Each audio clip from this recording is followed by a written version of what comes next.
Golden Pages Library proudly presents the full audiobook of The Moonstone by Wilkie Collins. Extracted from a family paper. 1. I address these lines, written in India to my relatives in England. My object is to explain the motive which has induced me to refuse the right hand of friendship to my cousin John Herncastle.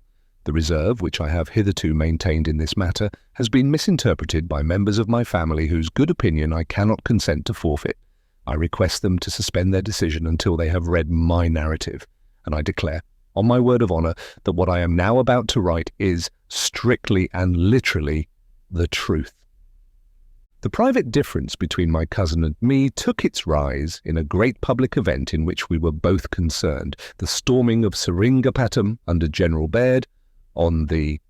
In order that the circumstances may be clearly understood, I must revert for a moment to the period before the assault, and to the stories current in our camp of the treasure in jewels and gold stored up in the palace of Seringapatam.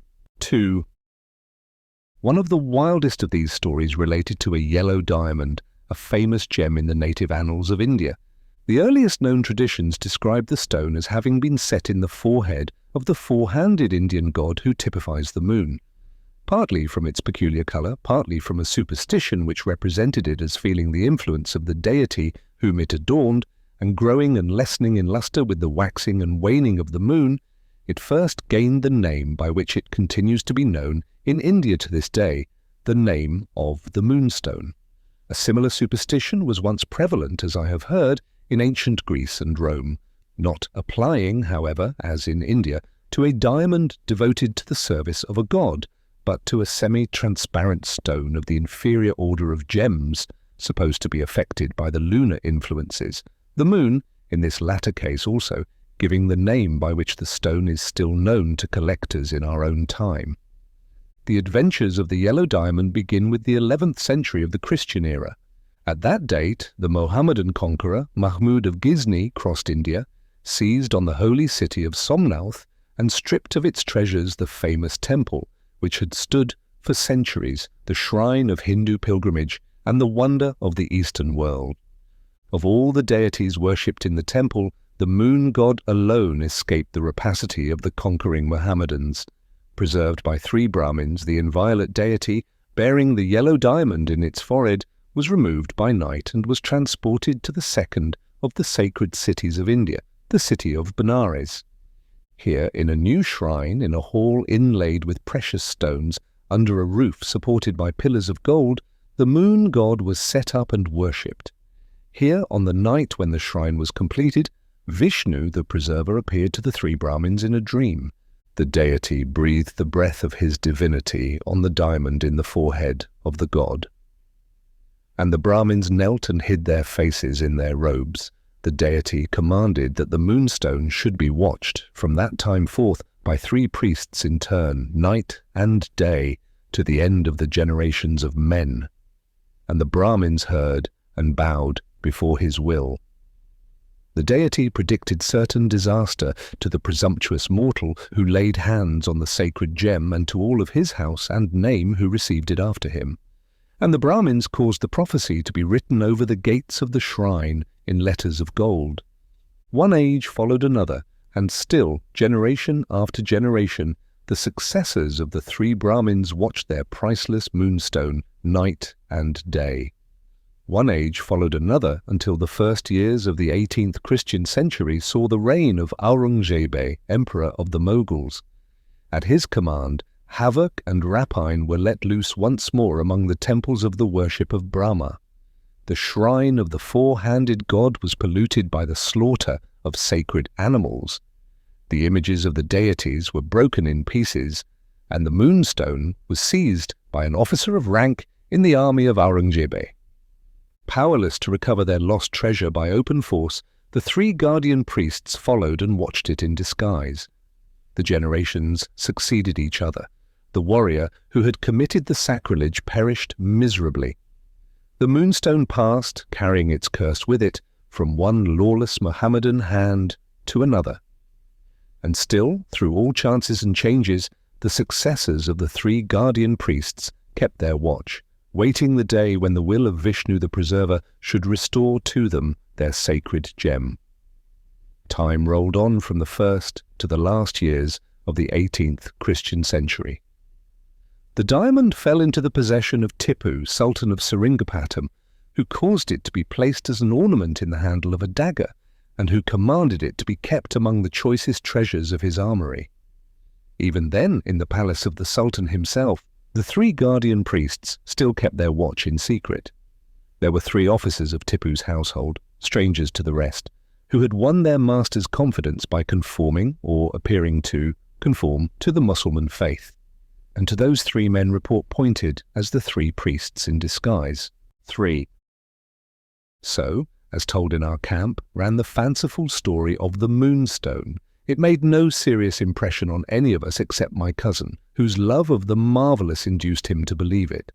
On the night before the assault on Seringapatam, he was absurdly angry with me and with others for treating the whole thing as a fable. A foolish wrangle followed, and Herncastle's unlucky temper got the better of him. He declared in his boastful way that we should see the diamond on his finger if the English army took Seringapatam. The sally was saluted by a roar of laughter, and there, as we all thought that night, the thing ended. Let me now take you on to the day of the assault. My cousin and I were separated at the outset.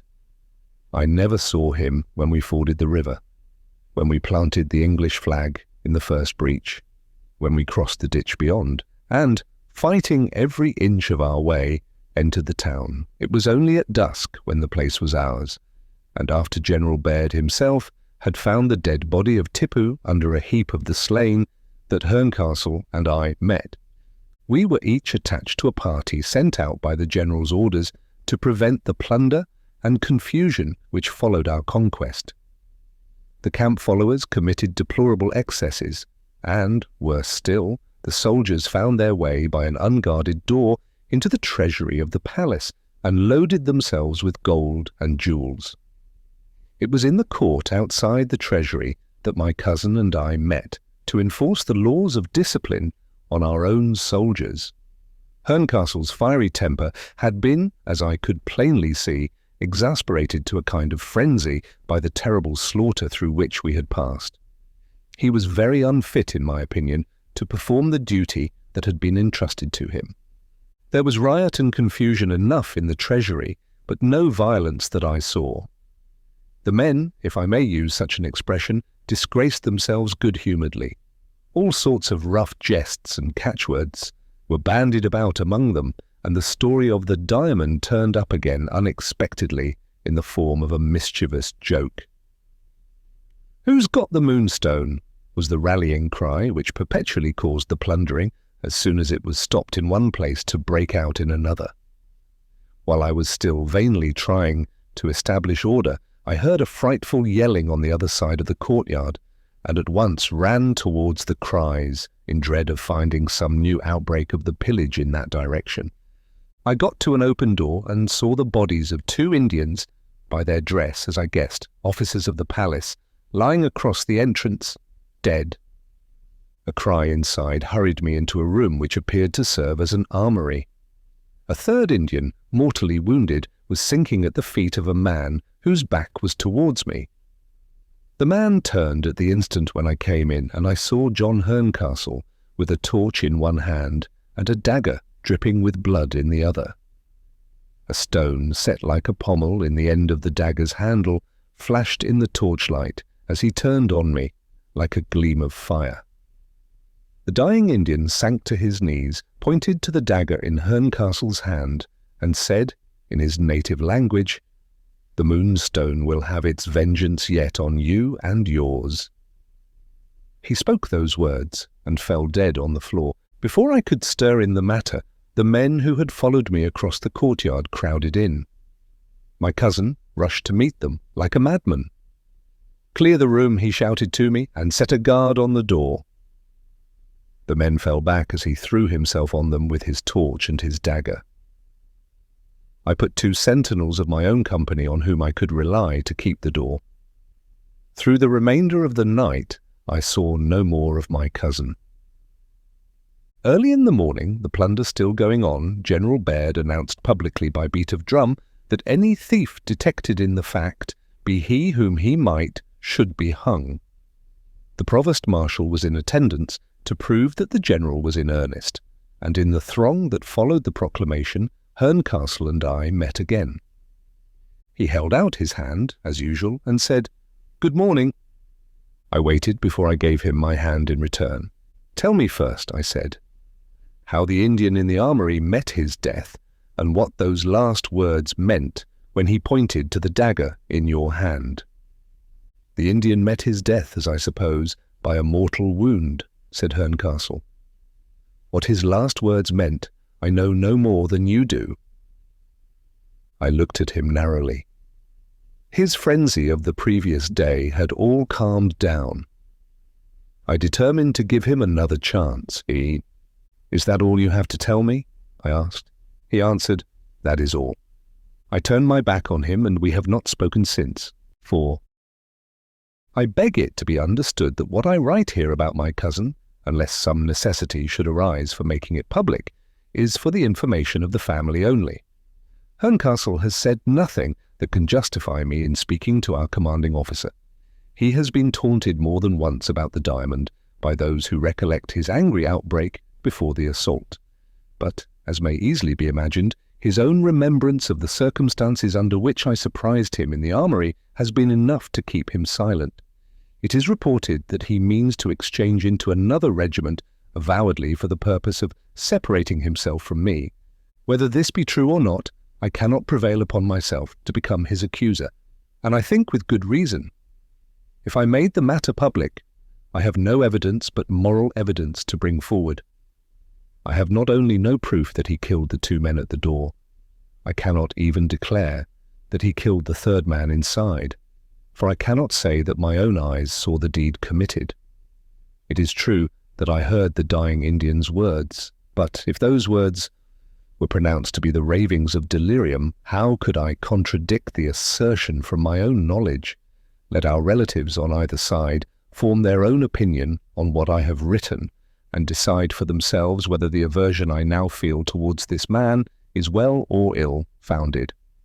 Although I attach no sort of credit to the fantastic Indian legend of the gem, I must acknowledge before I conclude that I am influenced by a certain superstition of my own in this matter. It is my conviction or my delusion, no matter which, that crime brings its own fatality with it. I am not only persuaded of Herncastle's guilt, I am even fanciful enough to believe that he will live to regret it, if he keeps the diamond, and the others will live to regret taking it from him, if he gives the diamond away. The events related by Gabriel Betteridge, house steward in the service of Julia, Lady Verinder. 1. In the first part of Robinson Crusoe, at page 129, you will find it thus written, "Now I saw, though too late, the folly of beginning a work before we count the cost, and before we judge rightly of our own strength to go through with it. Only yesterday I opened my Robinson Crusoe at that place. Only this morning came my lady's nephew, Franklin Blake, and held a short conversation with me as follows. 'Betteridge,' says Franklin, 'I have been to the lawyers about some family matters, and among other things, we have been talking of the loss of the Indian diamond in my aunt's house in Yorkshire 2 years since. Brough thinks as I think, that the whole story ought, in the interests of truth, to be placed on record in writing, and the sooner or the better.' Not perceiving his drift yet, and thinking it always desirable for the sake of peace and quietness to be on the lawyer's side, I said I thought so too. Franklin went on, 'In this matter of the diamond,' he said, 'the characters of innocent people have suffered under suspicion already, as you know. The memories of innocent people may suffer hereafter for want of a record of the facts to which those who come after us can appeal. There can be no doubt that this strange family story of ours ought to be told, and I think, Betteridge, Brough and I together have hit on the right way of telling it.' Very satisfactory to both of them, no doubt, but I failed to see what I myself had to do with it so far. 'We have certain events to relate,' Franklin proceeded, 'and we have certain persons concerned in those events who are capable of relating them. Starting from these plain facts, the idea is that we should all write the story of the Moonstone in turn, as far as our own personal experience extends, and no farther. We must begin by showing how the diamond first fell into the hands of my Uncle Herncastle when he was serving in India 50 years since. This prefatory narrative I have already got by me in the form of an old family paper which relates the necessary particulars on the authority of an eyewitness. The next thing to do is to tell how the diamond found its way into my aunt's house in Yorkshire 2 years ago, and how it came to be lost in little more than 12 hours afterwards. Nobody knows as much as you do, Betteridge, about what went on in the house at that time, so you must take the pen in hand and start the story. In those terms, I was informed of what my personal concern was with the matter of the diamond.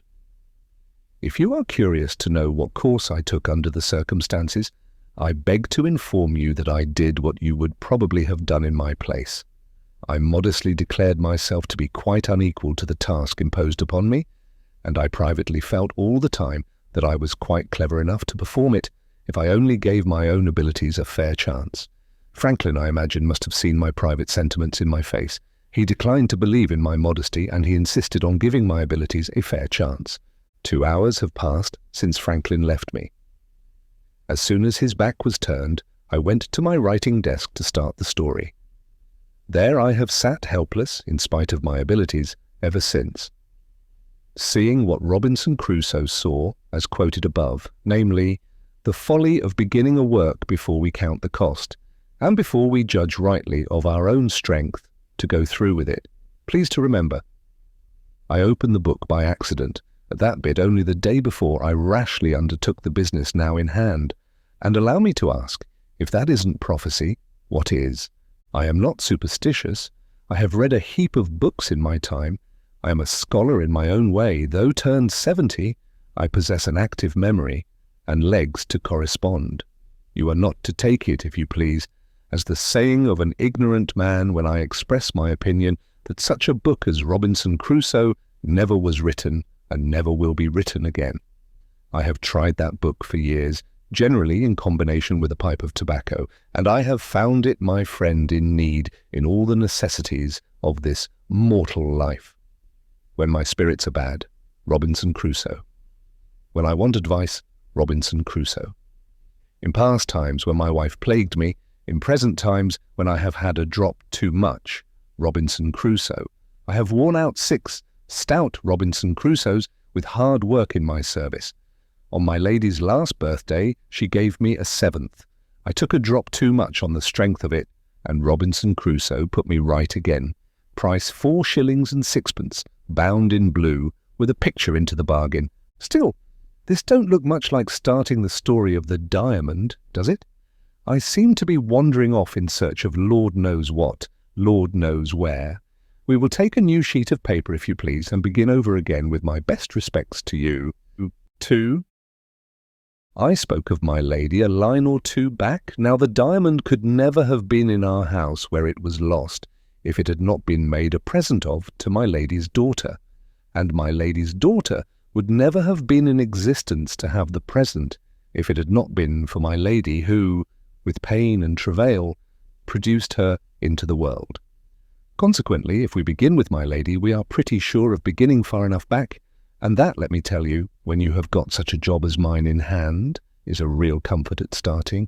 If you know anything of the fashionable world, you have heard tell of the 3 beautiful Miss Herncastles, Miss Adelaide, Miss Caroline, and Miss Julia, this last being the youngest and the best of the 3 sisters in my opinion, and I had opportunities of judging, as you shall presently see. I went into the service of the old lord, their father. Thank God we have got nothing to do with him in this business of the diamond. He had the longest tongue and the shortest temper of any man, high or low, I ever met with. I say I went into the service of the old lord as page-boy-in-waiting on the 3 honourable young ladies at the age of 15 years.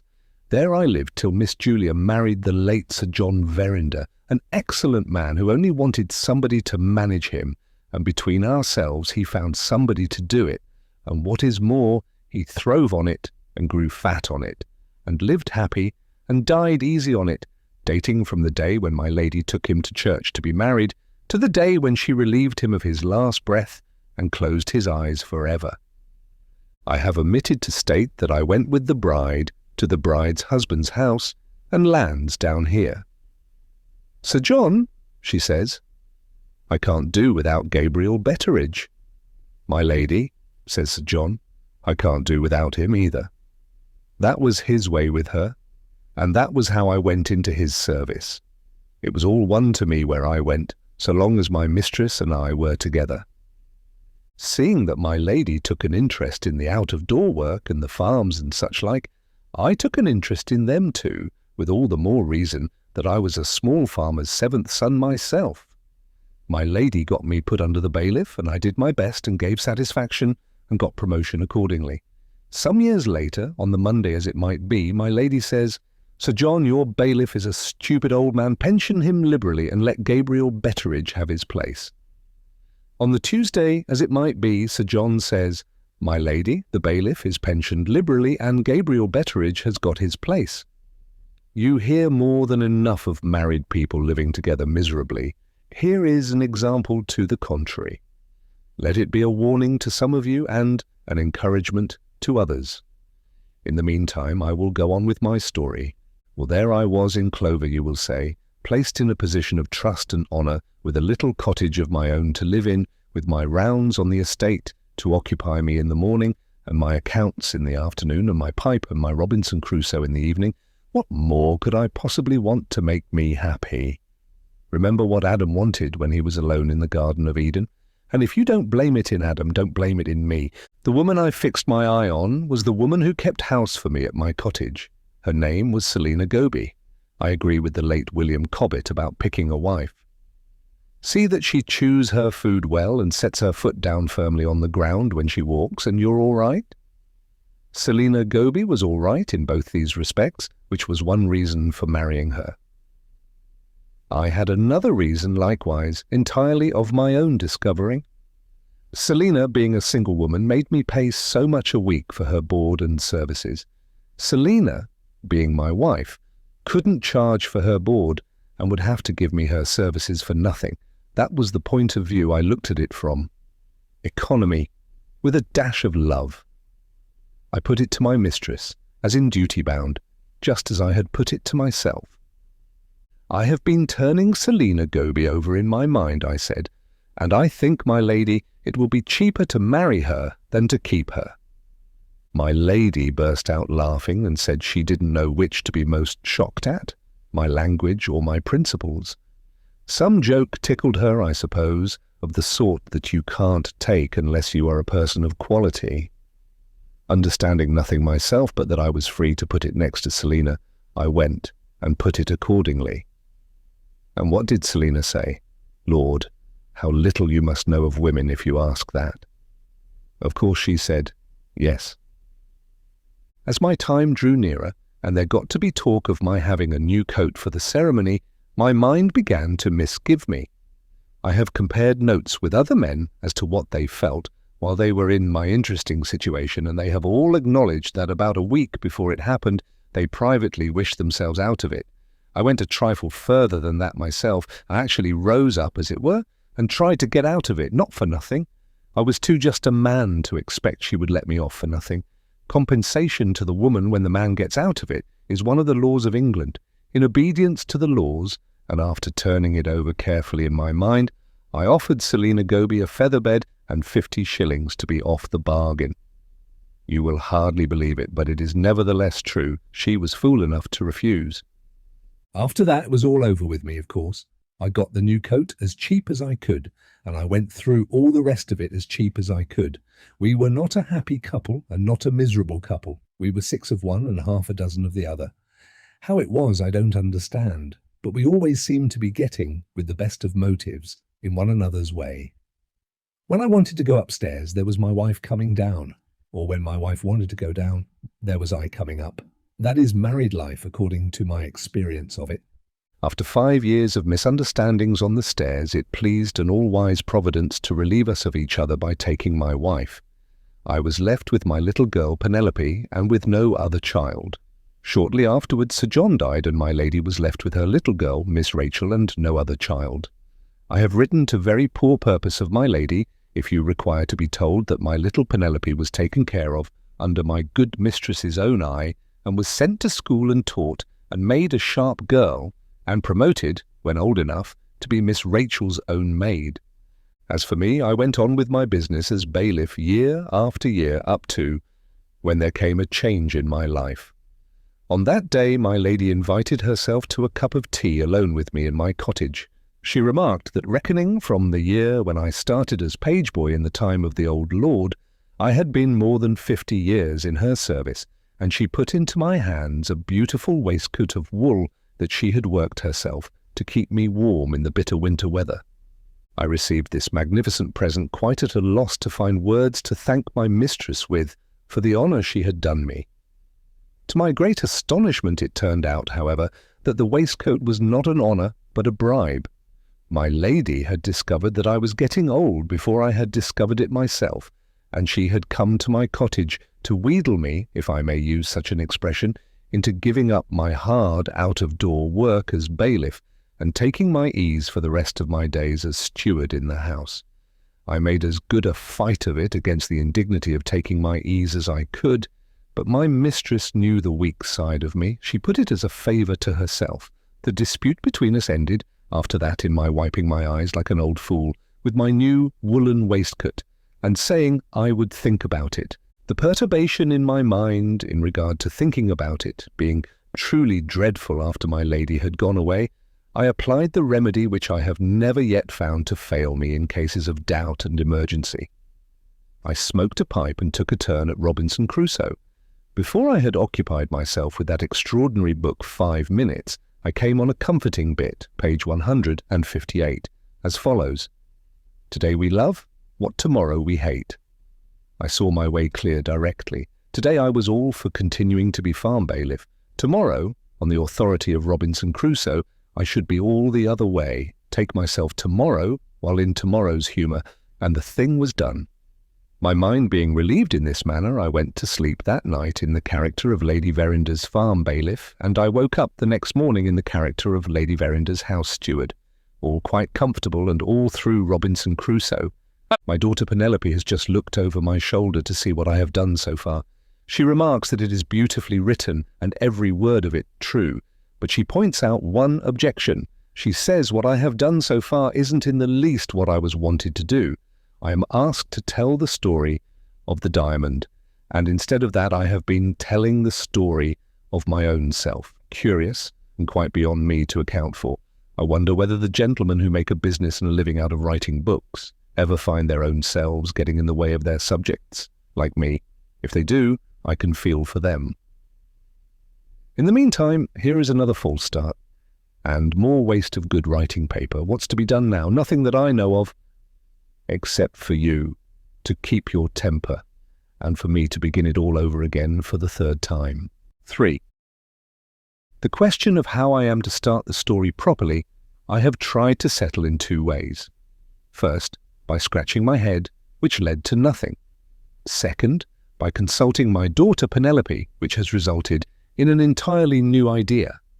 Penelope's notion is that I should set down what happened regularly day by day, beginning with the day when we got the news that Franklin Blake was expected on a visit to the house. When you come to fix your memory with a date in this way, it is wonderful what your memory will pick up for you upon that compulsion. The only difficulty is to fetch out the dates in the first place. This Penelope offers to do for me by looking into her own diary, which she was taught to keep when she was at school, and which she has gone on keeping ever since.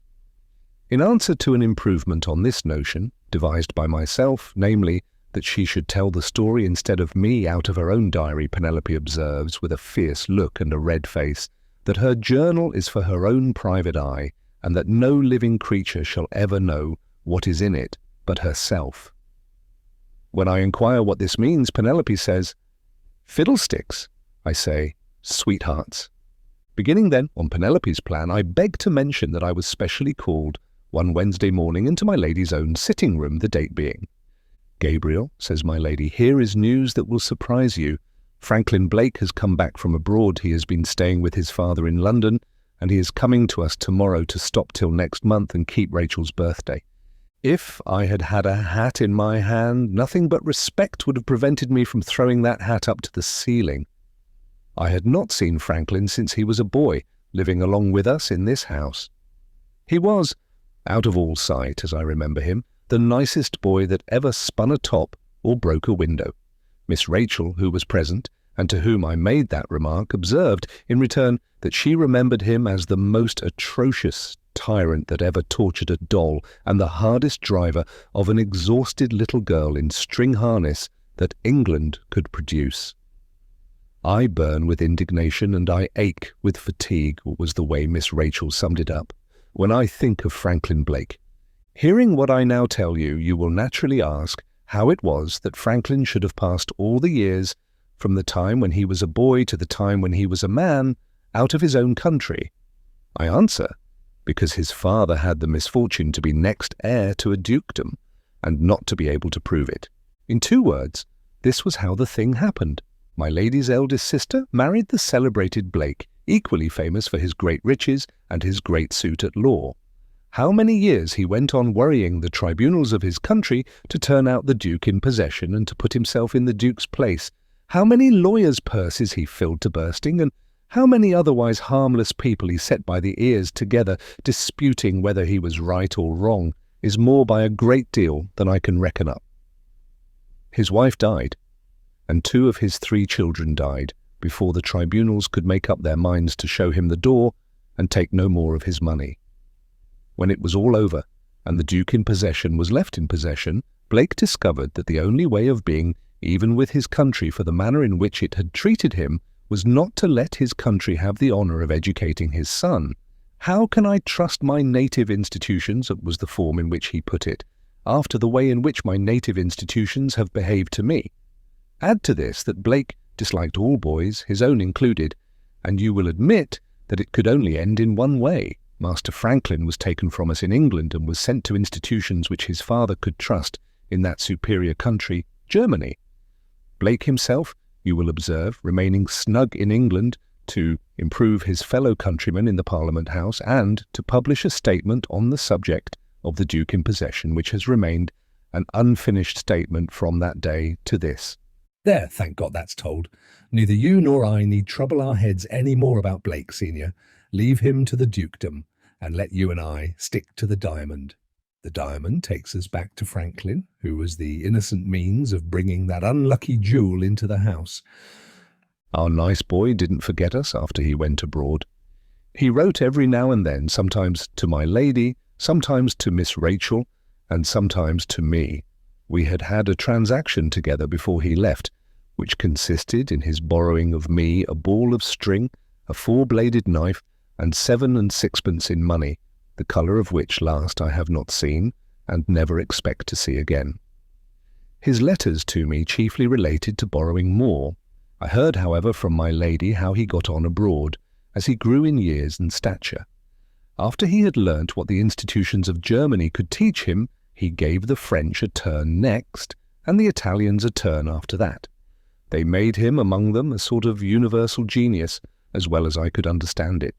He wrote a little, he painted a little, he sang and played and composed a little, borrowing, as I suspect, in all these cases, just as he had borrowed from me. His mother's fortune, 700 a year, fell to him when he came of age, and ran through him, as it might be through a sieve. The more money he had, the more he wanted. There was a hole in Franklin's pocket that nothing would sew up. Wherever he went, the lively, easy way of him made him welcome. He lived here, there, and everywhere. His address, as he used to put it himself, being Post Office, Europe, to be left till called for. Twice over he made up his mind to come back to England and see us, and twice over, saving your presence, some unmentionable woman stood in the way and stopped him. His 3rd attempt succeeded, as you know already from what my lady told me. On Thursday, the 25th of May, we were to see for the first time what our nice boy had grown to be as a man. He came of good blood. He had a high courage, and he was 25 years of age by our reckoning. Now you know as much of Franklin Blake as I did before Franklin Blake came down to our house. The Thursday was as fine a summer's day as ever you saw, and my lady and Miss Rachel, not expecting Franklin till dinner-time, drove out to lunch with some friends in the neighbourhood. When they were gone, I went and had a look at the bedroom which had been got ready for our guest, and saw that all was straight. Then, being butler in my lady's establishment as well as steward, at my own particular request mind, and because it vexed me to see anybody but myself in possession of the key of the late Sir John's cellar, then I say I fetched up some of our famous Latour claret, and set it in the warm summer air to take off the chill before dinner. Concluding to set myself in the warm summer air next, seeing that what is good for old claret is equally good for old age, I took up my beehive chair to go out into the back court, when I was stopped by hearing a sound like the soft beating of a drum on the terrace in front of my lady's residence. Going round to the terrace, I found 3 mahogany-coloured Indians in white linen frocks and trousers looking up at the house. The Indians, as I saw on looking closer, had small hand drums slung in front of them. Behind them stood a little delicate-looking, light-haired English boy carrying a bag. I judged the fellows to be strolling conjurers, and the boy with the bag to be carrying the tools of their trade. One of the 3, who spoke English and who exhibited, I must own, the most elegant manners, presently informed me that my judgment was right. He requested permission to show his tricks in the presence of the lady of the house. Now, I am not a sour old man. I am generally all for amusement, and the last person in the world to distrust another person because he happens to be a few shades darker than myself. But the best of us have our weaknesses, and my weakness, when I know a family plate basket to be out on a pantry table, is to be instantly reminded of that basket by the sight of a strolling stranger whose manners are superior to my own. I accordingly informed the Indian that the lady of the house was out, and I warned him and his party off the premises. He made me a beautiful bow in return, and he and his party went off the premises. On my side, I returned to my beehive chair and set myself down on the sunny side of the court, and fell, if the truth must be owned, not exactly into a sleep, but into the next best thing to it. I was roused up by my daughter Penelope running out at me as if the house was on fire. What do you think she wanted? She wanted to have the 3 Indian jugglers instantly taken up for this reason, namely, that they knew who was coming from London to visit us, and that they meant some mischief to Franklin Blake. Franklin's name roused me. I opened my eyes and made my girl explain herself. It appeared that Penelope had just come from our lodge, where she had been having a gossip with the lodge-keeper's daughter. The 2 girls had seen the Indians pass out after I had warned them off, followed by their little boy. Taking it into their heads that the boy was ill-used by the foreigners, for no reason that I could discover, except that he was pretty and delicate-looking, the 2 girls had stolen along the inner side of the hedge between us and the road, and had watched the proceedings of the foreigners on the outer side. Those proceedings resulted in the performance of the following extraordinary tricks. They first looked up the road and down the road and made sure that they were alone. Then they all 3 faced about and stared hard in the direction of our house. Then they jabbered and disputed in their own language and looked at each other like men in doubt.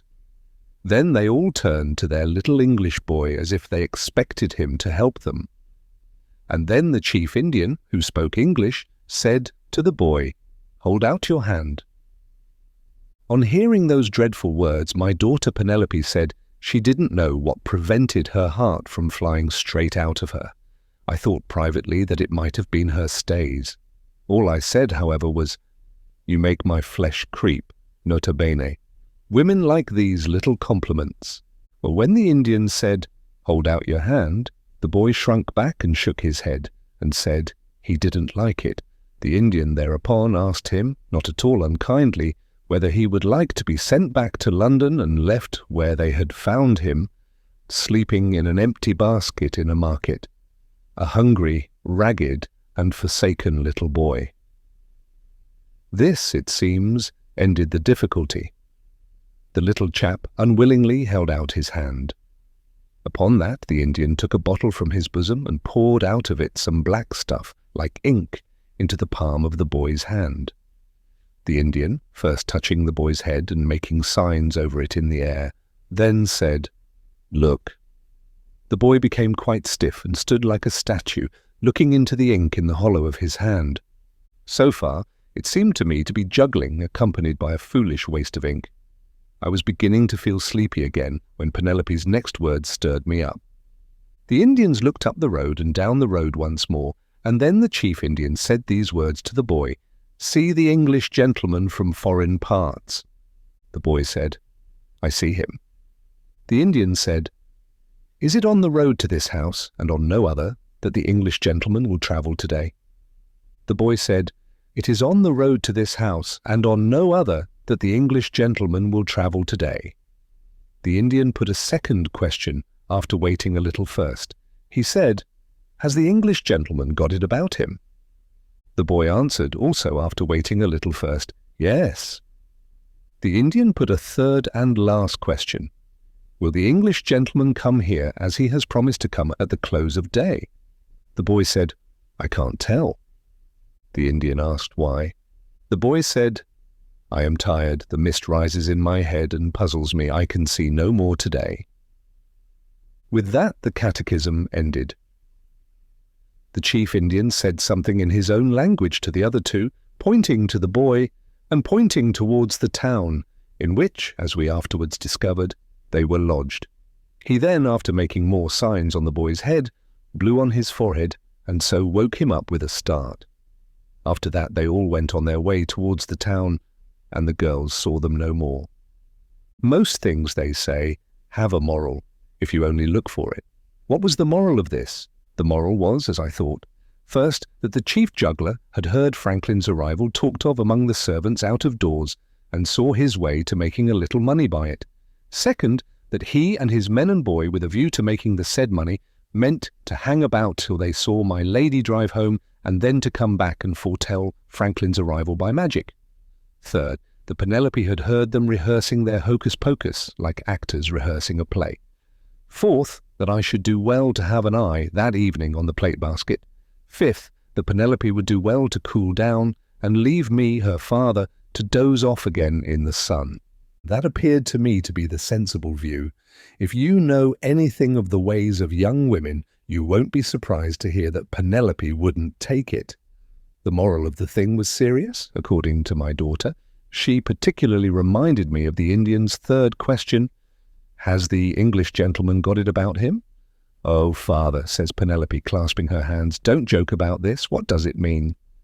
"We'll ask Franklin, my dear," I said. "If you can wait till Franklin comes." I winked to show I meant that in joke. Penelope took it quite seriously. My girl's earnestness tickled me. "What on earth should Franklin know about it?" I inquired. "Ask him," says Penelope, "and see whether he thinks it a laughing matter too." With that parting shot, my daughter left me. I settled it with myself, when she was gone, that I really would ask Franklin, mainly to set Penelope's mind at rest. What was said between us when I did ask him, later on that same day, you will find set out fully in its proper place.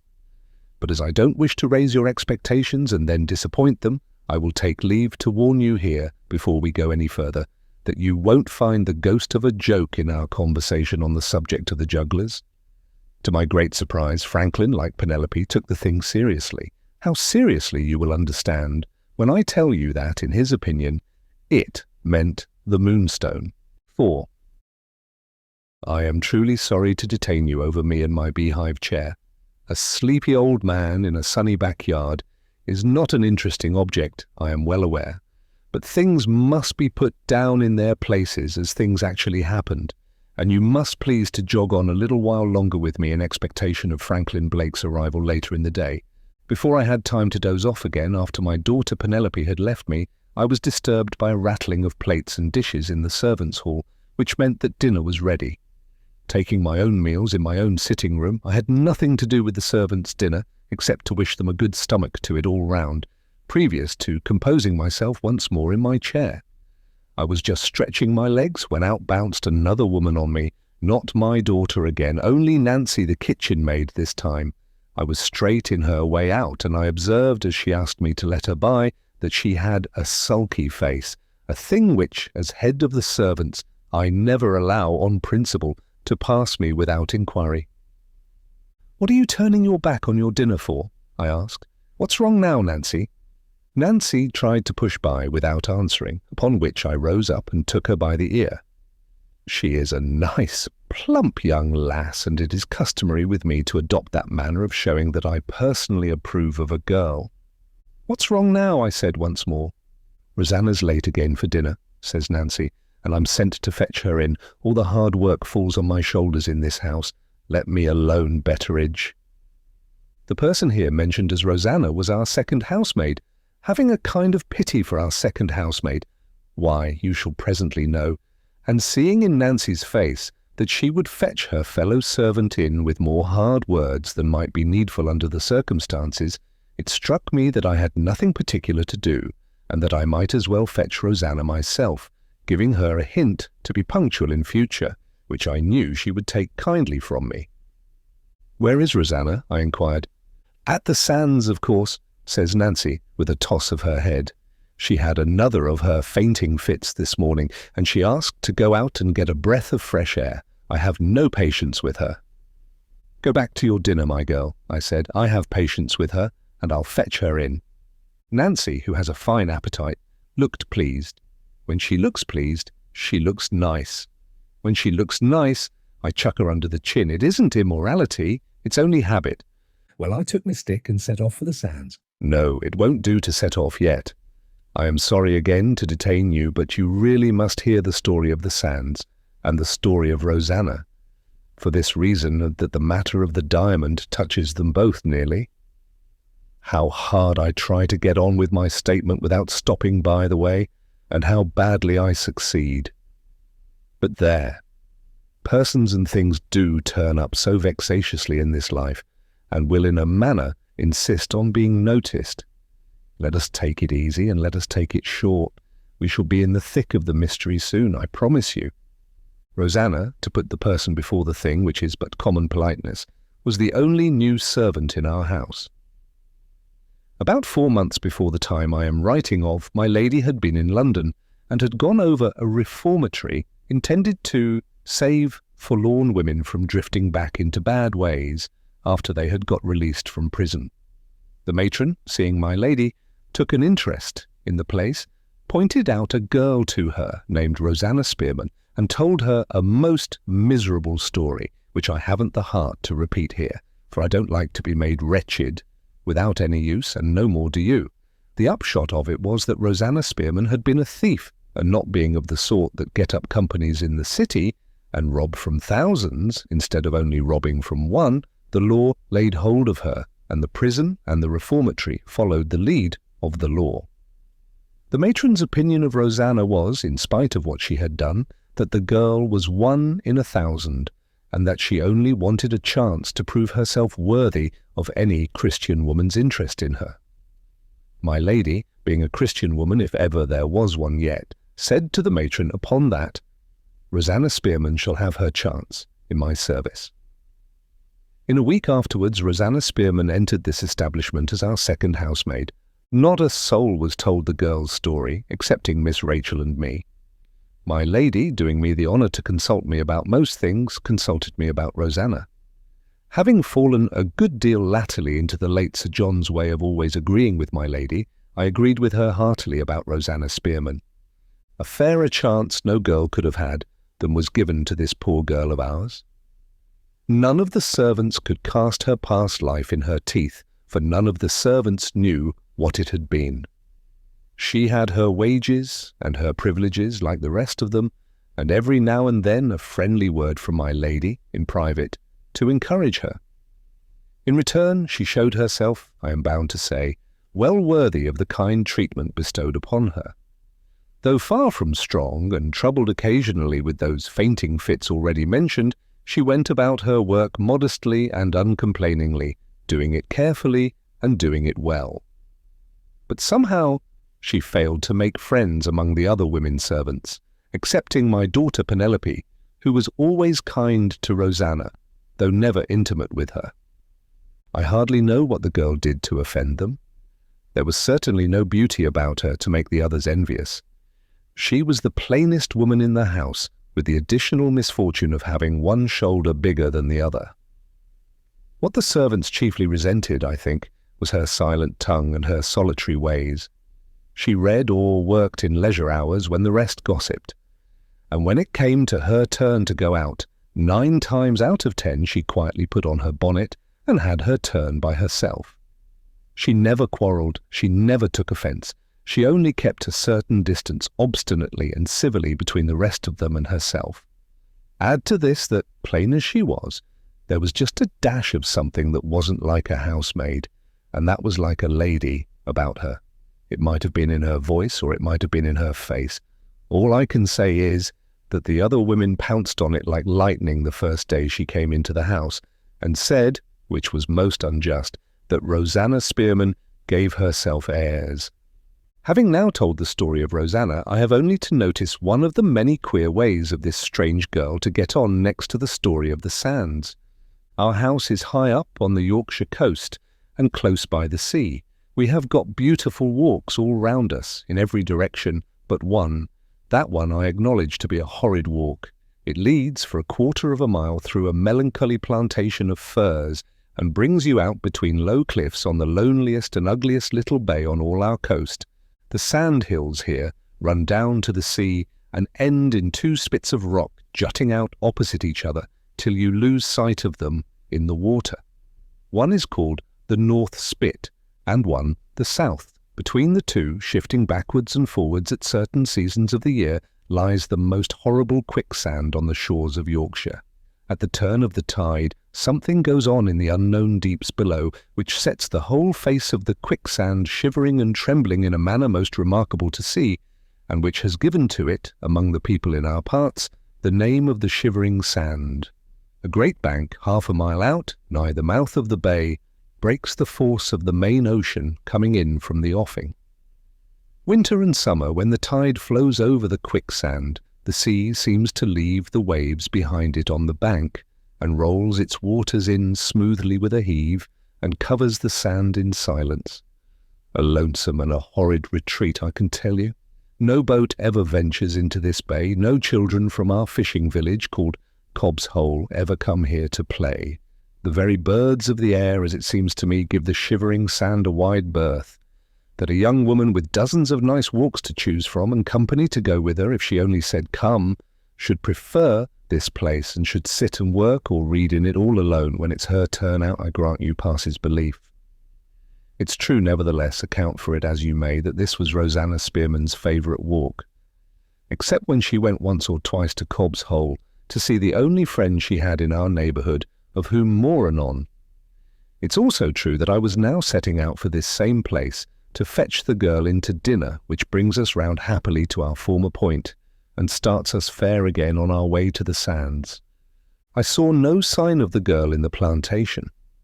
When I got out through the sand hills, onto the beach, there she was, in her little straw bonnet and her plain grey cloak that she always wore to hide her deformed shoulder as much as might be.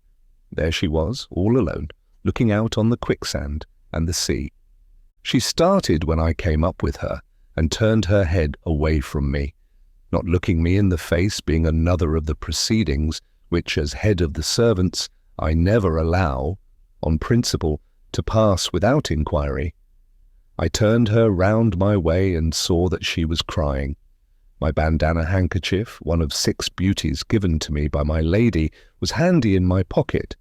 I took it out, and I said to Rosanna, "Come and sit down, my dear, on the slope of the beach along with me. I'll dry your eyes for you first, and then I'll make so bold as to ask what you have been crying about. When you come to my age, you will find sitting down on the slope of a beach a much longer job than you think it now. By the time I was settled, Rosanna had dried her own eyes with a very inferior handkerchief to mine, cheap cambric. She looked very quiet and very wretched, but she sat down by me like a good girl when I told her. When you want to comfort a woman by the shortest way, take her on your knee. I thought of this golden rule, but there, Rosanna wasn't Nancy, and that's the truth of it. "Now tell me, my dear," I said, "what are you crying about?" "About the years that are gone, Betteridge," says Rosanna quietly. "My past life still comes back to me sometimes." "Come, come, my girl," I said, "your past life is all sponged out. Why can't you forget it? She took me by one of the lappets of my coat. I am a slovenly old man, and a good deal of my meat and drink gets splashed about on my clothes. Sometimes one of the women, and sometimes another, cleans me of my grease. The day before, Rosanna had taken out a spot for me on the lappet of my coat with a new composition warranted to remove anything. The grease was gone, but there was a little dull place left on the nap of the cloth where the grease had been. The girl pointed to that place and shook her head. "The stain is taken off," she said, "but the place shows, Betteridge, the place shows."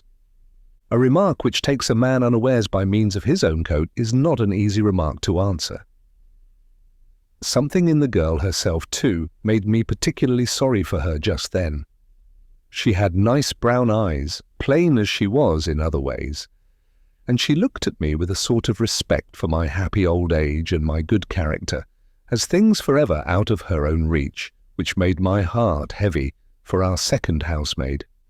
Not feeling myself able to comfort her, there was only one other thing to do. That thing was to take her in to dinner. "Help me up," I said. "You're late for dinner, Rosanna, and I have come to fetch you in." "You, Betteridge," says she. "They told Nancy to fetch you," I said, "but thought you might like your scolding better, my dear, if it came from me." Instead of helping me up, the poor thing stole her hand into mine and gave it a little squeeze. She tried hard to keep from crying again, and succeeded, for which I respected her. "You're very kind, Betteridge," she said. "I don't want any dinner today. Let me bide a little longer here." "What makes you like to be here?" I asked. "What is it that brings you everlastingly to this miserable place?" "Something draws me to it," says the girl, making images with her finger in the sand. "I try to keep away from it, and I can't. Sometimes," says she in a low voice, as if she was frightened at her own fancy, "sometimes, Betteridge, I think that my grave is waiting for me here." "There's roast mutton and suet pudding waiting for you," says I. "Go in to dinner directly. This is what comes, Rosanna, of thinking on an empty stomach." I spoke severely, being naturally indignant at my time of life to hear a young woman of 25 talking about her latter end. She didn't seem to hear me. She put a hand on my shoulder and kept me where I was, sitting by her side. "I think the place has laid a spell on me," she said. "I dream of it night after night. I think of it when I sit stitching at my work. You know I am grateful, Betteridge. You know I try to deserve your kindness and my lady's confidence in me. But I wonder sometimes whether the life here is too quiet and too good for such a woman as I am. After all I have gone through, Betteridge, after all I have gone through. It's more lonely to me to be among the other servants, knowing I am not what they are, than it is to be here. My lady doesn't know, the matron at the reformatory doesn't know. What a dreadful reproach honest people are in themselves to a woman like me. Don't scold me, there's a dear good man. I do my work, don't I? Please not to tell my lady I am discontented. I am not. My mind's unquiet sometimes, that's all." She snatched her hand off my shoulder and suddenly pointed down to the quicksand. "Look," she said, "isn't it wonderful? Isn't it terrible? I have seen it dozens of times, and it's always as new to me as if I had never seen it before." I looked where she pointed. The tide was on the turn, and the horrid sand began to shiver. The broad brown face of it heaved slowly, and then dimpled and quivered all over. "Do you know what it looks like to me?" says Rosanna, catching me by the shoulder again. "It looks as if it had hundreds of suffocating people under it, all struggling to get to the surface, and all sinking lower and lower in the dreadful deeps. Throw a stone in, Betteridge, throw a stone in, and let's see the sand suck it down." Here was unwholesome talk. Here was an empty stomach feeding on an unquiet mind. My answer, a pretty sharp one, in the poor girl's own interests, I promise you, was at my tongue's end, when it was snapped short off on a sudden by a voice among the sandhills shouting for me by my name. "Betteridge," cries the voice, "where are you?" "Here," I shouted out in return, without a notion in my mind of who it was. Rosanna started to her feet and stood looking towards the voice. I was just thinking of getting on my own legs next when I was staggered by a sudden change in the girl's face. Her complexion turned of a beautiful red which I had never seen in it before. She brightened all over with a kind of speechless and breathless surprise. "Who is it?" I asked. Rosanna gave me back my own question. "Oh, who is it?" she said softly, more to herself than to me. I twisted round on the sand and looked behind me. There, coming out on us from among the hills, was a bright-eyed young gentleman, dressed in a beautiful fawn-coloured suit, with gloves and hat to match, with a rose in his buttonhole, and a smile on his face that might have set the shivering sand itself smiling at him in return. Before I could get on my legs, he plumped down on the sand by the side of me, put his arm round my neck, foreign fashion, and gave me a hug that fairly squeezed the breath out of my body. "Dear old Betteridge," says he, "I owe you 7 and 6pence. Now do you know who I am? Lord bless us and save us. Here, 4 good hours before we expected him, was Franklin Blake." Before I could say a word, I saw Franklin, a little surprised, to all appearance, look up from me to Rosanna. Following his lead, I looked at the girl too.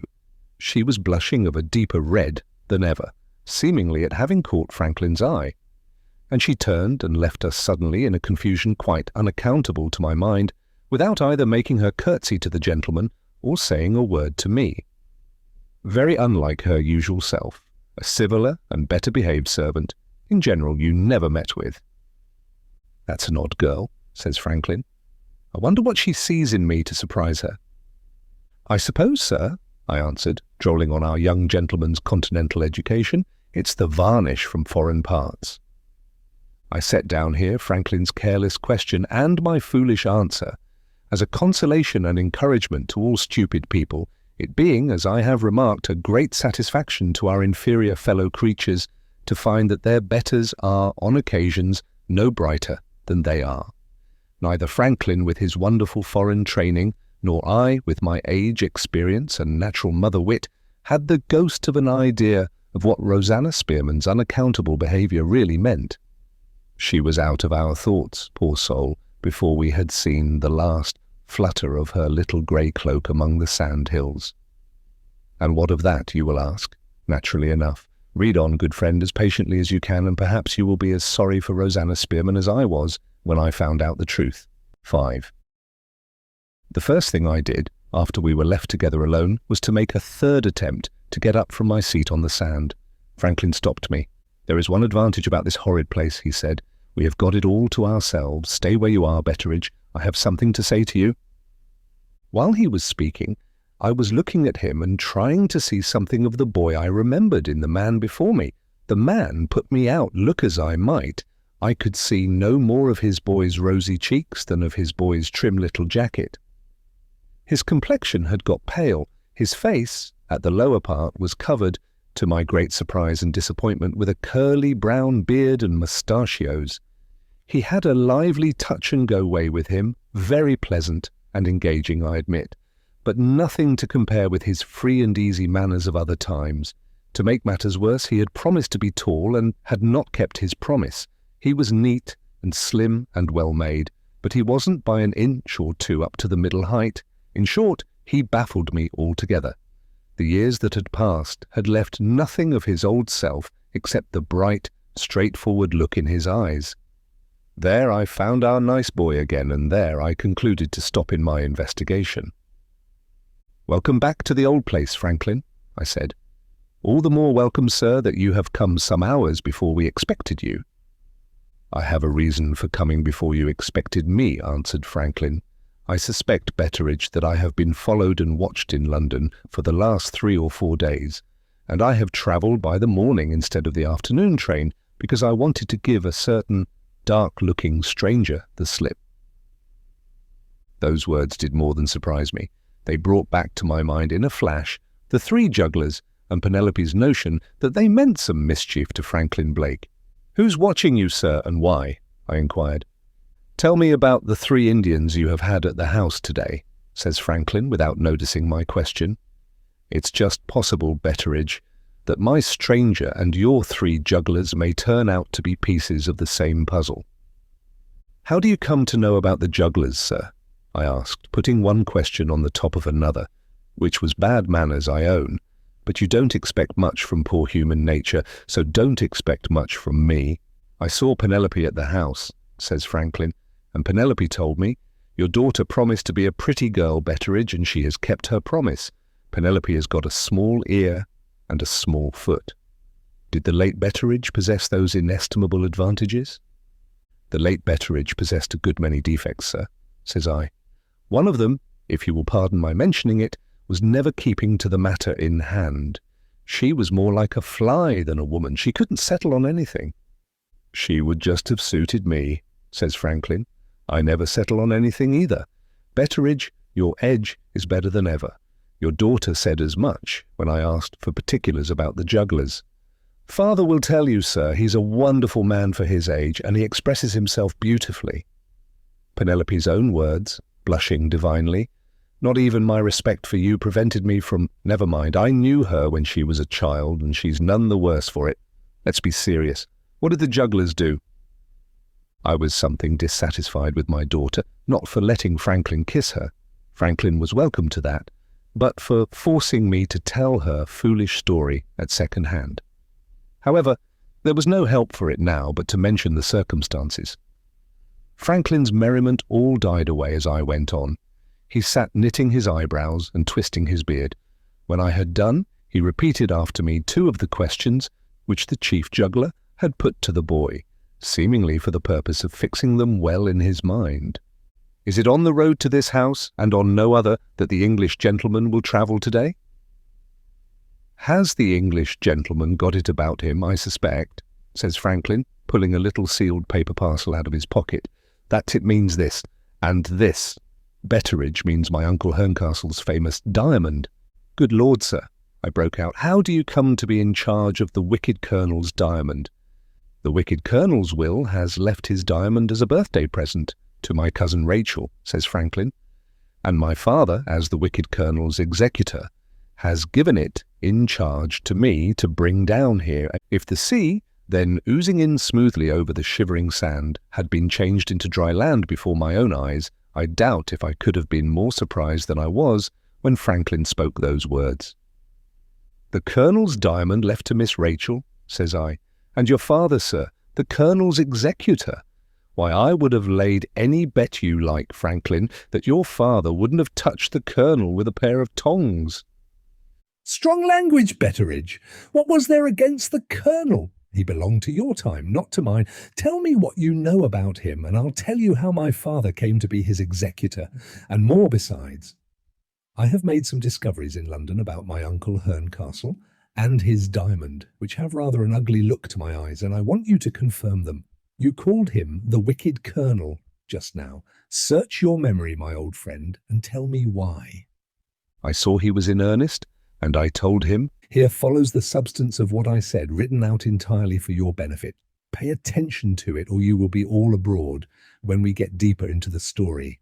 Clear your mind of the children, or the dinner, or the new bonnet, or what not.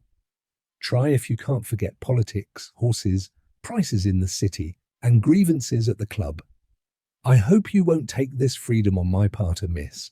It's only a way I have of appealing to the gentle reader. Lord, haven't I seen you with the greatest authors in your hands, and don't I know how ready your attention is to wander when it's a book that asks for it instead of a person?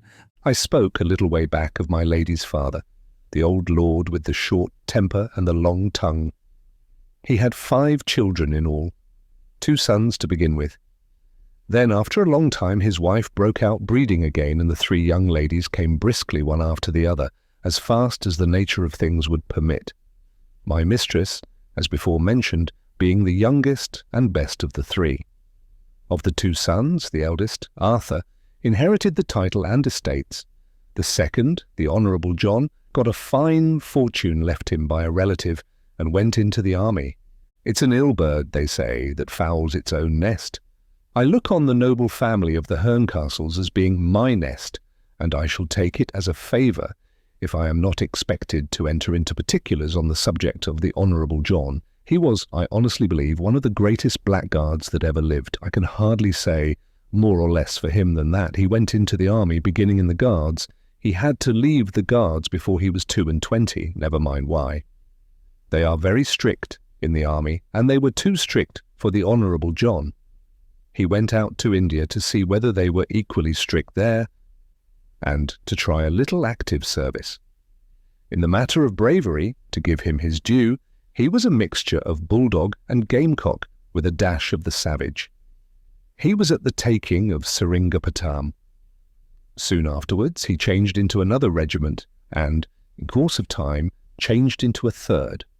In the third he got his last step as lieutenant colonel and, getting that, got also a sunstroke and came home to England. He came back with a character that closed the doors of all his family against him, my lady, then just married, taking the lead and declaring, with Sir John's approval of course, that her brother should never enter any house of hers. There was more than one slur on the colonel that made people shy of him, but the blot of the diamond is all I need mention here.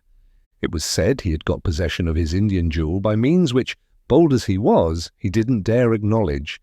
He never attempted to sell it, not being in need of money and not to give him his due again, making money an object. He never gave it away, he never even showed it to any living soul. Some said he was afraid of its getting him into a difficulty with the military authorities. Others, very ignorant indeed of the real nature of the man, said he was afraid, if he showed it, of its costing him his life. There was perhaps a grain of truth mixed up with this last report. It was false to say that he was afraid, but it was a fact that his life had been twice threatened in India, and it was firmly believed that the Moonstone was at the bottom of it. When he came back to England and found himself avoided by everybody, the Moonstone was thought to be at the bottom of it again.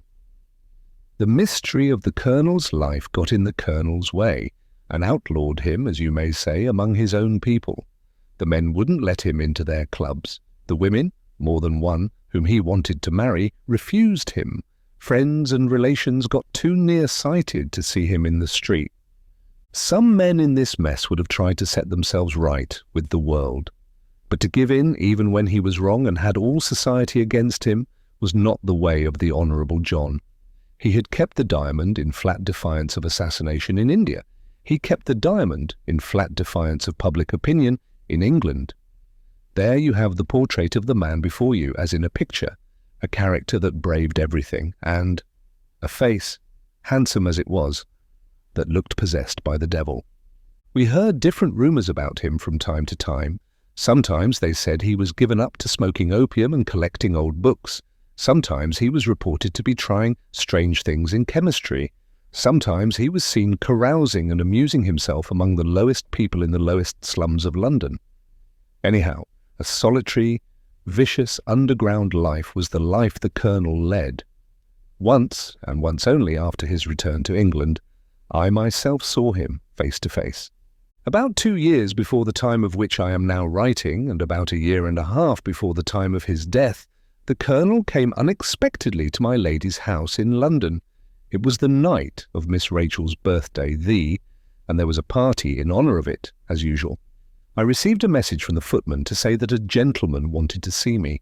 Going up into the hall, there I found the colonel, wasted and worn and old and shabby and as wild and as wicked as ever. "Go up to my sister," says he, "and say that I have called to wish my niece many happy returns of the day." He had made attempts by letter more than once already to be reconciled with my lady, for no other purpose, I am firmly persuaded, than to annoy her. But this was the first time he had actually come to the house. I had it on the tip of my tongue to say that my mistress had a party that night. But the devilish look of him daunted me. I went upstairs with his message and left him, by his own desire, waiting in the hall. The servant stood staring at him at a distance, as if he was a walking engine of destruction, loaded with powder and shot, and likely to go off among them at a moment's notice. My lady had a dash, no more, of the family temper. "Tell Colonel Herncastle," she said, when I gave her her brother's message, "that Miss Verinder is engaged, and that I decline to see him." I tried to plead for a civiller answer than that, knowing the colonel's constitutional superiority to the restraints which govern gentlemen in general. Quite useless. The family temper flashed out at me directly. "When I want your advice," says my lady, "you know that I always ask for it. I don't ask for it now." I went downstairs with the message, of which I took the liberty of presenting a new and amended edition of my own contriving, as follows. "My lady and Miss Rachel regret that they are engaged, Colonel, and beg to be excused having the honour of seeing you." I expected him to break out even at that polite way of putting it. To my surprise, he did nothing of the sort. He alarmed me by taking the thing with an unnatural quiet. His eyes, of a glittering bright grey, just settled on me for a moment, and he laughed, not out of himself, like other people, but into himself, in a soft, chuckling, horridly mischievous way. "Thank you, Betteridge," he said. "I shall remember my niece's birthday." With that, he turned on his heel and walked out of the house. The next birthday came round, and we heard he was ill in bed. 6 months afterwards, that is to say, 6 months before the time I am now writing of, there came a letter from a highly respectable clergyman to my lady. It communicated 2 wonderful things in the way of family news. First, that the Colonel had forgiven his sister on his deathbed. Second, that he had forgiven everybody else and had made a most edifying end. I have myself, in spite of the bishops and the clergy, an unfeigned respect for the Church, but I am firmly persuaded at the same time that the devil remained in undisturbed possession of the Honourable John, and that the last abominable act in the life of that abominable man was, saving your presence, to take the clergyman in. This was the sum total of what I had to tell Franklin. I remarked that he listened more and more eagerly the longer I went on. Also, that the story of the Colonel being sent away from his sister's door on the occasion of his niece's birthday seemed to strike Franklin like a shot that had hit the mark. Though he didn't acknowledge it, I saw that I had made him uneasy, plainly enough, in his face.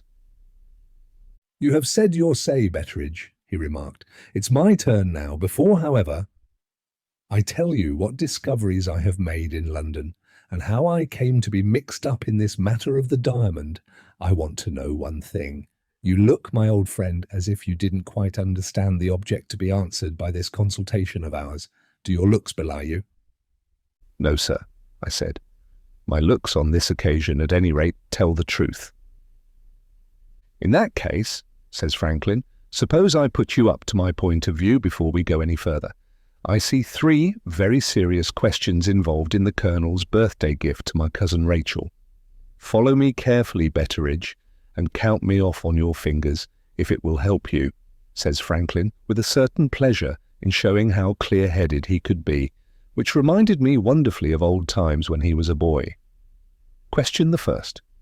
Was the Colonel's diamond the object of a conspiracy in India? Question the second. Has the conspiracy followed the Colonel's diamond to England? Question the third. Did the Colonel know the conspiracy followed the diamond? And has he purposely left a legacy of trouble and danger to his sister through the innocent medium of his sister's child? That is what I am driving at, Betteridge. Don't let me frighten you. It was all very well to say that, but he had frightened me. If he was right, here was our quiet English house suddenly invaded by a devilish Indian diamond, bringing after it a conspiracy of living rogues set loose on us by the vengeance of a dead man. There was our situation as revealed to me in Franklin's last words. Who ever heard the like of it in the 19th century, mind? In an age of progress and in a country which rejoices in the blessings of the British Constitution. Nobody ever heard the like of it, and consequently, nobody can be expected to believe it. I shall go on with my story, however, in spite of that. When you get a sudden alarm of the sort that I had got now, 9 times out of 10, the place you feel it in is your stomach. When you feel it in your stomach, your attention wanders, and you begin to fidget. I fidgeted silently in my place on the sand. Franklin noticed me contending with a perturbed stomach or mind, which you please, they mean the same thing, and checking himself just as he was starting with his part of the story, said to me sharply, "What do you want?" What did I want?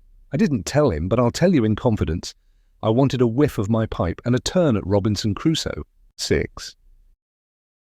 Keeping my private sentiments to myself, I respectfully requested Franklin to go on. Franklin replied, "Don't fidget, Betteridge," and went on. Our young gentleman's first words informed me that his discoveries concerning the wicked colonel and the diamond had begun with a visit which he had paid, before he came to us, to the family lawyer at Hampstead. A chance word dropped by Franklin when the two were alone one day after dinner revealed that he had been charged by his father with a birthday present to be taken to Miss Rachel. One thing led to another, and it ended in the lawyer mentioning what the present really was and how the friendly connection between the late Colonel and Blake, Sr., had taken its rise. The facts here are really so extraordinary that I doubt if I can trust my own language to do justice to them. I prefer trying to report Franklin's discoveries as nearly as may be in Franklin's own words. "You remember the time, Betteridge," he said, "when my father was trying to prove his title to that unlucky dukedom? Well, that was also the time when my uncle Herncastle returned from India. My father discovered that his brother-in-law was in possession of certain papers which were likely to be of service to him in his lawsuit. He called on the Colonel on pretence of welcoming him back to England. The Colonel was not to be deluded in that way. 'You want something,' he said, 'or you would never have compromised your reputation by calling on me.' My father saw that the one chance for him was to show his hand. He admitted at once that he wanted the papers. The Colonel asked for a day to consider his answer. His answer came in the shape of a most extraordinary letter, which my friend the lawyer showed me. The Colonel began by saying that he wanted something of my father and that he begged to propose an exchange of friendly services between them. The fortune of war, that was the expression he used, had placed him in possession of one of the largest diamonds in the world, and he had reason to believe that neither he nor his precious jewel was safe in any house in any quarter of the globe which they occupied together. Under these alarming circumstances, he had determined to place his diamond in the keeping of another person. That person was not expected to run any risk. He might deposit the precious stone in any place especially guarded and set apart, like a banker's or jeweller's strong room, for the safe custody of valuables of high price. His main personal responsibility in the matter was to be of the passive kind. He was to undertake either by himself or by a trustworthy representative to receive at a prearranged address on certain prearranged days in every year a note from the Colonel simply stating the fact that he was a living man at that date. In the event of the date passing over without the note being received, the Colonel's silence might be taken as a sure token of the Colonel's death by murder. In that case, and in no other, certain sealed instructions relating to the disposal of the diamond, and deposited with it, were to be opened and followed implicitly. If my father chose to accept this strange charge, the Colonel's papers were at his disposal in return. That was the letter. "What did your father do, sir?" I asked. "Do?" says Franklin. "I'll tell you what he did. He brought the invaluable faculty called common sense to bear on the Colonel's letter. The whole thing, he declared, was simply absurd. Somewhere in his Indian wanderings the Colonel had picked up with some wretched crystal which he took for a diamond. As for the danger of his being murdered and the precautions devised to preserve his life and his piece of crystal, this was the 19th century, and any man in his senses had only to apply to the police." The Colonel had been a notorious opium eater for years past, and, if the only way of getting at the valuable papers he possessed was by accepting a matter of opium as a matter of fact, my father was quite willing to take the ridiculous responsibility imposed on him, all the more readily that it involved no trouble to himself. The diamond and the sealed instructions went into his banker's strong room, and the Colonel's letters periodically reporting him a living man were received and opened by our family lawyer Bruff as my father's representative. No sensible person in a similar position could have viewed the matter in any other way. Nothing in this world, Betteridge, is probable unless it appeals to our own trumpery experience. And we only believe in a romance when we see it in a newspaper.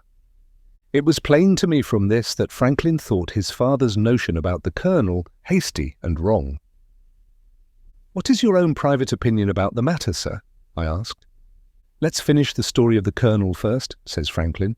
There is a curious want of system, Betteridge, in the English mind, and your question, my old friend, is an instance of it. When we are not occupied in making machinery, we are, mentally speaking, the most slovenly people in the universe. So much, I thought to myself, for a foreign education. He has learned that way of girding at us in France, I suppose. Franklin took up the lost thread and went on. My father, he said, got the papers he wanted and never saw his brother-in-law again from that time. Year after year, on the prearranged days, the prearranged letter came from the Colonel and was opened by Bruff. I have seen the letters in a heap, all of them written in the same brief, business-like form of words. Sir, this is to certify that I am still a living man. Let the diamond be. John Herncastle. That was all he ever wrote, and that came regularly to the day, until some 6 or 8 months since, when the form of the letter varied for the first time. It ran now. Sir, they tell me I am dying. Come to me and help me to make my will. Bruff went and found him in the little suburban villa, surrounded by its own grounds, in which he had lived alone ever since he had left India. He had dogs, cats, and birds to keep him company, but no human being near him except the person who came daily to do the housework and the doctor at the bedside. The will was a very simple matter. The Colonel had dissipated the greater part of his fortune in his chemical investigations. His will began and ended in 3 clauses which he dictated from his bed in perfect possession of his faculties. The first clause provided for the safekeeping and support of his animals. The second founded a professorship of experimental chemistry at a northern university. The third bequeathed the Moonstone as a birthday present to his niece on condition that my father would act as executor. My father at first refused to act. On second thoughts, however, he gave way, partly because he was assured that the executorship would involve him in no trouble, partly because Bruff suggested, in Rachel's interest, that the diamond might be worth something after all. Did the Colonel give any reason, sir, I inquired, why he left the diamond to Miss Rachel? He not only gave the reason, he had the reason written in his will, said Franklin. I have got an extract which you shall see presently. Don't be slovenly minded, Betteridge. One thing at a time. You have heard about the Colonel's will. Now you must hear what happened after the Colonel's death. It was formally necessary to have the diamond valued before the will could be proved. All the jewellers consulted at once confirmed the Colonel's assertion that he possessed one of the largest diamonds in the world. The question of accurately valuing it presented some serious difficulties. Its size made it a phenomenon in the diamond market. Its colour placed it in a category by itself. And, to add to these elements of uncertainty, there was a defect in the shape of a flaw in the very heart of the stone. Even with this last serious drawback, however, the lowest of the various estimates given was £20,000. Conceive my father's astonishment. He had been within a hair's breadth of refusing to act as executor, and of allowing this magnificent jewel to be lost to the family. The interest he took in the matter now induced him to open the sealed instructions which had been deposited with the diamond. Bruff showed this document to me with the other papers, and it suggests, to my mind, a clue to the nature of the conspiracy which threatened the Colonel's life. Then you do believe, sir, I said, that there was a conspiracy? Not possessing my father's excellent common sense, answered Franklin. I believe the Colonel's life was threatened, exactly as the Colonel said. The sealed instructions, as I think, explain how it was that he died, after all, quietly in his bed. In the event of his death by violence, that is to say, in the absence of the regular letter from him at the appointed date, my father was then directed to send the Moonstone secretly to Amsterdam. It was to be deposited in that city with a famous diamond cutter, and it was to be cut up into from 4 to 6 separate stones. The stones were then to be sold for what they would fetch, and the proceeds were to be applied to the founding of that professorship of experimental chemistry, which the Colonel has since endowed by his will.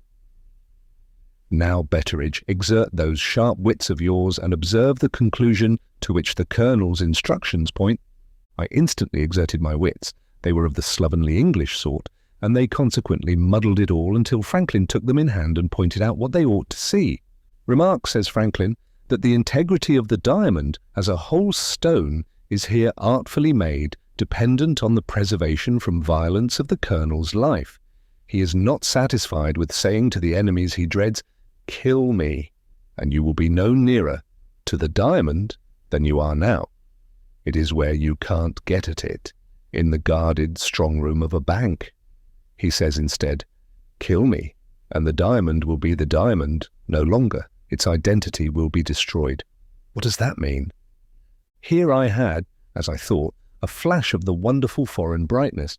I know, I said, it means lowering the value of the stone and cheating the rogues in that way. Nothing of the sort, says Franklin. I have inquired about that. The flawed diamond cut up would actually fetch more than the diamond as it now is, for this plain reason that from 4 to 6 perfect brilliants might be cut from it, which would be collectively worth more money than the large, but imperfect single stone. If robbery for the purpose of gain was at the bottom of the conspiracy, the colonel's instructions absolutely made the diamond better worth stealing. More money could have been got for it, and the disposal of it in the diamond market would have been infinitely easier if it had passed through the hands of the workmen of Amsterdam. Lord bless us, sir, I burst out. What was the plot then?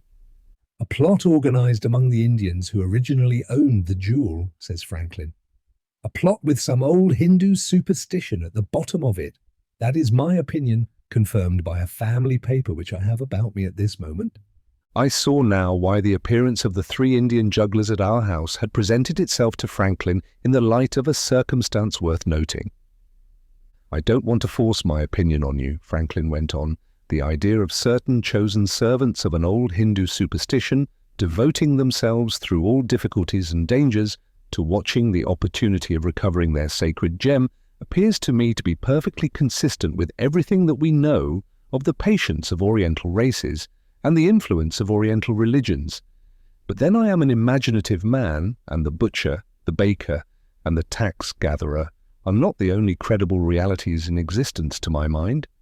Let the guess I have made at the truth in this matter go for what it is worth, and let us get on to the only practical question that concerns us. Does the conspiracy against the Moonstone survive the Colonel's death? And did the Colonel know it when he left the birthday gift to his niece? I began to see my lady and Miss Rachel at the end of it all now. Not a word he said escaped me. I was not very willing when I discovered the story of the Moonstone, said Franklin, to be the means of bringing it here. But Bruff reminded me that somebody must put my cousin's legacy into my cousin's hands, and that I might as well do it as anybody else. After taking the diamond out of the bank, I fancied I was followed in the streets by a shabby, dark-complexioned man. I went to my father's house to pick up my luggage and found a letter there, which unexpectedly detained me in London. I went back to the bank with the diamond and thought I saw the shabby man again. Taking the diamond once more out of the bank this morning, I saw the man for the 3rd time, gave him the slip, and started, before he recovered the trace of me, by the morning instead of the afternoon train. Here I am with the diamond safe and sound, and what is the first news that meets me? I find that 3 strolling Indians have been at the house, and that my arrival from London, and something which I am expected to have about me, are 2 special objects of investigation to them when they believe themselves to be alone. I don't waste time and words on their pouring the ink into the boy's hand and telling him to look in it for a man at a distance, and for something in that man's pocket. The thing, which I have often seen done in the East, is hocus pocus in my opinion, as it is in yours.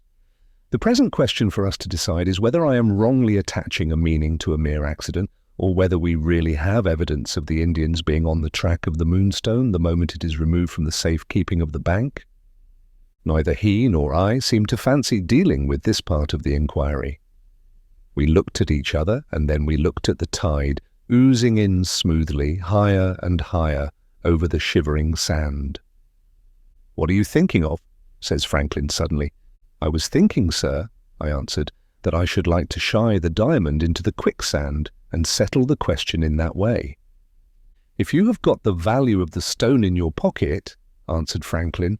Say so, Betteridge, and in it goes. It's curious to note when your mind's anxious how very far in the way of relief a very small joke will go. We found a fund of merriment at the time in the notion of making away with Miss Rachel's lawful property and getting Blake as executor into dreadful trouble, though where the merriment was I am quite at a loss to discover now. Franklin was the first to bring the talk back to the talk's proper purpose. He took an envelope out of his pocket, opened it, and handed to me the paper inside. "Betteridge," he said, "we must face the question of the Colonel's motive in leaving this legacy to his niece. For my aunt's sake, bear in mind how Lady Verinder treated her brother from the time when he returned to England to the time when he told you he should remember his niece's birthday, and read that." He gave me the extract from the Colonel's will. I have got it by me while I write these words, and I copy it as follows, for your benefit. Thirdly and lastly, I give and bequeath to my niece Rachel Verinder, daughter and only child of my sister Julia Verinder, widow, if her mother, the said Julia Verinder, shall be living on the said Rachel Verinder's next birthday after my death, the yellow diamond belonging to me, and known in the East by the name of the Moonstone, subject to this condition, that her mother, the said Julia Verinder, shall be living at the time. And I hereby desire my executor to give my diamond, either by his own hands, or by the hands of some trustworthy representative whom he shall appoint, into the personal possession of my said niece Rachel, on her next birthday after my death, and in the presence, if possible, of my sister, the said Julia Verinder. And I desire that my said sister may be informed by means of a true copy of this, the third and last clause of my will, that I give the diamond to her daughter Rachel, in token of my free forgiveness of the injury which her conduct towards me has been the means of inflicting on my reputation in my lifetime, and especially in proof that I pardon, as becomes a dying man, the insult offered to me as an officer and a gentleman, when her servant, by her orders, closed the door of her house against me on the occasion of her daughter's birthday. More words followed these, providing if my lady was dead, or if Miss Rachel was dead, at the time of the testator's decease, for the diamond being sent to Holland, in accordance with the sealed instructions originally deposited with it.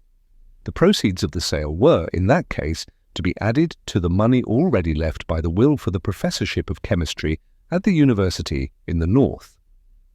I handed the paper back to Franklin, sorely troubled what to say to him.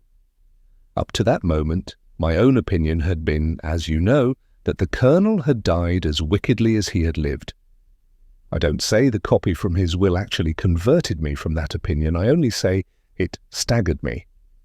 "Well," says Franklin, "now you have read the Colonel's own statement, what do you say? In bringing the Moonstone to my aunt's house, am I serving his vengeance blindfold, or am I vindicating him in the character of a penitent and Christian man?" "It seems hard to say, sir," I answered, "that he died with a horrid revenge in his heart and a horrid lie on his lips. God alone knows the truth. Don't ask me." Franklin sat twisting and turning the extract from the will in his fingers, as if he expected to squeeze the truth out of it in that manner. He altered quite remarkably at the same time.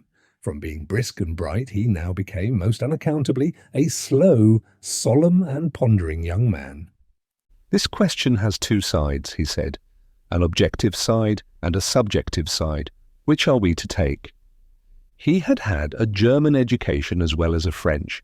One of the two had been in undisturbed possession of him, as I supposed, up to this time, and now, as well as I could make out, the other was taking its place. It is one of my rules in life never to notice what I don't understand. I steered a middle course between the objective side and the subjective side. In plain English, I stared hard and said nothing. "Let's extract the inner meaning of this," says Franklin. "Why did my uncle leave the diamond to Rachel? Why didn't he leave it to my aunt?" "That's not beyond guessing, sir, at any rate," I said. "Colonel Herncastle knew my lady well enough to know that she would have refused to accept any legacy that came to her from him. How did he know that Rachel might not refuse to accept it too? Is there any young lady in existence, sir, who could resist the temptation of accepting such a birthday present as the Moonstone? That's the subjective view, says Franklin. It does you great credit, Betteridge, to be able to take the subjective view. But there's another mystery about the Colonel's legacy, which is not accounted for yet. How are we to explain his only giving Rachel her birthday present conditionally on her mother being alive? I don't want to slander a dead man, sir, I answered. But if he has purposely left a legacy of trouble and danger to his sister by the means of her child, it must be a legacy made conditional on his sister's being alive to feel the vexation of it. Oh, that's your interpretation of his motive, is it? The subjective interpretation again? Have you ever been in Germany, Betteridge? No, sir. What's your interpretation, if you please? I can see, says Franklin, that the Colonel's object may, quite possibly, have been not to benefit his niece, whom he had never even seen, but to prove to his sister that he had died forgiving her, and to prove it very prettily by means of a present made to her child. There is a totally different explanation from yours, Betteridge, taking its rise in a subjective-objective point of view. From all I can see, one interpretation is just as likely to be right as the other.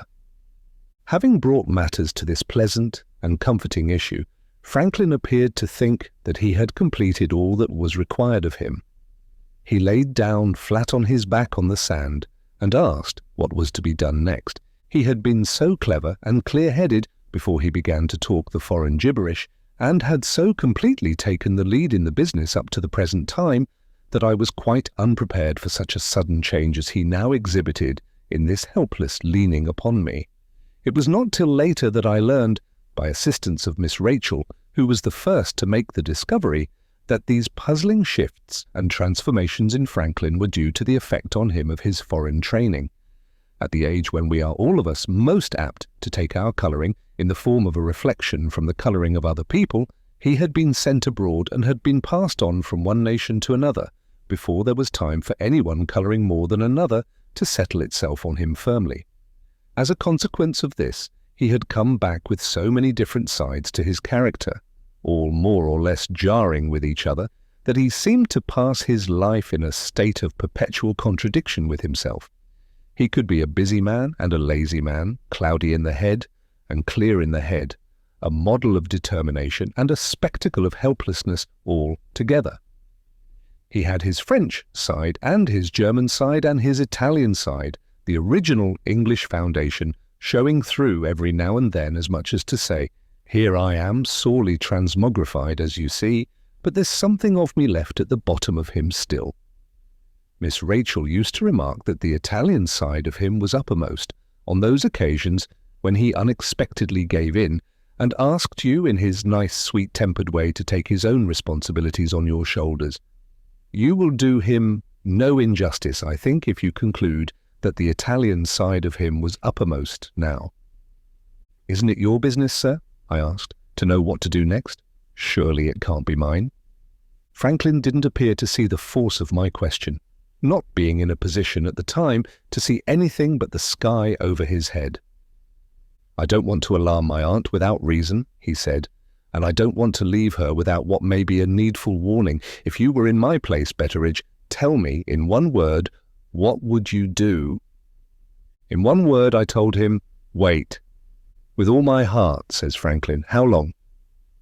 I proceeded to explain myself. "As I understand it, sir," I said, "somebody is bound to put this plaguey diamond into Miss Rachel's hands on her birthday, and you may as well do it as another. Very good. This is the, and the birthday is on the. We have got close on 4 weeks before us. Let's wait and see what happens in that time, and let's warn my lady or not, as the circumstances direct us." "Perfect, Betteridge, as far as it goes," says Franklin. "But between this and the birthday, what's to be done with the diamond?" "What your father did with it, to be sure, sir," I answered. "Your father put it in the safe-keeping of a bank in London. You put in the safe-keeping of the bank at Frizinghall. Frizinghall was our nearest town, and the Bank of England wasn't safer than the bank there. If I were you, sir," I added, "I would ride straight away with it to Frizinghall before the ladies come back. The prospect of doing something, and what is more, of doing that something on a horse, brought Franklin up like lightning from the flat of his back. He sprang to his feet and pulled me up, without ceremony, onto mine. "Betteridge, you are worth your weight in gold," he said. "Come along and saddle the best horse in the stables directly." Here, God bless it, was the original English foundation of him showing through all the foreign varnish at last. Here was the Master Franklin I remembered, coming out again in the good old way at the prospect of a ride, and reminding me of the good old times. Saddle a horse for him? I would have saddled a dozen horses if he could only have ridden them all. We went back to the house in a hurry. We had the fleetest horse in the stables, saddled in a hurry, and Franklin rattled off in a hurry to lodge the cursed diamond once more in the strong room of a bank. When I heard the last of his horse's hoofs on the drive, and when I turned about in the yard and found I was alone again, I felt half inclined to ask myself if I hadn't woke up from a dream. 7. While I was in this bewildered frame of mind, sorely needing a little quiet time by myself to put me right again, my daughter, Penelope, got in my way, just as her late mother used to get in my way on the stairs, and instantly summoned me to tell her all that had passed at the conference between Franklin and me. Under present circumstances, the one thing to be done was to clap the extinguisher upon Penelope's curiosity on the spot. I accordingly replied that Franklin and I had both talked of foreign politics till we could talk no longer, and had then mutually fallen asleep in the heat of the sun. Try that sort of answer when your wife or your daughter next worries you with an awkward question at an awkward time, and depend on the natural sweetness of women for kissing and making it up again at the next opportunity. The afternoon wore on, and my lady and Miss Rachel came back. Needless to say how astonished they were when they heard that Franklin Blake had arrived and had gone off again on horseback. Needless also to say that they asked awkward questions directly, and that the foreign politics and the falling asleep in the sun wouldn't serve a second time over with them. Being at the end of my invention, I said Franklin's arrival by the early train was entirely attributable to one of Franklin's freaks. Being asked upon that whether his galloping off again on horseback was another of Franklin's freaks, I said, yes, it was, and slipped out of it, I think very cleverly, in that way. Having got over my difficulties with the ladies, I found more difficulties waiting for me when I went back to my own room. In came Penelope, with the natural sweetness of women, to kiss and make it up again, and, with the natural curiosity of women, to ask another question. This time she only wanted me to tell her what was the matter with our second housemaid, Rosanna Spearman. After leaving Franklin and me at the Shivering Sand, Rosanna, it appeared, had returned to the house in a very unaccountable state of mind. She had turned, if Penelope was to be believed, all the colours of the rainbow. She had been merry without reason and sad without reason. In one breath she asked hundreds of questions about Franklin Blake, and in another breath she had been angry with Penelope for presuming to suppose that a strange gentleman could possess any interest for her. She had been surprised, smiling, and scribbling Franklin's name inside her workbox. She had been surprised, again crying and looking at her deformed shoulder in the glass. Had she and Franklin known anything of each other before today? Quite impossible. Had they heard anything of each other? Impossible again. I could speak to Franklin's astonishment as genuine when he saw how the girl stared at him. Penelope could speak to the girl's inquisitiveness as genuine when she asked questions about Franklin. The conference between us, conducted in this way, was tiresome enough until my daughter suddenly ended it by bursting out with what I thought the most monstrous supposition I had ever heard in my life. "Father," says Penelope quite seriously, "there's only one explanation of it. Rosanna has fallen in love with Franklin Blake at first sight. You have heard of beautiful young ladies falling in love at first sight and have thought it natural enough. But a housemaid out of a reformatory, with a plain face and a deformed shoulder, falling in love at first sight with a gentleman who comes on a visit to her mistress's house, match me that in the way of an absurdity out of any storybook in Christendom if you can." I laughed till the tears rolled down my cheeks. Penelope resented my merriment in rather a strange way. "I never knew you cruel before, father," she said very gently, and went out. My girl's words fell upon me like a splash of cold water. I was savage with myself for feeling uneasy in myself the moment she had spoken them, but so it was. "We will change the subject, if you please. I am sorry I drifted into writing about it, and not without reason, as you will see, when we have gone on together a little longer." The evening came, and the dressing bell for dinner rang before Franklin returned from Frizinghall. I took his hot water up to his room myself, expecting to hear, after this extraordinary delay, that something had happened. To my great disappointment, and no doubt to yours also, nothing had happened. He had not met with the Indians, either going or returning. He had deposited the Moonstone in the bank, describing it merely as a valuable of great price, and he had got the receipt for it safe in his pocket. I went downstairs, feeling that this was rather a flat ending after all our excitement about the diamond earlier in the day. How the meeting between Franklin and his aunt and cousin went off is more than I can tell you. I would have given something to have waited at table that day. But in my position in the household, waiting at dinner, except on high family festivals, was letting down my dignity in the eyes of the other servants, a thing which my lady considered me quite prone enough to do already without seeking occasions for it. The news brought to me from the upper regions that evening came from Penelope and the footman.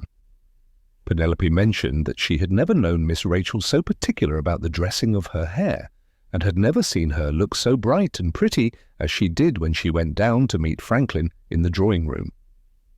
The footman's report was that the preservation of a respectful composure in the presence of his betters and the waiting on Franklin Blake at dinner were two of the hardest things to reconcile with each other that had ever tried his training in service. Later in the evening we heard them singing and playing duets, Franklin piping high, Miss Rachel piping higher, and my lady on the piano, following them as it were over hedge and ditch, and seeing them safe through it in a manner most wonderful and pleasant to hear through the open windows on the terrace at night. Later still I went to Franklin in the smoking room with the soda water and brandy, and found that Miss Rachel had put the diamond clean out of his head.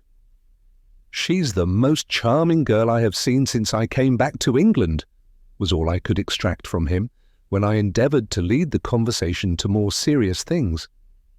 Towards midnight I went round the house to lock up, accompanied by my second-in-command, Samuel the footman, as usual.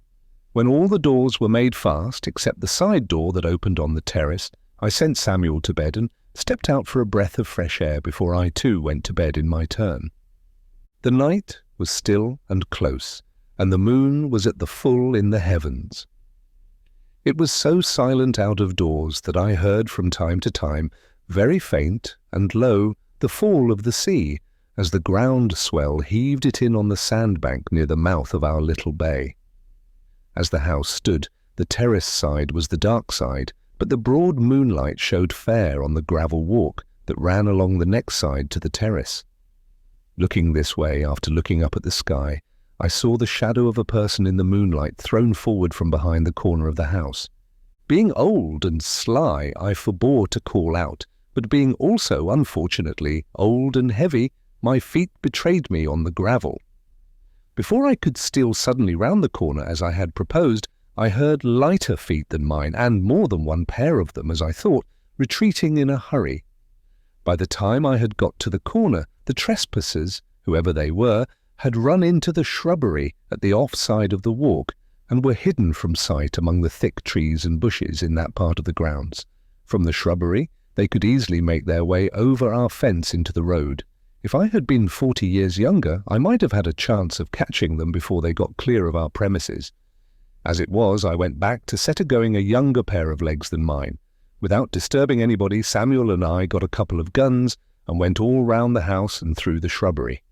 Having made sure that no persons were lurking about anywhere in our grounds, we turned back. Passing over the walk where I had seen the shadow, I now noticed for the first time a little bright object lying on the clean gravel under the light of the moon. Picking the object up, I discovered it was a small bottle containing a thick, sweet-smelling liquor, as black as ink. I said nothing to Samuel, But remembering what Penelope had told me about the jugglers and the pouring of the little pool of ink into the palm of the boy's hand, I instantly suspected that I had disturbed the 3 Indians lurking about the house and bent, in their heathenish way, on discovering the whereabouts of the diamond that night. 8. Here, for one moment, I find it necessary to call a halt. On summoning up my own recollections, and on getting Penelope to help me by consulting her journal, I find that we may pass pretty rapidly over the interval between Franklin Blake's arrival and Miss Rachel's birthday. For the greater part of that time the days passed, and brought nothing with them worth recording. With your good leave, then, and with Penelope's help, I shall notice certain dates only in this place, reserving to myself to tell the story day by day once more, as soon as we get to the time when the business of the Moonstone became the chief business of everybody in our house. This said, we may now go on again, beginning, of course, with the bottle of sweet-smelling ink which I found on the gravel walk at night. On the next morning, the morning of the 26th, I showed Franklin this article of jugglery and told him what I have already told you. His opinion was, not only that the Indians had been lurking about after the diamond, but also that they were actually foolish enough to believe in their own magic, meaning thereby the making of signs on a boy's head and the pouring of ink into a boy's hand, and then expecting him to see persons and things beyond the reach of human vision. In our country, as well as in the East, Franklin informed me, there are people who practice this curious hocus-pocus, without the ink, however, and who call it by a French name, signifying something like brightness of sight. Depend upon it, says Franklin, the Indians took it for granted that we should keep the diamond here, and they brought their clairvoyant boy to show them the way to it, if they succeeded in getting into the house last night. Do you think they'll try again, sir? I asked. It depends, says Franklin, on what the boy can really do. If he can see the diamond through the iron safe of the bank at Frizinghall, we shall be troubled with no more visits from the Indians for the present. If he can't, we shall have another chance of catching them in the shrubbery before many more nights are over our heads. I waited pretty confidently for that latter chance, but strange to relate, it never came. Whether the jugglers heard in the town of Franklin having been seen at the bank, and drew their conclusions accordingly, or whether the boy really did see the diamond where the diamond was now lodged, which I, for one, flatly disbelieve, or whether, after all, it was a mere effect of chance. This, at any rate, is the plain truth. Not the ghost of an Indian came near the house again through the weeks that passed before Miss Rachel's birthday. The jugglers remained in and about the town plying their trade, and Franklin and I remained waiting to see what might happen, and resolute not to put the rogues on their guard by showing our suspicions of them too soon. With this report of the proceedings on either side ends all that I have to say about the Indians for the present. On thee, Miss Rachel and Franklin hit on a new method of working their way together through the time which might otherwise have hung heavy on their hands. There are reasons for taking particular notice here of the occupation that amused them. You will find it has a bearing on something that is still to come.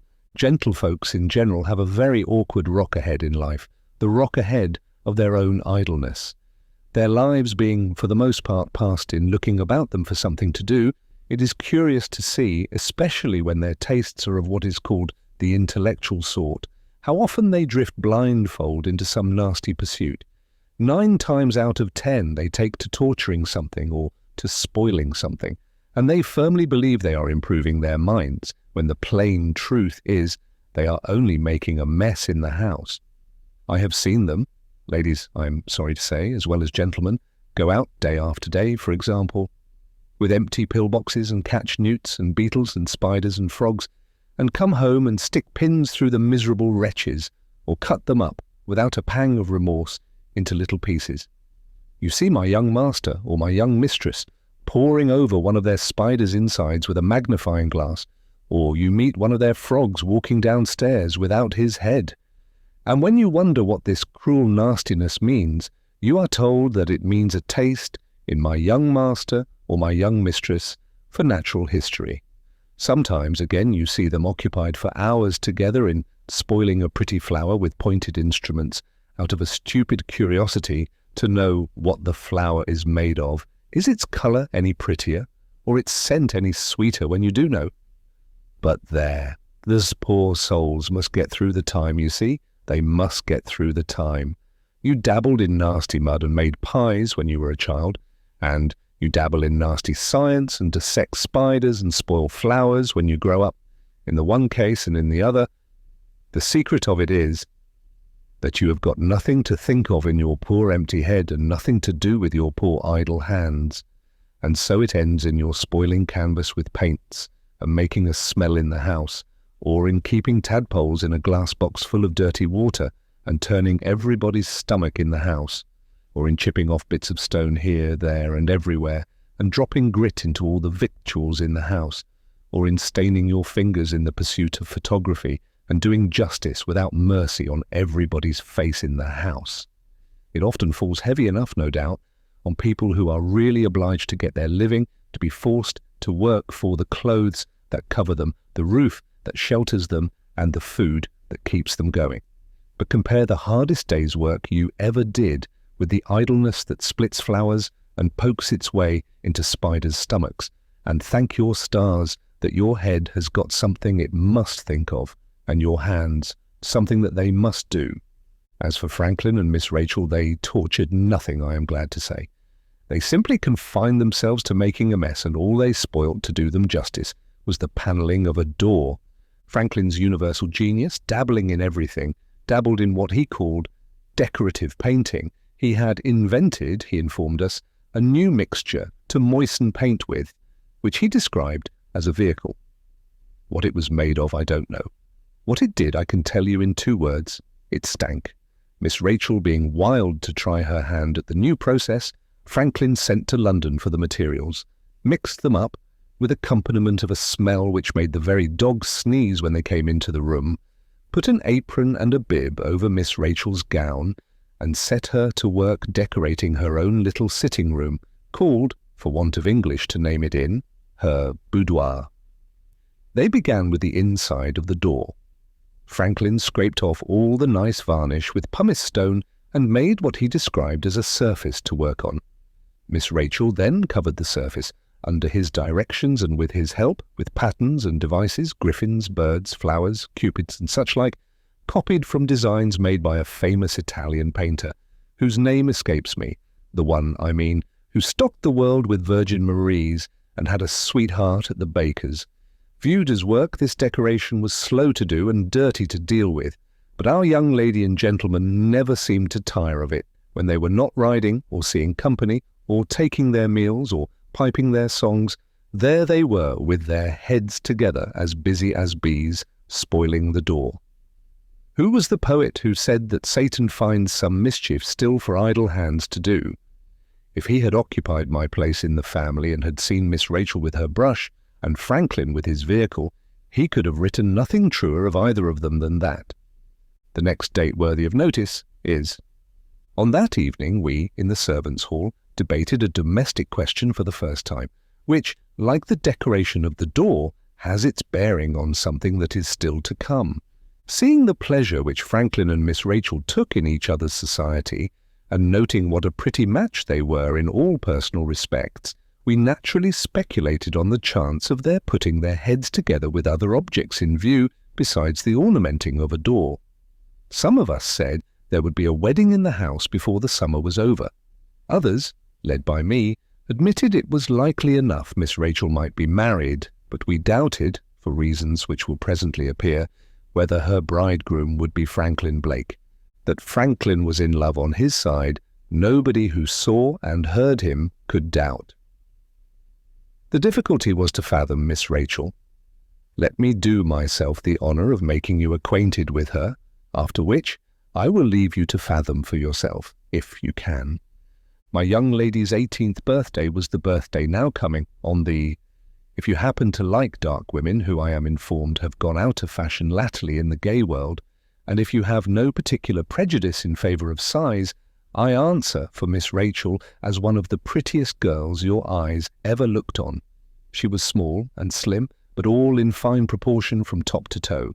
To see her sit down, to see her get up, and specially to see her walk, was enough to satisfy any man in his senses that the graces of her figure, if you will pardon me the expression, were in her flesh and not in her clothes. Her hair was the blackest I ever saw. Her eyes matched her hair. Her nose was not quite large enough, I admit. Her mouth and chin were, to quote Franklin, morsels for the gods, and her complexion, on the same undeniable authority, was as warm as the sun itself, with this great advantage over the sun that it was always in nice order to look at. Add to the foregoing that she carried her head as upright as a dart, in a dashing, spirited, thoroughbred way, that she had a clear voice with a ring of the right metal in it, and a smile that began very prettily in her eyes before it got to her lips.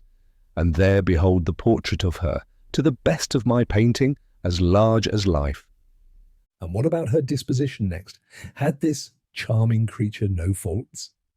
She had just as many faults as you have, ma'am, neither more nor less. To put it seriously, my dear pretty Miss Rachel, possessing a host of graces and attractions, had one defect which strict impartiality compels me to acknowledge. She was unlike most other girls of her age in this, that she had ideas of her own and was stiff-necked enough to set the fashions themselves at defiance, if the fashions didn't suit her views. In trifles, this independence of hers was all well enough, but in matters of importance it carried her, as my lady thought and as I thought, too far.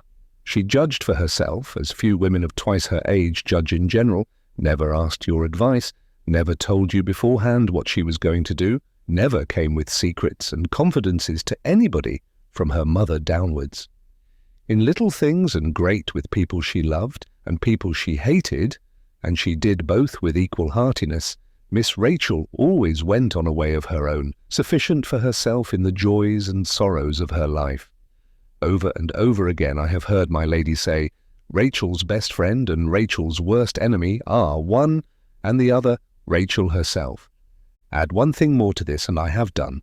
With all her secrecy and self-will, there was not so much as the shadow of anything false in her. I never remember her breaking her word. I never remember her saying no and meaning yes. I can call to mind, in her childhood, more than one occasion when the good little soul took the blame and suffered the punishment for some fault committed by a playfellow whom she loved. Nobody ever knew her to confess to it when the thing was found out and she was charged with it afterwards. But nobody ever knew her to lie about it either. She looked you straight in the face and shook her little saucy head and said plainly, I won't tell you. Punished again for this, she would own to being sorry for saying won't. But, bread and water notwithstanding, she never told you. Self-willed, devilish self-willed sometimes, I grant, but the finest creature nevertheless that ever walked the ways of this lower world. Perhaps you think you see a certain contradiction here. In that case, a word in your ear. Study your wife closely for the next 24 hours. If your good lady doesn't exhibit something in the shape of a contradiction in that time, heaven help you, you have married a monster. I have now brought you acquainted with Miss Rachel, which you will find puts us face to face, next, with the question of that young lady's matrimonial views. On an invitation from my mistress was sent to a gentleman in London to come and help to keep Miss Rachel's birthday. This was the fortunate individual on whom I believed her heart to be privately set. Like Franklin, he was a cousin of hers. His name was Godfrey Ablewhite, my lady's second sister. Don't be alarmed, we are not going very deep into family matters this time. My lady's second sister, I say, had a disappointment in love, and taking her husband afterwards on the neck or nothing principle, made what they call a misalliance. There was terrible work in the family when the Honourable Caroline insisted on marrying plain Ablewhite, the banker at Frizinghall. He was very rich and very respectable, and he begot a prodigious large family, all in his favour so far. But he had presumed to raise himself from a low station in the world, and that was against him. However, time and the progress of modern enlightenment put things right, and the misalliance passed muster very well. We are all getting liberal now, and provided you can scratch me if I scratch you, what do I care, in or out of Parliament, whether you are a dustman or a duke? That's the modern way of looking at it, and I keep up with the modern way. The Ablewhites lived in a fine house and grounds, a little out of Frizinghall. very worthy people and greatly respected in the neighbourhood. We shall not be much troubled with them in these pages, excepting Godfrey, who was Abel White's second son and who must take his proper place here, if you please, for Miss Rachel's sake. With all his brightness and cleverness and general good qualities, Franklin's chance of topping Godfrey in our young lady's estimation was, in my opinion, a very poor chance indeed. In the first place, Godfrey was, in point of size, the finest man by far of the two. He stood over 6 feet high. He had a beautiful red and white colour, a smooth, round face, shaved as bare as your hand, and a head of lovely, long, flaxen hair, falling negligently over the pole of his neck. But why do I try to give you this personal description of him? If you ever subscribed to a ladies' charity in London, you know Godfrey Ablewhite as well as I do. He was a barrister by profession, a ladies' man by temperament, and a good Samaritan by choice. Female benevolence and female destitution could do nothing without him. Maternal societies for confining poor women, Magdalene societies for rescuing poor women, strong-minded societies for putting poor women into poor men's places and leaving the men to shift for themselves. He was vice president, manager, referee to them all. Wherever there was a table, with a committee of ladies sitting round it in council, there was Godfrey at the bottom of the board, keeping the temper of the committee and leading the dear creatures along the thorny ways of business, hat in hand. I do suppose this was the most accomplished philanthropist, on a small independence, that England ever produced. As a speaker at charitable meetings, the like of him for drawing your tears and your money was not easy to find. He was quite a public character. The last time I was in London, my mistress gave me 2 treats. She sent me to the theatre to see a dancing woman who was all the rage, and she sent me to Exeter Hall to hear Godfrey.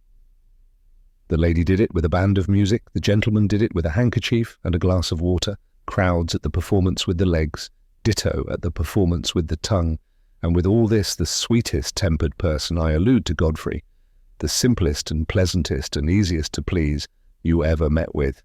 He loved everybody, and everybody loved him. What chance had Franklin? What chance had anybody of average reputation and capacities against such a man as this? On came Godfrey's answer. He accepted my mistress's invitation from the Wednesday of the birthday to the evening of Friday, when his duties to the ladies' charities would oblige him to return to town. He also enclosed a copy of verses on what he elegantly called his cousin's natal day. Miss Rachel, I was informed, joined Franklin in making fun of the verses at dinner, and Penelope, who was all on Franklin's side, asked me in great triumph what I thought of that. "Miss Rachel has led you off on a false scent, my dear," I replied, "but my nose is not so easily mystified. Wait till Abel White's verses are followed by Abel White himself." My daughter replied that Franklin might strike in and try his luck before the verses were followed by the poet. In favour of this view, I must acknowledge that Franklin left no chance untried of winning Miss Rachel's good graces. Though one of the most inveterate smokers I ever met with, he gave up his cigar because she said one day she hated the stale smell of it in his clothes. He slept so badly after this effort of self-denial for want of the composing effect of the tobacco to which he was used, and came down morning after morning looking so haggard and worn that Miss Rachel herself begged him to take to his cigars again. No, he would take to nothing again that could cause her a moment's annoyance. He would fight it out resolutely and get back his sleep sooner or later by main force of patience in waiting for it. Such devotion as this, you may say, as some of them said downstairs, could never fail of producing the right effect on Miss Rachel, backed up too, as it was, by the decorating work every day on the door. All very well, but she had a photograph of Godfrey in her bedroom, represented speaking at a public meeting, with all his hair blown out by the breath of his own eloquence, and his eyes most lovely, charming the money out of your pockets. What do you say to that? Every morning, as Penelope herself owned to me, there was the man whom the women couldn't do without, looking on in effigy, while Miss Rachel was having her hair combed. He would be looking on in reality before long. That was my opinion of it. Brought an event which made Franklin's chance look To my mind, a worse chance than ever. A strange gentleman speaking English with a foreign accent came that morning to the house and asked to see Franklin Blake on business. The business could not possibly have been connected with the diamond for these two reasons. First, that Franklin told me nothing about it. Secondly, that he communicated it, when the gentleman had gone, as I suppose, to my lady. She probably hinted something about it next to her daughter. At any rate, Miss Rachel was reported to have said some severe things to Franklin at the piano that evening about the people he had lived among and the principles he had adopted in foreign parts. The next day, for the first time, nothing was done towards the decoration of the door. I suspect some imprudence of Franklin's on the continent, with a woman or a debt at the bottom of it, had followed him to England, but that is all guesswork. In this case, not only Franklin, but my lady too, for a wonder, left me in the dark. On, to all appearance, the cloud passed away again. They returned to their decorating work on the door and seemed to be as good friends as ever. If Penelope was to be believed, Franklin had seized the opportunity of the reconciliation to make an offer to Miss Rachel, and had neither been accepted nor refused. My girl was sure, from signs and tokens which I need not trouble you with, that her young mistress had fought Franklin off by declining to believe that he was in earnest, and had then secretly regretted treating him in that way afterwards. Though Penelope was admitted to more familiarity with her young mistress than maids generally are, for the two had been almost brought up together as children, still I knew Miss Rachel's reserved character too well to believe that she would show her mind to anybody in this way. What my daughter told me on the present occasion was, as I suspected, more what she wished than what she really knew. On another event happened. We had the doctor in the house professionally. He was summoned to prescribe for a person whom I have had occasion to present to you in these pages, our second housemaid, Rosanna Spearman. This poor girl, who had puzzled me, as you know already, at the Shivering Sand, puzzled me more than once again in the interval time of which I am now writing. Penelope's notion that her fellow servant was in love with Franklin, which my daughter, by my orders, kept strictly secret, seemed to be just as absurd as ever. But I must own that what I myself saw, and what my daughter saw also, of our second housemaid's conduct, began to look mysterious, to say the least of it. For example, the girl constantly put herself in Franklin's way very slyly and quietly, but she did it. He took about as much notice of her as he took of the cat. It never seemed to occur to him to waste a look on Rosanna's plain face. The poor thing's appetite, never much, fell away dreadfully, and her eyes in the morning showed plain signs of waking and crying at night. One day Penelope made an awkward discovery, which we hushed up on the spot. She caught Rosanna at Franklin's dressing table secretly removing a rose which Miss Rachel had given him to wear in his buttonhole, and putting another rose like it, of her own picking, in its place. She was, after that, once or twice impudent to me when I gave her a well-meant general hint to be careful in her conduct, and, worse still, she was not over-respectful now on the few occasions when Miss Rachel accidentally spoke to her. My lady noticed the change, and asked me what I thought about it. I tried to screen the girl by answering that I thought she was out of health, and it ended in the doctor being sent for, as already mentioned, on the 19th. He said it was her nerves and doubted if she was fit for service. My lady offered to remove her for change of air to one of our farms inland.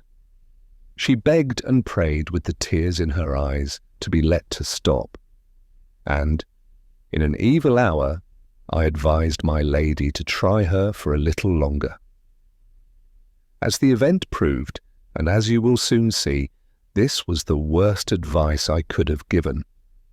If I could only have looked a little way into the future, I would have taken Rosanna Spearman out of the house, then and there, with my own hand. On there came a note from Godfrey. He had arranged to stop at Frizinghall that night, having occasion to consult his father on business. On the afternoon of the next day, he and his two eldest sisters would ride over to us on horseback in good time before dinner. An elegant little casket in china accompanied the note, presented to Miss Rachel with her cousin's love and best wishes. Franklin had only given her a plain locket not worth half the money. My daughter, Penelope, nevertheless, such is the obstinacy of women, still backed him to win. Thanks be to heaven, we have arrived at the eve of the birthday at last. You will own, I think, that I have got you over the ground this time without much loitering by the way. Cheer up, I'll ease you with another new chapter here. And what is more, that chapter shall take you straight into the thick of the story. 9. June 21st, the day of the birthday, was cloudy and unsettled at sunrise, but towards noon it cleared up bravely. We in the servants' hall began this happy anniversary, as usual, by offering our little presents to Miss Rachel, with the regular speech delivered annually by me as the chief. I follow the plan adopted by the Queen in opening Parliament, namely the plan of saying much the same thing regularly every year. Before it is delivered, my speech, like the Queen's, is looked for as eagerly as if nothing of the kind had ever been heard before. When it is delivered and turns out not to be the novelty anticipated, though they grumble a little, they look forward hopefully to something newer next year. An easy people to govern in the Parliament and in the kitchen, that's the moral of it. After breakfast, Franklin and I had a private conference on the subject of the Moonstone, the time having now come for removing it from the bank at Frizinghall and placing it in Miss Rachel's own hands. Whether he had been trying to make love to his cousin again and had got a rebuff, or whether his broken rest, night after night, was aggravating the queer contradictions and uncertainties in his character, I don't know. But certain it is that Franklin failed to show himself at his best on the morning of the birthday. He was in 20 different minds about the diamond in as many minutes. For my part, I stuck fast by the plain facts as we knew them. Nothing had happened to justify us in alarming my lady on the subject of the jewel, and nothing could alter the legal obligation that now lay on Franklin to put it in his cousin's possession. That was my view of the matter, and, twist and turn it as he might, he was forced in the end to make it his view too. We arranged that he was to ride over, after lunch, to Frizinghall and bring the diamond back, with Godfrey and the 2 young ladies in all probability to keep him company on the way home again. This settled, our young gentleman went back to Miss Rachel. They consumed the whole morning and part of the afternoon in the everlasting business of decorating the door, Penelope standing by to mix the colours as directed, and my lady, as luncheon time drew near, going in and out of the room with her handkerchief to her nose, for they used a deal of Franklin's vehicle that day, and trying vainly to get the 2 artists away from their work. It was 3 o'clock before they took off their aprons and released Penelope, much the worse for the vehicle, and cleaned themselves of their mess. But they had done what they wanted. They had finished the door on the birthday, and proud enough they were of it. The griffins, cupids, and so on were, I must own, most beautiful to behold, those so many in number, so entangled in flowers and devices, and so topsy-turvy in their actions and attitudes, that you felt them unpleasantly in your head for hours after you had done with the pleasure of looking at them. If I add that Penelope ended her part of the morning's work by being sick in the back kitchen, it is in no unfriendly spirit towards the vehicle. No, it left off stinking when it dried, and if art requires these sort of sacrifices, though the girl is my own daughter, I say, let art have them. Franklin snatched a morsel from the luncheon table and rode off to Frizinghall to escort his cousins, as he told my lady, to fetch the Moonstone, as was privately known to himself and to me. This being one of the high festivals on which I took my place at the sideboard, in command of the attendants at table, I had plenty to occupy my mind while Franklin was away. Having seen to the wine and reviewed my men and women who were to wait at dinner, I retired to collect myself before the company came. A whiff of you-know-what, and a turn at a certain book which I have had occasion to mention in these pages, composed me, body and mind. I was aroused from what I am inclined to think must have been, not a nap, but a reverie, by the clatter of horses' hoofs outside, and going to the door, received a cavalcade comprising Franklin and his 3 cousins, escorted by one of old Ablewhite's grooms. Godfrey struck me, strangely enough, as being like Franklin in this respect, that he did not seem to be in his customary spirits. He kindly shook hands with me as usual, and was most politely glad to see his old friend Betteridge wearing so well. But there was a sort of cloud over him, which I couldn't at all account for, and when I asked how he had found his father in health, he answered rather shortly, much as usual. However, the two Miss Ablewhites were cheerful enough for 20, which more than restored the balance. They were nearly as big as their brother, spanking, yellow-haired, rosy lasses, overflowing with superabundant flesh and blood, bursting from head to foot with health and spirits. The legs of the poor horses trembled with carrying them, and when they jumped from their saddles, without waiting to be helped, I declare they bounced on the ground as if they were made of India rubber. Everything the Miss Ablewhites said began with a large O. Everything they did was done with a bang, and they giggled and screamed in season and out of season on the smallest provocation. Bouncers, that's what I call them. Under cover of the noise made by the young ladies, I had an opportunity of saying a private word to Franklin in the hall. "Have you got the diamond safe, sir?" He nodded and tapped the breast pocket of his coat. "Have you seen anything of the Indians?" "Not a glimpse." With that answer, he asked for my lady, and, hearing she was in the small drawing-room, went there straight. The bell rang before he had been a minute in the room, and Penelope was sent to tell Miss Rachel that Franklin Blake wanted to speak to her. Crossing the hall about half an hour afterwards, I was brought to a sudden standstill by an outbreak of screams from the small drawing-room.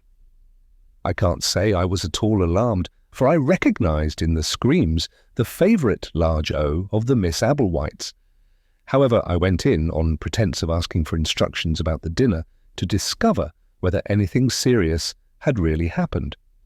There stood Miss Rachel at the table like a person fascinated, with the Colonel's unlucky diamond in her hand. There, on either side of her, knelt the two bouncers, devouring the jewel with their eyes and screaming with ecstasy every time it flashed on them in a new light.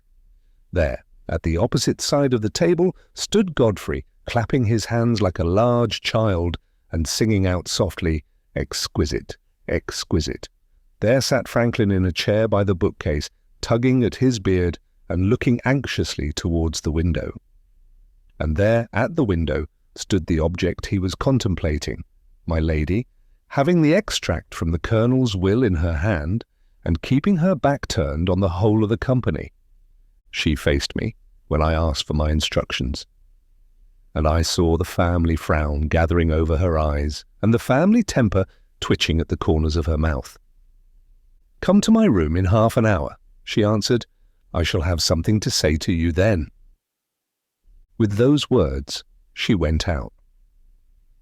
It was plain enough that she was posed by the same difficulty which had posed Franklin and me in our conference at the Shivering Sand.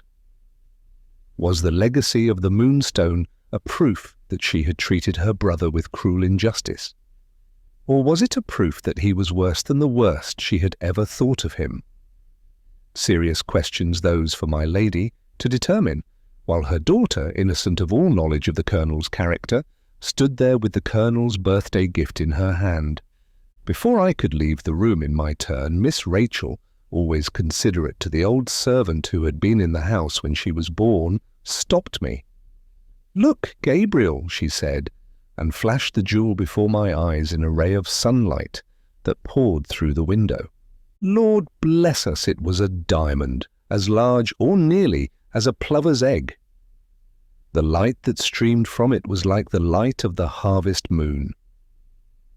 When you looked down into the stone, you looked into a yellow deep that drew your eyes into it so that they saw nothing else. It seemed unfathomable.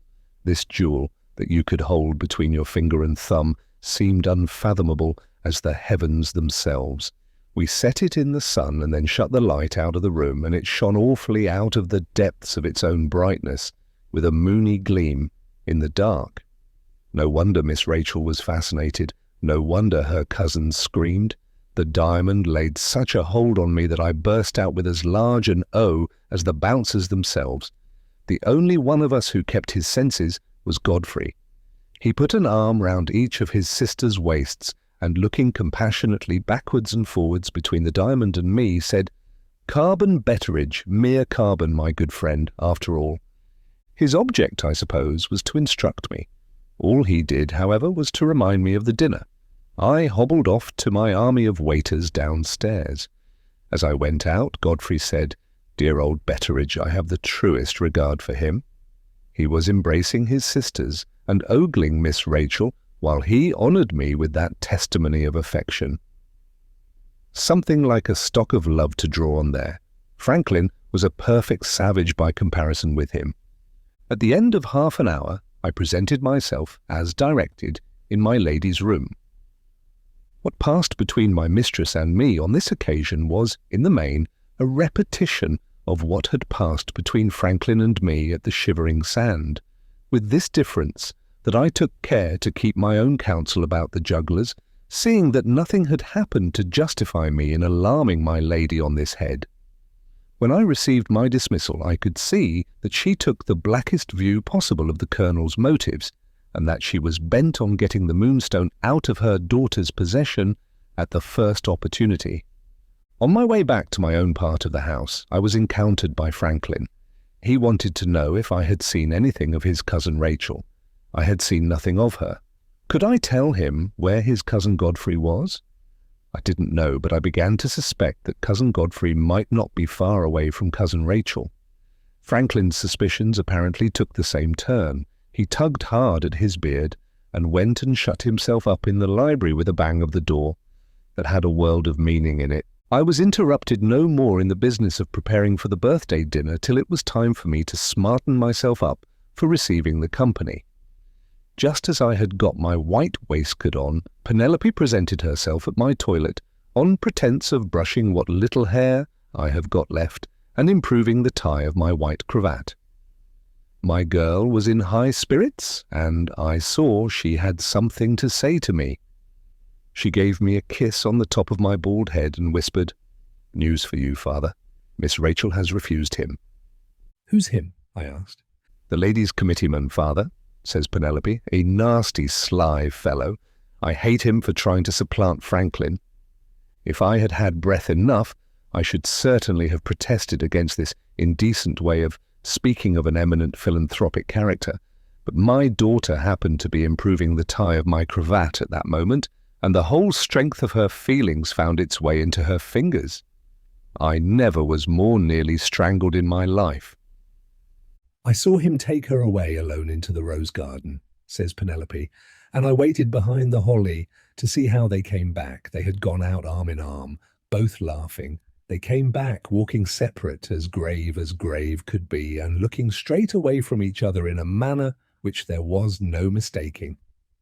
I never was more delighted, father, in my life. There's one woman in the world who can resist Godfrey Ablewhite, at any rate, and if I was a lady, I should be another."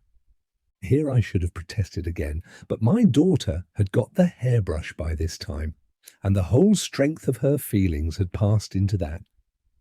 If you are bald, you will understand how she sacrificed me. If you are not, skip this bit, and thank God you have got something in the way of a defence between your hairbrush and your head.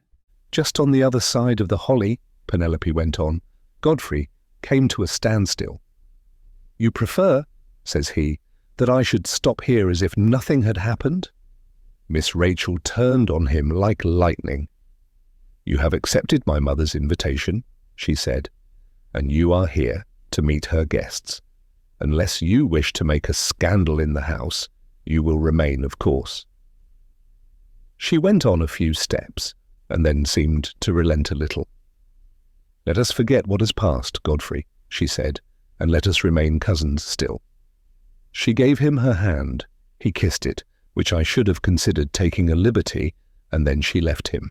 He waited a little by himself, with his head down, and his heel grinding a hole slowly in the gravel walk.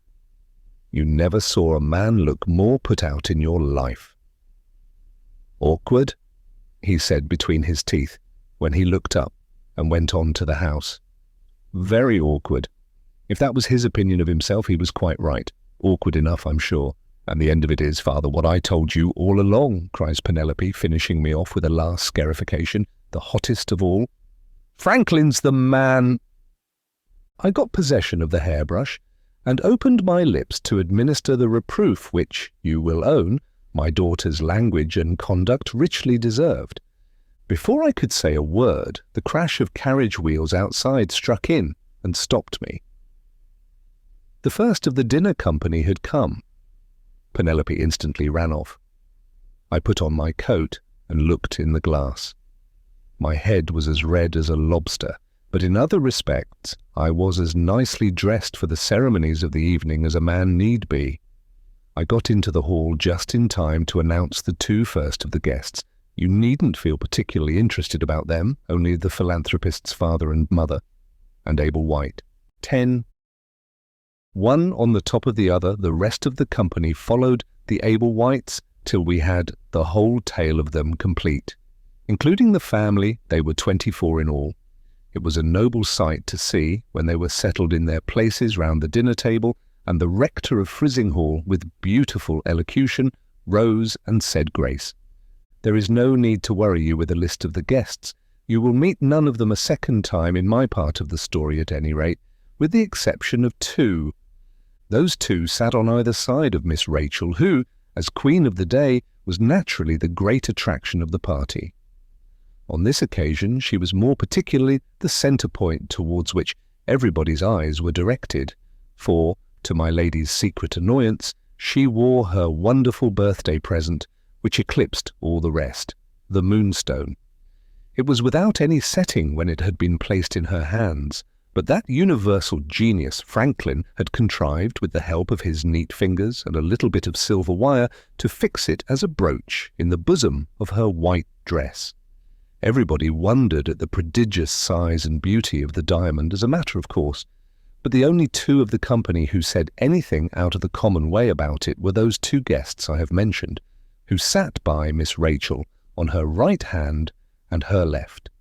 The guest on her left was Candy, our doctor at Frizinghall.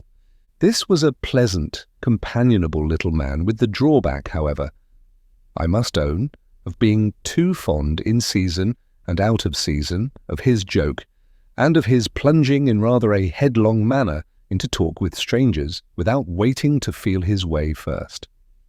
In society he was constantly making mistakes and setting people unintentionally by the ears together. In his medical practice he was a more prudent man, picking up his discretion, as his enemies said, by a kind of instinct, and proving to be generally right where more carefully conducted doctors turned out to be wrong. What he said about the diamond to Miss Rachel was said, as usual, by way of a mystification or joke. He gravely entreated her, in the interests of science, to let him take it home and burn it. "We will first heat it, Miss Rachel," says the doctor, "to such and such a degree, then we will expose it to a current of air, and, little by little, puff, we evaporate the diamond and spare you a world of anxiety about the safe-keeping of a valuable precious stone." My lady, listening with rather a careworn expression on her face, seemed to wish that the doctor had been in earnest, and that he could have found Miss Rachel zealous enough in the cause of science to sacrifice her birthday gift. The other guest, who sat on my young lady's right hand, was an eminent public character, being no other than the celebrated Indian traveller, Murthwaite, who, at risk of his life, had penetrated in disguise where no European had ever set foot before. This was a long, lean, wiry, brown, silent man. He had a weary look and a very steady, attentive eye. It was rumoured that he was tired of the humdrum life among the people in our parts, and longing to go back and wander off on the tramp again in the wild places of the East. Except what he said to Miss Rachel about her jewel, I doubt if he spoke 6 words or drank so much as a single glass of wine, all through the dinner. The Moonstone was the only object that interested him in the smallest degree. The fame of it seemed to have reached him in some of those perilous Indian places where his wanderings had lain. After looking at it silently for so long a time that Miss Rachel began to get confused, he said to her in his cool, immovable way, "If you ever go to India, Miss Verinder, don't take your uncle's birthday gift with you. A Hindu diamond is sometimes part of a Hindu religion. I know a certain city and a certain temple in that city, where, dressed as you are now, your life would not be worth 5 minutes' purchase. Miss Rachel, safe in England, was quite delighted to hear of her danger in India. The bouncers were more delighted still. They dropped their knives and forks with a crash and burst out together vehemently, "Oh, how interesting!" My lady fidgeted in her chair and changed the subject. As the dinner got on, I became aware little by little that this festival was not prospering as other like festivals had prospered before it. Looking back at the birthday now, by the light of what happened afterwards, I am half inclined to think that the cursed diamond must have cast a blight on the whole company. I plied them well with wine, and, being a privileged character, followed the unpopular dishes round the table and whispered to the company confidentially, "Please to change your mind and try it, for I know it will do you good." 9 times out of 10 they changed their minds, out of regard for their old original betterage, they were pleased to say, but all to no purpose. There were gaps of silence in the talk as the dinner got on that made me feel personally uncomfortable. When they did use their tongues again, they used them innocently in the most unfortunate manner and to the worst possible purpose. Candy, the doctor, for instance, said more unlucky things than I ever knew him to say before. Take one sample of the way in which he went on, and you will understand what I had to put up with at the sideboard, officiating as I was in the character of a man who had the prosperity of the festival at heart. One of our ladies present at dinner was worthy Threadgall, widow of the late professor of that name. Talking of her deceased husband perpetually, this good lady never mentioned to strangers that he was deceased. She thought, I suppose, that every able-bodied adult in England ought to know as much as that. In one of the gaps of silence, somebody mentioned the dry and rather nasty subject of human anatomy, whereupon good Threadgall straightway brought in her late husband as usual, without mentioning that he was dead. Anatomy she described as the professor's favourite recreation in his leisure hours. As ill luck would have it, Candy, sitting opposite, who knew nothing of the deceased gentleman, heard her. Being the most polite of men, he seized the opportunity of assisting the professor's anatomical amusements on the spot. "They have got some remarkably fine skeletons lately at the College of Surgeons," says Candy, across the table, in a loud, cheerful voice. "I strongly recommend the professor, ma'am, when he next has an hour to spare, to pay them a visit. You might have heard a pin fall." The company, out of respect to the professor's memory, all sat speechless. I was behind Threadgall at the time, plying her confidentially with a glass of hock. She dropped her head and said in a very low voice, "My beloved husband is no more." Unluckily, Candy, hearing nothing and miles away from suspecting the truth, went on across the table louder and politer than ever. "The professor may not be aware," says he, "that the card of a member of the college will admit him on any day but Sunday between the hours of 10 and 4. Threadgall dropped her head right into her tucker and, in a lower voice still, repeated the solemn words, "My beloved husband is no more." I winked hard at Candy across the table. Miss Rachel touched his arm. My lady looked unutterable things at him, quite useless. On he went, with a cordiality that there was no stopping anyhow. "I shall be delighted," says he, "to send the professor my card if you will oblige me by mentioning his present address." "His present address, sir, is the grave," says Threadgall, suddenly losing her temper and speaking with an emphasis and fury that made the glasses ring again. "The professor has been dead these 10 years. "Oh, good heavens," says Candy. Excepting the bouncers, who burst out laughing, such a blank now fell on the company that they might all have been going the way of the professor, and hailing as he did from the direction of the grave. So much for Candy. The rest of them were nearly as provoking in their different ways as the doctor himself. When they ought to have spoken, they didn't speak, or when they did speak, they were perpetually at cross purposes. Godfrey, though so eloquent in public, declined to exert himself in private. Whether he was sulky or whether he was bashful, after his discomfiture in the rose garden, I can't say. He kept all his talk for the private ear of the lady, a member of our family, who sat next to him. She was one of his committee women, a spiritually minded person with a fine show of collarbone and a pretty taste in champagne. Liked it dry, you understand, and plenty of it. Being close behind these two at the sideboard, I can testify, from what I heard pass between them, that the company lost a good deal of very improving conversation, which I caught up while drawing the corks and carving the mutton and so forth. What they said about their charities, I didn't hear. When I had time to listen to them, they had got a long way beyond their women to be confined and their women to be rescued, and were disputing on serious subjects. Religion, I understand Godfrey to say, between the corks and the carving, meant love, and love meant religion, and earth was heaven, a little the worse for wear, and heaven was earth, done up again to look like new.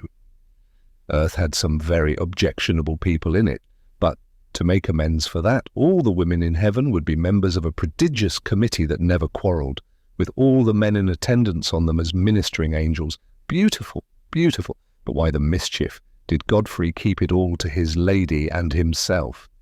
Franklin again. Surely you will say, Franklin stirred the company up into making a pleasant evening of it? Nothing of the sort. He had quite recovered himself, and he was in wonderful force and spirits, Penelope having informed him, I suspect, of Godfrey's reception in the rose garden. But, talk as he might, 9 times out of 10 he pitched on the wrong subject, or he addressed himself to the wrong person, the end of it being that he offended some and puzzled all of them. That foreign training of his, those French and German and Italian sides of him, to which I have already alluded, came out, at my lady's hospitable board, in a most bewildering manner. What do you think, for instance, of his discussing the lengths to which a married woman might let her admiration go for a man who was not her husband, and putting it in his clear-headed, witty French way to the maiden aunt of the vicar of Frizinghall? What do you think when he shifted to the German side of his telling the lord of the manor, while that great authority on cattle was quoting his experience in the breeding of bulls, that experience, properly understood, counted for nothing, and that the proper way to breed bulls was to look deep into your own mind, evolve out of it the idea of a perfect bull, and produce him? What do you say when our county member, growing hot at cheese and salad time about the spread of democracy in England, burst out as follows: If we once lose our ancient safeguards, Blake, I beg to ask you, what have we got left? What do you say to Franklin answering, from the Italian point of view, we have got 3 things left, sir, love, music, and salad? He not only terrified the company with such outbreaks as these, but, when the English side of him turned up in due course, he lost his foreign smoothness, and getting on the subject of the medical profession, said such downright things in ridicule of doctors that he actually put good-humoured little Candy in a rage. The dispute between them began in Franklin being led, I forget how, to acknowledge that he had latterly slept very badly at night.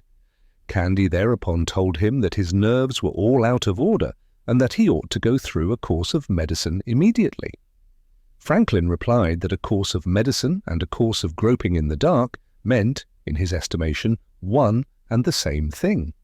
Candy, hitting back smartly, said that Franklin himself was, constitutionally speaking, groping in the dark after sleep, and that nothing but medicine could help him to find it. Franklin, keeping the ball up on his side, said he had often heard of the blind leading the blind, and now for the first time he knew what it meant. In this way they kept it going briskly, cut and thrust, till they both of them got hot. Candy, in particular, so completely losing his self-control in defence of his profession that my lady was obliged to interfere and forbid the dispute to go on. This necessary act of authority put the last extinguisher on the spirits of the company. The talk spurted up again here and there for a minute or 2 at a time, but there was a miserable lack of life and sparkle in it. The devil or the diamond possessed that dinner party, and it was a relief to everybody when my mistress rose and gave the ladies the signal to leave the gentlemen over their wine. I had just ranged the decanters in a row before old Abel White, who represented the master of the house, when there came a sound from the terrace which startled me out of my company manners on the instant. Franklin and I looked at each other. It was the sound of the Indian drum. As I live by bread, here were the jugglers returning to us with the return of the Moonstone to the house. As they rounded the corner of the terrace and came in sight, I hobbled out to warn them off. But as ill luck would have it, the two bouncers were beforehand with me. They whizzed out onto the terrace like a couple of sky rockets, wild to see the Indians exhibit their tricks. The other ladies followed, the gentlemen came out on their side. Before you could say, "Lord bless us," the rogues were making their salams, and the bouncers were kissing the pretty little boy. Franklin got on one side of Miss Rachel, and I put myself behind her. If our suspicions were right, there she stood, innocent of all knowledge of the truth, showing the Indians the diamond in the bosom of her dress. I can't tell you what tricks they performed or how they did it, what with the vexation about the dinner and what with the provocation of the rogues coming back just in the nick of time to see the jewel with their own eyes. I own I lost my head. The first thing that I remember noticing was the sudden appearance on the scene of the Indian traveller, Murthwaite, skirting the half-circle in which the gentlefolk stood or sat. He came quietly behind the jugglers and spoke to them on a sudden in the language of their own country. If he had pricked them with a bayonet, I doubt if the Indians could have started and turned on him with a more tigerish quickness than they did on hearing the first words that passed his lips.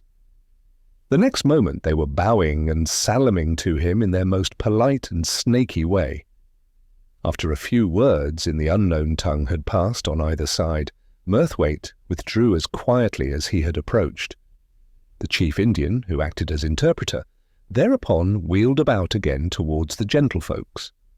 I noticed that the fellow's coffee-coloured face had turned grey since Murthwaite had spoken to him. He bowed to my lady and informed her that the exhibition was over. The bouncers, indescribably disappointed, burst out with a loud "Oh!" directed against Murthwaite for stopping the performance. The chief Indian laid his hand humbly on his breast and said a second time that the juggling was over. The little boy went round with the hat.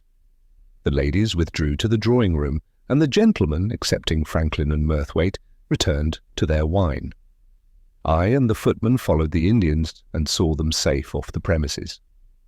Going back by way of the shrubbery, I smelt tobacco and found Franklin and Murthwaite, the latter smoking a cheroot, walking slowly up and down among the trees. Franklin beckoned to me to join them. "This," says Franklin, presenting me to the great traveller, "is Gabriel Betteridge, the old servant and friend of our family of whom I spoke to you just now. Tell him, if you please, what you have just told me." Murthwaite took his cheroot out of his mouth and leaned, in his weary way, against the trunk of a tree. "Betteridge," he began, "those three Indians are no more jugglers than you and I are." Here was a new surprise. I naturally asked the traveller if he had ever met with the Indians before. "Never," says Murthwaite, "but I know what Indian juggling really is. All you have seen tonight is a very bad and clumsy imitation of it. Unless, after long experience, I am utterly mistaken, those men are high-caste Brahmins. I charge them with being disguised, and you saw how it told on them, clever as the Hindu people are, in concealing their feelings. There is a mystery about their conduct that I can't explain. They have doubly sacrificed their caste, first in crossing the sea, secondly in disguising themselves as jugglers. In the land they live in, that is a tremendous sacrifice to make. There must be some very serious motive at the bottom of it, and some justification of no ordinary kind to plead for them in recovery of their caste when they return to their own country." I was struck dumb. Murthwaite went on with his cheroot. Franklin, after what looked to me like a little private veering about between the different sides of his character, broke the silence as follows. "I feel some hesitation, Murthwaite, in troubling you with family matters in which you can have no interest, and which I am not very willing to speak of out of our own circle. But after what you have said, I feel bound in the interests of Lady Verinder and her daughter to tell you something which may possibly put the clue into your hands. I speak to you in confidence. You will oblige me, I am sure, by not forgetting that." With this preface, he told the Indian traveller all that he had told me at the Shivering Sand. Even the immovable Murthwaite was so interested in what he heard that he let his cheroot go out. "Now," says Franklin when he had done, "what does your experience say?" "My experience," answered the traveller, "says that you have had more narrow escapes of your life, Franklin Blake, than I have had of mine, and that is saying a great deal." It was Franklin's turn to be astonished now. "Is it really as serious as that?" he asked. "In my opinion it is," answered Murthwaite. "I can't doubt, after what you have told me, that the restoration of the Moonstone to its place on the forehead of the Indian idol is the motive and the justification of that sacrifice of caste which I alluded to just now. Those men will wait their opportunity with the patience of cats, and will use it with the ferocity of tigers. How you have escaped them I can't imagine," says the eminent traveller, lighting his cheroot again and staring hard at Franklin.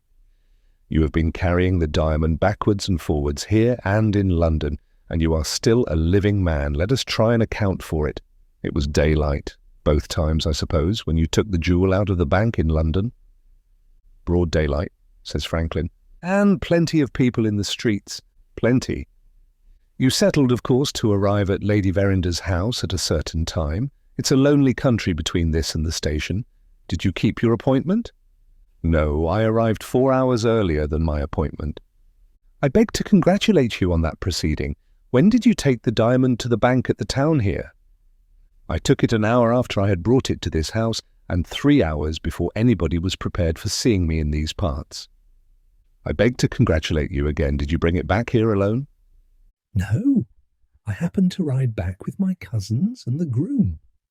"I beg to congratulate you for the third time. If you ever feel inclined to travel beyond the civilized limits, Blake, let me know, and I will go with you. You are a lucky man."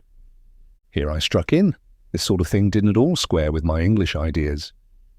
"You don't really mean to say, sir," I asked, "that they would have taken Franklin's life to get their diamond if he had given them the chance?" "Do you smoke, Betteridge?" says the traveller. "Yes, sir." "Do you care much for the ashes left in your pipe when you empty it?" "No, sir." "In the country those men came from, they care just as much about killing a man as you care about emptying the ashes out of your pipe. If 1,000 lives stood between them and the getting back of their diamond, and if they thought they could destroy those lives without discovery, they would take them all. The sacrifice of caste is a serious thing in India, if you like. The sacrifice of life is nothing at all. I expressed my opinion upon this, that they were a set of murdering thieves. Murthwaite expressed his opinion that they were a wonderful people. Franklin, expressing no opinion at all, brought us back to the matter in hand. "They have seen the Moonstone on Miss Verinder's dress," he said. "What is to be done?" "What your uncle threatened to do," answered Murthwaite. "Colonel Herncastle understood the people he had to deal with. Send the diamond tomorrow, under guard of more than one man, to be cut up at Amsterdam. Make 6 diamonds of it instead of one. There is an end of its sacred identity as the Moonstone, and there is an end of the conspiracy." Franklin turned to me. "There is no help for it," he said. "We must speak to Lady Verinder tomorrow." "What about tonight, sir?" I asked. "Suppose the Indians come back?" Murthwaite answered me before Franklin could speak. "The Indians won't risk coming back tonight," he said.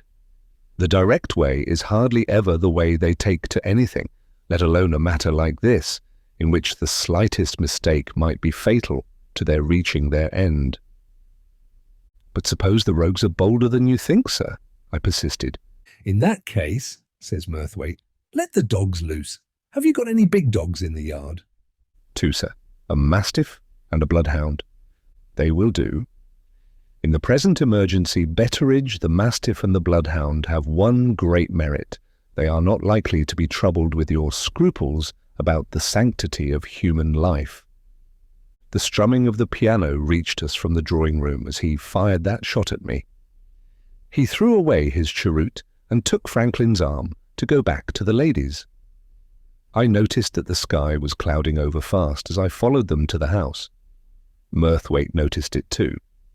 He looked round at me in his dry, droning way and said, "The Indians will want their umbrellas, Betteridge, tonight." It was all very well for him to joke, but I was not an eminent traveller, and my way in this world had not led me into playing ducks and drakes with my own life among thieves and murderers in the outlandish places of the earth. I went into my own little room and sat down in my chair in a perspiration and wondered helplessly what was to be done next. In this anxious frame of mind, other men might have ended by working themselves up into a fever. I ended in a different way. I lit my pipe and took a turn at Robinson Crusoe. Before I had been at it 5 minutes, I came to this amazing bit, page 161, as follows.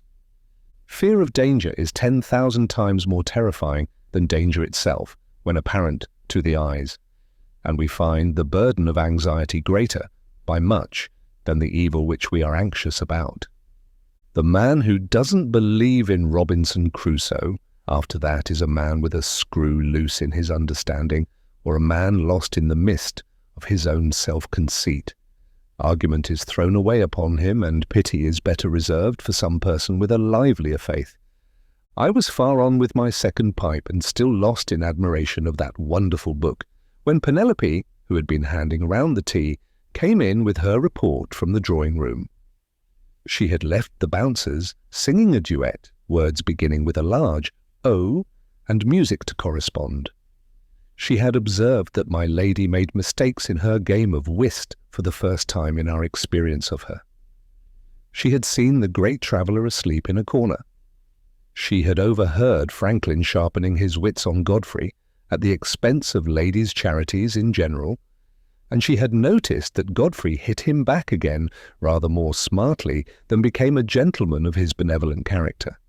She had detected Miss Rachel apparently engaged in appeasing Threadgall by showing her some photographs, and really occupied in stealing looks at Franklin, which no intelligent lady's maid could misinterpret for a single instant. Finally, she had missed Candy, the doctor, who had mysteriously disappeared from the drawing-room and had then mysteriously returned and entered into conversation with Godfrey. Upon the whole, things were prospering better than the experience of the dinner gave us any right to expect. If we could only hold on for another hour, old Father Time would bring up their carriages and relieve us of them altogether. Everything wears off in this world, and even the comforting effect of Robinson Crusoe wore off after Penelope left me. I got fidgety again and resolved on making a survey of the grounds before the rain came. Instead of taking the footman whose nose was human, and therefore useless in any emergency, I took the bloodhound with me. His nose for a stranger was to be depended on. We went all round the premises and out into the road, and returned as wise as we went, having discovered no such thing as a lurking human creature anywhere. The arrival of the carriages was the signal for the arrival of the rain. It poured as if it meant to pour all night. With the exception of the doctor, whose gig was waiting for him, the rest of the company went home snugly under cover in close carriages. I told Candy that I was afraid he would get wet through. He told me in return that he wondered I had arrived at my time of life without knowing that a doctor's skin was waterproof, so he drove away in the rain, laughing over his own little joke, and so we got rid of our dinner company. The next thing to tell is the story of the night. 11.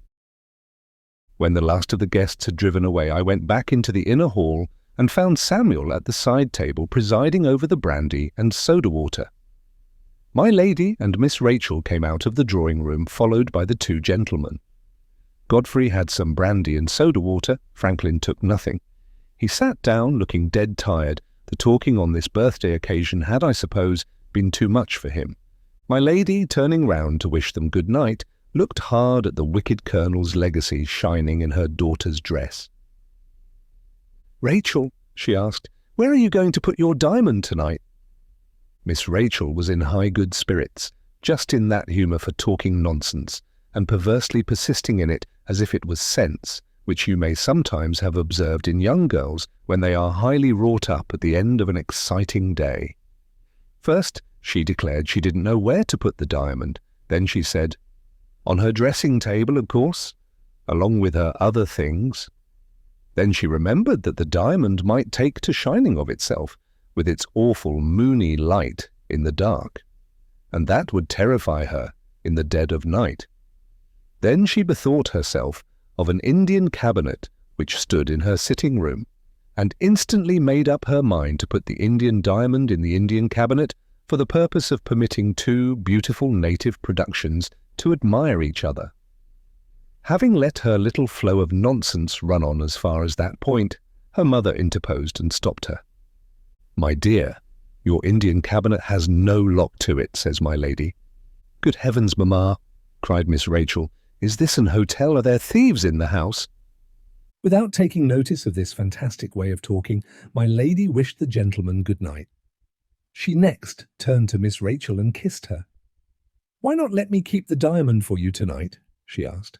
Miss Rachel received that proposal as she might, 10 years since, have received a proposal to part her from a new doll.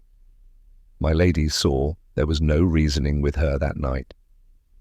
"Come into my room, Rachel, the first thing tomorrow morning," she said. "I shall have something to say to you."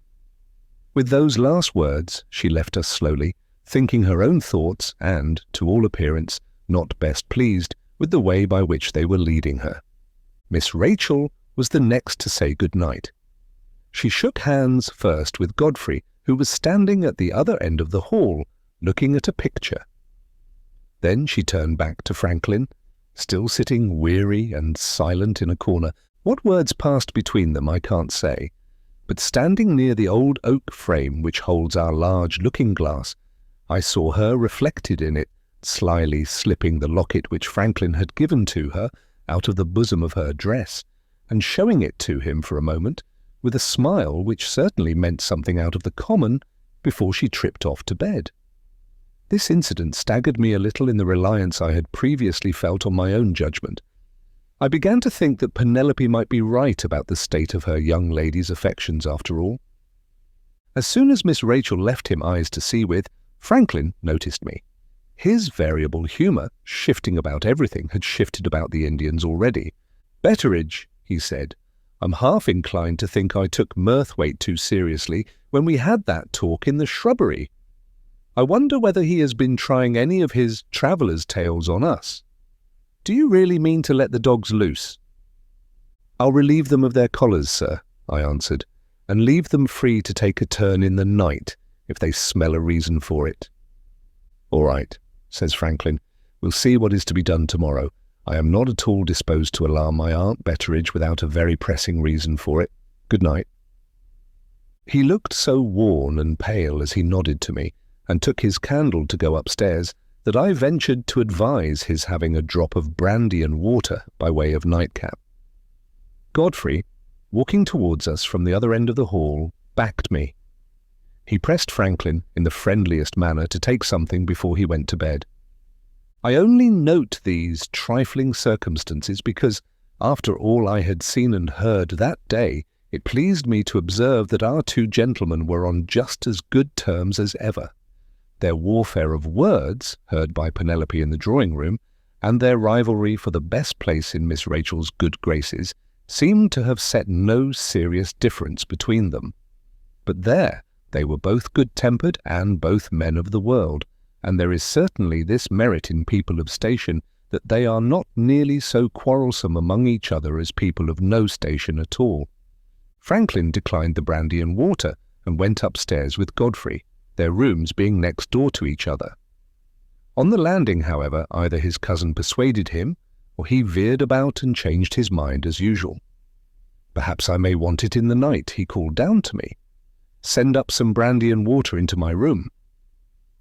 I sent up Samuel with the brandy and water, and then went out and unbuckled the dogs' collars. They both lost their heads with astonishment on being set loose at that time of night, and jumped upon me like a couple of puppies. However, the rain soon cooled them down again. They lapped a drop of water each, and crept back into their kennels. As I went into the house, I noticed signs in the sky which betokened a break in the weather for the better. For the present, it still poured heavily, and the ground was in a perfect sop. Samuel and I went all over the house and shut up as usual. I examined everything myself, and trusted nothing to my deputy on this occasion. All was safe and fast when I rested my old bones in bed between midnight and 1 in the morning. The worries of the day had been a little too much for me, I suppose. At any rate, I had a touch of Franklin's malady that night. It was sunrise before I fell off at last into a sleep. All the time I lay awake, the house was as quiet as the grave. Not a sound stirred but the splash of the rain and the sighing of the wind among the trees as a breeze sprang up with the morning. About 7:30 I woke and opened my window on a fine sunshiny day. The clock had struck 8 and I was just going out to chain up the dogs again when I heard a sudden whisking of petticoats on the stairs behind me. I turned about and there was Penelope flying down after me like mad. "Father," she screamed, "come upstairs for God's sake, the diamond is gone." "Are you out of your mind?" I asked her. "Gone," says Penelope. "Gone, nobody knows how. Come up and see." She dragged me after her into our young lady's sitting room, which opened into her bedroom. There, on the threshold of her bedroom door, stood Miss Rachel, almost as white in the face as the white dressing gown that clothed her. There also stood the 2 doors of the Indian cabinet wide open. One of the drawers inside was pulled out as far as it would go. "Look," says Penelope, "I myself saw Miss Rachel put the diamond into that drawer last night." I went to the cabinet. The drawer was empty. "Is this true, miss?" I asked. With a look that was not like herself, with a voice that was not like her own, Miss Rachel answered as my daughter had answered. "The diamond is gone." Having said those words, she withdrew into her bedroom and shut and locked the door. Before we knew which way to turn next, my lady came in, hearing my voice in her daughter's sitting room and wondering what had happened. The news of the loss of the diamond seemed to petrify her. She went straight to Miss Rachel's bedroom and insisted on being admitted. Miss Rachel let her in. The alarm running through the house like fire caught the 2 gentlemen next. Godfrey was the first to come out of his room. All he did when he heard what had happened was to hold up his hands in a state of bewilderment, which didn't say much for his natural strength of mind. Franklin, whose clear head I had confidently counted on to advise us, seemed to be as helpless as his cousin when he heard the news in his turn. For a wonder, he had had a good night's rest at last, and the unaccustomed luxury of sleep had, as he said himself, apparently stupefied him. However, when he had swallowed his cup of coffee, which he always took on the foreign plan, some hours before he ate any breakfast, his brains brightened, the clear-headed side of him turned up, and he took the matter in hand, resolutely and cleverly, much as follows. He first sent for the servants and told them to leave all the lower doors and windows, with the exception of the front door, which I had opened, exactly as they had been left when we locked up overnight. He next proposed to his cousin and to me to make quite sure, before we took any further steps, that the diamond had not accidentally dropped somewhere out of sight, say at the back of the cabinet, or down behind the table on which the cabinet stood. Having searched in both places and found nothing, having also questioned Penelope and discovered from her no more than the little she had already told me, Franklin suggested next extending our inquiries to Miss Rachel and sent Penelope to knock at her bedroom door. My lady answered the knock and closed the door behind her. The moment after we heard it locked inside by Miss Rachel. My mistress came out among us, looking sorely puzzled and distressed. "The loss of the diamond seems to have quite overwhelmed Rachel," she said in reply to Franklin. "She shrinks in the strangest manner from speaking of it even to me. It is impossible you can see her for the present." Having added to our perplexities by this account of Miss Rachel, my lady, after a little effort, recovered her usual composure and acted with her usual decision. "I suppose there is no help for it," she said quietly. "I suppose I have no alternative but to send for the police." "And the first thing for the police to do," added Franklin, catching her up, "is to lay hands on the Indian jugglers who performed here last night." My lady and Godfrey, not knowing what Franklin and I knew, both started, and both looked surprised. "I can't stop to explain myself now," Franklin went on. "I can only tell you that the Indians have certainly stolen the diamond. Give me a letter of introduction," says he, addressing my lady, to one of the magistrates at Frizinghall, merely telling him that I represent your interests and wishes, and let me ride off with it instantly. Our chance of catching the thieves may depend on our not wasting one unnecessary minute. Nota bene, whether it was the French side or the English, the right side of Franklin seemed to be uppermost now. The only question was, how long would it last? He put pen, ink, and paper before his aunt, who, as it appeared to me, wrote the letter he wanted a little unwillingly. If it had been possible to overlook such an event as the loss of a jewel worth £20,000, I believe, with my lady's opinion of her late brother and her distrust of his birthday gift, it would have been privately a relief to her to let the thieves get off with the Moonstone scot-free. I went out with Franklin to the stables and took the opportunity of asking him how the Indians, whom I suspected, of course, as shrewdly as he did, could possibly have got into the house. One of them might have slipped into the hall in the confusion when the dinner company were going away, says Franklin. The fellow may have been under the sofa while my aunt and Rachel were talking about where the diamond was to be put for the night. He would only have to wait till the house was quiet, and there it would be in the cabinet, to be had for the taking. With those words he called to the groom to open the gate and galloped off. This seemed certainly to be the only rational explanation. But how had the thief contrived to make his escape from the house? I had found the front door locked and bolted, as I had left it at night when I went to open it after getting up. As for the other doors and windows, there they were still all safe and fast, to speak for themselves. The dogs too? Suppose the thief had got away by dropping from one of the upper windows, how had he escaped the dogs? Had he come provided for them with drugged meat? As the doubt crossed my mind, the dogs themselves came galloping at me round a corner, rolling each other over on the wet grass, in such lively health and spirits that it was with no small difficulty I brought them to reason and chained them up again. The more I turned it over in my mind, the less satisfactory Franklin's explanation appeared to be. We had our breakfasts. Whatever happens in a house, robbery or murder, it doesn't matter. You must have your breakfast. When we had done, my lady sent for me, and I found myself compelled to tell her all that I had hitherto concealed relating to the Indians and their plot. Being a woman of a high courage, she soon got over the first startling effect of what I had to communicate. Her mind seemed to be far more perturbed about her daughter than about the heathen rogues and their conspiracy.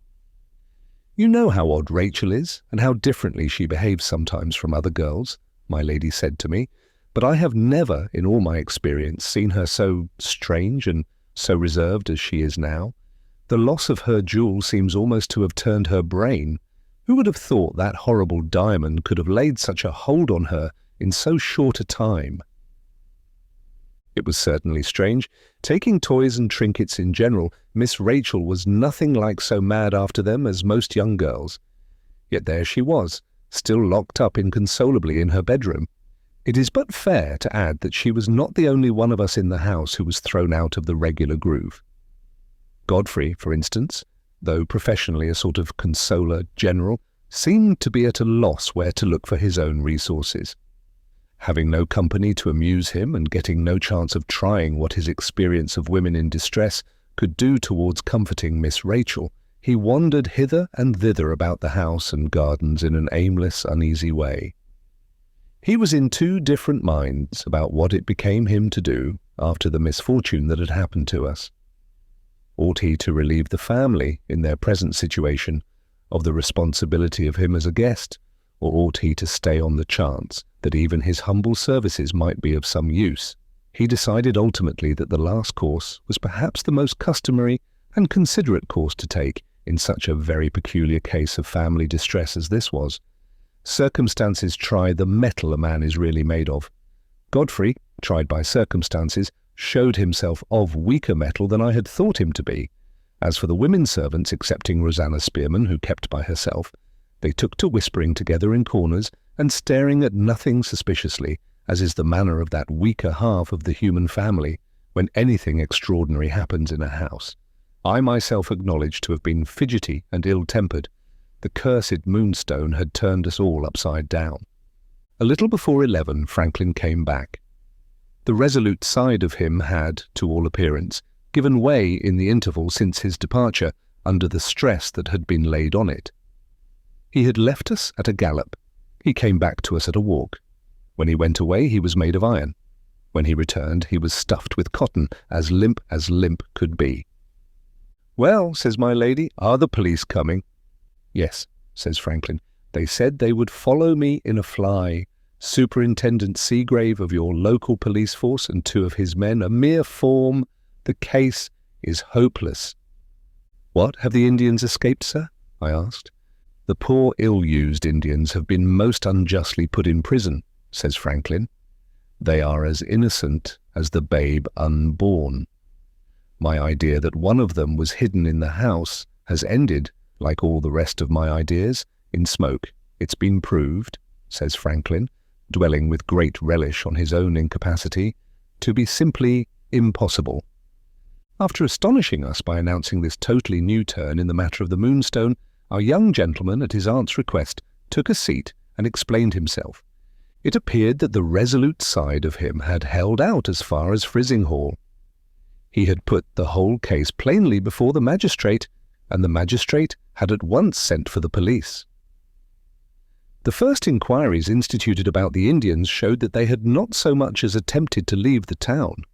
Further questions addressed to the police proved that all 3 had been seen returning to Frizinghall with their boy on the previous night between 10 and 11, which, regard being had to hours and distances, also proved that they had walked straight back after performing on our terrace. Later still, at midnight, the police, having occasion to search the common lodging-house where they lived, had seen them all 3 again, and their little boy with them, as usual. Soon after midnight, I myself had safely shut up the house.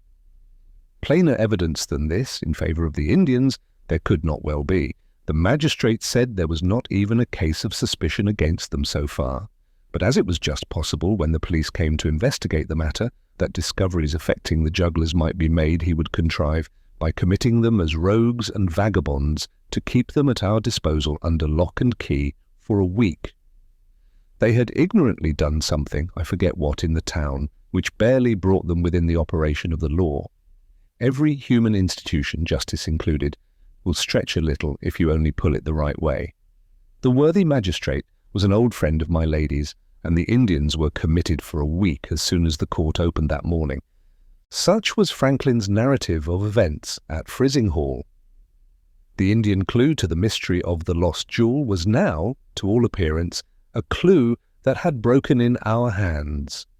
If the jugglers were innocent, who, in the name of wonder, had taken the Moonstone out of Miss Rachel's drawer? 10 minutes later, to our infinite relief, Superintendent Seagrave arrived at the house.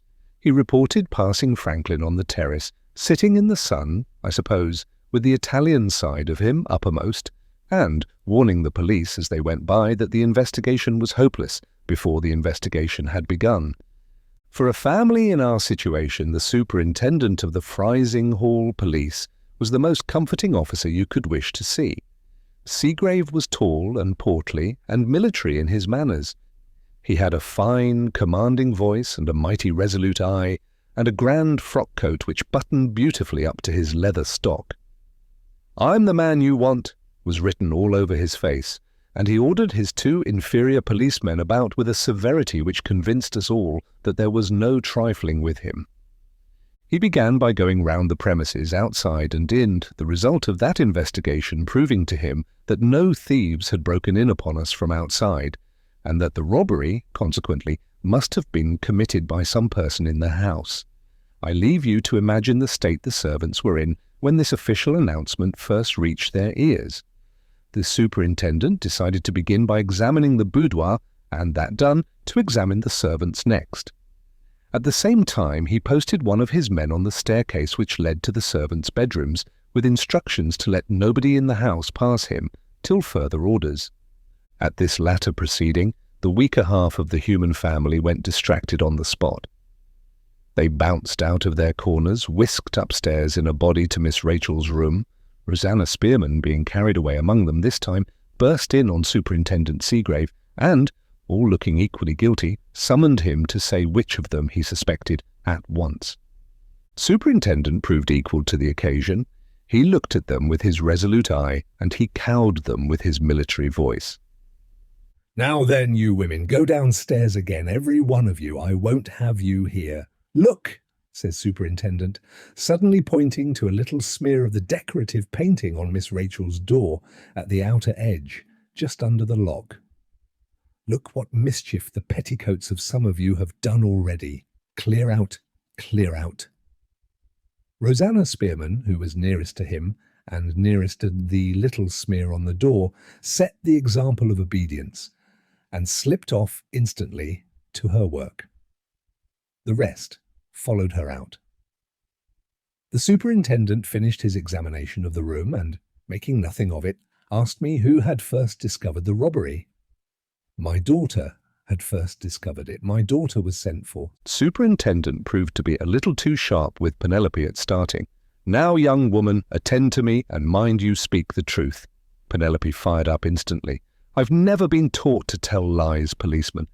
And if father can stand there and hear me accused of falsehood and thieving, and my own bedroom shut against me and my character taken away, which is all a poor girl has left, he's not the good father I take him for." A timely word from me put Justice and Penelope on a pleasanter footing together. The questions and answers went swimmingly and ended in nothing worth mentioning. My daughter had seen Miss Rachel put the diamond in the drawer of the cabinet the last thing at night. She had gone in with Miss Rachel's cup of tea at 8 the next morning and had found the drawer open and empty. Upon that, she had alarmed the house, and there was an end of Penelope's evidence. Superintendent next asked to see Miss Rachel herself. Penelope mentioned his request through the door. The answer reached us by the same road. "I have nothing to tell the policeman. I can't see anybody." Our experienced officer looked equally surprised and offended when he heard that reply.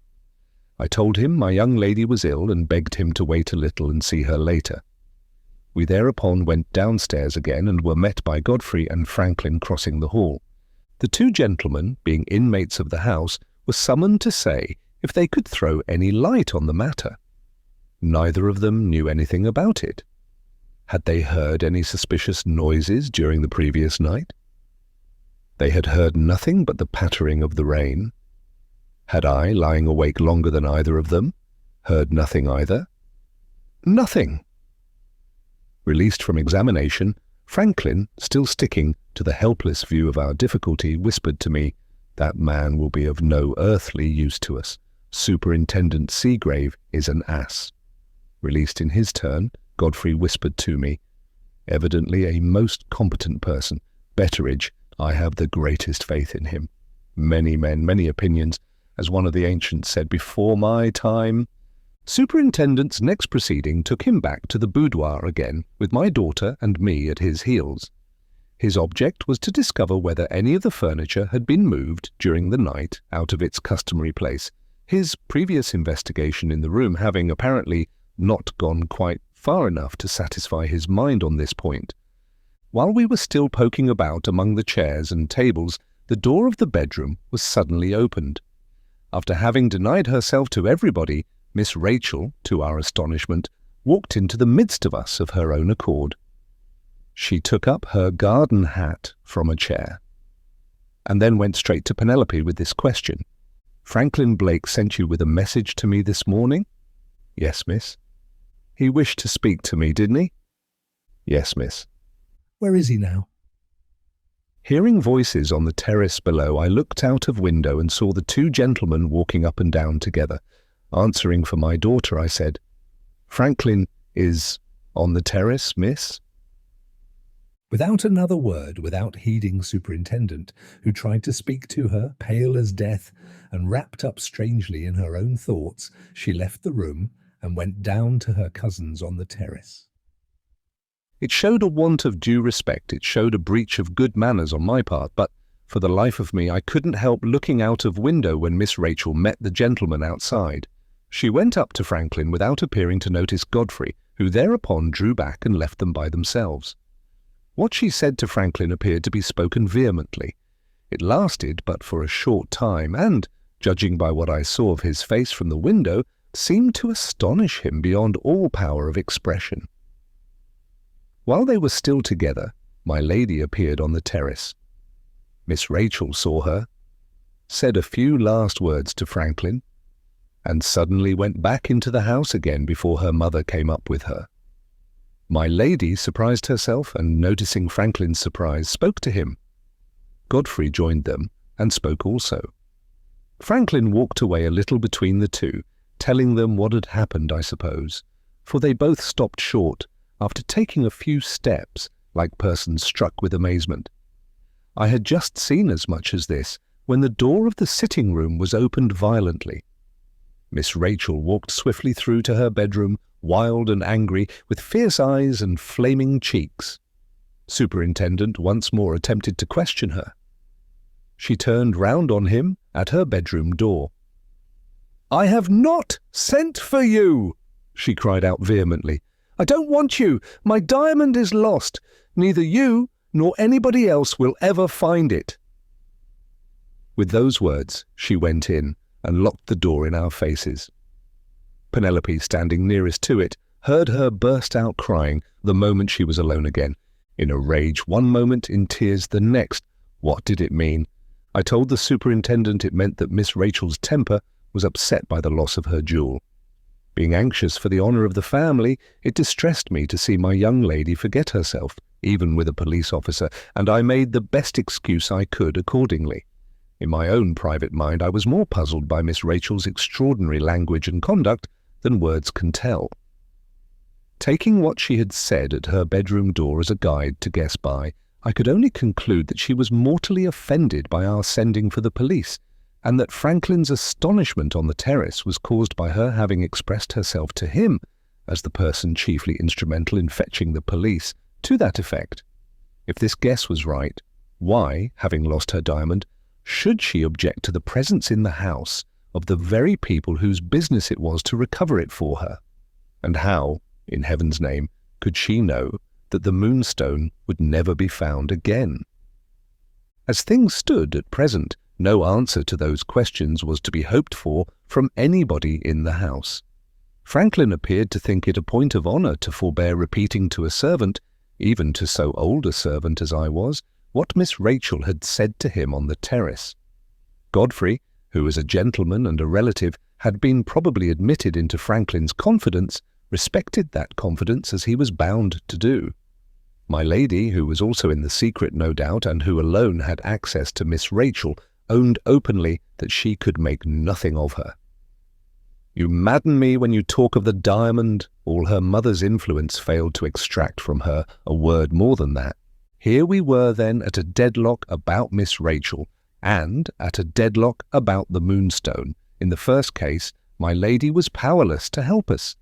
In the second, as you shall presently judge, Seagrave was fast approaching the condition of a superintendent at his wit's end. Having ferreted about all over the boudoir, without making any discoveries among the furniture, our experienced officer applied to me to know whether the servants in general were or weren't acquainted with the place in which the diamond had been put for the night. "I knew where it was put, sir," I said, to begin with. Samuel, the footman, knew also, for he was present in the hall when they were talking about where the diamond was to be kept that night. My daughter knew, as she has already told you. She or Samuel may have mentioned the thing to the other servants, or the other servants may have heard the talk for themselves through the side door of the hall, which might have been open to the back staircase. For all I can tell, everybody in the house may have known where the jewel was last night. My answer, presenting rather a wide field for Superintendent's suspicions to range over, he tried to narrow it by asking about the servants' characters next. I thought directly of Rosanna Spearman. But it was neither my place nor my wish to direct suspicion against a poor girl whose honesty had been above all doubt as long as I had known her. The matron at the reformatory had reported her to my lady as a sincerely penitent and thoroughly trustworthy girl. It was the superintendent's business to discover reason for suspecting her first, and then, and not till then, It would be my duty to tell him how she came into my lady's service.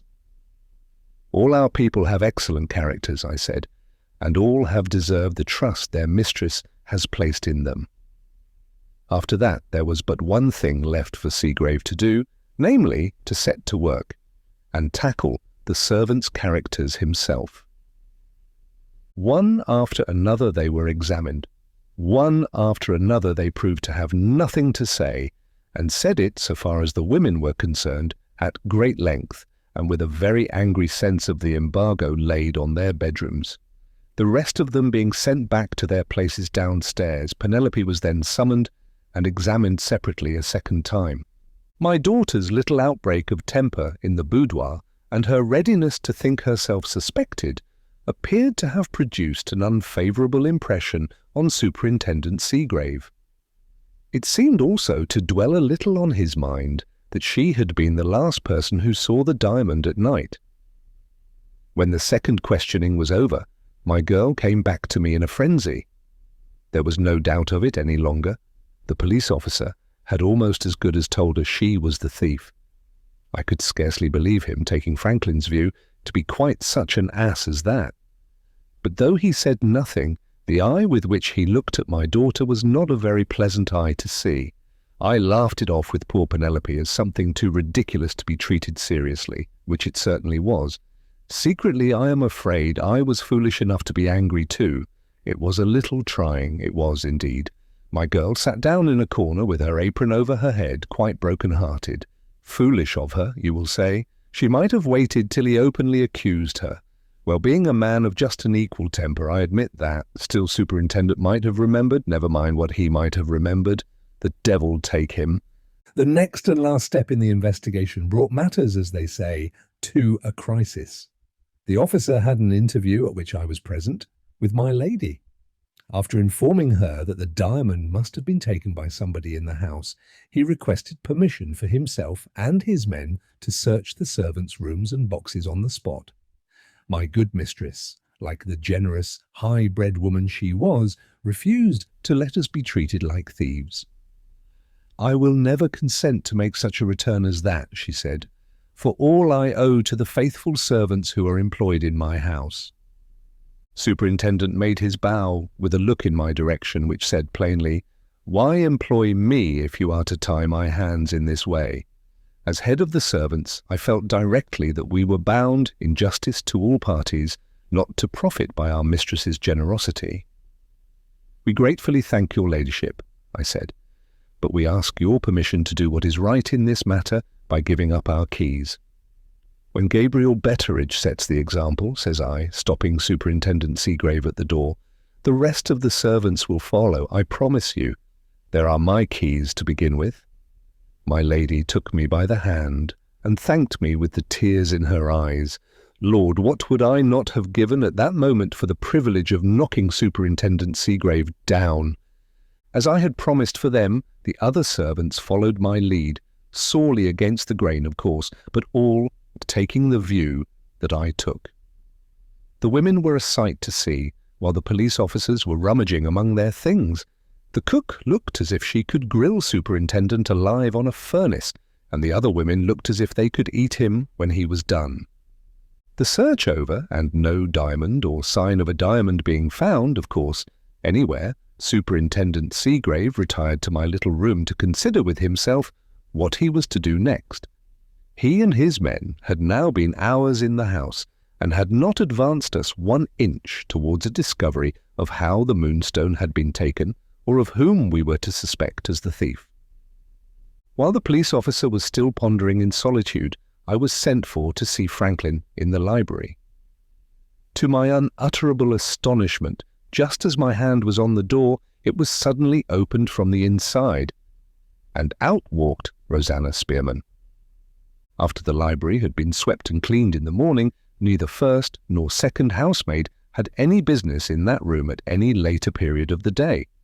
I stopped Rosanna Spearman and charged her with a breach of domestic discipline on the spot. "What might you want in the library at this time of day?" I inquired. "Franklin Blake dropped one of his rings upstairs," says Rosanna, "and I have been into the library to give it to him." The girl's face was all in a flush as she made me that answer, and she walked away with a toss of her head and a look of self-importance which I was quite at a loss to account for.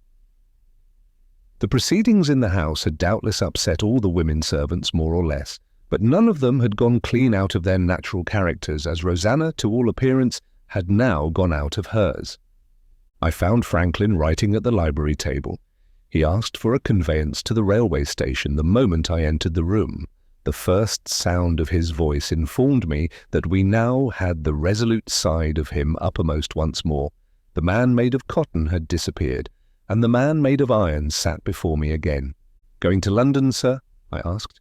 "Going to telegraph to London," says Franklin. "I have convinced my aunt that we must have a cleverer head than Superintendent Seagraves to help us, and I have got her permission to dispatch a telegram to my father. He knows the Chief Commissioner of Police, and the Commissioner can lay his hand on the right man to solve the mystery of the diamond." "Talking of mysteries, by the by," says Franklin, dropping his voice, "I have another word to say to you before you go to the stables. Don't breathe a word of it to anybody as yet, but either Rosanna Spearman's head is not quite right, or I am afraid she knows more about the Moonstone than she ought to know."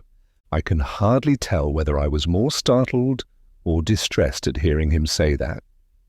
If I had been younger, I might have confessed as much to Franklin. But when you are old, you acquire one excellent habit. In cases where you don't see your way clearly, you hold your tongue. "She came in here with a ring I dropped in my bedroom," Franklin went on. "When I had thanked her, of course I expected her to go. Instead of that, she stood opposite to me at the table, looking at me in the oddest manner, half frightened and half familiar. I couldn't make it out.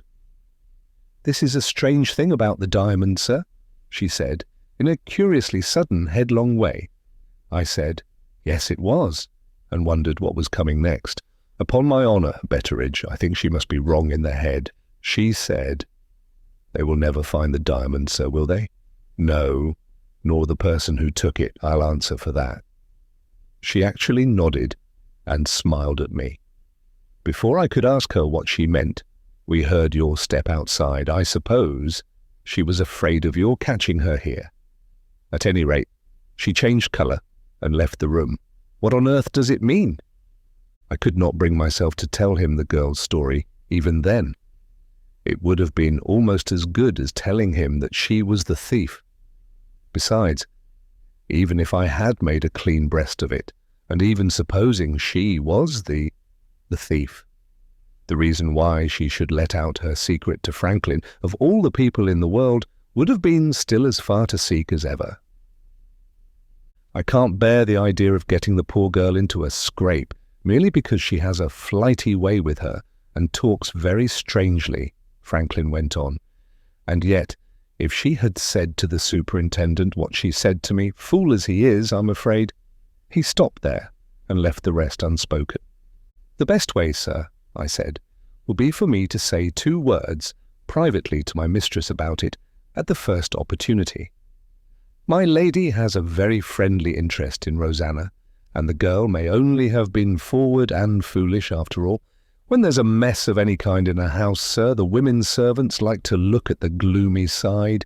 It gives the poor wretches a kind of importance in their own eyes. If there's anybody ill, trust the women for prophesying that the person will die. If it's a jewel lost, trust them for prophesying that it will never be found again." This view, which I am bound to say I thought a probable view myself, on reflection, seemed to relieve Franklin mightily.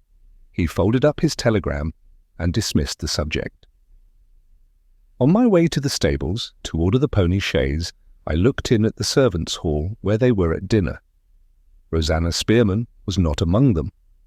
On inquiry, I found that she had been suddenly taken ill and had gone upstairs to her own room to lie down. "Curious, she looked well enough when I saw her last," I remarked. Penelope followed me out. "Don't talk in that way before the rest of them, father," she said. "You only make them harder on Rosanna than ever. The poor thing is breaking her heart about Franklin Blake." Here was another view of the girl's conduct. If it was possible for Penelope to be right, the explanation of Rosanna's strange language and behaviour might have been all in this. that she didn't care what she said so long as she could surprise Franklin into speaking to her. Granting that to be the right reading of the riddle, it accounted, perhaps, for her flighty, self-conceited manner when she passed me in the hall. Though he had only said 3 words, still she had carried her point, and Franklin had spoken to her. I saw the pony harnessed myself. In the infernal network of mysteries and uncertainties that now surrounded us, I declare it was a relief to observe how well the buckles and straps understood each other. When you had seen the pony backed into the shafts of the chaise, you had seen something there was no doubt about, and that, let me tell you, was becoming a treat of the rarest kind in our household. Going round with the chaise to the front door, I found not only Franklin, but Godfrey and Superintendent Seagrave also waiting for me on the steps. Superintendent's reflections, after failing to find the diamond in the servants' rooms or boxes, had led him, it appeared, to an entirely new conclusion.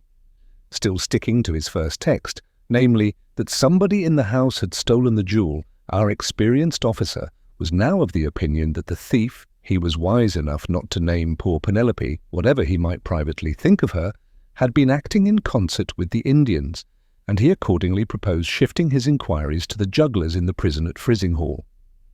Hearing of this new move, Franklin had volunteered to take the superintendent back to the town, from which he could telegraph to London as easily as from our station. Godfrey, still devoutly believing in Seagrave and greatly interested in witnessing the examination of the Indians, had begged leave to accompany the officer to Frizinghall. One of the 2 inferior policemen was to be left at the house in case anything happened. The other was to go back with the superintendent to the town. So, the 4 places in the pony chaise were just filled. Before he took the reins to drive off, Franklin walked me away a few steps out of hearing of the others. "I will wait to telegraph to London," he said, "till I see what comes of our examination of the Indians. My own conviction is that this muddle-headed local police officer is as much in the dark as ever and is simply trying to gain time. The idea of any of the servants being in league with the Indians is a preposterous absurdity in my opinion. Keep about the house, Betteridge, till I come back and try what you can make of Rosanna Spearman.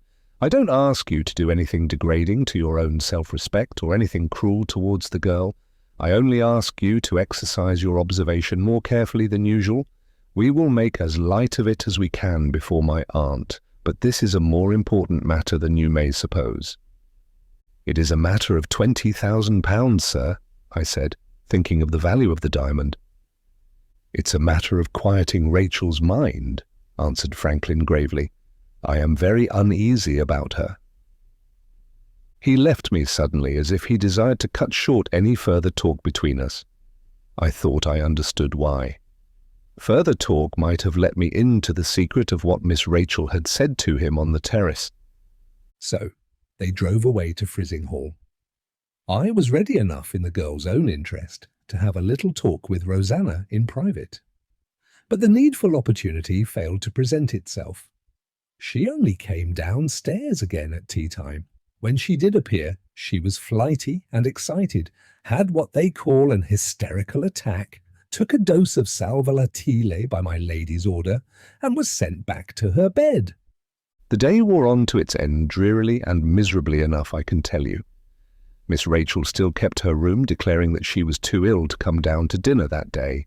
My lady was in such low spirits about her daughter that I could not bring myself to make her additionally anxious by reporting what Rosanna Spearman had said to Franklin. Penelope persisted in believing that she was to be forthwith tried, sentenced, and transported for theft. The other women took to their Bibles and hymn books and looked as sour as verjuice over their reading, a result which I have observed in my sphere of life to follow generally on the performance of acts of piety at unaccustomed periods of the day. As for me, I hadn't even heart enough to open my Robinson Crusoe. I went out into the yard and, being hard up for a little cheerful society, set my chair by the kennels and talked to the dogs. Half an hour before dinner time, the 2 gentlemen came back from Frizinghall, having arranged with Superintendent Seagrave that he was to return to us the next day. They had called on Murthwaite, the Indian traveller, at his present residence near the town. At Franklin's request, he had kindly given them the benefit of his knowledge of the language, in dealing with those two out of the 3 Indians who knew nothing of English. The examination, conducted carefully and at great length, had ended in nothing, not the shadow of a reason being discovered for suspecting the jugglers of having tampered with any of our servants. On reaching that conclusion, Franklin had sent his telegraphic message to London, and there the matter now rested till tomorrow came. So much for the history of the day that followed the birthday. Not a glimmer of light had broken in on us so far. A day or two after, however, the darkness lifted a little. How and with what result you shall presently see. 12. The Thursday night passed, and nothing happened. With the Friday morning came 2 pieces of news. Item the first. The baker's man declared he had met Rosanna Spearman on the previous afternoon with a thick veil on, walking towards Frizinghall by the footpath way over the moor. It seemed strange that anybody should be mistaken about Rosanna, whose shoulder marked her out pretty plainly, poor thing, but mistaken the man must have been, for Rosanna, as you know, had been all the Thursday afternoon ill upstairs in her room. Item the second came through the postman. Worthy Candy had said one more of his many unlucky things when he drove off in the rain on the birthday night, and told me that a doctor's skin was waterproof. In spite of his skin, the wet had got through him. He had caught a chill that night and was now down with a fever.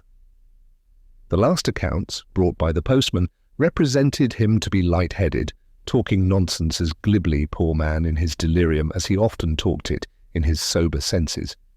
We were all sorry for the little doctor, but Franklin appeared to regret his illness, chiefly on Miss Rachel's account. From what he said to my lady while I was in the room at breakfast time, he appeared to think that Miss Rachel, if the suspense about the Moonstone was not soon set at rest, might stand in urgent need of the best medical advice at our disposal. Breakfast had not been over long when a telegram from Blake the elder arrived in answer to his son. It informed us that he had laid hands, by help of his friend, the Commissioner, on the right man to help us. The name of him was Sergeant Cuff, and the arrival of him from London might be expected by the morning train. At reading the name of the new police officer, Franklin gave a start. It seems that he had heard some curious anecdotes about Sergeant Cuff from his father's lawyer during his stay in London. I begin to hope we are seeing the end of our anxieties already, he said. If half the stories I have heard are true, when it comes to unravelling a mystery, there isn't the equal in England of Sergeant Cuff. We all got excited and impatient as the time drew near for the appearance of this renowned and capable character. Superintendent Seagrave, returning to us at his appointed time, and hearing that the sergeant was expected, instantly shut himself up in a room with pen, ink, and paper to make notes of the report which would be certainly expected from him. I should have liked to have gone to the station myself to fetch the sergeant, but my lady's carriage and horses were not to be thought of, even for the celebrated Cuff, and the pony chaise was required later for Godfrey. He deeply regretted being obliged to leave his aunt at such an anxious time, and he kindly put off the hour of his departure till as late as the last train, for the purpose of hearing what the clever London police officer thought of the case. But on Friday night he must be in town, having a ladies' charity in difficulties, waiting to consult him on Saturday morning. When the time came for the sergeant's arrival, I went down to the gate to look out for him. A fly from the railway drove up as I reached the lodge, and out got a grizzled, elderly man, so miserably lean that he looked as if he had not got an ounce of flesh on his bones in any part of him. He was dressed all in decent black with a white cravat round his neck. His face was as sharp as a hatchet, and the skin of it was as yellow and dry and withered as an autumn leaf. His eyes, of a steely light grey, had a very disconcerting trick when they encountered your eyes, of looking as if they expected something more from you than you were aware of yourself. His walk was soft, his voice was melancholy, his long, lanky fingers were hooked like claws. He might have been a parson or an undertaker or anything else you like except what he really was. A more complete opposite to Superintendent Seagrave than Sergeant Cuff, and a less comforting officer to look at, For a family in distress, I defy you to discover, search where you may." "Is this Lady Verinder's?" he asked. "Yes, sir." "I am Sergeant Cuff. This way, sir, if you please." On our road to the house, I mentioned my name and position in the family, to satisfy him that he might speak to me about the business on which my lady was to employ him. Not a word did he say about the business, however, for all that. He admired the grounds and remarked that he felt the sea air very brisk and refreshing. I privately wondered on my side how the celebrated Cuff had got his reputation. We reached the house in the temper of two strange dogs, coupled up together for the first time in their lives by the same chain. Asking for my lady, and hearing that she was in one of the conservatories, we went round to the gardens at the back and sent a servant to seek her. While we were waiting, Sergeant Cuff looked through the evergreen arch on our left, spied out our rosary, and walked straight in, with the first appearance of anything like interest that he had shown yet. To the gardener's astonishment, and to my disgust, this celebrated policeman proved to be quite a mine of learning on the trumpery subject of rose gardens. "Ah, you've got the right exposure here to the south and sou'west," says the sergeant with a wag of his grizzled head and a streak of pleasure in his melancholy voice. "This is the shape for a rosary, nothing like a circle set in a square. Yes, yes, with walks between all the beds, but they oughtn't to be gravel walks like these. Grass gardener, grass walks between your roses, gravel's too hard for them.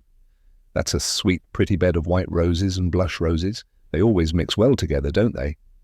Here's the white musk rose, Betteridge, our old English rose, holding up its head along with the best and the newest of them." "Pretty dear," says the sergeant, fondling the musk rose with his lanky fingers and speaking to it as if he was speaking to a child. This was a nice sort of man to recover Miss Rachel's diamond and to find out the thief who stole it. "You seem to be fond of roses, Sergeant," I remarked. "I haven't much time to be fond of anything," says Sergeant Cuff. "But when I have a moment's fondness to bestow, most times, Betteridge, the roses get it. I began my life among them in my father's nursery garden, and I shall end my life among them if I can, yes. One of these days, please God, I shall retire from catching thieves and try my hand at growing roses. There will be grass walks, gardener, between my beds," says the sergeant, on whose mind the gravel paths of our rosary seemed to dwell unpleasantly. "It seems an odd taste, sir," I ventured to say, "for a man in your line of life." "If you will look about you, which most people won't do," says Sergeant Cuff, "you will see that the nature of a man's tastes is, most times, as opposite as possible to the nature of a man's business. Show me any two things more opposite one from the other than a rose and a thief, and I'll correct my tastes accordingly, if it isn't too late at my time of life. You find the damask rose a goodish stock for most of the tender sorts, don't you, gardener? Ah, I thought so. Here's a lady coming. Is it Lady Verinder?" He had seen her before either I or the gardener had seen her, though we knew which way to look, and he didn't. I began to think him rather a quicker man than he appeared to be at first sight. The sergeant's appearance, or the sergeant's errand, one or both, seemed to cause my lady some little embarrassment. She was, for the first time in all my experience of her, at a loss what to say at an interview with a stranger. Sergeant Cuff put her at her ease directly. He asked if any other person had been employed about the robbery before we sent for him, and hearing that another person had been called in and was now in the house, begged leave to speak to him before anything else was done. My lady led the way back. Before he followed her, the sergeant relieved his mind on the subject of the gravel walks by a parting word to the gardener. "Get her ladyship to try grass," he said, with a sour look at the paths. "No gravel, no gravel." Why Superintendent Seagrave should have appeared to be several sizes smaller than life on being presented to Sergeant Cuff, I can't undertake to explain. I can only state the fact. They retired together and remained a weary, long time shut up from all mortal intrusion. When they came out, Superintendent was excited, and Sergeant was yawning. "The sergeant wishes to see Miss Verinder's sitting room," says Seagrave, addressing me with great pomp and eagerness. The sergeant may have some questions to ask. Attend the sergeant, if you please." While I was being ordered about in this way, I looked at the Great Cuff. The Great Cuff, on his side, looked at Superintendent Seagrave in that quietly expecting way which I have already noticed. I can't affirm that he was on the watch for his brother officer's speedy appearance in the character of an ass. I can only say that I strongly suspected it. I led the way upstairs. The sergeant went softly all over the Indian cabinet and all round the boudoir, asking questions, occasionally only of Superintendent, and continually of me, the drift of which I believe to have been equally unintelligible to both of us. In due time, his course brought him to the door and put him face to face with the decorative painting that you know of. He laid one lean, inquiring finger on the small smear just under the lock, which Superintendent Seagrave had already noticed when he reproved the women servants for all crowding together into the room. "That's a pity," says Sergeant Cuff. "How did it happen?" He put the question to me. I answered that the women servants had crowded into the room on the previous morning and that some of their petticoats had done the mischief. "Superintendent Seagrave ordered them out, sir," I added, "before they did any more harm." "Right," says Superintendent, in his military way. "I ordered them out. The petticoats did it, Sergeant. The petticoats did it." "Did you notice which petticoat did it?" asked Sergeant Cuff, still addressing himself, not to his brother officer, but to me. "No, sir." He turned to Superintendent Seagrave upon that and said, "You noticed, I suppose?" Superintendent looked a little taken aback, but he made the best of it. "I can't charge my memory, Sergeant," he said. "A mere trifle, a mere trifle." Sergeant Cuff looked at Seagrave as he had looked at the gravel walks in the Rosary, and gave us, in his melancholy way, the first taste of his quality which we had had yet.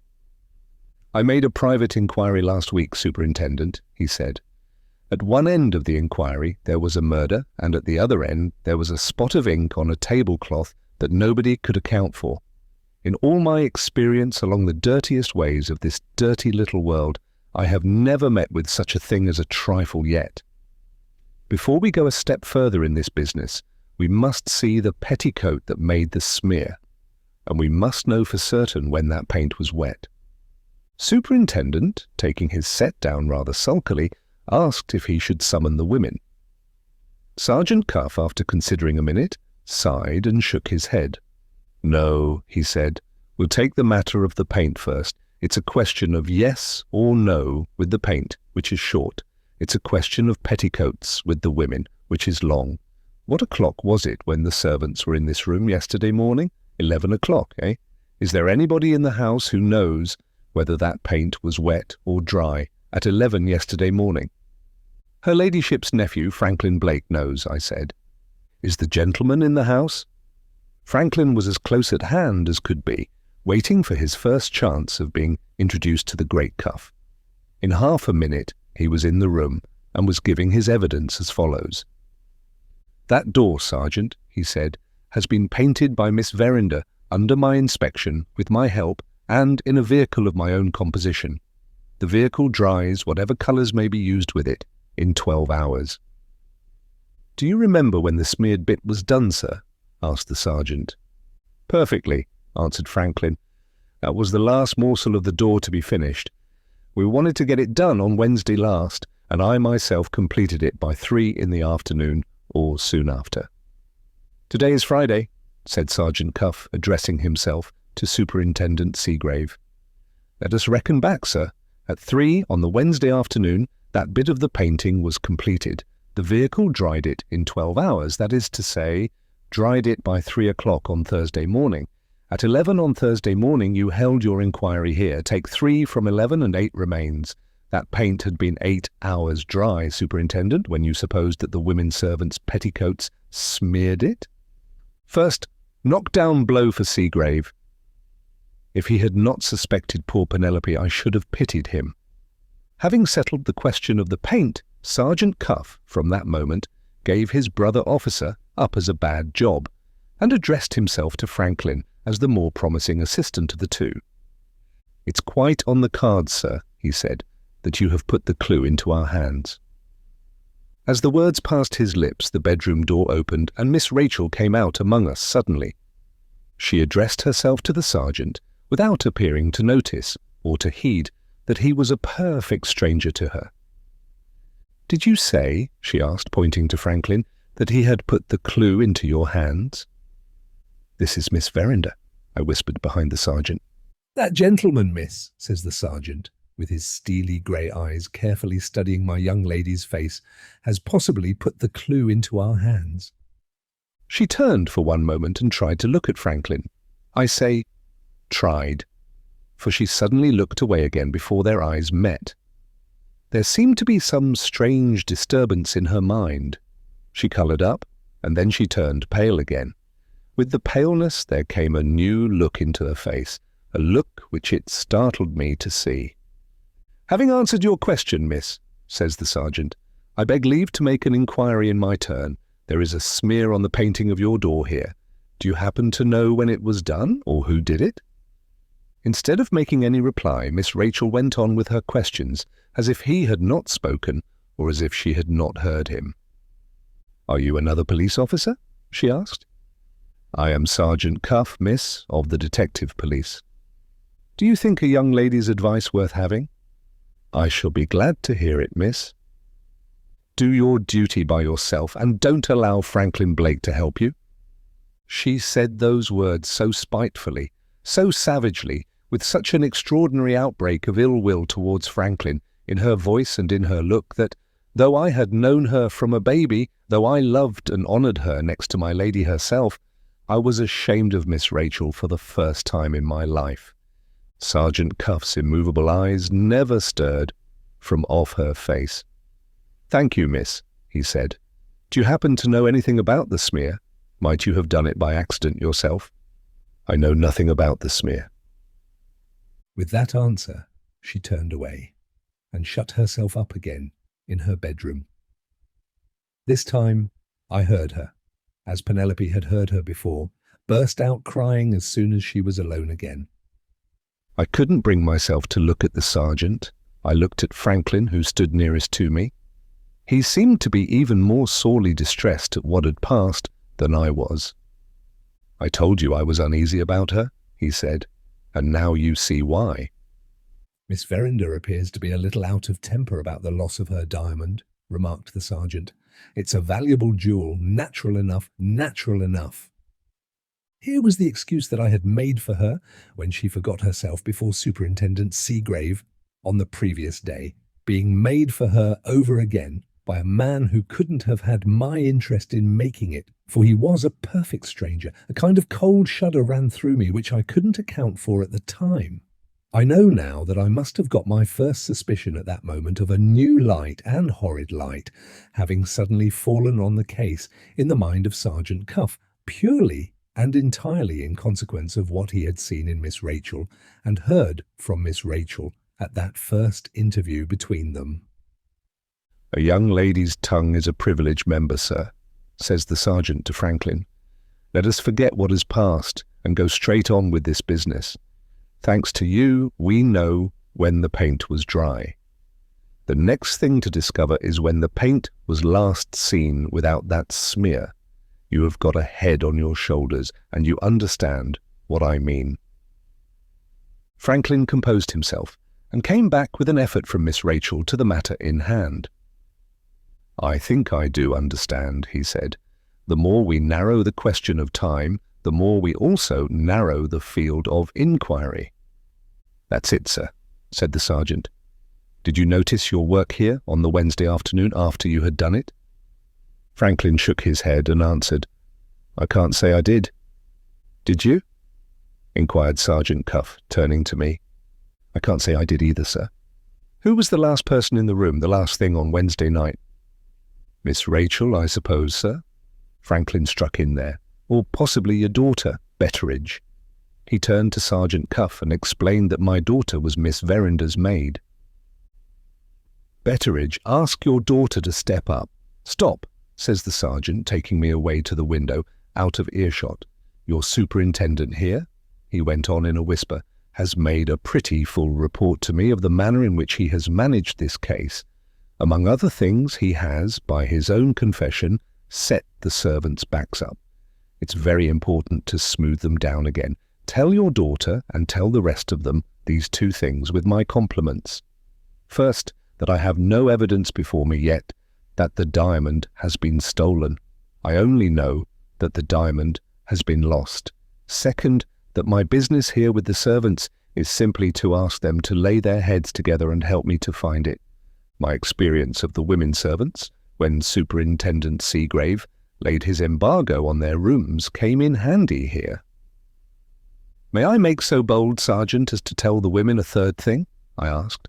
"Are they free, with your compliments, to fidget up and down stairs and whisk in and out of their bedrooms, if the fit takes them?" "Perfectly free," said the sergeant. "That will smooth them down, sir," I remarked, "from the cook to the scullion." "Go, and do it at once, Betteridge." I did it in less than 5 minutes. There was only one difficulty when I came to the bit about the bedrooms. It took a pretty stiff exertion of my authority as chief to prevent the whole of the female household from following me and Penelope upstairs in the character of volunteer witnesses in a burning fever of anxiety to help Sergeant Cuff. The sergeant seemed to approve of Penelope. He became a trifle less dreary, and he looked much as he had looked when he noticed the white musk rose in the flower garden. Here is my daughter's evidence, as drawn off from her by the sergeant. She gave it, I think, very prettily, but there she is, my child, all over. Nothing of her mother in her. Lord bless you, nothing of her mother in her. Penelope examined. Took a lively interest in the painting on the door, having helped to mix the colours. Noticed the bit of work under the lock because it was the last bit done. Had seen it some hours afterwards without a smear. Had left it as late as 12 at night without a smear. Had at that hour wished her young lady good night in the bedroom. Had heard the clock strike in the boudoir. Had her hand at the time on the handle of the painted door. Knew the paint was wet, having helped to mix the colours as aforesaid. Took particular pains not to touch it. Could swear that she held up the skirts of her dress and that there was no smear on the paint then. Could not swear that her dress mightn't have touched it accidentally in going out. Remembered the dress she had on because it was new, a present from Miss Rachel. Her father remembered, and could speak to it too, could and would and did fetch it. Dress recognised by her father as the dress she wore that night. Skirts examined, a long job from the size of them, not the ghost of a paint stain discovered anywhere. End of Penelope's evidence, and very pretty and convincing too. Signed, Gabriel Betteridge. The sergeant's next proceeding was to question me about any large dogs in the house who might have got into the room and done the mischief with a whisk of their tails. Hearing that this was impossible, he next sent for a magnifying glass and tried how the smear looked, seen that way. No skin mark, as of a human hand, printed off on the paint. All the signs visible, signs which told that the paint had been smeared by some loose article of somebody's dress, touching it in going by. That somebody, putting together Penelope's evidence and Franklin's evidence, must have been in the room and done the mischief between midnight and 3 o'clock on the Thursday morning. Having brought his investigation to this point, Sergeant Cuff discovered that such a person as Superintendent Seagrave was still left in the room, upon which he summed up the proceedings for his brother officer's benefit as follows. "This trifle of yours, Superintendent," says the sergeant, pointing to the place on the door, "has grown a little in importance since you noticed it last. At the present stage of the inquiry, there are, as I take it, 3 discoveries to make, starting from that smear. Find out first whether there is any article of dress in this house with the smear of the paint on it. Find out, second, who that dress belongs to. Find out, third, how the person can account for having been in this room and smeared the paint between midnight and 3 in the morning. If the person can't satisfy you, you haven't far to look for the hand that has got the diamond. I'll work this by myself, if you please, and detain you no longer from your regular business in the town. You have got one of your men here, I see. Leave him here at my disposal in case I want him, and allow me to wish you good morning." Superintendent Seagrave's respect for the sergeant was great, but His respect for himself was greater still. Hit hard by the celebrated Cuff, he hit back smartly, to the best of his ability, on leaving the room. "I have abstained from expressing any opinion so far," says Superintendent, with his military voice still in good working order.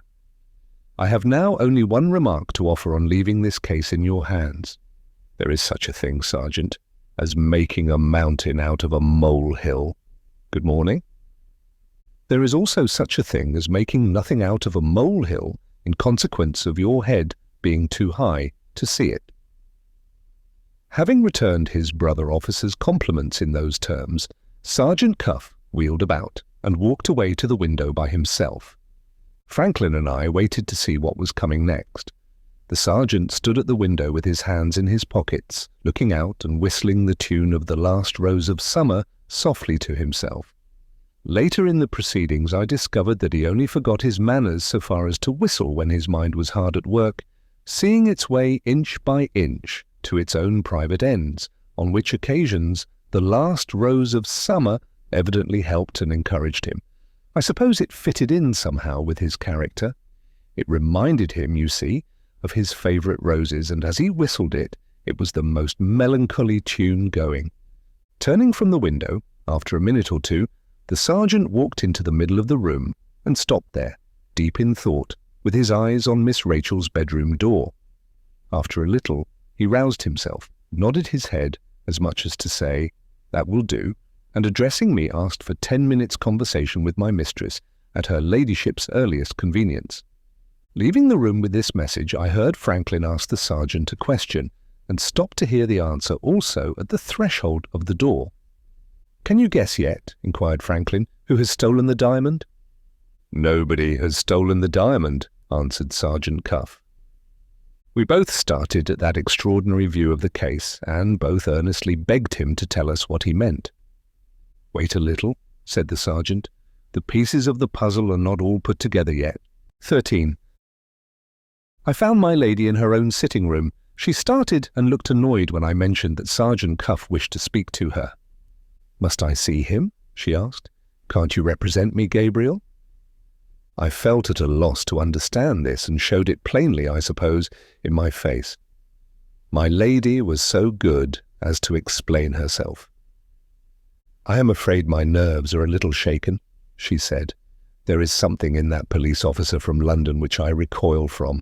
I don't know why. I have a presentiment that he is bringing trouble and misery with him into the house. Very foolish, and very unlike me, but so it is." I hardly knew what to say to this. The more I saw of Sergeant Cuff, the better I liked him.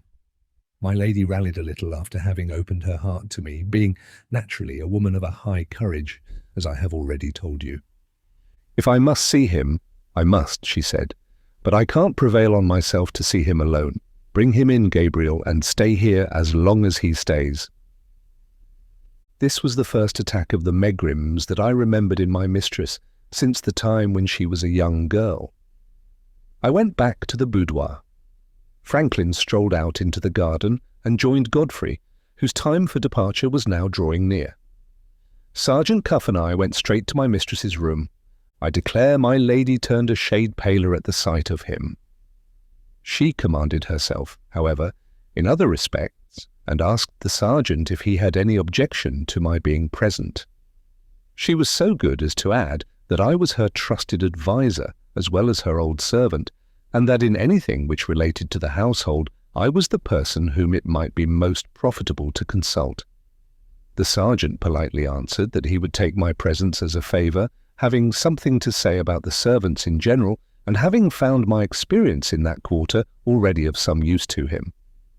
My lady pointed to 2 chairs, and we set in for our conference immediately. "I have already formed an opinion on this case," says Sergeant Cuff, "which I beg your ladyship's permission to keep to myself for the present. My business now is to mention what I have discovered upstairs in Miss Verinder's sitting-room, and what I have decided, with your ladyship's leave, on doing next." He then went into the matter of the smear on the paint, and stated the conclusions he drew from it, just as he had stated them, only with greater respect of language, to Superintendent Seagrave. One thing, he said in conclusion, is certain. The diamond is missing out of the drawer in the cabinet. Another thing is next to certain. The marks from the smear on the door must be on some article of dress belonging to somebody in this house. We must discover that article of dress before we go a step further. And that discovery, remarked my mistress, implies, I presume, the discovery of the thief? I beg your ladyship's pardon. I don't say the diamond is stolen. I only say at present that the diamond is missing. The discovery of the stained dress may lead the way to finding it. Her ladyship looked at me. Do you understand this? She said. Sergeant Cuff understands it, my lady, I answered. How do you propose to discover the stained dress? Inquired my mistress, addressing herself once more to the sergeant. My good servants, who have been with me for years, have, I am ashamed to say, had their boxes and rooms searched already by the other officer. I can't and won't permit them to be insulted in that way a second time. There was a mistress to serve. There was a woman in 10,000, if you like. That is the very point I was about to put to your ladyship, said the sergeant. The other officer has done a world of harm to this inquiry by letting the servants see that he suspected them. If I give them cause to think themselves suspected a second time, there's no knowing what obstacles they may not throw in my way, the women especially. At the same time, their boxes must be searched again, for this plain reason that the first investigation only looked for the diamond, and that the second investigation must look for the stained dress. I quite agree with you, my lady, that the servants' feelings ought to be consulted, but I am equally clear that the servants' wardrobes ought to be searched. This looked very like a deadlock. My lady said so in choicer language than mine. I have got a plan to meet the difficulty, said Sergeant Cuff. If your ladyship will consent to it, I propose explaining the case to the servants. The women will think themselves suspected directly, I said, interrupting him. The women won't, Betteridge, answered the sergeant.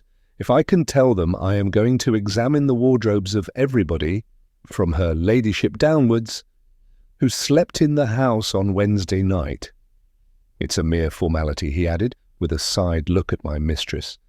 But the servants will accept it as even dealing between them and their betters, and, instead of hindering the investigation, they will make a point of honour of assisting it.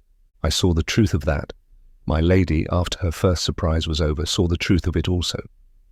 You are certain the investigation is necessary, she said. It's the shortest way that I can see, my lady, to the end we have in view. My mistress rose to ring the bell for her maid. You shall speak to the servants, she said, with the keys of my wardrobe in your hand. Sergeant Cuff stopped her by a very unexpected question. Hadn't we better make sure first, he asked, that the other ladies and gentlemen in the house will consent too? The only other lady in the house is Miss Verinder, answered my mistress with a look of surprise. The only gentlemen are my nephews, Blake and Abel White. There is not the least fear of a refusal from any of the three. I reminded my lady here that Godfrey was going away.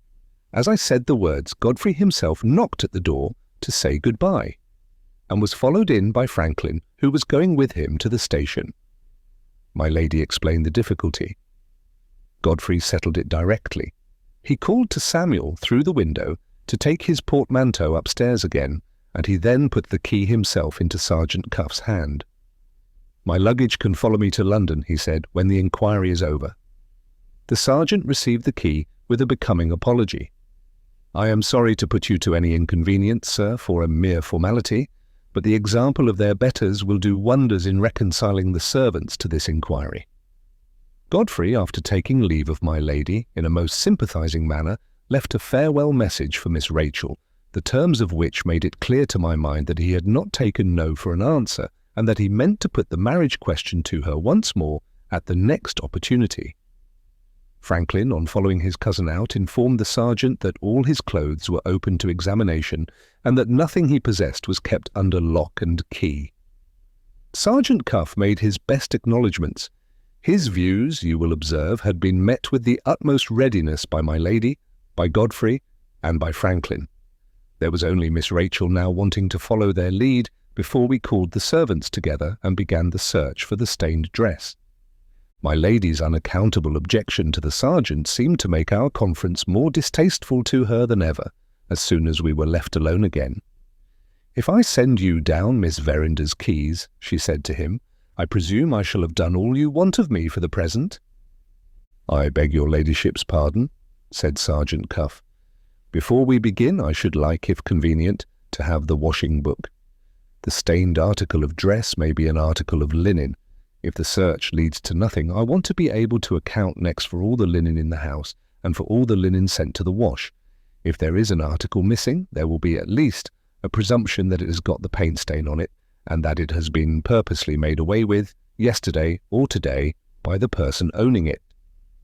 "Superintendent Seagrave," added the sergeant, turning to me, "pointed the attention of the women servants to the smear when they all crowded into the room on Thursday morning. That may turn out, Betteridge, to have been one more of Superintendent Seagrave's many mistakes." My lady desired me to ring the bell and order the washing book. She remained with us until it was produced, in case Sergeant Cuff had any further request to make of her after looking at it. The washing book was brought in by Rosanna Spearman. The girl had come down to breakfast that morning miserably pale and haggard, but sufficiently recovered from her illness of the previous day to do her usual work. Sergeant Cuff looked attentively at our second housemaid, at her face when she came in, at her crooked shoulder when she went out. "Have you anything more to say to me?" asked my lady, still as eager as ever to be out of the sergeant's society. The great Cuff opened the washing book, understood it perfectly in half a minute, and shut it up again. "I venture to trouble your ladyship with one last question," he said. "Has the young woman who brought us this book been in your employment as long as the other servants?" "Why do you ask?" said my lady. "The last time I saw her," answered the sergeant, "she was in prison for theft. After that there was no help for it but to tell him the truth. My mistress dwelt strongly on Rosanna's good conduct in her service, and on the high opinion entertained of her by the matron at the reformatory. You don't suspect her, I hope?" my lady added in conclusion very earnestly. "I have already told your ladyship that I don't suspect any person in the house of thieving up to the present time." After that answer, my lady rose to go upstairs and ask for Miss Rachel's keys. The sergeant was beforehand with me in opening the door for her. He made a very low bow. My lady shuddered as she passed him. We waited, and no keys appeared. Sergeant Cuff made no remark to me. He turned his melancholy face to the window. He put his lanky hands into his pockets, and he whistled "The Last Rose of Summer" softly to himself. At last, Samuel came in, not with the keys, but with a morsel of paper for me. I got at my spectacles with some fumbling and difficulty, feeling the sergeant's dismal eyes fixed on me all the time. There were 2 or 3 lines on the paper written in pencil by my lady. They informed me that Miss Rachel flatly refused to have her wardrobe examined. Asked for her reasons, she had burst out crying. Asked again, she had said, "I won't, because I won't. I must yield to force if you use it, but I will yield to nothing else." I understood my lady's disinclination to face Sergeant Cuff with such an answer from her daughter as that. If I had not been too old for the amiable weaknesses of youth, I believe I should have blushed at the notion of facing him myself. "Any news of Miss Verinder's keys?" asked the sergeant. "My young lady refuses to have her wardrobe examined." "Ah," said the sergeant. His voice was not quite in such a perfect state of discipline as his face. When he said, "Ah," he said it in the tone of a man who had heard something which he expected to hear. He half angered and half frightened me. Why, I couldn't tell, but he did it. "Must the search be given up?" I asked. "Yes," said the sergeant. "The search must be given up, because your young lady refuses to submit to it like the rest. We must examine all the wardrobes in the house, or none. Send Ablewhite's portmanteau to London by the next train, and return the washing book with my compliments and thanks to the young woman who brought it in." He laid the washing book on the table, and taking out his penknife, began to trim his nails. You don't seem to be much disappointed, I said. No, said Sergeant Cuff. I am not much disappointed. I tried to make him explain himself.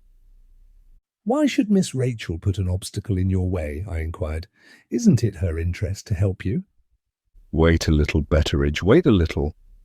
Cleverer heads than mine might have seen his drift, or a person less fond of Miss Rachel than I was might have seen his drift. My lady's horror of him might, as I have since thought, have meant that she saw his drift, as the scripture says, in a glass darkly. I didn't see it yet, that's all I know. What's to be done next? I asked. Sergeant Cuff finished the nail on which he was then at work, looked at it for a moment with a melancholy interest, and put up his penknife. Yeah, come out into the garden, he said, and let's have a look at the roses. 14. The nearest way to the garden, on going out of my lady's sitting room, was by the shrubbery path, which you already know of. For the sake of your better understanding of what is now to come, I may add to this that the shrubbery path was Franklin's favourite walk. When he was out in the grounds, and when we failed to find him anywhere else, we generally found him here. I am afraid I must own that I am rather an obstinate old man.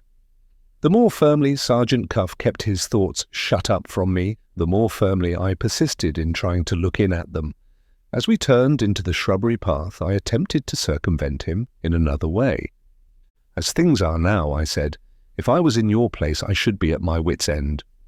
If you were in my place, answered the sergeant, you would have formed an opinion, and as things are now, any doubt you might previously have felt about your own conclusions would be completely set at rest. Never mind for the present what those conclusions are, Betteridge. I haven't brought you out here to draw me like a badger. I have brought you out here to ask for some information. You might have given it to me, no doubt, in the house instead of out of it. But doors and listeners have a knack of getting together, and, in my line of life, we cultivate a healthy taste for the open air. Who was to circumvent this man? I gave in and waited as patiently as I could to hear what was coming next. We won't enter into your young lady's motives, the sergeant went on. We will only say it's a pity she declines to assist me, because, by so doing, she makes this investigation more difficult than it might otherwise have been. We must now try to solve the mystery of the smear on the door, which, you may take my word for it, means the mystery of the diamond also, in some other way. I have decided to see the servants and to search their thoughts and actions, Betteridge, instead of searching their wardrobes. Before I begin, however, I want to ask you a question or two. You are an observant man. Did you notice anything strange in any of the servants, making due allowance, of course, for fright and fluster, after the loss of the diamond was found out? Any particular quarrel among them? Any one of them not in his or her usual spirits? Unexpectedly out of temper, for instance, or unexpectedly taken ill? I had just time to think of Rosanna Spearman's sudden illness at yesterday's dinner, but not time to make any answer, when I saw Sergeant Cuff's eyes suddenly turn aside towards the shrubbery, and I heard him say softly to himself, "Hello?" "What's the matter?" I asked. "A touch of the rheumatics in my back," said the sergeant in a loud voice as if he wanted some third person to hear us. "We shall have a change in the weather before long." A few steps further brought us to the corner of the house. Turning off sharp to the right, we entered on the terrace and went down by the steps in the middle into the garden below. Sergeant Cuff stopped there in the open space where we could see round us on every side. "About that young person, Rosanna Spearman?" he said. "It isn't very likely with her personal appearance that she has got a lover, but for the girl's own sake I must ask you at once whether she has provided herself with a sweetheart, poor wretch, like the rest of them." What on earth did he mean under present circumstances by putting such a question to me as that? I stared at him instead of answering him. "I saw Rosanna Spearman hiding in the shrubbery as we went by," said the sergeant. "When you said hello?" "Yes, when I said hello. If there's a sweetheart in the case, the hiding doesn't much matter. If there isn't, as things are in this house, the hiding is a highly suspicious circumstance. and it will be my painful duty to act on it accordingly. What in God's name was I to say to him? I knew the shrubbery was Franklin's favourite walk. I knew he would most likely turn that way when he came back from the station. I knew that Penelope had over and over again caught her fellow servant hanging about there, and had always declared to me that Rosanna's object was to attract Franklin's attention. If my daughter was right, she might well have been lying in wait for Franklin's return when the sergeant noticed her. I was put between the two difficulties of mentioning Penelope's fanciful notion as if it was mine, or of leaving an unfortunate creature to suffer the consequences, the very serious consequences, of exciting the suspicion of Sergeant Cuff. Out of pure pity for the girl, on my soul and my character, out of pure pity for the girl, I gave the sergeant the necessary explanations, and told him that Rosanna had been mad enough to set her heart on Franklin Blake. Sergeant Cuff never laughed. On the few occasions when anything amused him, he curled up a little at the corners of the lips, nothing more. He curled up now. "Hadn't you better say, she's mad enough to be an ugly girl and only a servant?" he asked. "The falling in love with a gentleman of Franklin Blake's manners and appearance doesn't seem to me to be the maddest part of her conduct by any means. However, I'm glad the thing is cleared up. It relieves one's mind to have things cleared up. Yes, I'll keep it a secret, Betteridge. I like to be tender to human infirmity, though I don't get many chances of exercising that virtue in my line of life. You think Franklin Blake hasn't got a suspicion of the girl's fancy for him? Ah, he would have found it out fast enough if she had been nice-looking.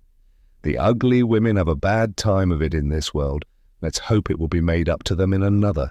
You have got a nice garden here, and a well-kept lawn. See for yourself how much better the flowers look with grass about them instead of gravel. No, thank you. I won't take a rose. It goes to my heart to break them off the stem. Just as it goes to your heart, you know, when there's something wrong in the servants' hall. Did you notice anything you couldn't account for in any of the servants when the loss of the diamond was first found out? I had got on very fairly well with Sergeant Cuff so far, but the slyness with which he slipped in that last question put me on my guard.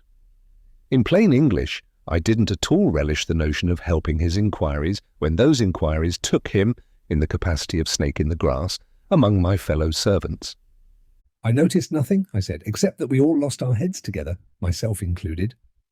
"Oh," says the sergeant, "that's all you have to tell me, is it?" I answered with, as I flattered myself, an unmoved countenance, "That is all." Sergeant Cuff's dismal eyes looked me hard in the face. "Betteridge," he said, "have you any objection to oblige me by shaking hands? I have taken an extraordinary liking to you." Why he should have chosen the exact moment when I was deceiving him to give me that proof of his good opinion is beyond all comprehension. I felt a little proud. I really did feel a little proud of having been one too many at last for the celebrated Cuff. We went back to the house, the sergeant requesting that I would give him a room to himself, and then send in the servants, the indoor servants only, one after another in the order of their rank from first to last. I showed Sergeant Cuff into my own room and then called the servants together in the hall. Rosanna Spearman appeared among them, much as usual. She was as quick in her way as the sergeant in his, and I suspect she had heard what he said to me about the servants in general just before he discovered her. There she was, at any rate, looking as if she had never heard of such a place as the shrubbery in her life. I sent them in one by one as desired. The cook was the first to enter the court of justice, otherwise my room. She remained but a short time. Report on coming out: Sergeant Cuff is depressed in his spirits, but Sergeant Cuff is a perfect gentleman. My lady's own maid followed, remained much longer. Report on coming out: if Sergeant Cuff doesn't believe a respectable woman, he might keep his opinion to himself at any rate. Penelope went next, remained only a moment or two. Report on coming out: Sergeant Cuff is much to be pitied. He must have been crossed in love, father, when he was a young man. The first housemaid followed Penelope, remained, like my lady's maid, a long time. Report on coming out: I didn't enter her ladyship's service, Betteridge, to be doubted to my face by a low police officer. Rosanna Spearman went next, remained longer than any of them. No report on coming out, dead silence, and lips as pale as ashes. Samuel, the footman, followed Rosanna, remained a minute or two. Report on coming out. Whoever blacked Sergeant Cuff's boots ought to be ashamed of himself. Nancy, the kitchen maid, went last, remained a minute or two. Report on coming out. Sergeant Cuff has a heart. He doesn't cut jokes, Betteridge, with a poor hard-working girl. Going into the Court of Justice, when it was all over, to hear if there were any further commands for me, I found the sergeant at his old trick, looking out of window and whistling "The Last Rose of Summer" to himself. "Any discoveries, sir?" I inquired. "If Rosanna Spearman asks leave to go out," said the sergeant, "let the poor thing go, but let me know first."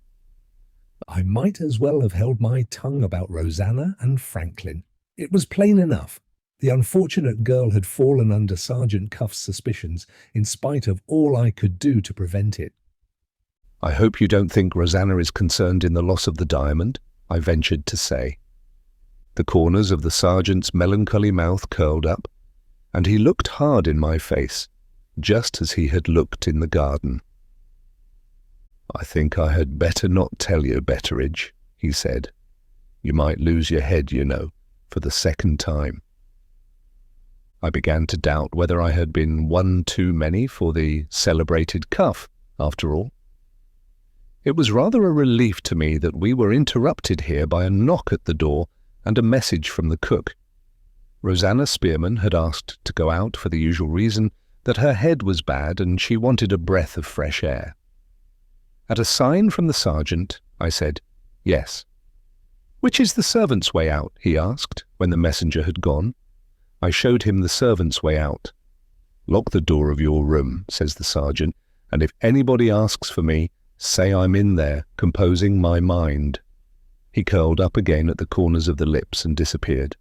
Left alone under those circumstances, a devouring curiosity pushed me on to make some discoveries for myself. It was plain that Sergeant Cuff's suspicions of Rosanna had been roused by something that he had found out at his examination of the servants in my room. Now, the only two servants, excepting Rosanna herself, who had remained under examination for any length of time, were my lady's own maid and the first housemaid, those two being also the women who had taken the lead in persecuting their unfortunate fellow-servant from the first. Reaching these conclusions, I looked in on them casually, as it might be, in the servants' hall, and finding tea going forward, instantly invited myself to that meal. For, nota bene, a drop of tea is to a woman's tongue what a drop of oil is to a wasting lamp. My reliance on the teapot as an ally did not go unrewarded. In less than half an hour I knew as much as the sergeant himself. My lady's maid and the housemaid had, it appeared, neither of them believed in Rosanna's illness of the previous day. These two devils, I ask your pardon, but how else can you describe a couple of spiteful women, had stolen upstairs at intervals during the Thursday afternoon, had tried Rosanna's door and found it locked, had knocked and not been answered, had listened and not heard a sound inside. When the girl had come down to tea and had been sent up still out of sorts to bed again, the two devils aforesaid had tried her door once more and found it locked, had looked at the keyhole and found it stopped up, had seen a light under the door at midnight, and had heard the crackling of a fire in a servant's bedroom in the month of June, at 4 in the morning. All this they had told Sergeant Cuff, who, in return for their anxiety to enlighten him, had eyed them with sour and suspicious looks, and had shown them plainly that he didn't believe either one or the other. Hence the unfavourable reports of him which these two women had brought out with them from the examination. Hence, also, without reckoning the influence of the teapot, their readiness to let their tongues run to any length on the subject of the sergeant's ungracious behaviour to them. Having had some experience of the great Cuff's roundabout ways, and having last seen him evidently bent on following Rosanna privately when she went out for her walk, it seemed clear to me that he had thought it unadvisable to let the lady's maid and the housemaid know how materially they had helped him. They were just the sort of women, if he had treated their evidence as trustworthy, to have been puffed up by it and to have said or done something which would have put Rosanna Spearman on her guard. I walked out in the fine summer afternoon very sorry for the poor girl and very uneasy in my mind at the turn things had taken. Drifting towards the shrubbery some time later, there I met Franklin. After returning from seeing his cousin off at the station, he had been with my lady, holding a long conversation with her. She had told him of Miss Rachel's unaccountable refusal to let her wardrobe be examined, and had put him in such low spirits about my young lady that he seemed to shrink from speaking on the subject. The family temper appeared in his face that evening for the first time in my experience of him. "Well, Betteridge," he said, "how does the atmosphere of mystery and suspicion in which we are all living now agree with you? Do you remember that morning when I first came here with the Moonstone? I wish to God we had thrown it into the quicksand." After breaking out in that way, he abstained from speaking again until he had composed himself. We walked silently side by side for a minute or two, and then he asked me what had become of Sergeant Cuff. It was impossible to put Franklin off with the excuse of the sergeant being in my room composing his mind. I told him exactly what had happened, mentioning particularly what my lady's maid and the housemaid had said about Rosanna Spearman. Franklin's clear head saw the turn the sergeant's suspicions had taken in the twinkling of an eye. "Didn't you tell me this morning," he said, "that one of the tradespeople declared he had met Rosanna yesterday on the footway to Frizzing Hall when we supposed her to be ill in her room?" "Yes, sir." "If my aunt's maid and the other woman have spoken the truth, you may depend upon it the tradesman did meet her. The girl's attack of illness was a blind to deceive us. She had some guilty reason for going to the town secretly. The paint-stained dress is a dress of hers, and the fire, heard crackling in her room at 4 in the morning, was a fire lit to destroy it. Rosanna Spearman has stolen the diamond. I'll go in directly and tell my aunt the turn things have taken." "Not just yet, if you please, sir," said a melancholy voice behind us. We both turned about and found ourselves face to face with Sergeant Cuff. "Why not just yet?" asked Franklin. "Because, sir, if you tell her ladyship will tell Miss Verinder." "Suppose she does? What then?" Franklin said those words with a sudden heat and vehemence, as if the sergeant had mortally offended him. "Do you think it's wise, sir," said Sergeant Cuff quietly, "to put such a question as that to me at such a time as this?" There was a moment's silence between them. Franklin walked close up to the sergeant. The two looked each other straight in the face. Franklin spoke first, dropping his voice as suddenly as he had raised it. "I suppose you know, Cuff," he said, "that you are treading on delicate ground." "It isn't the first time, by a good many hundreds, that I find myself treading on delicate ground," answered the other, as immovable as ever. "I am to understand that you forbid me to tell my aunt what has happened?" "You are to understand, if you please, sir, that I throw up the case if you tell Lady Verinder or tell anybody what has happened until I give you leave."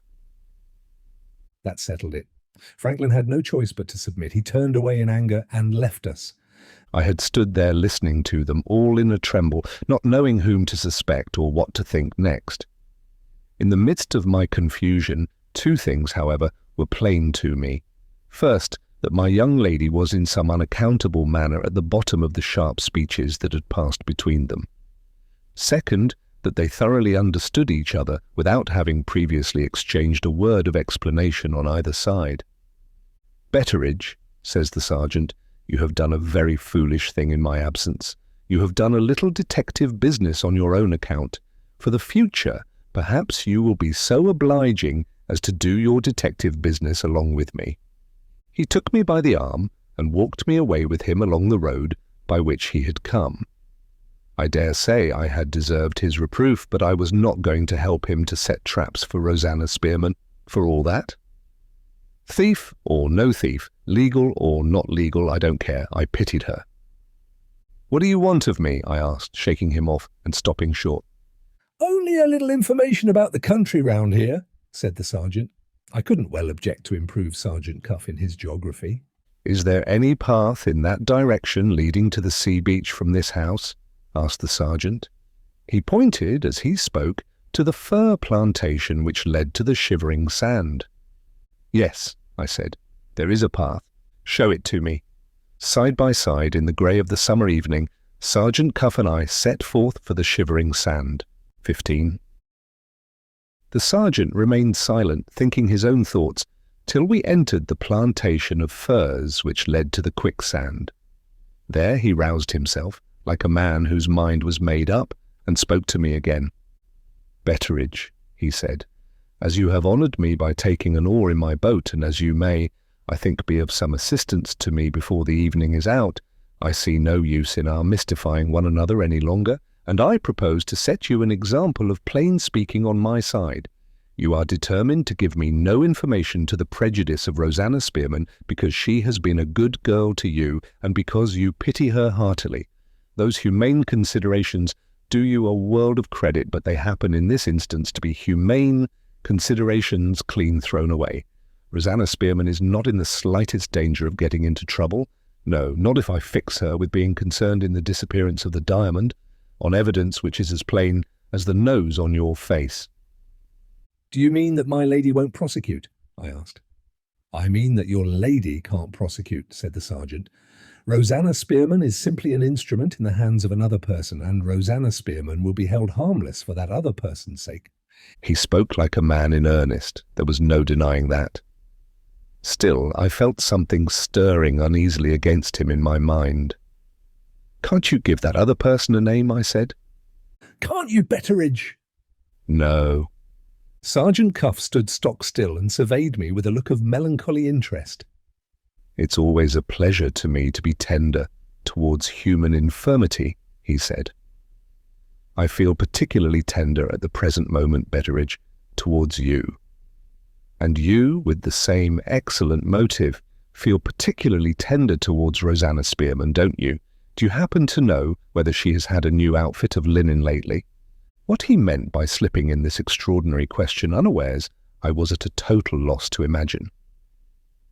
Seeing no possible injury to Rosanna if I owned the truth, I answered that the girl had come to us rather sparely provided with linen, and that my lady, in recompense for her good conduct, I laid a stress on her good conduct, had given her a new outfit not a fortnight since. This is a miserable world, says the sergeant. Human life, Betteridge, is a sort of target. Misfortune is always firing at it and always hitting the mark. But for that outfit, we should have discovered a new nightgown or petticoat among Rosanna's things, and have nailed her in that way. You're not at a loss to follow me, are you? You have examined the servants yourself, and you know what discoveries two of them made outside Rosanna's door. Surely you know what the girl was about yesterday, after she was taken ill. You can't guess. Oh dear me, it's as plain as that strip of light there at the end of the trees. At 11 on Thursday morning, Superintendent Seagrave, who is a mass of human infirmity, points out to all the women servants the smear on the door. Rosanna has her own reasons for suspecting her own things. She takes the first opportunity of getting to her room, finds the paint stain on her nightgown or petticoat or whatnot, shams ill and slips away to the town, gets the materials for making a new petticoat or nightgown, makes it alone in her room on the Thursday night, lights a fire, not to destroy it. Two of her fellow servants are prying outside her door, and she knows better than to make a smell of burning and to have a lot of tinder to get rid of. Lights a fire, I say, to dry, and iron the substitute dress after wringing it out, keeps the stained dress hidden, probably on her, and is at this moment occupied in making away with it in some convenient place on that lonely bit of beach ahead of us. I have traced her this evening to your fishing village and to one particular cottage, which we may possibly have to visit before we go back. She stopped in the cottage for some time, and she came out with, as I believe, something hidden under her cloak. A cloak, on a woman's back, is an emblem of charity. It covers a multitude of sins. I saw her set off northwards along the coast after leaving the cottage. Is your seashore here considered a fine specimen of marine landscape, Betteridge? I answered. Yes, as shortly as might be. Tastes differ, says Sergeant Cuff. Looking at it from my point of view, I never saw a marine landscape that I admired less. If you happen to be following another person along your seacoast, and if that person happens to look round, there isn't a scrap of cover to hide you anywhere. I had to choose between taking Rosanna in custody on suspicion or leaving her for the time being with her little game in her own hands. For reasons which I won't trouble you with, I decided on making any sacrifice, rather than give the alarm as soon as tonight to a certain person who shall be nameless between us. I came back to the house to ask you to take me to the north end of the beach by another way. Sand, in respect of its printing off people's footsteps, is one of the best detective officers I know. If we don't meet with Rosanna Spearman by coming round on her in this way, the sand may tell us what she has been at if the light only lasts long enough. Here is the sand, if you will excuse my suggesting it. Suppose you hold your tongue and let me go first. If there is such a thing known at the doctor's shop as a detective fever, that disease had now got fast hold of your humble servant. Sergeant Cuff went on between the hillocks of sand down to the beach. I followed him with my heart in my mouth and waited at a little distance for what was to happen next. As it turned out, I found myself standing nearly in the same place where Rosanna Spearman and I had been talking together when Franklin suddenly appeared before us on arriving at our house from London. While my eyes were watching the sergeant, my mind wandered away in spite of me to what had passed on that former occasion between Rosanna and me. I declare I almost felt the poor thing slip her hand again into mine and give it a little grateful squeeze to thank me for speaking kindly to her. I declare I almost heard her voice telling me again that the shivering sand seemed to draw her to it against her own will whenever she went out. Almost saw her face brighten again, as it brightened when she first set eyes upon Franklin coming briskly out on us from among the hillocks. My spirits fell lower and lower as I thought of these things, and the view of the lonesome little bay when I looked about to rouse myself only served to make me feel more uneasy still. The last of the evening light was fading away, and over all the desolate place there hung a still and awful calm. The heave of the main ocean on the great sandbank out in the bay was a heave that made no sound. The inner sea lay lost and dim without a breath of wind to stir it. Patches of nasty ooze floated yellow-white on the dead surface of the water. Scum and slime shone faintly in certain places, where the last of the light still caught them on the two great spits of rock jutting out north and south into the sea. It was now the time of the turn of the tide, and even as I stood there waiting, the broad brown face of the quicksand began to dimple and quiver, the only moving thing in all the horrid place. I saw the sergeant start as the shiver of the sand caught his eye. After looking at it for a minute or so, he turned and came back to me. "A treacherous place, Betteridge," he said, "and no signs of Rosanna Spearman anywhere on the beach, look where you may." He took me down lower on the shore, and I saw for myself that his footsteps and mine were the only footsteps printed off on the sand. "How does the fishing village bear standing where we are now?" asked Sergeant Cuff. "Cobb's Hole," I answered, that being the name of the place. "Bears as near as may be, due south." "I saw the girl this evening, walking northward along the shore from Cobb's Hole," said the sergeant. "Consequently, she must have been walking towards this place. Is Cobb's Hole on the other side of that point of land there, and can we get to it, now it's low water, by the beach?" I answered, "Yes," to both those questions. "If you'll excuse my suggesting it, we'll step out briskly," said the sergeant. "I want to find the place where she left the shore before it gets dark." We had walked, I should say, a couple of 100 yards towards Cobb's Hole, when Sergeant Cuff suddenly went down on his knees on the beach, to all appearance seized with a sudden frenzy for saying his prayers. "There's something to be said for your marine landscape here, after all," remarked the sergeant. "Here are a woman's footsteps, Betteridge. Let us call them Rosanna's footsteps, until we find evidence to the contrary that we can't resist. Very confused footsteps, you will please to observe, purposely confused, I should say.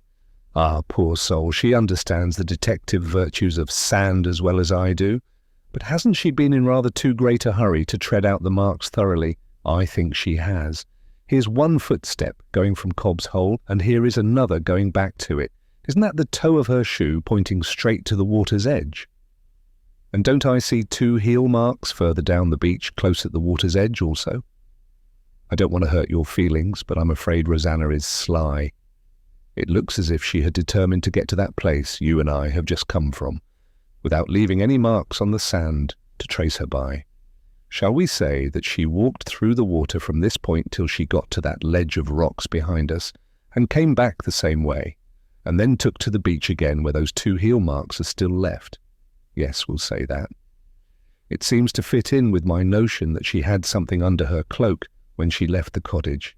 No, not something to destroy, for in that case where would have been the need of all these precautions to prevent my tracing the place at which her walk ended? Something to hide is, I think, the better guess of the 2. Perhaps if we go on to the cottage, we may find out what that something is. At this proposal, my detective fever suddenly cooled. You don't want me, I said. What good can I do? The longer I know you, Betteridge, said the sergeant, the more virtues I discover. Modesty. Oh dear me, how rare modesty is in this world, and how much of that rarity you possess. If I go alone to the cottage, the people's tongues will be tied at the first question I put to them. If I go with you, I go introduced by a justly respected neighbour, and a flow of conversation is the necessary result. It strikes me in that light. How does it strike you? Not having an answer of the needful smartness as ready as I could have wished, I tried to gain time by asking him what cottage he wanted to go to. On the sergeant describing the place, I recognized it as a cottage inhabited by a fisherman named Yoland, with his wife and 2 grown-up children, a son and a daughter. If you will look back, you will find that, in first presenting Rosanna Spearman to your notice, I have described her as occasionally varying her walk to the shivering sand by a visit to some friends of hers at Cobb's Hole. Those friends were the Yolands, respectable, worthy people, a credit to the neighbourhood.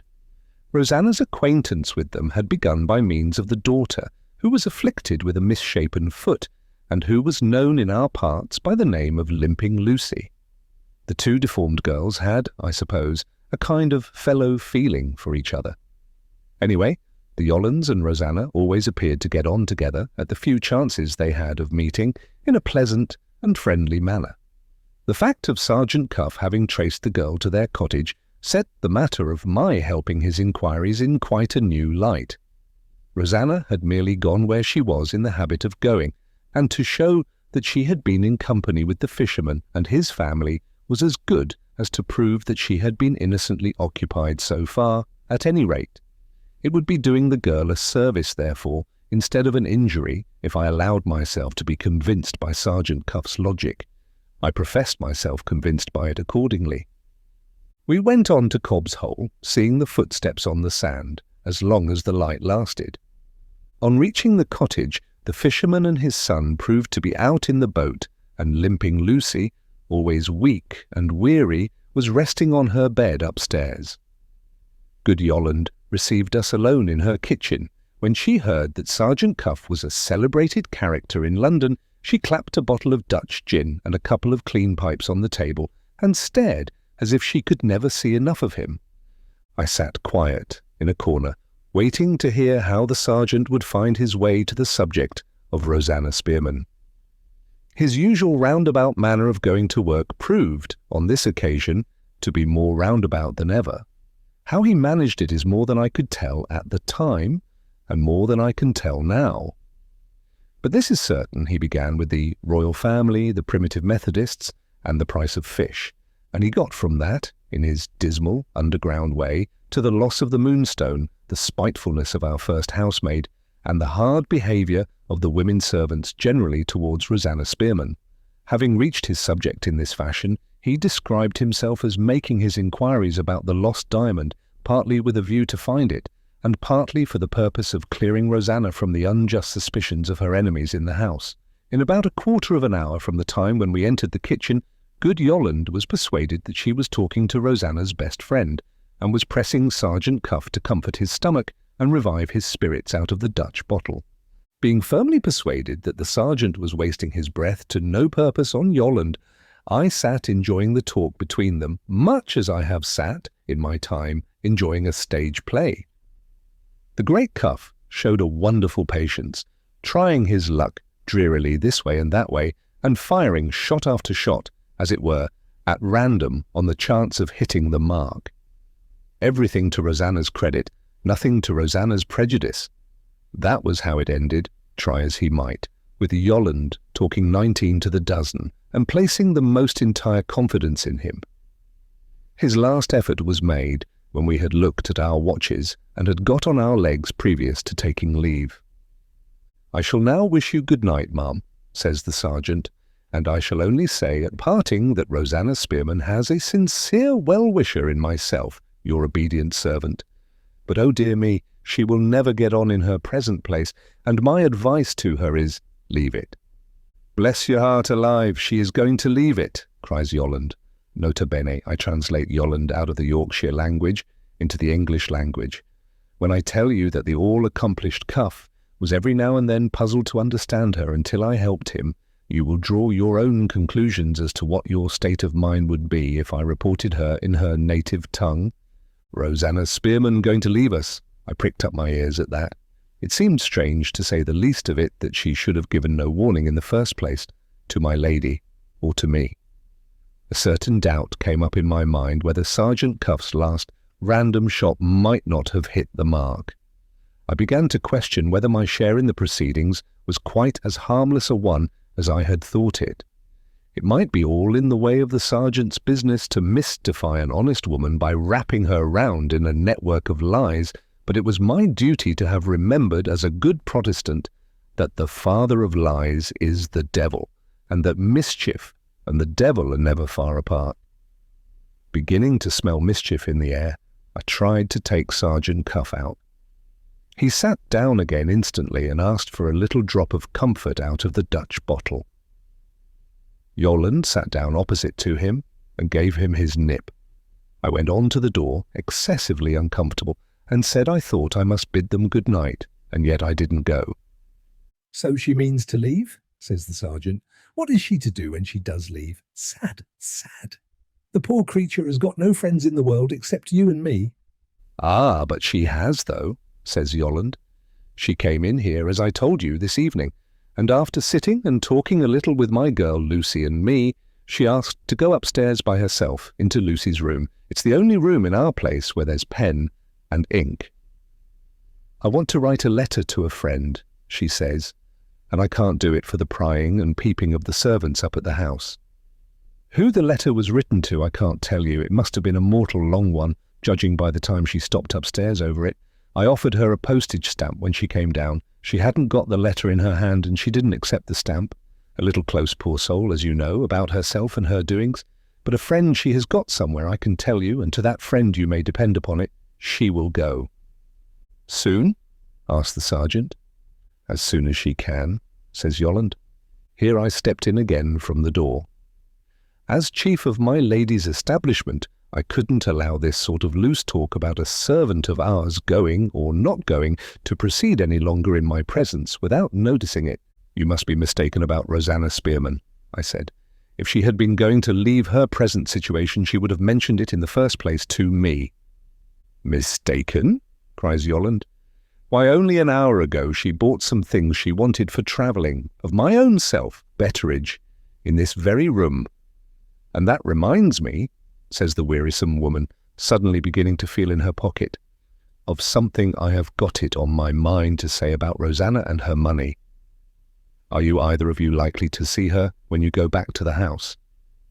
"I'll take a message to the poor thing with the greatest pleasure," answered Sergeant Cuff, before I could put in a word edgewise. Yolland produced out of her pocket a few shillings and sixpences, and counted them out with a most particular and exasperating carefulness in the palm of her hand. She offered the money to the sergeant, looking mighty loath to part with it all the while. "Might I ask you to give this back to Rosanna with my love and respects?" says Yolland. She insisted on paying me for the 1 or 2 things she took a fancy to this evening, and money's welcome enough in our house, I don't deny it. Still, I'm not easy in my mind about taking the poor thing's little savings. And to tell you the truth, I don't think my man would like to hear that I had taken Rosanna Spearman's money when he comes back tomorrow morning from his work. Please say she's heartily welcome to the things she bought of me as a gift, and don't leave the money on the table, says Yolland, putting it down suddenly before the sergeant, as if it burnt her fingers. Don't, there's a good man, for times are hard and flesh is weak, and I might feel tempted to put it back in my pocket again. Come along, I said. I can't wait any longer. I must go back to the house. I'll follow you directly, says Sergeant Cuff. For the second time I went to the door, and, for the second time, try as I might, I couldn't cross the threshold. It's a delicate matter, ma'am, I heard the sergeant say. Giving money back. You charged her cheap for the things, I'm sure. Cheap, says Yolland. Come and judge for yourself. She took up the candle and led the sergeant to a corner of the kitchen. For the life of me, I couldn't help following them. Shaken down in the corner was a heap of odds and ends, mostly old metal, which the fisherman had picked up at different times from wrecked ships, and which he hadn't found a market for yet, to his own mind. Yolland dived into this rubbish and brought up an old Japan tin case with a cover to it and a hasp to hang it up by, the sort of thing they use on board ship for keeping their maps and charts and such like from the wet. There, says she. When Rosanna came in this evening, she bought the fellow to that. It will just do, she says, to put my cuffs and collars in and keep them from being crumpled in my box. 1 and 9pence cuff. As I live by bread, not a halfpenny more. Dirt cheap, says the sergeant, with a heavy sigh. He weighed the case in his hand. I thought I heard a note or two of the last rose of summer as he looked at it. There was no doubt now. He had made another discovery to the prejudice of Rosanna Spearman in the place of all others where I thought her character was safest, and all through me. I leave you to imagine what I felt and how sincerely I repented having been the medium of introduction between Yolland and Sergeant Cuff. That will do, I said. We really must go.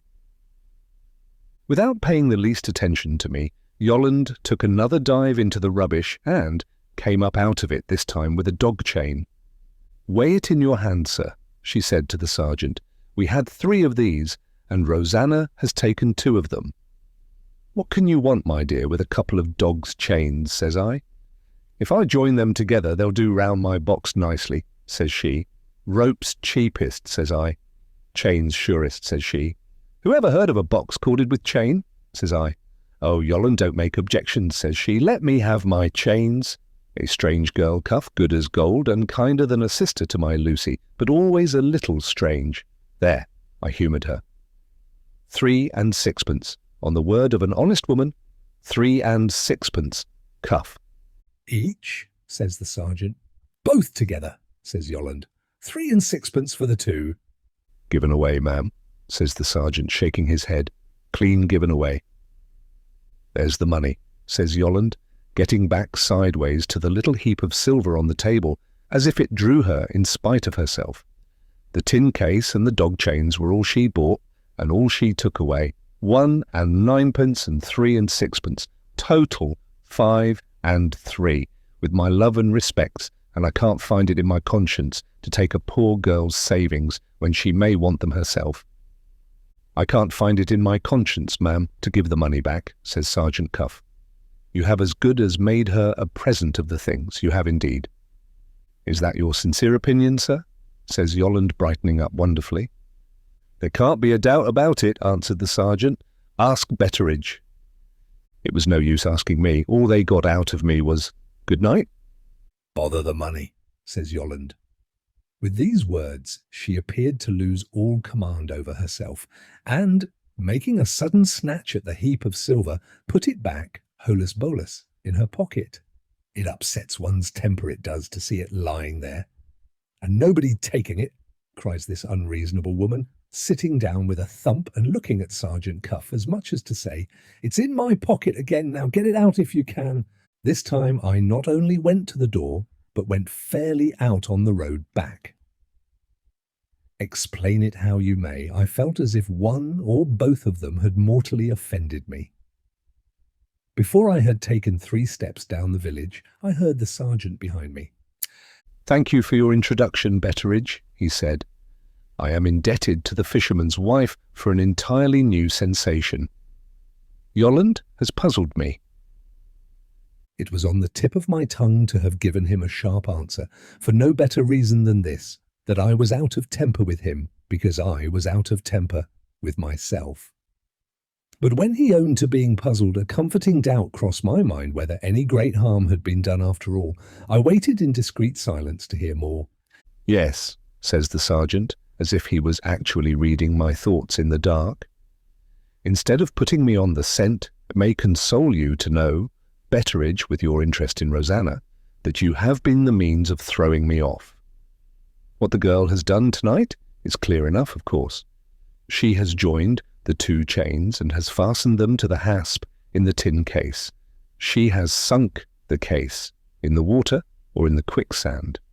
She has made the loose end of the chain fast to some place under the rocks known only to herself, and she will leave the case secure at its anchorage till the present proceedings have come to an end, after which she can privately pull it up again out of its hiding place at her own leisure and convenience, all perfectly plain so far.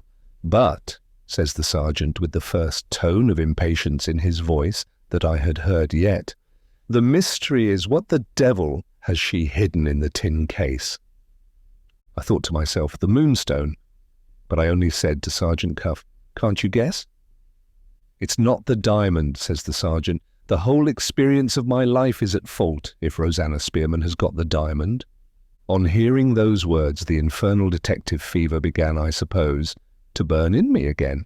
At any rate, I forgot myself in the interest of guessing this new riddle. I said rashly, "The stained dress." Sergeant Cuff stopped short in the dark and laid his hand on my arm. "Is anything thrown into that quicksand of yours ever thrown up on the surface again?" he asked. "Never," I answered. "Light or heavy, whatever goes into the shivering sand is sucked down and seen no more." "Does Rosanna Spearman know that?" "She knows it as well as I do." "Then," says the sergeant, "what on earth has she got to do but to tie up a bit of stone in the stained dress and throw it into the quicksand? There isn't the shadow of a reason why she should have hidden it, and yet she must have hidden it. Query," says the sergeant, walking on again, "is the paint-stained dress a petticoat or a nightgown, or is it something else which there is a reason for preserving at any risk? Betteridge, if nothing occurs to prevent it, I must go to Frizinghall tomorrow and discover what she bought in the town when she privately got the materials for making the substitute dress. It's a risk to leave the house, as things are now, but it's a worse risk still to stir another step in this matter in the dark. Excuse my being a little out of temper. I'm degraded in my own estimation. I have let Rosanna Spearman puzzle me." When we got back, the servants were at supper. The first person we saw in the outer yard was the policeman whom Superintendent Seagrave had left at the sergeant's disposal. The sergeant asked if Rosanna Spearman had returned. Yes. When? Nearly an hour since. What had she done? She had gone upstairs to take off her bonnet and cloak, and she was now at supper quietly with the rest. Without making any remark, Sergeant Cuff walked on, sinking lower and lower in his own estimation, to the back of the house. Missing the entrance in the dark, he went on, in spite of my calling to him, till he was stopped by a wicket gate which led into the garden. When I joined him to bring him back by the right way, I found that he was looking up attentively at one particular window, on the bedroom floor, at the back of the house. Looking up in my turn, I discovered that the object of his contemplation was the window of Miss Rachel's room, and that lights were passing backwards and forwards there, as if something unusual was going on. "Isn't that Miss Verinder's room?" asked Sergeant Cuff. I replied that it was, and invited him to go in with me to supper. The sergeant remained in his place, and said something about enjoying the smell of the garden at night. I left him to his enjoyment. Just as I was turning in at the door, I heard the last rose of summer at the wicket gate. Sergeant Cuff had made another discovery, and my young lady's window was at the bottom of it this time. The latter reflection took me back again to the sergeant, with a polite intimation that I could not find it in my heart to leave him by himself. "Is there anything you don't understand up there?" I added, pointing to Miss Rachel's window. Judging by his voice, Sergeant Cuff had suddenly risen again to the right place in his own estimation. "You are great people for betting in Yorkshire, are you not?" he asked. "Well," I said, "suppose we are." "If I was a Yorkshireman," proceeded the sergeant, taking my arm, "I would lay you an even sovereign, Betteridge, that your young lady has suddenly resolved to leave the house. If I won on that event, I should offer to lay another sovereign that the idea has occurred to her within the last hour." The first of the sergeant's guesses startled me. The second mixed itself up somehow in my head with the report we had heard from the policeman that Rosanna Spearman had returned from the sands with in the last hour. The two together had a curious effect on me as we went in to supper. I shook off Sergeant Cuff's arm and, forgetting my manners, pushed by him through the door to make my own inquiries for myself. Samuel, the footman, was the first person I met in the passage. "Her ladyship is waiting to see you and Sergeant Cuff," he said, before I could put any questions to him. "How long has she been waiting?" asked the sergeant's voice behind me. "For the last hour, sir." There it was again. Rosanna had come back, Miss Rachel had taken some resolution out of the common, and my lady had been waiting to see the sergeant, all within the last hour. It was not pleasant to find these very different persons and things linking themselves together in this way. I went on upstairs without looking at Sergeant Cuff or speaking to him.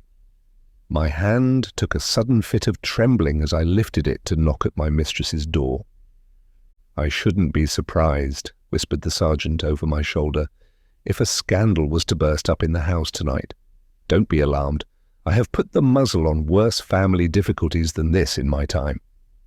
As he said the words, I heard my mistress's voice calling to us to come in. 16. We found my lady with no light in the room but the reading lamp. The shade was screwed down so as to overshadow her face. Instead of looking up at us in her usual straightforward way, she sat close at the table and kept her eyes fixed obstinately on an open book. "Officer," she said, "is it important to the inquiry you are conducting to know beforehand if any person now in this house wishes to leave it?" "Most important, my lady." "I have to tell you then that Miss Verinder proposes going to stay with her aunt, Abel White, of Frizinghall. She has arranged to leave us the first thing tomorrow morning." Sergeant Cuff looked at me. I made a step forward to speak to my mistress, and, feeling my heart fail me, if I must own it, took a step back again and said nothing. "May I ask your ladyship when Miss Verinder informed you that she was going to her aunt's?" inquired the sergeant. "About an hour since," answered my mistress. Sergeant Cuff looked at me once more. They say old people's hearts are not very easily moved. My heart couldn't have thumped much harder than it did now, if I had been 25 again. "I have no claim, my lady," says the sergeant, "to control Miss Verinder's actions. All I can ask you to do is to put off her departure, if possible, till later in the day. I must go to Frizinghall myself tomorrow morning, and I shall be back by 2 o'clock, if not before. If Miss Verinder can be kept here till that time, I should wish to say 2 words to her, unexpectedly, before she goes."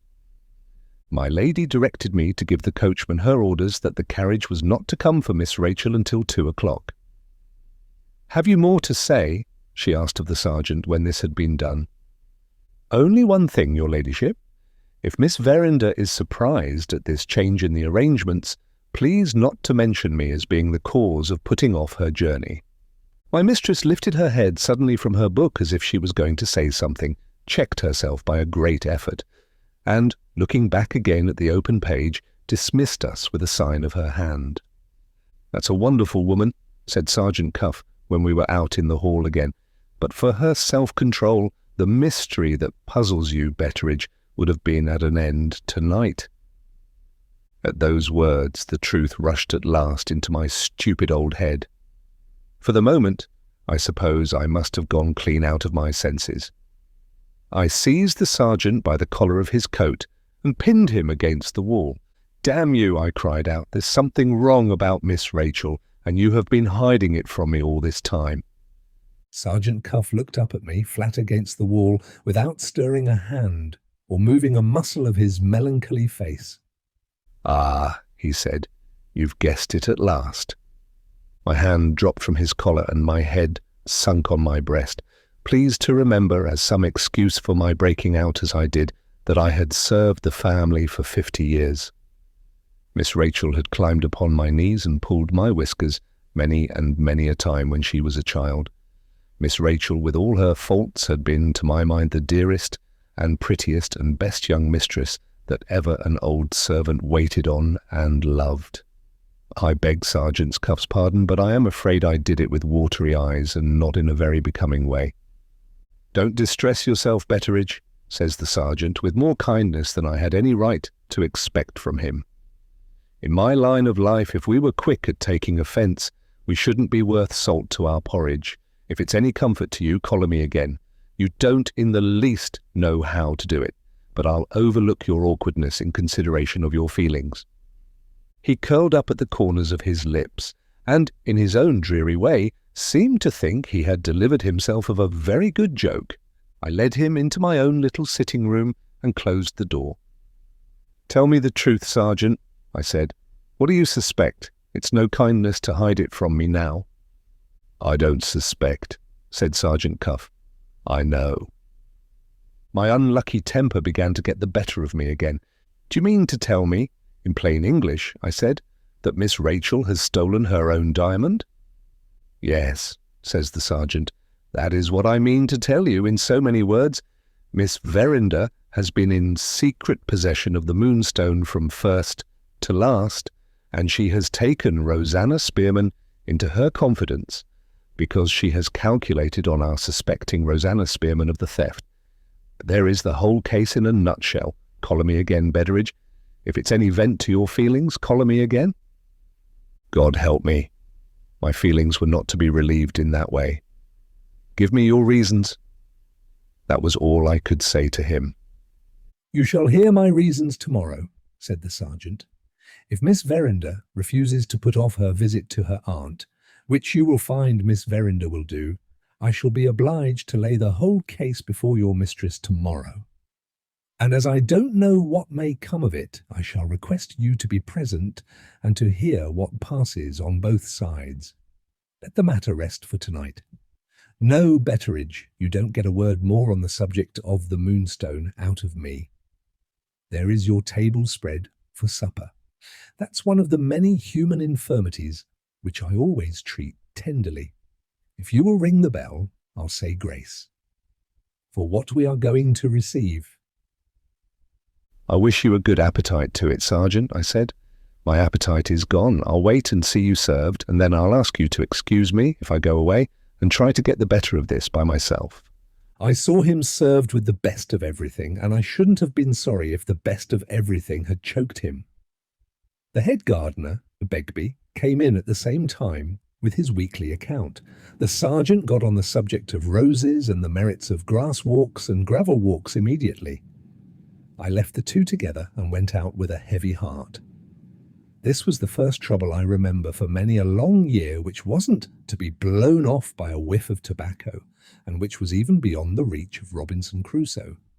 Being restless and miserable and having no particular room to go to, I took a turn on the terrace and thought it over in peace and quietness by myself. It doesn't much matter what my thoughts were. I felt wretchedly old and worn out and unfit for my place, and began to wonder for the first time in my life when it would please God to take me. With all this I held firm, notwithstanding, to my belief in Miss Rachel. If Sergeant Cuff had been Solomon in all his glory and had told me that my young lady had mixed herself up in a mean and guilty plot, I should have had but one answer for Solomon, wise as he was. You don't know her, and I do. My meditations were interrupted by Samuel. He brought me a written message from my mistress. Going into the house to get a light to read it by, Samuel remarked that there seemed a change coming in the weather. My troubled mind had prevented me from noticing it before. But now my attention was roused, I heard the dogs uneasy and the wind moaning low. Looking up at the sky, I saw the rack of clouds getting blacker and blacker and hurrying faster and faster over a watery moon. Wild weather coming. Samuel was right. Wild weather coming. The message from my lady informed me that the magistrate at Frizinghall had written to remind her about the 3 Indians. Early in the coming week, the rogues must needs be released and left free to follow their own devices. If we had any more questions to ask them, there was no time to lose. Having forgotten to mention this when she had last seen Sergeant Cuff, my mistress now desired me to supply the omission. The Indians had gone clean out of my head, as they have, no doubt, gone clean out of yours. I didn't see much use in stirring that subject again. However, I obeyed my orders on the spot, as a matter of course. I found Sergeant Cuff and the gardener, with a bottle of Scotch whisky between them, head over ears in an argument on the growing of roses. The sergeant was so deeply interested that he held up his hand and signed to me not to interrupt the discussion when I came in. As far as I could understand it, the question between them was whether the white moss rose did or did not require to be budded on the dog rose to make it grow well. Begbie said, yes, and Sergeant Cuff said, no. They appealed to me as hotly as a couple of boys. Knowing nothing whatever about the growing of roses, I steered a middle course, just as Her Majesty's judges do, when the scales of justice bother them by hanging even to a hair. Gentlemen, I remarked, there is much to be said on both sides. In the temporary lull produced by that impartial sentence, I laid my lady's written message on the table under the eyes of Sergeant Cuff. I had got by this time, as nearly as might be, to hate the sergeant, but truth compels me to acknowledge that, in respect of readiness of mind, he was a wonderful man. In half a minute after he had read the message, he had looked back into his memory for Superintendent Seagrave's report, had picked out that part of it in which the Indians were concerned, and was ready with his answer. A certain great traveller who understood the Indians and their language had figured in Seagrave's report, hadn't he? Very well. Did I know the gentleman's name and address? Very well again. Would I write them on the back of my lady's message? Much obliged to me. Sergeant Cuff would look that gentleman up when he went to Frizinghall in the morning. Do you expect anything to come of it? I asked. Superintendent Seagrave found the Indians as innocent as the babe unborn. Superintendent Seagrave has been proved wrong up to this time in all his conclusions, answered the sergeant. It may be worth while to find out tomorrow whether Superintendent Seagrave was wrong about the Indians as well. With that, he turned to Begbie and took up the argument again exactly at the place where it had left off. This question between us is a question of soils and seasons and patience and pains, gardener. Now let me put it to you from another point of view. You take your white moss rose. By that time I had closed the door on them and was out of hearing of the rest of the dispute. In the passage I met Penelope hanging about and asked what she was waiting for. She was waiting for her young lady's bell when her young lady chose to call her back to go on with the packing for the next day's journey.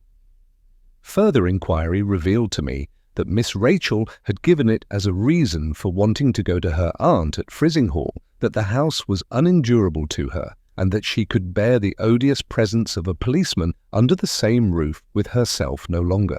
On being informed half an hour since that her departure would be delayed till 2 in the afternoon, she had flown into a violent passion.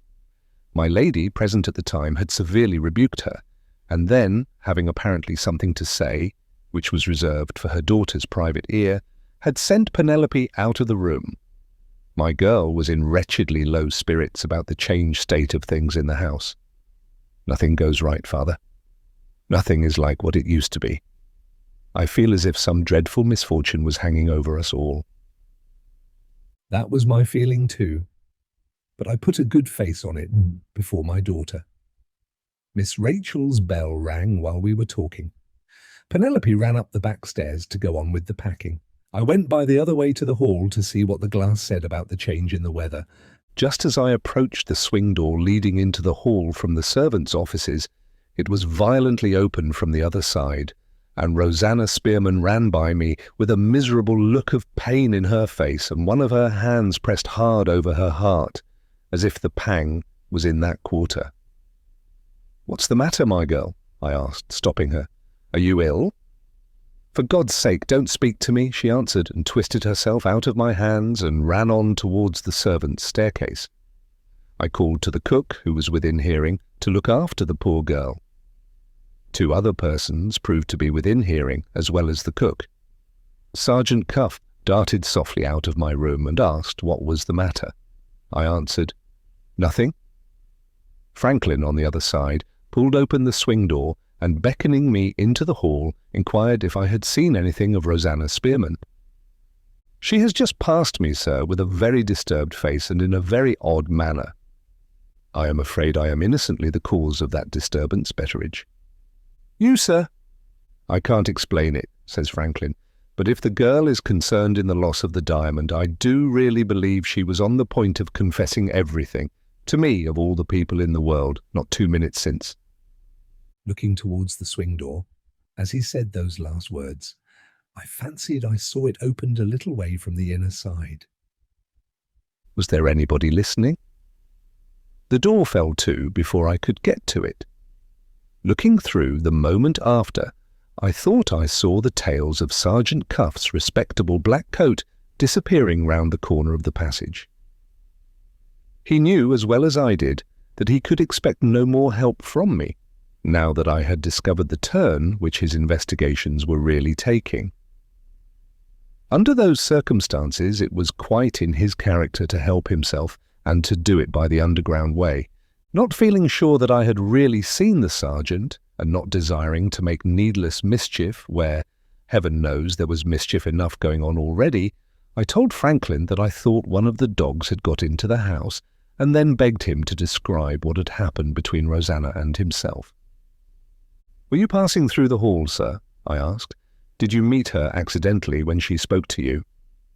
Franklin pointed to the billiard table. "I was knocking the balls about," he said, "and trying to get this miserable business of the diamond out of my mind.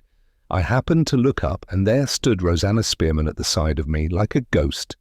Her stealing on me in that way was so strange that I hardly knew what to do at first. Seeing a very anxious expression in her face, I asked her if she wished to speak to me. She answered, 'Yes, if I dare.'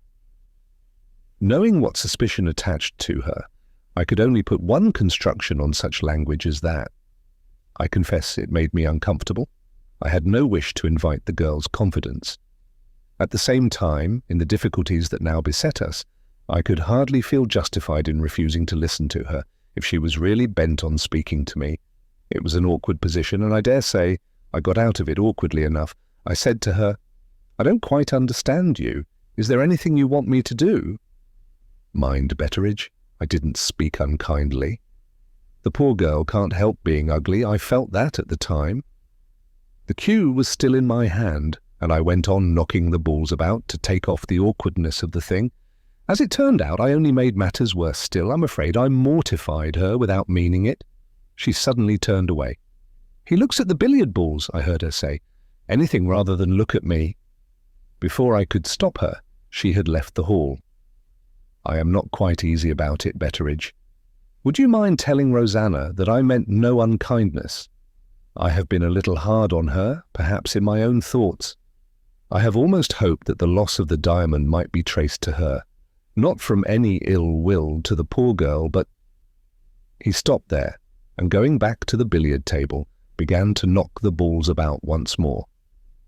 After what had passed between the sergeant and me, I knew what it was that he had left unspoken, as well as he knew it himself. Nothing but the tracing of the Moonstone to our second housemaid could now raise Miss Rachel above the infamous suspicion that rested on her in the mind of Sergeant Cuff. It was no longer a question of quieting my young lady's nervous excitement. It was a question of proving her innocence. If Rosanna had done nothing to compromise herself, The hope which Franklin confessed to having felt would have been hard enough on her in all conscience. But this was not the case. She had pretended to be ill and had gone secretly to Frizinghall.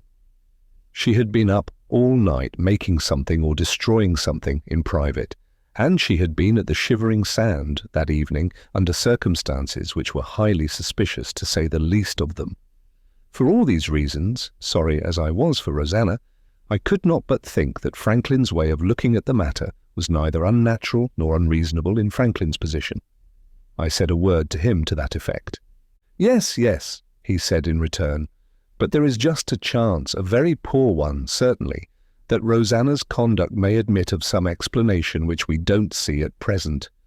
I hate hurting a woman's feelings, Betteridge. Tell the poor creature what I told you to tell her. And if she wants to speak to me, I don't care whether I get into a scrape or not, send her to me in the library." With those kind words, he laid down the cue and left me. Inquiry at the servants' offices informed me that Rosanna had retired to her own room. She had declined all offers of assistance with thanks, and had only asked to be left to rest in quiet.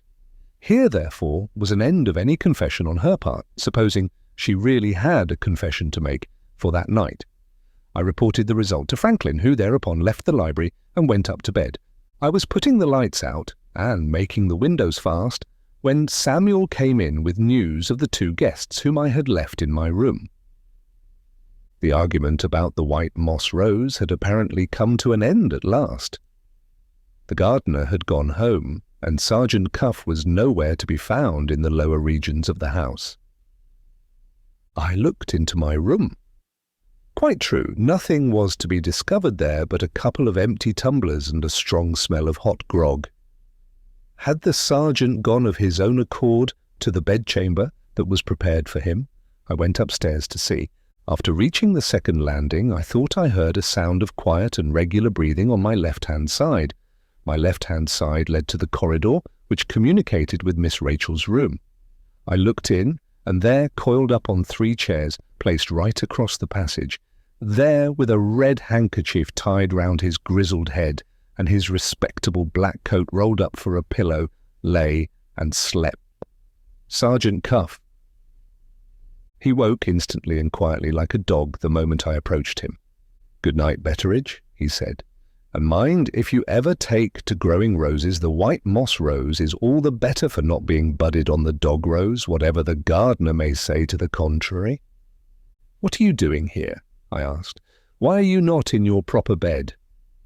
"I am not in my proper bed," answered the sergeant, "because I am one of the many people in this miserable world who can't earn their money honestly and easily at the same time." There was a coincidence this evening between the period of Rosanna Spearman's return from the sands and the period when Miss Verinder stated her resolution to leave the house. Whatever Rosanna may have hidden, it's clear to my mind that your young lady couldn't go away until she knew that it was hidden. The two must have communicated privately once already tonight. If they try to communicate again when the house is quiet, I want to be in the way and stop it. Don't blame me for upsetting your sleeping arrangements, Betteridge. Blame the diamond. "I wish to God the diamond had never found its way into this house," I broke out. Sergeant Cuff looked with a rueful face at the 3 chairs on which he had condemned himself to pass the night. "So do I," he said gravely. 17.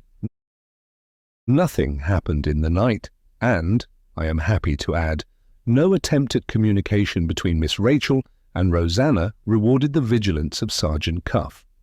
I had expected the sergeant to set off for Frizinghall the first thing in the morning. He waited about, however, as if he had something else to do first. I left him to his own devices, and going into the grounds shortly after, met Franklin on his favourite walk by the shrubbery side. Before we had exchanged 2 words, the sergeant unexpectedly joined us. He made up to Franklin, who received him, I must own, haughtily enough. "Have you anything to say to me?"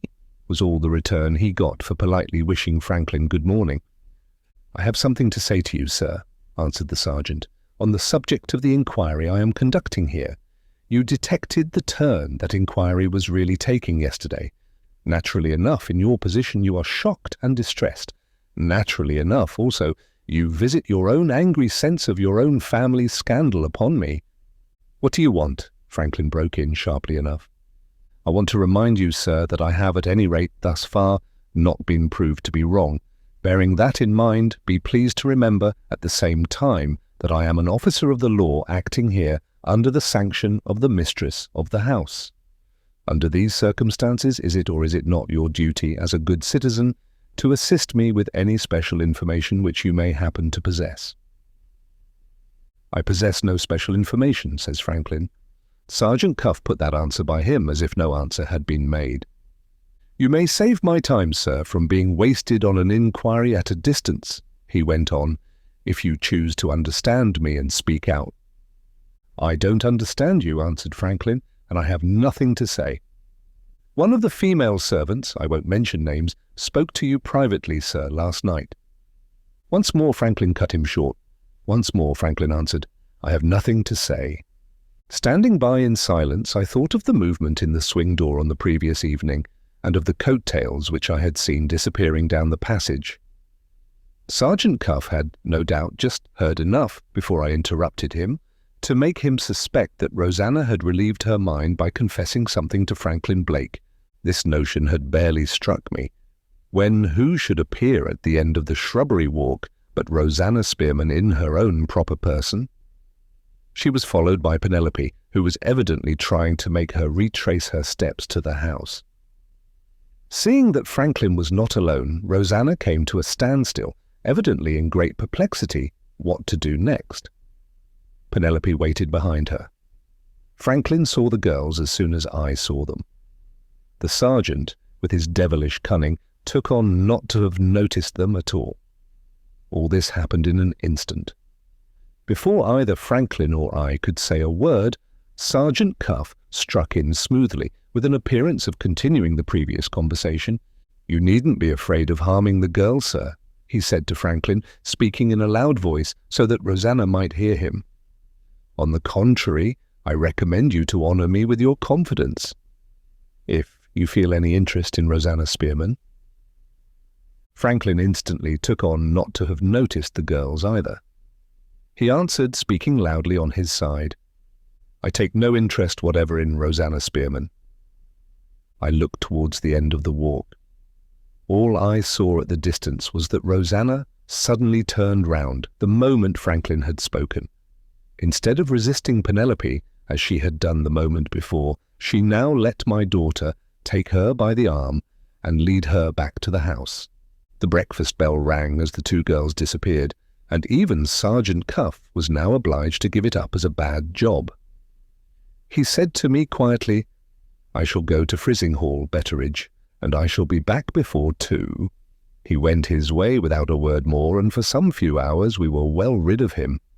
You must make it right with Rosanna, Franklin said to me when we were alone.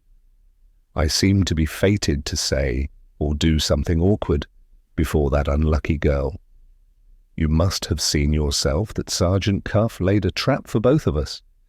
If he could confuse me or irritate her into breaking out, either she or I might have said something which would answer his purpose. On the spur of the moment I saw no better way out of it than the way I took. It stopped the girl from saying anything, and it showed the sergeant that I saw through him. He was evidently listening, Betteridge, when I was speaking to you last night. He had done worse than listen, as I privately thought to myself. He had remembered my telling him that the girl was in love with Franklin, and he had calculated on that when he appealed to Franklin's interest in Rosanna's hearing. As to listening, sir, I remarked, keeping the other point to myself, we shall all be rowing in the same boat if this sort of thing goes on much longer. Prying and peeping and listening are the natural occupations of people situated as we are. In another day or two, Franklin, we shall all be struck dumb together for this reason, that we shall all be listening to surprise each other's secrets, and all know it. Excuse my breaking out, sir. The horrid mystery hanging over us in this house gets into my head like liquor and makes me wild. I won't forget what you have told me. I'll take the first opportunity of making it right with Rosanna Spearman. You haven't said anything to her yet about last night, have you? Franklin asked. No, sir. Then say nothing now. I had better not invite the girl's confidence, with the sergeant on the lookout to surprise us together. My conduct is not very consistent, Betteridge, is it? I see no way out of this business, which isn't dreadful to think of unless the diamond is traced to Rosanna. And yet I can't and won't help Sergeant Cuff to find the girl out. Unreasonable enough, no doubt. But it was my state of mind as well. I thoroughly understood him. If you will, for once in your life, remember that you are mortal, perhaps you will thoroughly understand him too. The state of things, indoors and out, while Sergeant Cuff was on his way to Frizinghall, was briefly this. Miss Rachel waited for the time when the carriage was to take her to her aunt's, still obstinately shut up in her own room. My lady and Franklin breakfasted together. After breakfast, Franklin took one of his sudden resolutions and went out precipitately to quiet his mind by a long walk. I was the only person who saw him go, and he told me he should be back before the sergeant returned. The change in the weather, foreshadowed overnight, had come. Heavy rain had been followed soon after dawn by high wind. It was blowing fresh as the day got on. But though the clouds threatened more than once, the rain still held off. It was not a bad day for a walk, if you were young and strong and could breast the great gusts of wind which came sweeping in from the sea. I attended my lady after breakfast and assisted her in the settlement of our household accounts. She only once alluded to the matter of the Moonstone, and that was in the way of forbidding any present mention of it between us. "Wait till that man comes back," she said, meaning the sergeant. "We must speak of it then. We are not obliged to speak of it now." After leaving my mistress, I found Penelope waiting for me in my room. "I wish, Father, you would come and speak to Rosanna," she said. "I am very uneasy about her." I suspected what was the matter readily enough. But it is a maxim of mine that men, being superior creatures, are bound to improve women if they can. When a woman wants me to do anything, or my daughter or not, it doesn't matter, I always insist on knowing why. The oftener you make them rummage their own minds for a reason, the more manageable you will find them in all the relations of life. It isn't their fault, poor wretches, that they act first and think afterwards. It's the fault of the fools who humour them. Penelope's reason why, on this occasion, may be given in her own words. "I am afraid, Father," she said, "Franklin has hurt Rosanna cruelly, without intending it." "What took Rosanna into the shrubbery walk?" I asked. "Her own madness," says Penelope. "I can call it nothing else. She was bent on speaking to Franklin this morning, come what might of it. I did my best to stop her, you saw that. If I could only have got her away before she heard those dreadful words." There, I said, "don't lose your head. I can't call to mind that anything happened to alarm Rosanna." "Nothing to alarm her, Father. But Franklin said he took no interest whatever in her. And, oh, he said it in such a cruel voice." "He said it to stop the sergeant's mouth," I answered. "I told her that," says Penelope. "But you see, Father, though Franklin isn't to blame, he's been mortifying and disappointing her for weeks and weeks past. And now this comes on the top of it all. She has no right, of course, to expect him to take any interest in her. It's quite monstrous that she should forget herself and her station in that way, but she seems to have lost pride and proper feeling and everything. She frightened me, Father, when Franklin said those words. They seemed to turn her into stone.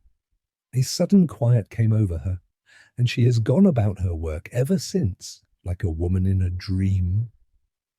I began to feel a little uneasy. There was something in the way Penelope put it which silenced my superior sense. I called to mind, now my thoughts were directed that way, what had passed between Franklin and Rosanna overnight. She looked cut to the heart on that occasion, and now, as ill luck would have it, she had been unavoidably stung again, poor soul, on the tender place. Sad, sad. All the more sad because the girl had no reason to justify her, and no right to feel it. I had promised Franklin to speak to Rosanna, and this seemed the fittest time for keeping my word. We found the girl sweeping the corridor outside the bedrooms, pale and composed, and neat as ever in her modest print dress. I noticed a curious dimness and dullness in her eyes, not as if she had been crying, but as if she had been looking at something too long. Possibly it was a misty something raised by her own thoughts. There was certainly no object about her to look at which she had not seen already hundreds on hundreds of times. "Cheer up, Rosanna," I said. "You mustn't fret over your own fancies. I have got something to say to you from Franklin." I thereupon put the matter in the right view before her, in the friendliest and most comforting words I could find.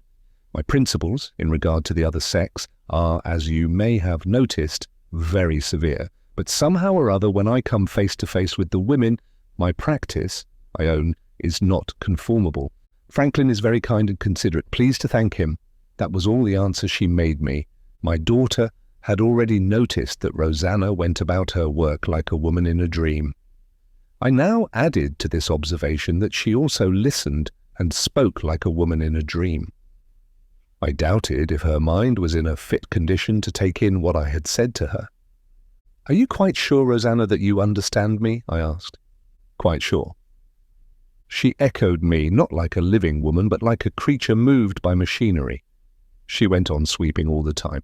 I took away the broom as gently and as kindly as I could.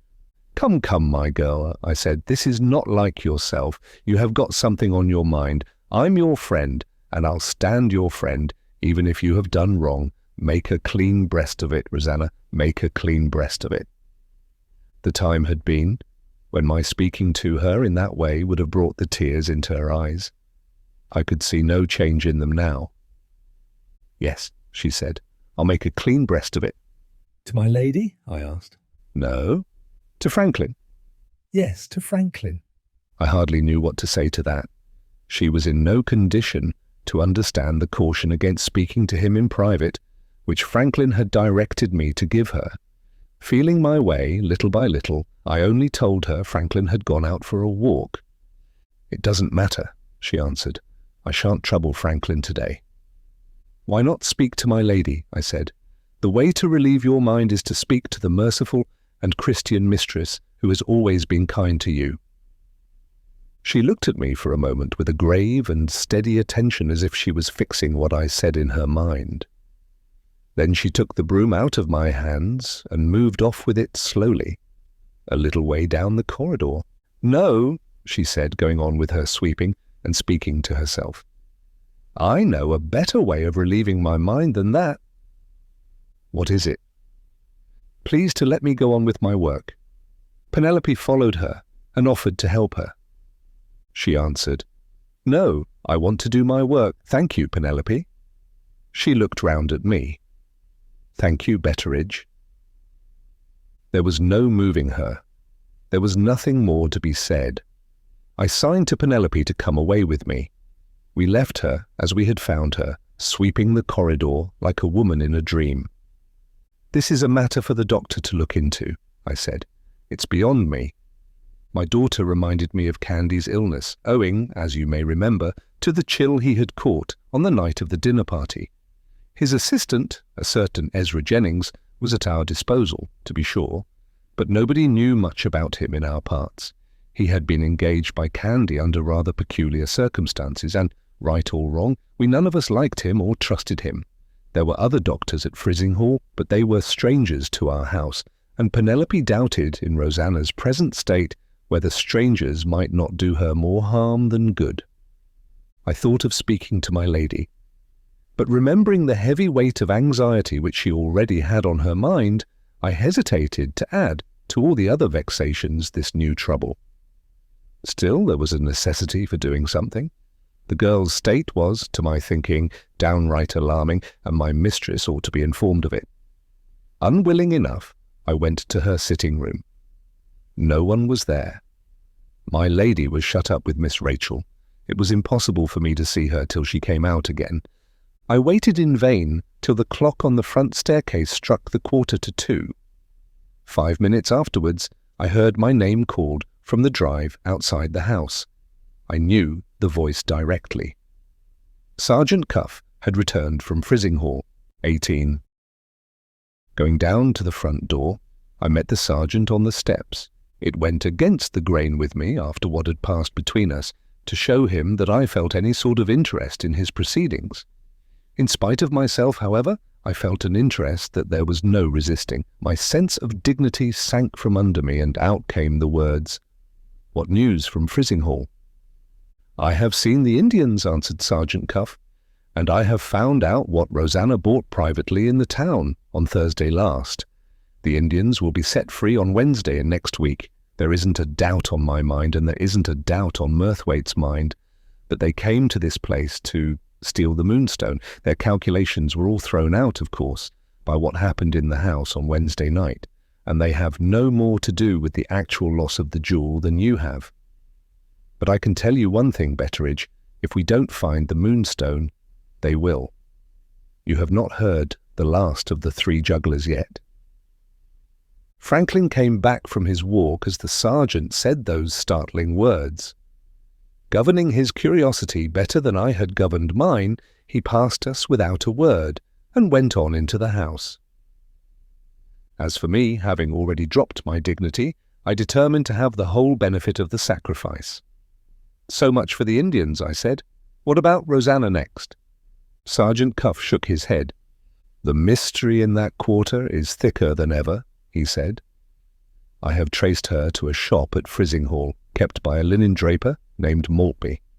She bought nothing whatever at any of the other drapers' shops or at any milliners' or tailors' shops, and she bought nothing at Maltby's but a piece of long cloth. She was very particular in choosing a certain quality. As to quantity, she bought enough to make a nightgown." "Whose nightgown?" I asked. "Her own, to be sure. Between 12 and 3 on the Thursday morning she must have slipped down to your young lady's room to settle the hiding of the Moonstone while all the rest of you were in bed. In going back to her own room, her nightgown must have brushed the wet paint on the door. She couldn't wash out the stain, and she couldn't safely destroy the nightgown without first providing another like it, to make the inventory of her linen complete." "What proves that it was Rosanna's nightgown?" I objected. "The material she bought for making the substitute dress," answered the sergeant. "If it had been Miss Verinder's nightgown, she would have had to buy lace and frilling and Lord knows what besides, and she wouldn't have had time to make it in one night. Plain long cloth means a plain servant's nightgown. No, Betteridge, all that is clear enough. The pinch of the question is why, after having provided the substitute dress, does she hide the smeared nightgown instead of destroying it? If the girl won't speak out, there is only one way of settling the difficulty. The hiding place at the Shivering Sand must be searched, and the true state of the case will be discovered there." "How are you to find the place?" I inquired. "I am sorry to disappoint you," said the sergeant, "but that's a secret which I mean to keep to myself. Not to irritate your curiosity, as he irritated mine, I may here inform you that he had come back from Frizinghall provided with a search warrant. His experience in such matters told him that Rosanna was in all probability carrying about her a memorandum of the hiding place to guide her, in case she returned to it, under changed circumstances and after a lapse of time. Possessed of this memorandum, the sergeant would be furnished with all that he could desire. Now, Betteridge," he went on, "suppose we drop speculation and get to business. I told Joyce to have an eye on Rosanna. Where is Joyce?" Joyce was the Frizinghall policeman who had been left by Superintendent Seagrave at Sergeant Cuff's disposal. The clock struck 2 as he put the question, and, punctual to the moment, the carriage came round to take Miss Rachel to her aunt's. "One thing at a time," said the sergeant, stopping me as I was about to send in search of Joyce. "I must attend to Miss Verinder first." As the rain was still threatening, it was the close carriage that had been appointed to take Miss Rachel to Frizinghall. Sergeant Cuff beckoned Samuel to come down to him from the rumble behind. "You will see a friend of mine waiting among the trees on this side of the lodge gate," he said. "My friend, without stopping the carriage, will get up into the rumble with you. You have nothing to do but to hold your tongue and shut your eyes, otherwise you will get into trouble." With that advice, he sent the footman back to his place. What Samuel thought I don't know. It was plain, to my mind, that Miss Rachel was to be privately kept in view from the time when she left our house, if she did leave it. A watch set on my young lady, a spy behind her in the rumble of her mother's carriage. I could have cut my own tongue out for having forgotten myself so far as to speak to Sergeant Cuff. The first person to come out of the house was my lady. She stood aside on the top step, posting herself there to see what happened. Not a word did she say either to the sergeant or to me. With her lips closed and her arms folded in the light garden cloak which she had wrapped round her on coming into the air, there she stood, as still as a statue, waiting for her daughter to appear. In a minute more Miss Rachel came downstairs, very nicely dressed in some soft yellow stuff that set off her dark complexion and clipped her tight, in the form of a jacket, round the waist. She had a smart little straw hat on her head, with a white veil twisted round it. She had primrose-coloured gloves that fitted her hands like a second skin. Her beautiful black hair looked as smooth as satin under her hat. Her little ears were like rosy shells. They had a pearl dangling from each of them. She came swiftly out to us, as straight as a lily on its stem, and as lithe and supple in every movement she made as a young cat. Nothing that I could discover was altered in her pretty face but her eyes and her lips. Her eyes were brighter and fiercer than I liked to see, and her lips had so completely lost their colour and their smile that I hardly knew them again. She kissed her mother in a hasty and sudden manner on the cheek. She said, "Try to forgive me, Mamma," and then pulled down her veil over her face so vehemently that she tore it. In another moment she had run down the steps and had rushed into the carriage as if it was a hiding place. Sergeant Cuff was just as quick on his side. He put Samuel back and stood before Miss Rachel with the open carriage door in his hand at the instant when she settled herself in her place. "What do you want?" says Miss Rachel from behind her veil. "I want to say one word to you, miss," answered the sergeant, "before you go. I can't presume to stop your paying a visit to your aunt. I can only venture to say that your leaving us as things are now puts an obstacle in the way of my recovering your diamond.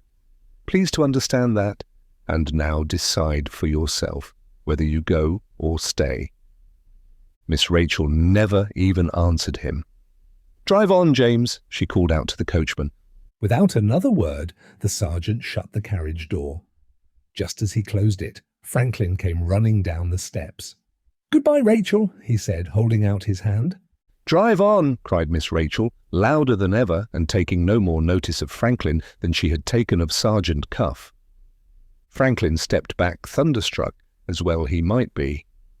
The coachman, not knowing what to do, looked towards my lady, still standing immovable on the top step. My lady, with anger and sorrow and shame all struggling together in her face, made him a sign to start the horses, and then turned back hastily into the house. Franklin, recovering the use of his speech, called after her as the carriage drove off. "Aunt, you were quite right. Accept my thanks for all your kindness, and let me go." My lady turned as though to speak to him. Then, as if distrusting herself, waved her hand kindly. "Let me see you before you leave us, Franklin," she said in a broken voice, and went on to her own room. "Do me a last favour, Betteridge," says Franklin, turning to me with the tears in his eyes. "Get me away to the train as soon as you can." He too went his way into the house. For the moment, Miss Rachel had completely unmanned him. Judge from that how fond he must have been of her. Sergeant Cuff and I were left face to face at the bottom of the steps. The sergeant stood with his face set towards a gap in the trees, commanding a view of one of the windings of the drive which led from the house. He had his hands in his pockets, and he was softly whistling the last rose of summer to himself. "There's a time for everything," I said savagely enough. "This isn't a time for whistling." At that moment, the carriage appeared in the distance, through the gap, on its way to the lodge gate. There was another man, besides Samuel, plainly visible in the rumble behind. "All right," said the sergeant to himself. He turned round to me. It's no time for whistling, Betteridge, as you say. It's time to take this business in hand. Now, without sparing anybody, we'll begin with Rosanna Spearman. Where is Joyce? We both called for Joyce and received no answer. I sent one of the stable boys to look for him. You heard what I said to Miss Verinder, remarked the sergeant while we were waiting. And you saw how she received it? I tell her plainly that her leaving us will be an obstacle in the way of my recovering her diamond, and she leaves in the face of that statement. Your young lady has got a travelling companion in her mother's carriage, Betteridge, and the name of it is the Moonstone. I said nothing. I only held on like death to my belief in Miss Rachel. The stable boy came back, followed, very unwillingly as it appeared to me, by Joyce. Where is Rosanna Spearman? Asked Sergeant Cuff. I can't account for it, sir, Joyce began, and I am very sorry, but somehow or other. Before I went to Frising Hall, said the sergeant, cutting him short, I told you to keep your eyes on Rosanna Spearman without allowing her to discover that she was being watched. Do you mean to tell me that you have let her give you the slip? I am afraid, sir, says Joyce, beginning to tremble, that I was perhaps a little too careful not to let her discover me. There are such a many passages in the lower parts of this house. How long is it since you missed her? Nigh on an hour since, sir. You can go back to your regular business at Frising Hall, said the sergeant, speaking just as composedly as ever, in his usual quiet and dreary way. I don't think your talents are at all in our line, Joyce. Your present form of employment is a trifle beyond you. Good morning. The man slunk off. I find it very difficult to describe how I was affected by the discovery that Rosanna Spearman was missing. I seemed to be in 50 different minds about it, all at the same time. In that state, I stood staring at Sergeant Cuff, and my powers of language quite failed me. No, Betteridge, said the sergeant, as if he had discovered the uppermost thought in me, and was picking it out to be answered before all the rest. Your young friend, Rosanna, won't slip through my fingers so easy as you think. As long as I know where Miss Verinder is, I have the means at my disposal of tracing Miss Verinder's accomplice. I prevented them from communicating last night. Very good. They will get together at Frising Hall instead of getting together here. The present inquiry must be simply shifted, rather sooner than I had anticipated, from this house to the house at which Miss Verinder is visiting. In the meantime, I'm afraid I must trouble you to call the servants together again. I went round with him to the servants' hall. It is very disgraceful, but it is not the less true, that I had another attack of the detective fever when he said those last words. I forgot that I hated Sergeant Cuff. I seized him confidentially by the arm. I said, "For goodness sake, tell us what you are going to do with the servants now." The great Cuff stood stock still and addressed himself in a kind of melancholy rapture to the empty air. If this man, said the sergeant, apparently meaning me, only understood the growing of roses, he would be the most completely perfect character on the face of creation. After that strong expression of feeling, he sighed and put his arm through mine. This is how it stands, he said, dropping down again to business. Rosanna has done one of two things. She has either gone direct to Frising Hall before I can get there, or she has gone first to visit her hiding place at the Shivering Sand. The first thing to find out is which of the servants saw the last of her before she left the house. On instituting this inquiry, it turned out that the last person who had set eyes on Rosanna was Nancy, the kitchen maid. Nancy had seen her slip out with a letter in her hand and stop the butcher's man who had just been delivering some meat at the back door.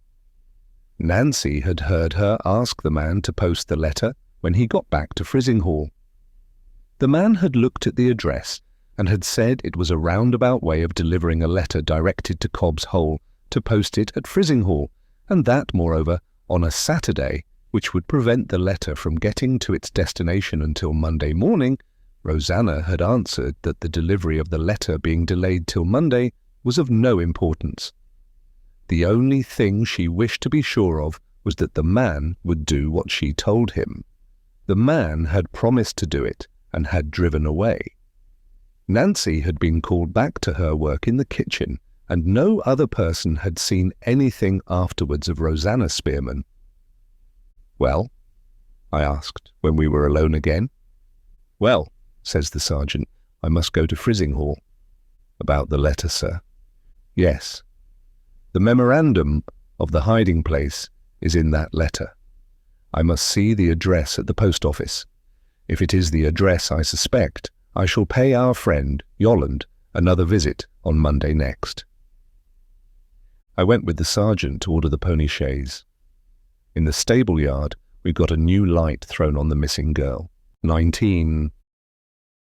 The news of Rosanna's disappearance had, as it appeared, spread among the out-of-door servants. They too had made their inquiries, and they had just laid hands on a quick little imp nicknamed Duffy, who was occasionally employed in weeding the garden, and who had seen Rosanna Spearman as lately as half an hour since. Duffy was certain that the girl had passed him in the fir plantation, not walking, but running, in the direction of the seashore. "Does this boy know the coast hereabouts?" asked Sergeant Cuff. "He has been born and bred on the coast," I answered. "Duffy," says the sergeant, "do you want to earn a shilling? If you do, come along with me. Keep the pony chaise ready, Betteridge, till I come back."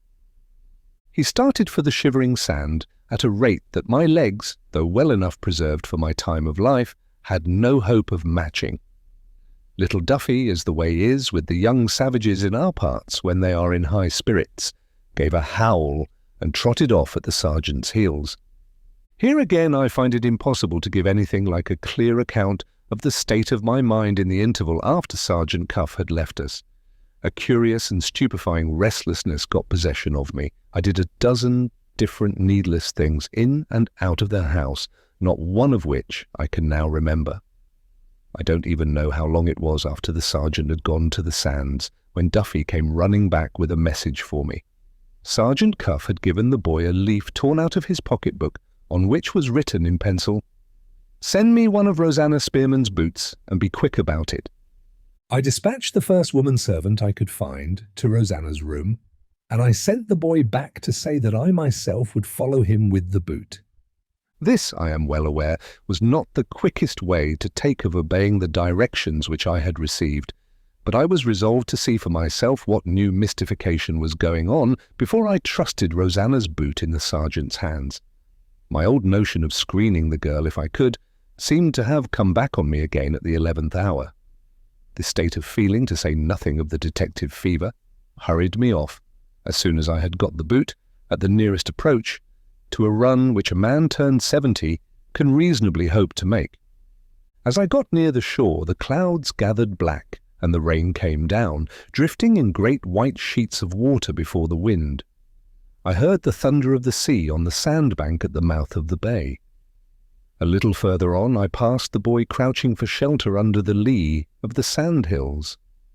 Then I saw the raging sea, and the rollers tumbling in on the sandbank, and the driven rain sweeping over the waters like a flying garment, and the yellow wilderness of the beach, with one solitary black figure standing on it, the figure of Sergeant Cuff. He waved his hand towards the north when he first saw me. "Keep on that side," he shouted, "and come on down here to me." I went down to him, choking for breath, with my heart leaping as if it was like to leap out of me. I was past speaking. I had 100 questions to put to him, and not one of them would pass my lips. His face frightened me. I saw a look in his eyes which was a look of horror. He snatched the boot out of my hand and set it in a footmark on the sand, bearing south from us as we stood, and pointing straight towards the rocky ledge called the South Spit. The mark was not yet blurred out by the rain, and the girl's boot fitted it to a hair. The sergeant pointed to the boot in the footmark without saying a word. I caught at his arm and tried to speak to him, and failed, as I had failed when I tried before. He went on, following the footsteps down and down to where the rocks and the sand joined. The South Spit was just awash with the flowing tide. The waters heaved over the hidden face of the shivering sand. Now this way and now that with an obstinate patience that was dreadful to see, Sergeant Cuff tried the boot in the footsteps and always found it pointing the same way, straight to the rocks. Hunt as he might, no sign could he find anywhere of the footsteps walking from them. He gave it up at last. Still keeping silence, he looked again at me, and then he looked out at the waters before us, heaving in deeper and deeper over the quicksand. I looked where he looked, and I saw his thought in his face. A dreadful dumb trembling crawled all over me on a sudden. I fell upon my knees on the beach. "She has been back at the hiding place," I heard the sergeant say to himself. "Some fatal accident has happened to her on those rocks." The girl's altered looks and words and actions, the numbed, deadened way in which she listened to me and spoke to me, when I had found her sweeping the corridor but a few hours since, rose up in my mind and warned me, even as the sergeant spoke, that his guess was wide of the dreadful truth. I tried to tell him of the fear that had frozen me up. I tried to say, "The death she has died, Sergeant, was a death of her own seeking." "No!" The words wouldn't come. The dumb trembling held me in its grip. I couldn't feel the driving rain. I couldn't see the rising tide. As in the vision of a dream, the poor lost creature came back before me. I saw her again as I had seen her in the past time, on the morning when I went to fetch her into the house. I heard her again, telling me that the shivering sand seemed to draw her to it against her will, and wondering whether her grave was waiting for her there. The horror of it struck at me, in some unfathomable way, through my own child. My girl was just her age. My girl, tried as Rosanna was tried, might have lived that miserable life and died this dreadful death. The sergeant kindly lifted me up and turned me away from the sight of the place where she had perished. With that relief, I began to fetch my breath again and to see things about me as things really were. Looking towards the sand hills, I saw the men servants from out of doors and the fisherman, named Yolland, all running down to us together, and all, having taken the alarm, calling out to know if the girl had been found. In the fewest words, the sergeant showed them the evidence of the footmarks, and told them that a fatal accident must have happened to her. He then picked out the fisherman from the rest, and put a question to him, turning about again towards the sea. "Tell me," he said, "could a boat have taken her off in such weather as this, from those rocks where her footmarks stop?" The fisherman pointed to the rollers tumbling in on the sandbank and to the great waves leaping up in clouds of foam against the headlands on either side of us. "No boat that ever was built," he answered, "could have got to her through that." Sergeant Cuff looked for the last time at the footmarks on the sand, which the rain was now fast blurring out. "There," he said, "is the evidence that she can't have left this place by land. And here," he went on looking at the fisherman, "is the evidence that she can't have got away by sea." He stopped and considered for a minute. "She was seen running towards this place, half an hour before I got here from the house," he said to Yolland. "Some time has passed since then, call it altogether an hour ago. How high would the water be at that time on this side of the rocks?" He pointed to the south side, otherwise the side which was not filled up by the quicksand.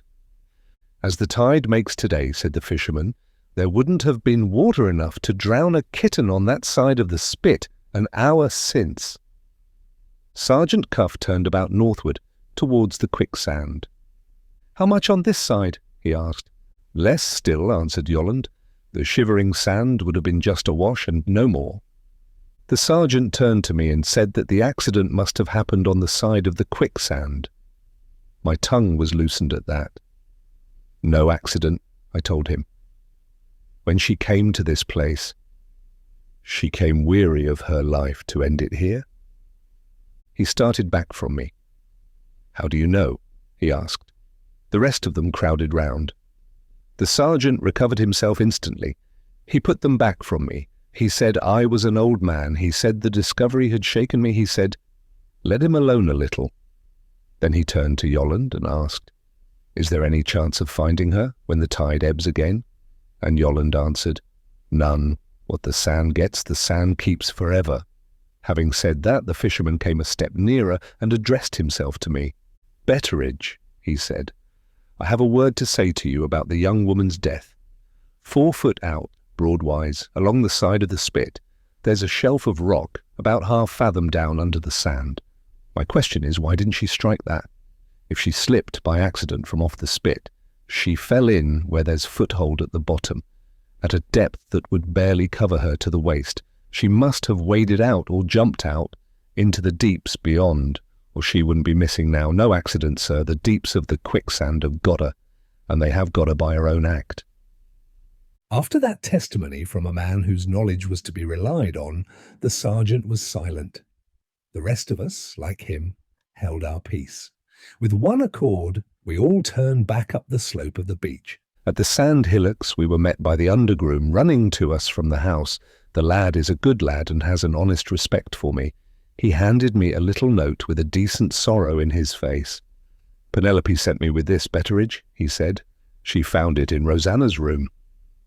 It was her last farewell word to the old man who had done his best, thank God, always done his best, to befriend her.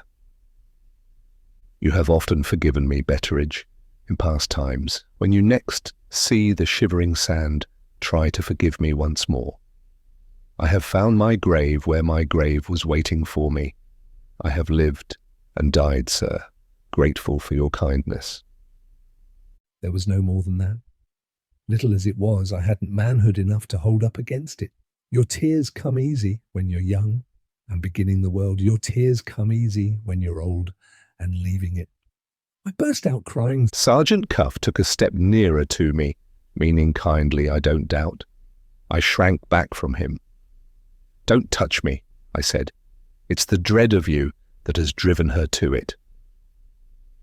"You are wrong, Betteridge," he answered quietly, "but there will be time enough to speak of it when we are indoors again." I followed the rest of them with the help of the groom's arm. Through the driving rain we went back, to meet the trouble and the terror that were waiting for us at the house. 20. Those in front had spread the news before us. We found the servants in a state of panic. As we passed my lady's door, it was thrown open violently from the inner side. My mistress came out among us, with Franklin following and trying vainly to compose her, quite beside herself with the horror of the thing. "You are answerable for this," she cried out, threatening the sergeant wildly with her hand. "Gabriel, give that wretch his money and release me from the sight of him." The sergeant was the only one among us who was fit to cope with her, being the only one among us who was in possession of himself. "I am no more answerable for this distressing calamity, my lady, than you are," he said. "If, in half an hour from this, you still insist on my leaving the house, I will accept your ladyship's dismissal, but not your ladyship's money." It was spoken very respectfully, but very firmly at the same time, and it had its effect on my mistress as well as on me. She suffered Franklin to lead her back into the room. As the door closed on the two, the sergeant, looking about among the women servants in his observant way, noticed that while all the rest were merely frightened, Penelope was in tears. "When your father has changed his wet clothes," he said to her, "come and speak to us in your father's room." Before the half-hour was out, I had got my dry clothes on and had lent Sergeant Cuff such change of dress as he required. Penelope came in to us to hear what the sergeant wanted with her. I don't think I ever felt what a good, dutiful daughter I had, so strongly as I felt it at that moment. I took her and sat her on my knee, and I prayed God bless her. She hid her head on my bosom and put her arms round my neck, and we waited a little while in silence. The poor dead girl must have been at the bottom of it, I think, with my daughter and with me. The sergeant went to the window and stood there looking out. I thought it right to thank him for considering us both in this way, and I did. People in high life have all the luxuries to themselves, among others, the luxury of indulging their feelings. People in low life have no such privilege. Necessity, which spares our betters, has no pity on us. We learn to put our feelings back into ourselves and to jog on with our duties as patiently as may be. I don't complain of this, I only notice it. Penelope and I were ready for the sergeant as soon as the sergeant was ready on his side. Asked if she knew what had led her fellow servant to destroy herself, my daughter answered, as you will foresee, that it was for love of Franklin Blake. Asked next if she had mentioned this notion of hers to any other person, Penelope answered, I have not mentioned it for Rosanna's sake. I felt it necessary to add a word to this. I said, and for Franklin's sake, my dear, as well. If Rosanna has died for love of him, it is not with his knowledge or by his fault. Let him leave the house today, if he does leave it, without the useless pain of knowing the truth. Sergeant Cuff said, quite right, and fell silent again, comparing Penelope's notion, as it seemed to me, with some other notion of his own which he kept to himself. At the end of the half-hour, my mistress's bell rang. On my way to answer it, I met Franklin coming out of his aunt's sitting-room. He mentioned that her ladyship was ready to see Sergeant Cuff, in my presence as before, and he added that he himself wanted to say 2 words to the sergeant first. On our way back to my room, he stopped and looked at the railway timetable in the hall. Are you really going to leave us, sir? I asked. Miss Rachel will surely come right again if you only give her time. She will come right again, answered Franklin, when she hears that I have gone away and that she will see me no more. I thought he spoke in resentment of my young lady's treatment of him. But it was not so. My mistress had noticed, from the time when the police first came into the house, that the bare mention of him was enough to set Miss Rachel's temper in a flame. He had been too fond of his cousin to like to confess this to himself until the truth had been forced on him when she drove off to her aunt's. His eyes once opened, in that cruel way which you know of, Franklin had taken his resolution, the one resolution which a man of any spirit could take, to leave the house. What he had to say to the sergeant was spoken in my presence. He described her ladyship as willing to acknowledge that she had spoken over hastily, and he asked if Sergeant Cuff would consent, in that case, to accept his fee, and to leave the matter of the diamond where the matter stood now. The sergeant answered, No, sir, my fee is paid me for doing my duty. I decline to take it until my duty is done.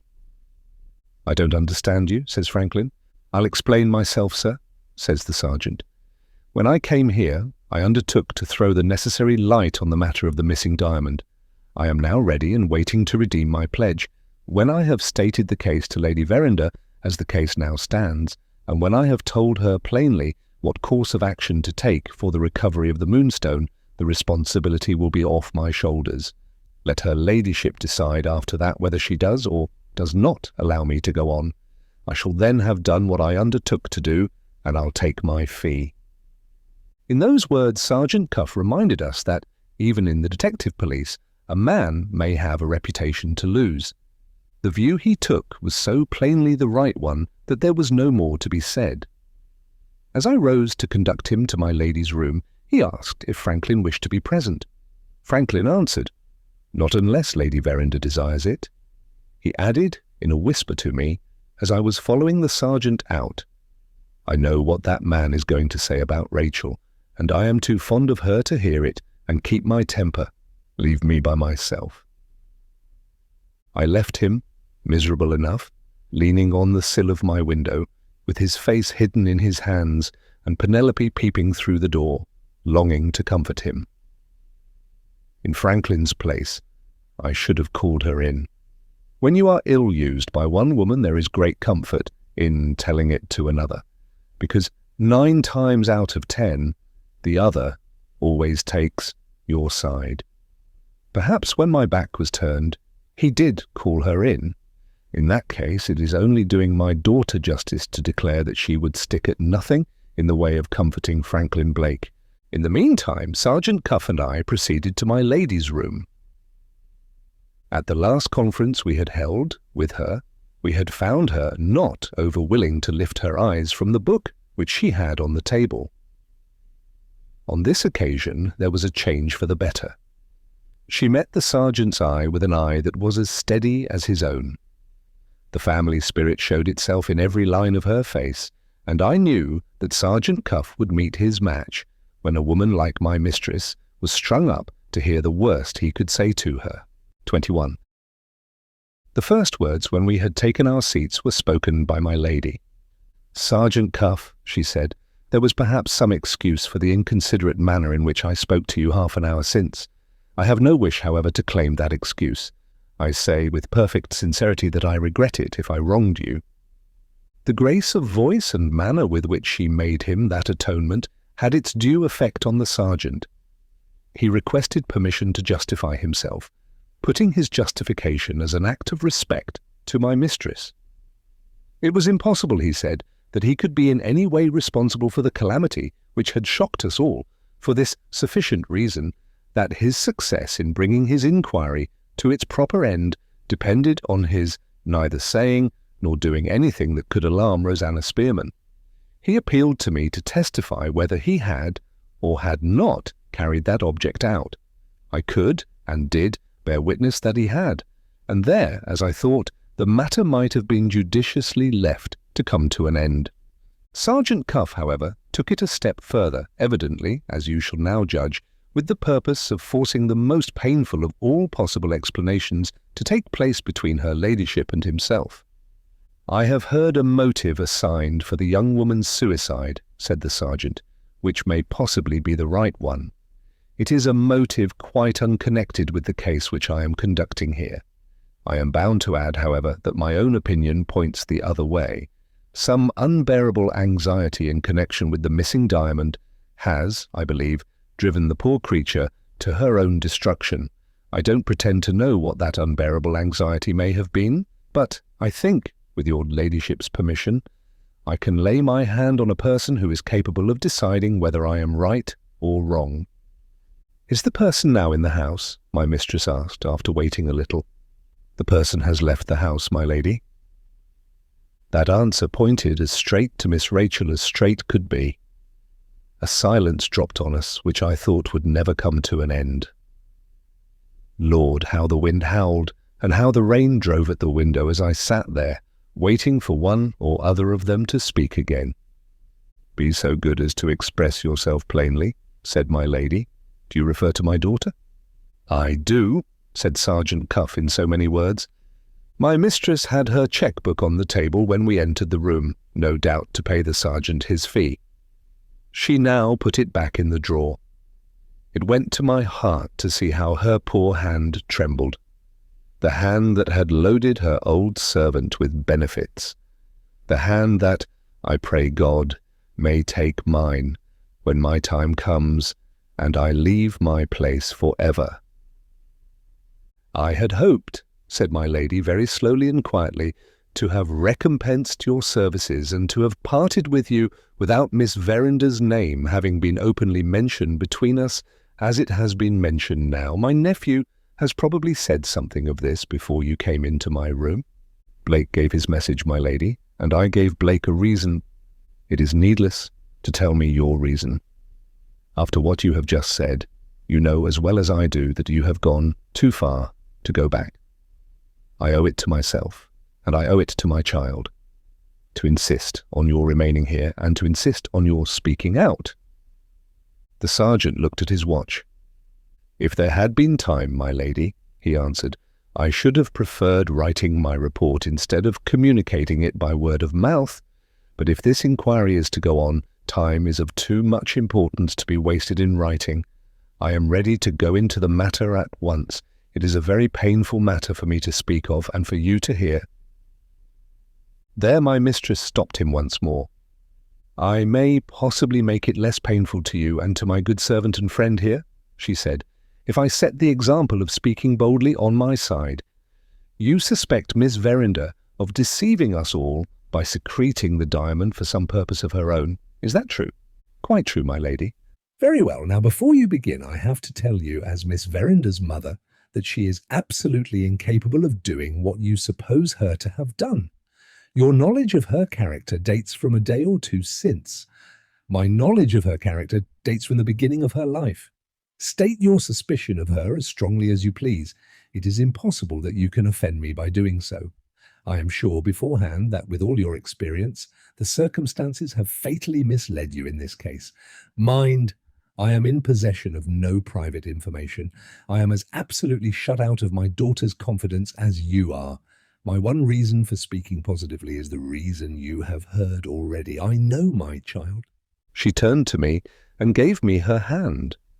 I kissed it in silence. "You may go on," she said, facing the sergeant again as steadily as ever. Sergeant Cuff bowed. My mistress had produced but one effect on him. His hatchet face softened for a moment, as if he was sorry for her. As to shaking him in his own conviction, it was plain to see that she had not moved him by a single inch.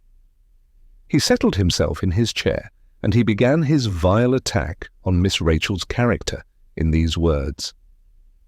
"I must ask your ladyship," he said, "to look this matter in the face from my point of view as well as from yours. Will you please to suppose yourself coming down here, in my place and with my experience? And will you allow me to mention very briefly what that experience has been?" My mistress signed to him that she would do this. The sergeant went on. "For the last 20 years, he said, I have been largely employed in cases of family scandal, acting in the capacity of confidential man. The one result of my domestic practice which has any bearing on the matter now in hand is a result which I may state in 2 words. It is well within my experience that young ladies of rank and position do occasionally have private debts which they dare not acknowledge to their nearest relatives and friends. Sometimes the milliner and the jeweller are at the bottom of it. Sometimes the money is wanted for purposes which I don't suspect in this case, and which I won't shock you by mentioning. Bear in mind what I have said, my lady, and now let us see how events in this house have forced me back on my own experience, whether I liked it or not." He considered with himself for a moment, and went on, with a horrid clearness that obliged you to understand him, with an abominable justice that favoured nobody. "My first information relating to the loss of the Moonstone," said the sergeant, "came to me from Superintendent Seagrave. He proved to my complete satisfaction that he was perfectly incapable of managing the case. The one thing he said which struck me as worth listening to was this, that Miss Verinder had declined to be questioned by him, and had spoken to him with a perfectly incomprehensible rudeness and contempt. I thought this curious, but I attributed it mainly to some clumsiness on the superintendent's part which might have offended the young lady. After that I put it by in my mind and applied myself, single-handed, to the case. It ended, as you are aware, in the discovery of the smear on the door and in Franklin Blake's evidence satisfying me that this same smear and the loss of the diamond were pieces of the same puzzle. So far, if I suspected anything, I suspected that the Moonstone had been stolen and that one of the servants might prove to be the thief. Very good. In this state of things, what happens? Miss Verinder suddenly comes out of her room and speaks to me. I observe 3 suspicious appearances in that young lady. She is still violently agitated, though more than 24 hours have passed since the diamond was lost. She treats me as she has already treated Superintendent Seagrave, and she is mortally offended with Franklin Blake. Very good again. Here, I say to myself, is a young lady who has lost a valuable jewel, a young lady also, as my own eyes and ears inform me, who is of an impetuous temperament. Under these circumstances and with that character, what does she do? She betrays an incomprehensible resentment against Blake, Superintendent, and myself. Otherwise, the very 3 people who have all, in their different ways, been trying to help her to recover her lost jewel. Having brought my inquiry to that point, then, my lady, and not till then, I begin to look back into my own mind for my own experience. My own experience explains Miss Verinder's otherwise incomprehensible conduct. It associates her with those other young ladies that I know of. It tells me she has debts she daren't acknowledge that must be paid, and it sets me asking myself whether the loss of the diamond may not mean that the diamond must be secretly pledged to pay them. That is the conclusion which my experience draws from plain facts. What does your ladyship's experience say against it? What I have said already, answered my mistress. The circumstances have misled you.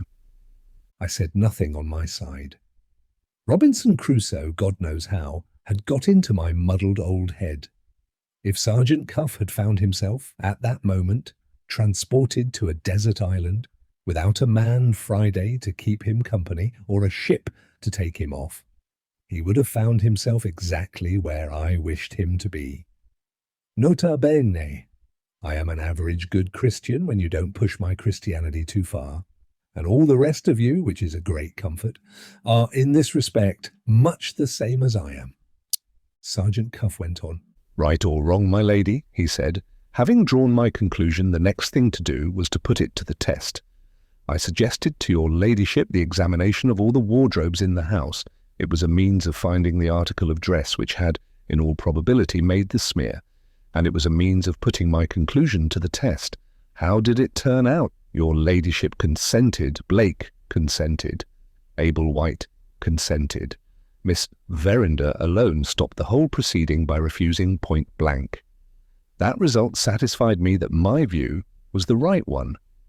If your ladyship and Betteridge persist in not agreeing with me, you must be blind to what happened before you this very day. In your hearing, I told the young lady that her leaving the house, as things were then, would put an obstacle in the way of my recovering her jewel.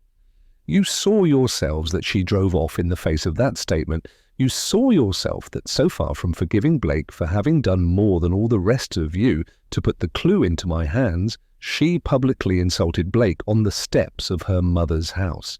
What do these things mean? If Miss Verinder is not privy to the suppression of the diamond, what do these things mean? This time he looked my way. It was downright frightful to hear him piling up proof after proof against Miss Rachel, and to know, while one was longing to defend her, that there was no disputing the truth of what he said. I am, thank God, constitutionally superior to reason. This enabled me to hold firm to my lady's view, which was my view also. This roused my spirit, and made me put a bold face on it before Sergeant Cuff. Profit, good friends, I beseech you, by my example. It will save you from many troubles of the vexing sort. Cultivate a superiority to reason, and see how you pare the claws of all the sensible people when they try to scratch you for your own good. Finding that I made no remark, and that my mistress made no remark, Sergeant Cuff proceeded. Lord, how it did enrage me to notice that he was not in the least put out by our silence. There is the case, my lady, as it stands against Miss Verinder alone, he said. The next thing is to put the case as it stands against Miss Verinder and the deceased, Rosanna Spearman, taken together. We will go back for a moment, if you please, to your daughter's refusal to let her wardrobe be examined. My mind being made up after that circumstance, I had two questions to consider next. First, as to the right method of conducting my inquiry. Second, as to whether Miss Verinder had an accomplice among the female servants in the house. After carefully thinking it over, I determined to conduct the inquiry in what we should call at our office a highly irregular manner. For this reason, I had a family scandal to deal with, which it was my business to keep within the family limits. The less noise made and the fewer strangers employed to help me, the better. As to the usual course of taking people in custody on suspicion, going before the magistrate and all the rest of it, nothing of the sort was to be thought of when your ladyship's daughter was, as I believed, at the bottom of the whole business. In this case, I felt that a person of Betteridge's character and position in the house, knowing the servants as he did, and having the honour of the family at heart, would be safer to take as an assistant than any other person whom I could lay my hand on. I should have tried Blake as well, but for one obstacle in the way. He saw the drift of my proceedings at a very early date, and, with his interest in Miss Verinder, any mutual understanding was impossible between him and me. I trouble your ladyship with these particulars to show you that I have kept the family secret within the family circle. I am the only outsider who knows it, and my professional existence depends on holding my tongue. Here I felt that my professional existence depended on not holding my tongue. To be held up before my mistress, in my old age as a sort of deputy policeman, was once again more than my Christianity was strong enough to bear.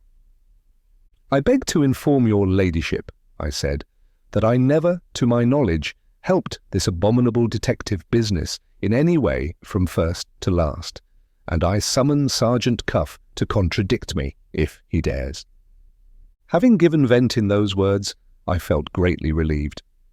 Her ladyship honoured me by a little friendly pat on the shoulder. I looked with righteous indignation at the sergeant to see what he thought of such a testimony as that. The sergeant looked back like a lamb and seemed to like me better than ever. My lady informed him that he might continue his statement. "I understand," she said, "that you have honestly done your best in what you believe to be my interest. I am ready to hear what you have to say next." "What I have to say next," answered Sergeant Cuff, "relates to Rosanna Spearman. I recognise the young woman, as your ladyship may remember, when she brought the washing book into this room. Up to that time, I was inclined to doubt whether Miss Verinder had trusted her secret to anyone. When I saw Rosanna, I altered my mind. I suspected her at once of being privy to the suppression of the diamond. The poor creature has met her death by a dreadful end, and I don't want your ladyship to think, now she's gone, that I was unduly hard on her. If this had been a common case of thieving, I should have given Rosanna the benefit of the doubt just as freely as I should have given it to any of the other servants in the house.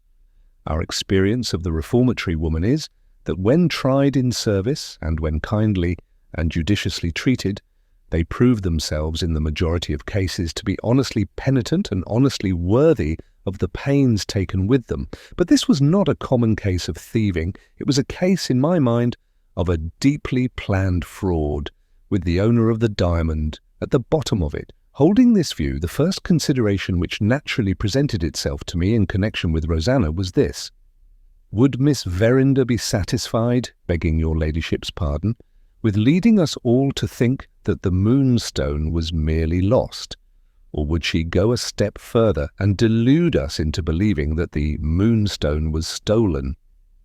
In the latter event, there was Rosanna Spearman, with the character of a thief ready to her hand, the person of all others to lead your ladyship off, and to lead me off on a false scent. Was it possible, I asked myself, that he could put his case against Miss Rachel and Rosanna in a more horrid point of view than this? It was possible, as you shall now see. "I had another reason for suspecting the deceased woman," he said, "which appears to me to have been stronger still. Who would be the very person to help Miss Verinder in raising money privately on the diamond? Rosanna Spearman. No young lady in Miss Verinder's position could manage such a risky matter as that by herself.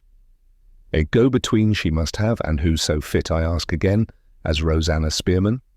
Your ladyship's deceased housemaid was at the top of her profession when she was a thief. She had relations, to my certain knowledge, with one of the few men in London, in the money-lending line, who would advance a large sum on such a notable jewel as the Moonstone without asking awkward questions or insisting on awkward conditions. Bear this in mind, my lady, and now let me show you how my suspicions have been justified by Rosanna's own acts and by the plain inferences to be drawn from them." He thereupon passed the whole of Rosanna's proceedings under review. You are already as well acquainted with those proceedings as I am, and you will understand how unanswerably this part of his report fixed the guilt of being concerned in the disappearance of the Moonstone on the memory of the poor dead girl. Even my mistress was daunted by what he said now. She made him no answer when he had done. It didn't seem to matter to the sergeant whether he was answered or not. On he went, devil take him, just as steady as ever. Having stated the whole case as I understand it, he said, "I have only to tell your ladyship now what I propose to do next. I see two ways of bringing this inquiry successfully to an end. One of those ways I look upon as a certainty. The other, I admit, is a bold experiment and nothing more. Your ladyship shall decide. Shall we take the certainty first?" My mistress made him a sign to take his own way and choose for himself. "Thank you," said the sergeant. "We'll begin with the certainty, as your ladyship is so good as to leave it to me. Whether Miss Verinder remains at Frizinghall, or whether she returns here, I propose, in either case, to keep a careful watch on all her proceedings, on the people she sees, on the rides and walks she may take, and on the letters she may write and receive. "What next?" asked my mistress. "I shall next," answered the sergeant, "request your ladyship's leave to introduce into the house, as a servant in the place of Rosanna Spearman, a woman accustomed to private inquiries of this sort, for whose discretion I can answer." "What next?" repeated my mistress. "Next," proceeded the sergeant, "and last, I propose to send one of my brother officers to make an arrangement with that moneylender in London, whom I mentioned just now as formerly acquainted with Rosanna Spearman, and whose name and address, your ladyship may rely on it, have been communicated by Rosanna to Miss Verinder. I don't deny that the course of action I am now suggesting will cost money and consume time, but the result is certain. We run a line round the Moonstone, and we draw that line closer and closer till we find it in Miss Verinder's possession, supposing she decides to keep it. If her debts press and she decides on sending it away, then we have our man ready, and we meet the Moonstone on its arrival in London." To hear her own daughter made the subject of such a proposal as this stung my mistress into speaking angrily for the first time. "Consider your proposal declined in every particular," she said, "and go on to your other way of bringing the inquiry to an end." "My other way," said the sergeant, going on as easy as ever, "is to try that bold experiment to which I have alluded. I think I have formed a pretty correct estimate of Miss Verinder's temperament. She is quite capable, according to my belief, of committing a daring fraud, but she is too hot and impetuous in temper, and too little accustomed to deceit as a habit, to act the hypocrite in small things, and to restrain herself under all provocations. Her feelings in this case have repeatedly got beyond her control at the very time when it was plainly her interest to conceal them. It is on this peculiarity in her character that I now propose to act. I want to give her a great shock suddenly, under circumstances that will touch her to the quick.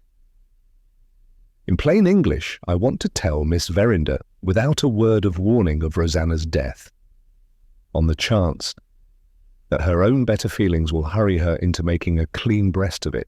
Does your ladyship accept that alternative?" My mistress astonished me beyond all power of expression. She answered him on the instant. "Yes, I do." "The pony chaise is ready," said the sergeant. "I wish your ladyship good morning." My lady held up her hand and stopped him at the door. "My daughter's better feelings shall be appealed to as you propose," she said, "but I claim the right, as her mother, of putting her to the test myself. You will remain here, if you please, and I will go to Frizinghall." For once in his life the great Cuff stood speechless with amazement, like an ordinary man. My mistress rang the bell and ordered her waterproof things. It was still pouring with rain, and the close carriage had gone, as you know, with Miss Rachel to Frizinghall. I tried to dissuade her ladyship from facing the severity of the weather, quite useless. I asked leave to go with her and hold the umbrella. She wouldn't hear of it. The pony chaise came round, with the groom in charge. "You may rely on two things," she said to Sergeant Cuff in the hall. "I will try the experiment on Miss Verinder as boldly as you could try it yourself, and I will inform you of the result, either personally or by letter, before the last train leaves for London tonight." With that she stepped into the chaise and, taking the reins herself, drove off to Frizinghall. 22. My mistress having left us, I had leisure to think of Sergeant Cuff. I found him sitting in a snug corner of the hall, consulting his memorandum book and curling up viciously at the corners of the lips. "Making notes of the case?" I asked. "No," said the sergeant, looking to see what my next professional engagement is. "Oh," I said. "You think it's all over then here?" "I think," answered Sergeant Cuff, "that Lady Verinder is one of the cleverest women in England. I also think a rose much better worth looking at than a diamond. Where is the gardener, Betteridge?" There was no getting a word more out of him on the matter of the Moonstone. He had lost all interest in his own inquiry, and he would persist in looking for the gardener. An hour afterwards I heard them at high words in the conservatory, with the dog rose once more at the bottom of the dispute. In the meantime, it was my business to find out whether Franklin persisted in his resolution to leave us by the afternoon train. After having been informed of the conference in my lady's room and of how it had ended, he immediately decided on waiting to hear the news from Frizinghall. This very natural alteration in his plans, which, with ordinary people, would have led to nothing in particular, proved, in Franklin's case, to have one objectionable result.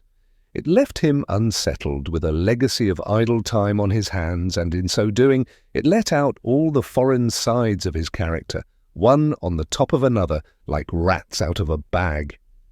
Now as an Italian Englishman, now as a German Englishman, and now as a French Englishman, he drifted in and out of all the sitting rooms in the house, with nothing to talk of but Miss Rachel's treatment of him, and with nobody to address himself to but me.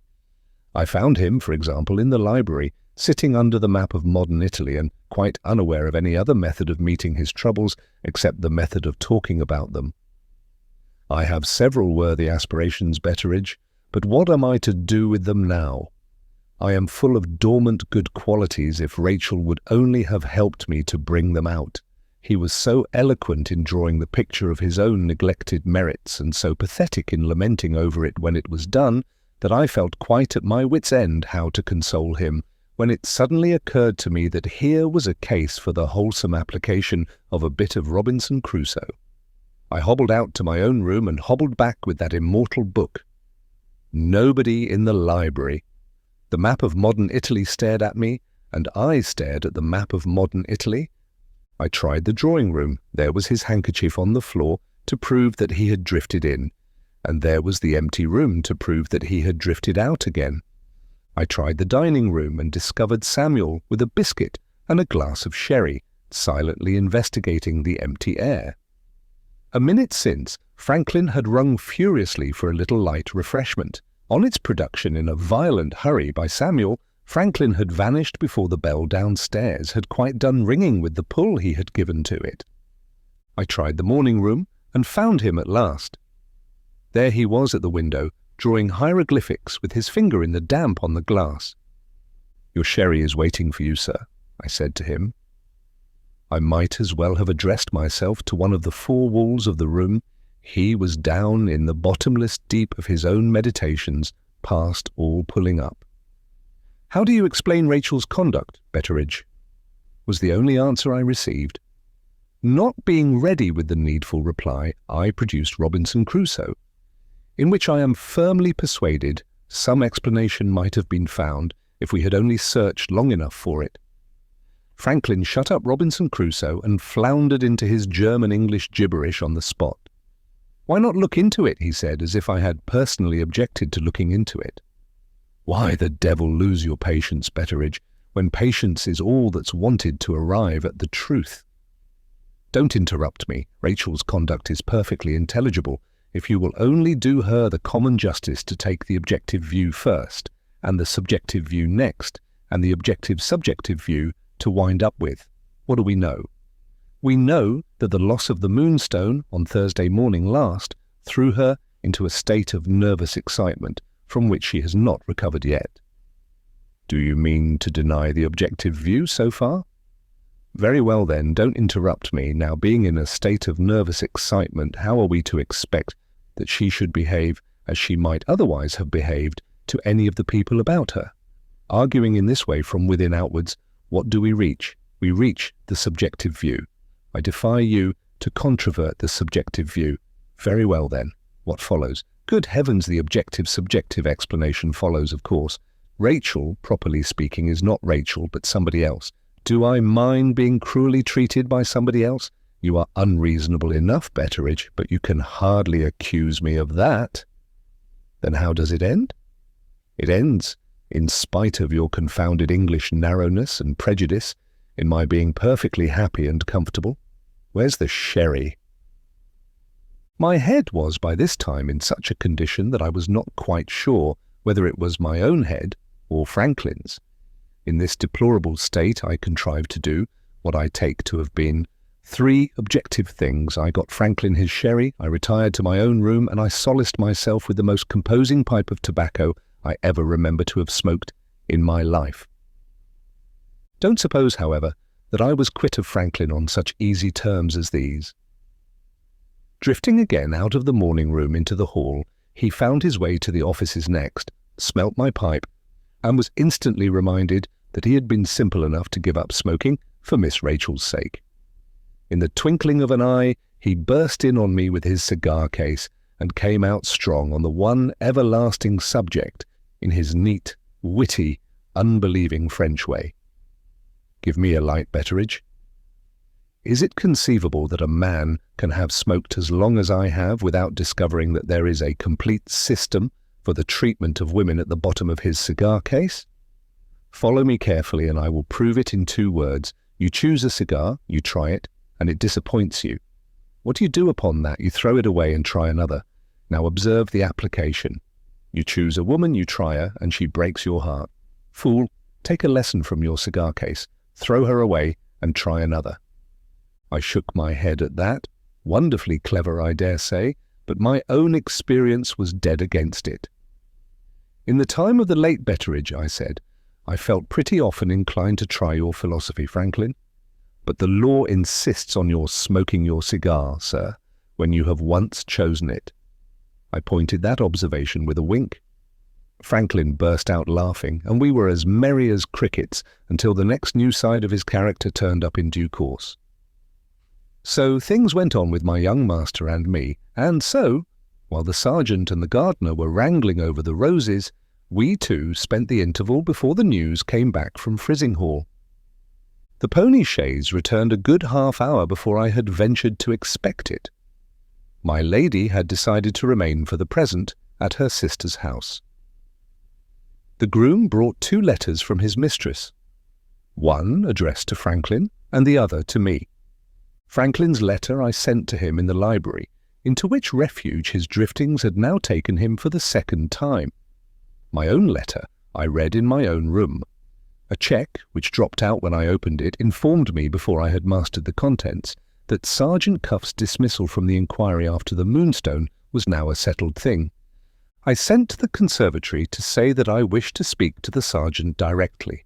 He appeared with his mind full of the gardener and the dog rose, declaring that the equal of Begbie for obstinacy never had existed yet and never would exist again. I requested him to dismiss such wretched trifling as this from our conversation and to give his best attention to a really serious matter. Upon that he exerted himself sufficiently to notice the letter in my hand. "Ah," he said in a weary way, "you have heard from her ladyship. Have I anything to do with it, Betteridge? You shall judge for yourself, Sergeant." I thereupon read him the letter with my best emphasis and discretion in the following words: "My good Gabriel, I request that you will inform Sergeant Cuff that I have performed the promise I made to him, with this result, so far as Rosanna Spearman is concerned. Miss Verinder solemnly declares that she has never spoken a word in private to Rosanna since that unhappy woman first entered my house.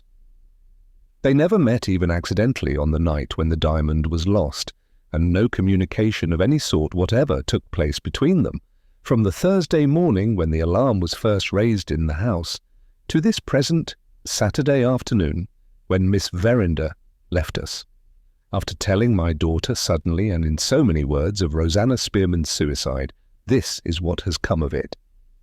Having reached that point, I looked up and asked Sergeant Cuff what he thought of the letter, so far.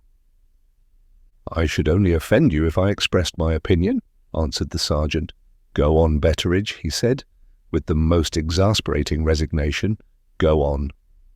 When I remembered that this man had had the audacity to complain of our gardener's obstinacy, my tongue itched to go on, in other words than my mistress's.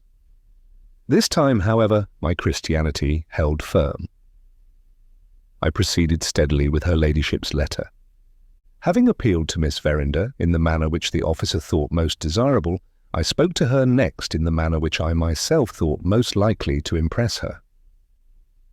On 2 different occasions, before my daughter left my roof, I privately warned her that she was exposing herself to suspicion of the most unendurable and most degrading kind. I have now told her, in the plainest terms, that my apprehensions have been realized. Her answer to this, on her own solemn affirmation, is as plain as words can be. In the first place, she owes no money privately to any living creature. In the second place, the diamond is not now, and never has been in her possession, since she put it into her cabinet on Wednesday night. The confidence which my daughter has placed in me goes no further than this. She maintains an obstinate silence when I ask her if she can explain the disappearance of the diamond. She refuses, with tears, when I appeal to her to speak out for my sake. The day will come when you will know why I am careless about being suspected, and why I am silent even to you. I have done much to make my mother pity me, nothing to make my mother blush for me. Those are my daughter's own words. After what has passed between the officer and me, I think, stranger as he is, that he should be made acquainted with what Miss Verinder has said, as well as you. Read my letter to him, and then place in his hands the cheque which I enclose. In resigning all further claim on his services, I have only to say that I am convinced of his honesty and his intelligence, but I am more firmly persuaded than ever that the circumstances in this case have fatally misled him. There the letter ended. Before presenting the cheque, I asked Sergeant Cuff if he had any remark to make. "It's no part of my duty, Betteridge," he answered, "to make remarks on a case when I have done with it." I tossed the cheque across the table to him. "Do you believe in that part of her ladyship's letter?" I said indignantly. The sergeant looked at the cheque and lifted up his dismal eyebrows in acknowledgment of her ladyship's liberality. "This is such a generous estimate of the value of my time," he said, "that I feel bound to make some return for it. I'll bear in mind the amount in this cheque, Betteridge, when the occasion comes round for remembering it." "What do you mean?" I asked. "Her ladyship has smoothed matters over for the present very cleverly," said the sergeant. "But this family scandal is of the sort that bursts up again when you least expect it. We shall have more detective business on our hands, sir, before the Moonstone is many months older." If those words meant anything, and if the manner in which he spoke them meant anything, it came to this. My mistress's letter had proved to his mind that Miss Rachel was hardened enough to resist the strongest appeal that could be addressed to her, and that she had deceived her own mother, good God, under what circumstances, by a series of abominable lies. How other people in my place might have replied to the sergeant, I don't know. I answered what he said in these plain terms. "Sergeant Cuff, I consider your last observation as an insult to my lady and her daughter." "Betteridge, consider it as a warning to yourself, and you will be nearer the mark." Hot and angry as I was, the infernal confidence with which he gave me that answer closed my lips. I walked to the window to compose myself. The rain had given over, and who should I see in the courtyard but Begbie, the gardener, waiting outside to continue the dog-rose controversy with Sergeant Cuff. "My compliments to the sergeant," said Begbie the moment he set eyes on me. "If he's minded to walk to the station, I'm agreeable to go with him." "What?" cries the sergeant behind me. "Are you not convinced yet?" "The deal a bit I'm convinced," answered Begbie. "Then I'll walk to the station," says the sergeant. "Then I'll meet you at the gate," says Begbie. I was angry enough, as you know, but how was any man's anger to hold out against such an interruption as this? Sergeant Cuff noticed the change in me, and encouraged it by a word in season. "Come, come," he said. "Why not treat my view of the case as her ladyship treats it? Why not say the circumstances have fatally misled me?" To take anything as her ladyship took it was a privilege worth enjoying, even with the disadvantage of its having been offered to me by Sergeant Cuff. I cooled slowly down to my customary level. I regarded any other opinion of Miss Rachel than my lady's opinion or mine with a lofty contempt. The only thing I could not do was to keep off the subject of the Moonstone. My own good sense ought to have warned me, I know, to let the matter rest, but there. The virtues which distinguish the present generation were not invented in my time. Sergeant Cuff had hit me on the raw, and, though I did look down upon him with contempt, the tender place still tingled for all that. The end of it was that I perversely led him back to the subject of her ladyship's letter. "I am quite satisfied myself," I said, "but never mind that. Go on. as if I was still open to conviction. You think Miss Rachel is not to be believed on her word, and you say, "We shall hear of the Moonstone again. Back your opinion, Sergeant," I concluded, in an airy way. Back your opinion. Instead of taking offence, Sergeant Cuff seized my hand and shook it till my fingers ached again. "I declare to heaven," says this strange officer solemnly, "I would take to domestic service tomorrow, Betteridge, if I had a chance of being employed along with you. To say you are as transparent as a child, sir, is to pay the children a compliment which 9 out of 10 of them don't deserve. There, we won't begin to dispute again. You shall have it out of me on easier terms than that. I won't say a word more about her ladyship or about Miss Verinder. I'll only turn prophet for once in a way and for your sake. I have warned you already that you haven't done with the Moonstone yet. Very well. Now I'll tell you at parting of 3 things which will happen in the future, and which I believe will force themselves on your attention whether you like it or not." "Go on," I said, quite unabashed, and just as airy as ever. "First," said the sergeant, "you will hear something from the Yollands when the postman delivers Rosanna's letter at Cobb's Hole on Monday next." If he had thrown a bucket of cold water over me, I doubt if I could have felt it much more unpleasantly than I felt those words. Miss Rachel's assertion of her innocence had left Rosanna's conduct, the making the new nightgown, the hiding the smeared nightgown, and all the rest of it, entirely without explanation. And this had never occurred to me, till Sergeant Cuff forced it on my mind all in a moment. "In the second place," proceeded the sergeant, "you will hear of the 3 Indians again. You will hear of them in the neighbourhood, if Miss Rachel remains in the neighbourhood. You will hear of them in London if Miss Rachel goes to London, having lost all interest in the 3 jugglers, and having thoroughly convinced myself of my young lady's innocence. I took this second prophecy easily enough. So much for 2 of the 3 things that are going to happen," I said. "Now for the third." "Third and last," said Sergeant Cuff, "you will, sooner or later, hear something of that moneylender in London whom I have twice taken the liberty of mentioning already. Give me your pocketbook, and I'll make a note for you of his name and address, so that there may be no mistake about it if the thing really happens." He wrote accordingly on a blank leaf, "Septimus Luca, Middlesex Place, Lambeth, London."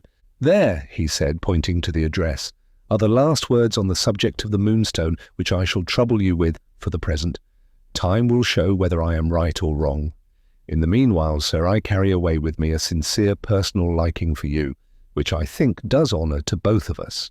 If we don't meet again before my professional retirement takes place, I hope you will come and see me in a little house near London, which I have got my eye on. There will be grass walks, Betteridge, I promise you, in my garden.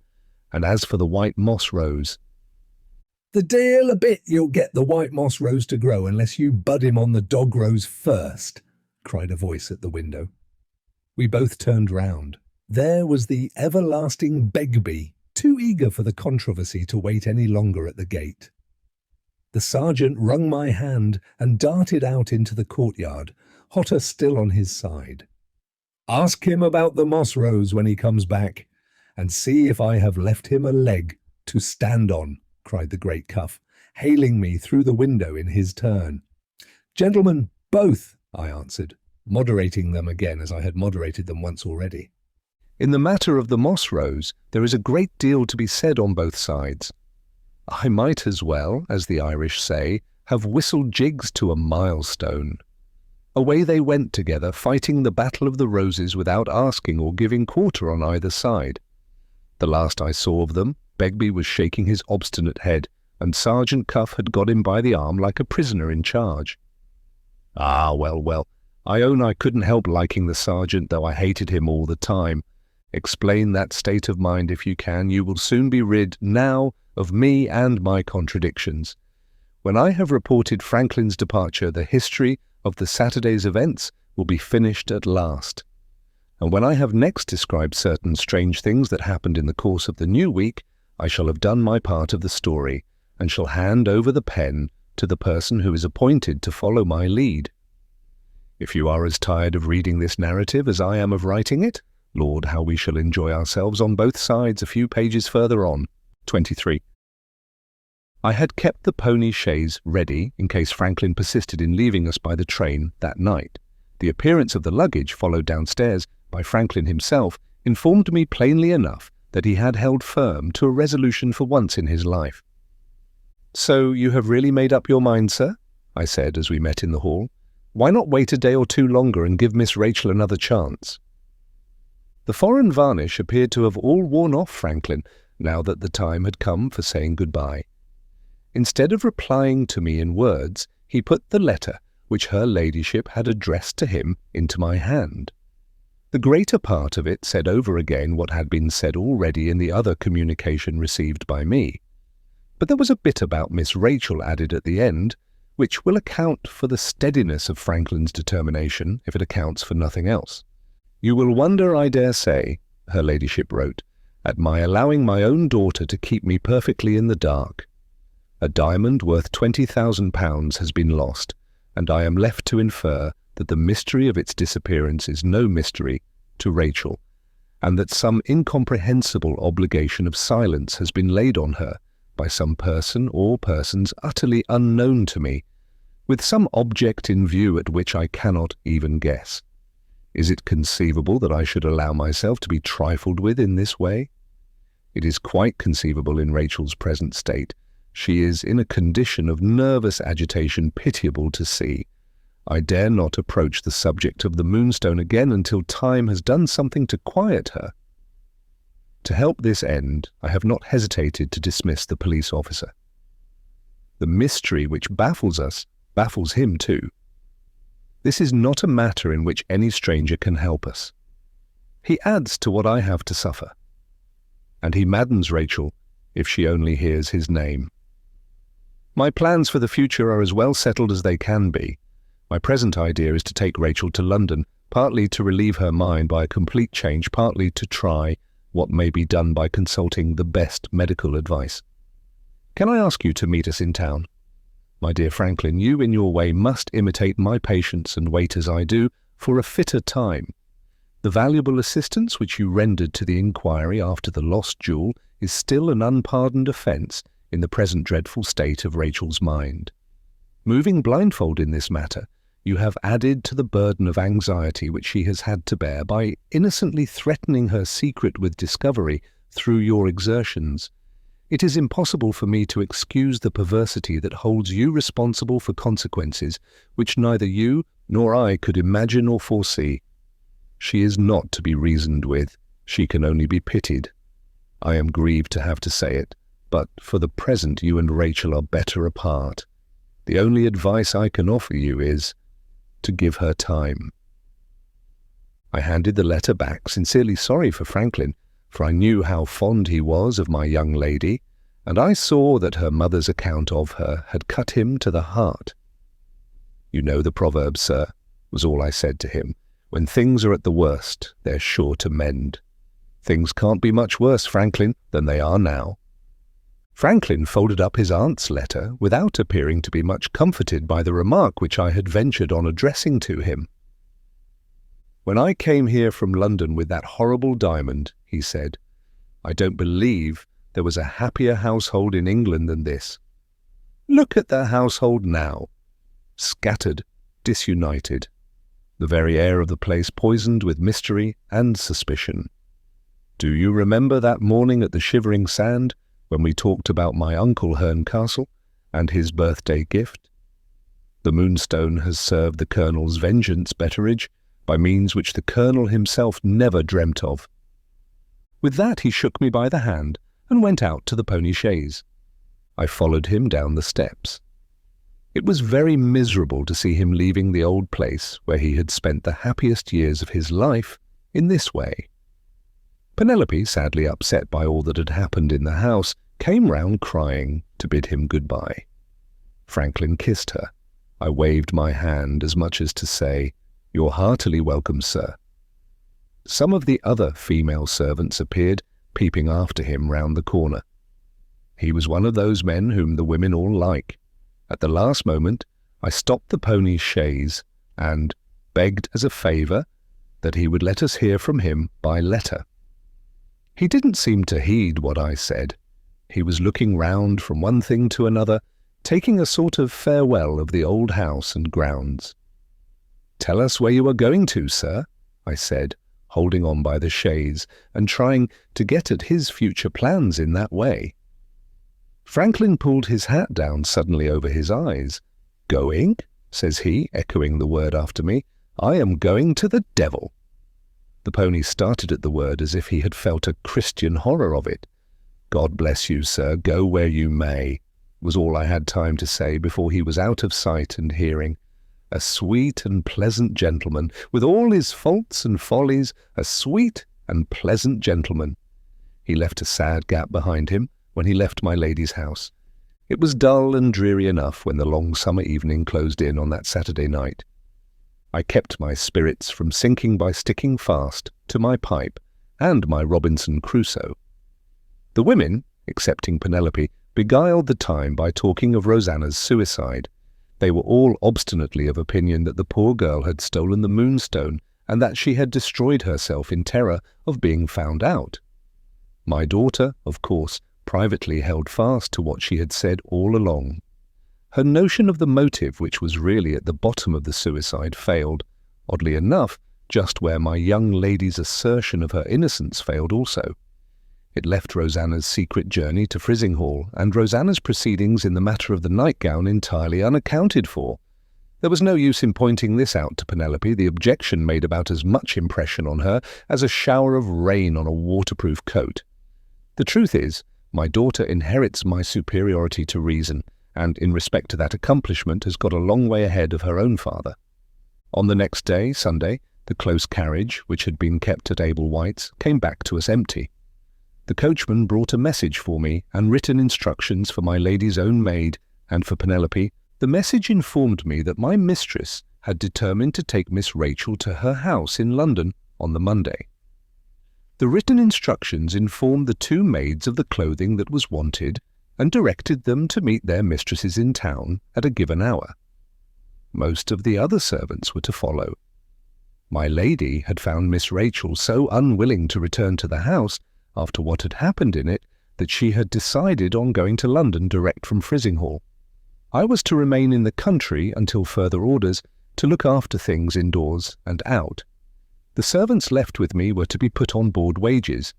Being reminded by all this of what Franklin had said about our being a scattered and disunited household, my mind was led naturally to Franklin himself. The more I thought of him, the more uneasy I felt about his future proceedings.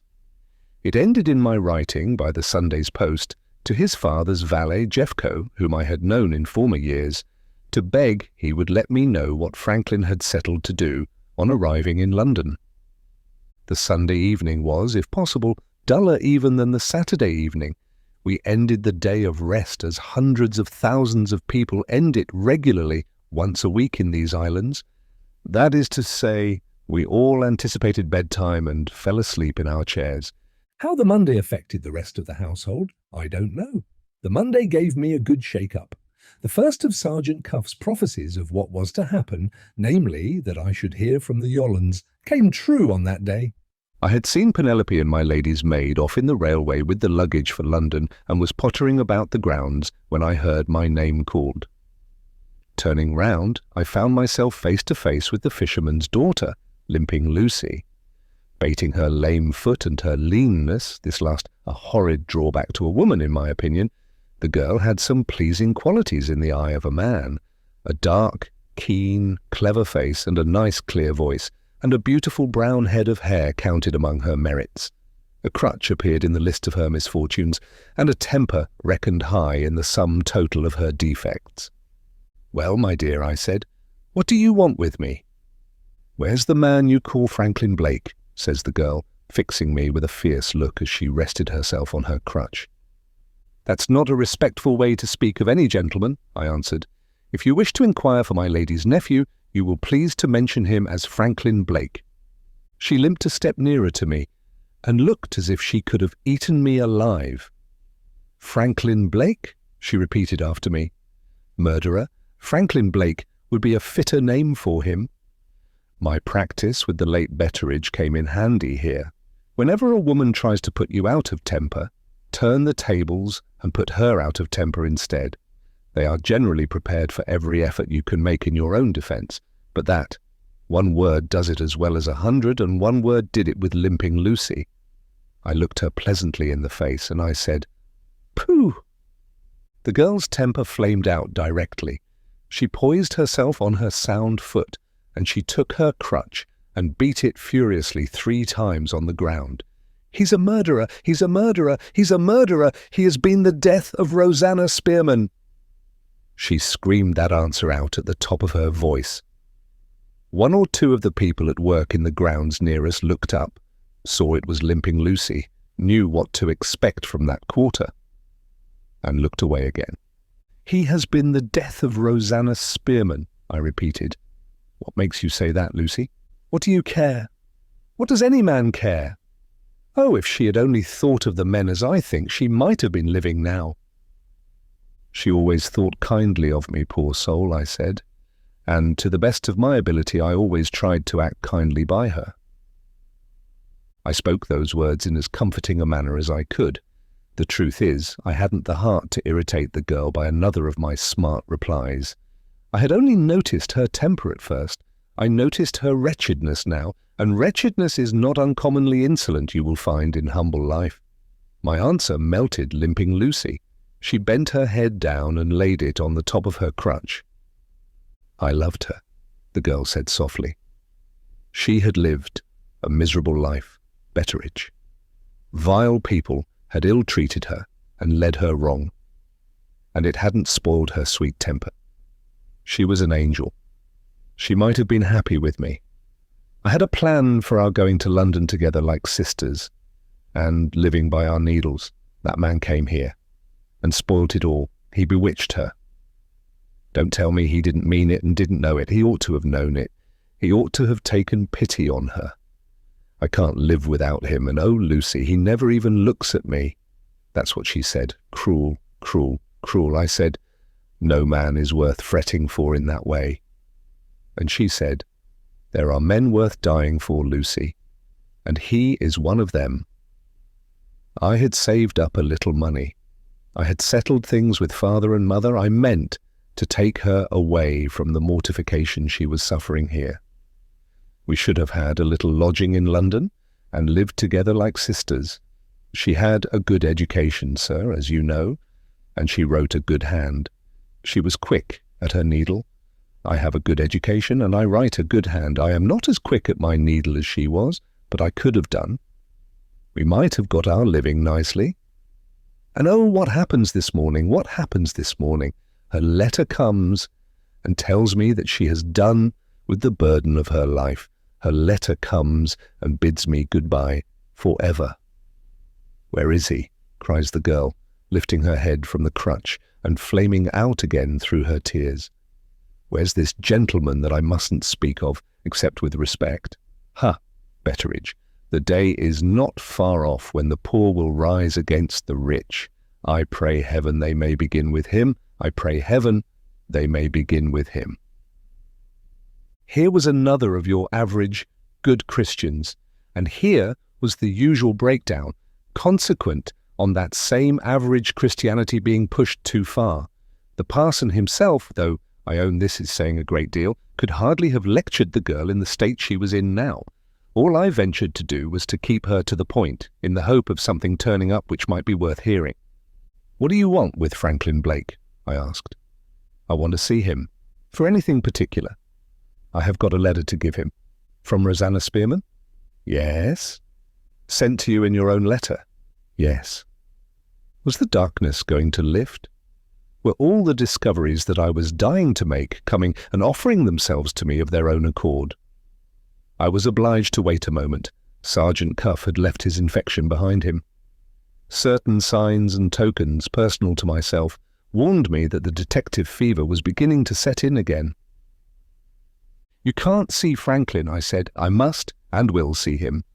He went to London last night. Limping Lucy looked me hard in the face and saw that I was speaking the truth.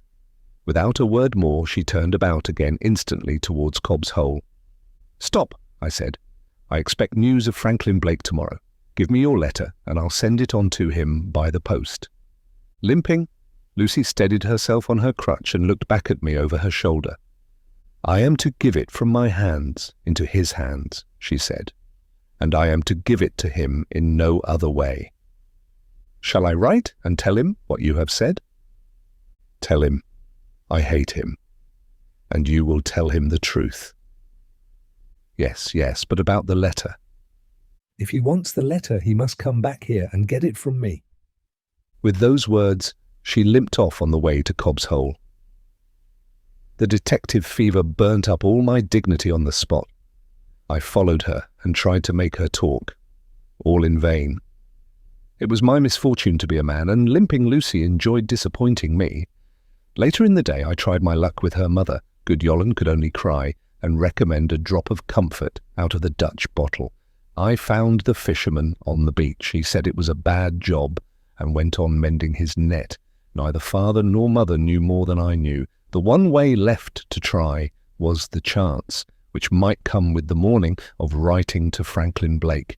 I leave you to imagine how I watched for the postman on Tuesday morning.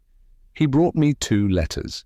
One, from Penelope, which I had hardly patience enough to read, announced that my lady and Miss Rachel were safely established in London.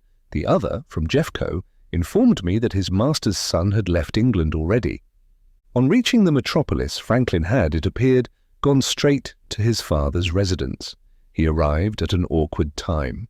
Blake, the elder, was up to his eyes in the business of the House of Commons, and was amusing himself at home that night with the favourite parliamentary plaything which they call a private bill. Jeffco himself showed Franklin into his father's study. "My dear Franklin, why do you surprise me in this way? Anything wrong?" "Yes, something wrong with Rachel. I am dreadfully distressed about it." "Grieved to hear it. But I can't listen to you now." "When can you listen?" "My dear boy, I won't deceive you. I can listen at the end of the session, not a moment before. Good night." "Thank you, sir. Good night."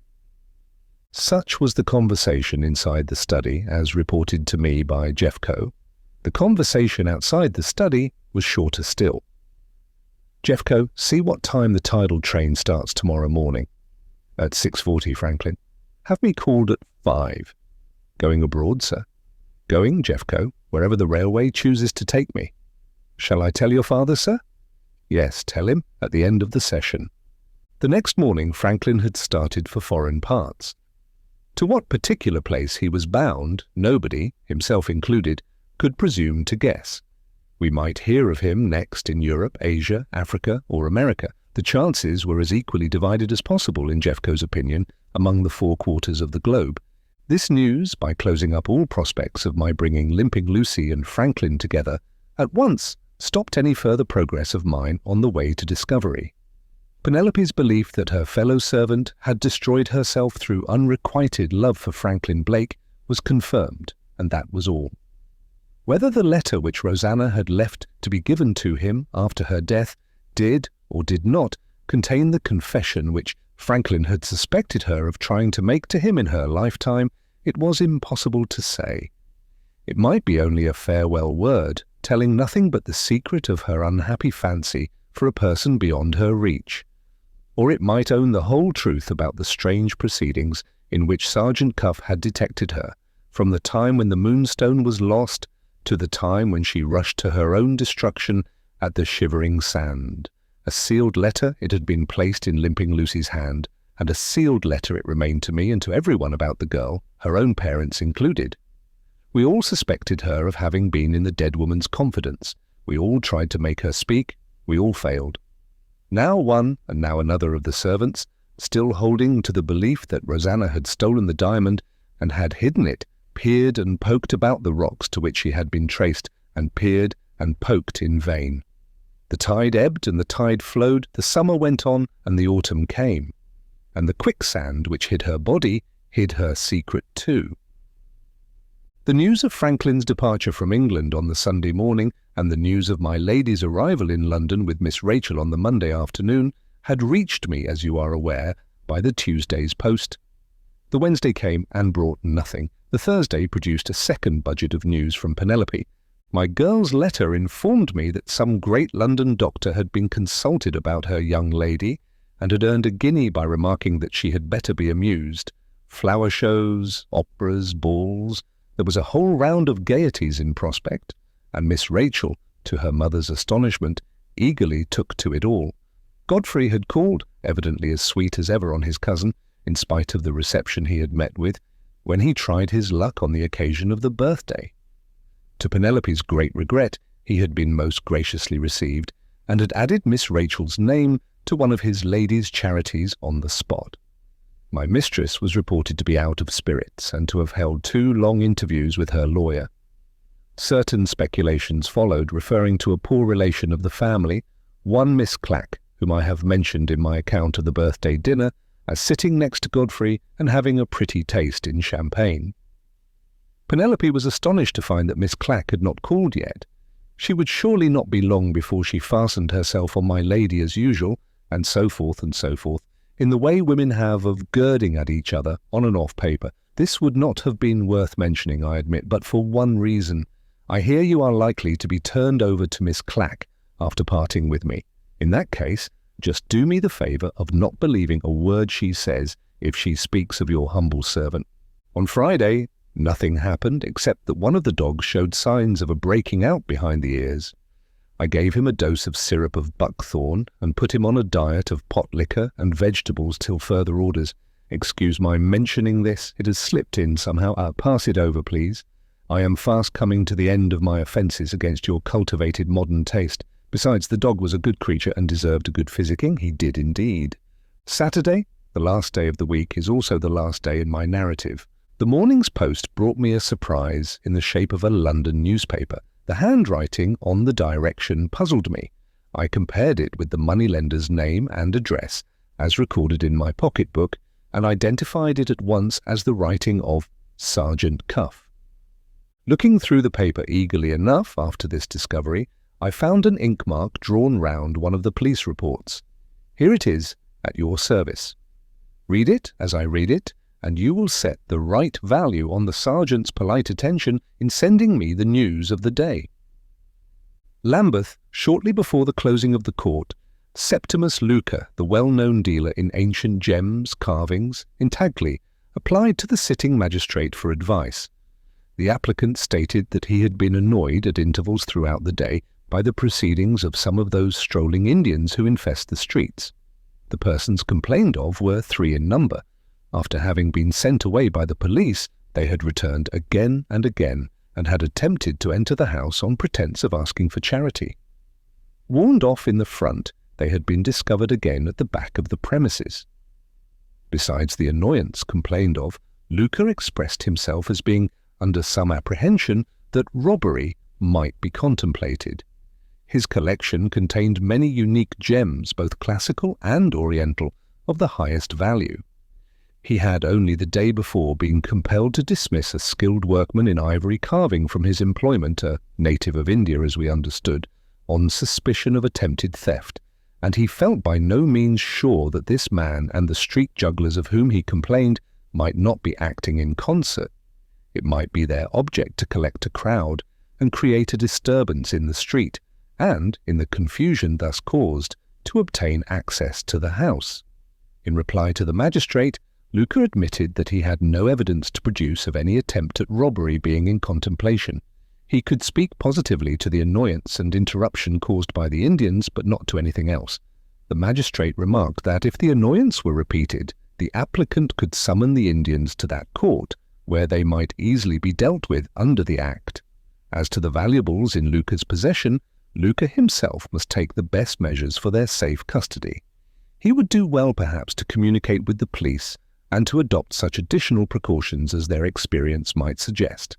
The applicant thanked his worship and withdrew. One of the wise ancients is reported, I forget on what occasion, as having recommended his fellow creatures to look to the end. Looking to the end of these pages of mine and wondering for some days past how I should manage to write it, I find my plain statement of facts coming to a conclusion most appropriately of its own self. We have gone on in this matter of the Moonstone from one marvel to another, And here we end with the greatest marvel of all, namely the accomplishment of Sergeant Cuff's 3 predictions in less than a week from the time when he had made them. After hearing from the Yollans on the Monday, I had now heard of the Indians and heard of the moneylender in the news from London. Miss Rachel herself, remember, being also in London at the time. You see, I put things at their worst, even when they tell dead against my own view. If you desert me and side with the sergeant on the evidence before you, if the only rational explanation you can see is that Miss Rachel and Luca must have got together, and that the Moonstone must be now in pledge in the moneylender's house, I own I can't blame you for arriving at that conclusion. In the dark, I have brought you thus far. In the dark, I am compelled to leave you with my best respects. Why compelled, it may be asked? Why not take the persons who have gone along with me so far up into those regions of superior enlightenment in which I sit myself? In answer to this, I can only state that I am acting under orders and that those orders have been given to me, as I understand, in the interests of truth. I am forbidden to tell more in this narrative than I knew myself at the time, or to put it plainer, I am to keep strictly within the limits of my own experience, and am not to inform you of what other persons told me for the very sufficient reason that you are to have the information from those other persons themselves at first hand. In this matter of the Moonstone, the plan is not to present reports, but to produce witnesses. I picture to myself a member of the family reading these pages 50 years hence. Lord, what a compliment he will feel it, to be asked to take nothing on hearsay, and to be treated in all respects like a judge on the bench. At this place, then, we part, for the present, at least, after long journeying together with a companionable feeling, I hope, on both sides. The devil's dance of the Indian diamond has threaded its way to London, and to London you must go after it, leaving me at the country house.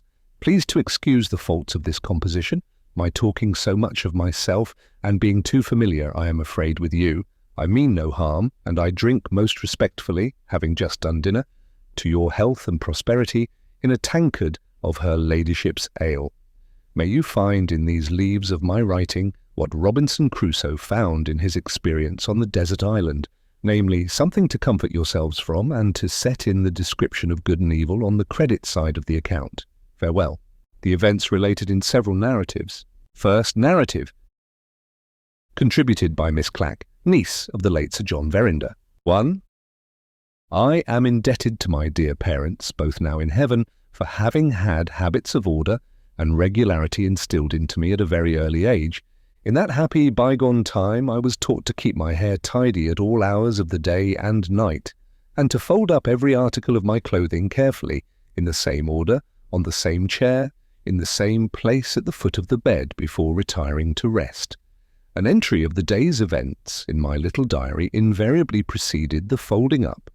The evening hymn, repeated in bed, invariably followed the folding up, and the sweet sleep of childhood invariably followed the evening hymn.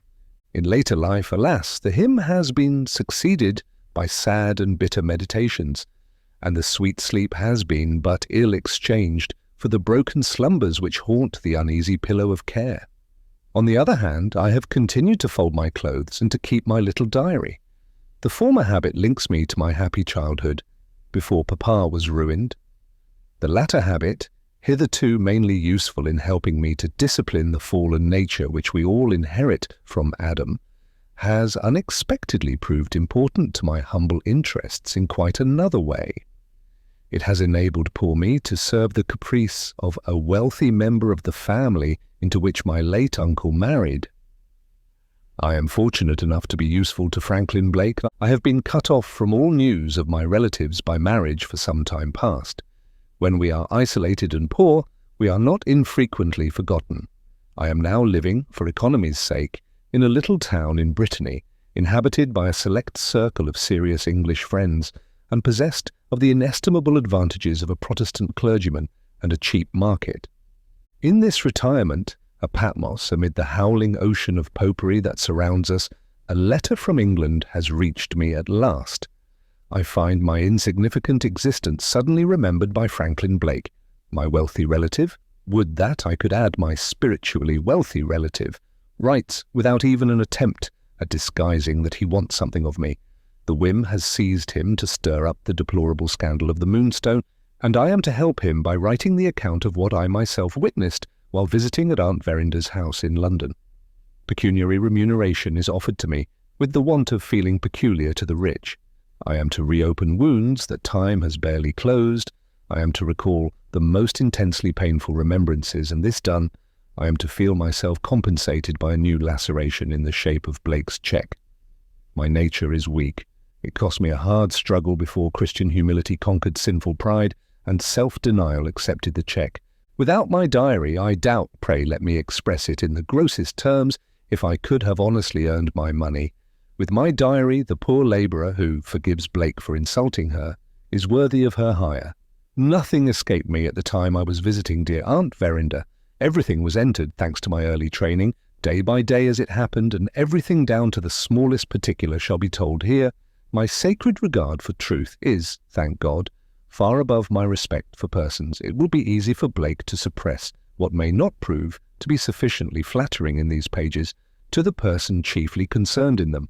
He has purchased my time, but not even his wealth can purchase my conscience too. 1. My diary informs me that I was accidentally passing Aunt Verinder's house in Montague Square. On seeing the shutters opened and the blinds drawn up, I felt that it would be an act of polite attention to knock and make inquiries. The person who answered the door informed me that my aunt and her daughter, I really cannot call her my cousin, had arrived from the country a week since and meditated making some stay in London.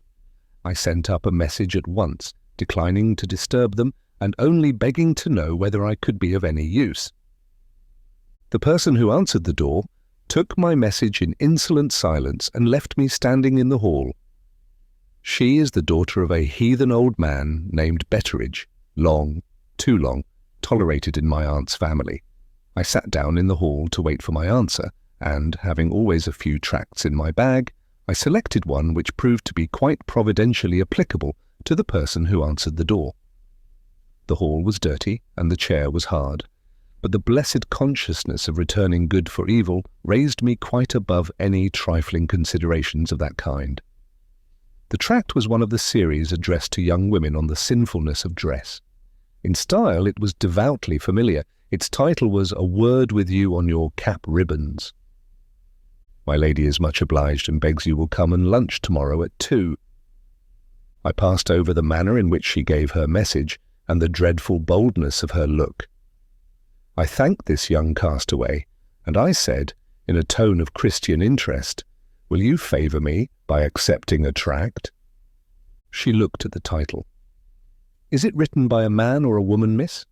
If it's written by a woman, I had rather not read it on that account. If it's written by a man, I beg to inform him that he knows nothing about it." She handed me back the tract and opened the door. We must sow the good seed somehow. I waited till the door was shut on me and slipped the tract into the letter-box.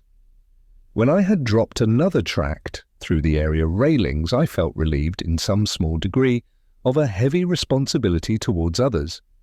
We had a meeting that evening of the Select Committee of the Mothers' Small Clothes Conversion Society. The object of this excellent charity is, as all serious people know, to rescue unredeemed fathers' trousers from the pawnbroker and to prevent their resumption on the part of the irreclaimable parent by abridging them immediately to suit the proportions of the innocent son.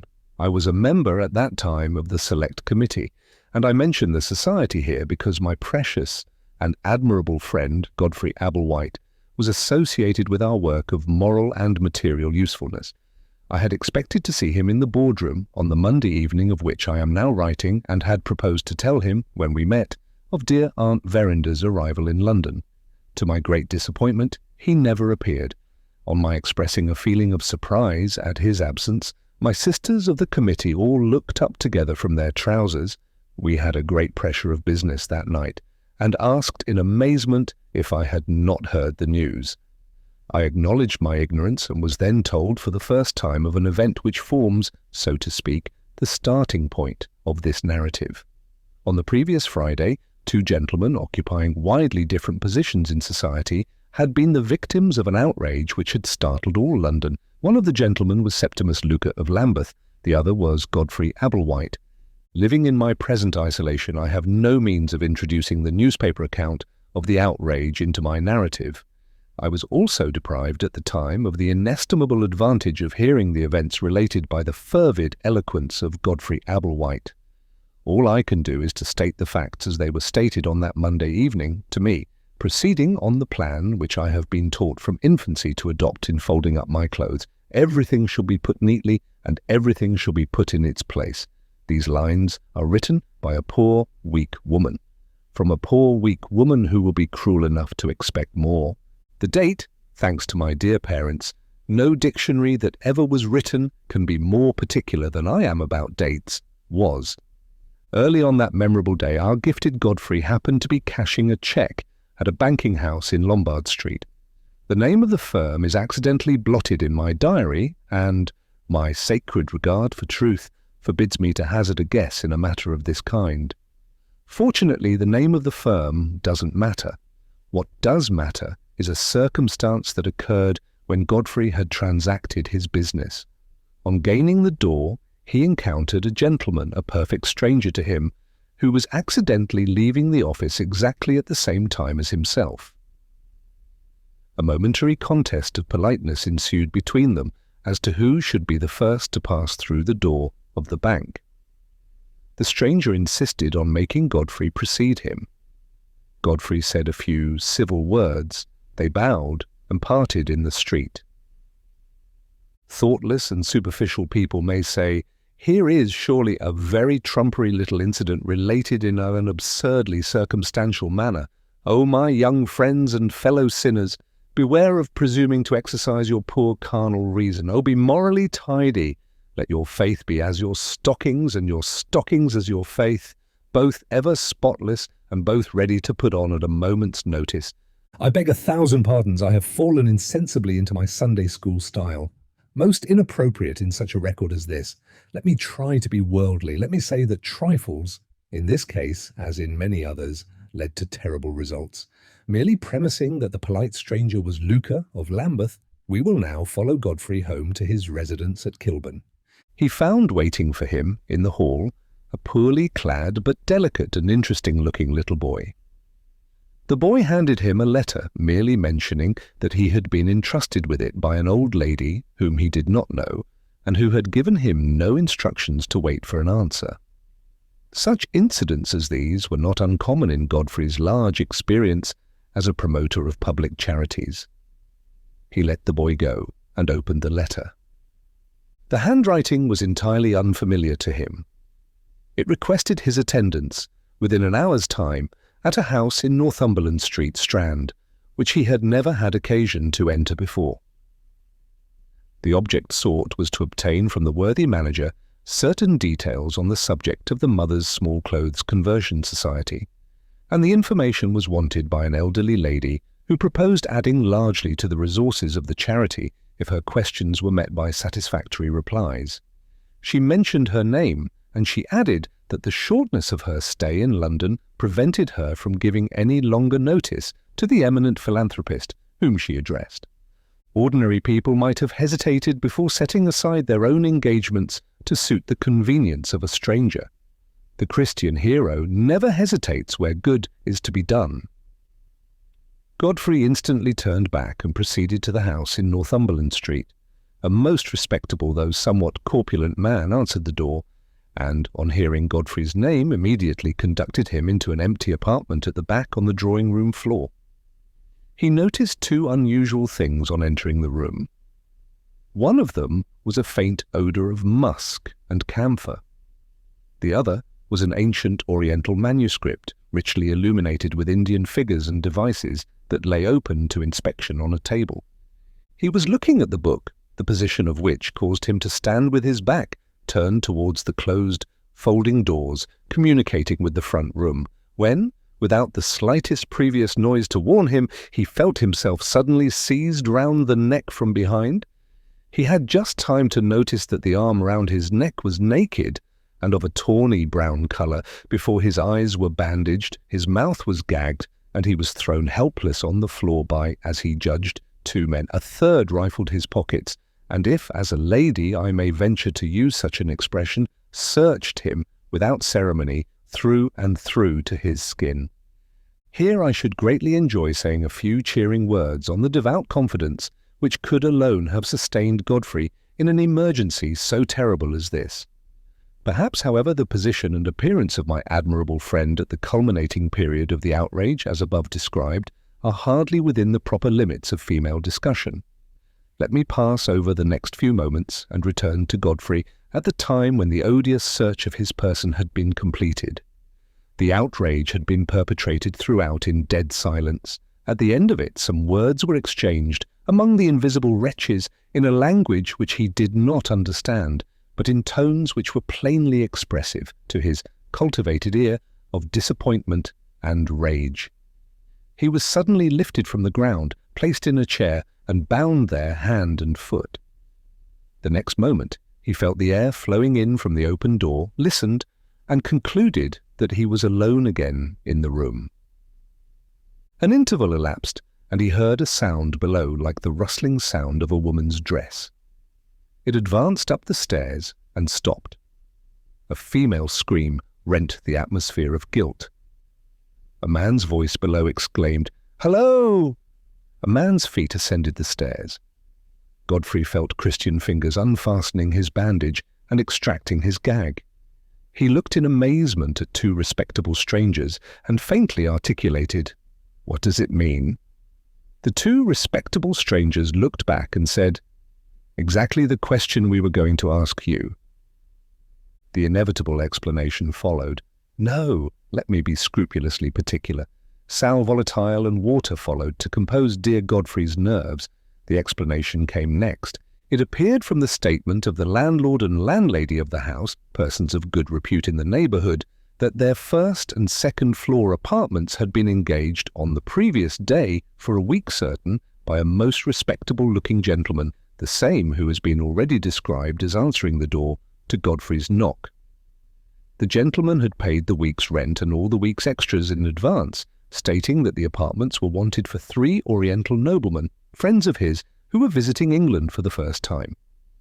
Early on the morning of the outrage, 2 of the Oriental strangers, accompanied by their respectable English friend, took possession of the apartments. The 3rd was expected to join them shortly, and the luggage, reported as very bulky, was announced to follow when it had passed through the custom house late in the afternoon. Not more than 10 minutes previous to Godfrey's visit, the 3rd foreigner had arrived. Nothing out of the common had happened to the knowledge of the landlord and landlady downstairs until within the last 5 minutes, when they had seen the 3 foreigners accompanied by their respectable English friend all leave the house together, walking quietly in the direction of the Strand. Remembering that a visitor had called, and not having seen the visitor also leave the house, the landlady had thought it rather strange that the gentleman should be left by himself upstairs. After a short discussion with her husband, she had considered it advisable to ascertain whether anything was wrong. The result had followed as I have already attempted to describe it, and there the explanation of the landlord and the landlady came to an end. An investigation was next made in the room. Dear Godfrey's property was found scattered in all directions. When the articles were collected, however, nothing was missing. His watch, chain, purse, keys, pocket handkerchief, notebook, and all his loose papers had been closely examined, and had then been left unharmed to be resumed by the owner. In the same way, not the smallest morsel of property belonging to the proprietors of the house had been abstracted. The Oriental noblemen had removed their own illuminated manuscript and had removed nothing else. What did it mean? Taking the worldly point of view, it appeared to mean that Godfrey had been the victim of some incomprehensible error committed by certain unknown men. A dark conspiracy was on foot in the midst of us, and our beloved and innocent friend had been entangled in its meshes. When the Christian hero of 100 charitable victories plunges into a pitfall that has been dug for him by mistake, oh, what a warning it is to the rest of us to be unceasingly on our guard. How soon may our own evil passions prove to be Oriental noblemen who pounce on us unawares. I could write pages of affectionate warning on this one theme, but alas, I am not permitted to improve. I am condemned to narrate. My wealthy relative's check, henceforth the incubus of my existence, warns me that I have not done with this record of violence yet. We must leave Godfrey to recover in Northumberland Street and must follow the proceedings of Luca at a later period of the day. After leaving the bank, Luca had visited various parts of London on business errands. Returning to his own residence, he found a letter waiting for him, which was described as having been left a short time previously by a boy. In this case, as in Godfrey's case, the handwriting was strange, but the name mentioned was the name of one of Luca's customers. His correspondent announced, writing in the third person, apparently by the hand of a deputy, that he had been unexpectedly summoned to London. He had just established himself in lodgings in Alfred Place, Tottenham Court Road, and he desired to see Luca immediately on the subject of a purchase which he contemplated making.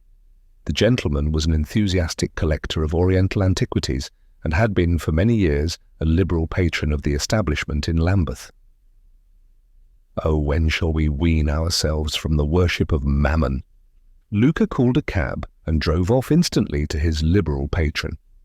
Exactly what had happened to Godfrey in Northumberland Street now happened to Luca in Alfred Place. Once more the respectable man answered the door and showed the visitor upstairs into the back drawing-room. There again lay the illuminated manuscript on a table. Luca's attention was absorbed, as Godfrey's attention had been absorbed, by this beautiful work of Indian art. He too was aroused from his studies by a tawny, naked arm round his throat, by a bandage over his eyes, and by a gag in his mouth. He too was thrown prostrate and searched to the skin. A longer interval had then elapsed than had passed in the experience of Godfrey, but it had ended as before in the persons of the house suspecting something wrong and going upstairs to see what had happened. Precisely the same explanation which the landlord in Northumberland Street had given to Godfrey, the landlord in Alfred Place now gave to Luca.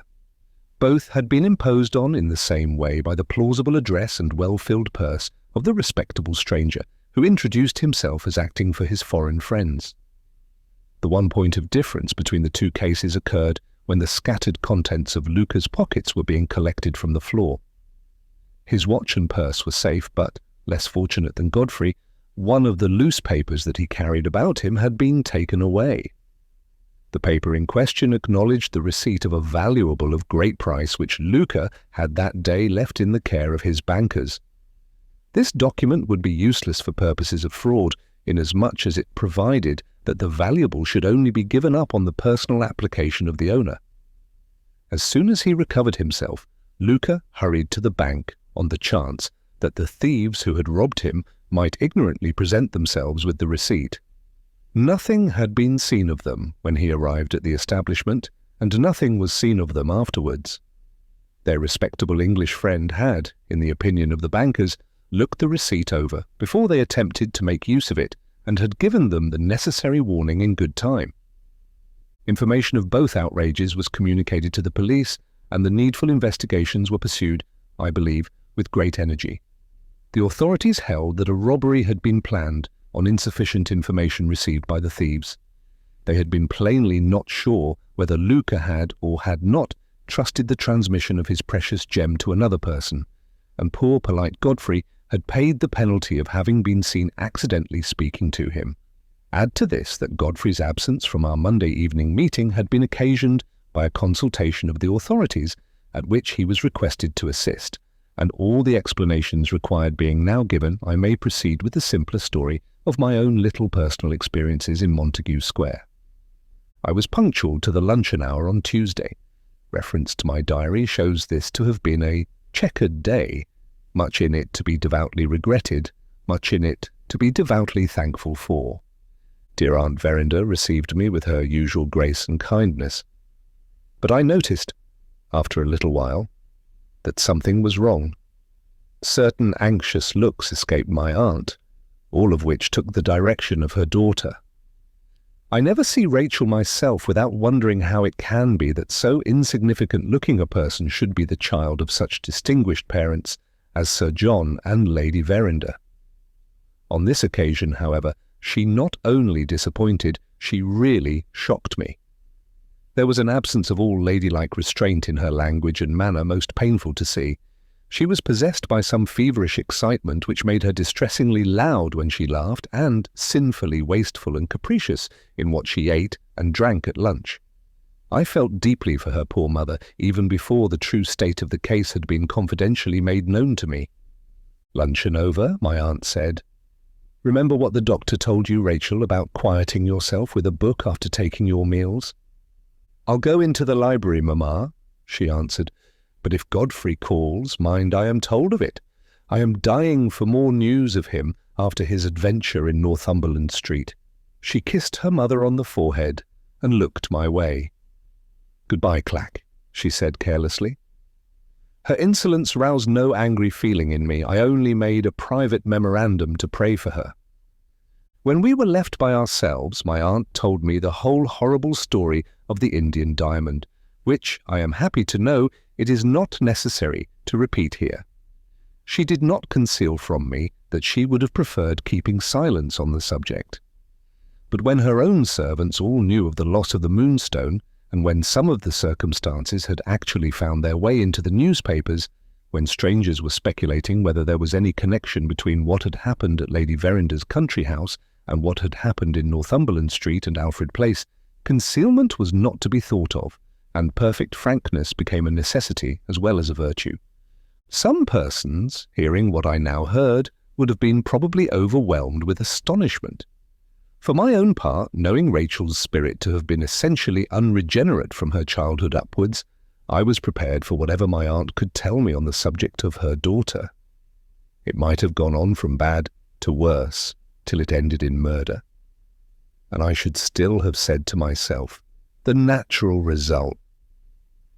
Oh dear, dear, the natural result. The one thing that did shock me was the course my aunt had taken under the circumstances. Here surely was a case for a clergyman if ever there was one yet. Lady Verinder had thought it a case for a physician. All my poor aunt's early life had been passed in her father's godless household. The natural result again. Oh dear, dear, the natural result again.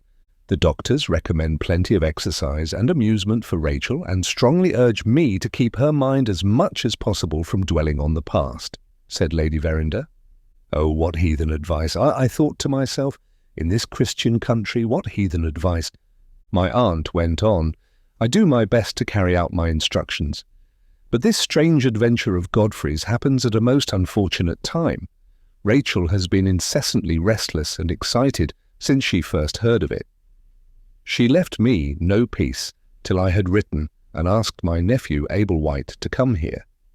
She even feels an interest in the other person who was roughly used, Luca, or some such name, though the man is, of course, a total stranger to her. Your knowledge of the world, dear aunt, is superior to mine, I suggested diffidently. But there must be a reason, surely, for this extraordinary conduct on Rachel's part.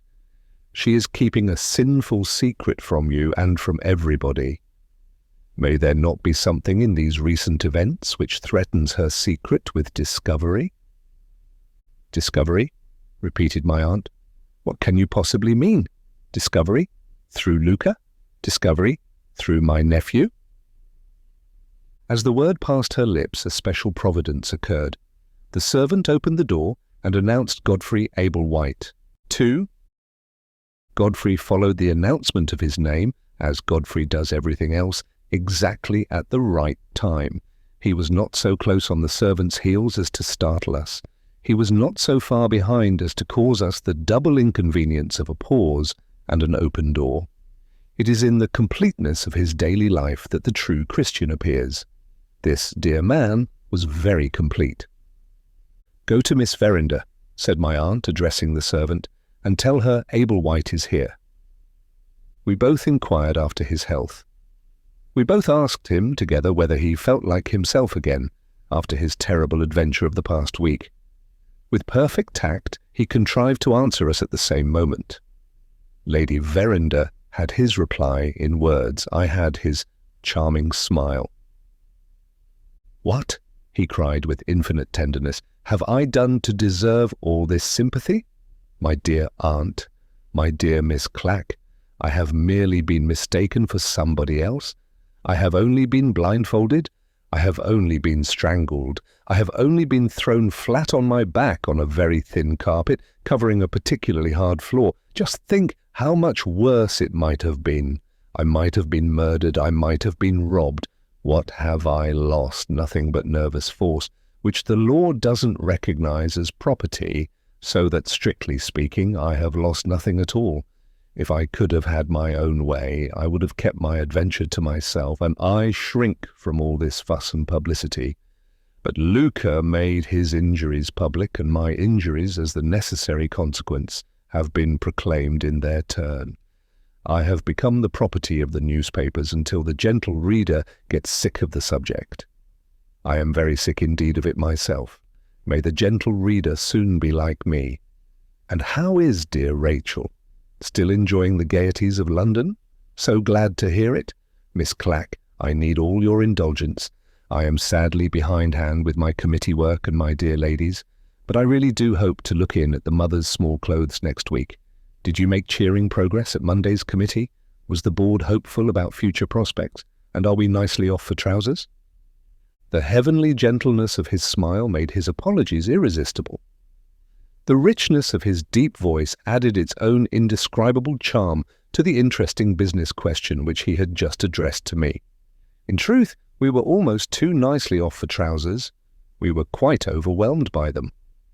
I was just about to say so, when the door opened again, and an element of worldly disturbance entered the room, in the person of Miss Verinder. She approached dear Godfrey at a most unladylike rate of speed, with her hair shockingly untidy, and her face, what I should call, unbecomingly flushed. "I am charmed to see you, Godfrey," she said, addressing him, I grieve to add, in the off-hand manner of one young man talking to another. "I wish you had brought Luca with you.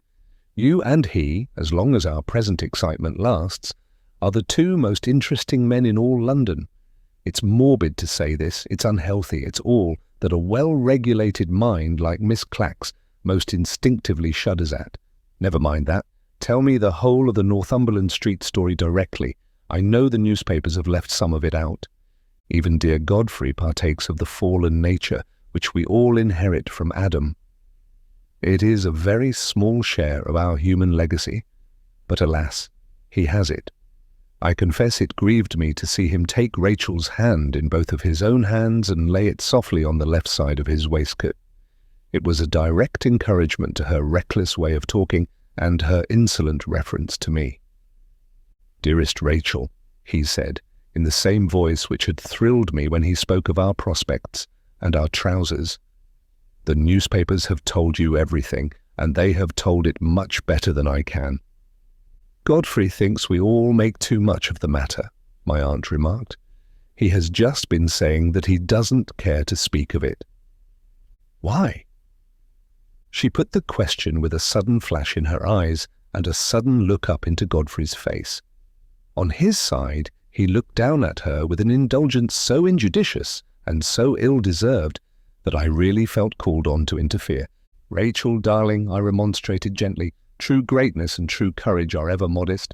"You are a very good fellow in your way, Godfrey," she said, not taking the smallest notice, observe, of me, and still speaking to her cousin as if she was one young man addressing another. "But I am quite sure you are not great. I don't believe you possess any extraordinary courage, and I am firmly persuaded, if you ever had any modesty, that your lady worshippers relieved you of that virtue a good many years since. You have some private reason for not talking of your adventure in Northumberland Street, and I mean to know it." "My reason is the simplest imaginable and the most easily acknowledged," he answered, still bearing with her. "I am tired of the subject." "You are tired of the subject?" "My dear Godfrey, I am going to make a remark." "What is it?" "You live a great deal too much in the society of women, and you have contracted two very bad habits in consequence. You have learnt to talk nonsense seriously, and you have got into a way of telling fibs for the pleasure of telling them. You can't go straight with your lady worshippers. I mean to make you go straight with me. Come and sit down. I am brimful of downright questions, and I expect you to be brimful of downright answers. She actually dragged him across the room to a chair by the window where the light would fall on his face. I deeply feel being obliged to report such language and to describe such conduct, but hemmed in as I am between Franklin Blake's check on one side and my own sacred regard for truth on the other, what am I to do? I looked at my aunt. She sat, unmoved, apparently in no way disposed to interfere. I had never noticed this kind of torpor in her before. It was perhaps the reaction after the trying time she had had in the country. Not a pleasant symptom to remark, be it what it might, at dear Lady Verinder's age, and with dear Lady Verinder's autumnal exuberance of figure. In the meantime, Rachel had settled herself at the window with our amiable and forbearing, our too forbearing, Godfrey. She began the string of questions with which she had threatened him, taking no more notice of her mother or of myself than if we had not been in the room. "Have the police done anything, Godfrey?" "Nothing whatever." "It is certain, I suppose, that the 3 men who laid the trap for you were the same 3 men who afterwards laid the trap for Luca?" "Humanly speaking, my dear Rachel, there can be no doubt of it." "And not a trace of them has been discovered?" "Not a trace." "It is thought, is it not, that these 3 men are the 3 Indians who came to our house in the country?" "Some people think so. Do you think so?" "My dear Rachel, they blindfolded me before I could see their faces. I know nothing whatever of the matter. How can I offer an opinion on it?" Even the angelic gentleness of Godfrey was, you see, beginning to give way at last under the persecution inflicted on him. Whether unbridled curiosity or ungovernable dread dictated Miss Verinder's questions, I do not presume to inquire. I only report that on Godfrey's attempting to rise after giving her the answer just described, she actually took him by the 2 shoulders and pushed him back into his chair. "Oh, don't say this was immodest. Don't even hint that the recklessness of guilty terror could alone account for such conduct as I have described. We must not judge others. My Christian friends, indeed, we must not judge others." She went on with her questions, unabashed. Earnest biblical students will perhaps be reminded, as I was reminded, of the blinded children of the devil who went on with their orgies, unabashed, in the time before the flood. "I want to know something about Luca, Godfrey." "I am again unfortunate, Rachel. No man knows less of Luca than I do." "You never saw him before you and he met accidentally at the bank?" "Never." "You have seen him since?" "Yes, we have been examined together as well as separately to assist the police." "Luca was robbed of a receipt which he had got from his bankers, was he not? What was the receipt for?" "For a valuable gem which he had placed in the safe-keeping of the bank." "That's what the newspapers say. It may be enough for the general reader, but it is not enough for me. The banker's receipt must have mentioned what the gem was." "The banker's receipt, Rachel, as I have heard it described, mentioned nothing of the kind. A valuable gem belonging to Luca, deposited by Luca, sealed with Luca's seal, and only to be given up on Luca's personal application. That was the form, and that is all I know about it." She waited a moment after he had said that. She looked at her mother and sighed. She looked back again at Godfrey and went on.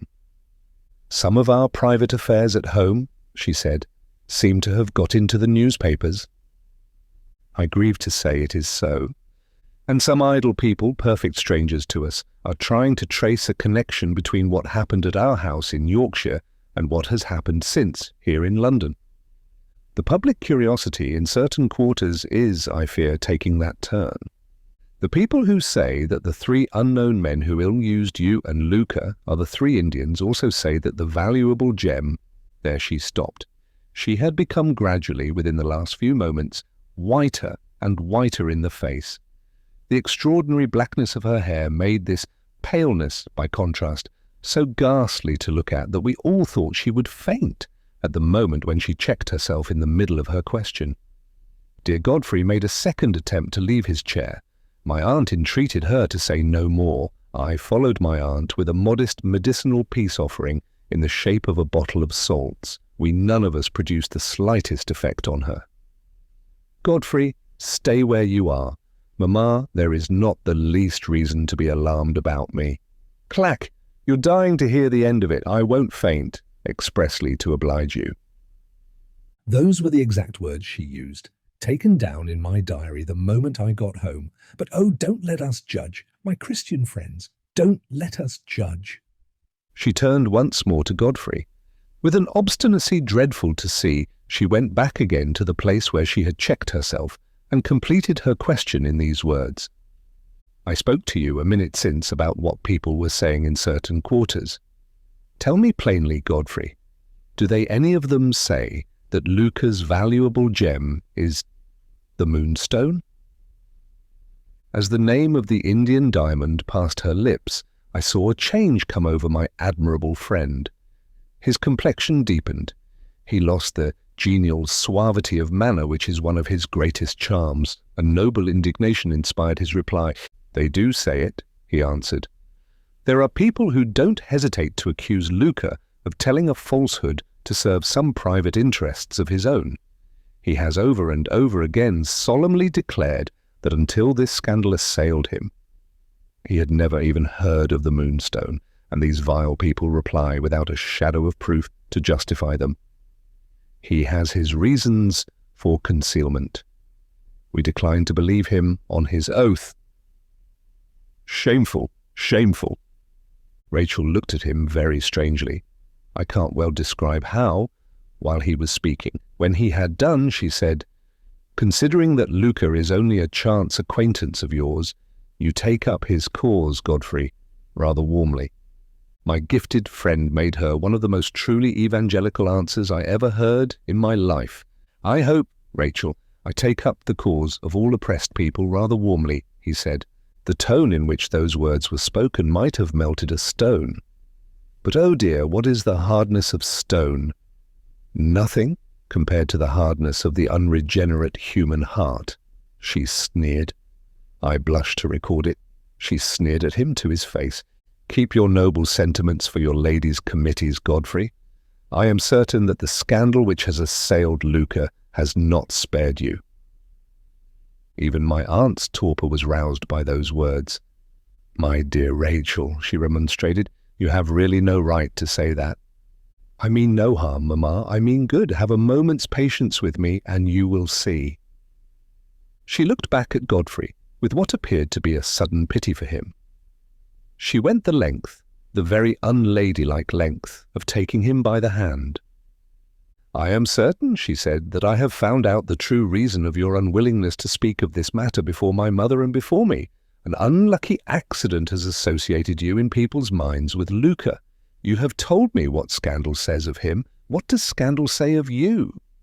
Even at the 11th hour, dear Godfrey, always ready to return good for evil, tried to spare her. Don't ask me, he said. It's better forgotten, Rachel. It is indeed. I will hear it, she cried out fiercely at the top of her voice. Tell her, Godfrey, entreated my aunt. Nothing can do her such harm as your silence is doing now. Godfrey's fine eyes filled with tears. He cast one last, appealing look at her. And then he spoke the fatal words. If you will have it, Rachel, scandal says that the Moonstone is in pledge to Luca, and that I am the man who has pawned it. She started to her feet with a scream. She looked backwards and forwards from Godfrey to my aunt, and from my aunt to Godfrey, in such a frantic manner that I really thought she had gone mad.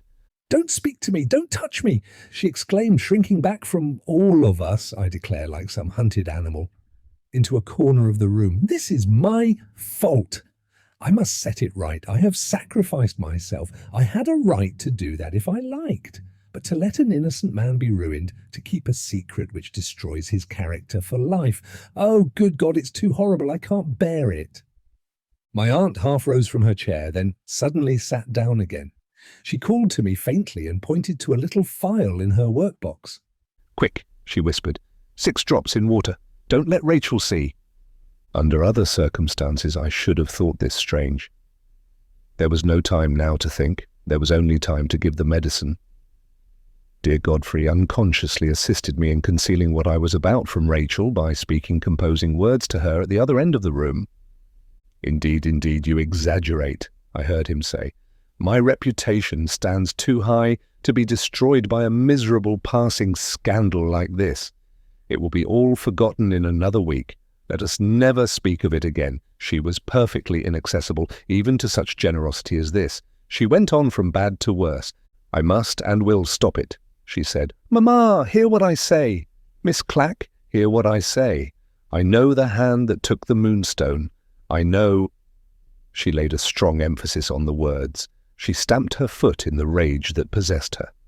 I know that Godfrey Ablewhite is innocent. Take me to the magistrate, Godfrey. Take me to the magistrate, and I will swear it. My aunt caught me by the hand and whispered, Stand between us for a minute or two. Don't let Rachel see me. I noticed a bluish tinge in her face which alarmed me. She saw I was startled. The drops will put me right in a minute or two, she said, and so closed her eyes and waited a little. While this was going on, I heard dear Godfrey still gently remonstrating. You must not appear publicly in such a thing as this, he said. Your reputation, dearest Rachel, is something too pure and too sacred to be trifled with. My reputation, she burst out laughing. Why, I am accused, Godfrey, as well as you. The best detective officer in England declares that I have stolen my own diamond. Ask him what he thinks, and he will tell you that I have pledged the Moonstone to pay my private debts.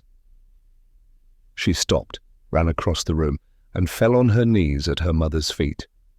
Oh, Mamma, Mamma, I must be mad, mustn't I? Not to own the truth now. She was too vehement to notice her mother's condition. She was on her feet again, and back with Godfrey in an instant. I won't let any innocent man be accused and disgraced through my fall. If you won't take me before the magistrate, draw out a declaration of your innocence on paper, and I will sign it. Do as I tell you, Godfrey, or I'll write it to the newspapers. I'll go out and cry it in the streets. We will not say this was the language of remorse. We will say it was the language of hysterics. Indulgent Godfrey pacified her by taking a sheet of paper and drawing out the declaration. She signed it in a feverish hurry. Show it everywhere. Don't think of me, she said, as she gave it to him. I am afraid, Godfrey, I have not done you justice hitherto in my thoughts. You are more unselfish. You are a better man than I believed you to be. Come here when you can, and I will try and repair the wrong I have done you. She gave him her hand. Alas for our fallen nature! Alas for Godfrey! He not only forgot himself so far as to kiss her hand, he adopted a gentleness of tone in answering her, which, in such a case, was little better than a compromise with sin. I will come, dearest, he said, on condition that we don't speak of this hateful subject again. Never had I seen and heard our Christian hero to less advantage than on this occasion. Before another word could be said by anybody, a thundering knock at the street door startled us all. I looked through the window and saw the world, the flesh, and the devil waiting before the house, as typified in a carriage and horses, a powdered footman, and 3 of the most audaciously dressed women I ever beheld in my life. Rachel started and composed herself. She crossed the room to her mother. They have come to take me to the flower show, she said. One word, Mamma, before I go. I have not distressed you, have I? Is the bluntness of moral feeling which could ask such a question as that after what had just happened to be pitied or condemned? I like to lean towards mercy. Let us pity it. The drops had produced their effect. My poor aunt's complexion was like itself again. No, no, my dear, she said, go with our friends and enjoy yourself. Her daughter stooped and kissed her. I had left the window and was near the door when Rachel approached it to go out. Another change had come over her. She was in tears. I looked with interest at the momentary softening of that obdurate heart. I felt inclined to say a few earnest words, Alas, my well-meant sympathy only gave offence. "What do you mean by pitying me?" she asked in a bitter whisper as she passed to the door. "Don't you see how happy I am? I'm going to the flower show, Clack, and I've got the prettiest bonnet in London." She completed the hollow mockery of that address by blowing me a kiss, and so left the room. I wish I could describe in words the compassion I felt for this miserable and misguided girl, but I am almost as poorly provided with words as with money. Permit me to say, my heart bled for her. Returning to my aunt's chair, I observed dear Godfrey searching for something softly here and there in different parts of the room. Before I could offer to assist him, he had found what he wanted. He came back to my aunt and me with his declaration of innocence in one hand and with a box of matches in the other. "Dear aunt, a little conspiracy," he said.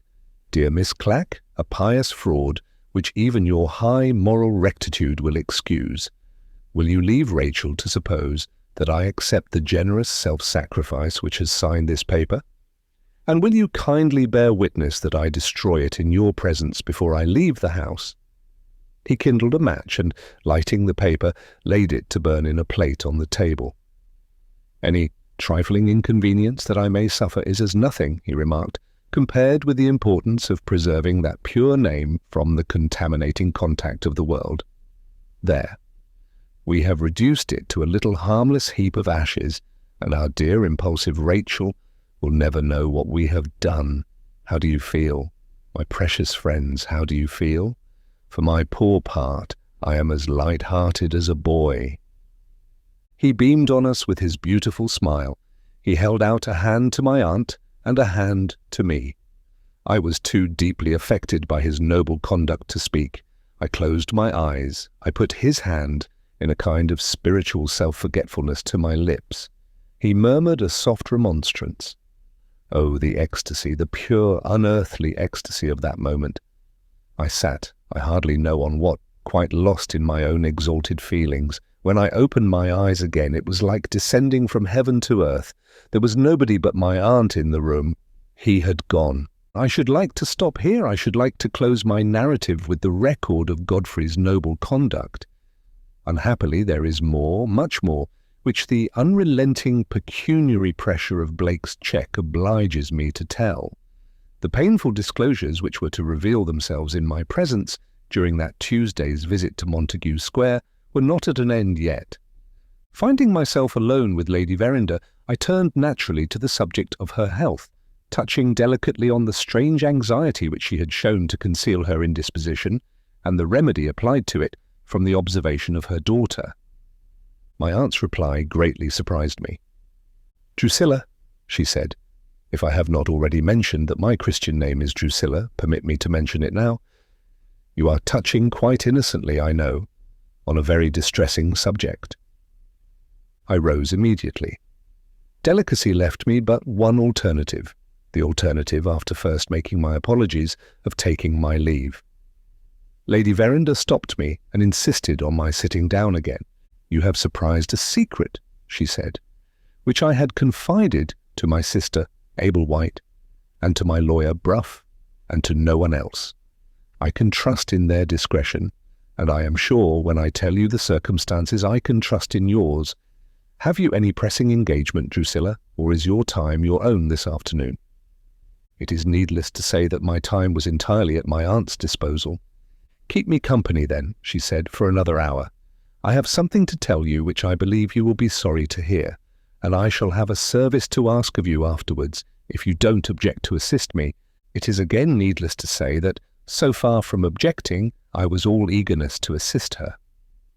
"You can wait here," she went on, "till Bruff comes at 5, and you can be one of the witnesses, Drusilla, when I sign my will." Her will. I thought of the drops which I had seen in her work-box. I thought of the bluish tinge which I had noticed in her complexion. A light which was not of this world, a light shining prophetically from an unmade grave, dawned on my mind. My aunt's secret was a secret no longer. 3. Consideration for poor Lady Verinder forbade me even to hint that I had guessed the melancholy truth before she opened her lips. I waited her pleasure in silence, and, having privately arranged to say a few sustaining words at the first convenient opportunity, felt prepared for any duty that could claim me, no matter how painful it might be. "I have been seriously ill, Drusilla, for some time past," my aunt began, and strange to say, without knowing it myself. I thought of the thousands and thousands of perishing human creatures who were all at that moment spiritually ill without knowing it themselves. And I greatly feared that my poor aunt might be one of the number. "Yes, dear," I said sadly, "yes." "I brought Rachel to London, as you know, for medical advice," she went on. "I thought it right to consult 2 doctors. 2 doctors? And oh me, in Rachel's state, not one clergyman? "Yes, dear," I said once more. "Yes." "One of the 2 medical men," proceeded my aunt, "was a stranger to me. The other had been an old friend of my husband's, and had always felt a sincere interest in me for my husband's sake. After prescribing for Rachel, he said he wished to speak to me privately in another room. I expected, of course, to receive some special directions for the management of my daughter's health. To my surprise, he took me gravely by the hand and said, 'I have been looking at you, Lady Verinder, with a professional as well as a personal interest. You are, I am afraid, far more urgently in need of medical advice than your daughter.' He put some questions to me, which I was at first inclined to treat lightly enough, until I observed that my answers distressed him. It ended in his making an appointment to come and see me, accompanied by a medical friend, on the next day, at an hour when Rachel would not be at home. The result of that visit, most kindly and gently conveyed to me, satisfied both the physicians that there had been precious time lost, which could never be regained, and that my case had now passed beyond the reach of their art. For more than 2 years I have been suffering under an insidious form of heart disease, which, without any symptoms to alarm me, has, by little and little, fatally broken me down. I may live for some months, or I may die before another day has passed over my head. The doctors cannot and dare not speak more positively than this. It would be vain to say, my dear, that I have not had some miserable moments since my real situation has been made known to me. But I am more resigned than I was, and I am doing my best to set my worldly affairs in order.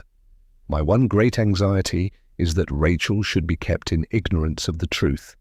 If she knew it, she would at once attribute my broken health to anxiety about the diamond, and would reproach herself bitterly, poor child, for what is in no sense her fault.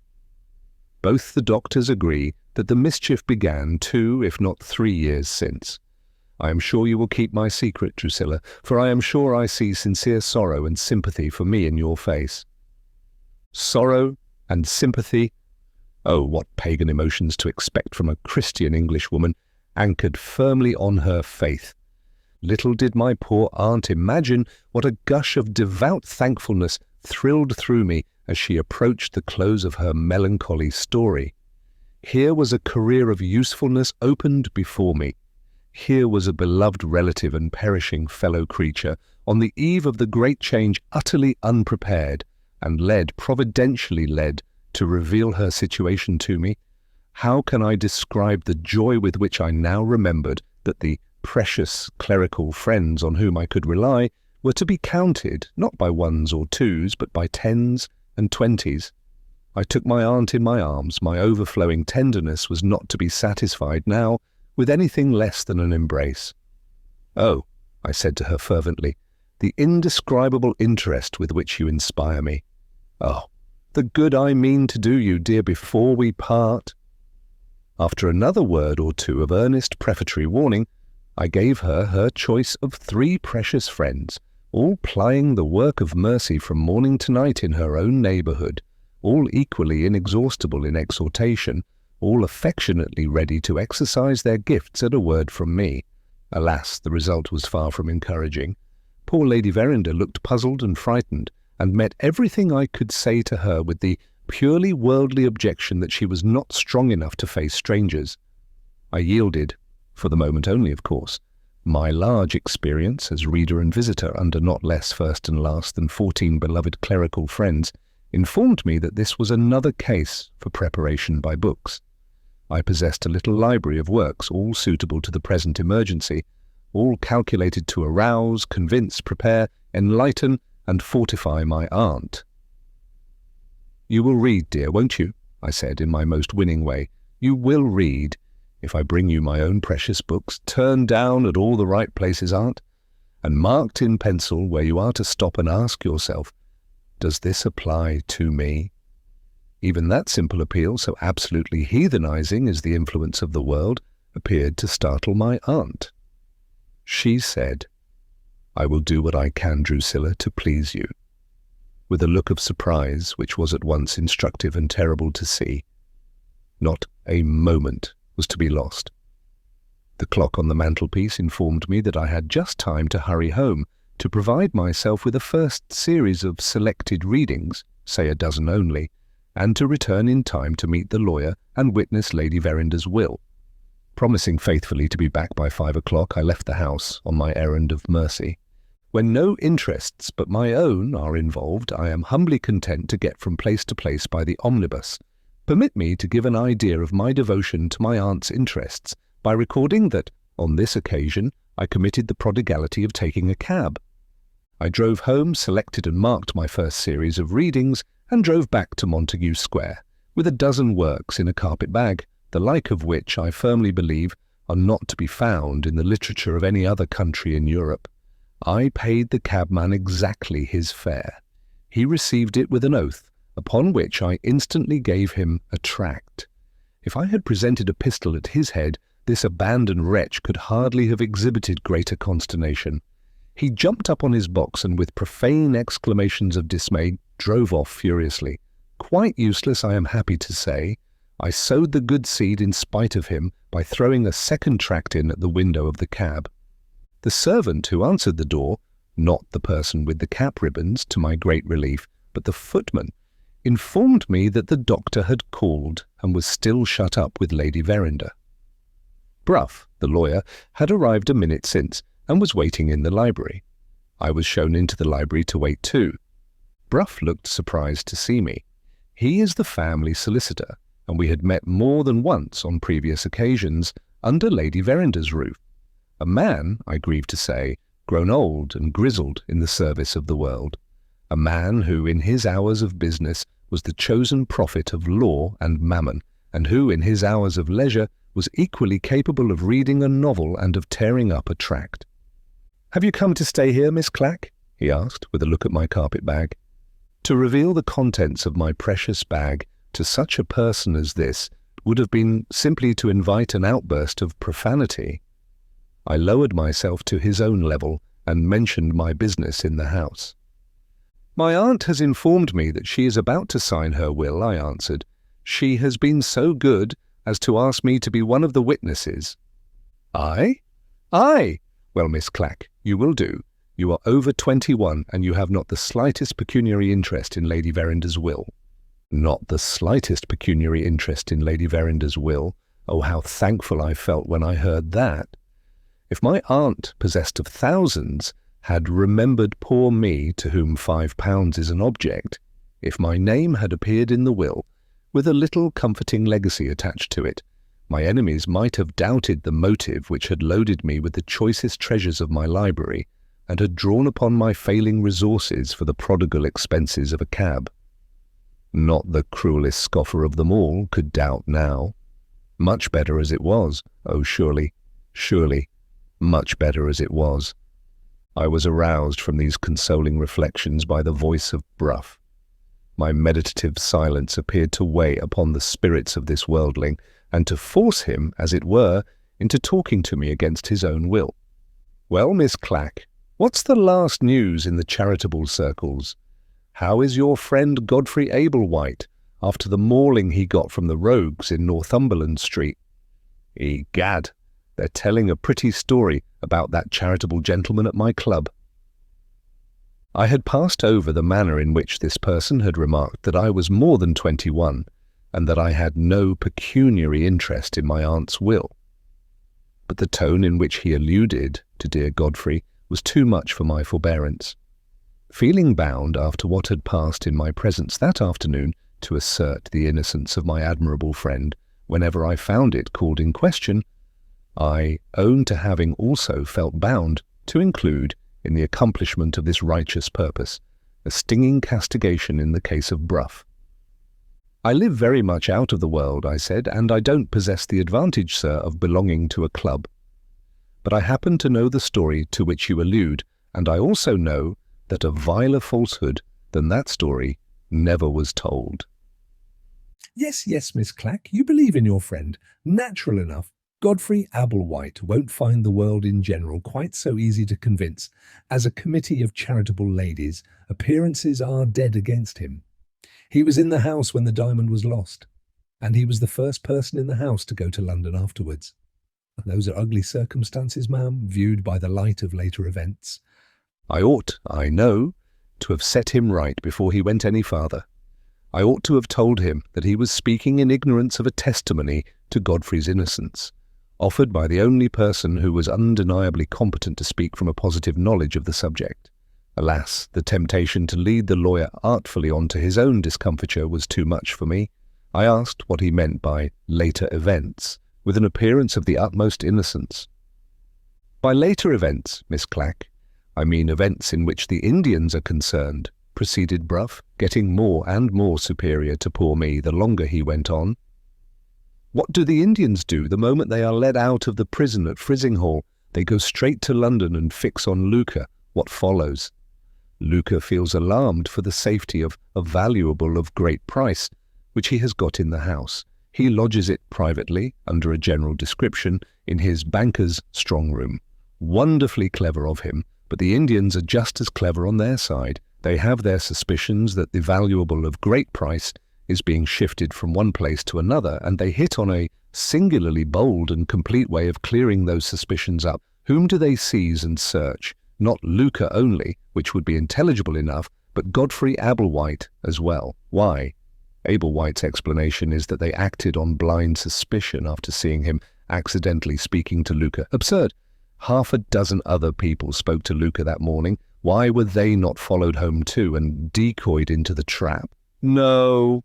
The plain inference is that Ablewhite had his private interest in the valuable, as well as Luca, and that the Indians were so uncertain as to which of the two had the disposal of it that there was no alternative but to search them both. Public opinion says that, Miss Clack, and public opinion on this occasion is not easily refuted." He said those last words looking so wonderfully wise in his own worldly conceit that I really, to my shame be it spoken, could not resist leading him a little farther still before I overwhelmed him with the truth. "I don't presume to argue with a clever lawyer like you," I said, "but is it quite fair, sir, to Ablewhite to pass over the opinion of the famous London police officer who investigated this case? Not the shadow of a suspicion rested upon anybody but Miss Verinder in the mind of Sergeant Cuff." "Do you mean to tell me, Miss Clack, that you agree with the sergeant?" "I judge nobody, sir, and I offer no opinion." "And I commit both those enormities, ma'am. I judge the sergeant to have been utterly wrong, and I offer the opinion that if he had known Rachel's character as I know it, he would have suspected everybody in the house but her. I admit that she has her faults. She is secret and self-willed, odd and wild, and unlike other girls of her age, but true as steel, and high-minded and generous to a fault. If the plainest evidence in the world pointed one way, and if nothing but Rachel's word of honour pointed the other, I would take her word before the evidence, lawyer as I am. Strong language, Miss Clack, but I mean it. Would you object to illustrate your meaning, Bruff, so that I may be sure I understand it? Suppose you found Miss Verinder quite unaccountably interested in what has happened to Ablewhite and Luca. Suppose she asked the strangest questions about this dreadful scandal and displayed the most ungovernable agitation when she found out the turn it was taking. Suppose anything you please, Miss Clack. It wouldn't shake my belief in Rachel Verinder by a hair's breadth. She is so absolutely to be relied on as that. So absolutely to be relied on as that. Then permit me to inform you, Bruff, that Godfrey Ablewhite was in this house not 2 hours since, and that his entire innocence of all concern in the disappearance of the Moonstone was proclaimed by Miss Verinder herself in the strongest language I ever heard used by a young lady in my life. I enjoyed the triumph, the unholy triumph, I fear I must admit, of seeing Bruff utterly confounded and overthrown by a few plain words from me. He started to his feet and stared at me in silence. I kept my seat, undisturbed, and related the whole scene as it had occurred. "And what do you say about Ablewhite now?" I asked, with the utmost possible gentleness as soon as I had done. If Rachel has testified to his innocence, Miss Clack, I don't scruple to say that I believe in his innocence as firmly as you do. I have been misled by appearances like the rest of the world, and I will make the best atonement I can by publicly contradicting the scandal which has assailed your friend wherever I meet with it. In the meantime, allow me to congratulate you on the masterly manner in which you have opened the full fire of your batteries on me at the moment when I least expected it. You would have done great things in my profession, ma'am, if you had happened to be a man." With those words, he turned away from me and began walking irritably up and down the room. I could see plainly that the new light I had thrown on the subject had greatly surprised and disturbed him. Certain expressions dropped from his lips as he became more and more absorbed in his own thoughts, which suggested to my mind the abominable view that he had hitherto taken of the mystery of the lost Moonstone. He had not scrupled to suspect dear Godfrey of the infamy of stealing the diamond, and to attribute Rachel's conduct to a generous resolution to conceal the crime. On Miss Verinder's own authority, a perfectly unassailable authority, as you are aware, in the estimation of Bruff, that explanation of the circumstances was now shown to be utterly wrong. The perplexity into which I had plunged this high legal authority was so overwhelming that he was quite unable to conceal it from notice. "What a case," I heard him say to himself, stopping at the window in his walk and drumming on the glass with his fingers. "It not only defies explanation, it's even beyond conjecture." There was nothing in these words which made any reply at all needful on my part. And yet I answered them. It seems hardly credible that I should not have been able to let Bruff alone even now. It seems almost beyond mere mortal perversity that I should have discovered in what he had just said a new opportunity of making myself personally disagreeable to him. But, my friends, nothing is beyond mortal perversity, and anything is credible when our fallen natures get the better of us. "Pardon me for intruding on your reflections," I said to the unsuspecting Bruff, "but surely there is a conjecture to make which has not occurred to us yet." "Maybe, Miss Clack, I own I don't know what it is." "Before I was so fortunate, sir, as to convince you of Ablewhite's innocence, you mentioned it as one of the reasons for suspecting him, that he was in the house at the time when the diamond was lost. Permit me to remind you that Franklin Blake was also in the house at the time when the diamond was lost." The old worldling left the window, took a chair exactly opposite to mine, and looked at me steadily with a hard and vicious smile. "You are not so good a lawyer, Miss Clack," he remarked in a meditative manner, "as I supposed. You don't know how to let well alone." "I am afraid I fail to follow you, Bruff," I said modestly. "It won't do, Miss Clack. It really won't do a second time. Franklin Blake is a prime favourite of mine, as you are well aware. But that doesn't matter. I'll adopt your view on this occasion before you have time to turn round on me. You're quite right, ma'am. I have suspected Ablewhite on grounds which abstractedly justify suspecting Blake too. Very good. Let's suspect them together. It's quite in his character, we will say, to be capable of stealing the Moonstone. The only question is whether it was his interest to do so. Franklin Blake's debts, I remarked, are matters of family notoriety, and Godfrey Ablewhite's debts have not arrived at that stage of development yet. Quite true, but there happen to be two difficulties in the way of your theory, Miss Clack. I manage Franklin Blake's affairs, and I beg to inform you that the vast majority of his creditors, knowing his father to be a rich man, are quite content to charge interest on their debts and to wait for their money. There is the first difficulty, which is tough enough. You will find the second tougher still. I have it on the authority of Lady Verinder herself that her daughter was ready to marry Franklin Blake before that infernal Indian diamond disappeared from the house, She had drawn him on and put him off again with the coquetry of a young girl. But she had confessed to her mother that she loved Cousin Franklin, and her mother had trusted Cousin Franklin with the secret. So there he was, Miss Clack, with his creditors content to wait, and with the certain prospect before him of marrying an heiress. By all means consider him a scoundrel, but tell me, if you please, why he should steal the Moonstone. The human heart is unsearchable, I said gently. Who is to fathom it? In other words, ma'am, though he hadn't the shadow of a reason for taking the diamond, he might have taken it nevertheless through natural depravity. Very well, say he did. Why the devil? I beg your pardon, Bruff. If I hear the devil referred to in that manner, I must leave the room. I beg your pardon, Miss Clack. I'll be more careful in my choice of language for the future. All I meant to ask was this. Why, even supposing he did take the diamond, should Franklin Blake make himself the most prominent person in the house in trying to recover it? You may tell me he cunningly did that to divert suspicion from himself. I answer that he had no need to divert suspicion because nobody suspected him. He first steals the Moonstone without the slightest reason, through natural depravity, and he then acts a part in relation to the loss of the jewel, which there is not the slightest necessity to act, and which leads to his mortally offending the young lady who would otherwise have married him. That is the monstrous proposition which you are driven to assert if you attempt to associate the disappearance of the Moonstone with Franklin Blake. No, no, Miss Clack. After what has passed here today between us two, the deadlock, in this case, is complete. Rachel's own innocence is, as her mother knows and as I know, beyond doubt. Abel White's innocence is equally certain, or Rachel would never have testified to it. And Franklin Blake's innocence, as you have just seen, unanswerably asserts itself. On the one hand, we are morally certain of all these things, and on the other hand, we are equally sure that somebody has brought the Moonstone to London and that Luca, or his banker, is in private possession of it at this moment.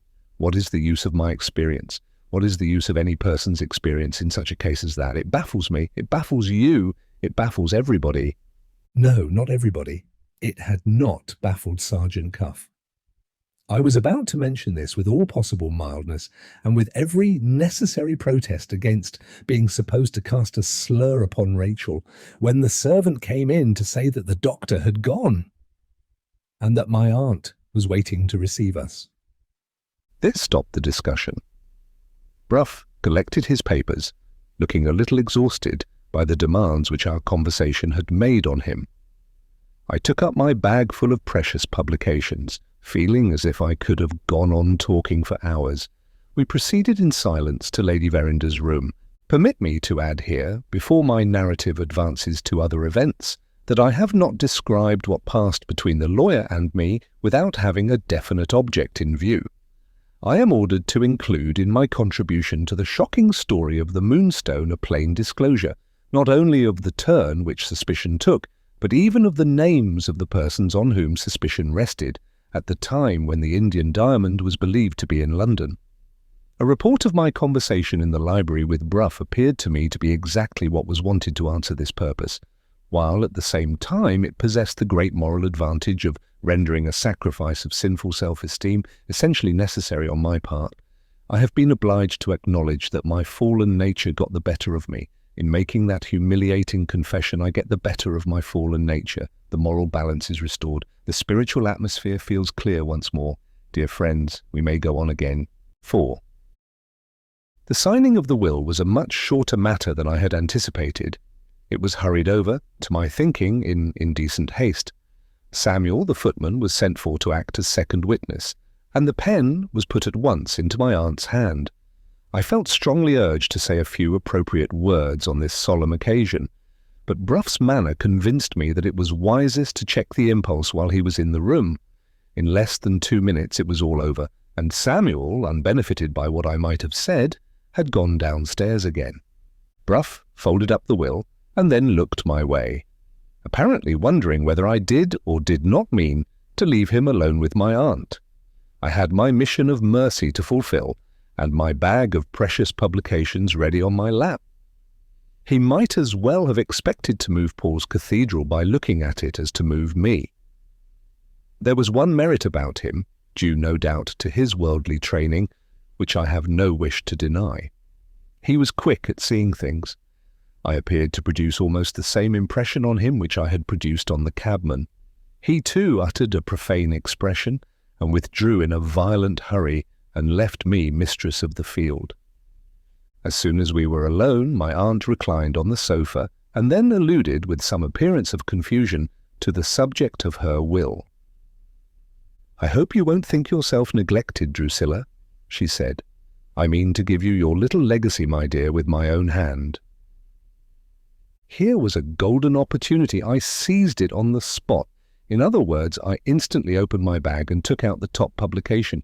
It proved to be an early edition, only the 25th, of the famous anonymous work believed to be by precious Miss Bellows, entitled The Serpent at Home.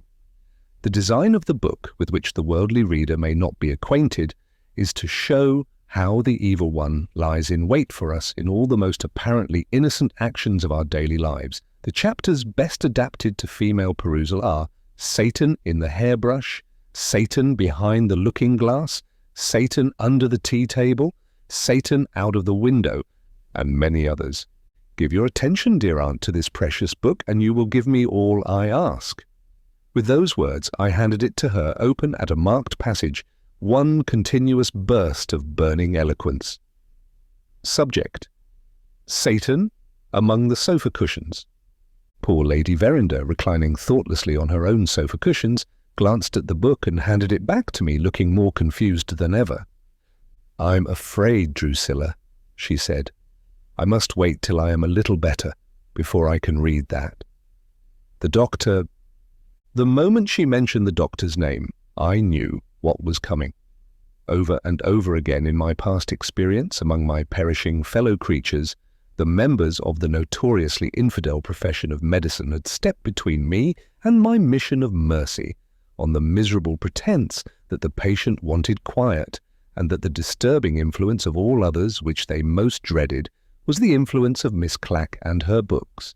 Precisely the same blinded materialism, working treacherously behind my back, now sought to rob me of the only right of property that my poverty could claim, my right of spiritual property in my perishing aunt. "The doctor tells me," my poor misguided relative went on, "that I am not so well today. He forbids me to see any strangers, and he orders me, if I read at all, only to read the lightest and the most amusing books. Do nothing, Lady Verinder, to weary your head or to quicken your pulse." Those were his last words, Drusilla, when he left me today. There was no help for it but to yield again, for the moment only, as before. Any open assertion of the infinitely superior importance of such a ministry as mine, compared with the ministry of the medical man, would only have provoked the doctor to practice on the human weakness of his patient, and to threaten to throw up the case.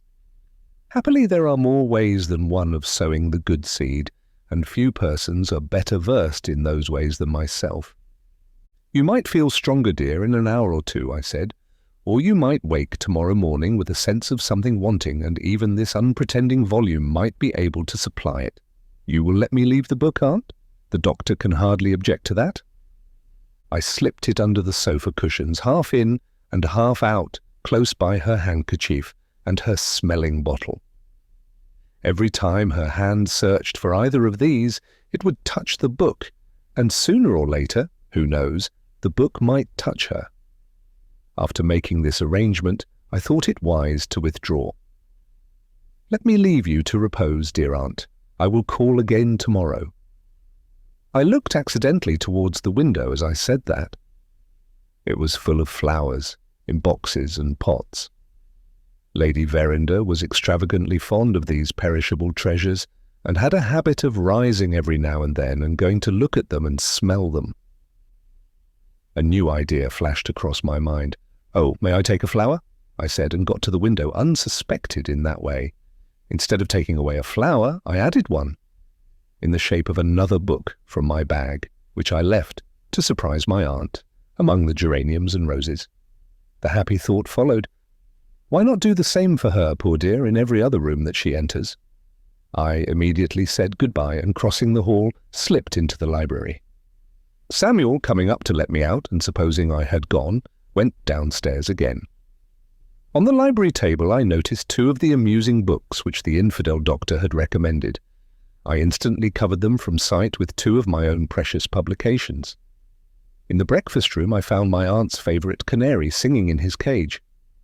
She was always in the habit of feeding the bird herself.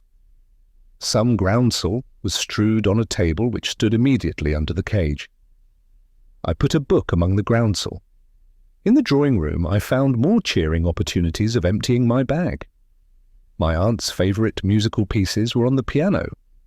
I slipped in 2 more books among the music.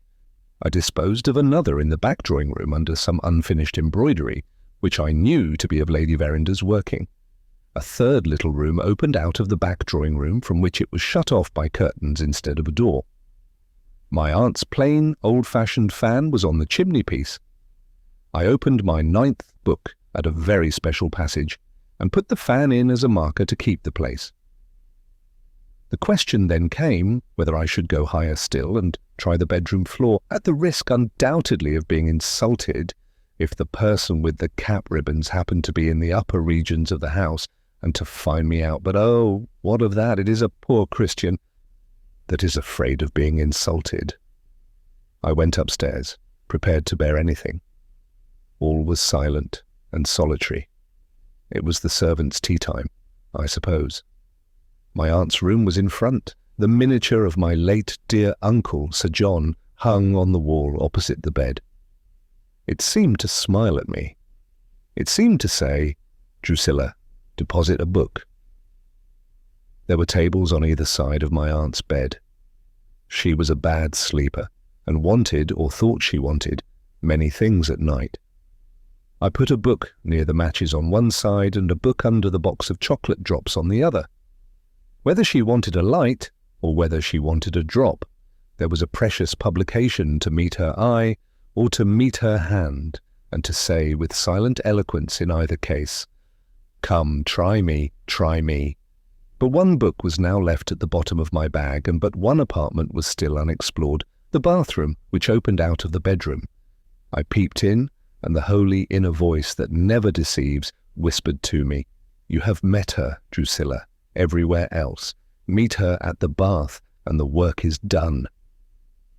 I observed a dressing-gown thrown across a chair. It had a pocket in it, and in that pocket I put my last book. Can words express my exquisite sense of duty done when I had slipped out of the house unsuspected by any of them? And when I found myself in the street with my empty bag under my arm?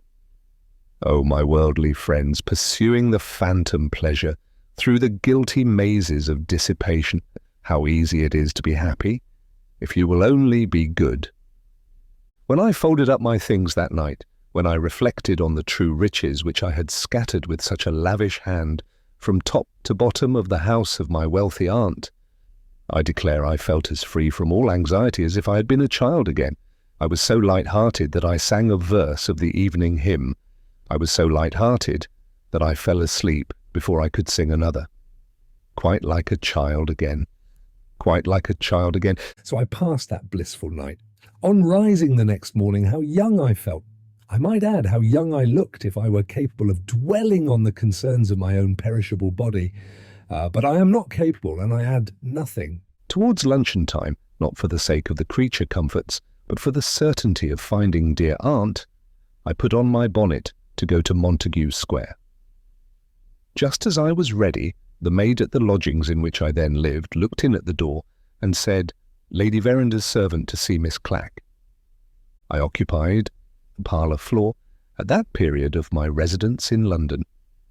The front parlour was my sitting room, very small, very low in the ceiling, very poorly furnished, but oh, so neat. I looked into the passage to see which of Lady Verinder's servants had asked for me. It was the young footman, Samuel, a civil, fresh-coloured person with a teachable look and a very obliging manner. I had always felt a spiritual interest in Samuel and a wish to try him with a few serious words. On this occasion I invited him into my sitting room. He came in with a large parcel under his arm. When he put the parcel down, it appeared to frighten him. "My lady's love, miss, and I was to say that you would find a letter inside." Having given that message, the fresh-coloured young footman surprised me by looking as if he would have liked to run away. I detained him to make a few kind inquiries. Could I see my aunt if I called in Montague Square? No, she had gone out for a drive. Miss Rachel had gone with her, and Abel White had taken a seat in the carriage too. Knowing how sadly dear Godfrey's charitable work was in arrear, I thought it odd that he should be going out driving like an idle man. I stopped Samuel at the door and made a few more kind inquiries. Miss Rachel was going to a ball that night, and Abel White had arranged to come to coffee and go with her. There was a morning concert advertised for tomorrow, and Samuel was ordered to take places for a large party, including a place for Abel White. "All the tickets may be gone, miss," said this innocent youth, "if I don't run and get them at once." He ran as he said the words, and I found myself alone again with some anxious thoughts to occupy me. We had a special meeting of the Mothers' Small Clothes Conversion Society that night, summoned expressly with a view to obtaining Godfrey's advice and assistance. Instead of sustaining our sisterhood under an overwhelming flow of trousers which quite prostrated our little community, he had arranged to take coffee in Montague Square and to go to a ball afterwards. The afternoon of the next day had been selected for the festival of the British Ladies' Servant Sunday Sweetheart Supervision Society. Instead of being present, the life and soul of that struggling institution, he had engaged to make one of a party of worldlings at a morning concert. I asked myself, what did it mean? Alas, it meant that our Christian hero was to reveal himself to me in a new character, and to become associated in my mind with one of the most awful backslidings of modern times. To return, however, to the history of the passing day. On finding myself alone in my room, I naturally turned my attention to the parcel which appeared to have so strangely intimidated the fresh-coloured young footman. Had my aunt sent me my promised legacy? And had it taken the form of cast-off clothes, or worn-out silver spoons, or unfashionable jewellery, or anything of that sort? Prepared to accept all, and to resent nothing, I opened the parcel, and what met my view? The 12 precious publications which I had scattered through the house on the previous day, all returned to me by the doctor's orders. Well might the youthful Samuel shrink when he brought his parcel into my room. Well might he run when he had performed his miserable errand. As to my aunt's letter, it simply amounted, poor soul, to this, that she dare not disobey her medical man. What was to be done now? With my training and my principles, I never had a moment's doubt. Once self-supported by conscience, once embarked on a career of manifest usefulness, the true Christian never yields. Neither public nor private influences produce the slightest effect on us when we have once got our mission. Taxation may be the consequence of a mission, riots may be the consequence of a mission, wars may be the consequence of a mission. We go on with our work, irrespective of every human consideration which moves the world outside us.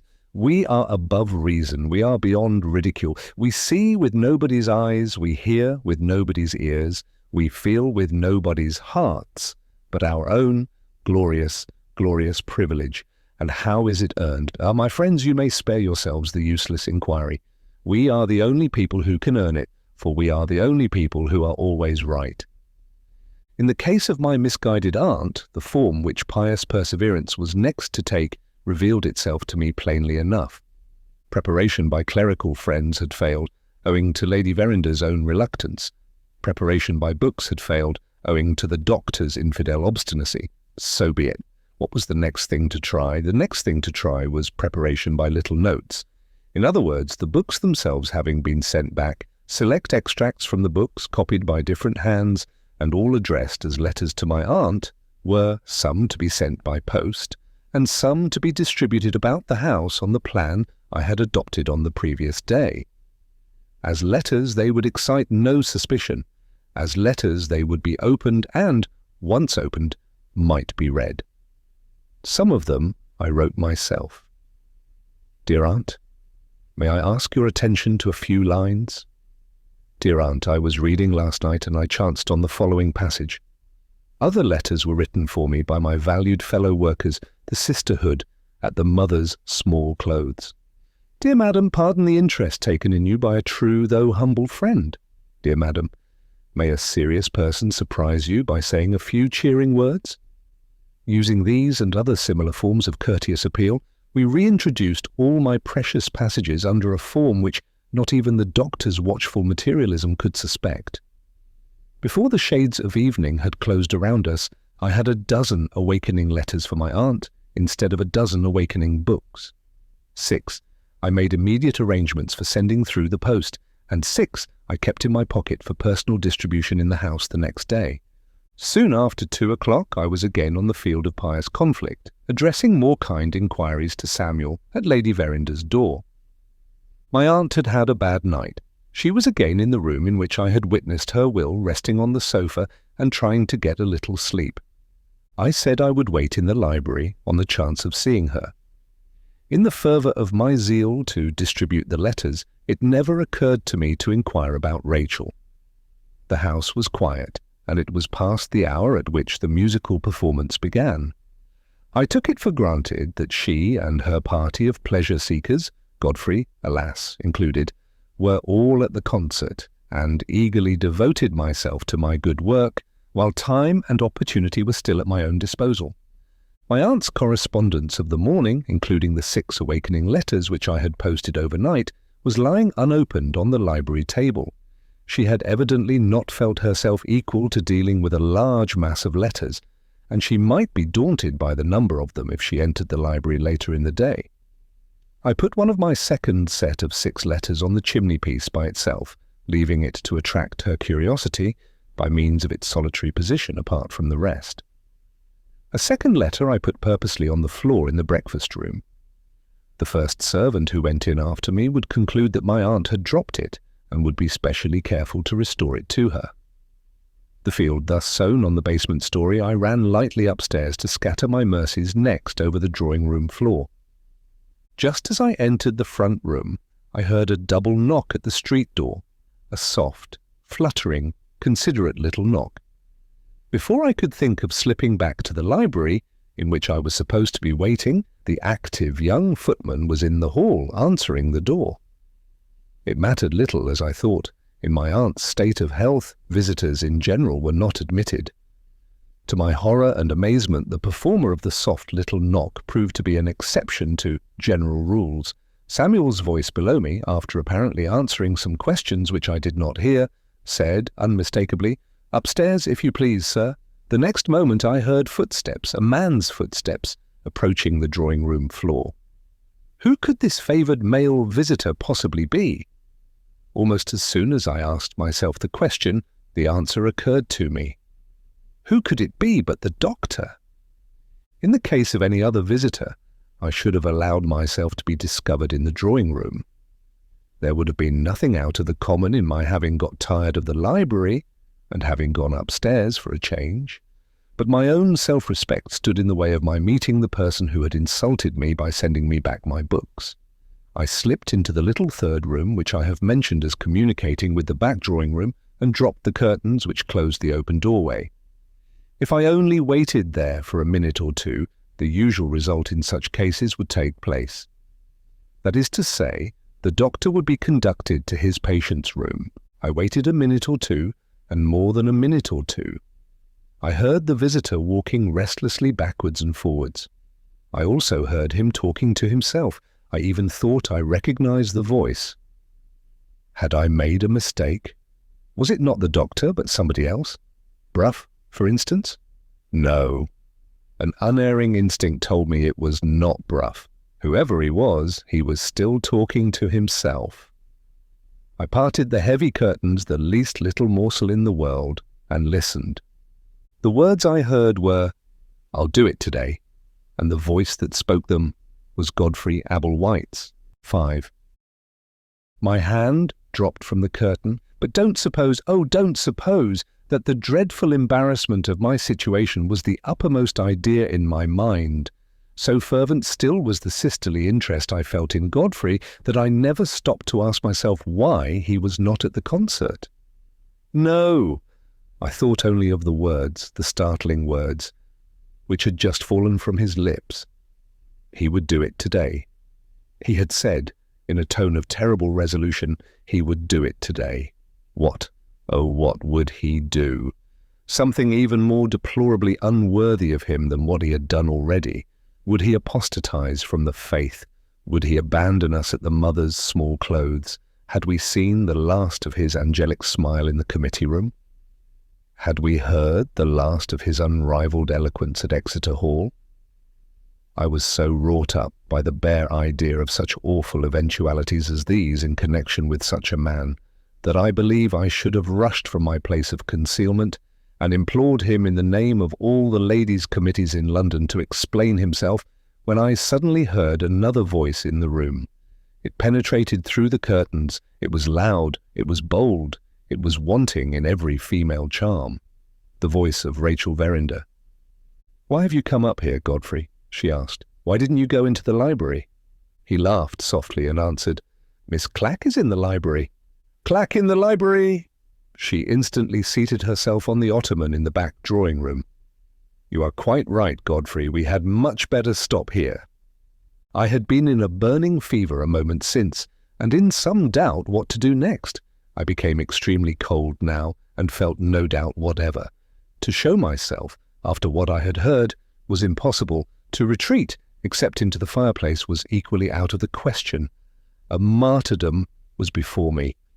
In justice to myself, I noiselessly arranged the curtains so that I could both see and hear. And then I met my martyrdom with the spirit of a primitive Christian. "Don't sit on the ottoman," the young lady proceeded. "Bring a chair, Godfrey. I like people to be opposite to me when I talk to them." He took the nearest seat. It was a low chair. He was very tall, and many sizes too large for it. I never saw his legs to such disadvantage before. "Well," she went on, "what did you say to them?" "Just what you said, dear Rachel, to me. That Mama was not at all well today, and that I didn't quite like leaving her to go to the concert." Those were the words. They were grieved to lose you at the concert, but they quite understood. All sent their love, and all expressed a cheering belief that Lady Verinder's indisposition would soon pass away. You don't think it's serious, do you, Godfrey? Far from it. In a few days I feel quite sure all will be well again. I think so too. I was a little frightened at first, but I think so too. It was very kind to go and make my excuses for me to people who are almost strangers to you. But why not have gone with them to the concert? It seems very hard that you should miss the music too. Don't say that, Rachel. If you only knew how much happier I am here, with you. He clasped his hands and looked at her. In the position which he occupied, when he did that, he turned my way. Can words describe how I sickened when I noticed exactly the same pathetic expression on his face, which had charmed me when he was pleading for destitute millions of his fellow creatures on the platform at Exeter Hall? It's hard to get over one's bad habits, Godfrey, but do try to get over the habit of paying compliments. Do, to please me. I never paid you a compliment, Rachel, in my life. Successful love may sometimes use the language of flattery, I admit, but hopeless love, dearest, always speaks the truth. He drew his chair close and took her hand when he said, "Hopeless love." There was a momentary silence. He who thrilled everybody had doubtless thrilled her. I thought I now understood the words which had dropped from him when he was alone in the drawing-room. I'll do it today.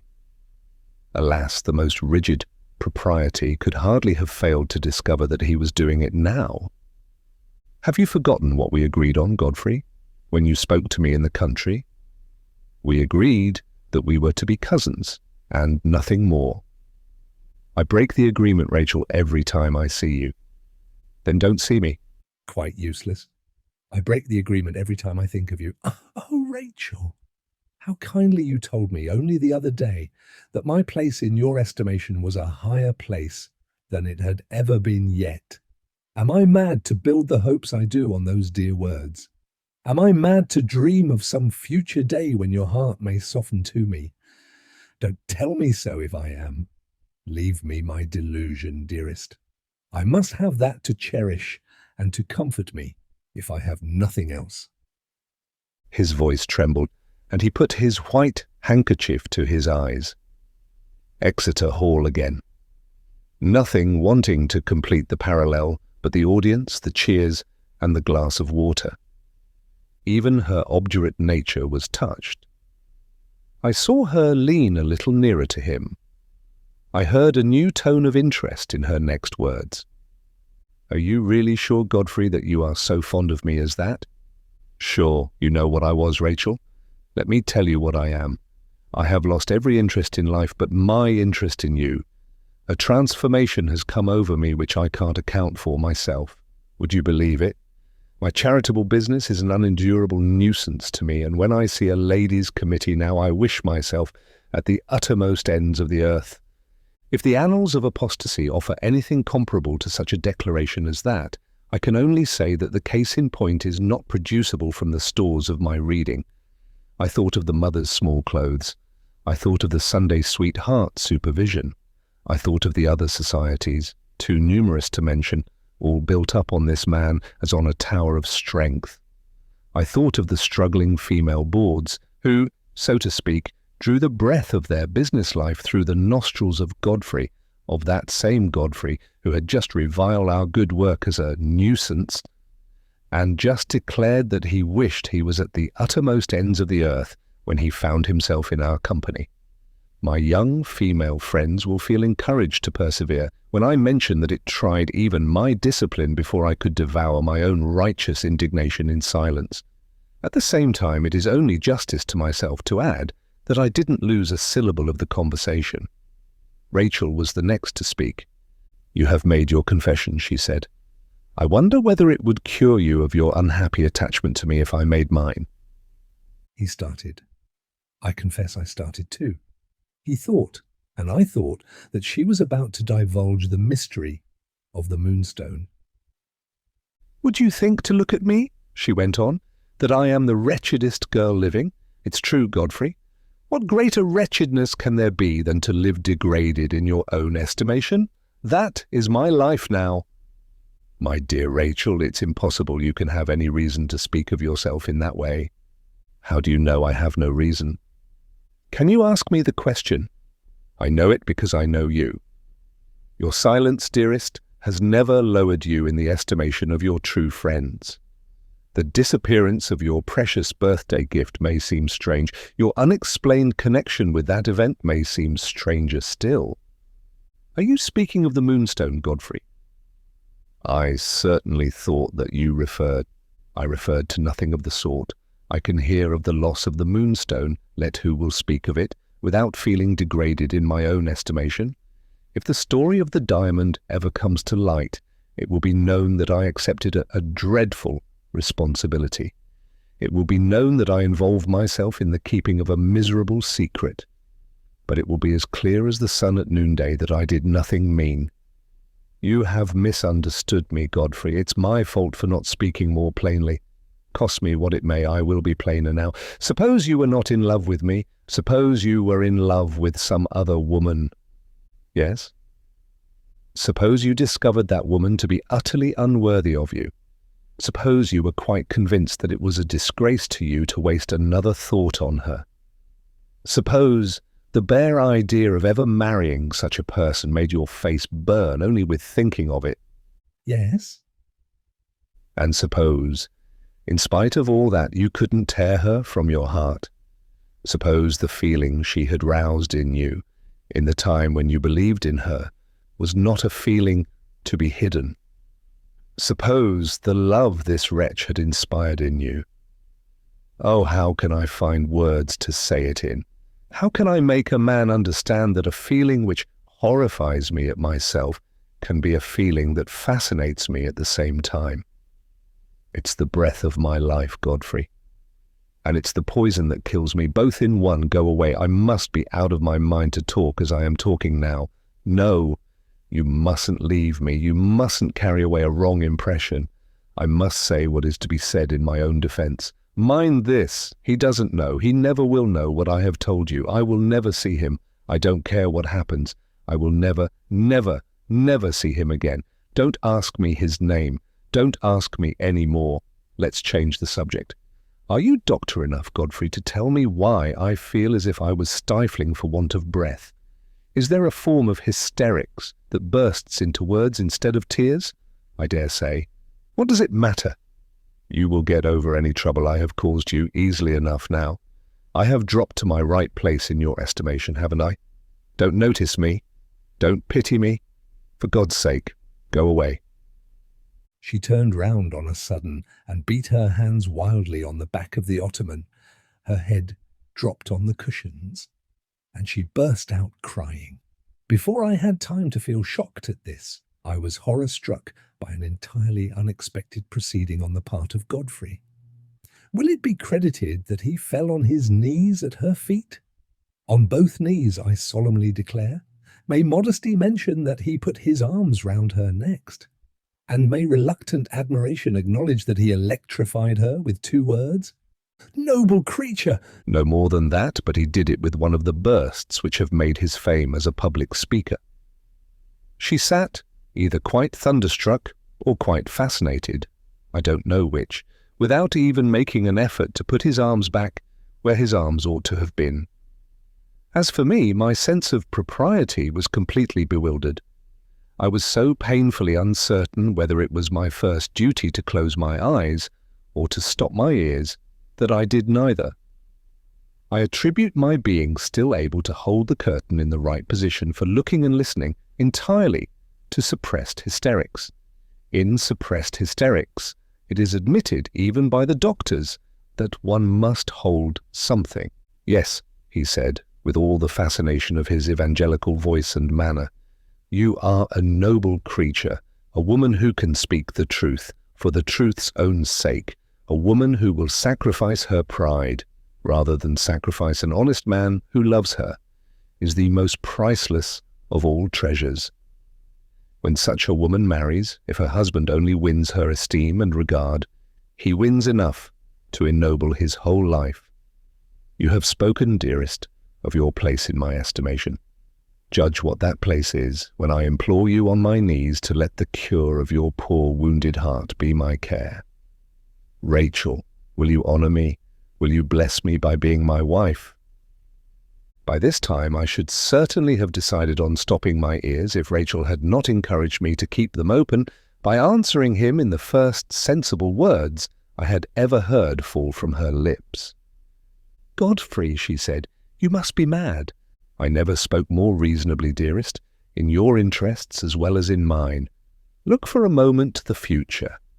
Is your happiness to be sacrificed to a man who has never known how you feel towards him, and whom you are resolved never to see again?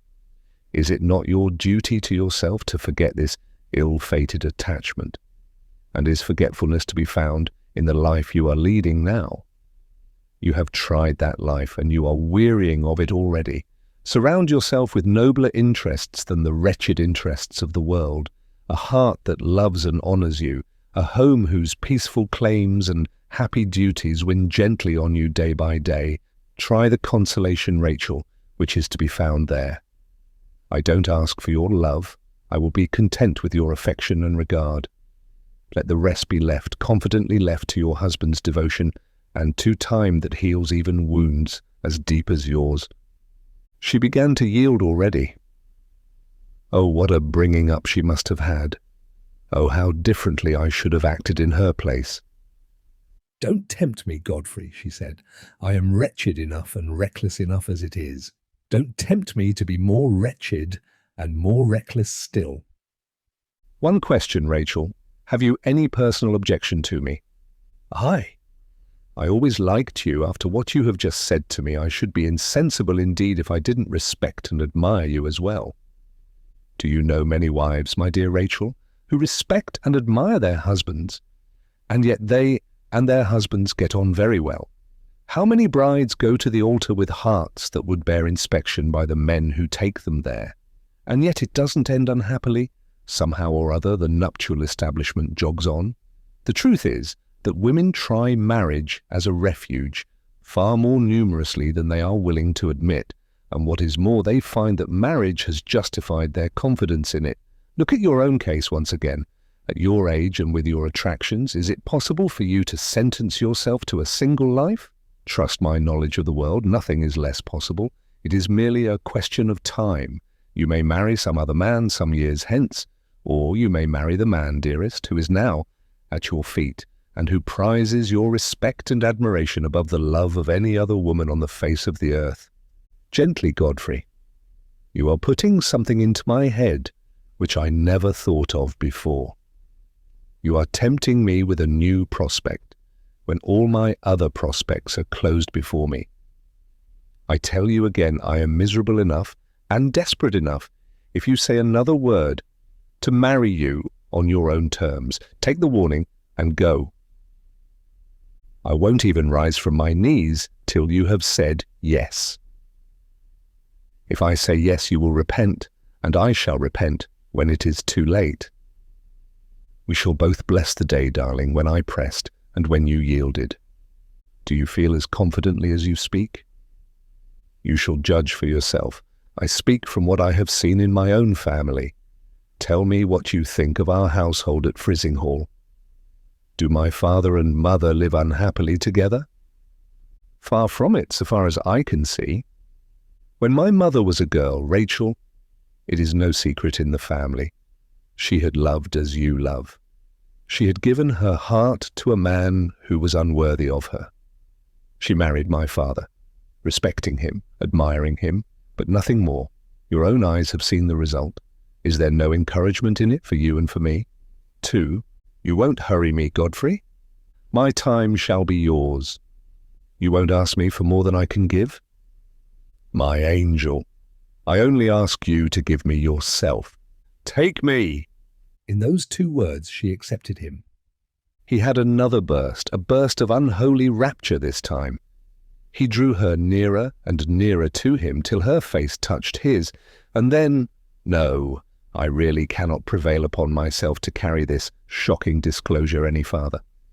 Let me only say that I tried to close my eyes before it happened, and that I was just one moment too late.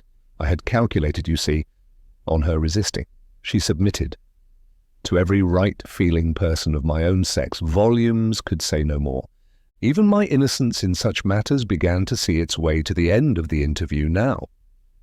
They understood each other so thoroughly by this time that I fully expected to see them walk off together, arm in arm, to be married. There appeared, however, judging by Godfrey's next words, to be one more trifling formality which it was necessary to observe. He seated himself, unforbidden this time, on the ottoman by her side. "Shall I speak to your dear mother?" he asked. "Or will you?" She declined both alternatives. "Let my mother hear nothing from either of us until she is better. I wish it to be kept a secret for the present, Godfrey. Go now and come back this evening. We have been here alone together quite long enough." She rose, and in rising, looked for the first time towards the little room in which my martyrdom was going on. "Who has drawn those curtains?" she exclaimed. "The room is close enough as it is, without keeping the air out of it in that way." She advanced to the curtains. At the moment when she laid her hand on them, at the moment when the discovery of me appeared to be quite inevitable, the voice of the fresh-coloured young footman on the stairs suddenly suspended any further proceedings on her side or on mine. It was unmistakably the voice of a man in great alarm. "Miss Rachel," he called out. "Where are you, Miss Rachel?" She sprang back from the curtains and ran to the door. The footman came just inside the room. His ruddy colour was all gone. He said, "Please to come downstairs, miss. My lady has fainted, and we can't bring her to again." In a moment more I was alone and free to go downstairs in my turn, quite unobserved. Godfrey passed me in the hall, hurrying out to fetch the doctor. "Go in and help them," he said, pointing to the room. I found Rachel on her knees by the sofa, with her mother's head on her bosom. One look at my aunt's face, knowing what I knew, was enough to warn me of the dreadful truth. I kept my thoughts to myself till the doctor came in. It was not long before he arrived. He began by sending Rachel out of the room, and then he told the rest of us that Lady Verinder was no more. Serious persons, in search of proofs of hardened scepticism, may be interested in hearing that he showed no signs of remorse when he looked at me. At a later hour I peeped into the breakfast room and the library. My aunt had died without opening one of the letters which I had addressed to her.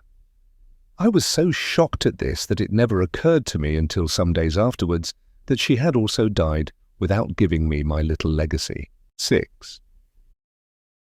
Miss Clack presents her compliments to Franklin Blake, and, in sending him the 5th chapter of her humble narrative, begs to say that she feels quite unequal to enlarge as she could wish on an event so awful, under the circumstances, as Lady Verinder's death. She has, therefore, attached to her own manuscripts copious extracts from precious publications in her possession, all bearing on this terrible subject, and may those extracts, Miss Clack fervently hopes, sound as the blast of a trumpet in the ears of her respected kinsman Franklin Blake. Franklin Blake presents his compliments to Miss Clack and begs to thank her for the 5th chapter of her narrative.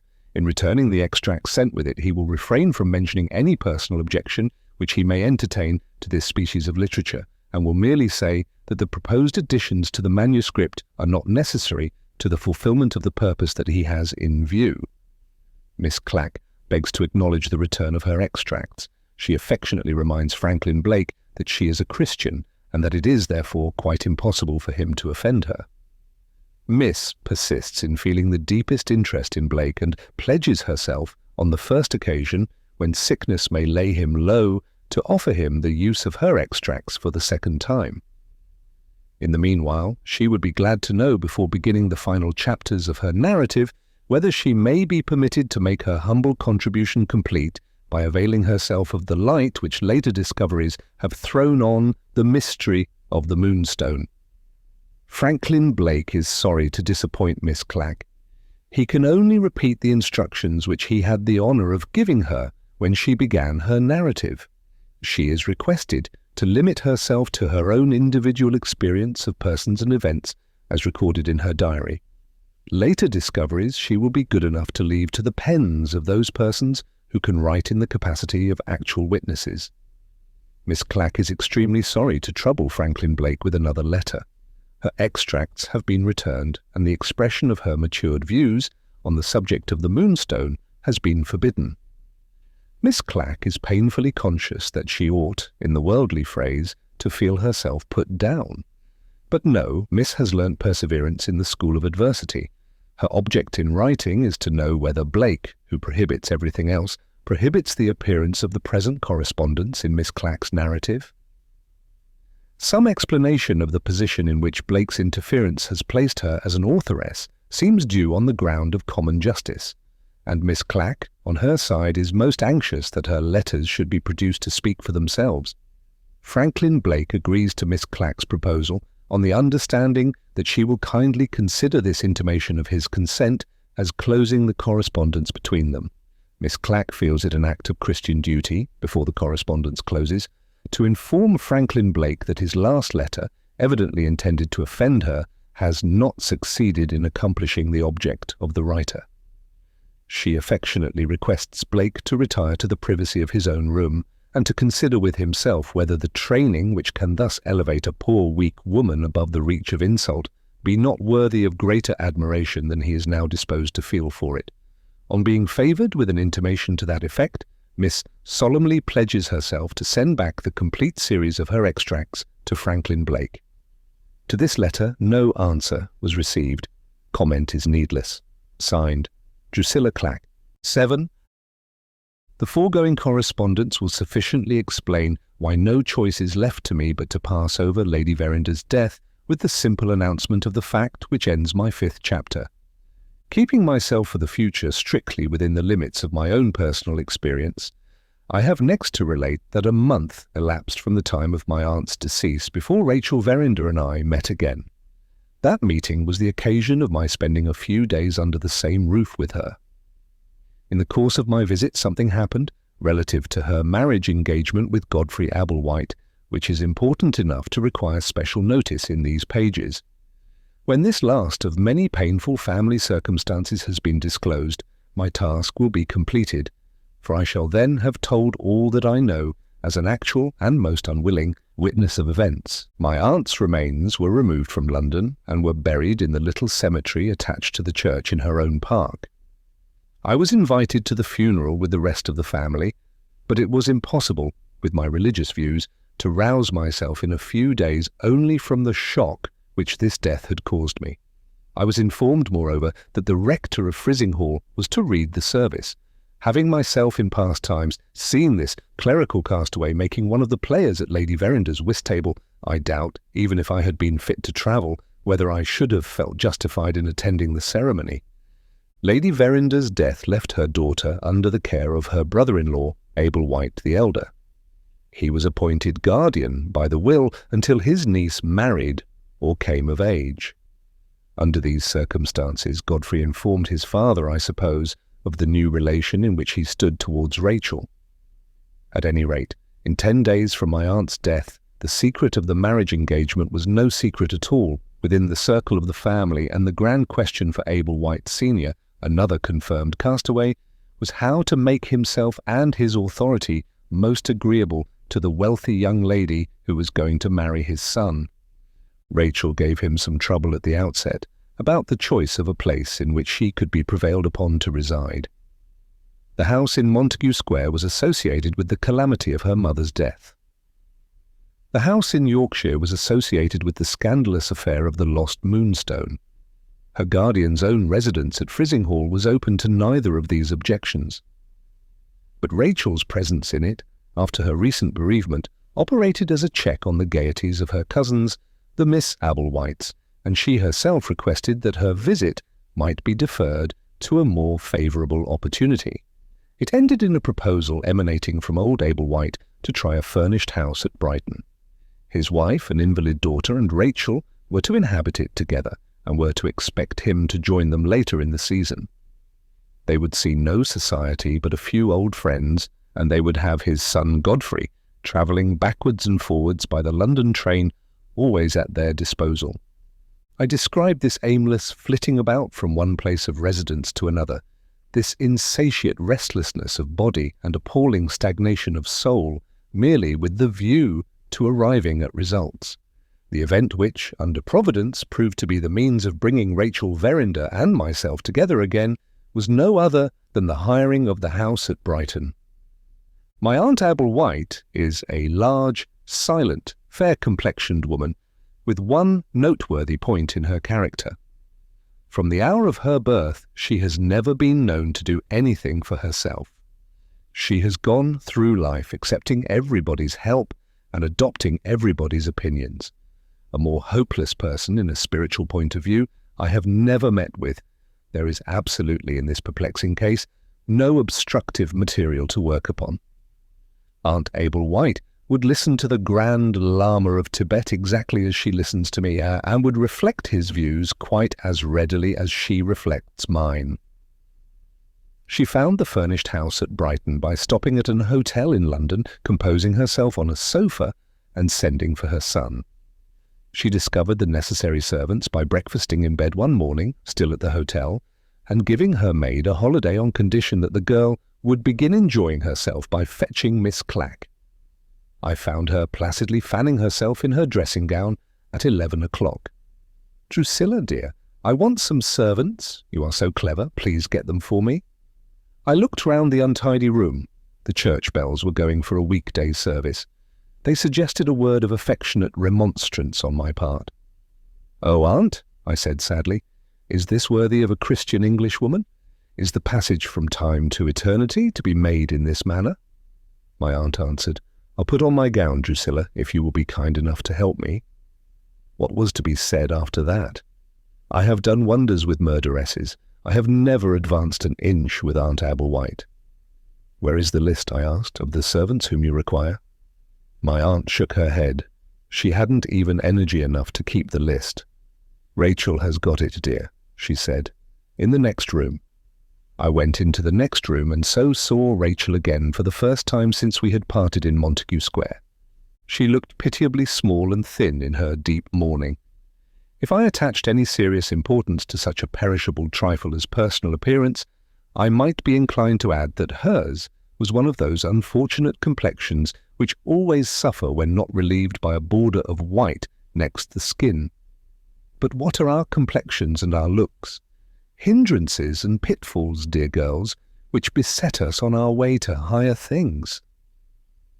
Greatly to my surprise, Rachel rose when I entered the room and came forward to meet me with outstretched hand.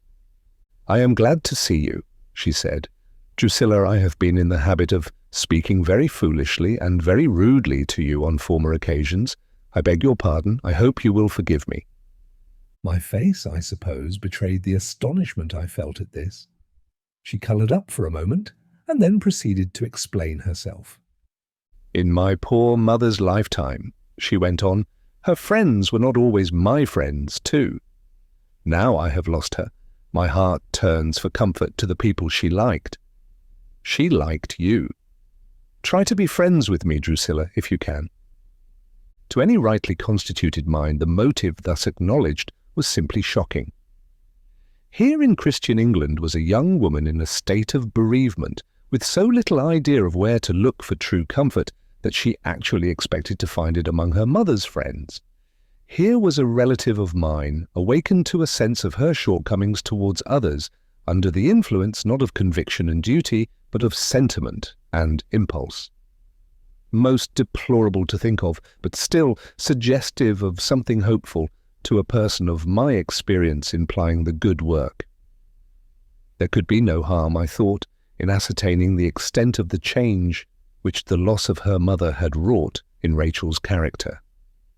I decided, as a useful test, to probe her on the subject of her marriage engagement to Godfrey Ablewhite. Having first met her advances with all possible cordiality, I sat by her on the sofa at her own request. We discussed family affairs and future plans, always accepting that one future plan which was to end in her marriage. Try as I might to turn the conversation that way, she resolutely declined to take the hint. Any open reference to the question on my part would have been premature at this early stage of our reconciliation. Besides, I had discovered all I wanted to know. She was no longer the reckless, defiant creature whom I had heard and seen on the occasion of my martyrdom in Montague Square.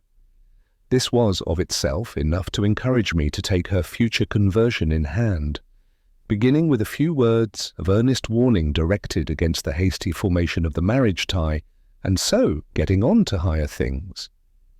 Looking at her now with this new interest, and calling to mind the headlong suddenness with which she had met Godfrey's matrimonial views, I felt the solemn duty of interfering with a fervour which assured me that I should achieve no common results. Rapidity of proceeding was, as I believed, of importance in this case.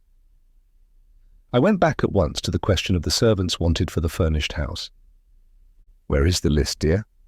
Rachel produced it. "Cook, kitchen maid, housemaid, and footman," I read.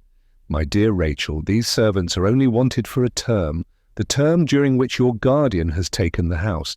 We shall have great difficulty in finding persons of character and capacity to accept a temporary engagement of that sort, if we try in London. Has the house in Brighton been found yet?"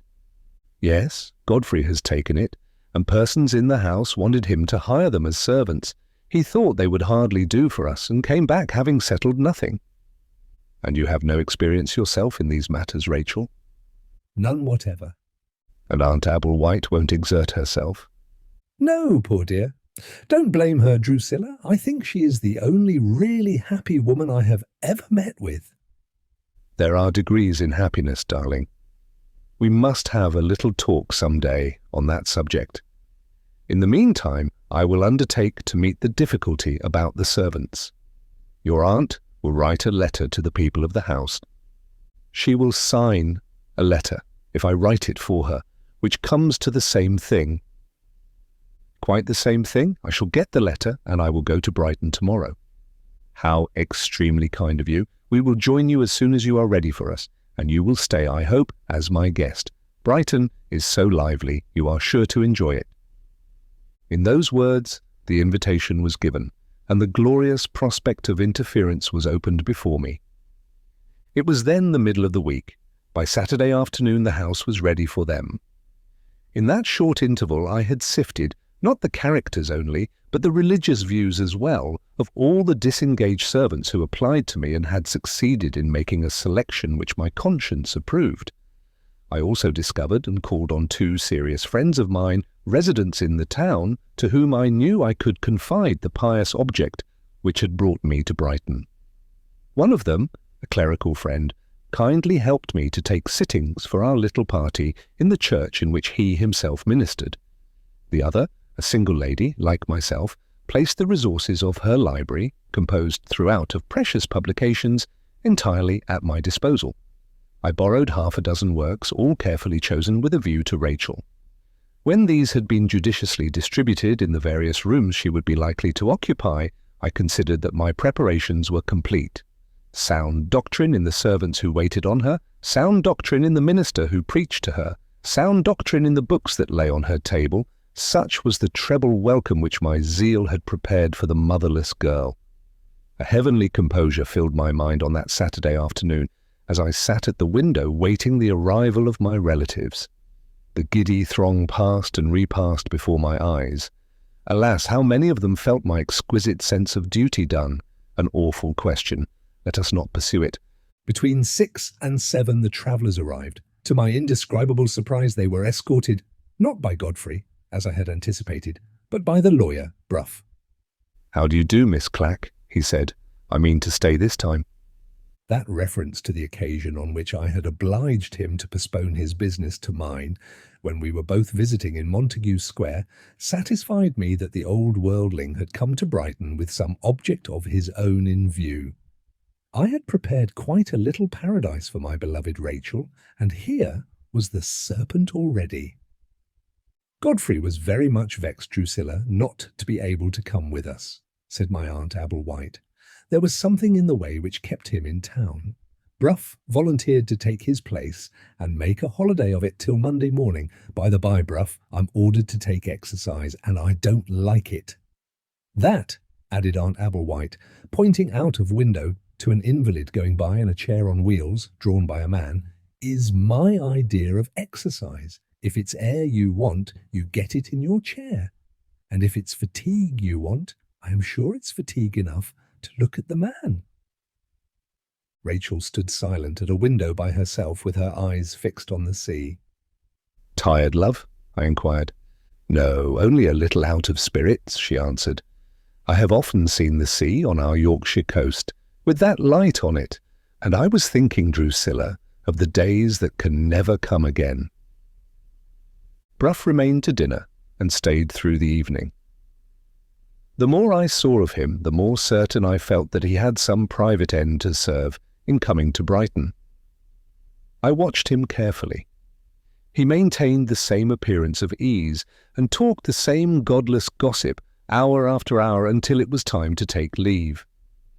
As he shook hands with Rachel, I caught his hard and cunning eyes resting on her for a moment with a peculiar interest and attention. She was plainly concerned in the object that he had in view. He said nothing out of the common to her or to anyone on leaving. He invited himself to luncheon the next day, and then he went away to his hotel. It was impossible the next morning to get my Aunt Ablewhite out of her dressing gown in time for church. Her invalid daughter, suffering from nothing in my opinion but incurable laziness inherited from her mother, announced that she meant to remain in bed for the day. Rachel and I went alone together to church. A magnificent sermon was preached by my gifted friend on the heathen indifference of the world to the sinfulness of little sins. For more than an hour his eloquence, assisted by his glorious voice, thundered through the sacred edifice. I said to Rachel when we came out, "Has it found its way to your heart, dear?" And she answered, "No, it has only made my head ache. This might have been discouraging to some people, but once embarked on a career of manifest usefulness, nothing discourages me." We found Aunt Ablewhite and Bruff at luncheon. When Rachel declined eating anything and gave as a reason for it that she was suffering from a headache, The lawyer's cunning instantly saw and seized the chance that she had given him. "There is only one remedy for a headache," said this horrible old man. "A walk, Miss Rachel, is the thing to cure you. I am entirely at your service, if you will honour me by accepting my arm." "With the greatest pleasure. A walk is the very thing I was longing for." "It's past 2, I gently suggested, "and the afternoon service, Rachel, begins at 3. "How can you expect me to go to church again," she asked petulantly, "with such a headache as mine?" Bruff officiously opened the door for her. In another minute more they were both out of the house. I don't know when I have felt the solemn duty of interfering so strongly as I felt it at that moment. But what was to be done? Nothing was to be done but to interfere at the first opportunity later in the day. On my return from the afternoon service, I found that they had just got back. One look at them told me that the lawyer had said what he wanted to say. I had never before seen Rachel so silent and so thoughtful. I had never before seen Bruff pay her such devoted attention and look at her with such marked respect. He had, or pretended that he had, an engagement to dinner that day, and he took an early leave of us all, intending to go back to London by the first train the next morning. "Are you sure of your own resolution?" he said to Rachel at the door. "Quite sure," she answered, and so they parted. The moment his back was turned, Rachel withdrew to her own room. She never appeared at dinner.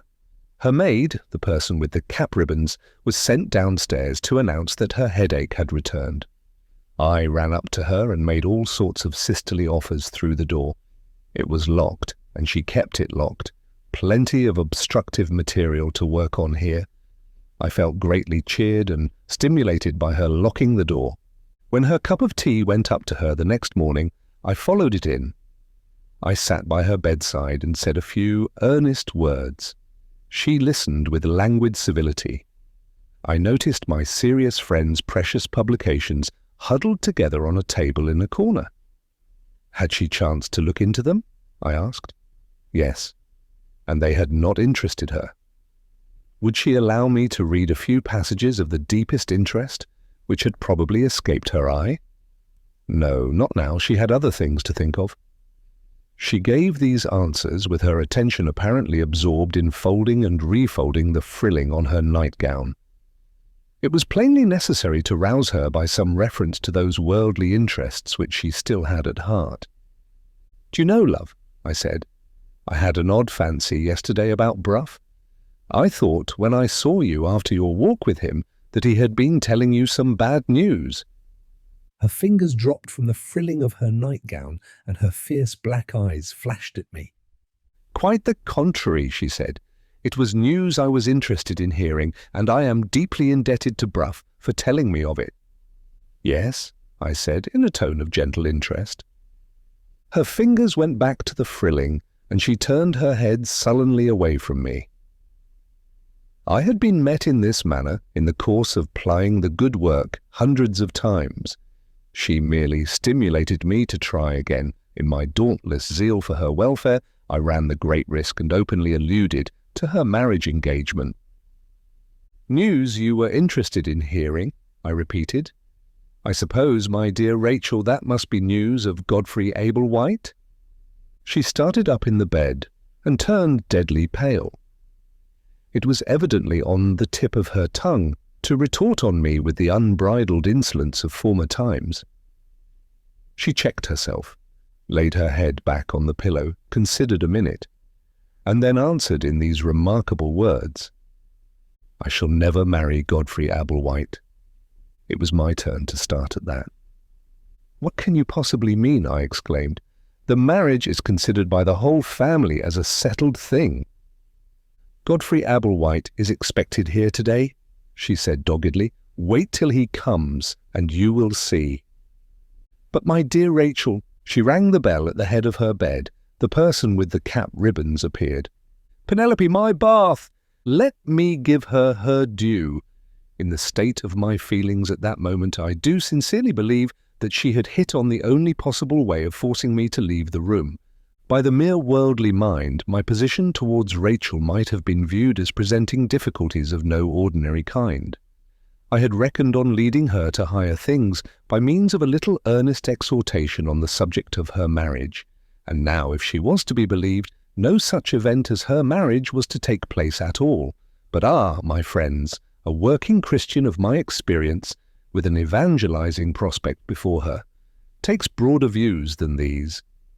Supposing Rachel really broke off the marriage on which the Ablewhites, father and son, counted as a settled thing, what would be the result? It could only end, if she held firm, in an exchanging of hard words and bitter accusations on both sides. And what would be the effect on Rachel when the stormy interview was over? A salutary moral depression would be the effect. Her pride would be exhausted, her stubbornness would be exhausted by the resolute resistance which it was in her character to make under the circumstances. She would turn for sympathy to the nearest person who had sympathy to offer. And I was that nearest person, brimful of comfort, charged to overflowing with seasonable and reviving words. Never had the evangelizing prospect looked brighter to my eyes than it looked now. She came down to breakfast, but she ate nothing and hardly uttered a word. After breakfast she wandered listlessly from room to room, then suddenly roused herself and opened the piano. The music she selected to play was of the most scandalously profane sort, associated with performances on the stage which it curdles one's blood to think of. It would have been premature to interfere with her at such a time as this. I privately ascertained the hour at which Godfrey Ablewhite was expected, and then I escaped the music by leaving the house. Being out alone, I took the opportunity of calling upon my two resident friends. It was an indescribable luxury to find myself indulging in earnest conversation with serious persons. Infinitely encouraged and refreshed, I turned my steps back again to the house, in excellent time to await the arrival of our expected visitor. I entered the dining room, always empty at that hour of the day, and found myself face to face with Godfrey Ablewhite. He made no attempt to fly the place. Quite the contrary. He advanced to meet me with the utmost eagerness. "Dear Miss Clack, I have been only waiting to see you. Chance set me free of my London engagements today sooner than I had expected, and I have got here, in consequence, earlier than my appointed time." Not the slightest embarrassment encumbered his explanation, though this was his first meeting with me after the scene in Montague Square. He was not aware, it is true, of my having been a witness of that scene, but he knew, on the other hand, that my attendances at the Mother's Small Clothes and my relations with friends attached to other charities must have informed me of his shameless neglect of his ladies and of his poor. And yet there he was before me, in full possession of his charming voice and his irresistible smile. "Have you seen Rachel yet?" I asked. He sighed gently and took me by the hand. I should certainly have snatched my hand away if the manner in which he gave his answer had not paralyzed me with astonishment. "I have seen Rachel," he said with perfect tranquillity. "You are aware, dear friend, that she was engaged to me? Well, she has taken a sudden resolution to break the engagement. Reflection has convinced her that she will best consult her welfare and mine by retracting a rash promise and leaving me free to make some happier choice elsewhere. That is the only reason she will give, and the only answer she will make to every question that I can ask of her." "What have you done on your side?" I inquired. "Have you submitted?" "Yes," he said with the most unruffled composure. "I have submitted." His conduct under the circumstances was so utterly inconceivable that I stood bewildered with my hand in his. It is a piece of rudeness to stare at anybody, and it is an act of indelicacy to stare at a gentleman. I committed both those improprieties, and I said, as if in a dream, "What does it mean?" "Permit me to tell you," he replied. "And suppose we sit down?" He led me to a chair. I have an indistinct remembrance that he was very affectionate. I don't think he put his arm round my waist to support me, but I am not sure. I was quite helpless, and his ways with ladies were very endearing. At any rate, we sat down. I can answer for that, if I can answer for nothing more. 8. I have lost a beautiful girl, an excellent social position, and a handsome income, Godfrey began, and I have submitted to it without a struggle. What can be the motive for such extraordinary conduct as that? My precious friend, there is no motive. No motive? I repeated. Let me appeal, my dear Miss Clack, to your experience of children, he went on. A child pursues a certain course of conduct. You are greatly struck by it, and you attempt to get at the motive. The dear little thing is incapable of telling you its motive. You might as well ask the grass why it grows, or the birds why they sing. Well, in this matter I am like the dear little thing, like the grass, like the birds. I don't know why I made a proposal of marriage to Miss Verinder. I don't know why I have shamefully neglected my dear ladies. I don't know why I have apostatized from the mother's small clothes. You say to the child, "Why have you been naughty?" and the little angel puts its finger into its mouth and doesn't know. My case exactly, Miss Clack. I couldn't confess it to anybody else. I feel impelled to confess it to you. I began to recover myself. A mental problem was involved here. I am deeply interested in mental problems, and I am not, it is thought, without some skill in solving them. Best of friends, exert your intellect and help me, he proceeded. Tell me, why does a time come when these matrimonial proceedings of mine begin to look like something done in a dream? Why does it suddenly occur to me that my true happiness is in helping my dear ladies, in going my modest round of useful work, in saying my few earnest words when called on by my chairman? What do I want with a position? I have got a position. What do I want with an income? I can pay for my bread and cheese, and my nice little lodging, and my 2 coats a year. What do I want with Miss Verinder? She has told me with her own lips, this dear lady, is between ourselves, that she loves another man, and that her only idea in marrying me is to try and put that other man out of her head. What a horrid union is this! Oh dear me, what a horrid union is this! Such are my reflections, Miss Clack, on my way to Brighton. I approach Rachel with the feeling of a criminal who is going to receive his sentence. When I find that she has changed her mind too, when I hear her propose to break the engagement, I experience, there is no sort of doubt about it, a most overpowering sense of relief. A month ago I was pressing her rapturously to my bosom. An hour ago, the happiness of knowing that I shall never press her again intoxicates me like strong liquor. The thing seems impossible. The thing can't be. And yet there are the facts, as I had the honour of stating them when we first sat down together in these 2 chairs. I have lost a beautiful girl, an excellent social position, and a handsome income, and I have submitted to it without a struggle. Can you account for it, dear friend? It's quite beyond me. His magnificent head sank on his breast, and he gave up his own mental problem in despair. I was deeply touched. The case, if I may speak as a spiritual physician, was now quite plain to me. It is no uncommon event in the experience of us all to see the possessors of exalted ability occasionally humbled to the level of the most poorly gifted people about them. The object, no doubt, in the wise economy of Providence, is to remind greatness that it is mortal, and that the power which has conferred it can also take it away. It was now, to my mind, easy to discern one of these salutary humiliations in the deplorable proceedings on dear Godfrey's part, of which I had been the unseen witness, and it was equally easy to recognize the welcome reappearance of his own finer nature in the horror with which he recoiled from the idea of a marriage with Rachel, and in the charming eagerness which he showed to return to his ladies and his poor.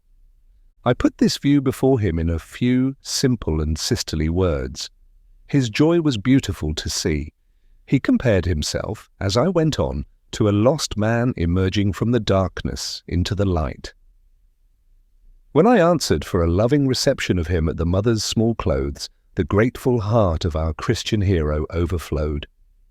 He pressed my hands alternately to his lips. Overwhelmed by the exquisite triumph of having got him back among us, I let him do what he liked with my hands. I closed my eyes. I felt my head, in an ecstasy of spiritual self-forgetfulness, sinking on his shoulder. In a moment more I should certainly have swooned away in his arms, but for an interruption from the outer world which brought me to myself again. A horrid rattling of knives and forks sounded outside the door, and the footman came in to lay the table for luncheon. Godfrey started up and looked at the clock on the mantelpiece. "How time flies with you," he exclaimed. "I shall barely catch the train." I ventured on asking why he was in such a hurry to get back to town. His answer reminded me of family difficulties that were still to be reconciled, and of family disagreements that were yet to come. "I have heard from my father," he said. "Business obliges him to leave Frizinghall for London today, and he proposes coming on here either this evening or tomorrow. I must tell him what has happened between Rachel and me. His heart is set on our marriage. There will be great difficulty, I fear, in reconciling him to the breaking off of the engagement. I must stop him, for all our sakes, from coming here till he is reconciled. Best and dearest of friends, we shall meet again." With those words he hurried out. In equal haste on my side, I ran upstairs to compose myself in my own room before meeting Aunt Applewhite and Rachel at the luncheon table. I am well aware, to dwell for a moment yet on the subject of Godfrey, that the all-profaning opinion of the world has charged him with having his own private reasons for releasing Rachel from her engagement at the first opportunity she gave him. It has also reached my ears that his anxiety to recover his place in my estimation has been attributed in certain quarters to a mercenary eagerness to make his peace, through me, with a venerable committee woman at the Mother's Small Clothes, abundantly blessed with the goods of this world, and a beloved and intimate friend of my own. I only notice these odious slanders for the sake of declaring that they never had a moment's influence on my mind. In obedience to my instructions, I have exhibited the fluctuations in my opinion of our Christian hero exactly as I find them recorded in my diary. In justice to myself, let me here add that, once reinstated in his place in my estimation, my gifted friend never lost that place again. I write with the tears in my eyes, burning to say more, but know I am cruelly limited to my actual experience of persons and things.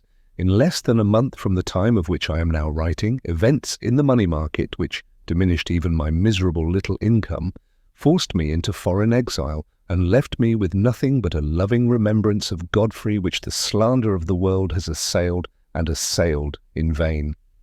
Let me dry my eyes and return to my narrative.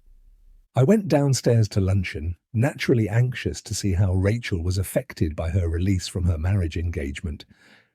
It appeared to me, but I own I am a poor authority in such matters, that the recovery of her freedom had set her thinking again of that other man whom she loved, and that she was furious with herself for not being able to control a revulsion of feeling of which she was secretly ashamed. Who was the man? I had my suspicions, but it was needless to waste time in idle speculation. When I had converted her, she would, as a matter of course, have no concealments from me. I should hear all about the man, I should hear all about the Moonstone. If I had had no higher object in stirring her up to a sense of spiritual things, the motive of relieving her mind of its guilty secrets would have been enough of itself to encourage me to go on. Aunt Applewhite took her exercise in the afternoon in an invalid chair. Rachel accompanied her. "I wish I could drag the chair," she broke out recklessly. "I wish I could fatigue myself till I was ready to drop." She was in the same humour in the evening. I discovered in one of my friend's precious publications the life, letters, and labours of Miss Jane Ann Stamper, 44th edition, passages which bore with a marvellous appropriateness on Rachel's present position. Upon my proposing to read them, she went to the piano. Conceive how little she must have known of serious people, if she supposed that my patience was to be exhausted in that way. I kept Miss Jane Ann Stamper by me and waited for events with the most unfaltering trust in the future. Old Abel White never made his appearance that night, but I knew the importance which his worldly greed attached to his son's marriage with Miss Verinder, and I felt a positive conviction, do what Godfrey might to prevent it, that we should see him the next day. With his interference in the matter, the storm on which I had counted would certainly come, and the salutary exhaustion of Rachel's resisting powers would as certainly follow. I am not ignorant that old Abel White has the reputation generally, especially among his inferiors, of being a remarkably good-natured man. According to my observation of him, he deserves his reputation as long as he has his own way, and not a moment longer.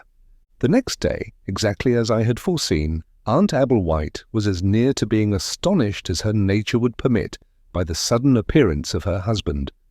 He had barely been a minute in the house before he was followed, to my astonishment this time by an unexpected complication in the shape of Bruff. I never remember feeling the presence of the lawyer to be more unwelcome than I felt it at that moment.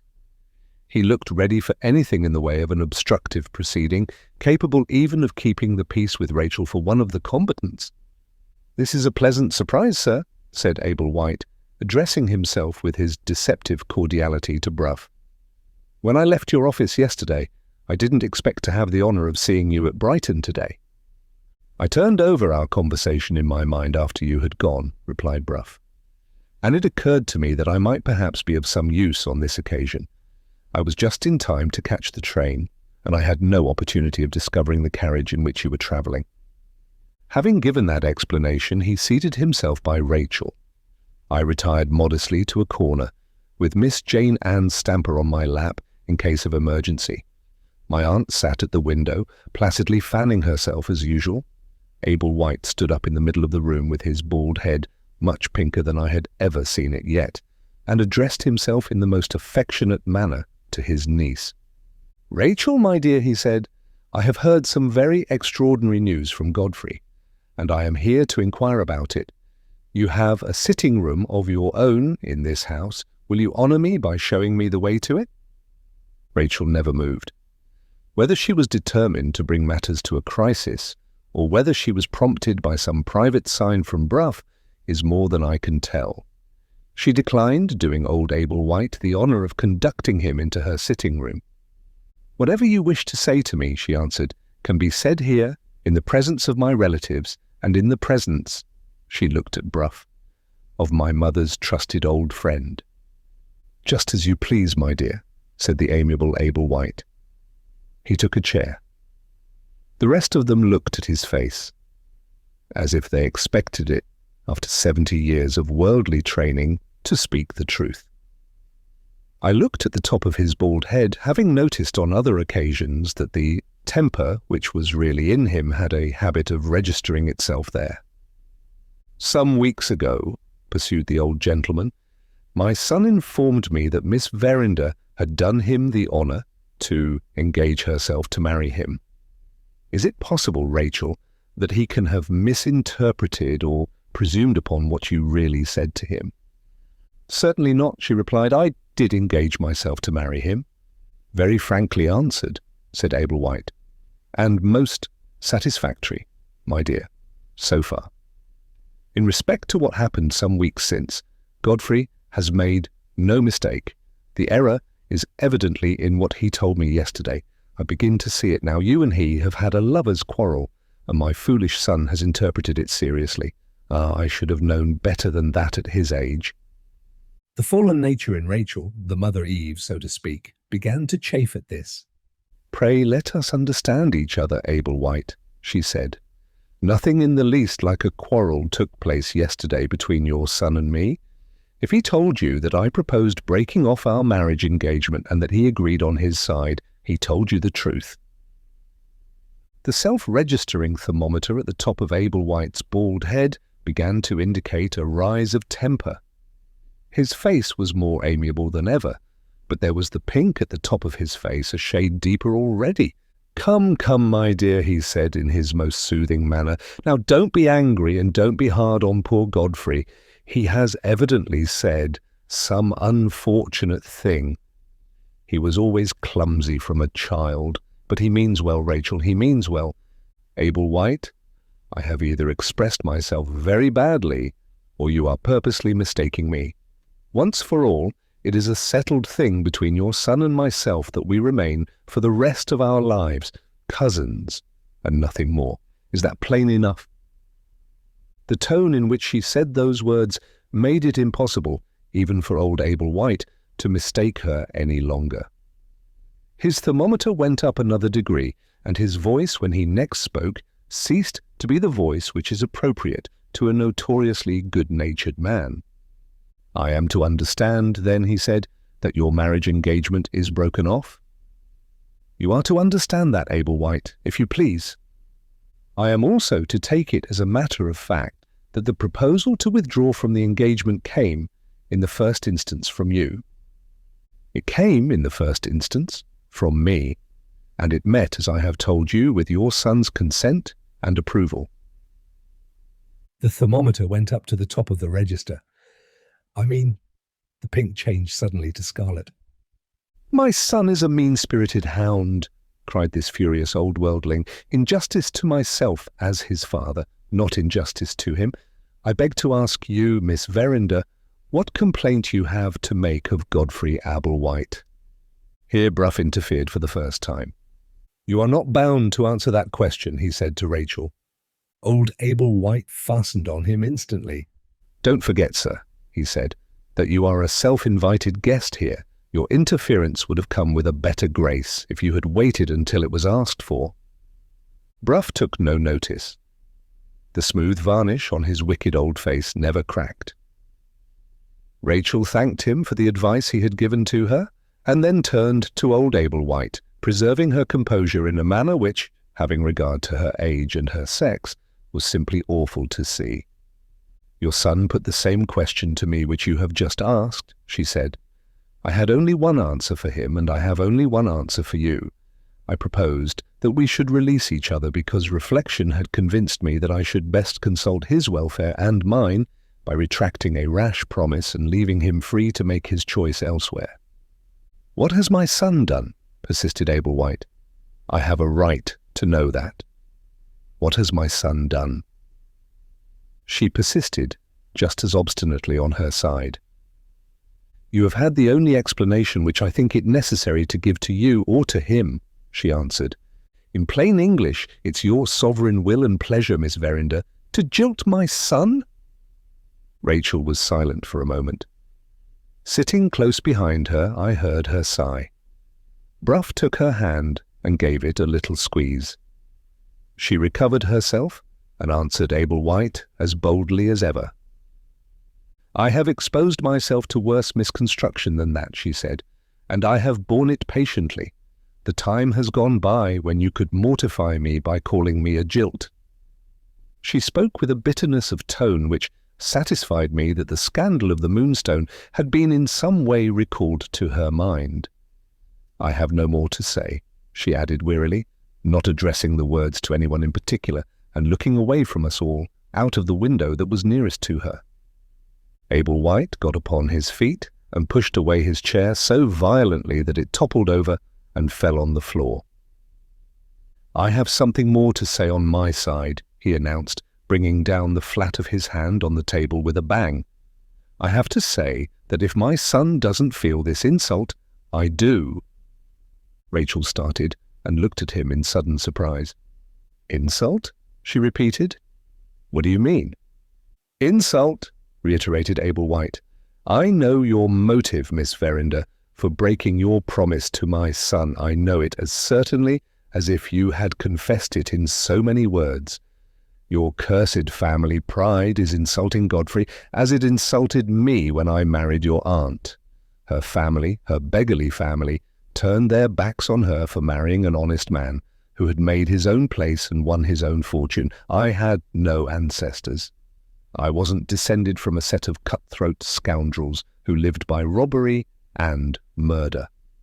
I couldn't point to the time when the Abel Whites hadn't a shirt to their backs and couldn't sign their own names. Ha, ha!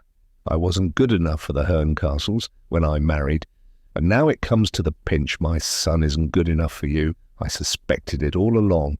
You have got the Herncastle blood in you, my young lady. I suspected it all along."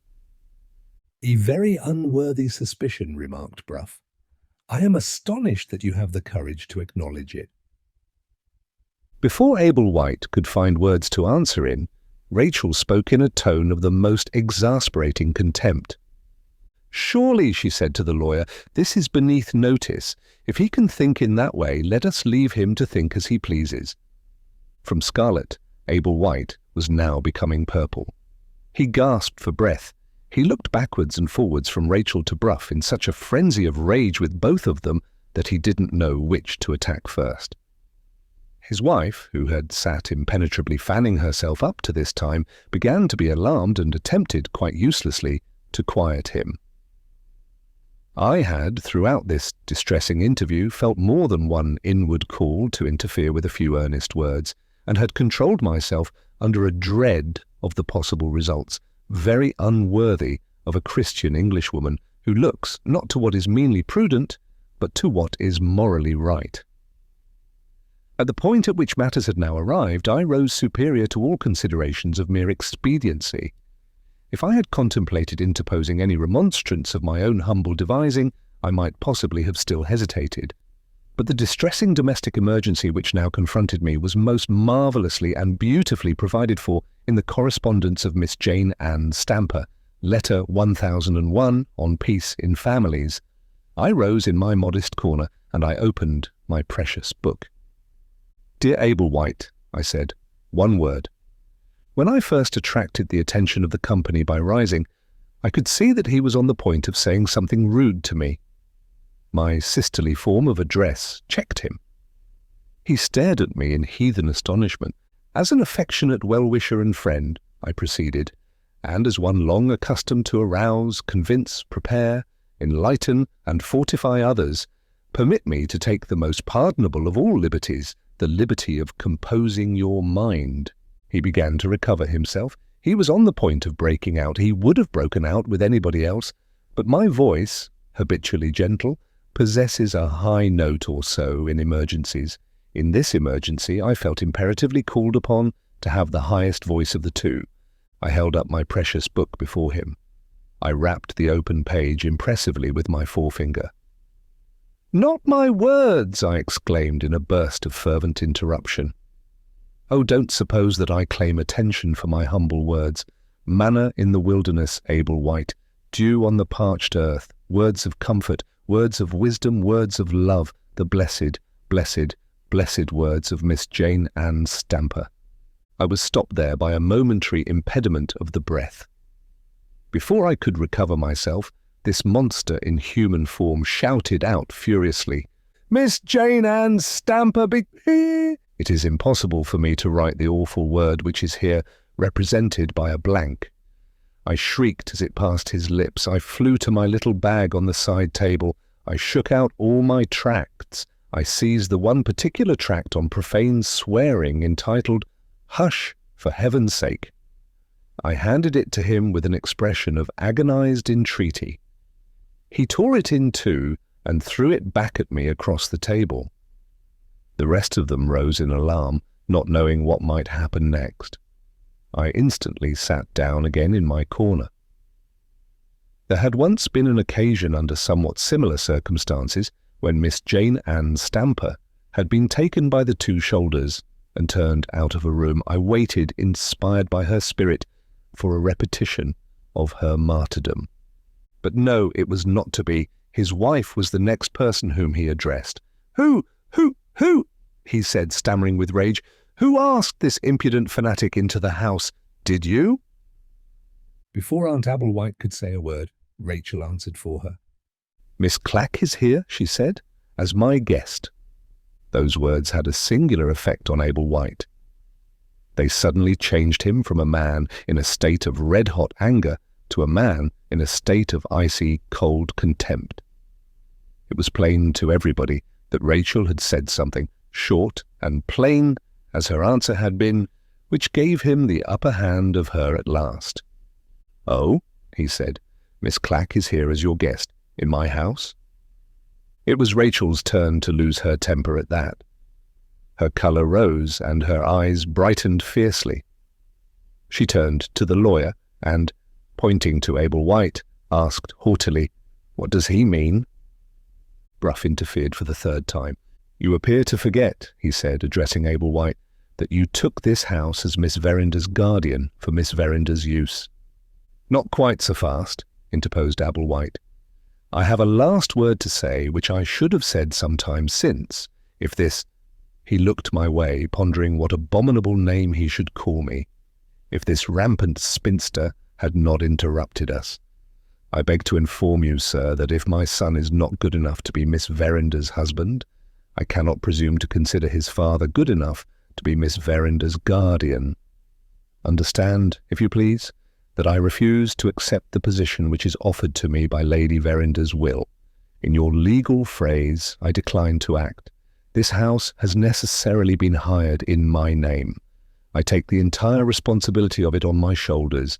It is my house. I can keep it or let it, just as I please. I have no wish to hurry Miss Verinder. On the contrary, I beg her to remove her guest and her luggage at her own entire convenience." He made a low bow and walked out of the room. That was Abel White's revenge on Rachel for refusing to marry his son. The instant the door closed, Aunt Abel White exhibited a phenomenon which silenced us all. She became endowed with energy enough to cross the room. "My dear," she said, taking Rachel by the hand, "I should be ashamed of my husband if I didn't know that it is his temper which has spoken to you and not himself. You," continued Aunt Abel White, turning on me in my corner with another endowment of energy, in her looks this time instead of her limbs, "you are the mischievous person who irritated him. I hope I shall never see you or your tracts again." She went back to Rachel and kissed her.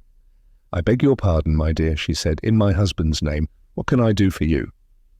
Consistently perverse in everything, capricious and unreasonable in all the actions of her life, Rachel melted into tears at those commonplace words and returned her aunt's kiss in silence.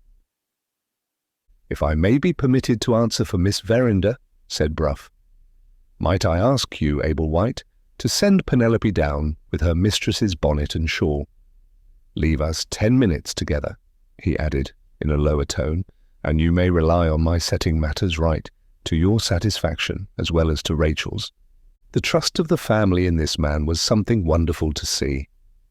Without a word more on her side, Aunt Abel White left the room. "Ah," said Bruff, looking after her, "the Herncastle blood has its drawbacks, I admit, but there is something in good breeding after all."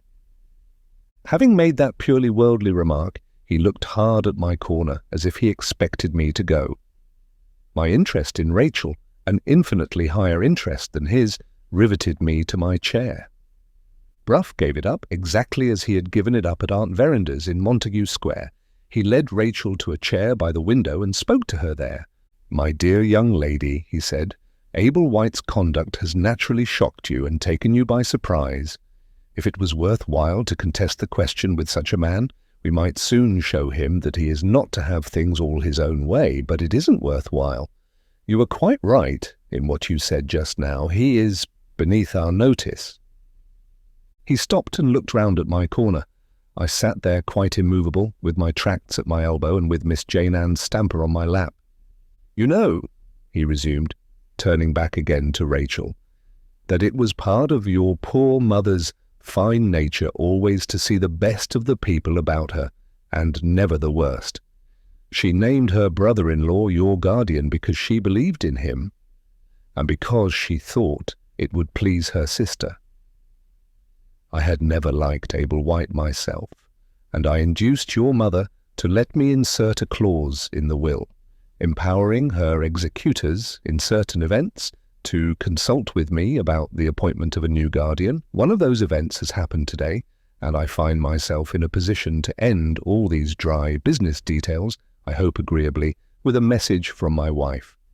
Will you honour Bruff by becoming her guest, and will you remain under my roof and be one of my family until we wise people have laid our heads together and have settled what is to be done next?" At those words, I rose to interfere. Bruff had done exactly what I had dreaded he would do when he asked Abel White for Rachel's bonnet and shawl. Before I could interpose a word, Rachel had accepted his invitation in the warmest terms. If I suffered the arrangement thus made between them to be carried out, if she once passed the threshold of Bruff's door, farewell to the fondest hope of my life, the hope of bringing my lost sheep back to the fold. The bare idea of such a calamity as this quite overwhelmed me. I cast the miserable trammels of worldly discretion to the winds, and spoke with the fervour that filled me in the words that came first. "Stop," I said, "stop. I must be heard. Bruff, you are not related to her, and I am. I invite her.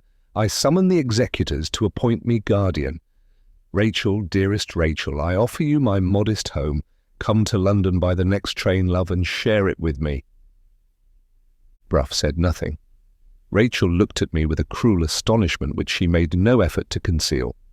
"You are very kind, Drusilla," she said. "I shall hope to visit you whenever I happen to be in London, but I have accepted Bruff's invitation, and I think it will be best, for the present, if I remain under Bruff's care." "Oh, don't say so," I pleaded. "I can't part with you, Rachel. I can't part with you." I tried to fold her in my arms, but she drew back. My fervour did not communicate itself. It only alarmed her. "Surely," she said, "this is a very unnecessary display of agitation. I don't understand it." "No more do I," said Bruff. Their hardness, their hideous, worldly hardness, revolted me. "Oh, Rachel, Rachel," I burst out, "haven't you seen yet that my heart yearns to make a Christian of you? Has no inner voice told you that I am trying to do for you what I was trying to do for your dear mother when death snatched her out of my hands?" Rachel advanced a step nearer and looked at me very strangely. "I don't understand your reference to my mother," she said. "Miss Clack, will you have the goodness to explain yourself?" Before I could answer, Bruff came forward and, offering his arm to Rachel, tried to lead her out of the room. "You had better not pursue the subject, my dear," he said, "and Miss Clack had better not explain herself. If I had been a stock or a stone, such an interference as this must have roused me into testifying to the truth." I put Bruff aside indignantly with my own hand, and in solemn and suitable language I stated the view with which sound doctrine does not scruple to regard the awful calamity of dying unprepared. Rachel started back from me. I blushed to write with a scream of horror. "Come away," she said to Bruff. "Come away for God's sake before that woman can say any more. Oh, think of my poor mother's harmless, useful, beautiful life. You were at the funeral, Bruff. You saw how everybody loved her. You saw the poor, helpless people crying at her grave over the loss of their best friend. And that wretch stands there and tries to make me doubt that my mother, who was an angel on earth, is an angel in heaven now. Don't stop to talk about it. Come away. It stifles me to breathe the same air with her. It frightens me to feel that we are in the same room together." Deaf to all remonstrance, she ran to the door. At the same moment, her maid entered with her bonnet and shawl. She huddled them on anyhow. "Pack my things," she said, "and bring them to Bruff's." I attempted to approach her. I was shocked and grieved, but, it is needless to say, not offended. I only wished to say to her, "May your hard heart be softened. I freely forgive you." She pulled down her veil and tore her shawl away from my hand, and hurrying out, shut the door in my face. I bore the insult with my customary fortitude. I remember it now with my customary superiority to all feeling of offence. Bruff had his parting word of mockery for me before he too hurried out in his turn. "You had better not have explained yourself, Miss Clack," he said, and bowed and left the room. The person with the cap ribbons followed. "It's easy to see who has set them all by the ears together," she said. "I'm only a poor servant, but I declare I'm ashamed of you." She too went out and banged the door after her. I was left alone in the room. Reviled by them all, deserted by them all, I was left alone in the room. Is there more to be added to this plain statement of facts, to this touching picture of a Christian persecuted by the world? No. My diary reminds me that one more of the many checkered chapters in my life ends here. From that day forth, I never saw Rachel Verinder again. She had my forgiveness at the time when she insulted me. She has had my prayerful good wishes ever since. And when I die, to complete the return on my part of good for evil, she will have the life, letters, and labours of Miss Jane Ann Stamper left her as a legacy by my will. Second narrative. Contributed by Matthew Bruff, solicitor of Gray's Inn Square. 1. My fair friend, Miss Clack, having laid down the pen, there are 2 reasons for my taking it up next in my turn. In the first place, I am in a position to throw the necessary light on certain points of interest which have thus far been left in the dark. Miss Verinder had her own private reason for breaking her marriage engagement, and I was at the bottom of it. Godfrey Ablewhite had his own private reason for withdrawing all claim to the hand of his charming cousin, and I discovered what it was.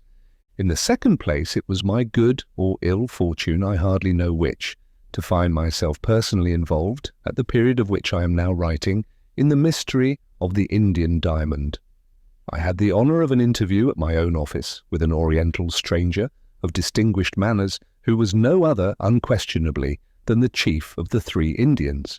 Add to this that I met with the celebrated traveller Murthwaite the day afterwards, and that I held a conversation with him on the subject of the Moonstone, which has a very important bearing on later events. And there you have the statement of my claims to fill the position which I occupy in these pages. The true story of the broken marriage engagement comes first in point of time, and must therefore take the first place in the present narrative. Tracing my way back along the chain of events, from one end to the other, I find it necessary to open the scene, oddly enough as you will think, at the bedside of my excellent client and friend, the late Sir John Verinder. Sir John had his share, perhaps rather a large share, of the more harmless and amiable of the weaknesses incidental to humanity. Among these I may mention as applicable to the matter in hand, an invincible reluctance, so long as he enjoyed his usual good health, to face the responsibility of making his will.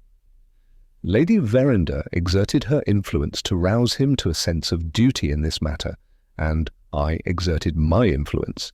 He admitted the justice of our views, but he went no further than that until he found himself afflicted with the illness which ultimately brought him to his grave. Then I was sent for at last to take my client's instructions on the subject of his will. They proved to be the simplest instructions I had ever received in the whole of my professional career. Sir John was dozing when I entered the room. He roused himself at the sight of me. "How do you do, Bruff?" he said. "I shan't be very long about this, and then I'll go to sleep again." He looked on with great interest while I collected pens, ink, and paper. "Are you ready?" he asked. I bowed and took a dip of ink and waited for my instructions. "I leave everything to my wife," said Sir John. "That's all." He turned round on his pillow and composed himself to sleep again. I was obliged to disturb him. "Am I to understand," I asked, "that you leave the whole of the property of every sort and description of which you die possessed absolutely to Lady Verinder?" "Yes," said Sir John, "only I put it shorter." "Why can't you put it shorter and let me go to sleep again? Everything to my wife. That's my will." His property was entirely at his own disposal, and was of 2 kinds. Property in land, I purposely abstain from using technical language, and property in money. In the majority of cases, I am afraid I should have felt it my duty to my client to ask him to reconsider his will. In the case of Sir John, I knew Lady Verinder to be not only worthy of the unreserved trust which her husband had placed in her, all good wives are worthy of that, but to be also capable of properly administering a trust, which, in my experience of the fair sex, not 1 in 1,000 of them is competent to do. In 10 minutes, Sir John's will was drawn and executed, and Sir John himself, good man, was finishing his interrupted nap. Lady Verinder amply justified the confidence which her husband had placed in her. In the first days of her widowhood, she sent for me and made her will. The view she took of her position was so thoroughly sound and sensible that I was relieved of all necessity for advising her. My responsibility began and ended with shaping her instructions into the proper legal form. Before Sir John had been a fortnight in his grave, the future of his daughter had been most wisely and most affectionately provided for. The will remained in its fireproof box at my office through more years than I like to reckon up. It was not till the summer of that I found occasion to look at it again under very melancholy circumstances. At the date I have mentioned, the doctors pronounced the sentence on poor Lady Verinder, which was literally a sentence of death. I was the first person whom she informed of her situation, and I found her anxious to go over her will again with me. It was impossible to improve the provisions relating to her daughter.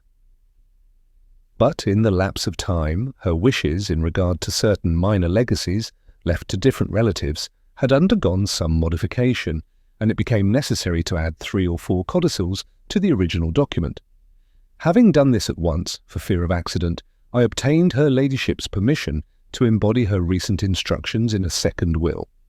My object was to avoid certain inevitable confusions and repetitions which now disfigured the original document, and which, to own the truth, grated sadly on my professional sense of the fitness of things. The execution of this second will has been described by Miss Clack, who was so obliging as to witness it. So far as regarded Rachel Verinder's pecuniary interests, it was, word for word, the exact counterpart of the first will. The only changes introduced related to the appointment of a guardian, and to certain provisions concerning that appointment, which were made under my advice. On Lady Verinder's death, the will was placed in the hands of my proctor to be proved, as the phrase is, in the usual way. In about 3 weeks from that time, as well as I can remember, the first warning reached me of something unusual going on under the surface. I happened to be looking in at my friend the proctor's office, and I observed that he received me with an appearance of greater interest than usual. "I have some news for you," he said. "What do you think I heard at Doctors' Commons this morning?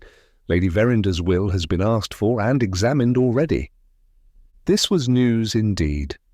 There was absolutely nothing which could be contested in the will, and there was nobody I could think of who had the slightest interest in examining it. I shall perhaps do well if I explain in this place, for the benefit of the few people who don't know it already, that the law allows all wills to be examined at Doctors' Commons by anybody who applies on the payment of a shilling fee. "Did you hear who asked for the will?" I asked. Yes, the clerk had no hesitation in telling me. Smalley, of the firm of Skip and Smalley, asked for it. The will has not been copied yet into the great folio registers, so there was no alternative but to depart from the usual course and to let him see the original document. He looked it over carefully and made a note in his pocket-book. "Have you any idea of what he wanted with it?" I shook my head. "I shall find out," I answered, "before I am a day older." With that, I went back at once to my own office. If any other firm of solicitors had been concerned in this unaccountable examination of my deceased client's will, I might have found some difficulty in making the necessary discovery. But I had a hold over Skip and Smalley which made my course in this matter a comparatively easy one. My common law clerk, a most competent and excellent man, was a brother of Smalley's, and, owing to this sort of indirect connection with me, Skip and Smalley had, for some years past, picked up the crumbs that fell from my table in the shape of cases brought to my office, which, for various reasons, I did not think it worthwhile to undertake. My professional patronage was, in this way, of some importance to the firm. I intended, if necessary, to remind them of that patronage on the present occasion. The moment I got back, I spoke to my clerk, and, after telling him what had happened, I sent him to his brother's office. With Bruff's compliments, and he would be glad to know why Skip and Smalley had found it necessary to examine Lady Verinder's will. This message brought Smalley back to my office in company with his brother. He acknowledged that he had acted under instructions received from a client. And then he put it to me, whether it would not be a breach of professional confidence on his part to say more. We had a smart discussion upon that. He was right, no doubt, and I was wrong. The truth is, I was angry and suspicious, and I insisted on knowing more. Worse still, I declined to consider any additional information offered me as a secret placed in my keeping. I claimed perfect freedom to use my own discretion. Worse even than that, I took an unwarrantable advantage of my position. "Choose, sir," I said to Smalley, "between the risk of losing your client's business and the risk of losing mine." Quite indefensible, I admit, an act of tyranny and nothing less. Like other tyrants, I carried my point. Smalley chose his alternative. Without a moment's hesitation, he smiled resignedly and gave up the name of his client. Godfrey Ablewhite.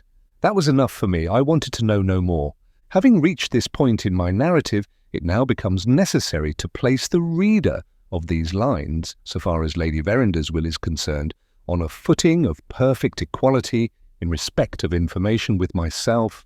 Let me state then, in the fewest possible words, that Rachel Verinder had nothing but a life interest in the property. Her mother's excellent sense and my long experience had combined to relieve her of all responsibility and to guard her from all danger of becoming the victim in the future of some needy and unscrupulous man. Neither she nor her husband, if she married, could raise sixpence, either on the property in land or on the property in money. They would have the houses in London and in Yorkshire to live in, and they would have the handsome income, and that was all. When I came to think over what I had discovered, I was sorely perplexed what to do next. Hardly a week had passed since I had heard, to my surprise and distress, of Miss Verinder's proposed marriage. I had the sincerest admiration and affection for her, and I had been inexpressibly grieved when I heard that she was about to throw herself away on Godfrey Ablewhite. And now here was the man whom I had always believed to be a smooth-tongued impostor, justifying the very worst that I had thought of him, and plainly revealing the mercenary object of the marriage on his side. And what of that? You may reply, the thing is done every day. Granted, my dear sir. But would you think of it quite as lightly as you do, if the thing was done, let us say, with your own sister? The first consideration which now naturally occurred to me was this. Would Godfrey Ablewhite hold to his engagement after what his lawyer had discovered for him? It depended entirely on his pecuniary position, of which I knew nothing. If that position was not a desperate one, it would be well worth his while to marry Miss Verinder for her income alone. If, on the other hand, he stood in urgent need of realizing a large sum by a given time, then Lady Verinder's will would exactly meet the case and would preserve her daughter from falling into a scoundrel's hands. In the latter event, there would be no need for me to distress Miss Rachel in the first days of her mourning for her mother by an immediate revelation of the truth. In the former event, if I remained silent, I should be conniving at a marriage which would make her miserable for life. My doubts ended in my calling at the hotel in London, at which I knew Ablewhite and Miss Verinder to be staying. They informed me that they were going to Brighton the next day, and that an unexpected obstacle prevented Godfrey Ablewhite from accompanying them. I at once proposed to take his place. While I was only thinking of Rachel Verinder, it was possible to hesitate. When I actually saw her, my mind was made up directly, come what might of it, to tell her the truth. I found my opportunity when I was out walking with her on the day after my arrival. "May I speak to you," I asked, "about your marriage engagement?"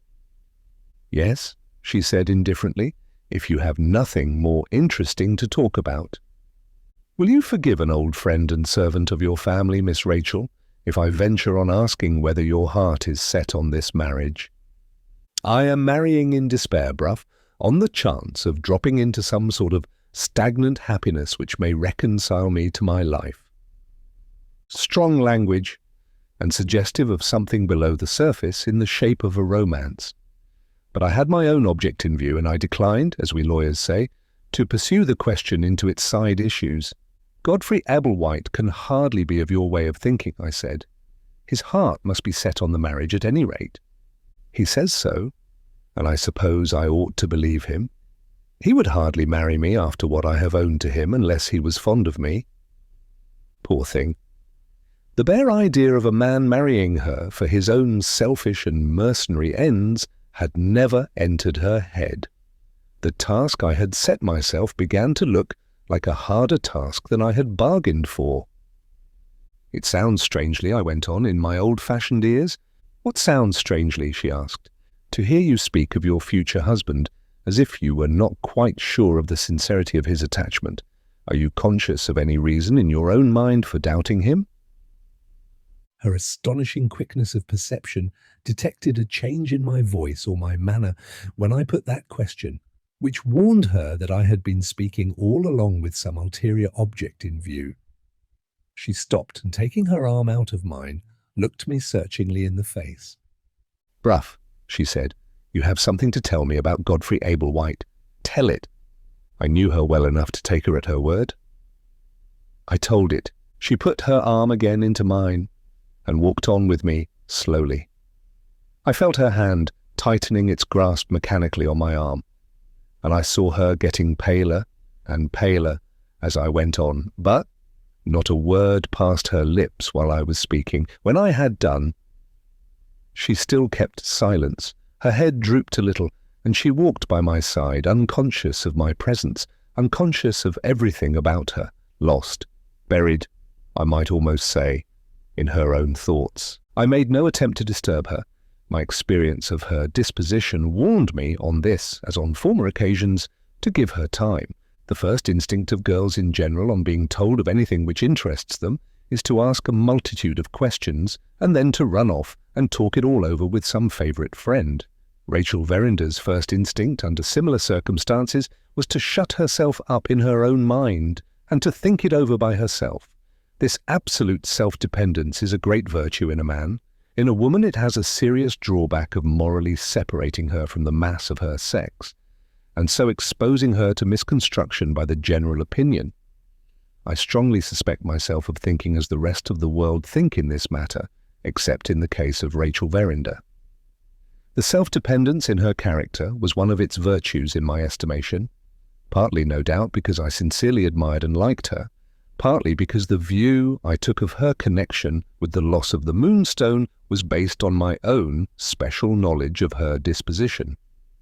Badly as appearances might look, in the matter of the diamond, shocking as it undoubtedly was to know that she was associated in any way with the mystery of an undiscovered theft, I was satisfied nevertheless that she had done nothing unworthy of her, because I was also satisfied that she had not stirred a step in the business without shutting herself up in her own mind and thinking it over first. We had walked on for nearly a mile, I should say, before Rachel roused herself. She suddenly looked up at me with a faint reflection of her smile of happier times, the most irresistible smile I have ever seen on a woman's face. "I owe much already to your kindness," she said, "and I feel more deeply indebted to it now than ever. If you hear any rumours of my marriage when you get back to London, contradict them at once on my authority. Have you resolved to break your engagement?" I asked. "Can you doubt it?" she returned proudly, "after what you have told me?" "My dear Miss Rachel, you are very young, and you may find more difficulty in withdrawing from your present position than you anticipate. Have you no one, I mean a lady, of course, whom you could consult?" "No one," she answered. It distressed me. It did indeed distress me to hear her say that. She was so young and so lonely, and she bore it so well. The impulse to help her got the better of any sense of my own unfitness which I might have felt under the circumstances, and I stated such ideas on the subject as occurred to me on the spur of the moment to the best of my ability. I have advised a prodigious number of clients and have dealt with some exceedingly awkward difficulties in my time. But this was the first occasion on which I had ever found myself advising a young lady how to obtain her release from a marriage engagement. The suggestion I offered amounted briefly to this. I recommended her to tell Godfrey Ablewhite, at a private interview of course, that he had, to her certain knowledge, betrayed the mercenary nature of the motive on his side. She was then to add that their marriage after what she had discovered was a simple impossibility, and she was to put it to him whether he thought it wisest to secure her silence by falling in with her views, or to force her, by opposing them, to make the motive under which she was acting generally known. If he attempted to defend himself, or to deny the facts, she was, in that event, to refer him to me. Miss Verinder listened attentively till I had done. She then thanked me very prettily for my advice, but informed me at the same time that it was impossible for her to follow it. "May I ask," I said, What objection you see to following it?" She hesitated, and then met me with a question on her side. "Suppose you were asked to express your opinion of Godfrey Ablewhite's conduct," she began. "Yes? What would you call it?" "I should call it the conduct of a meanly deceitful man. Bruff, I have believed in that man. I have promised to marry that man. How can I tell him he is mean? How can I tell him he has deceived me? How can I disgrace him in the eyes of the world after that? I have degraded myself by ever thinking of him as my husband. If I say what you tell me to say to him, I am owning that I have degraded myself to his face. I can't do that. After what has passed between us, I can't do that. The shame of it would be nothing to him, but the shame of it would be unendurable to me." Here was another of the marked peculiarities in her character, disclosing itself to me without reserve. Here was her sensitive horror of the bare contact with anything mean, blinding her to every consideration of what she owed to herself, hurrying her into a false position which might compromise her in the estimation of all her friends. Up to this time I had been a little diffident about the propriety of the advice I had given to her, but after what she had just said, I had no sort of doubt that it was the best advice that could have been offered, and I felt no sort of hesitation in pressing it on her again. She only shook her head and repeated her objection in other words. "He has been intimate enough with me to ask me to be his wife. He has stood high enough in my estimation to obtain my consent. I can't tell him to his face that he is the most contemptible of living creatures after that." "But my dear Miss Rachel," I remonstrated, "it's equally impossible for you to tell him that you withdraw from your engagement without giving some reason for it." "I shall say that I have thought it over, and that I am satisfied it will be best for both of us if we part." "No more than that?" "No more." "Have you thought of what he may say on his side?"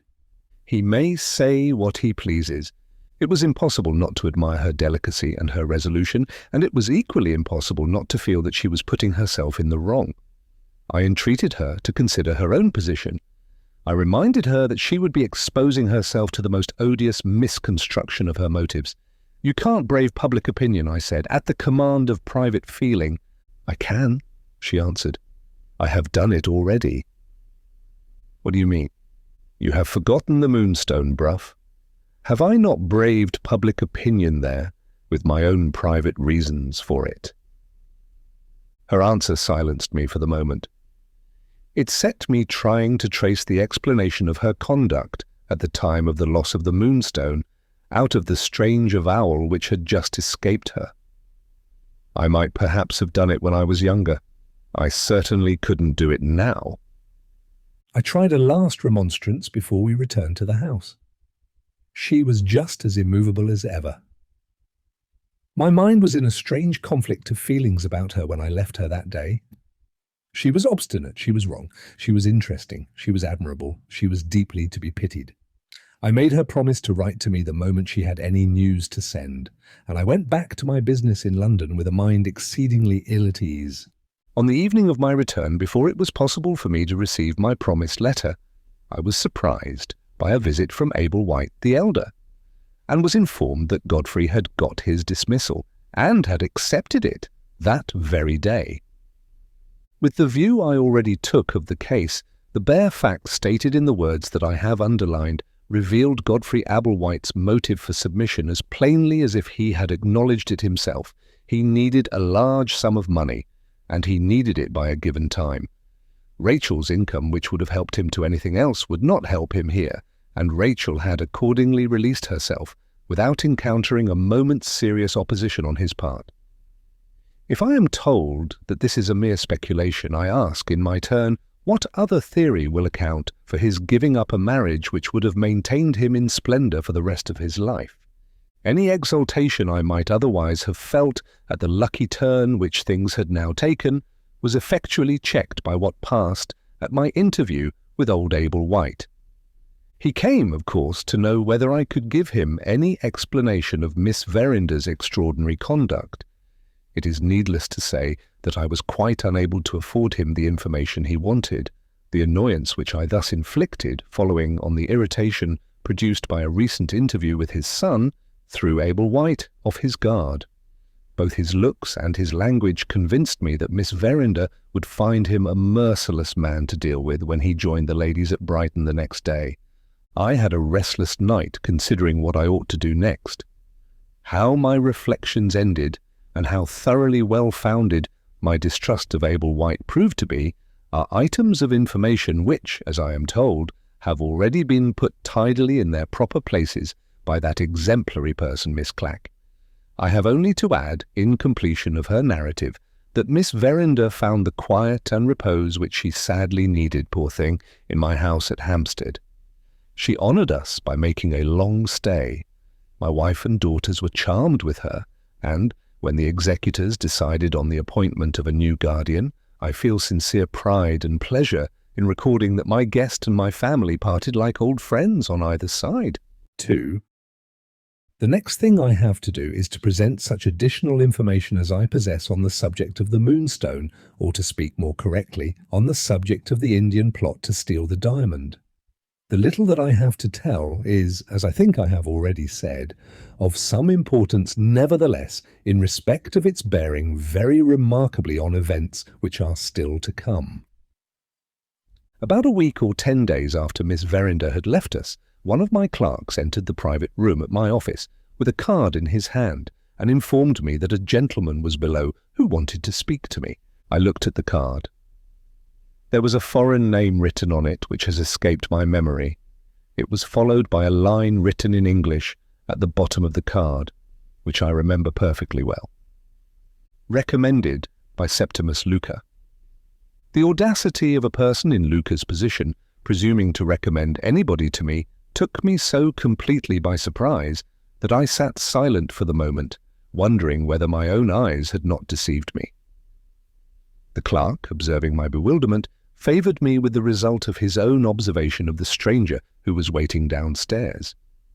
He is rather a remarkable-looking man, sir, so dark in the complexion that we all set him down in the office for an Indian or something of that sort. Associating the clerk's idea with the line inscribed on the card in my hand, I thought it possible that the Moonstone might be at the bottom of Luca's recommendation and of the stranger's visit at my office. To the astonishment of my clerk, I at once decided on granting an interview to the gentleman below.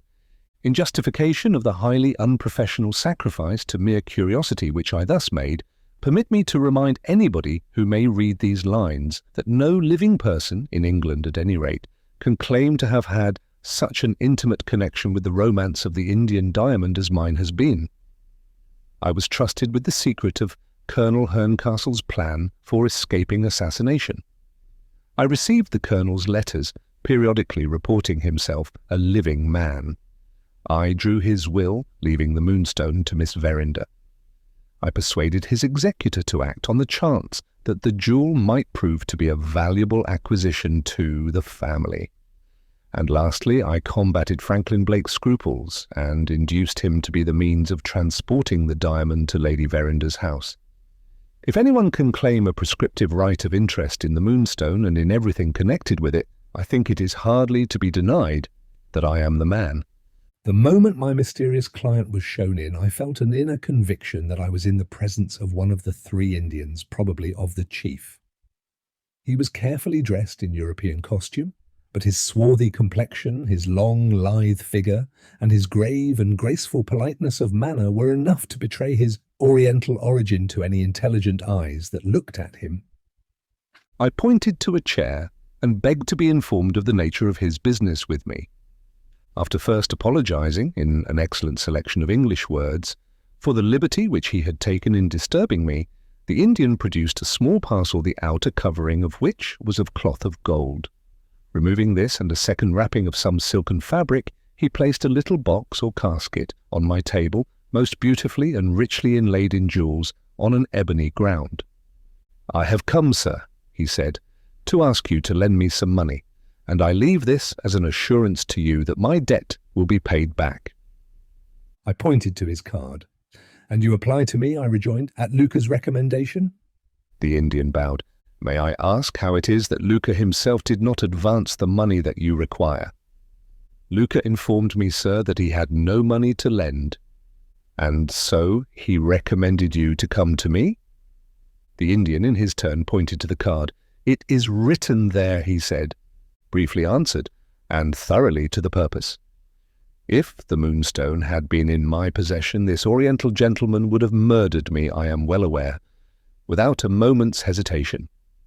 At the same time, and barring that slight drawback, I am bound to testify that he was the perfect model of a client. He might not have respected my life, but he did what none of my own countrymen had ever done. In all my experience of them, he respected my time. I am sorry, I said, that you should have had the trouble of coming to me. Luca is quite mistaken in sending you here. I am trusted, like other men in my profession, with money to lend, but I never lend it to strangers, and I never lend it on such a security as you have produced. Far from attempting, as other people would have done, to induce me to relax my own rules, the Indian only made me another bow and wrapped up his box in its 2 coverings without a word of protest. He rose, this admirable assassin rose to go the moment I had answered him.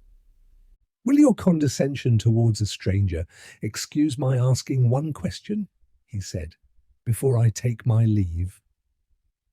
I bowed on my side. Only one question at parting. The average in my experience was 50. "Supposing, sir, it had been possible and customary for you to lend me the money," he said, "in what space of time would it have been possible and customary for me to pay it back?" "According to the usual course pursued in this country," I answered, "you would have been entitled to pay the money back, if you liked, in 1 year's time from the date at which it was first advanced to you." The Indian made me a last bow, the lowest of all, and suddenly and softly walked out of the room, and it was done in a moment, in a noiseless, supple, cat-like way, which a little startled me, I own. As soon as I was composed enough to think, I arrived at one distinct conclusion in reference to the otherwise incomprehensible visitor who had favoured me with a call. His face, voice, and manner, while I was in his company, were under such perfect control that they set all scrutiny at defiance. But he had given me one chance of looking under the smooth outer surface of him, for all that. He had not shown the slightest sign of attempting to fix anything that I had said to him in his mind, until I mentioned the time at which it was customary to permit the earliest repayment, on the part of a debtor, of money that had been advanced as a loan. When I gave him that piece of information, he looked me straight in the face while I was speaking for the first time. The inference I drew from this was that he had a special purpose in asking me his last question and a special interest in hearing my answer to it. The more carefully I reflected on what had passed between us, the more shrewdly I suspected the production of the casket and the application for the loan of having been mere formalities designed to pave the way for the parting inquiry addressed to me. I had satisfied myself of the correctness of this conclusion and was trying to get on a step further and penetrate the Indian's motives next, when a letter was brought to me which proved to be from no less a person than Septimus Luca himself. He asked my pardon in terms of sickening civility and assured me that he could explain matters to my satisfaction if I would honour him by consenting to a personal interview. I made another unprofessional sacrifice to mere curiosity. I honoured him by making an appointment at my office for the next day. Luca was, in every respect, such an inferior creature to the Indian. He was so vulgar, so ugly, so cringing, and so prosy, that he is quite unworthy of being reported at any length in these pages. The substance of what he had to tell me may be fairly stated as follows. The day before I had received the visit of the Indian, Luca had been favoured with a call from that accomplished gentleman. In spite of his European disguise, Luca had instantly identified his visitor with the chief of the 3 Indians, who had formerly annoyed him by loitering about his house, and who had left him no alternative but to consult a magistrate. From this startling discovery, he had rushed to the conclusion, naturally enough I own, that he must certainly be in the company of one of the 3 men who had blindfolded him, gagged him, and robbed him of his banker's receipt. The result was that he became quite paralyzed with terror, and that he firmly believed his last hour had come. On his side, the Indian preserved the character of a perfect stranger. He produced the little casket and made exactly the same application which he had afterwards made to me. As the speediest way of getting rid of him, Luca had at once declared that he had no money. The Indian had thereupon asked to be informed of the best and safest person to apply to for the loan he wanted. Luca had answered that the best and safest person in such cases was usually a respectable solicitor. Asked to name some individual of that character and profession, Luca had mentioned me for the one simple reason that, in the extremity of his terror, mine was the first name which occurred to him. The perspiration was pouring off me like rain, sir, the wretched creature concluded. I didn't know what I was talking about, and I hope you'll look over it, Bruff, sir, in consideration of my having been really and truly frightened out of my wits. I excused the fellow graciously enough. It was the readiest way of releasing myself from the sight of him. Before he left me, I detained him to make one inquiry. Had the Indian said anything noticeable at the moment of quitting Luca's house? Yes, the Indian had put precisely the same question to Luca at parting, which he had put to me, receiving, of course, the same answer as the answer which I had given him. What did it mean? Luca's explanation gave me no assistance towards solving the problem. My own unaided ingenuity, consulted next, proved quite unequal to grapple with the difficulty. I had a dinner engagement that evening, and I went upstairs in no very genial frame of mind, little suspecting that the way to my dressing room and the way to discovery meant, on this particular occasion, one and the same thing. 3. The prominent personage among the guests at the dinner party I found to be Murthwaite. On his appearance in England after his wanderings, society had been greatly interested in the traveller, as a man who had passed through many dangerous adventures and who had escaped to tell the tale.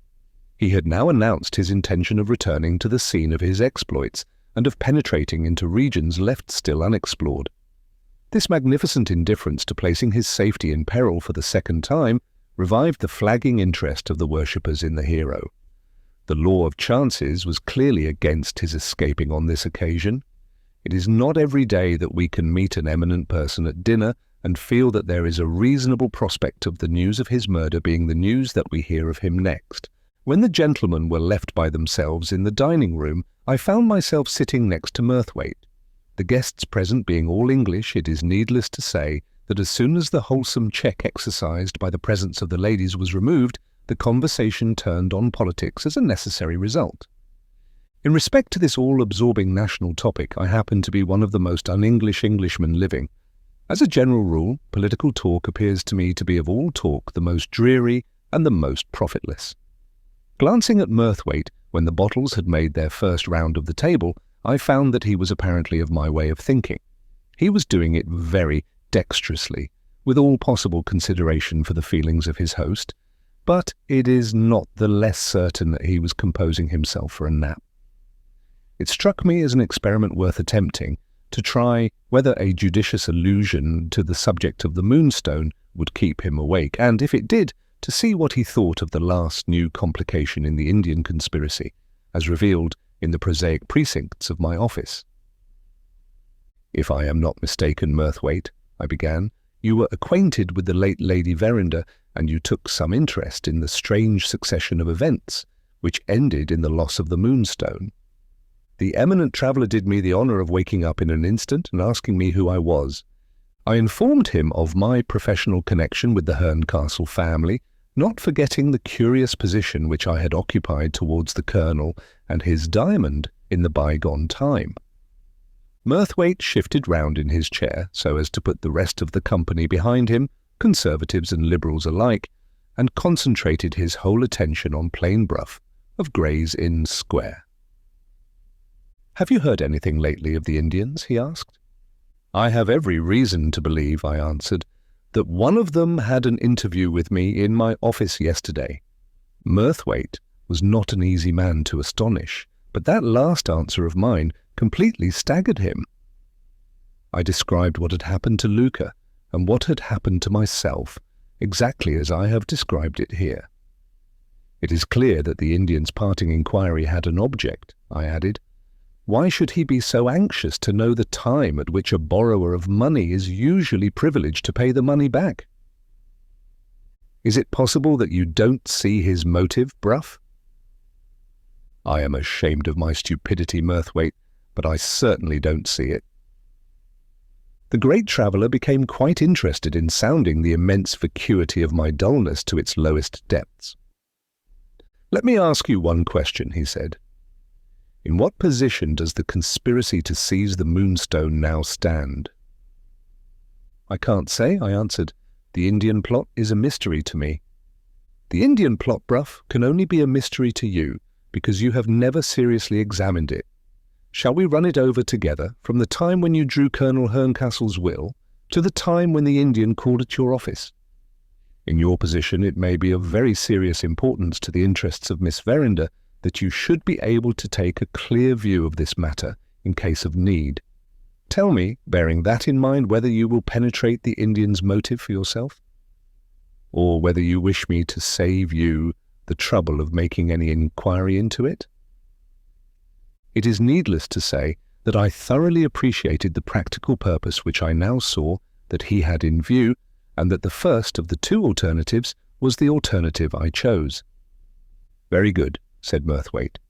"We will take the question of the ages of the three Indians first. I can testify that they all look much about the same age, and you can decide for yourself whether the man whom you saw was or was not in the prime of life. Not 40, you think? My idea too. We will say not 40. Now look back to the time when Colonel Herncastle came to England, and when you were concerned in the plan he adopted to preserve his life. I don't want you to count the years. I will only say it is clear that these present Indians at their age must be the successors of three other Indians, high-caste Brahmins, all of them Bruff, when they left their native country, who followed the colonel to these shores. Very well. These present men of ours have succeeded to the men who were here before them. If they had only done that, the matter would not have been worth inquiring into. But they have done more. They have succeeded to the organization which their predecessors established in this country. Don't start. The organization is a very trumpery affair according to our ideas, I have no doubt. I should reckon it up as including the command of money, the services, when needed, of that shady sort of Englishman who lives in the byways of foreign life in London, and lastly, the secret sympathy of such few men of their own country, and, formerly at least, of their own religion, as happened to be employed in ministering to some of the multitudinous wants of this great city. Nothing very formidable, as you see, but worth notice at starting, because we may find occasion to refer to this modest little Indian organization as we go on. Having now cleared the ground, I'm going to ask you a question, and I expect your experience to answer it. What was the event which gave the Indians their first chance of seizing the diamond? I understood the allusion to my experience. The first chance they got, I replied, was clearly offered to them by Colonel Herncastle's death. They would be aware of his death, I suppose, as a matter of course? As a matter of course. And his death, as you say, gave them their first chance. Up to that time, the Moonstone was safe in the strong room of the bank. You drew the Colonel's will, leaving his jewel to his niece, and the will was proved in the usual way. As a lawyer, you can be at no loss to know what course the Indians would take, under English advice, after that. They would provide themselves with a copy of the will from Doctors' Commons, I said. Exactly. One or other of those shady Englishmen to whom I have alluded would get them the copy you have described. That copy would inform them that the Moonstone was bequeathed to the daughter of Lady Verinder, and that Blake the elder, or some person appointed by him, was to place it in her hands. You will agree with me that the necessary information about persons in the position of Lady Verinder and Blake would be perfectly easy information to obtain. The one difficulty for the Indians would be to decide whether they should make their attempt on the diamond when it was in course of removal from the keeping of the bank, or whether they should wait until it was taken down to Yorkshire to Lady Verinder's house. The second way would be manifestly the safest way, and there you have the explanation of the appearance of the Indians at Frizinghall, disguised as jugglers and waiting their time. In London, it is needless to say, They had their organization at their disposal to keep them informed of events. 2 men would do it, one to follow anybody who went from Blake's house to the bank, and one to treat the lower men's servants with beer and to hear the news of the house. These commonplace precautions would readily inform them that Franklin Blake had been to the bank, and that Franklin Blake was the only person in the house who was going to visit Lady Verinder. What actually followed upon that discovery, you remember, no doubt, quite as correctly as I do. I remembered that Franklin Blake had detected one of the spies in the street, that he had, in consequence, advanced the time of his arrival in Yorkshire by some hours, and that, thanks to old Betteridge's excellent advice, he had lodged the diamond in the bank at Frizinghall before the Indians were so much as prepared to see him in the neighbourhood. All perfectly clear so far.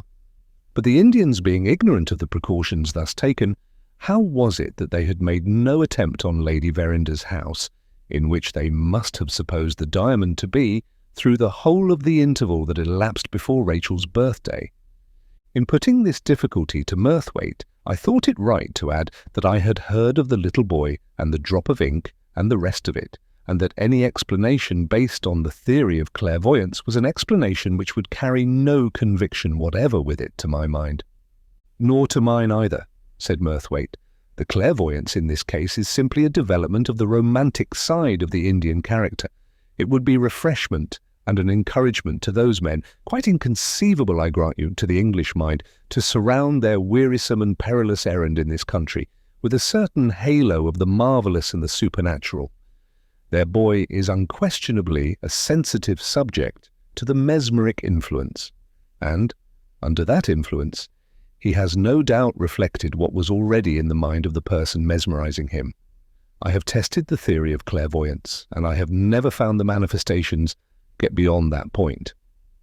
The Indians don't investigate the matter in this way. The Indians look upon their boy as a seer of things invisible to their eyes, and I repeat, in that marvel, they find the source of a new interest in the purpose that unites them. I only notice this as offering a curious view of human character which must be quite new to you. We have nothing whatever to do with clairvoyance or with mesmerism or with anything else that is hard of belief to a practical man in the inquiry that we are now pursuing. My object in following the Indian plot step by step is to trace results back, by rational means, to natural causes. Have I succeeded to your satisfaction so far? Not a doubt of it, Murthwaite. I am waiting, however, with some anxiety to hear the rational explanation of the difficulty which I have just had the honour of submitting to you. Murthwaite smiled. It's the easiest difficulty to deal with of all, he said. Permit me to begin by admitting your statement of the case as a perfectly correct one. The Indians were undoubtedly not aware of what Franklin Blake had done with the diamond, for we find them making their first mistake on the first night of Blake's arrival at his aunt's house. Their first mistake, I repeated. Certainly, the mistake of allowing themselves to be surprised lurking about the terrace at night by Gabriel Betteridge. However, they had the merit of seeing for themselves that they had taken a false step, for, as you say, again with plenty of time at their disposal, they never came near the house for weeks afterwards. Why, Murthwaite? That's what I want to know. Why? Because no Indian bruff ever runs an unnecessary risk. The clause you drew in Colonel Herncastle's will informed them, didn't it, that the Moonstone was to pass absolutely into Miss Verinder's possession on her birthday. Very well, tell me which was the safest course for men in their position. To make their attempt on the diamond while it was under the control of Franklin Blake, who had shown already that he could suspect and outwit them, or to wait till the diamond was at the disposal of a young girl who would innocently delight in wearing the magnificent jewel at every possible opportunity. Perhaps you want a proof that my theory is correct. Take the conduct of the Indians themselves as the proof. They appeared at the house after waiting all those weeks on Miss Verinder's birthday, and they were rewarded for the patient accuracy of their calculations by seeing the Moonstone in the bosom of her dress. When I heard the story of the Colonel and the diamond, later in the evening, I felt so sure about the risk Franklin Blake had run. They would have certainly attacked him if he had not happened to ride back to Lady Verinder's in the company of other people, and I was so strongly convinced of the worse risk still in store for Miss Verinder that I recommended following the Colonel's plan and destroying the identity of the gem by having it cut into separate stones. How its extraordinary disappearance that night made my advice useless and utterly defeated the Hindu plot, and how all further action on the part of the Indians was paralyzed the next day by their confinement in prison as rogues and vagabonds, you know as well as I do. The first act in the conspiracy closes there. Before we go on to the second, may I ask whether I have met your difficulty with an explanation which is satisfactory to the mind of a practical man? It was impossible to deny that he had met my difficulty fairly, thanks to his superior knowledge of the Indian character, and thanks to his not having had hundreds of other wills to think of since Colonel Herncastle's time. So far, so good, resumed Murthwaite. The first chance the Indians had of seizing the diamond was a chance lost on the day when they were committed to the prison at Frizinghall. When did the second chance offer itself? The second chance offered itself, as I am in a condition to prove, while they were still in confinement. He took out his pocketbook and opened it at a particular leaf before he went on. I was staying, he resumed, with some friends at Frizinghall at the time. A day or two before the Indians were set free, on a Monday, I think, the governor of the prison came to me with a letter. It had been left for the Indians by one McCann, of whom they had hired the lodging in which they lived, and it had been delivered at McCann's door in ordinary course of post on the previous morning. The prison authorities had noticed that the postmark was Lambeth, and that the address on the outside, though expressed in correct English, was in form oddly at variance with the customary method of directing a letter. On opening it, they had found the contents to be written in a foreign language, which they rightly guessed at as Hindustani. Their object in coming to me was, of course, to have the letter translated to them. I took a copy in my pocketbook of the original and of my translation, and there they are at your service. He handed me the open pocketbook. The address on the letter was the first thing copied. It was all written in one paragraph, without any attempt at punctuation, thus: To the 3 Indian men living with the lady called McCann at Frizinghall in Yorkshire. The Hindu characters followed, and the English translation appeared at the end, expressed in these mysterious words: In the name of the Regent of the Night, whose seat is on the antelope, whose arms embrace the 4 corners of the earth. Brothers, turn your faces to the south and come to me in the street of many noises which leads down to the muddy river. The reason is this: my own eyes have seen it. There the letter ended, without either date or signature. I handed it back to Murthwaite, and owned that this curious specimen of Hindu correspondence rather puzzled me. I can explain the first sentence to you, he said, and the conduct of the Indians themselves will explain the rest. The god of the moon is represented in the Hindu mythology as a 4-armed deity seated on an antelope, and one of his titles is the Regent of the Night. Here, then, to begin with, is something which looks suspiciously like an indirect reference to the Moonstone. Now let us see what the Indians did after the prison authorities had allowed them to receive their letter. On the very day when they were set free, they went at once to the railway station and took their places in the first train that started for London.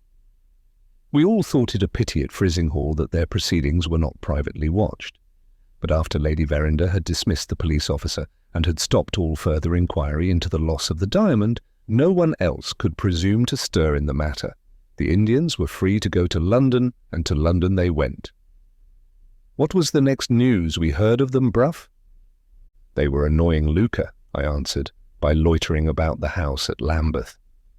Did you read the report of Luca's application to the magistrate? Yes. In the course of his statement he referred, if you remember, to a foreign workman in his employment, whom he had just dismissed on suspicion of attempted theft, and whom he also distrusted as possibly acting in collusion with the Indians who had annoyed him. The inference is pretty plain, Bruff, as to who wrote that letter which puzzled you just now, and as to which of Luca's oriental treasures the workman had attempted to steal. The inference, as I hasten to acknowledge, was too plain to need being pointed out. I had never doubted that the Moonstone had found its way into Luca's hands at the time Murthwaite alluded to. My only question had been, how had the Indians discovered the circumstance? This question, the most difficult to deal with of all, as I had thought, had now received its answer, like the rest. Lawyer as I was, I began to feel that I might trust Murthwaite to lead me blindfold through the last windings of the labyrinth along which he had guided me thus far. I paid him the compliment of telling him this, and found my little concession very graciously received. "You shall give me a piece of information in your turn before we go on," he said. "Somebody must have taken the Moonstone from Yorkshire to London, and somebody must have raised money on it, or it would never have been in Luca's possession. Has there been any discovery made of who that person was?" "None that I know of." "There was a story, was there not, about Godfrey Ablewhite? I am told he is an eminent philanthropist, which is decidedly against him, to begin with." I heartily agreed in this with Murthwaite. At the same time, I felt bound to inform him, without, it is needless to say, mentioning Miss Verender's name, that Godfrey Ablewhite had been cleared of all suspicion, on evidence which I could answer for as entirely beyond dispute. "Very well," said Murthwaite quietly. "Let us leave it to time to clear the matter up.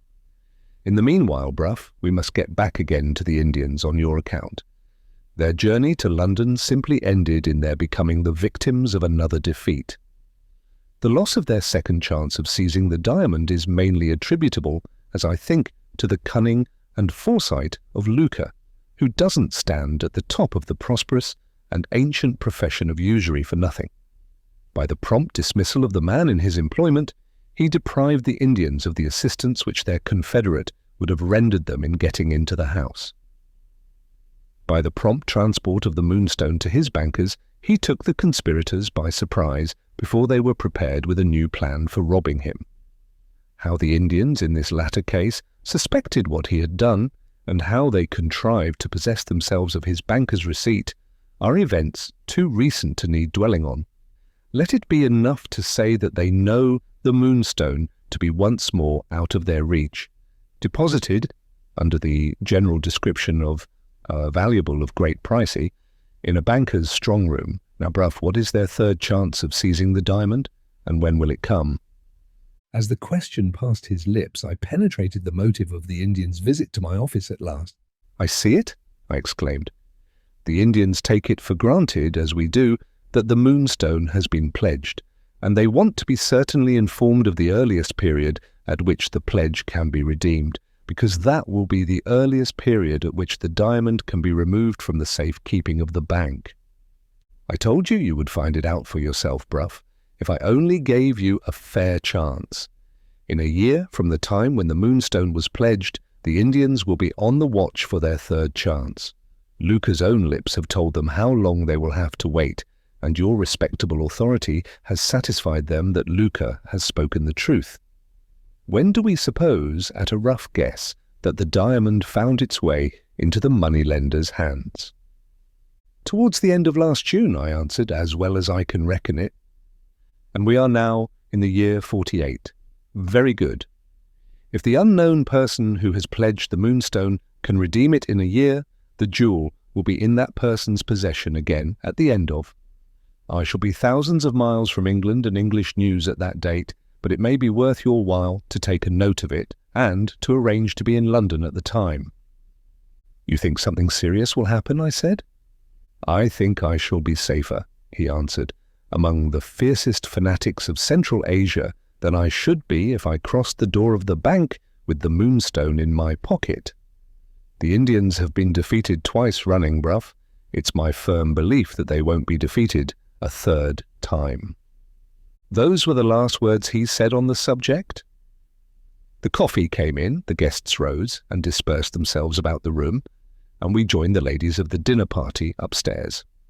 I made a note of the date, and it may not be amiss if I close my narrative by repeating that note here.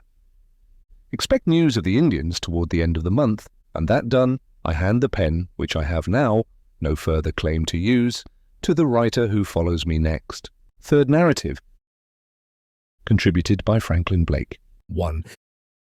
In the spring of the year I was wandering in the East, and had then recently altered the travelling plans which I had laid out some months before, and which I had communicated to my lawyer and my banker in London.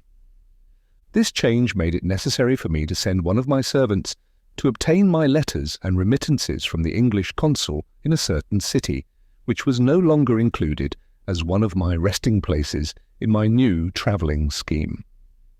The man was to join me again at an appointed place and time. An accident for which he was not responsible delayed him on his errand.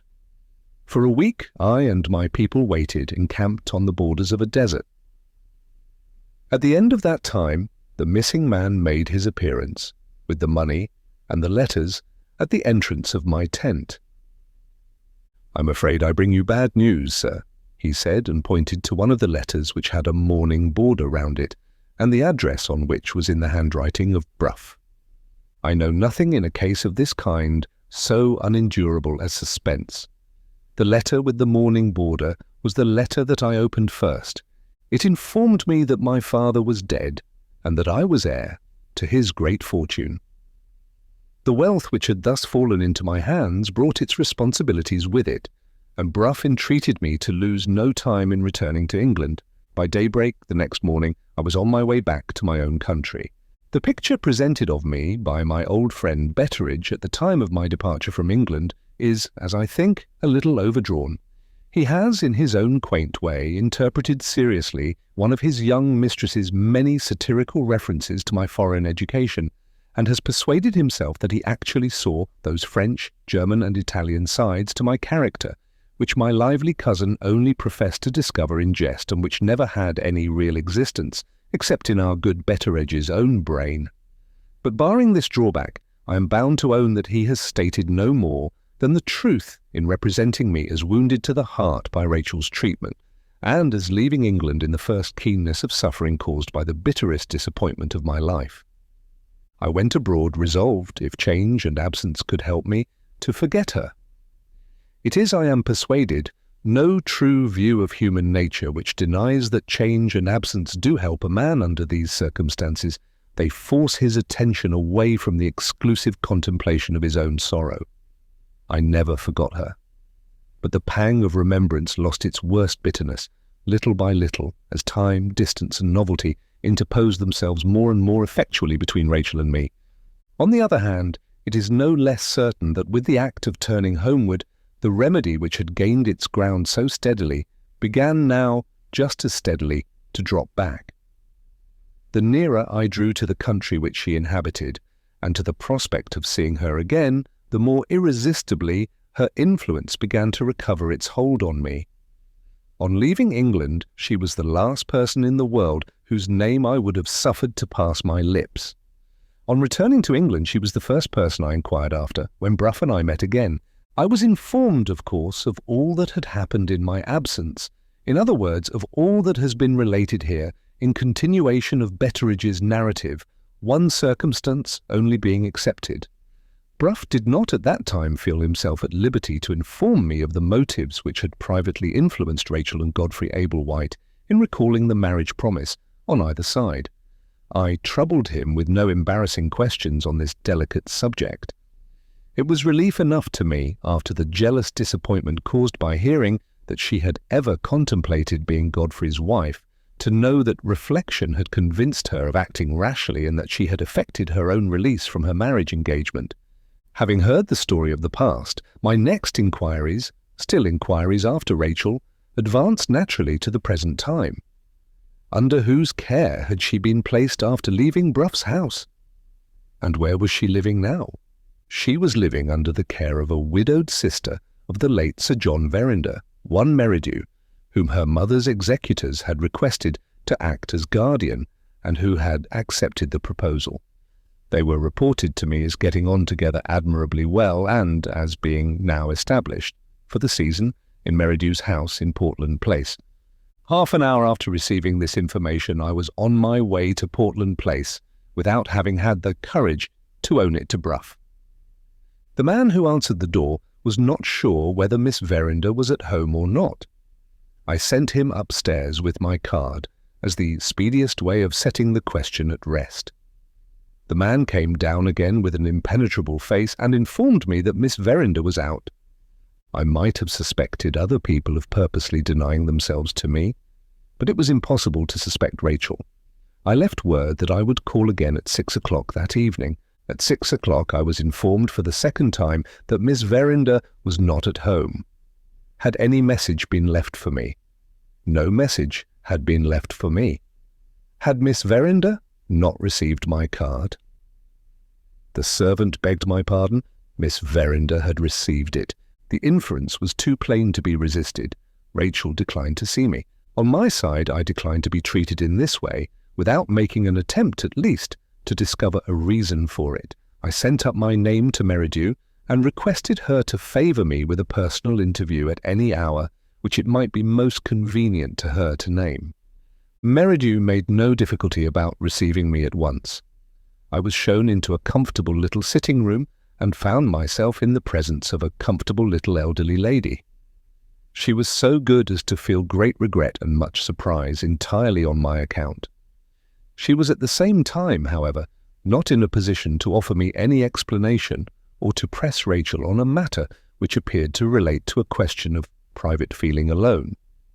This was said over and over again with a polite patience that nothing could tire, and this was all I gained by applying to Merridew. My last chance was to write to Rachel. My servant took a letter to her the next day with strict instructions to wait for an answer. The answer came back, literally, in one sentence. Miss Verinder begs to decline entering into any correspondence with Franklin Blake. Fond as I was of her, I felt indignantly the insult offered to me in that reply. Bruff came in to speak to me on business before I had recovered possession of myself. I dismissed the business on the spot and laid the whole case before him.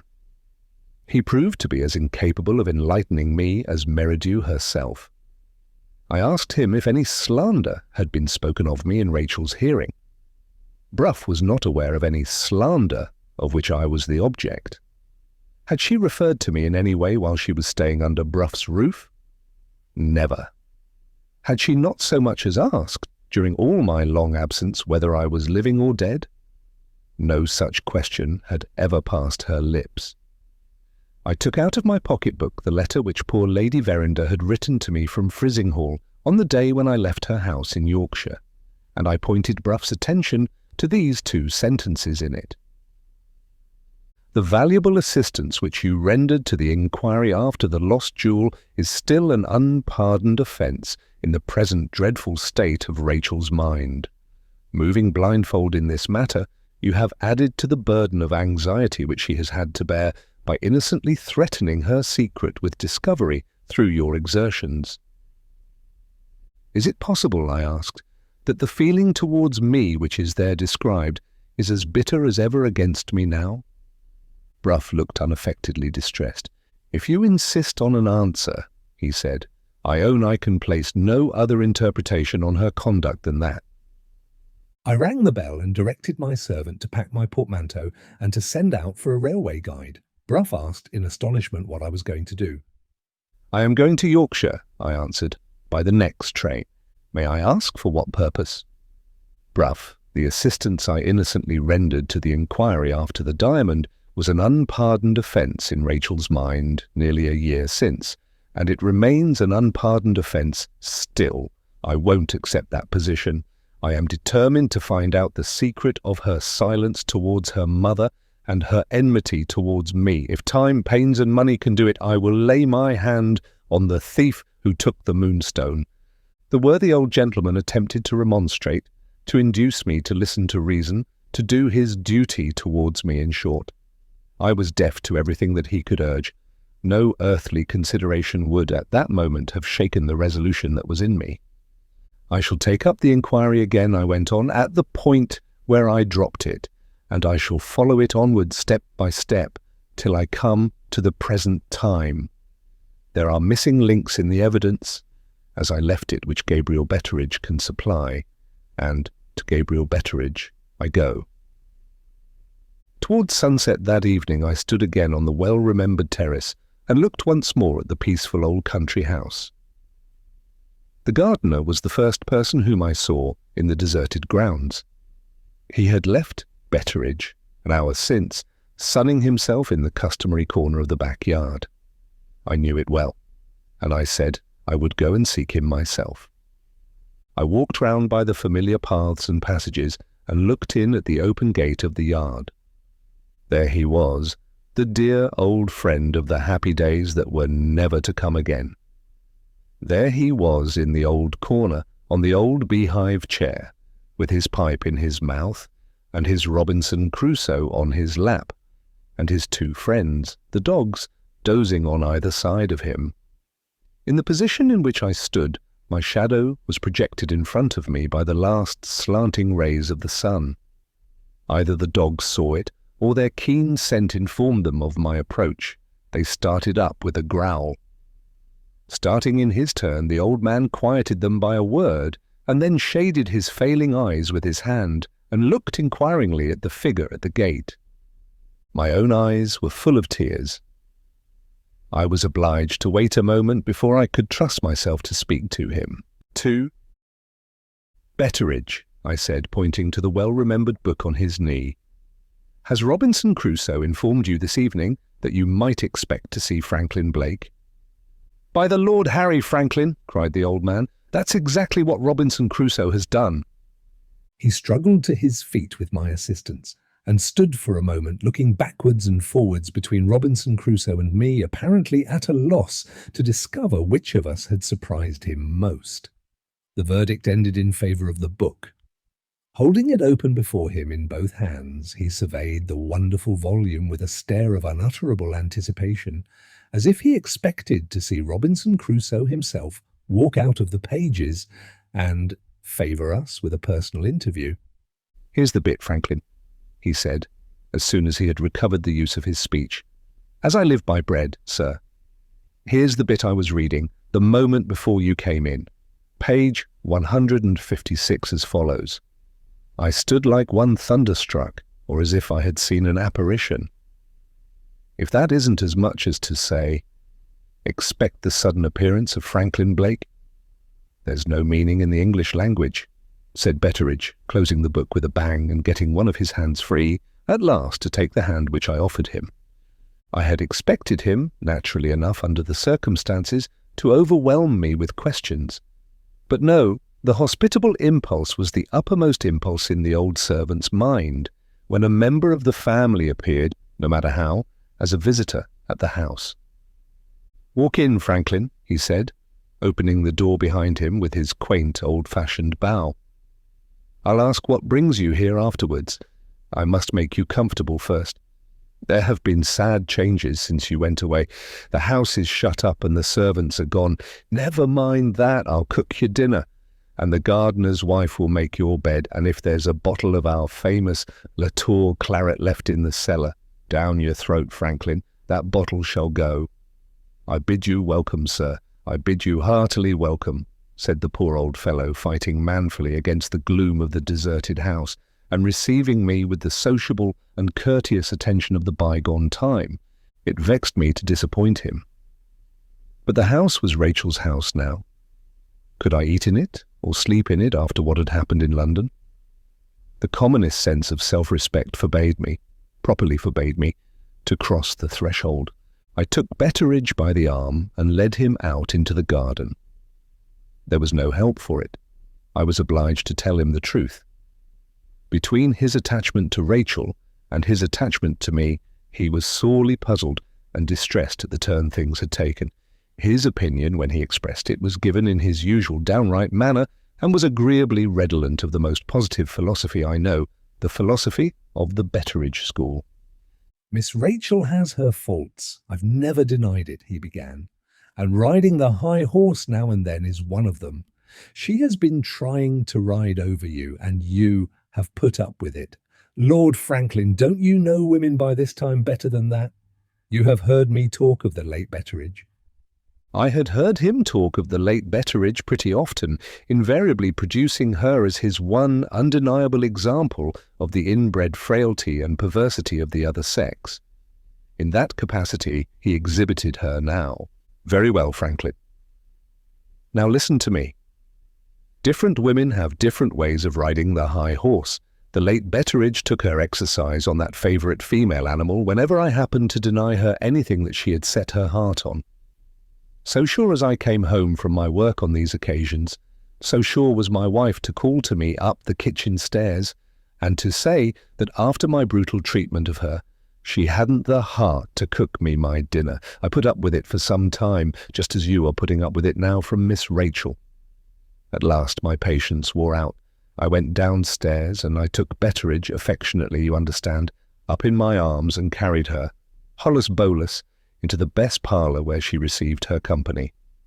I said, "That's the right place for you, my dear," and so went back to the kitchen. I locked myself in and took off my coat and turned up my shirt sleeves and cooked my own dinner.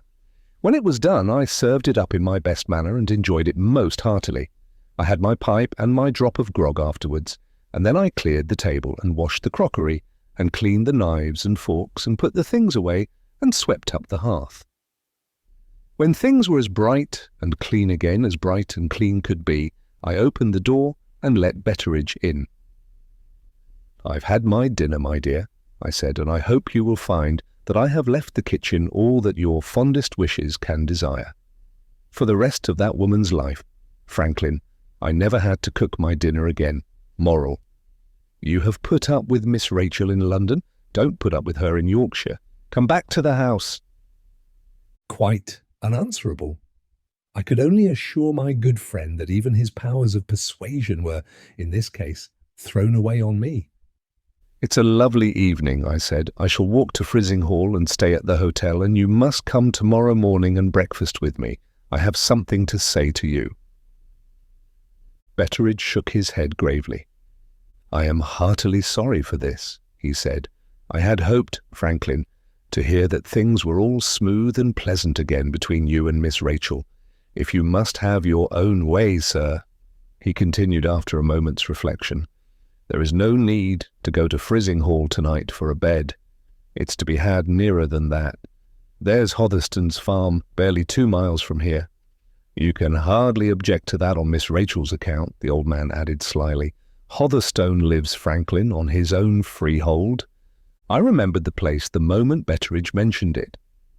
The farmhouse stood in a sheltered inland valley on the banks of the prettiest stream in that part of Yorkshire, and the farmer had a spare bedroom and parlour which he was accustomed to let to artists, anglers, and tourists in general. A more agreeable place of abode during my stay in the neighbourhood I could not have wished to find. "Are the rooms to let?" I inquired. "Hotherston herself, sir, asked for my good word to recommend the rooms yesterday." "I'll take them, Betteridge, with the greatest pleasure." We went back to the yard in which I had left my travelling bag. After putting a stick through the handle and swinging the bag over his shoulder, Betteridge appeared to relapse into the bewilderment which my sudden appearance had caused when I surprised him in the beehive chair. He looked incredulously at the house, and then he wheeled about and looked more incredulously still at me. "I've lived a goodish long time in the world," said this best and dearest of all old servants, "but the like of this I never did expect to see. There stands the house, and here stands Franklin Blake, and, damn, if one of them isn't turning his back on the other and going to sleep in a lodging." He led the way out, wagging his head and growling ominously. "There's only one more miracle that can happen," he said to me over his shoulder. "The next thing you'll do, Franklin, will be to pay me back that 7 and 6pence you borrowed of me when you were a boy." This stroke of sarcasm put him in a better humour with himself and with me. We left the house and passed through the lodge gates. Once clear of the grounds, the duties of hospitality, in Betteridge's code of morals, ceased, and the privileges of curiosity began. He dropped back, so as to let me get on a level with him. "Fine evening for a walk, Franklin," he said, as if we had just accidentally encountered each other at that moment. "Supposing you had gone to the hotel at Frizinghall, sir?" "Yes." "I should have had the honour of breakfasting with you tomorrow morning. Come and breakfast with me at Hotherston's farm instead." "Much obliged to you for your kindness, Franklin, but it wasn't exactly breakfast that I was driving at. I think you mentioned that you had something to say to me?" "If it's no secret, sir," said Betteridge, suddenly abandoning the crooked way and taking the straight one, "I'm burning to know what's brought you down here, if you please, in this sudden way." "What brought me here before?" I asked. "The Moonstone, Franklin, but what brings you now, sir?" "The Moonstone again, Betteridge?" The old man suddenly stood still and looked at me in the grey twilight as if he suspected his own ears of deceiving him. "If that's a joke, sir," he said, "I'm afraid I'm getting a little dull in my old age. I don't take it." "It's no joke," I answered. "I have come here to take up the inquiry which was dropped when I left England. I have come here to do what nobody has done yet, to find out who took the diamond." "Let the diamond be, Franklin. Take my advice and let the diamond be.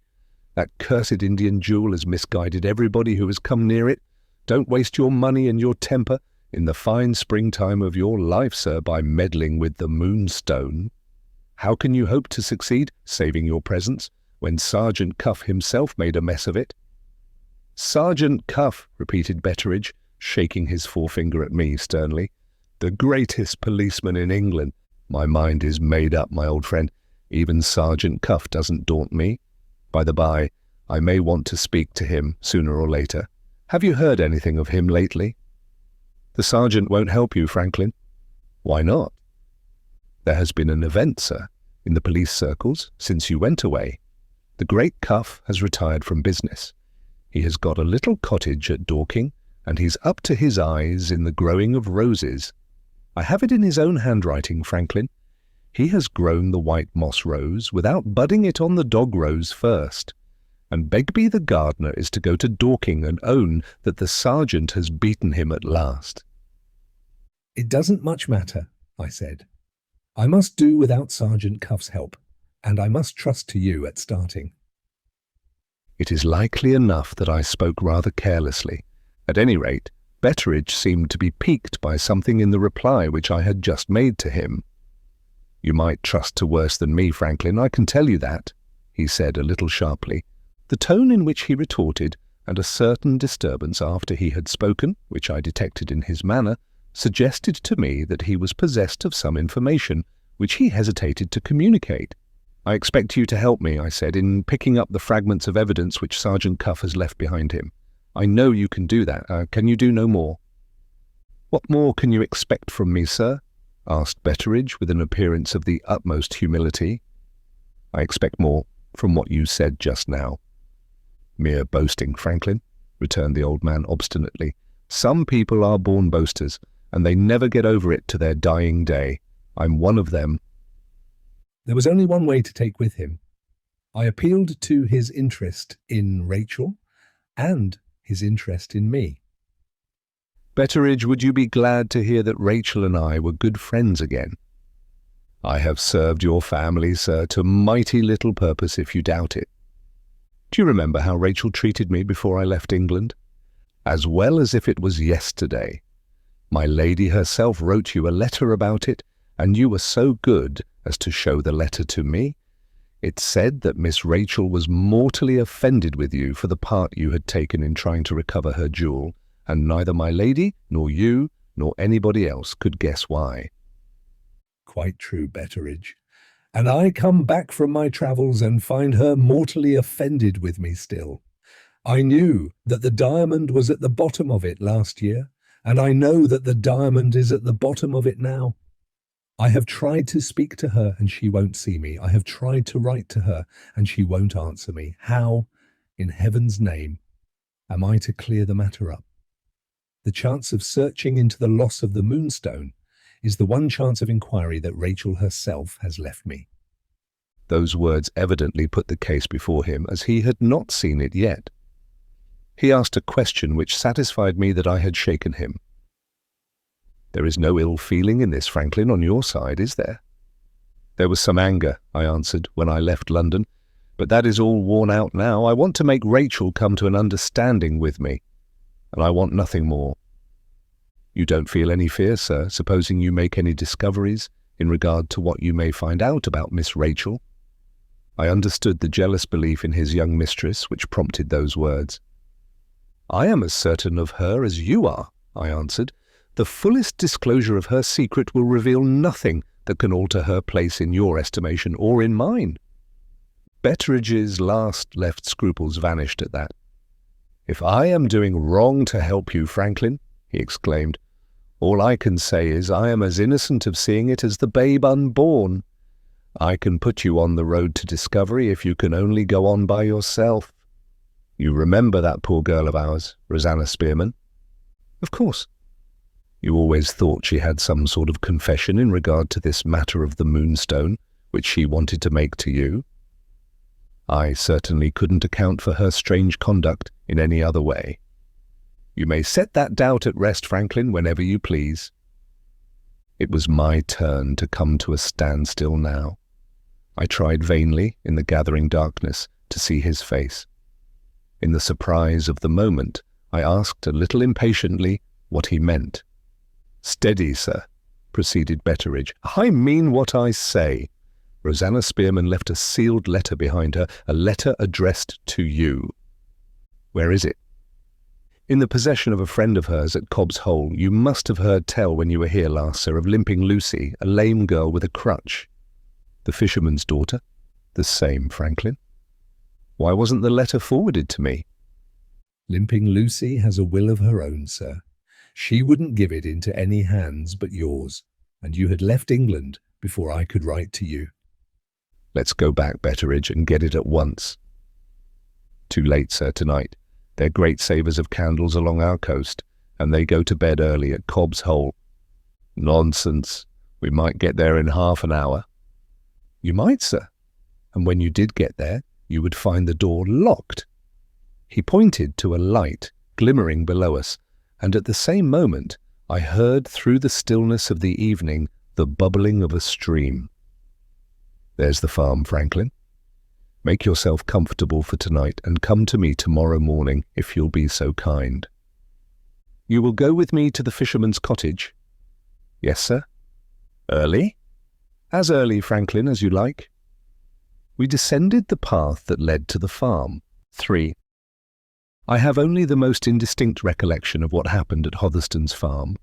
I remember a hearty welcome, a prodigious supper, which would have fed a whole village in the east, a delightfully clean bedroom, with nothing in it to regret but that detestable product of the folly of our forefathers, a feather bed, a restless night with much kindling of matches, and many lightings of one little candle, and an immense sensation of relief when the sun rose, and there was a prospect of getting up. It had been arranged overnight with Betteridge that I was to call for him on our way to Cobb's Hole as early as I liked, which, interpreted by my impatience to get possession of the letter, meant as early as I could. Without waiting for breakfast at the farm, I took a crust of bread in my hand, and set forth in some doubt whether I should not surprise the excellent Betteridge in his bed. To my great relief, he proved to be quite as excited about the coming event as I was. I found him ready and waiting for me with his stick in his hand. "How are you this morning, Betteridge?" "Very poorly, sir." "Sorry to hear it. What do you complain of?" "I complain of a new disease, Franklin, of my own inventing. I don't want to alarm you, but you're certain to catch it before the morning is out." "The devil I am!" "Do you feel an uncomfortable heat at the pit of your stomach, sir, and a nasty thumping at the top of your head?" "Ah, not yet. It will lay hold of you at Cobb's Hole, Franklin. I call it the detective fever, and I first caught it in the company of Sergeant Cuff." Aye, and the cure in this instance is to open Rosanna Spearman's letter, I suppose. Come along, and let's get it. Early as it was, we found the fisherman's wife astir in her kitchen. On my presentation by Betteridge, good Yolland performed a social ceremony strictly reserved, as I afterwards learnt, for strangers of distinction. She put a bottle of Dutch gin and a couple of clean pipes on the table, and opened the conversation by saying, "What news from London, sir?" Before I could find an answer to this immensely comprehensive question, an apparition advanced towards me out of a dark corner of the kitchen. A wan, wild, haggard girl, with remarkably beautiful hair, and with a fierce keenness in her eyes, came limping up on a crutch to the table at which I was sitting, and looked at me as if I was an object of mingled interest and horror, which it quite fascinated her to see.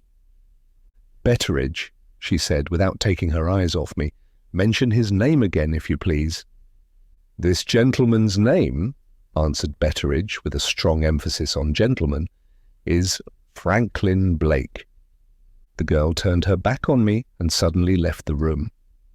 Good Yolland, as I believe, made some apologies for her daughter's odd behaviour, and Betteridge probably translated them into polite English. I speak of this in complete uncertainty. My attention was absorbed in following the sound of the girl's crutch. Thump, thump up the wooden stairs, thump, thump across the room above our heads, thump, thump down the stairs again, and there stood the apparition at the open door, with a letter in its hand beckoning me out. I left more apologies in course of delivery behind me, and followed this strange creature, limping on before me faster and faster, down the slope of the beach. She led me behind some boats, out of sight, and hearing of the few people in the fishing village, and then stopped and faced me for the first time. "Stand there," she said. "I want to look at you." There was no mistaking the expression on her face. I inspired her with the strongest emotions of abhorrence and disgust. Let me not be vain enough to say that no woman had ever looked at me in this manner before. I will only venture on the more modest assertion that no woman had ever let me perceive it yet. There is a limit to the length of the inspection which a man can endure under certain circumstances. I attempted to direct Limping Lucy's attention to some less revolting object than my face. "I think you have got a letter to give me," I began. "Is it the letter there in your hand?" "Say that again," was the only answer I received. I repeated the words like a good child learning its lesson. "No," said the girl, speaking to herself but keeping her eyes still mercilessly fixed on me. I can't find out what she saw in his face. I can't guess what she heard in his voice.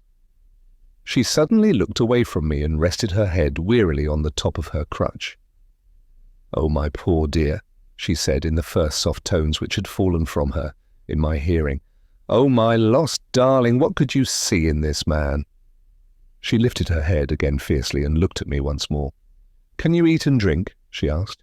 I did my best to preserve my gravity and answered, "Yes." "Can you sleep?" "Yes." "When you see a poor girl in service, do you feel no remorse?" "Certainly not. Why should I?" She abruptly thrust the letter, as the phrase is, into my face. "Take it!" she exclaimed furiously. "I never set eyes on you before. God Almighty forbid I should ever set eyes on you again." With those parting words, she limped away from me at the top of her speed. The one interpretation that I could put on her conduct has, no doubt, been anticipated by everybody. I could only suppose that she was mad. Having reached that inevitable conclusion, I turned to the more interesting object of investigation, which was presented to me by Rosanna Spearman's letter. The address was written as follows: "For Franklin Blake, to be given into his own hands and not to be trusted to anyone else, by Lucy Yolland." I broke the seal. The envelope contained a letter, and this, in its turn, contained a slip of paper. I read the letter first. "Sir, if you are curious to know the meaning of my behaviour to you whilst you were staying in the house of my mistress, Lady Verinder, do what you are told to do in the memorandum enclosed with this, and do it without any person being present to overlook you. Your humble servant, Rosanna Spearman." I turned to the slip of paper next. Here is the literal copy of it, word for word. "Memorandum, to go to the shivering sand at the turn of the tide, to walk out on the South Spit until I get the South Spit beacon and the flagstaff at the Coast Guard station above Cobb's Hole in a line together. To lay down on the rocks a stick, or any straight thing to guide my hand, exactly in the line of the beacon and the flagstaff. To take care in doing this that one end of the stick shall be at the edge of the rocks on the side of them which overlooks the quicksand. To feel along the stick among the seaweed, beginning from the end of the stick which points towards the beacon, for the chain. To run my hand along the chain when found, until I come to the part of it which stretches over the edge of the rocks, down into the quicksand, and then to pull the chain." Just as I had read the last words, underlined in the original, I heard the voice of Betteridge behind me. The inventor of the detective fever had completely succumbed to that irresistible malady. "I can't stand it any longer, Franklin. What does her letter say? For mercy's sake, sir, tell us. What does her letter say?" I handed him the letter and the memorandum. He read the first without appearing to be much interested in it, but the second, the memorandum, produced a strong impression on him. "The sergeant said it?" cried Betteridge. "From first to last, sir, the sergeant said she had got a memorandum of the hiding place. And here it is. Lord save us, Franklin. Here is the secret that puzzled everybody from the great cuff downwards, ready and waiting, as one may say, to show itself to you. It's the ebb now, sir, as anybody may see for themselves. How long will it be till the turn of the tide?" He looked up and observed a lad at work at some little distance from us, mending a net. "Tammy, Bright!" he shouted at the top of his voice. "I hear you," Tammy shouted back. "When's the turn of the tide?" "In an hour's time." We both looked at our watches. "We can go round by the coast, Franklin," said Betteridge, "and get to the quicksand in that way with plenty of time to spare. What do you say, sir?" "Come along." On our way to the shivering sand, I applied to Betteridge to revive my memory of events, as affecting Rosanna Spearman, at the period of Sergeant Cuff's inquiry. With my old friend's help, I soon had the succession of circumstances clearly registered in my mind.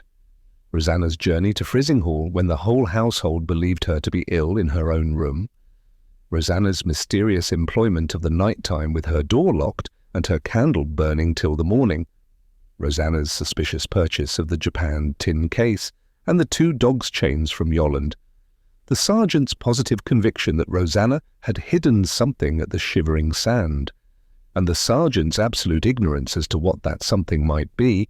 All these strange results of the abortive inquiry into the loss of the Moonstone were clearly present to me again when we reached the quicksand and walked out together on the low ledge of rocks called the South Spit. With Betteridge's help, I soon stood in the right position to see the beacon and the Coast Guard flagstaff in a line together. Following the memorandum as our guide, we next laid my stick in the necessary direction as neatly as we could on the uneven surface of the rocks, and then we looked at our watches once more. It wanted nearly 20 minutes yet of the turn of the tide. I suggested waiting through this interval on the beach instead of on the wet and slippery surface of the rocks. Having reached the dry sand, I prepared to sit down, and greatly to my surprise, Betteridge prepared to leave me. "What are you going away for?" I asked. "Look at the letter again, sir, and you will see." A glance at the letter reminded me that I was charged, when I made my discovery, to make it alone. "It's hard enough for me to leave you at such a time as this," said Betteridge, "but she died a dreadful death, poor soul, and I feel a kind of call on me, Franklin, to humour that fancy of hers. Besides," he added confidentially, "there's nothing in the letter against your letting out the secret afterwards. I'll hang about in the fir plantation and wait till you pick me up. Don't be longer than you can help, sir. The detective fever isn't an easy disease to deal with under these circumstances." With that parting caution he left me. The interval of expectation, short as it was when reckoned by the measure of time, assumed formidable proportions when reckoned by the measure of suspense. This was one of the occasions on which the invaluable habit of smoking becomes especially precious and consolatory. I lit a cigar and sat down on the slope of the beach. The sunlight poured its unclouded beauty on every object that I could see. The exquisite freshness of the air made the mere act of living and breathing a luxury. Even the lonely little bay welcomed the morning with a show of cheerfulness, and the bared wet surface of the quicksand itself, glittering with a golden brightness, hid the horror of its false brown face under a passing smile. It was the finest day I had seen since my return to England. The turn of the tide came before my cigar was finished. I saw the preliminary heaving of the sand, and then the awful shiver that crept over its surface, as if some spirit of terror lived and moved and shuddered in the fathomless deeps beneath. I threw away my cigar and went back again to the rocks. My directions in the memorandum instructed me to feel along the line traced by the stick, beginning with the end which was nearest to the beacon. I advanced in this manner more than halfway along the stick, without encountering anything but the edges of the rocks. An inch or two further on, however, my patience was rewarded. In a narrow little fissure, just within reach of my forefinger, I felt the chain. Attempting next to follow it by touch in the direction of the quicksand, I found my progress stopped by a thick growth of seaweed, which had fastened itself into the fissure, no doubt, in the time that had elapsed since Rosanna Spearman had chosen her hiding place. It was equally impossible to pull up the seaweed or to force my hand through it. After marking the spot indicated by the end of the stick, which was placed nearest to the quicksand, I determined to pursue the search for the chain on a plan of my own. My idea was to sound immediately under the rocks on the chance of recovering the lost trace of the chain at the point at which it entered the sand. I took up the stick and knelt down on the brink of the south spit.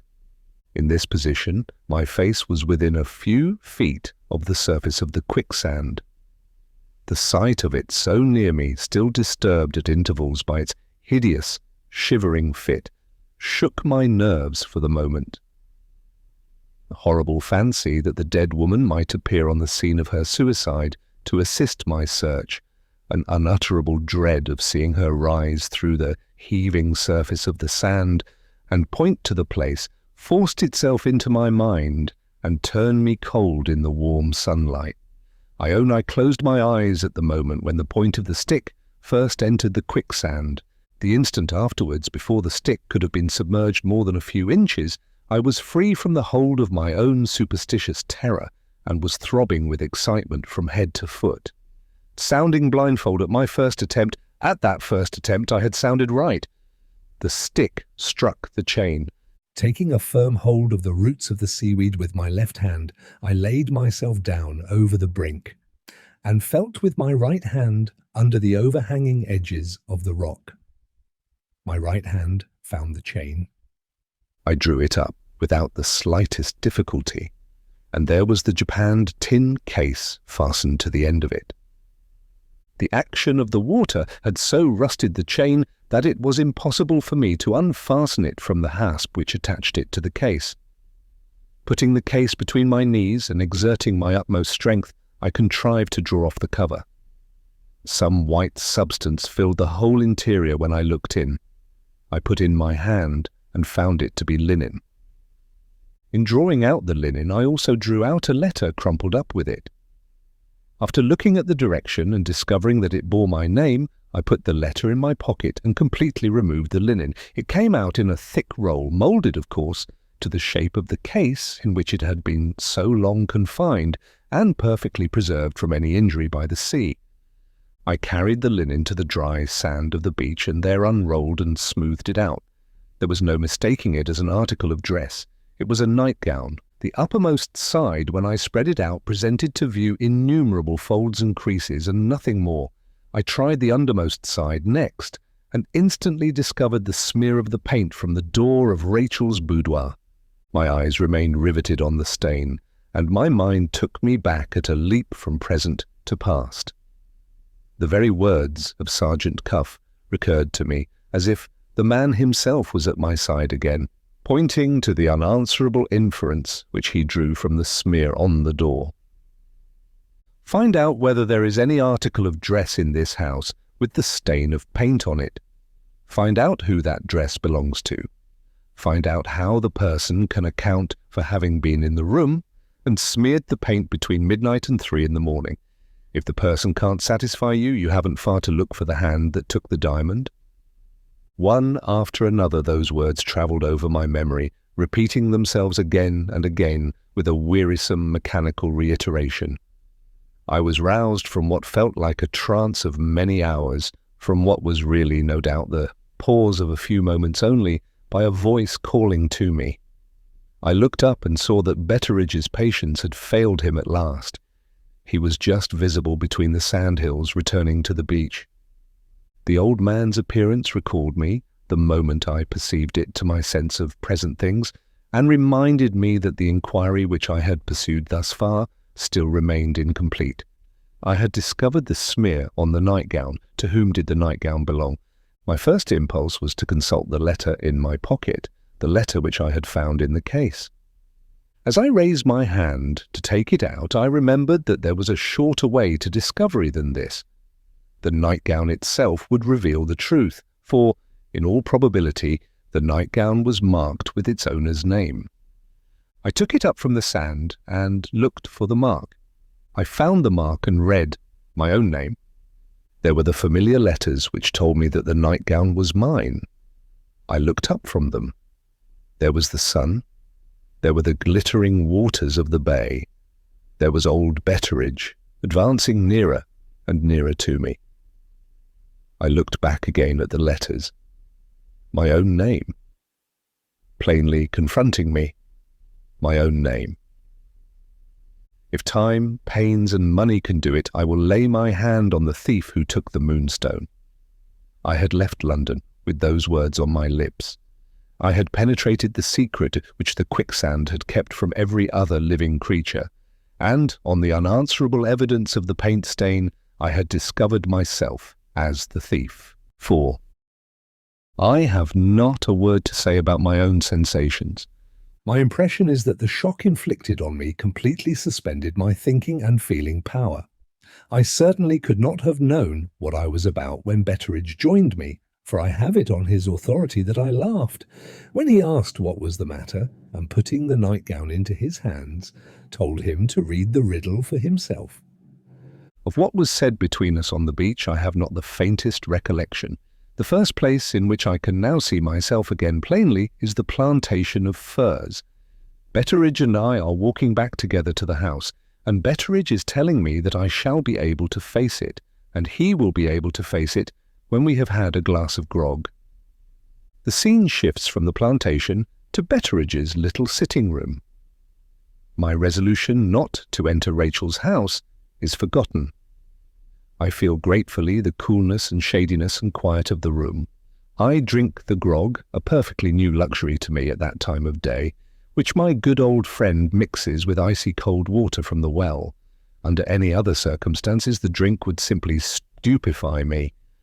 As things are, it strings up my nerves. I begin to face it, as Betteridge has predicted. And Betteridge, on his side, begins to face it too. The picture which I am now presenting of myself will, I suspect, be thought a very strange one, to say the least of it. Placed in a situation which may, I think, be described as entirely without parallel, what is the first proceeding to which I resort? Do I seclude myself from all human society? Do I set my mind to analyze the abominable impossibility which, nevertheless, confronts me as an undeniable fact?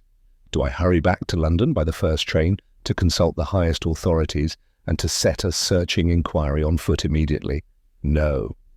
I accept the shelter of a house which I had resolved never to degrade myself by entering again, and I sit tippling spirits and water in the company of an old servant at 10 o'clock in the morning. Is this the conduct that might have been expected from a man placed in my horrible position?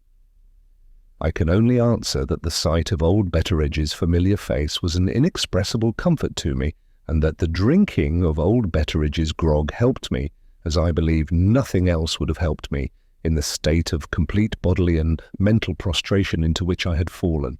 I can only offer this excuse for myself, and I can only admire that invariable preservation of dignity and that strictly logical consistency of conduct which distinguish every man and woman who may read these lines in every emergency of their lives from the cradle to the grave. Now, Franklin, there's one thing certain at any rate, said Betteridge, throwing the nightgown down on the table between us and pointing to it as if it was a living creature that could hear him. He's a liar to begin with. This comforting view of the matter was not the view that presented itself to my mind. I am as innocent of all knowledge of having taken the diamond as you are, I said, but there is the witness against me. The paint on the nightgown and the name on the nightgown are facts.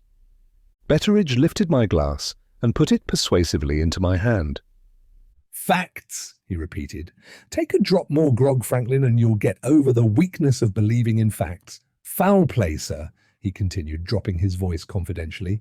That is how I read the riddle. Foul play somewhere, and you and I must find it out. Was there nothing else in the tin case when you put your hand into it? The question instantly reminded me of the letter in my pocket.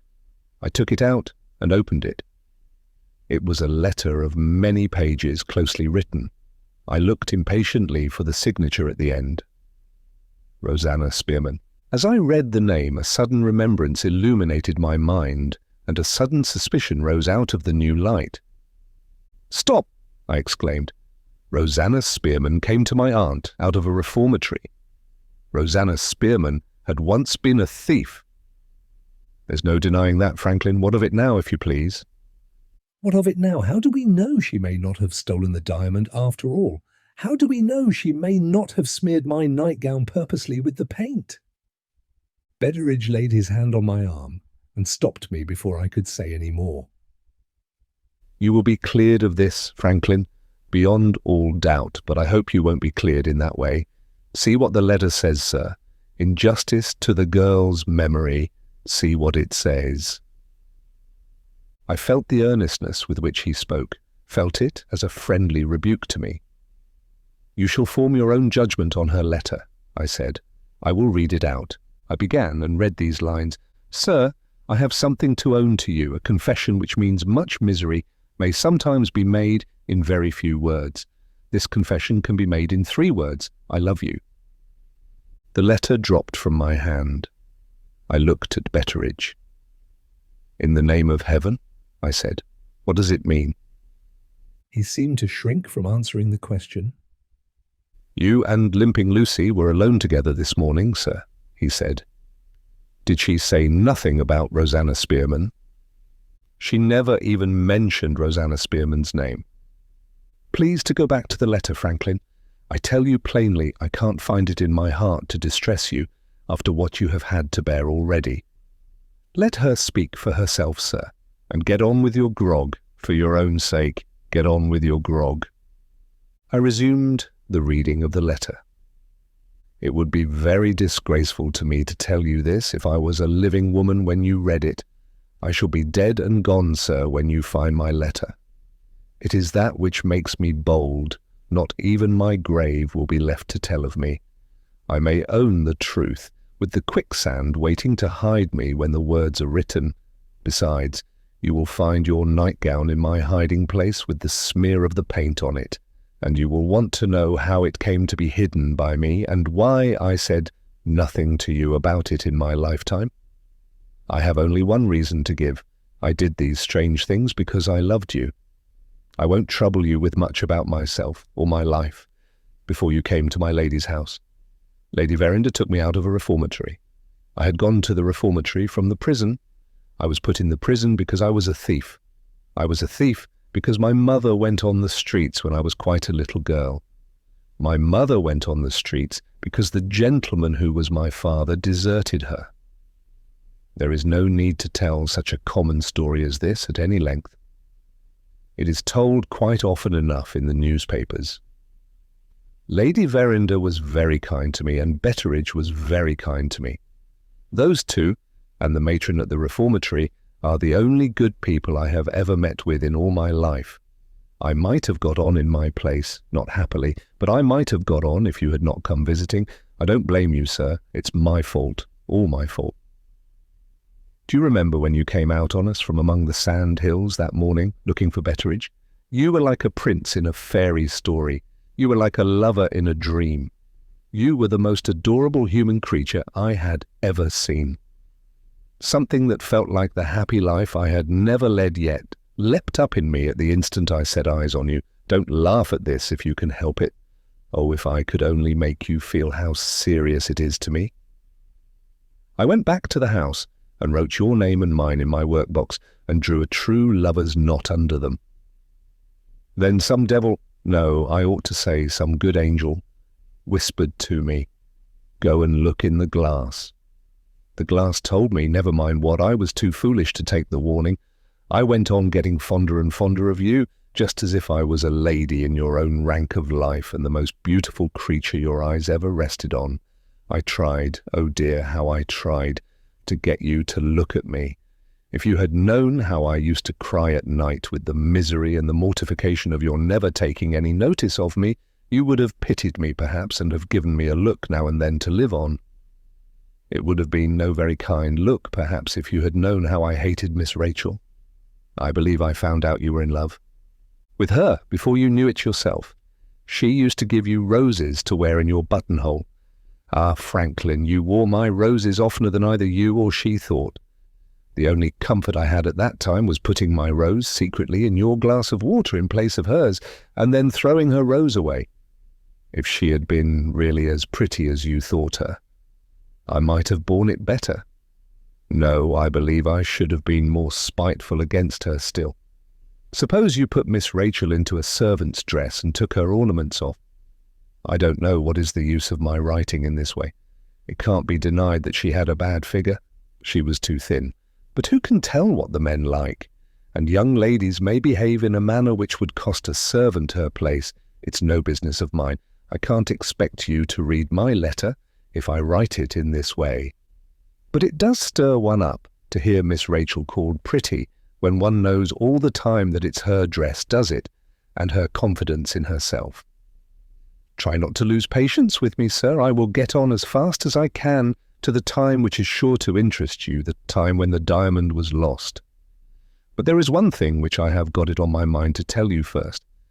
My life was not a very hard life to bear while I was a thief.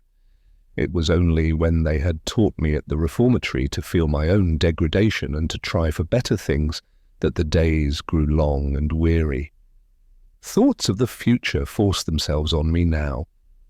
I felt the dreadful reproach that honest people, even the kindest of honest people, were to me in themselves. A heartbreaking sensation of loneliness kept with me, go where I might, and do what I might, and see what persons I might. It was my duty, I know, to try and get on with my fellow servants in my new place. Somehow, I couldn't make friends with them. They looked, or I thought they looked, as if they suspected what I had been. I don't regret, far from it, having been roused to make the effort to be a reformed woman, but indeed, it was a weary life. You had come across it like a beam of sunshine at first, and then you too failed me. I was mad enough to love you, and I couldn't even attract your notice. There was great misery. There really was great misery in that. Now I am coming to what I wanted to tell you. In those days of bitterness, I went 2 or 3 times, when it was my turn to go out, to my favourite place, the beach above the shivering sand, and I said to myself, I think it will end here. When I can bear it no longer, I think it will end here. You will understand, sir, that the place had laid a kind of spell on me before you came. I had always had a notion that something would happen to me at the quicksand, but I had never looked at it, with the thought of its being the means of my making away with myself, till the time came of which I am now writing. Then I did think that here was a place which would end all my troubles for me in a moment or two, and hide me for ever afterwards. This is all I have to say about myself, reckoning from the morning when I first saw you to the morning when the alarm was raised in the house that the diamond was lost. I was so aggravated by the foolish talk among the women servants, all wondering who was to be suspected first, and I was so angry with you, knowing no better at that time, for the pains you took in hunting for the jewel and sending for the police, that I kept as much as possible away by myself, until later in the day, when the officer from Frizinghall came to the house. Seagrave began, as you may remember, by setting a guard on the women's bedrooms, and the women all followed him upstairs in a rage to know what he meant by the insult he had put on them. I went with the rest, because if I had done anything different from the rest, Seagrave was the sort of man who would have suspected me directly. We found him in Miss Rachel's room. He told us he wouldn't have a lot of women there, and he pointed to the smear on the painted door and said some of our petticoats had done the mischief and sent us all downstairs again. After leaving Miss Rachel's room, I stopped a moment on one of the landings by myself to see if I had got the paint stain by any chance on my gown. Penelope Betteridge, the only one of the women with whom I was on friendly terms, passed and noticed what I was about. "You needn't trouble yourself, Rosanna," she said. "The paint on Miss Rachel's door has been dry for hours. If Seagrave hadn't set a watch on our bedrooms, I might have told him as much. I don't know what you think. I was never so insulted before in my life." Penelope was a hot-tempered girl. I quieted her and brought her back to what she had said about the paint on the door having been dry for hours. "How do you know that?" I asked. "I was with Miss Rachel and Franklin all yesterday morning," Penelope said, mixing the colours, while they finished the door. I heard Miss Rachel ask whether the door would be dry that evening in time for the birthday company to see it, and Franklin shook his head and said it wouldn't be dry in less than 12 hours. It was long past luncheon time. It was 3 o'clock before they had done. What does your arithmetic say, Rosanna? Mine says the door was dry by 3 this morning. "Did some of the ladies go upstairs yesterday evening to see it?" I asked. I thought I heard Miss Rachel warning them to keep clear of the door. "None of the ladies made the smear," Penelope answered. "I left Miss Rachel in bed at 12 last night, and I noticed the door, and there was nothing wrong with it then." "Oughtn't you to mention this to Seagrave, Penelope?" "I wouldn't say a word to help Seagrave for anything that could be offered to me. She went to her work, and I went to mine. My work, sir, was to make your bed and to put your room tidy. It was the happiest hour I had in the whole day. I used to kiss the pillow on which your head had rested all night. No matter who has done it since, you have never had your clothes folded as nicely as I folded them for you. Of all the little knick-knacks in your dressing case, there wasn't one that had so much as a speck on it. You never noticed it any more than you noticed me.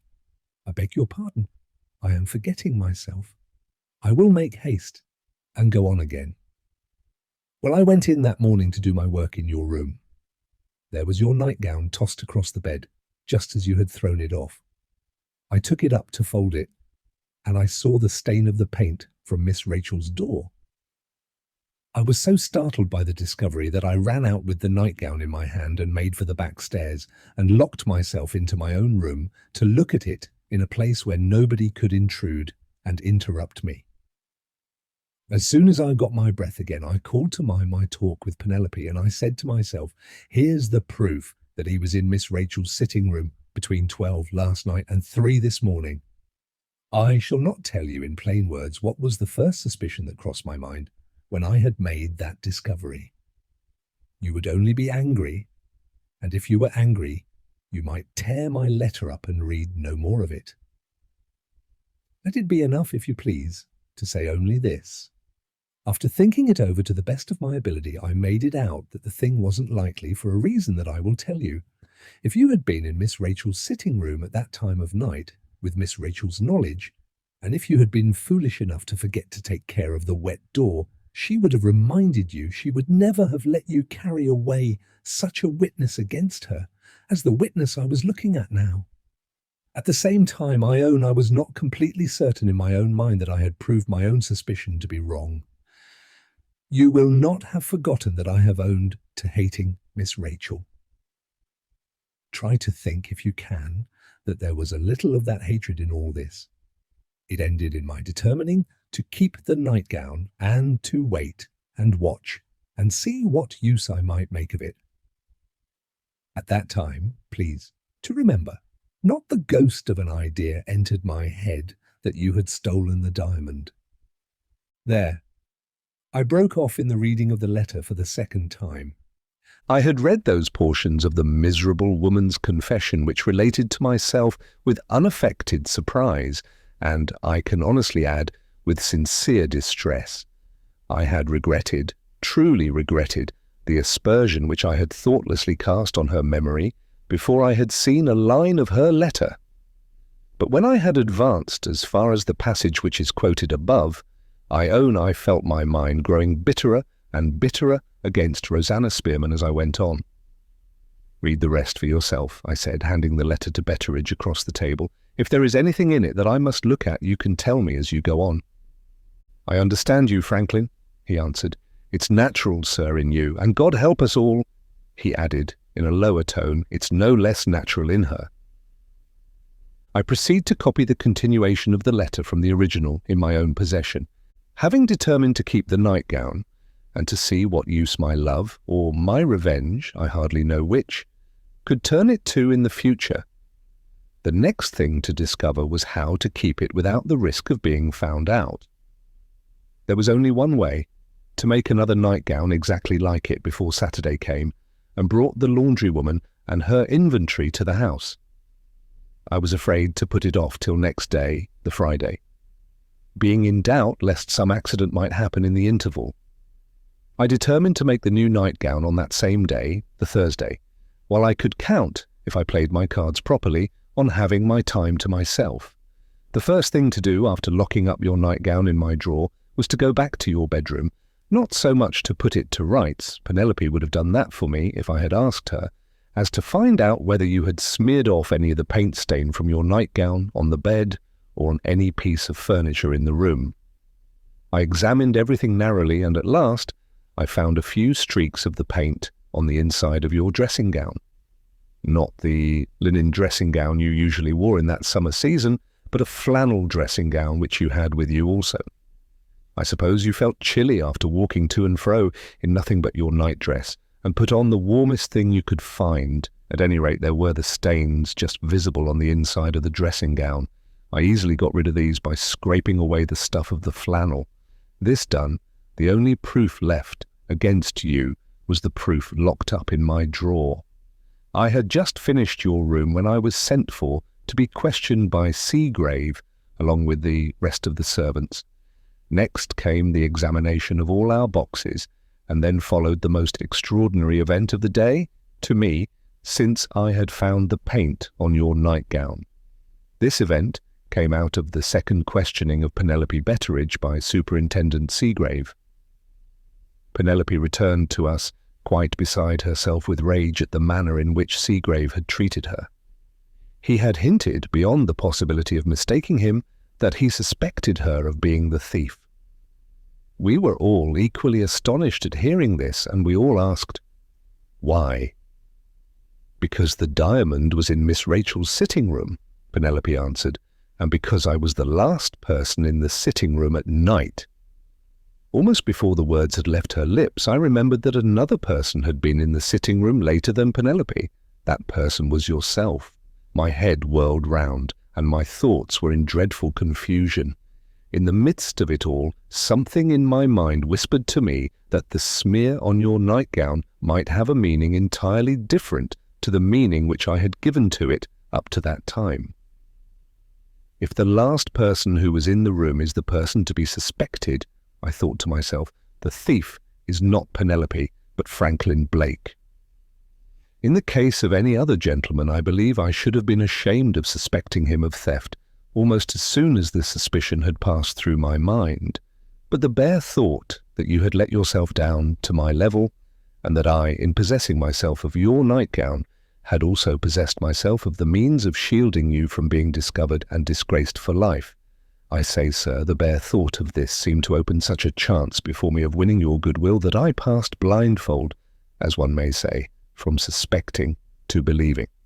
I made up my mind on the spot that you had shown yourself the busiest of anybody in fetching the police, as a blind to deceive us all, and that the hand which had taken Miss Rachel's jewel could by no possibility be any other hand than yours.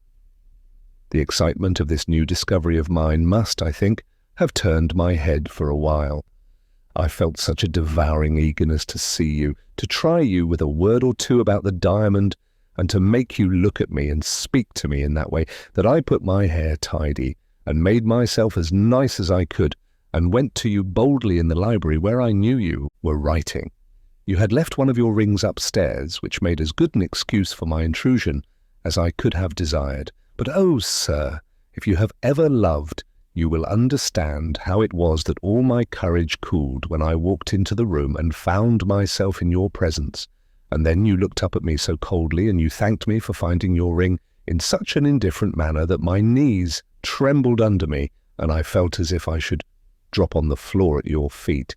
When you had thanked me, you looked back, if you remember, at your writing. I was so mortified at being treated in this way that I plucked up spirit enough to speak. I said, "This is a strange thing about the diamond, sir." And you looked up again and said, "Yes, it is."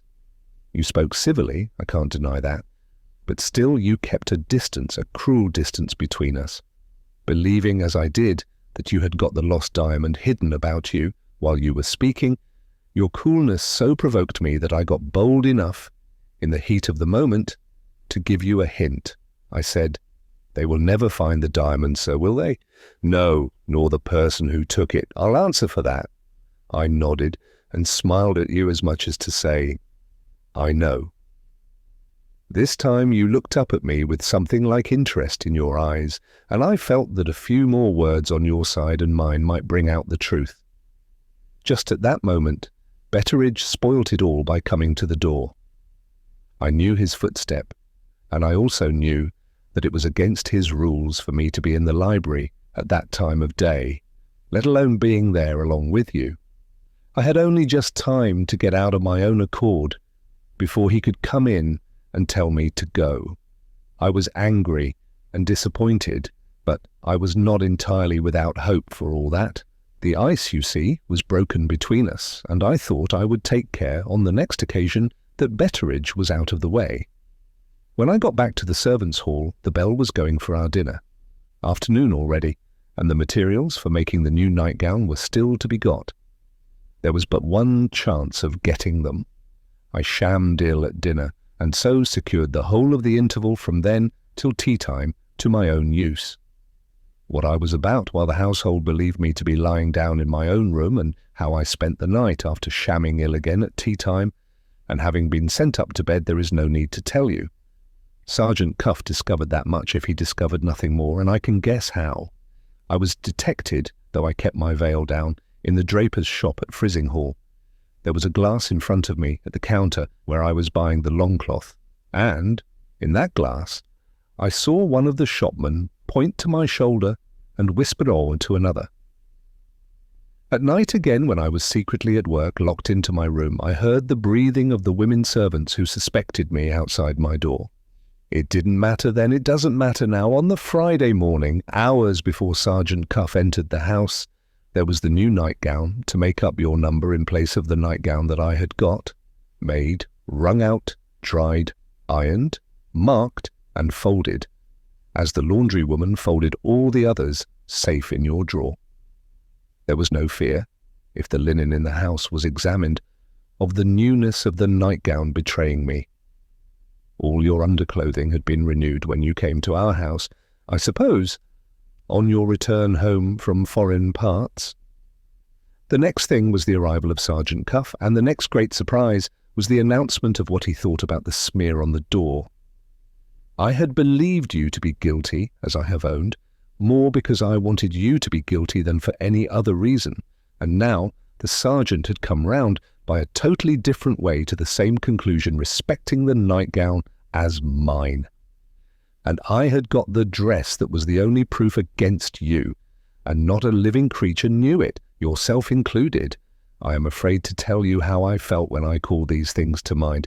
You would hate my memory forever afterwards. At that place, Betteridge looked up from the letter. "Not a glimmer of light so far, Franklin," said the old man, taking off his heavy tortoise-shell spectacles and pushing Rosanna Spearman's confession a little away from him.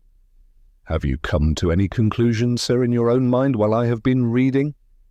"Finish the letter first, Betteridge. There may be something to enlighten us at the end of it. I shall have a word or two to say to you after that." Very good, sir. I'll just rest my eyes, and then I'll go on again. In the meantime, Franklin, I don't want to hurry you, but would you mind telling me in one word whether you see your way out of this dreadful mess yet? "I see my way back to London," I said, "to consult Bruff. If he can't help me—" "Yes, sir. And if the sergeant won't leave his retirement at Dorking?" "He won't, Franklin." "Then, Betteridge, as far as I can see now, I am at the end of my resources. After Bruff and the sergeant, I don't know of a living creature who can be of the slightest use to me." As the words passed my lips, some person outside knocked at the door of the room. Betteridge looked surprised, as well as annoyed by the interruption. "Come in," he called out irritably, "whoever you are." The door opened, and there entered to us, quietly, the most remarkable-looking man that I had ever seen. Judging him by his figure and his movements, he was still young. Judging him by his face, and comparing him with Betteridge, he looked the elder of the two.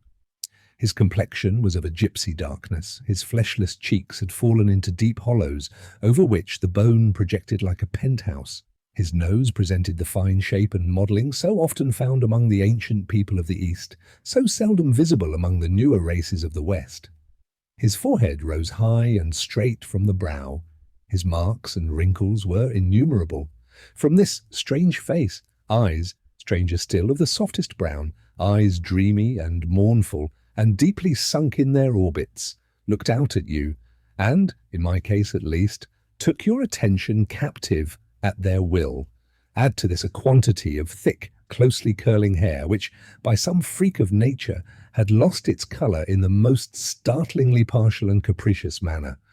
Over the top of his head, it was still of the deep black which was its natural colour. Round the sides of his head, without the slightest gradation of grey to break the force of the extraordinary contrast, it had turned completely white. The line between the two colours preserved no sort of regularity. At one place, the white hair ran up into the black, at another, the black hair ran down into the white. I looked at the man with a curiosity which, I am ashamed to say, I found it quite impossible to control. His soft brown eyes looked back at me gently, and he met my involuntary rudeness in staring at him with an apology which I was conscious that I had not deserved. "I beg your pardon," he said. "I had no idea that Betteridge was engaged." He took a slip of paper from his pocket and handed it to Betteridge. "The list for next week," he said. His eyes just rested on me again, and he left the room as quietly as he had entered it. "Who is that?" I asked. "Candy's assistant," said Betteridge. "By the by, Franklin, you will be sorry to hear that the little doctor has never recovered that illness he caught going home from the birthday dinner. He's pretty well in health, but he lost his memory in the fever, and he has never recovered more than the wreck of it since. The work all falls on his assistant, not much of it now, except among the poor. They can't help themselves, you know. They must put up with the man with the piebald hair and the gypsy complexion, or they would get no doctoring at all. You don't seem to like him, Betteridge?" "Nobody likes him, sir.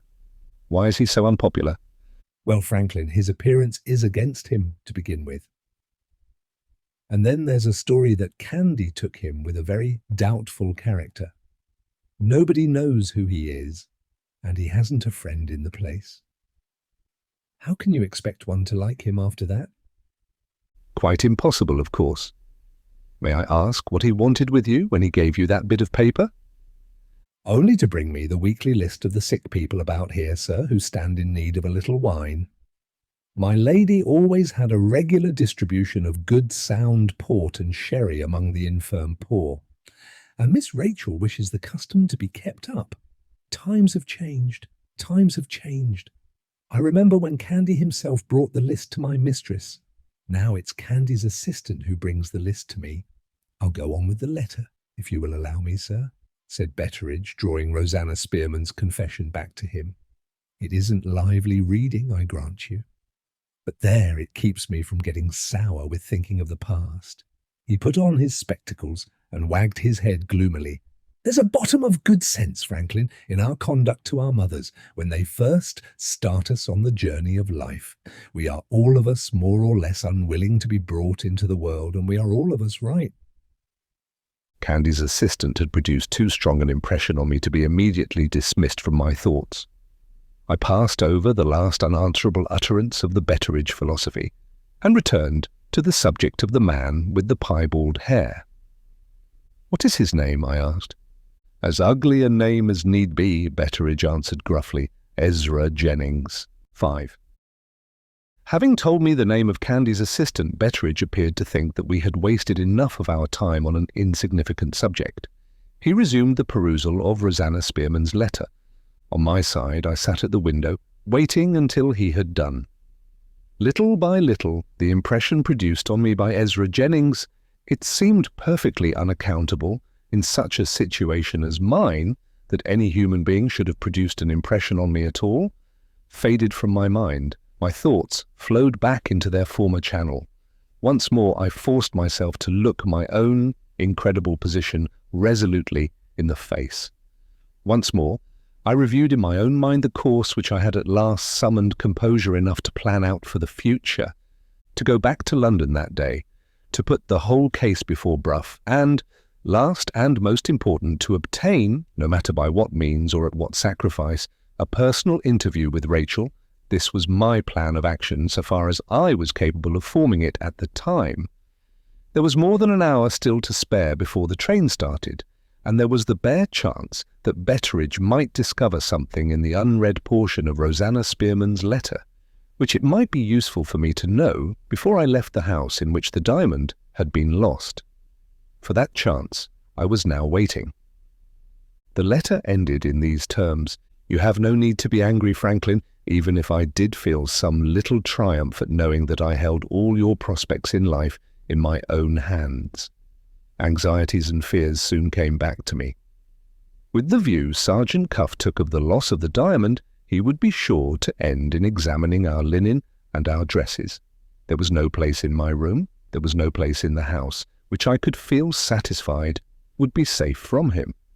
How to hide the nightgown so that not even the sergeant could find it, and how to do that without losing one moment of precious time? These were not easy questions to answer. My uncertainties ended in my taking a way that may make you laugh. I undressed and put the nightgown on me. You had worn it, and I had another little moment of pleasure in wearing it after you. The next news that reached us in the servants' hall showed that I had not made sure of the nightgown a moment too soon. Sergeant Cuff wanted to see the washing book. I found it and took it to him in my lady's sitting room. The sergeant and I had come across each other more than once in former days. I was certain he would know me again, and I was not certain of what he might do when he found me employed as servant in a house in which a valuable jewel had been lost.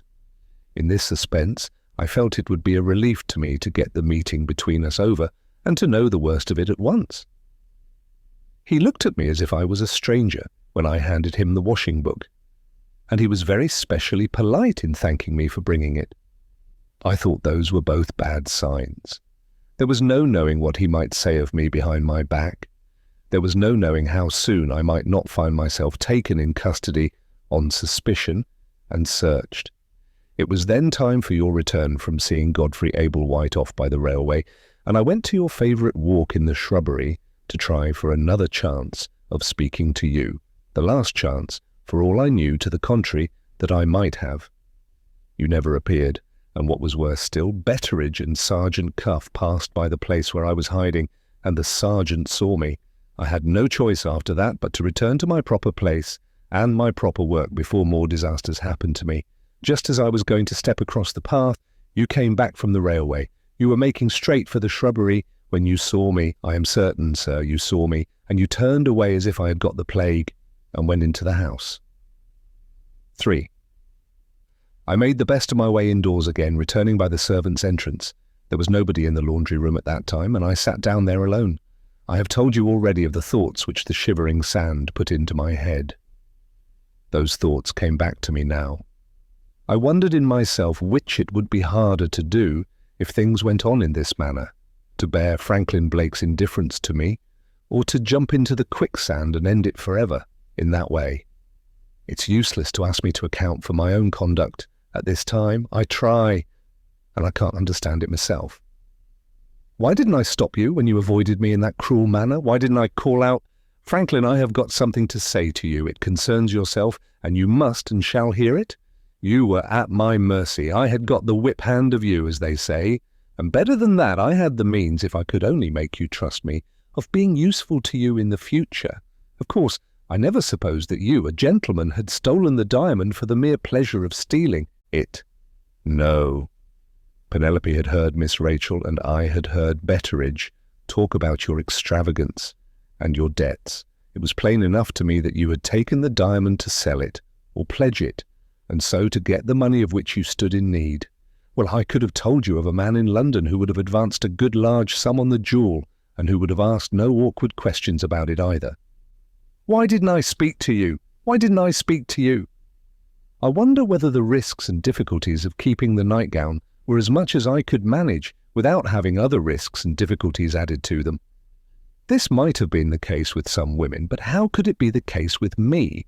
In the days when I was a thief, I had run 50 times greater risks, and found my way out of difficulties to which this difficulty was mere child's play.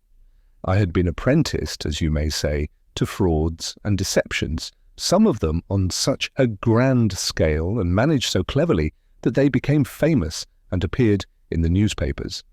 Was such a little thing as the keeping of the nightgown likely to weigh on my spirits and to set my heart sinking within me? At the time when I ought to have spoken to you? What nonsense to ask the question. The thing couldn't be. Where is the use of my dwelling in this way on my own folly? The plain truth is plain enough, surely. Behind your back, I loved you with all my heart and soul. Before your face, there's no denying it, I was frightened of you, frightened of making you angry with me, frightened of what you might say to me, though you had taken the diamond, if I presumed to tell you that I had found it out. I had gone as near to it as I dared when I spoke to you in the library. You had not turned your back on me then. You had not started away from me as if I'd got the plague. I tried to provoke myself into feeling angry with you and to rouse up my courage in that way. No, I couldn't feel anything but the misery and the mortification of it. You're a plain girl, you have got a crooked shoulder, you're only a housemaid. What do you mean by attempting to speak to me? You never uttered a word of that, Franklin, but you said it all to me nevertheless. Is such madness as this to be accounted for? No, there is nothing to be done but to confess it and let it be. I ask your pardon once more for this wandering of my pen. There is no fear of its happening again. I am close at the end now. The first person who disturbed me by coming into the empty room was Penelope. She had found out my secret long since, and she had done her best to bring me to my senses, and done it kindly too. Ah, she said, I know why you're sitting here and fretting all by yourself. The best thing that can happen for your advantage, Rosanna, will be for Franklin's visit here to come to an end. It's my belief that he won't be long now before he leaves the house. In all my thoughts of you, I had never thought of your going away. I couldn't speak to Penelope. I could only look at her. I've just left Miss Rachel, Penelope went on, and a hard matter I have had of it to put up with her temper. She says the house is unbearable to her with the police in it, and she's determined to speak to my lady this evening and to go to her Aunt Applewhite tomorrow. If she does that, Franklin will be the next to find a reason for going away, you may depend on it. I recovered the use of my tongue at that. Do you mean to say Franklin will go with her? I asked. Only too gladly if. She would let him, but she won't. He has been made to feel her temper. He is in her black books too, and that after having done all he can to help her, poor fellow. No, no. If they don't make it up before tomorrow, you will see Miss Rachel go one way and Franklin another. Where he may betake himself to, I can't say. But he will never stay here, Rosanna, after Miss Rachel has left us. I managed to master the despair I felt at the prospect of your going away. To own the truth, I saw a little glimpse of hope for myself, if there was really a serious disagreement between Miss Rachel and you. Do you know, I asked, what the quarrel is between them? It is all on Miss Rachel's side, Penelope said, and for anything I know to the contrary, it's all Miss Rachel's temper and nothing else. I am loath to distress you, Rosanna, but don't run away with the notion that Franklin is ever likely to quarrel with her. He's a great deal too fond of her for that. She had only just spoken those cruel words when there came a call to us from Betteridge. All the indoor servants were to assemble in the hall, and then we were to go in one by one and be questioned in Betteridge's room by Sergeant Cuff.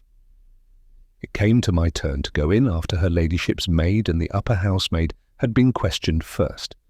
Sergeant Cuff's inquiries, though he wrapped them up very cunningly, soon showed me that those two women, the bitterest enemies I had in the house, had made their discoveries outside my door on the Tuesday afternoon and again on the Thursday night. They had told the sergeant enough to open his eyes to some part of the truth.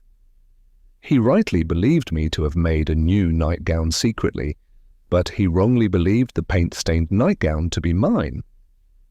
I felt satisfied of another thing from what he said, which it puzzled me to understand.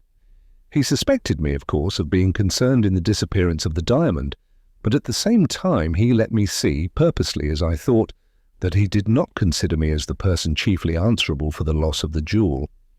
He appeared to think that I had been acting under the direction of somebody else. Who that person might be I couldn't guess then, and can't guess now. In this uncertainty, one thing was plain, that Sergeant Cuff was miles away from knowing the whole truth. You were safe as long as the nightgown was safe, and not a moment longer. I quite despair of making you understand the distress and terror which pressed upon me now. It was impossible for me to risk wearing your nightgown any longer. I might find myself taken off at a moment's notice to the police court at Frizinghall to be charged on suspicion and searched accordingly.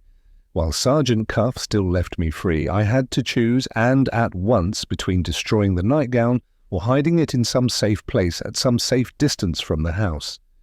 If I had only been a little less fond of you, I think I should have destroyed it. But oh, how could I destroy the only thing I had, which proved that I had saved you from discovery? If we did come to an explanation together, and if you suspected me of having some bad motive, and denied it all, how could I win upon you to trust me, unless I had the nightgown to produce? Was it wronging you to believe, as I did and do still, that you might hesitate to let a poor girl like me be the sharer of your secret and your accomplice in the theft which your money troubles had tempted you to commit? Think of your cold behaviour to me, sir, and you will.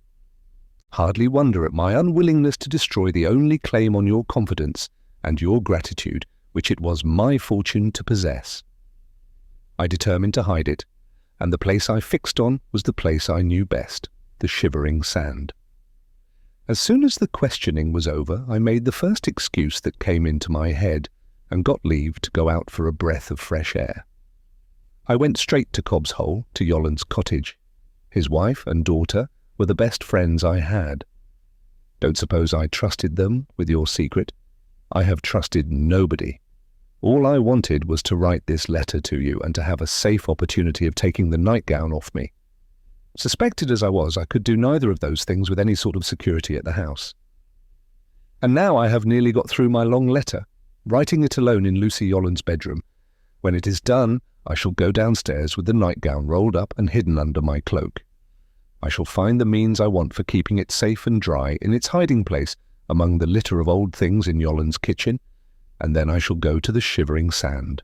Don't be afraid of my letting my footmarks betray me, and hide the nightgown down in the sand where no living creature can find it without being first let into the secret by myself. And when that's done, what then? Then, Franklin, I shall have two reasons for making another attempt to say the words to you which I have not said yet.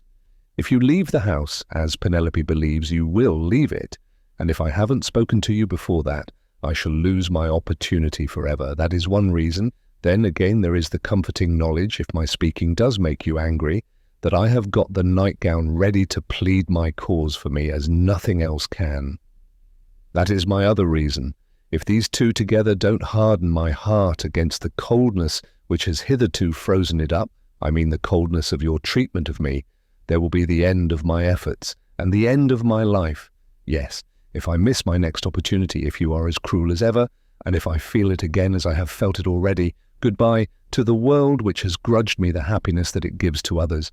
Goodbye to life, which nothing but a little kindness from you can ever make pleasurable to me again. Don't blame yourself, sir, if it ends in this way, but try, do try, to feel some forgiving sorrow for me. I shall take care that you find out what I have done for you when I am past telling you of it myself. Will you say something kind of me then, in the same gentle way that you have when you speak to Miss Rachel? If you do that, and if there are such things as ghosts, I believe my ghost will hear it and tremble with the pleasure of it. It's time I left off. I am making myself cry. How am I to see my way to the hiding place if I let these useless tears come and blind me?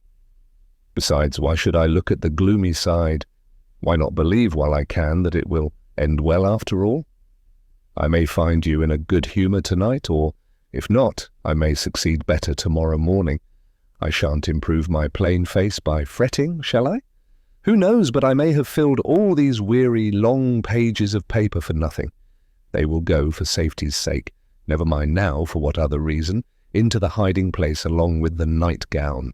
It has been hard, hard work writing my letter. Oh, if we only end in understanding each other, how I shall enjoy tearing it up. I beg to remain, sir, your true lover and humble servant, Rosanna Spearman.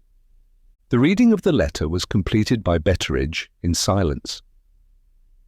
After carefully putting it back in the envelope, he sat thinking, with his head bowed down and his eyes on the ground.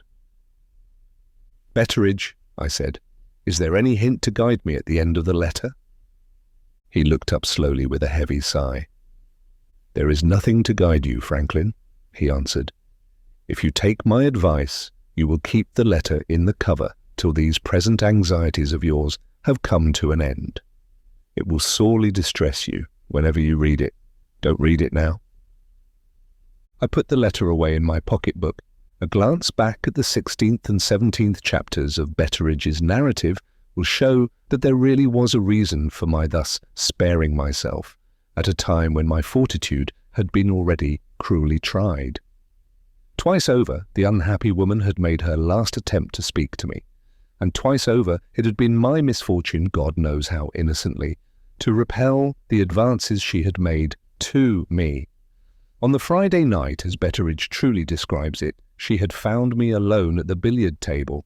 Her manner and language suggested to me, and would have suggested to any man under the circumstances, that she was about to confess a guilty knowledge of the disappearance of the diamond.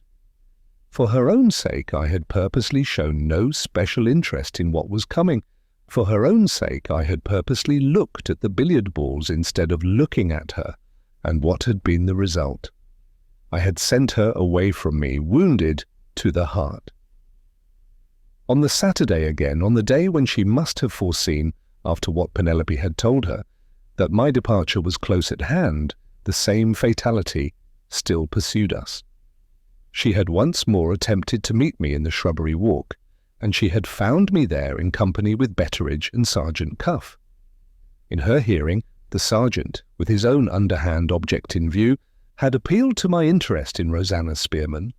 Again, for the poor creature's own sake, I had met the police officer with a flat denial, and had declared, loudly declared, so that she might hear me too, that I felt no interest whatever in Rosanna Spearman.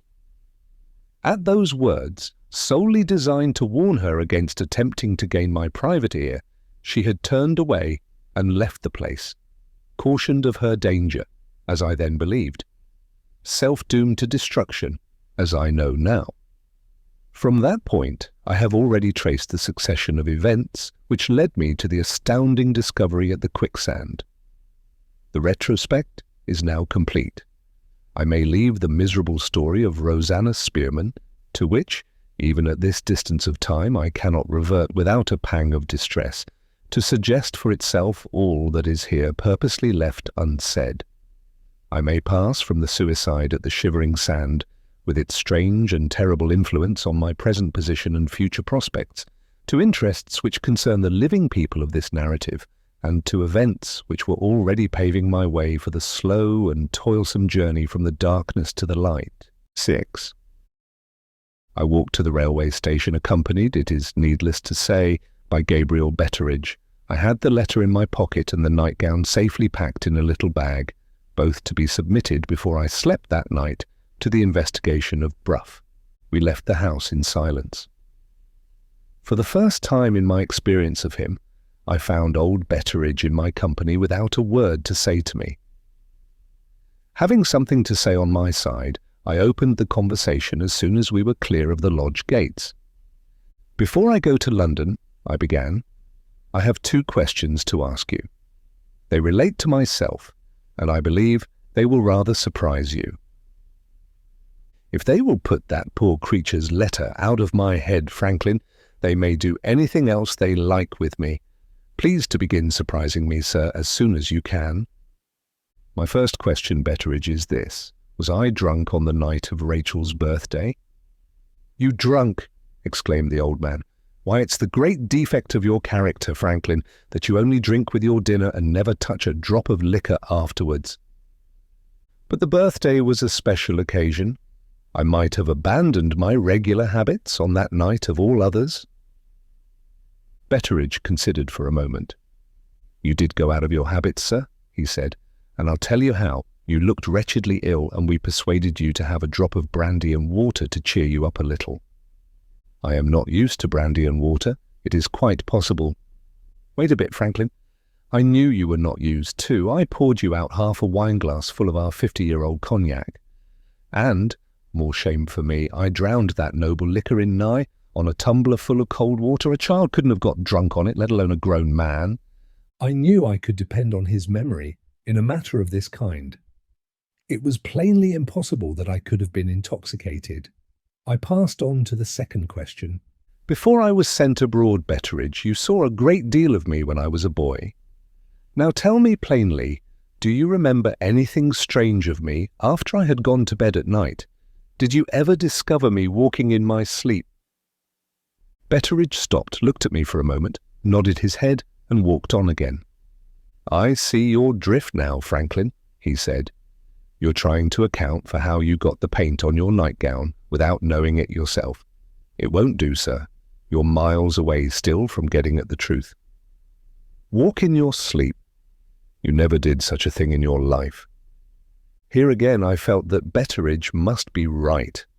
Neither at home nor abroad had my life ever been of the solitary sort. If I had been a sleepwalker, there were hundreds on hundreds of people who must have discovered me, and who, in the interest of my own safety, would have warned me of the habit and have taken precautions to restrain it. Still, admitting all this, I clung, with an obstinacy which was surely natural and excusable under the circumstances, to one or other of the only 2 explanations that I could see which accounted for the unendurable position in which I then stood. Observing that I was not yet satisfied, Betteridge shrewdly adverted to certain later events in the history of the Moonstone, and scattered both my theories to the wind at once and for ever. "Let's try it another way, sir," he said. "Keep your own opinion and see how far it will take you towards finding out the truth. If we are to believe the nightgown, which I don't for one, you not only smeared off the paint from the door without knowing it, but you also took the diamond without knowing it. Is that right so far?" "Quite right. Go on." "Very good, sir. We'll say you were drunk or walking in your sleep when you took the jewel. That accounts for the night and morning after the birthday.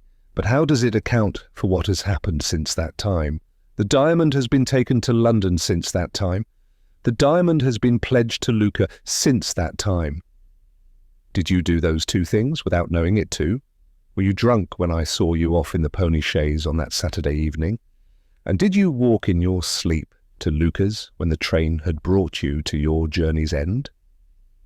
Excuse me for saying it, Franklin, but this business has so upset you that you're not fit yet to judge for yourself. The sooner you lay your head alongside Bruff's head, the sooner you will see your way out of the deadlock that has got you now." We reached the station with only a minute or 2 to spare. I hurriedly gave Betteridge my address in London so that he might write to me if necessary, promising on my side to inform him of any news which I might have to communicate. This done, and just as I was bidding him farewell, I happened to glance towards the book and newspaper stall. There was Candy's remarkable-looking assistant again, speaking to the keeper of the stall. Our eyes met at the same moment. Ezra Jennings took off his hat to me. I returned the salute and got into a carriage just as the train started. It was a relief to my mind, I suppose, to dwell on any subject which appeared to be personally of no sort of importance to me. At all events, I began the momentous journey back which was to take me to Bruff, wondering, absurdly enough, I admit, that I should have seen the man with the piebald hair twice in one day. The hour at which I arrived in London precluded all hope of my finding Bruff at his place of business. I drove from the railway to his private residence at Hampstead, and disturbed the old lawyer dozing alone in his dining room with his favourite pug-dog on his lap and his bottle of wine at his elbow. I shall best describe the effect which my story produced on the mind of Bruff by relating his proceedings when he had heard it to the end. He ordered lights and strong tea to be taken into his study, and he sent a message to the ladies of his family, forbidding them to disturb us on any pretence whatever.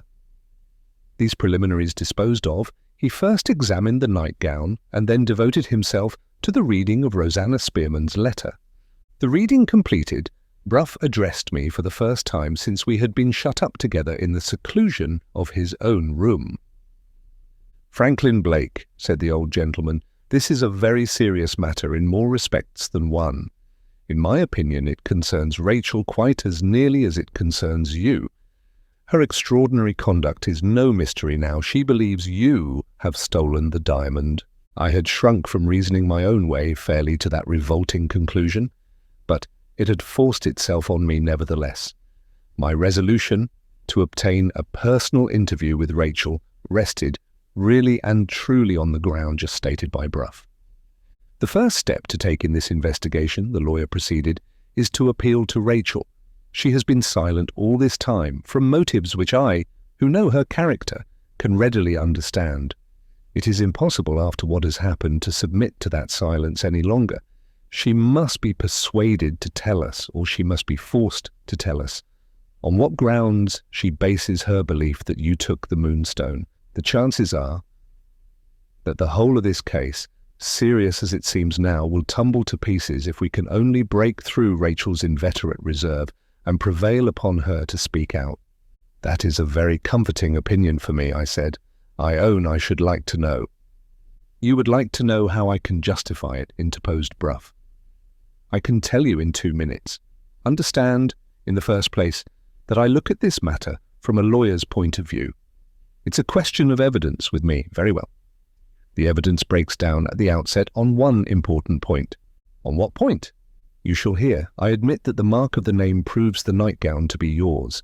I admit that the mark of the paint proves the nightgown to have made the smear on Rachel's door. But what evidence is there to prove that you are the person who wore it on the night when the diamond was lost?" The objection struck me all the more forcibly that it reflected an objection which I had felt myself. "As to this," pursued the lawyer, taking up Rosanna Spearman's confession, "I can understand that the letter is a distressing one to you. I can understand that you may hesitate to analyze it from a purely impartial point of view. But I am not in your position. I can bring my professional experience to bear on this document, just as I should bring it to bear on any other. Without alluding to the woman's career as a thief, I will merely remark that her letter proves her to have been an adept at deception on her own showing, and I argue from that I am justified in suspecting her of not having told the whole truth. I won't start any theory at present as to what she may or may not have done. I will only say that if Rachel has suspected you on the evidence of the nightgown only, the chances are 99 to 100 that Rosanna Spearman was the person who showed it to her. In that case, there is the woman's letter, confessing that she was jealous of Rachel, confessing that she changed the roses, confessing that she saw a glimpse of hope for herself in the prospect of a quarrel between Rachel and you. I don't stop to ask who took the Moonstone. As a means to her end, Rosanna Spearman would have taken 50 moonstones. I only say that the disappearance of the jewel gave this reclaimed thief, who was in love with you, an opportunity of setting you and Rachel at variance for the rest of your lives.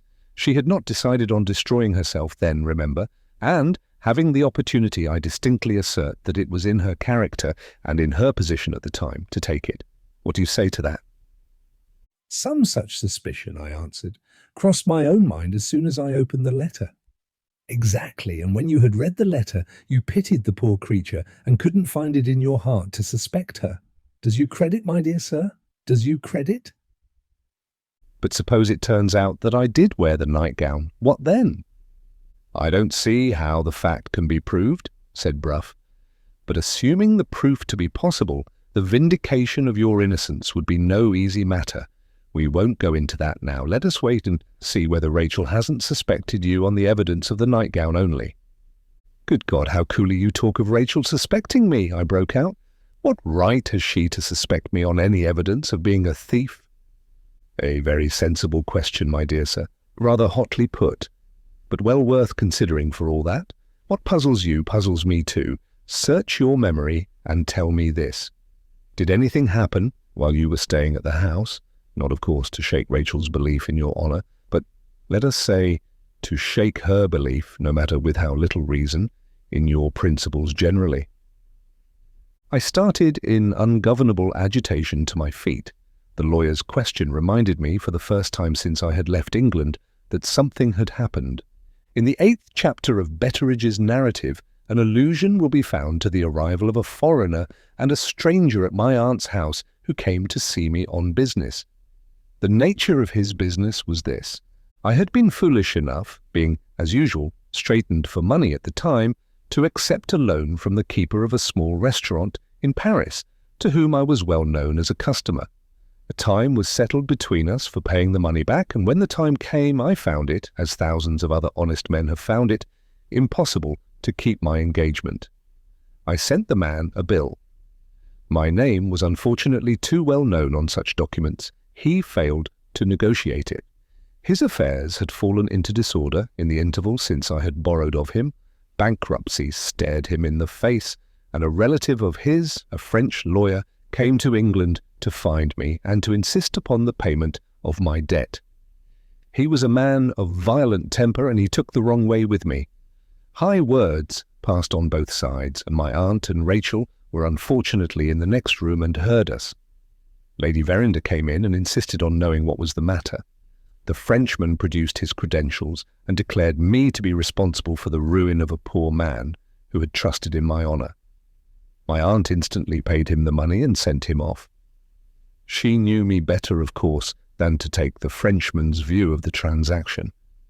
But she was shocked at my carelessness and justly angry with me for placing myself in a position which, but for her interference, might have become a very disgraceful one. Either her mother told her or Rachel heard what passed. I can't say which. She took her own romantic, high-flown view of the matter.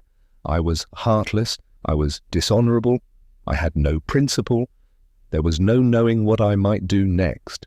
In short, she said some of the severest things to me which I had ever heard from a young lady's lips. The breach between us lasted for the whole of the next day. The day after, I succeeded in making my peace and thought no more of it. Had Rachel reverted to this unlucky accident at the critical moment when my place in her estimation was again and far more seriously assailed? Bruff, when I had mentioned the circumstances to him, answered the question at once in the affirmative. "It would have its effect on her mind," he said gravely, "and I wish, for your sake, the thing had not happened. However, we have discovered that there was a predisposing influence against you, and there is one uncertainty cleared out of our way at any rate. I see nothing more that we can do now. Our next step in this inquiry must be the step that takes us to Rachel." He rose and began walking thoughtfully up and down the room.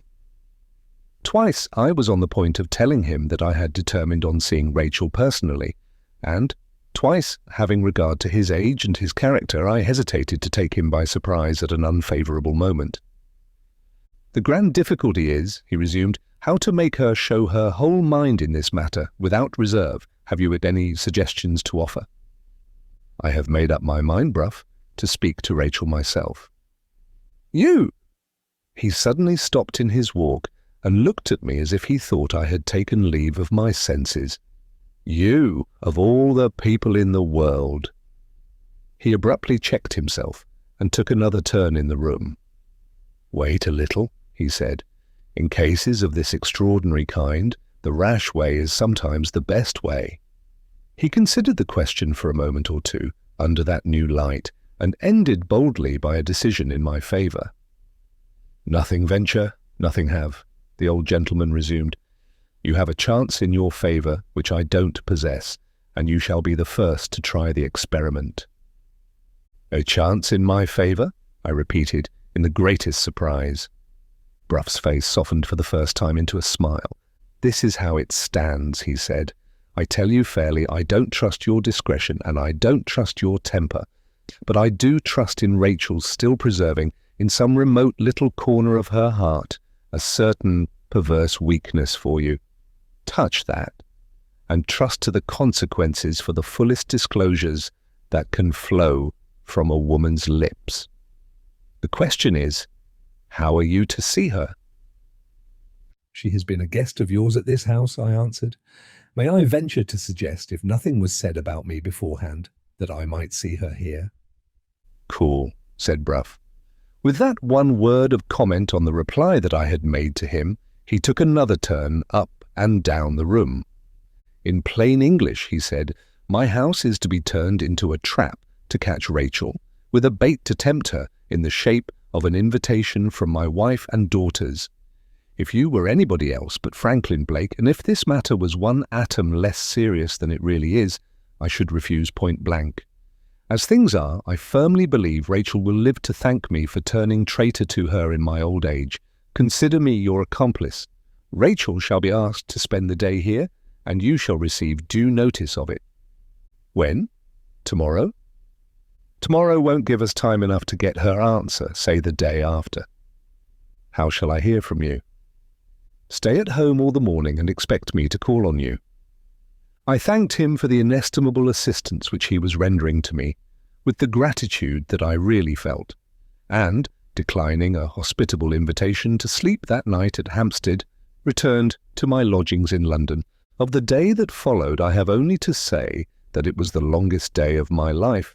Innocent as I knew myself to be, certain as I was that the abominable imputation which rested on me must sooner or later be cleared off, there was nevertheless a sense of self-abasement in my mind which instinctively disinclined me to see any of my friends.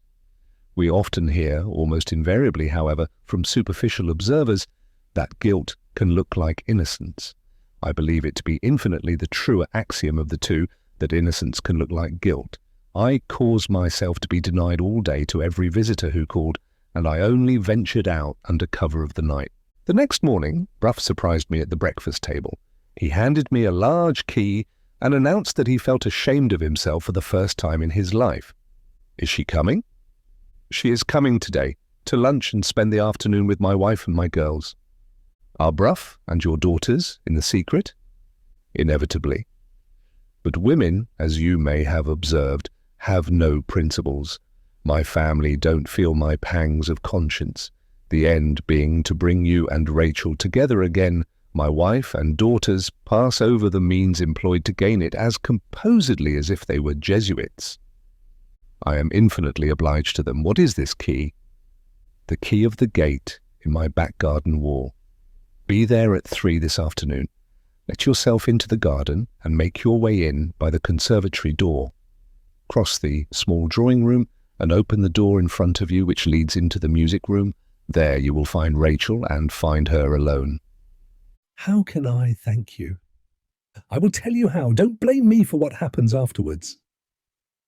With those words, he went out. I had many weary hours still to wait through. To while away the time, I looked at my letters. Among them was a letter from Betteridge. I opened it eagerly. To my surprise and disappointment, it began with an apology warning me to expect no news of any importance. In the next sentence, the everlasting Ezra Jennings appeared again. He had stopped Betteridge on the way out of the station and had asked who I was. Informed on this point, he had mentioned having seen me to his master Candy. Candy, hearing of this, had himself driven over to Betteridge to express his regret at our having missed each other.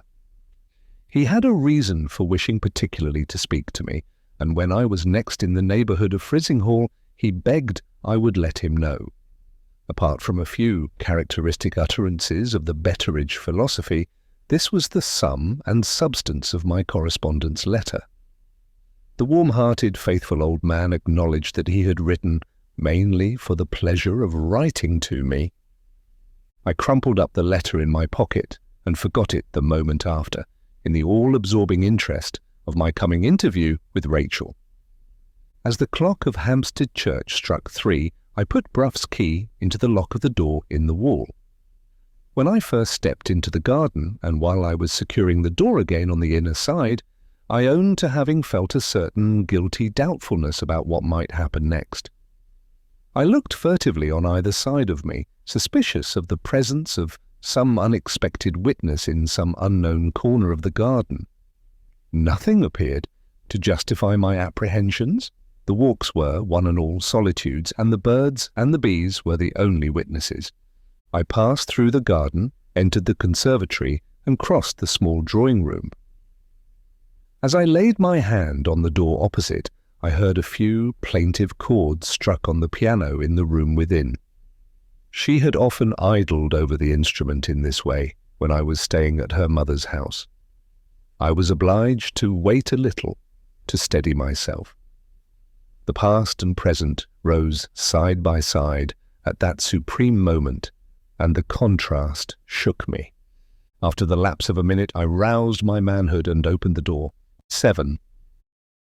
At the moment when I showed myself in the doorway, Rachel rose from the piano. I closed the door behind me. We confronted each other in silence, with the full length of the room between us. The movement she had made in rising appeared to be the one exertion of which she was capable. All use of every other faculty, bodily or mental, seemed to be merged in the mere act of looking at me. A fear crossed my mind that I had shown myself too suddenly. I advanced a few steps towards her. I said gently, "Rachel?" The sound of my voice brought the life back to her limbs and the colour to her face. She advanced, on her side, still without speaking.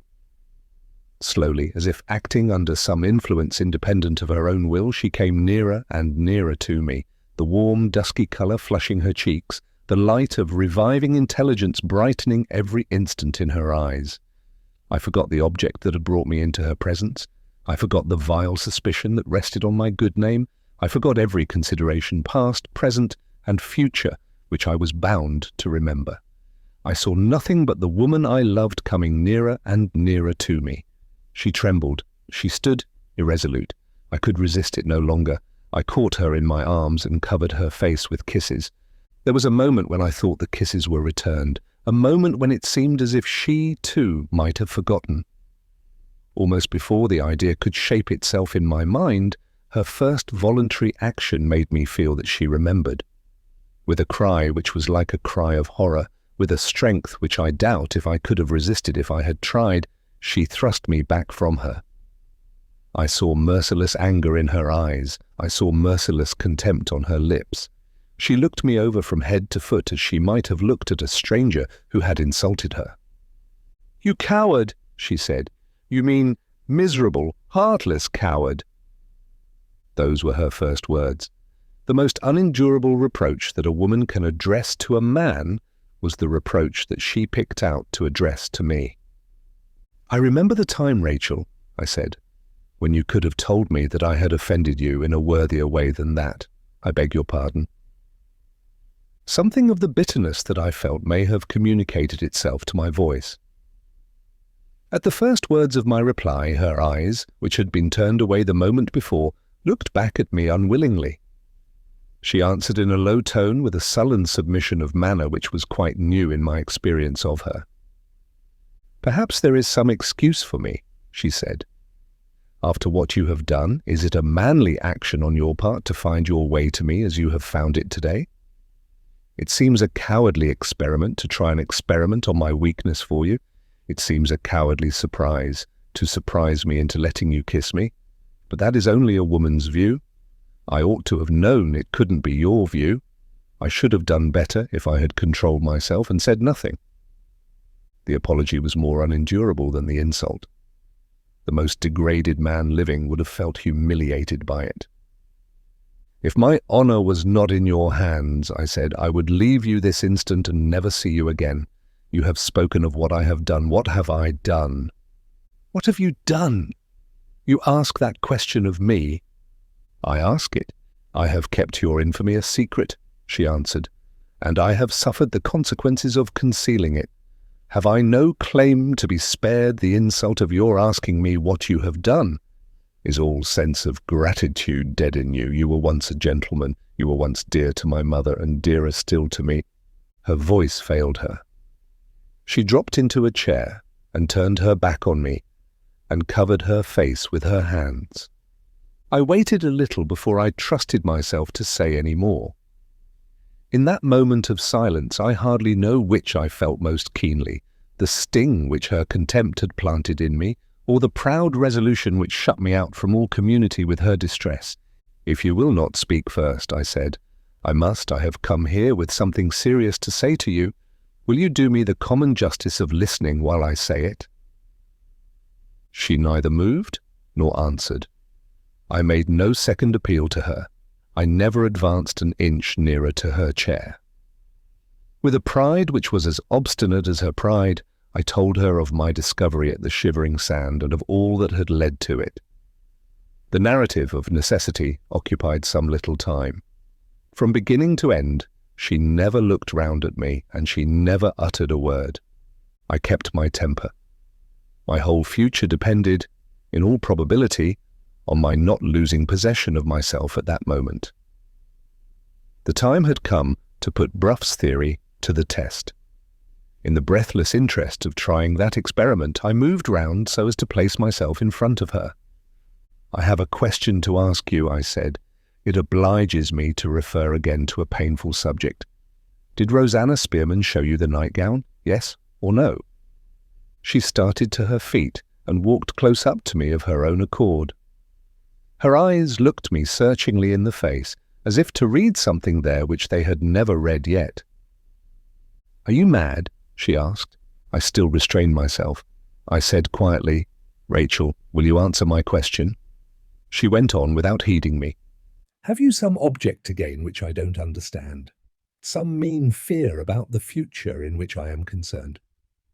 They say your father's death has made you a rich man. Have you come here to compensate me for the loss of my diamond? And have you heart enough left to feel ashamed of your errand? Is that the secret of your pretense of innocence and your story about Rosanna Spearman? Is there a motive of shame at the bottom of all the falsehood? This time? I stopped her there. I could control myself no longer. You have done me an infamous wrong, I broke out hotly. You suspect me of stealing your diamond. I have a right to know, and I will know, the reason why. Suspect you, she exclaimed, her anger rising with mine. You villain! I saw you take the diamond with my own eyes. The revelation which burst upon me in those words, the overthrow which they instantly accomplished of the whole view of the case on which Bruff had relied, struck me helpless. Innocent as I was, I stood before her in silence. To her eyes, to any eyes, I must have looked like a man overwhelmed by the discovery of his own guilt. She drew back from the spectacle of my humiliation and of her triumph. The sudden silence that had fallen upon me seemed to frighten her. I spared you at the time, she said. I would have spared you now, if you had not forced me to speak. She moved away as if to leave the room, and hesitated before she got to the door. Why did you come here to humiliate yourself? She asked. Why did you come here to humiliate me?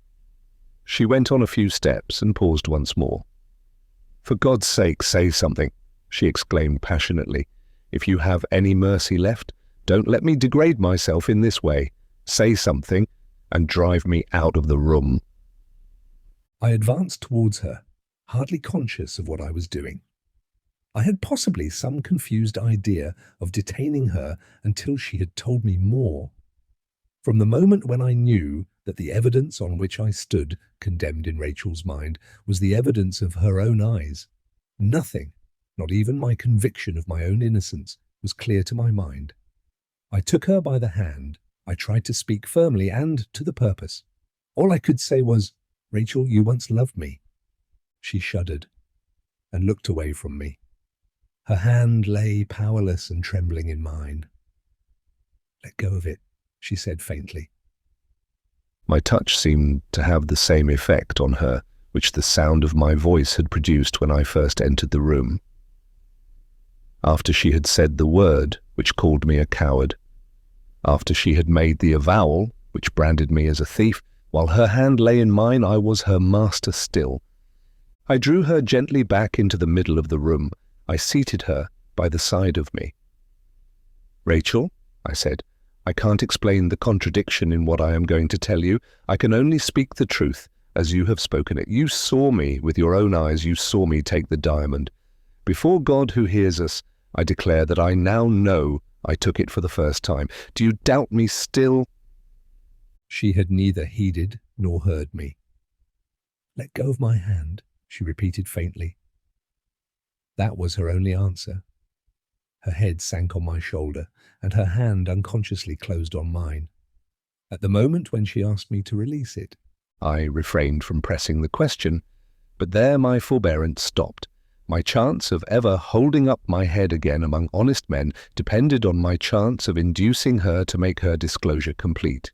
The one hope left for me was the hope that she might have overlooked something in the chain of evidence, some mere trifle perhaps, which might nevertheless, under careful investigation, be made the means of vindicating my innocence in the end. I own I kept possession of her hand.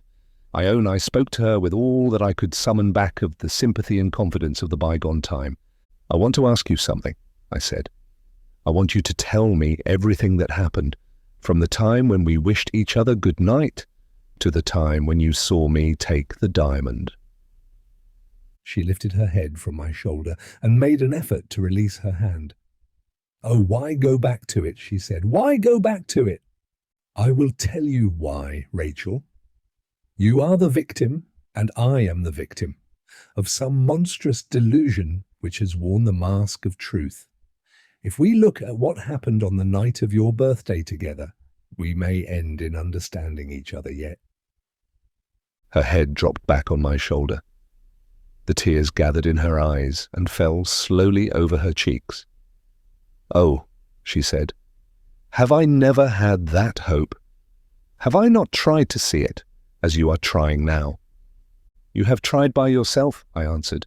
"You have not tried with me to help you." Those words seemed to awaken in her something of the hope which I felt myself when I uttered them.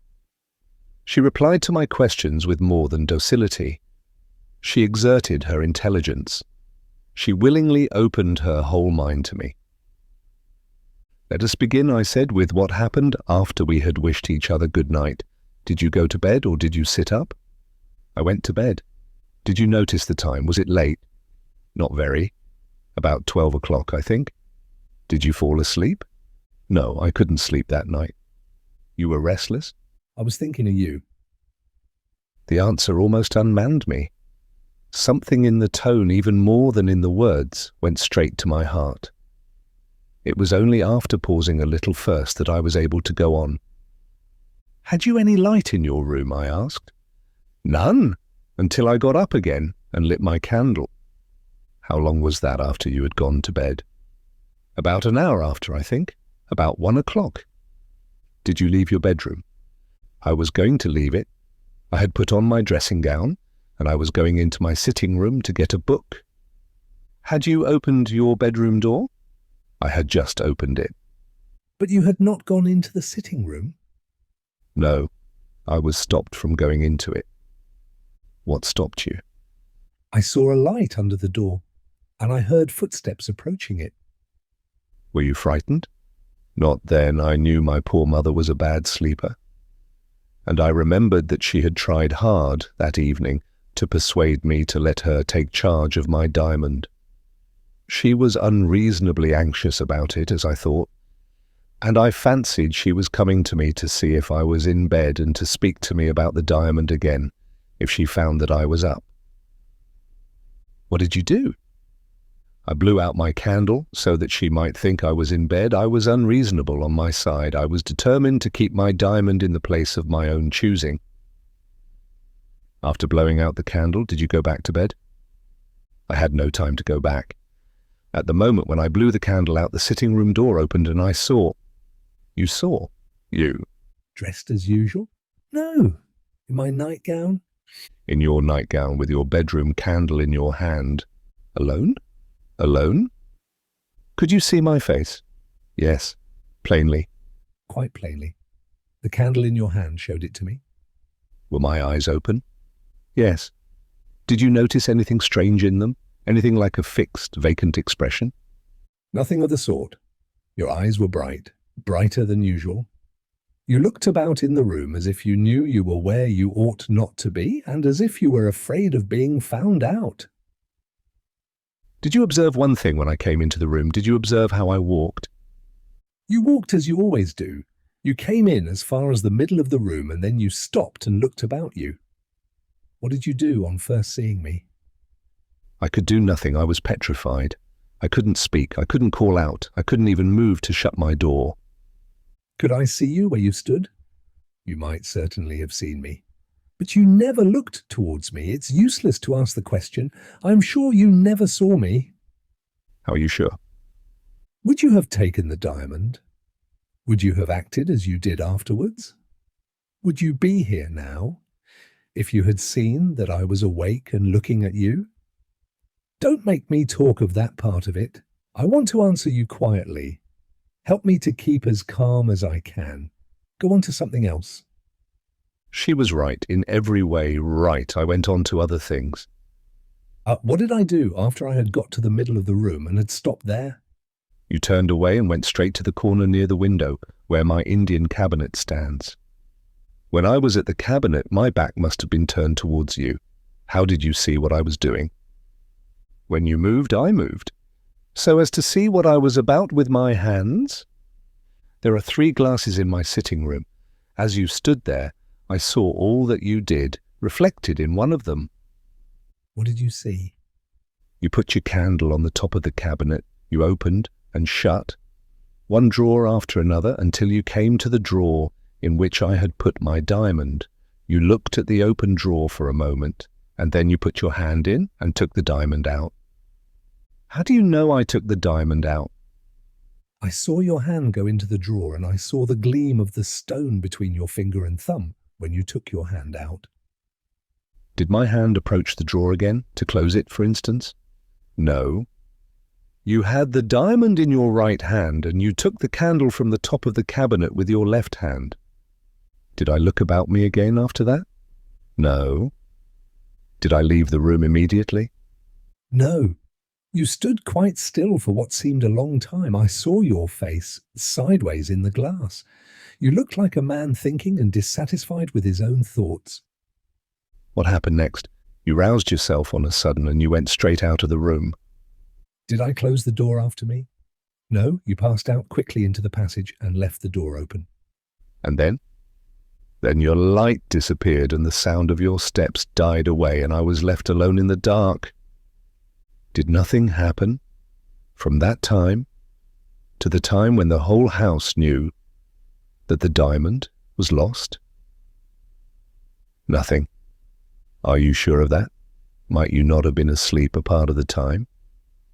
I never slept. I never went back to my bed. Nothing happened until Penelope came in at the usual time in the morning. I dropped her hand and rose and took a turn in the room. Every question that I could put had been answered. Every detail that I could desire to know had been placed before me. I had even reverted to the idea of sleepwalking and the idea of intoxication, and again the worthlessness of the one theory and the other had been proved, on the authority this time of the witness who had seen me. What was to be said next? What was to be done next? There rose the horrible fact of the theft, the one visible, tangible object that confronted me, in the midst of the impenetrable darkness which enveloped all besides. Not a glimpse of light to guide me when I had possessed myself of Rosanna Spearman's secret at the Shivering Sand. And not a glimpse of light now when I had appealed to Rachel herself and had heard the hateful story of the night from her own lips. She was the first, this time, to break the silence. "Well," she said, "you have asked and I have answered. You have made me hope something from all this because you hoped something from it. What have you to say now?" The tone in which she spoke warned me that my influence over her was a lost influence once more. "We were to look at what happened on my birthday night together," she went on, "and we were then to understand each other. Have we done that?"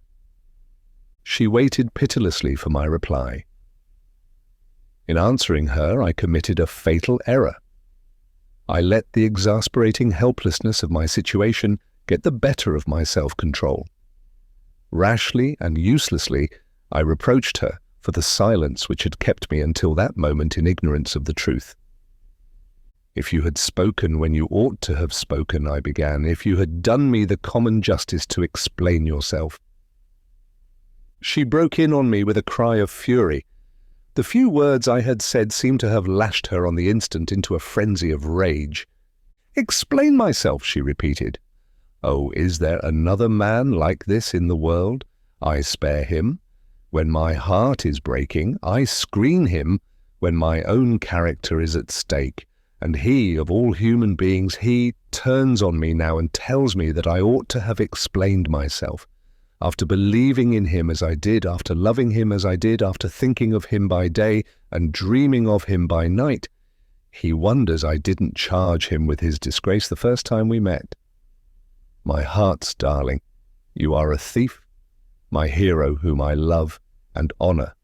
You have crept into my room under cover of the night and stolen my diamond." That is what I ought to have said. "You villain, you mean villain. I would have lost 50 diamonds rather than see your face lying to me as I see it lying now." I took up my hat. In mercy to her, yes, I can honestly say it, in mercy to her, I turned away without a word and opened the door by which I had entered the room.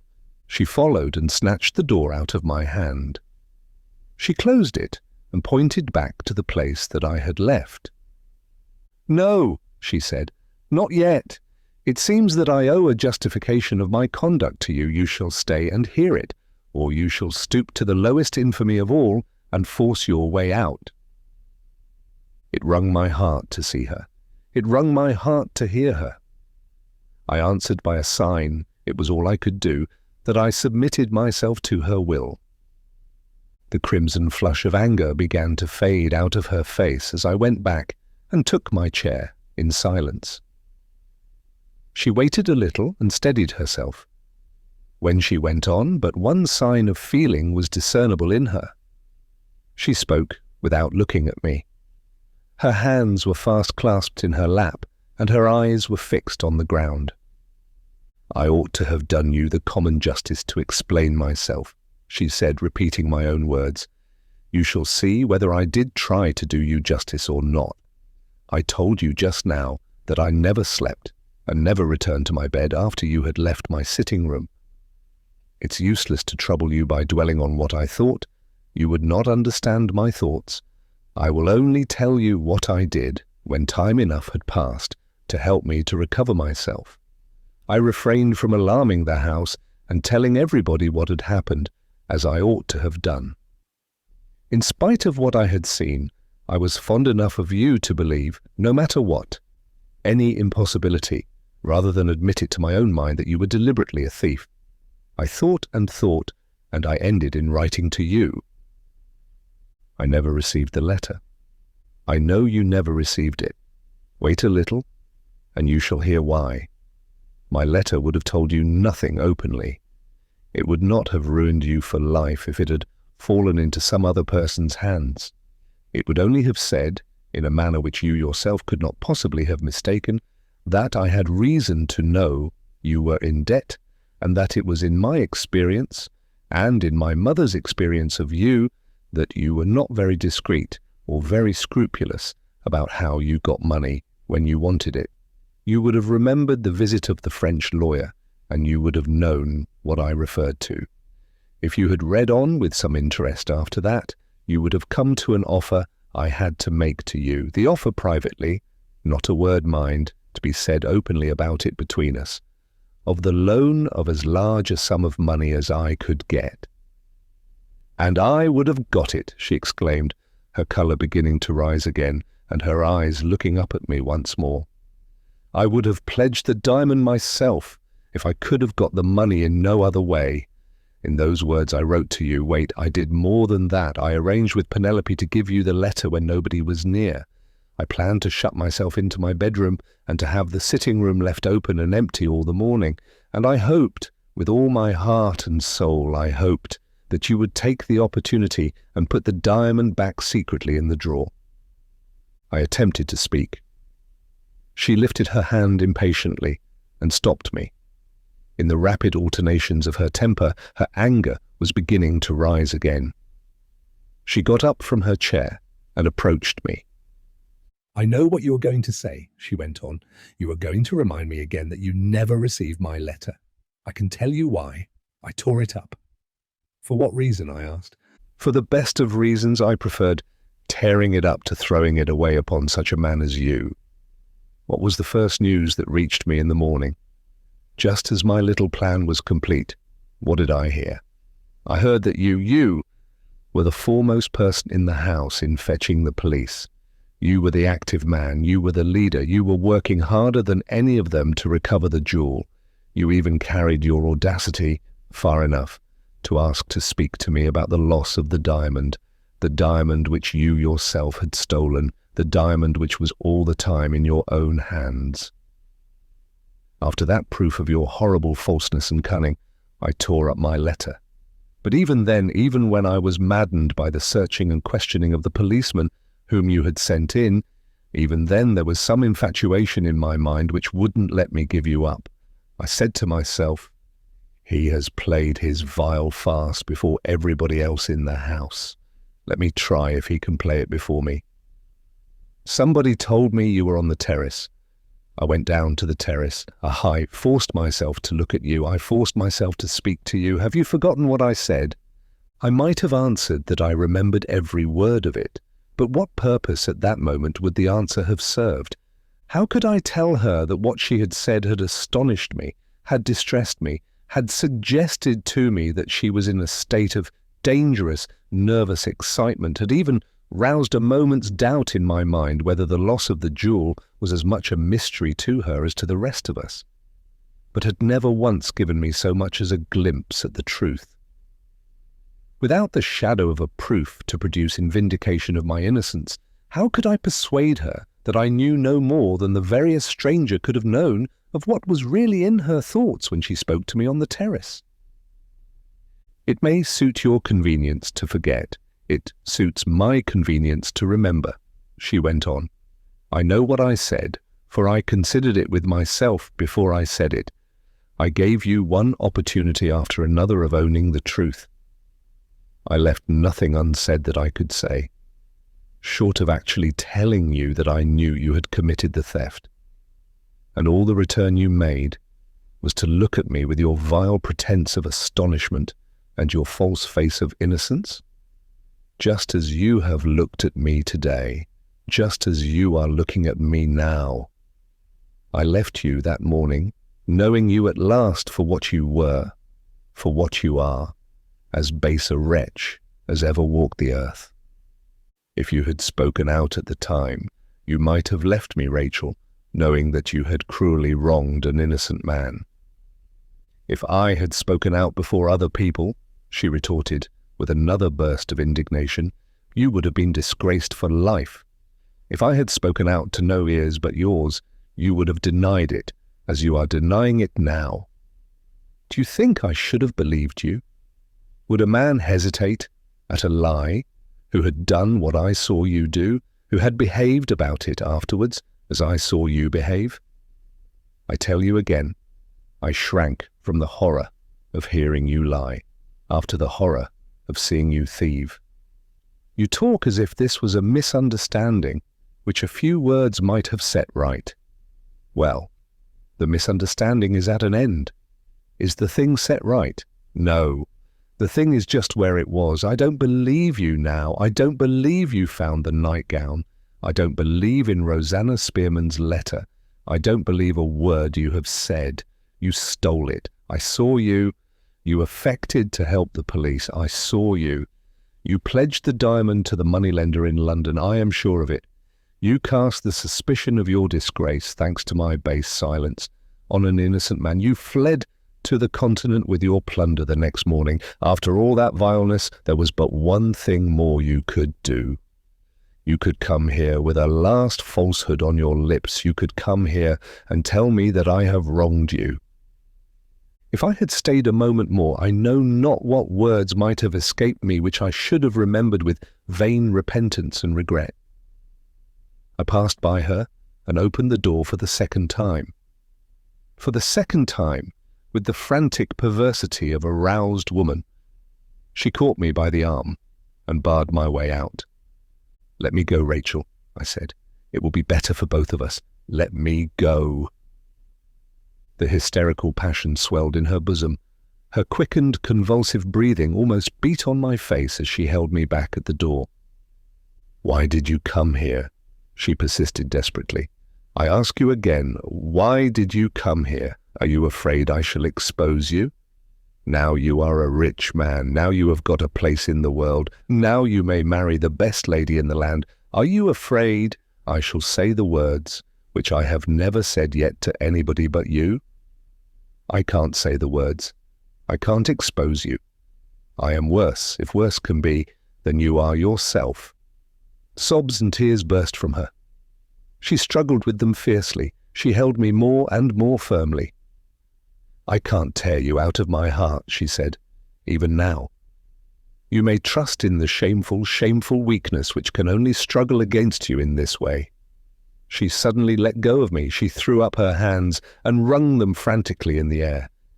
"Any other woman living would shrink from the disgrace of touching him," she exclaimed. "Oh God, I despise myself even more heartily than I despise him." The tears were forcing their way into my eyes in spite of me. The horror of it was to be endured no longer. "You shall know that you have wronged me yet," I said, "or you shall never see me again." With those words, I left her. She started up from the chair on which she had dropped the moment before. She started up, the noble creature, and followed me across the outer room with a last merciful word at parting. "Franklin," she said, "I forgive you. Oh, Franklin, Franklin, we shall never meet again. Say you forgive me." I turned so as to let my face show her that I was past speaking. I turned and waved my hand and saw her dimly, as in a vision, through the tears that had conquered me at last. The next moment the worst bitterness of it was over. I was out in the garden again. I saw her and heard her no more. 8. Late that evening I was surprised at my lodgings by a visit from Brough. There was a noticeable change in the lawyer's manner. It had lost its usual confidence and spirit. He shook hands with me for the first time in his life, in silence. "Are you going back to Hampstead?" I asked, by way of saying something. "I have just left Hampstead," he answered. "I know, Franklin, that you have got at the truth at last, but I tell you plainly, if I could have foreseen the price that was to be paid for it, I should have preferred leaving you in the dark." "You have seen Rachel?" "I have come here after taking her back to Portland Place. It was impossible to let her return in the carriage by herself. I can hardly hold you responsible, considering that you saw her in my house and by my permission, for the shock that this unlucky interview has inflicted on her. All I can do is to provide against a repetition of the mischief. She is young. She has a resolute spirit. She will get over this with time and rest to help her. I want to be assured that you will do nothing to hinder her recovery. May I depend on your making no second attempt to see her, except with my sanction and approval?" "After what she has suffered, and after what I have suffered," I said, "you may rely on me. I have your promise." "You have my promise." Brough looked relieved. He put down his hat and drew his chair nearer to mine. "That's settled," he said. Now about the future, your future, I mean. To my mind, the result of the extraordinary turn which the matter has now taken is briefly this. In the first place, we are sure that Rachel has told you the whole truth as plainly as words can tell it. In the second place, though we know that there must be some dreadful mistake somewhere, we can hardly blame her for believing you to be guilty on the evidence of her own senses, backed, as that evidence has been, by circumstances which appear, on the face of them, to tell dead against you. There I interposed. I don't blame Rachel, I said. I only regret that she could not prevail on herself to speak more plainly to me at the time. You might as well regret that Rachel is not somebody else, rejoined Bruff. And even then I doubt if a girl of any delicacy, whose heart had been set on marrying you, could have brought herself to charge you to your face with being a thief. Anyhow, it was not in Rachel's nature to do it, in a very different matter to this matter of yours, which placed her, however, in a position not altogether unlike her position towards you.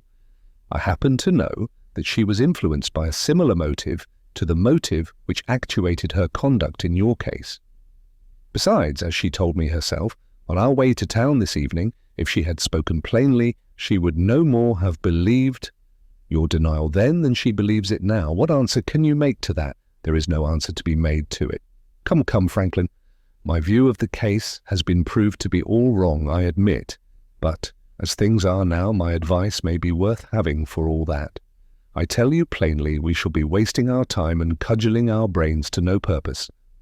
If we attempt to try back and unravel this frightful complication from the beginning, let us close our minds resolutely to all that happened last year at Lady Verinder's country house, and let us look to what we can discover in the future, instead of to what we cannot discover in the past. Surely you forget, I said, that the whole thing is essentially a matter of the past, so far as I am concerned. Answer me this, retorted Bruff. Is the Moonstone at the bottom of all the mischief? Or is it not? It is, of course. Very good. What do we believe was done with the Moonstone when it was taken to London? It was pledged to Luca. We know that you are not the person who pledged it. Do we know who did? No.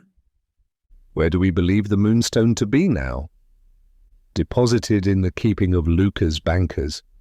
Exactly. Now observe, we are already in the month of June. Towards the end of the month, I can't be particular to a day, a year will have elapsed from the time when we believe the jewel to have been pledged. There is a chance, to say the least, that the person who pawned it may be prepared to redeem it when the year's time has expired. If he redeems it, Luca must himself, according to the terms of his own arrangement, take the diamond out of his banker's hands. Under these circumstances, I propose setting a watch at the bank as the present month draws to an end, and discovering who the person is to whom Luca restores the Moonstone. Do you see it now? I admitted, a little unwillingly, that the idea was a new one at any rate. It's Murthwaite's idea quite as much as mine, said Bruff. It might have never entered my head but for a conversation we had together some time since. If Murthwaite is right, the Indians are likely to be on the lookout at the bank, towards the end of the month too, and something serious may come of it. What comes of it doesn't matter to you and me, except as it may help us to lay our hands on the mysterious somebody who pawned the diamond. That person, you may rely on it, is responsible, I don't pretend to know how, for the position in which you stand at this moment, and that person alone can set you right in Rachel's estimation. I can't deny, I said, that the plan you propose meets the difficulty in a way that is very daring and very ingenious and very new, but you have an objection to make? Yes, my objection is that your proposal obliges us to wait. Granted, as I reckon the time, it requires you to wait about a fortnight, more or less. Is that so very long? It's a lifetime, Bruff, in such a situation as mine. My existence will be simply unendurable to me unless I do something towards clearing my character at once. Well, I understand that. Have you thought yet of what you can do? I have thought of consulting Sergeant Cuff. He has retired from the police. It's useless to expect the sergeant to help you. I know where to find him, and I can but try. Try, said Bruff, after a moment's consideration. The case has assumed such an extraordinary aspect since Sergeant Cuff's time that you may revive his interest in the inquiry. Try, and let me hear the result. In the meanwhile, he continued, rising, if you make no discoveries between this and the end of the month, am I free to try, on my side, what can be done by keeping a lookout at the bank? Certainly, I answered, unless I relieve you of all necessity for trying the experiment in the interval. Bruff smiled and took up his hat. Tell Sergeant Cuff, he rejoined, that I say the discovery of the truth depends on the discovery of the person who pawned the diamond, and let me hear what the sergeant's experience says to that. So we parted. Early the next morning I set forth for the little town of Dorking, the place of Sergeant Cuff's retirement, as indicated to me by Betteridge. Inquiring at the hotel, I received the necessary directions for finding the sergeant's cottage. It was approached by a quiet by-road, a little way out of the town, and it stood snugly in the middle of its own plot of garden ground, protected by a good brick wall at the back and the sides, and by a high, quickset hedge in front. The gate, ornamented at the upper part by smartly painted trellis work, was locked. After ringing at the bell, I peered through the trellis work and saw the great Cuff's favourite flower everywhere, blooming in his garden, clustering over his door, looking in at his windows.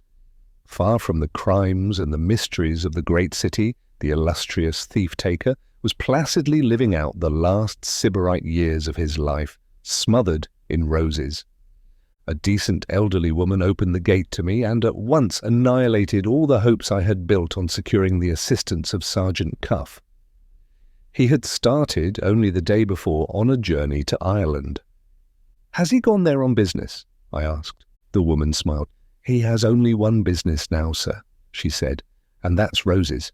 Some great man's gardener in Ireland has found out something new in the growing of roses, and Cuff's away to inquire into it. Do you know when he will be back?" "It's quite uncertain, sir. Cuff said he should come back directly or be away some time, just according as he found the new discovery worth nothing or worth looking into. If you have any message to leave for him, I'll take care, sir, that he gets it." I gave her my card, having first written on it in pencil, "I have something to say about the Moonstone. Let me hear from you as soon as you get back." That done, there was nothing left but to submit to circumstances and return to London.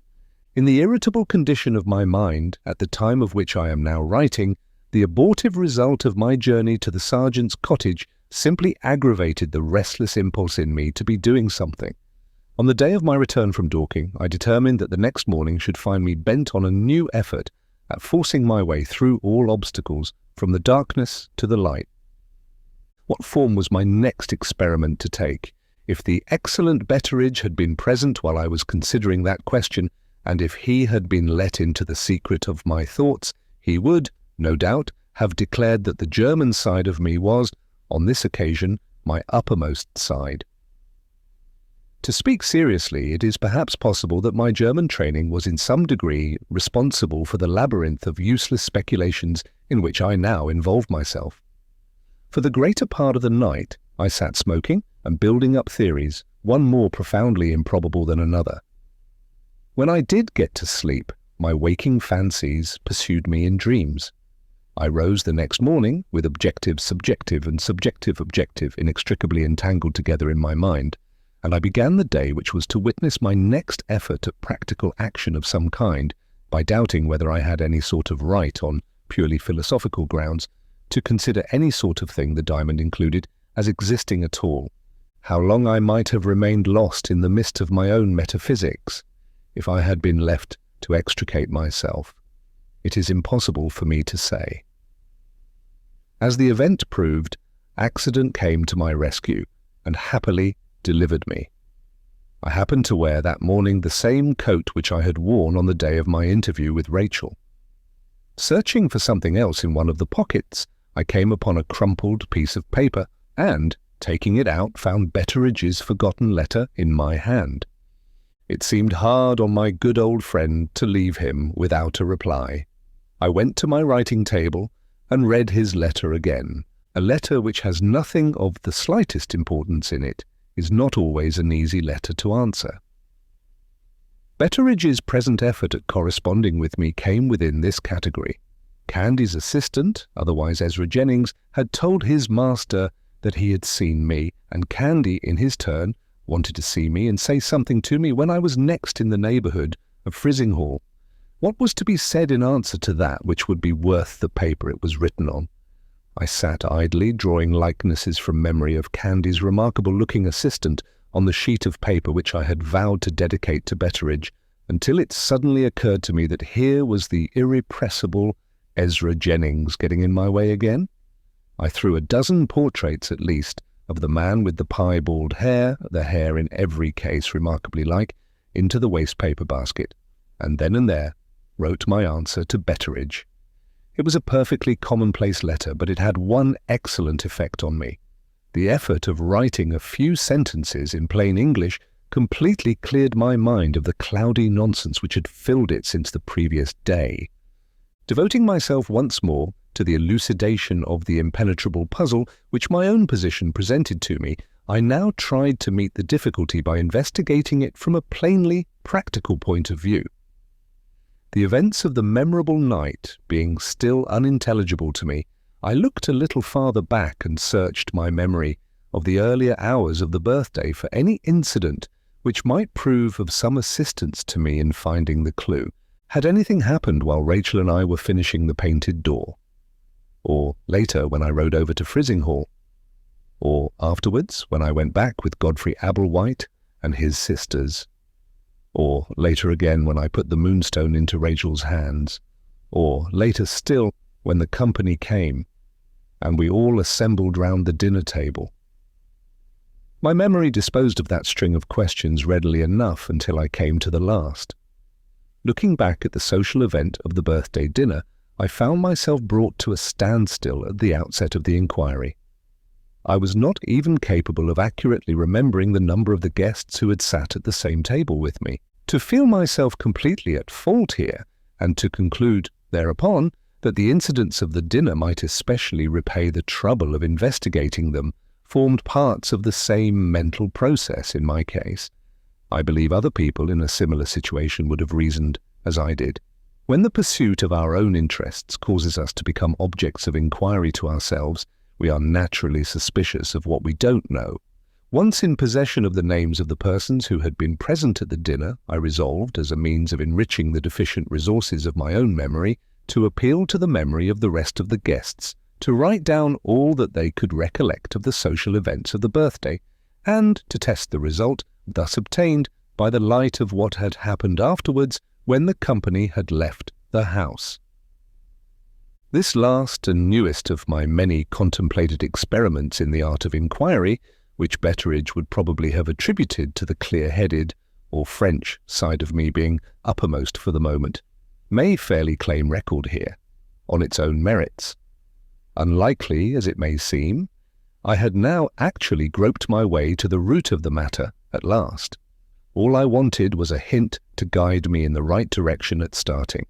Before another day had passed over my head, that hint was given me by one of the company who had been present at the birthday feast.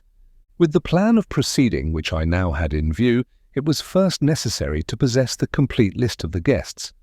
This I could easily obtain from Gabriel Betteridge.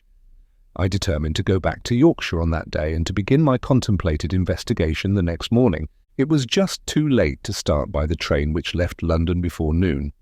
There was no alternative but to wait nearly 3 hours for the departure of the next train. Was there anything I could do in London which might usefully occupy this interval of time? My thoughts went back again obstinately to the birthday dinner. Though I had forgotten the numbers, and in many cases the names of the guests, I remembered readily enough that by far the larger proportion of them came from Frizinghall, or from its neighbourhood. But the larger proportion was not all. Some few of us were not regular residents in the country.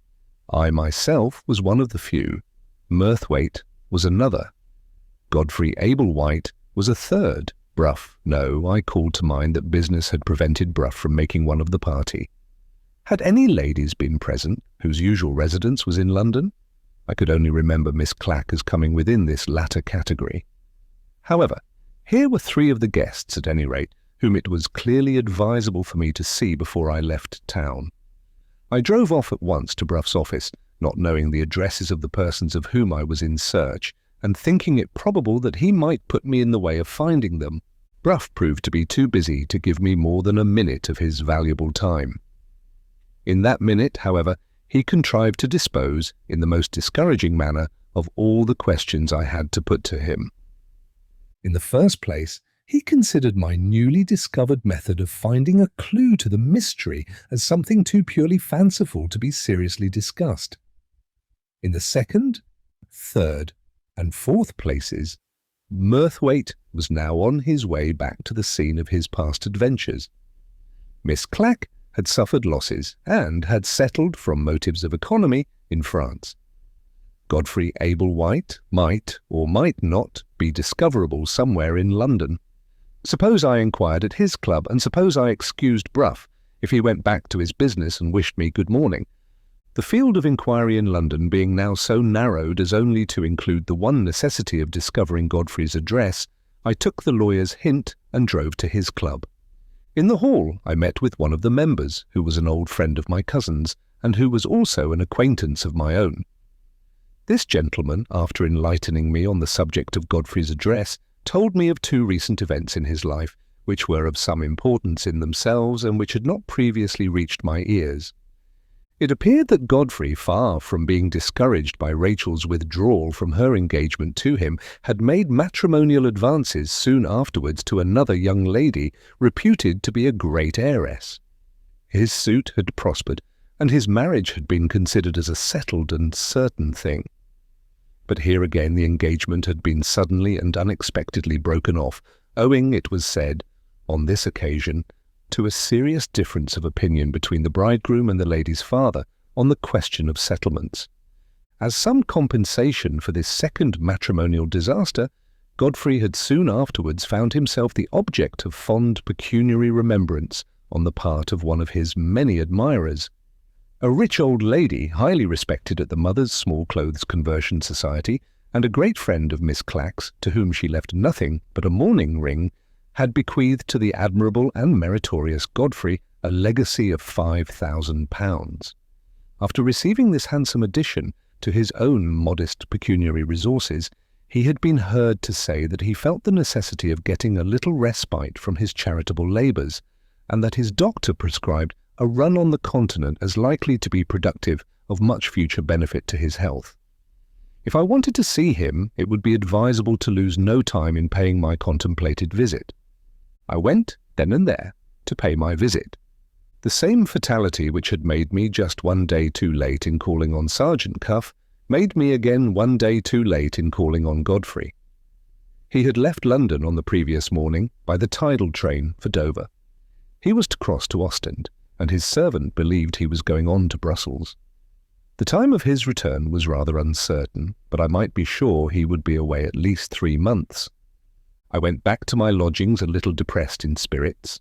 3 of the guests at the birthday dinner, and those 3 all exceptionally intelligent people, were out of my reach at the very time when it was most important to be able to communicate with them. My last hopes now rested on Betteridge, and on the friends of the late Lady Verinder, whom I might still find living in the neighbourhood of Rachel's country house. On this occasion I travelled straight to Frizinghall, the town being now the central point in my field of inquiry. I arrived too late in the evening to be able to communicate with Betteridge. The next morning I sent a messenger with a letter requesting him to join me at the hotel at his earliest convenience. Having taken the precaution, partly to save time, partly to accommodate Betteridge, of sending my messenger in a fly, I had a reasonable prospect, if no delays occurred, of seeing the old man within less than 2 hours from the time when I had sent for him. During this interval, I arranged to employ myself in opening my contemplated inquiry among the guests present at the birthday dinner who were personally known to me, and who were easily within my reach. These were my relatives, the Ablewhites, and Candy. The doctor had expressed a special wish to see me, and the doctor lived in the next street, so to Candy I went first. After what Betteridge had told me, I naturally anticipated finding traces in the doctor's face of the severe illness from which he had suffered, but I was utterly unprepared for such a change as I saw in him when he entered the room and shook hands with me. His eyes were dim, his hair had turned completely grey, his face was wizen, his figure had shrunk. I looked at the once lively, rattle-pated, humorous little doctor, associated in my remembrance with the perpetration of incorrigible social indiscretions and innumerable boyish jokes, and I saw nothing left of his former self but the old tendency to vulgar smartness in his dress. The man was a wreck, but his clothes and his jewellery, in cruel mockery of the change in him, were as gay and as gaudy as ever. "I have often thought of you, Blake," he said, "and I am heartily glad to see you again at last. If there is anything I can do for you, pray command my services, sir. Pray command my services." He said those few commonplace words with needless hurry and eagerness, and with a curiosity to know what had brought me to Yorkshire, which he was perfectly, I might say childishly, incapable of concealing from notice. With the object that I had in view, I had of course foreseen the necessity of entering into some sort of personal explanation before I could hope to interest people, mostly strangers to me, in doing their best to assist my inquiry. On the journey to Frizinghall I had arranged what my explanation was to be, and I seized the opportunity now offered to me of trying the effect of it on Candy. "I was in Yorkshire the other day, and I am in Yorkshire again now on rather a romantic errand," I said. "It is a matter, Candy, in which the late Lady Verinder's friends all took some interest. You remember the mysterious loss of the Indian diamond now nearly a year since.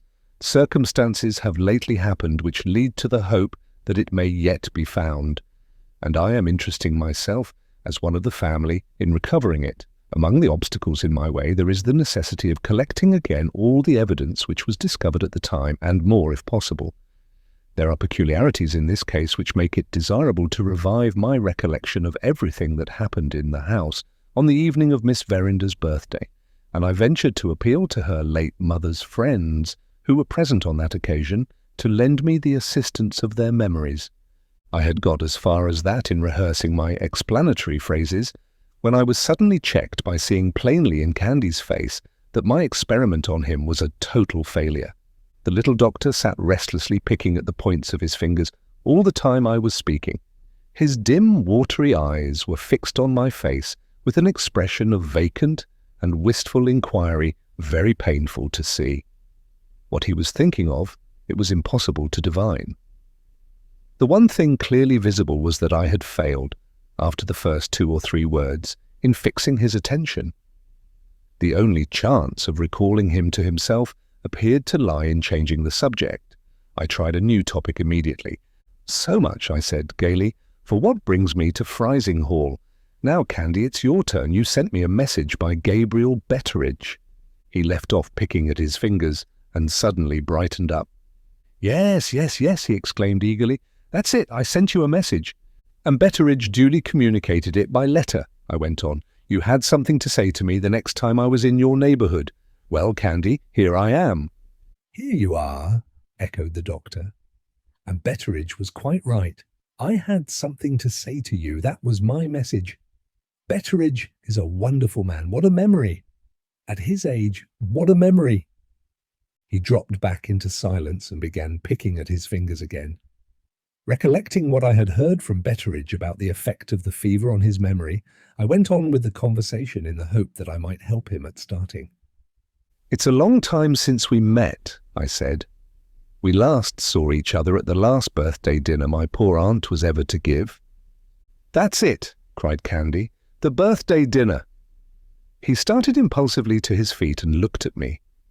A deep flush suddenly overspread his faded face, and he abruptly sat down again as if conscious of having betrayed a weakness which he would fain have concealed. It was plain, pitiably plain, that he was aware of his own defect of memory, and that he was bent on hiding it from the observation of his friends. Thus far he had appealed to my compassion only, but the words he had just said, few as they were, roused my curiosity instantly to the highest pitch. The birthday dinner had already become the one event in the past at which I looked back with strangely mixed feelings of hope and distrust. And here was the birthday dinner unmistakably proclaiming itself as the subject on which Candy had something important to say to me. I attempted to help him out once more, but this time my own interests were at the bottom of my compassionate motive, and they hurried me on a little too abruptly to the end I had in view. "It's nearly a year now," I said, "since we sat at that pleasant table. Have you made any memorandum, in your diary or otherwise, of what you wanted to say to me?" Candy understood the suggestion and showed me that he understood it as an insult. "I require no memorandum, Blake," he said stiffly enough. "I am not such a very old man yet, and my memory, thank God, is to be thoroughly depended on. It is needless to say that I declined to understand that he was offended with me. "I wish I could say the same of my memory," I answered. "When I try to think of matters that are a year old, I seldom find my remembrance as vivid as I could wish it to be. Take the dinner at Lady Verinder's, for instance." Candy brightened up again the moment the allusion passed my lips. "Ah, the dinner? The dinner at Lady Verinder's?" he exclaimed, more eagerly than ever. "I have got something to say to you about that." His eyes looked at me again with the painful expression of inquiry, so wistful, so vacant, so miserably helpless to see. He was evidently trying hard and trying in vain to recover the lost recollection. "It was a very pleasant dinner," he burst out suddenly, with an air of saying exactly what he wanted to say. "A very pleasant dinner, Blake, wasn't it?" He nodded and smiled, and appeared to think, poor fellow, that he had succeeded in concealing the total failure of his memory by a well-timed exertion of his own presence of mind. It was so distressing that I at once shifted the talk, deeply as I was interested in his recovering the lost remembrance, to topics of local interest. Here he got on glibly enough. Trumpery little scandals and quarrels in the town, some of them as much as a month old, appeared to recur to his memory readily. He chattered on with something of the smooth, gossiping fluency of former times, but there were moments, even in the full flow of his talkativeness, when he suddenly hesitated, looked at me for a moment with the vacant inquiry once more in his eyes, controlled himself, and went on again. I submitted patiently to my martyrdom. It is surely nothing less than martyrdom to a man of cosmopolitan sympathies to absorb in silent resignation the news of a country town, until the clock on the chimney-piece told me that my visit had been prolonged beyond half an hour. Having now some right to consider the sacrifices complete, I rose to take leave. As we shook hands, Candy reverted to the birthday festival of his own accord. "I am so glad we have met again," he said. "I had it on my mind. I really had it on my mind, Blake, to speak to you. About the dinner at Lady Verinder's, you know. A pleasant dinner. Really a pleasant dinner now, wasn't it?" On repeating the phrase, he seemed to feel hardly as certain of having prevented me from suspecting his lapse of memory as he had felt on the first occasion. The wistful look clouded his face again, and, after apparently designing to accompany me to the street door, he suddenly changed his mind, rang the bell for the servant, and remained in the drawing-room. I went slowly down the doctor's stairs, feeling the disheartening conviction that he really had something to say which it was vitally important to me to hear, and that he was morally incapable of saying it. The effort of remembering that he wanted to speak to me was, but too evidently, the only effort that his enfeebled memory was now able to achieve. Just as I reached the bottom of the stairs and had turned a corner on my way to the outer hall, a door opened softly somewhere on the ground floor of the house, and a gentle voice said behind me, "I am afraid, sir, you find Candy sadly changed." I turned round and found myself face to face with Ezra Jennings. 9.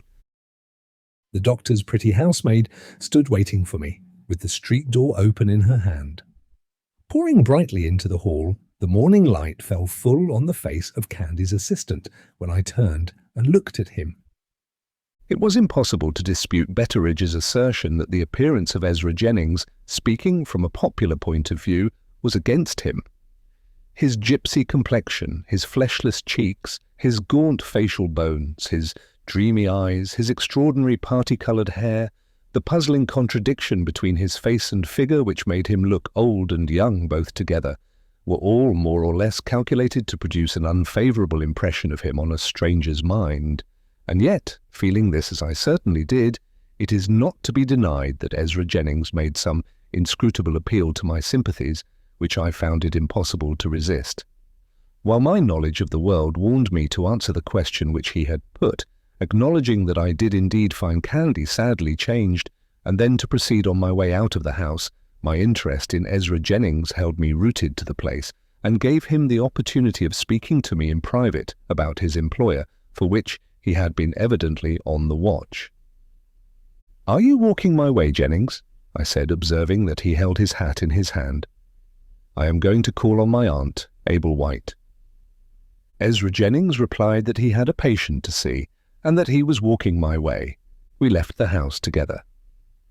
I observed that the pretty servant girl, who was all smiles and amiability when I wished her good morning on my way out, received a modest little message from Ezra Jennings, relating to the time at which he might be expected to return, with pursed-up lips, and with eyes which ostentatiously looked anywhere, rather than look in his face. The poor wretch was evidently no favourite in the house. Out of the house, I had Betteridge's word for it that he was unpopular everywhere. What a life, I thought to myself, as we descended the doctor's doorsteps.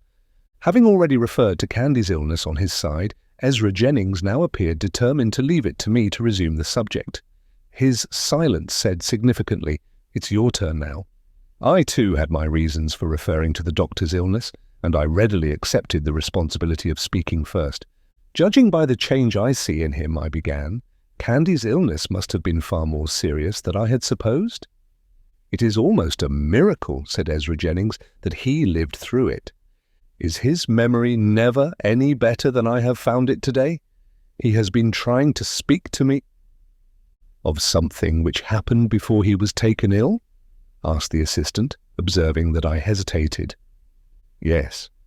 His memory of events at that past time is hopelessly enfeebled," said Ezra Jennings. "It is almost to be deplored, poor fellow, that even the wreck of it remains.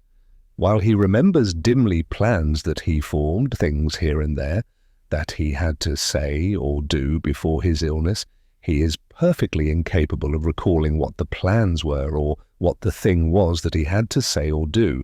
He is painfully conscious of his own deficiency and painfully anxious, as you must have seen, to hide it from observation. If he could only have recovered in a complete state of oblivion as to the past, he would have been a happier man. Perhaps we should all be happier," he added with a sad smile, "if we could but completely forget."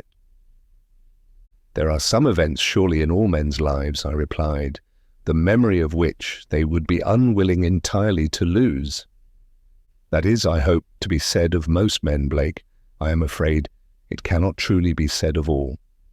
Have you any reason to suppose that the lost remembrance which Candy tried to recover, while you were speaking to him just now, was a remembrance which it was important to you that he should recall?" In saying those words, he had touched, of his own accord, on the very point upon which I was anxious to consult him. The interest I felt in this strange man had impelled me, in the first instance, to give him the opportunity of speaking to me, reserving what I might have to say on my side in relation to his employer until I was first satisfied that he was a person in whose delicacy and discretion I could trust. The little that he had said thus far had been sufficient to convince me that I was speaking to a gentleman. He had what I may venture to describe as the unsought self-possession, which is a sure sign of good breeding, not in England only, but everywhere else in the civilized world. Whatever the object which he had in view, in putting the question that he had just addressed to me, I felt no doubt that I was justified, so far, in answering him without reserve. "I believe I have a strong interest," I said, "in tracing the lost remembrance which Candy was unable to recall. May I ask whether you can suggest to me any method by which I might assist his memory?" Ezra Jennings looked at me with a sudden flash of interest in his dreamy brown eyes. "Candy's memory is beyond the reach of assistance," he said. "I have tried to help it often enough since his recovery to be able to speak positively on that point. This disappointed me, and I owned it. I confess you led me to hope for a less discouraging answer than that, I said. Ezra Jennings smiled. It may not perhaps be a final answer, Blake.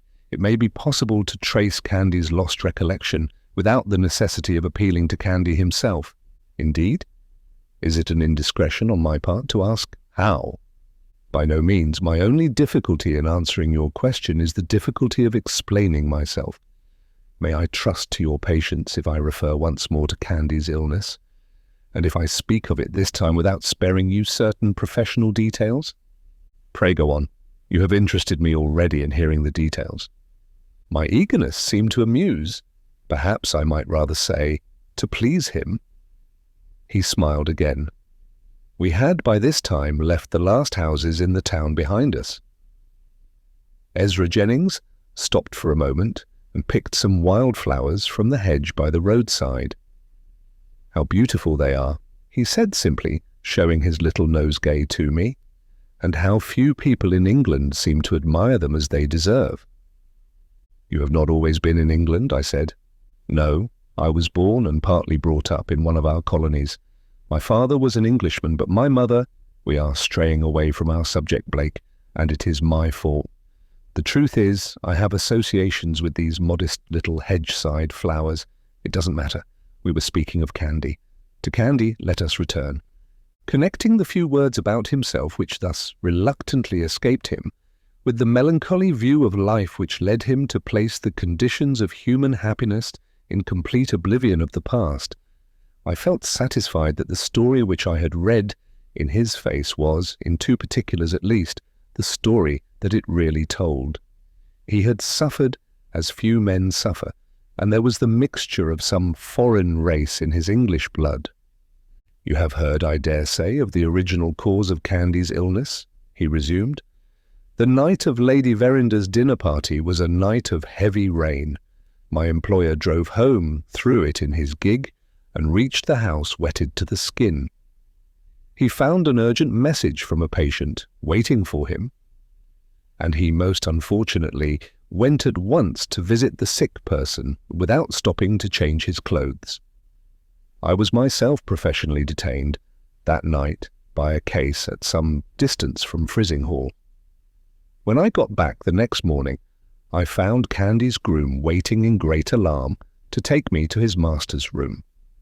By that time the mischief was done. The illness had set in. The illness has only been described to me in general terms as a fever, I said. I can add nothing which will make the description more accurate, answered Ezra Jennings. From first to last, the fever assumed no specific form. I sent at once to two of Candy's medical friends in the town, both physicians, to come and give me their opinion of the case. They agreed with me that it looked serious, but they both strongly dissented from the view I took of the treatment. We differed entirely in the conclusions which we drew from the patient's pulse. The two doctors, arguing from the rapidity of the beat, declared that a lowering treatment was the only treatment to be adopted.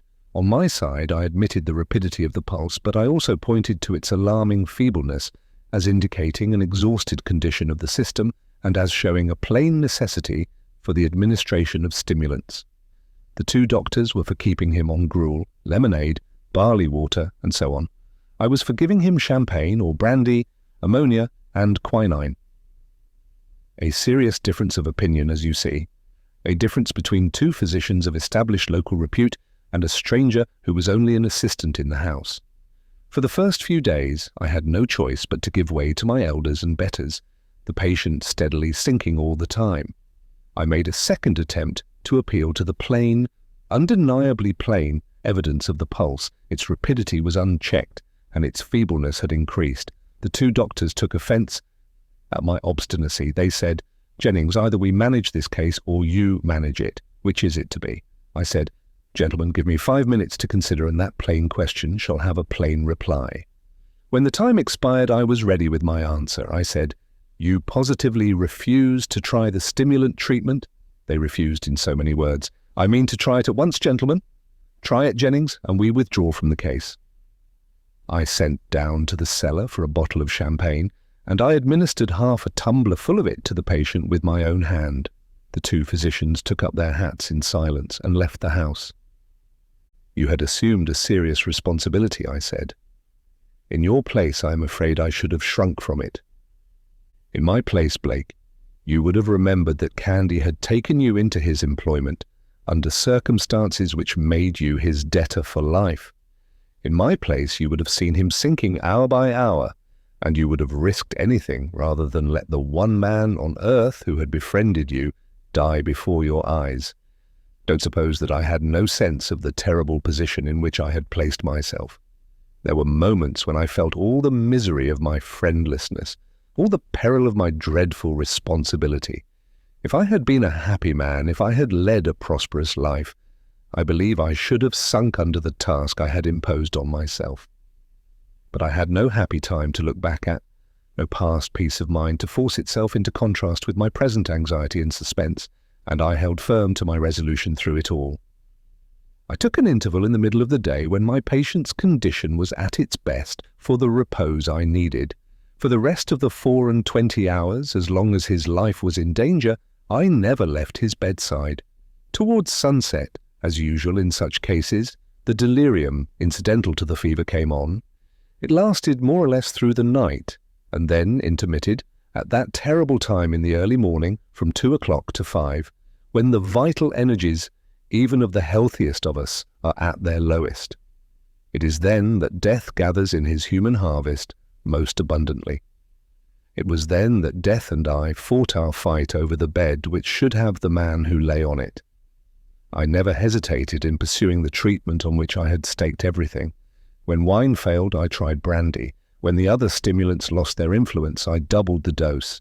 After an interval of suspense, the like of which I hope to God I shall never feel again, there came a day when the rapidity of the pulse slightly but appreciably diminished, and better still, there came also a change in the beat, an unmistakable change to steadiness and strength.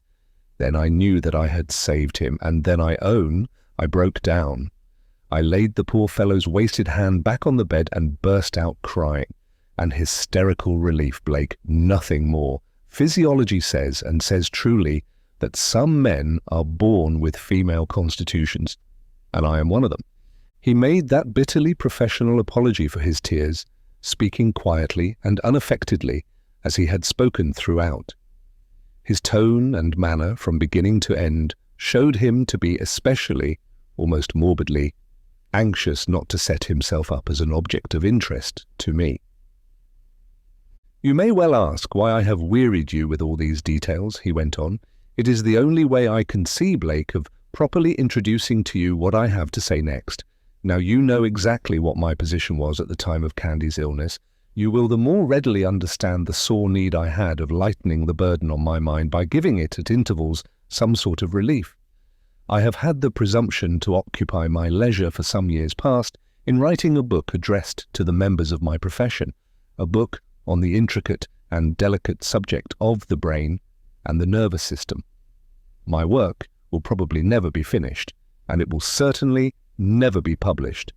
It has none the less been the friend of many lonely hours, and it helped me to while away the anxious time, the time of waiting and nothing else, at Candy's bedside. I told you he was delirious, I think? And I mentioned the time at which his delirium came on? Yes. Well, I had reached a section of my book at that time which touched on this same question of delirium. I won't trouble you at any length with my theory on the subject. I will confine myself to telling you only what it is your present interest to know. It has often occurred to me in the course of my medical practice to doubt whether we can justifiably infer, in cases of delirium, that the loss of the faculty of speaking connectedly implies of necessity the loss of the faculty of thinking connectedly as well. Poor Candy's illness gave me an opportunity of putting this doubt to the test. I understand the art of writing in shorthand, and I was able to take down the patient's wanderings exactly as they fell from his lips. Do you see, Blake, what I am coming to at last? I saw it clearly and waited with breathless interest to hear more. At odds and ends of time, Ezra Jennings went on, I reproduced my shorthand notes in the ordinary form of writing, leaving large spaces between the broken phrases and even the single words, as they had fallen disconnectedly from Candy's lips. I then treated the result thus obtained on something like the principle which one adopts in putting together a child's puzzle. It is all confusion to begin with, but it may be all brought into order and shape if you can only find the right way.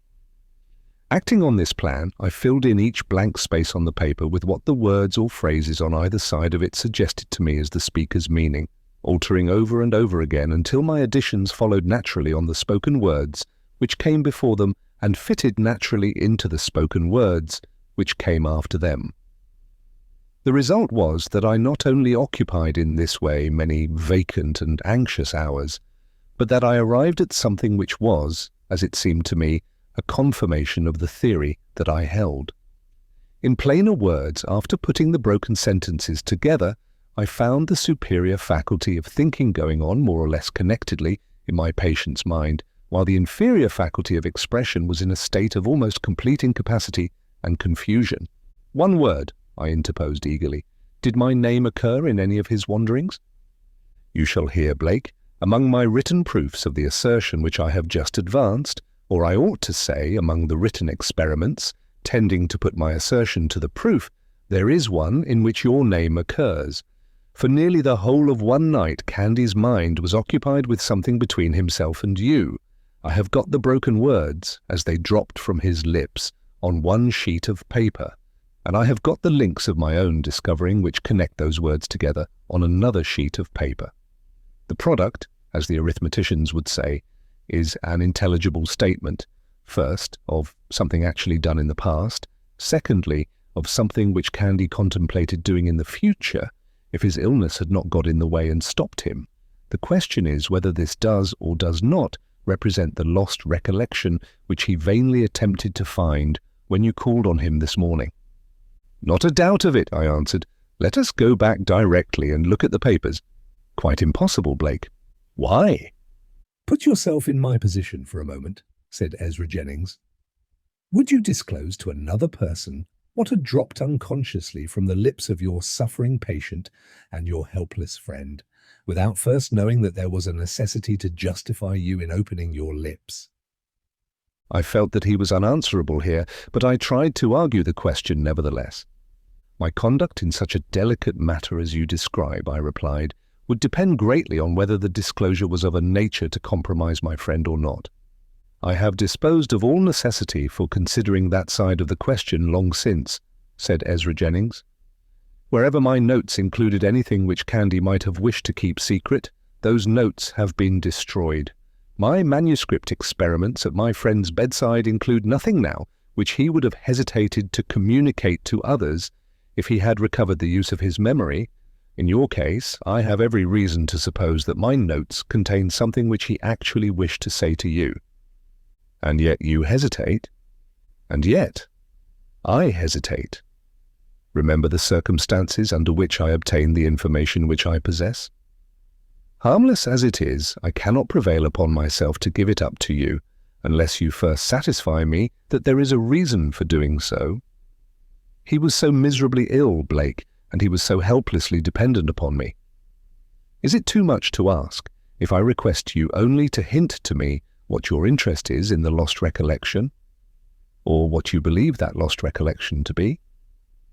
To have answered him with the frankness which his language and his manner both claimed from me would have been to commit myself to openly acknowledging that I was suspected of the theft of the diamond.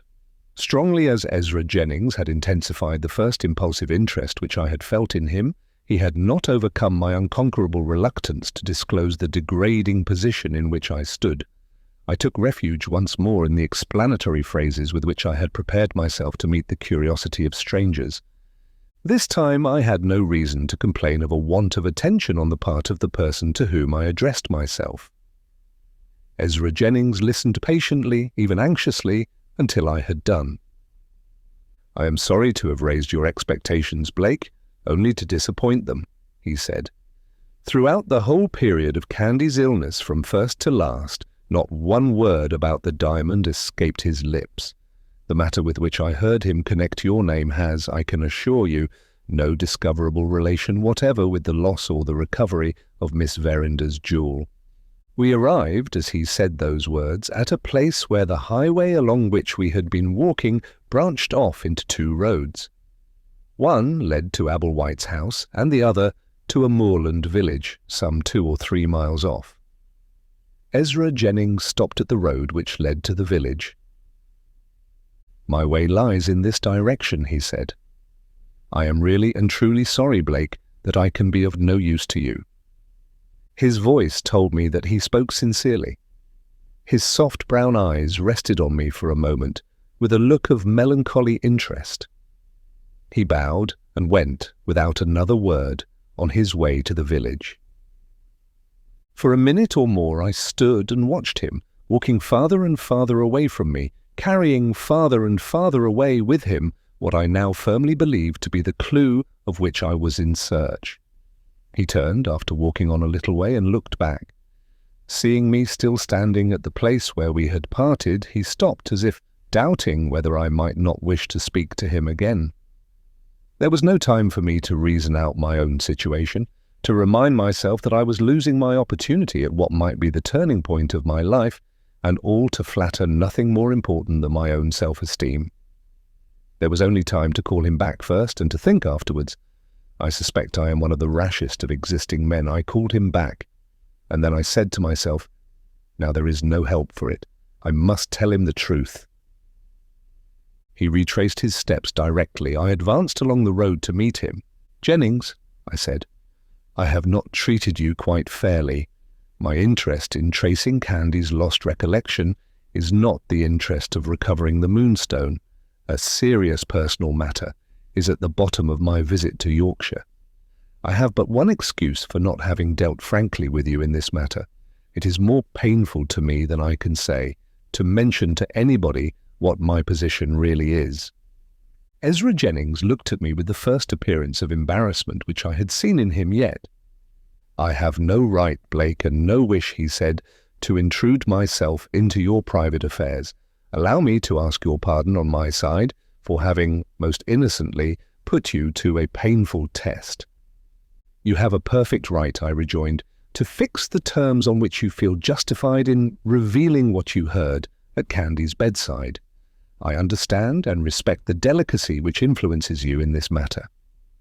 How can I expect to be taken into your confidence if I decline to admit you into mine? You ought to know, and you shall know, why I am interested in discovering what Candy wanted to say to me. If I turn out to be mistaken in my anticipations, and if you prove unable to help me when you are really aware of what I want, I shall trust to your honour to keep my secret, and something tells me that I shall not trust in vain." "Stop, Blake. I have a word to say which must be said before you go any farther." I looked at him in astonishment. The grip of some terrible emotion seemed to have seized him and shaken him to the soul. His gypsy complexion had altered to a livid, greyish paleness. His eyes had suddenly become wild and glittering. His voice had dropped to a tone, low, stern and resolute, which I now heard for the first time. The latent resources in the man, for good or for evil, it was hard at that moment to say which, leapt up in him and showed themselves to me with the suddenness of a flash of light. "Before you place any confidence in me," he went on, "you ought to know, and you must know, under what circumstances I have been received into Candy's house. It won't take long. I don't profess, sir, to tell my story, as the phrase is, to any man. My story will die with me. All I ask is to be permitted to tell you what I have told Candy. If you are still in the mind, when you have heard that, to say what you have proposed to say, you will command my attention and command my services. Shall we walk on?" The suppressed misery in his face silenced me. I answered his question by a sign. We walked on.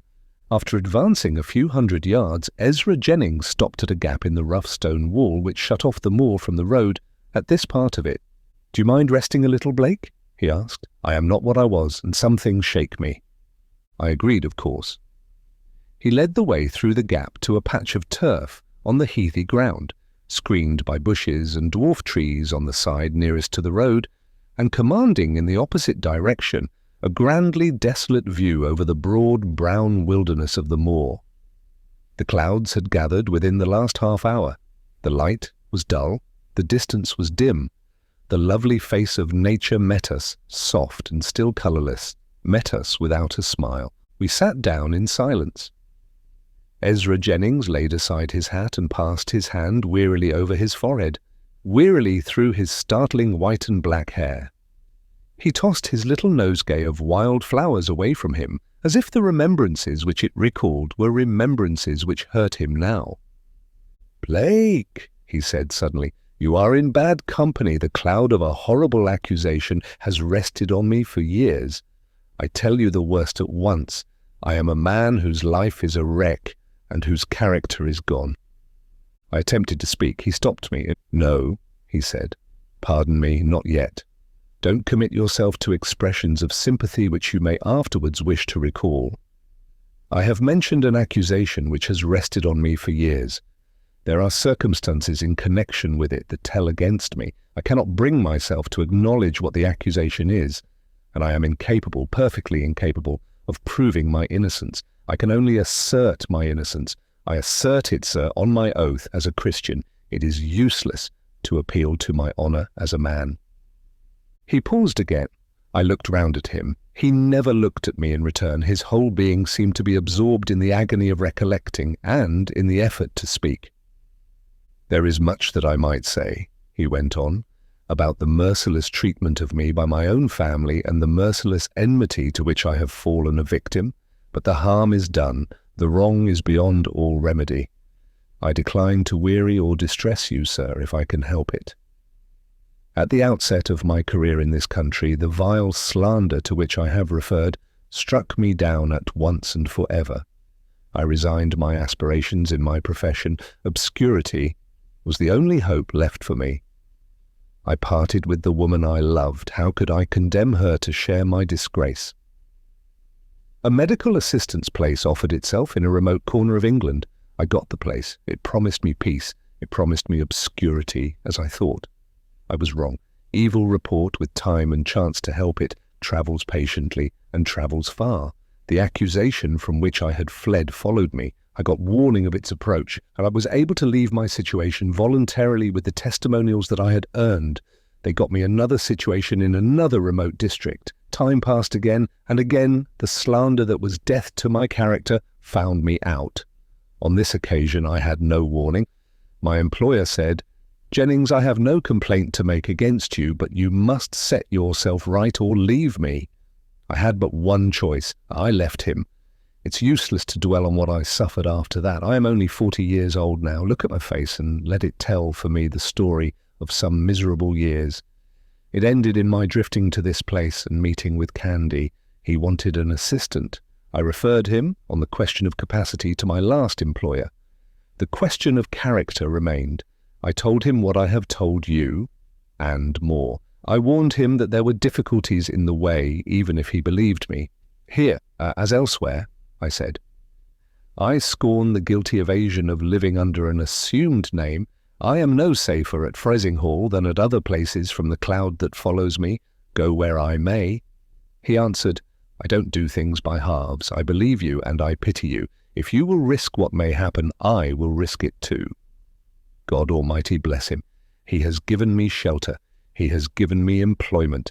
He has given me rest of mind, and I have the certain conviction, I have had it for some months past, that nothing will happen now to make him regret it. The slander has died out, I said. The slander is as active as ever, but when it follows me here, it will come too late. You will have left the place. No, Blake, I shall be dead. For 10 years past I have suffered from an incurable internal complaint. I don't disguise from you that I should have let the agony of it kill me long since, but for one last interest in life which makes my existence of some importance to me still. I want to provide for a person very dear to me whom I shall never see again. My own little patrimony is hardly sufficient to make her independent of the world. The hope, if I could only live long enough, of increasing it to a certain sum has impelled me to resist the disease by such palliative means as I could devise. The one effectual palliative in my case is opium. To that all-potent and all-merciful drug I am indebted for a respite of many years from my sentence of death. But even the virtues of opium have their limit. The progress of the disease has gradually forced me from the use of opium to the abuse of it. I am feeling the penalty at last. My nervous system is shattered. My nights are nights of horror. The end is not far off now. Let it come. I have not lived and worked in vain. The little sum is nearly made up, and I have the means of completing it if my last reserves of life fail me sooner than I expect. I hardly know how I have wandered into telling you this. I don't think I am mean enough to appeal to your pity. Perhaps I fancy you may be all the readier to believe me if you know that what I have said to you I have said with the certain knowledge in me that I am a dying man. There is no disguising, Blake, that you interest me. I have attempted to make my poor friend's loss of memory the means of bettering my acquaintance with you. I have speculated on the chance of your feeling a passing curiosity about what he wanted to say, and of my being able to satisfy it. Is there no excuse for my intruding myself on you? Perhaps there is some excuse. A man who has lived as I have lived has his bitter moments when he ponders over human destiny. You have youth, health, riches, a place in the world, a prospect before you.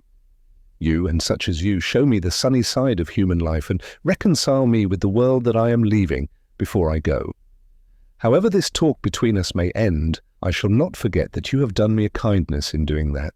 It rests with you, sir, to say what you proposed saying or to wish me good morning. I had but one answer to make to that appeal.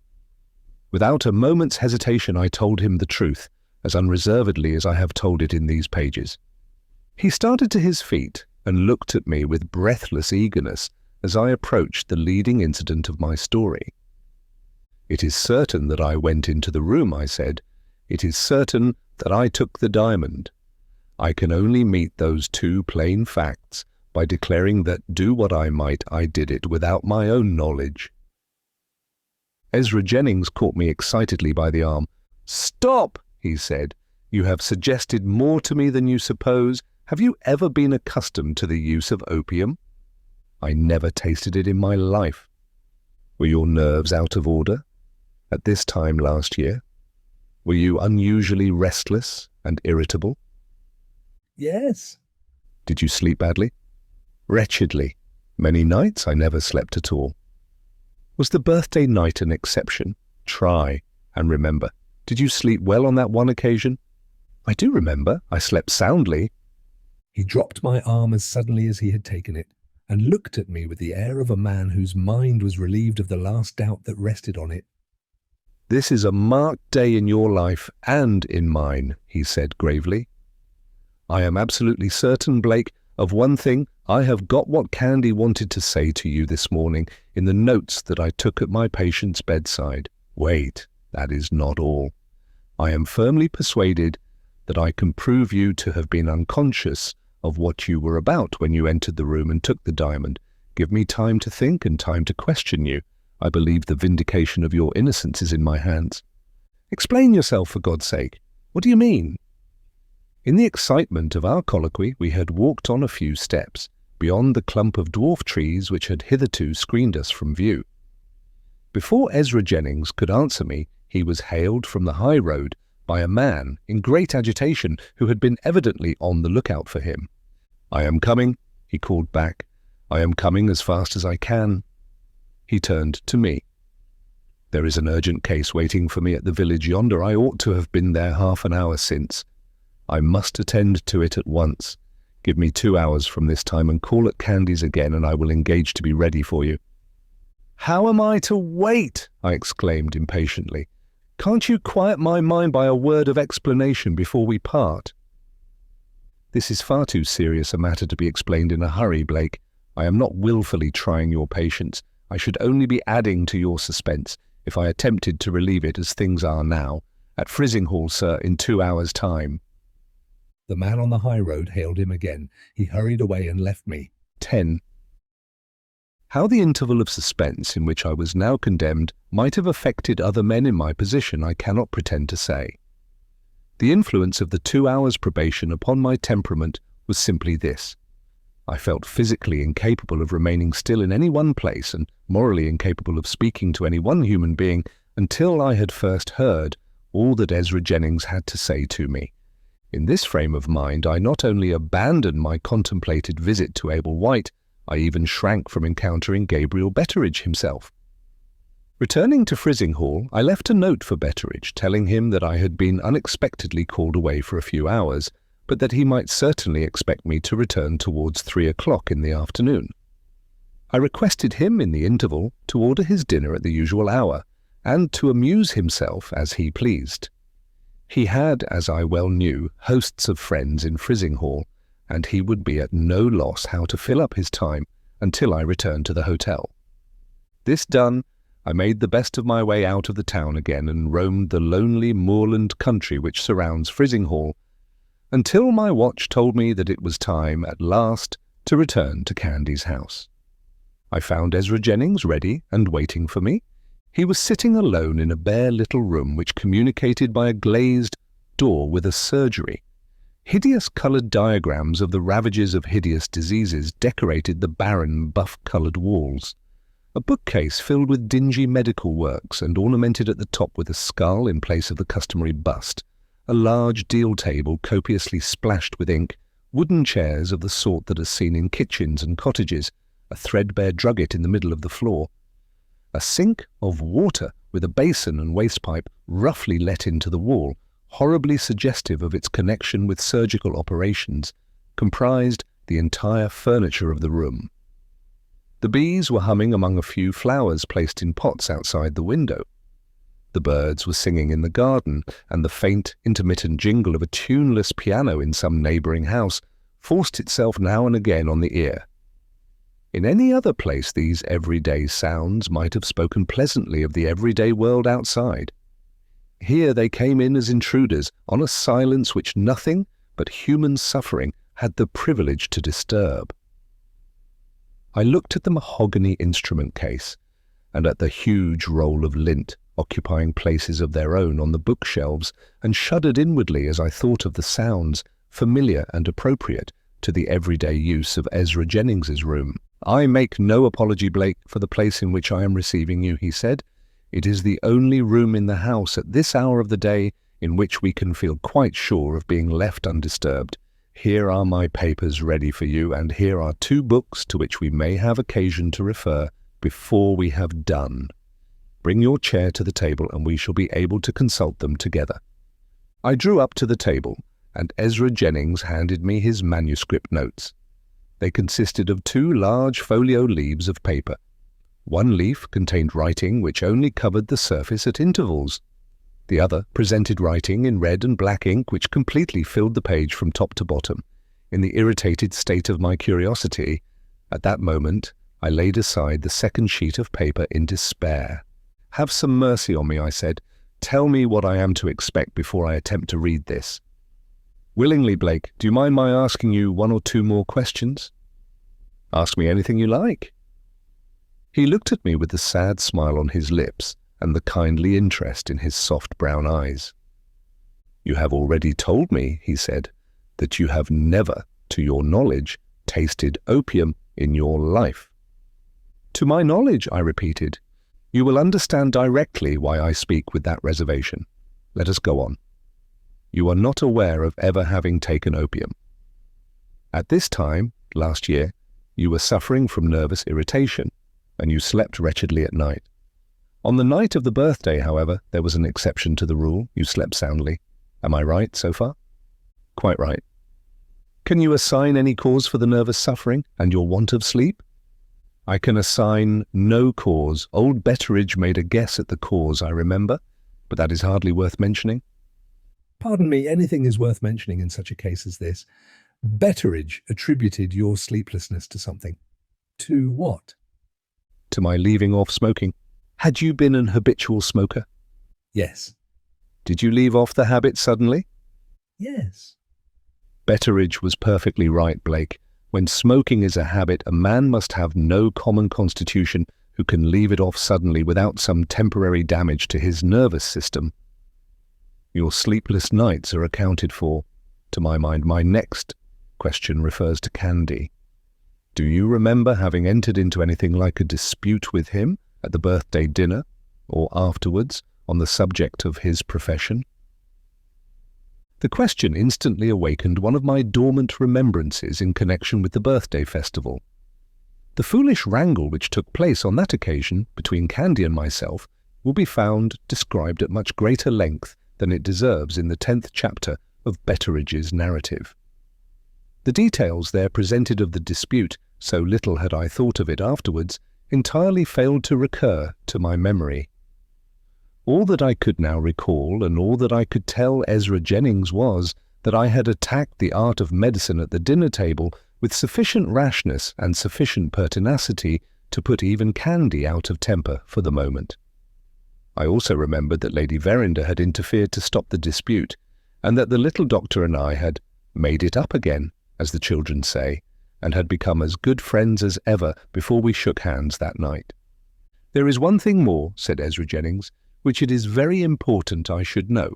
Had you any reason for feeling any special anxiety about the diamond at this time last year?" I had the strongest reasons for feeling anxiety about the diamond. I knew it to be the object of a conspiracy, and I was warned to take measures for Miss Verinder's protection as the possessor of the stone. Was the safety of the diamond the subject of conversation between you and any other person immediately before you retired to rest on the birthday night? It was the subject of a conversation between Lady Verinder and her daughter, which took place in your hearing. Yes? Ezra Jennings took up his notes from the table and placed them in my hands.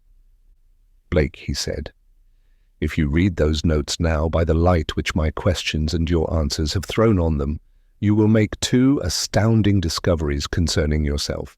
You will find, first, that you entered Miss Verinder's sitting room and took the diamond in a state of trance produced by opium. Secondly, that the opium was given to you by Candy without your own knowledge as a practical refutation of the opinions which you had expressed to him at the birthday dinner." I sat with the papers in my hand, completely stupefied. "Try and forgive poor Candy," said the assistant gently. "He has done dreadful mischief, I own, but he has done it innocently. If you will look at the notes, you will see that, but for his illness, he would have returned to Lady Verinder's the morning after the party, and would have acknowledged the trick that he had played you. Miss Verinder would have heard of it, and Miss Verinder would have questioned him, and the truth which has laid hidden for a year would have been discovered in a day." I began to regain my self-possession. "Candy is beyond the reach of my resentment," I said angrily, "but the trick that he played me is not the less an act of treachery. For all that, I may forgive, but I shall not forget it. Every medical man commits that act of treachery, Blake, in the course of his practice. The ignorant distrust of opium, in England, is by no means confined to the lower and less cultivated classes. Every doctor in large practice finds himself every now and then obliged to deceive his patients, as Candy deceived you. I don't defend the folly of playing you a trick under the circumstances. I only plead with you for a more accurate and more merciful construction of motives." "How was it done?" I asked. "Who gave me the laudanum without my knowing it myself?" "I am not able to tell you. Nothing relating to that part of the matter dropped from Candy's lips all through his illness. Perhaps your own memory may point to the person to be suspected." "No. It is useless in that case to pursue the inquiry. The laudanum was secretly given to you in some way. Let us leave it there and go on to matters of more immediate importance. Read my notes if you can. Familiarize your mind with what has happened in the past. I have something very bold and very startling to propose to you which relates to the future." Those last words roused me. I looked at the papers in the order in which Ezra Jennings had placed them in my hands. The paper which contained the smaller quantity of writing was the uppermost of the two. On this, the disconnected words and fragments of sentences which had dropped from Candy in his delirium appeared as follows: "Franklin Blake, and agreeable, down a peg, medicine, confesses, sleep at night. Tell him, out of order, medicine, he tells me, and groping in the dark, mean one and the same thing." all the company at the dinner table. I say, groping after sleep, nothing but medicine, he says, leading the blind, know what it means. Witty, a night's rest, in spite of his teeth, wants sleep. Lady Verinder's medicine chest, 5 minims, without his knowing it, tomorrow morning. Well, Blake, medicine today, never. Without it, out, Candy. Excellent. Without it, down on him, truth. Something besides excellent. Dose of laudanum, sir. Bed. What? Medicine now. There, the first of the 2 sheets of paper came to an end. I handed it back to Ezra Jennings. That is what you heard at his bedside, I said. Literally and exactly what I heard, he answered, except that the repetitions are not transferred here from my shorthand notes. He reiterated certain words and phrases a dozen times over, 50 times over, just as he attached more or less importance to the idea which they represented. The repetitions in this sense were of some assistance to me in putting together those fragments. Don't suppose, he added, pointing to the second sheet of paper, that I claim to have reproduced the expressions which Candy himself would have used if he had been capable of speaking connectedly. I only say that I have penetrated through the obstacle of the disconnected expression to the thought which was underlying it connectedly all the time. Judge for yourself. I turned to the second sheet of paper, which I now knew to be the key to the first.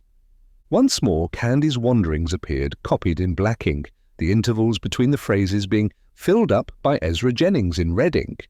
I reproduce the result here in one plain form, the original language and the interpretation of it coming close enough together in these pages to be easily compared and verified. Franklin Blake is clever and agreeable, but he wants taking down a peg when he talks of medicine. He confesses that he has been suffering from want of sleep at night. I tell him that his nerves are out of order and that he ought to take medicine. He tells me that taking medicine and groping in the dark mean one and the same thing. This before all the company at the dinner table. I say to him, you are groping after sleep, and nothing but medicine can help you to find it. He says to me, I have heard of the blind leading the blind, and now I know what it means. Witty, but I can give him a night's rest in spite of his teeth. He really wants sleep, and Lady Verinder's medicine chest is at my disposal. Give him 5 minims of laudanum tonight without his knowing it, and then call tomorrow morning. Well, Blake, will you try a little medicine today? You will never sleep without it. There you are out, Candy. I have had an excellent night's rest without it. Then come down on him with the truth. You have had something besides an excellent night's rest. You had a dose of laudanum, sir, before you went to bed. What do you say to the art of medicine now? Admiration of the ingenuity which had woven this smooth and finished texture out of the ravelled skein was naturally the first impression that I felt on handing the manuscript back to Ezra Jennings. He modestly interrupted the first few words in which my sense of surprise expressed itself by asking me if the conclusion which he had drawn from his notes was also the conclusion at which my own mind had arrived. Do you believe, as I believe, he said, that you were acting under the influence of the laudanum in doing all that you did on the night of Miss Verinder's birthday in Lady Verinder's house? I am too ignorant of the influence of laudanum to have an opinion of my own, I answered. I can only follow your opinion and feel convinced that you are right. Very well, the next question is this. You are convinced, and I am convinced. How are we to carry our conviction to the minds of other people? I pointed to the 2 manuscripts lying on the table between us. Ezra Jennings shook his head. Useless, Blake. Quite useless, as they stand now, for 3 unanswerable reasons. In the first place, those notes have been taken under circumstances entirely out of the experience of the mass of mankind. Against them, to begin with. In the second place, those notes represent a medical and metaphysical theory. Against them, once more, in the third place, those notes are of my making. There is nothing but my assertion to the contrary to guarantee that they are not fabrications. Remember what I told you on the moor, and ask yourself what my assertion is worth. No, my notes have but one value, looking to the verdict of the world outside. Your innocence is to be vindicated, and they show how it can be done. We must put our conviction to the proof, and you are the man to prove it." "How?" I asked. He leaned eagerly nearer to me across the table that divided us. "Are you willing to try a bold experiment?" "I will do anything to clear myself of the suspicion that rests on me now." "Will you submit to some personal inconvenience for a time?" "To any inconvenience, no matter what it may be." "Will you be guided implicitly by my advice? It may expose you to the ridicule of fools. It may subject you to the remonstrances of friends whose opinions you are bound to respect." "Tell me what to do," I broke out impatiently, "and come what may, I'll do it." "You shall do this, Blake," he answered. "You shall steal the diamond unconsciously for the second time in the presence of witnesses whose testimony is beyond dispute." I started to my feet. I tried to speak. I could only look at him. "I believe it can be done," he went on, "and it shall be done if you will only help me. Try to compose yourself. Sit down and hear what I have to say to you. You have resumed the habit of smoking. I have seen that for myself. How long have you resumed it?" "For nearly a year." "Do you smoke more or less than you did?" "More." "Will you give up the habit again?" "Suddenly, mind, as you gave it up before." I began dimly to see his drift. "I will give it up from this moment," I answered. "If the same consequences follow, which followed last June," said Ezra Jennings, "if you suffer once more as you suffered then from sleepless nights, we shall have gained our first step. We shall have put you back again into something assimilating to your nervous condition on the birthday night. If we can next revive or nearly revive the domestic circumstances which surrounded you, and if we can occupy your mind again with the various questions concerning the diamond which formerly agitated it, we shall have replaced you as nearly as possible in the same position, physically and morally, in which the opium found you last year. In that case, we may fairly hope that a repetition of the dose will lead, in a greater or lesser degree, to a repetition of the result. There is my proposal expressed in a few hasty words. You shall now see what reasons I have to justify me in making it." He turned to one of the books at his side and opened it at a place marked by a small slip of paper. "Don't suppose that I am going to weary you with a lecture on physiology," he said. "I think myself bound to prove, in justice to both of us, that I am not asking you to try this experiment in deference to any theory of my own devising. Admitted principles and recognized authorities justify me in the view that I take. Give me 5 minutes of your attention, and I will undertake to show you that science sanctions my proposal, fanciful as it may seem. Here, in the first place, is the physiological principle on which I am acting, stated by no less a person than Carpenter. Read it for yourself." He handed me the slip of paper which had marked the place in the book.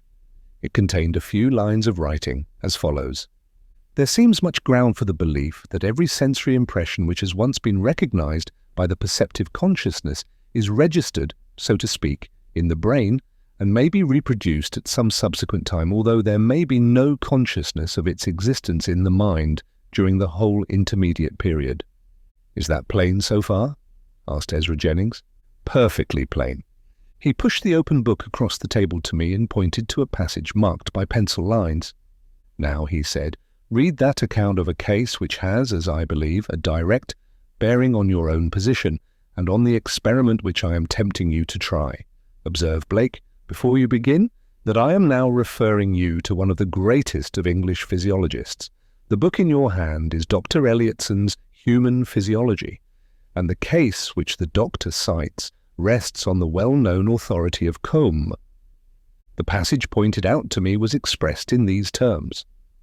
Abel informed me, says Combe, of an Irish porter to a warehouse who forgot when sober what he had done when drunk, but, being drunk, again recollected the transactions of his former state of intoxication. On one occasion, being drunk, he had lost a parcel of some value, and in his sober moments could give no account of it.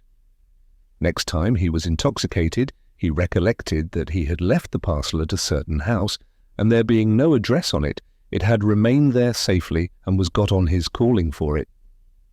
"Plain again?" asked Ezra Jennings. "As plain as need be." He put back the slip of paper in its place and closed the book. "Are you satisfied that I have not spoken without good authority to support me?" he asked. "If not, I have only to go to those bookshelves, and you have only to read the passages which I can point out to you." "I am quite satisfied," I said, "without reading a word more."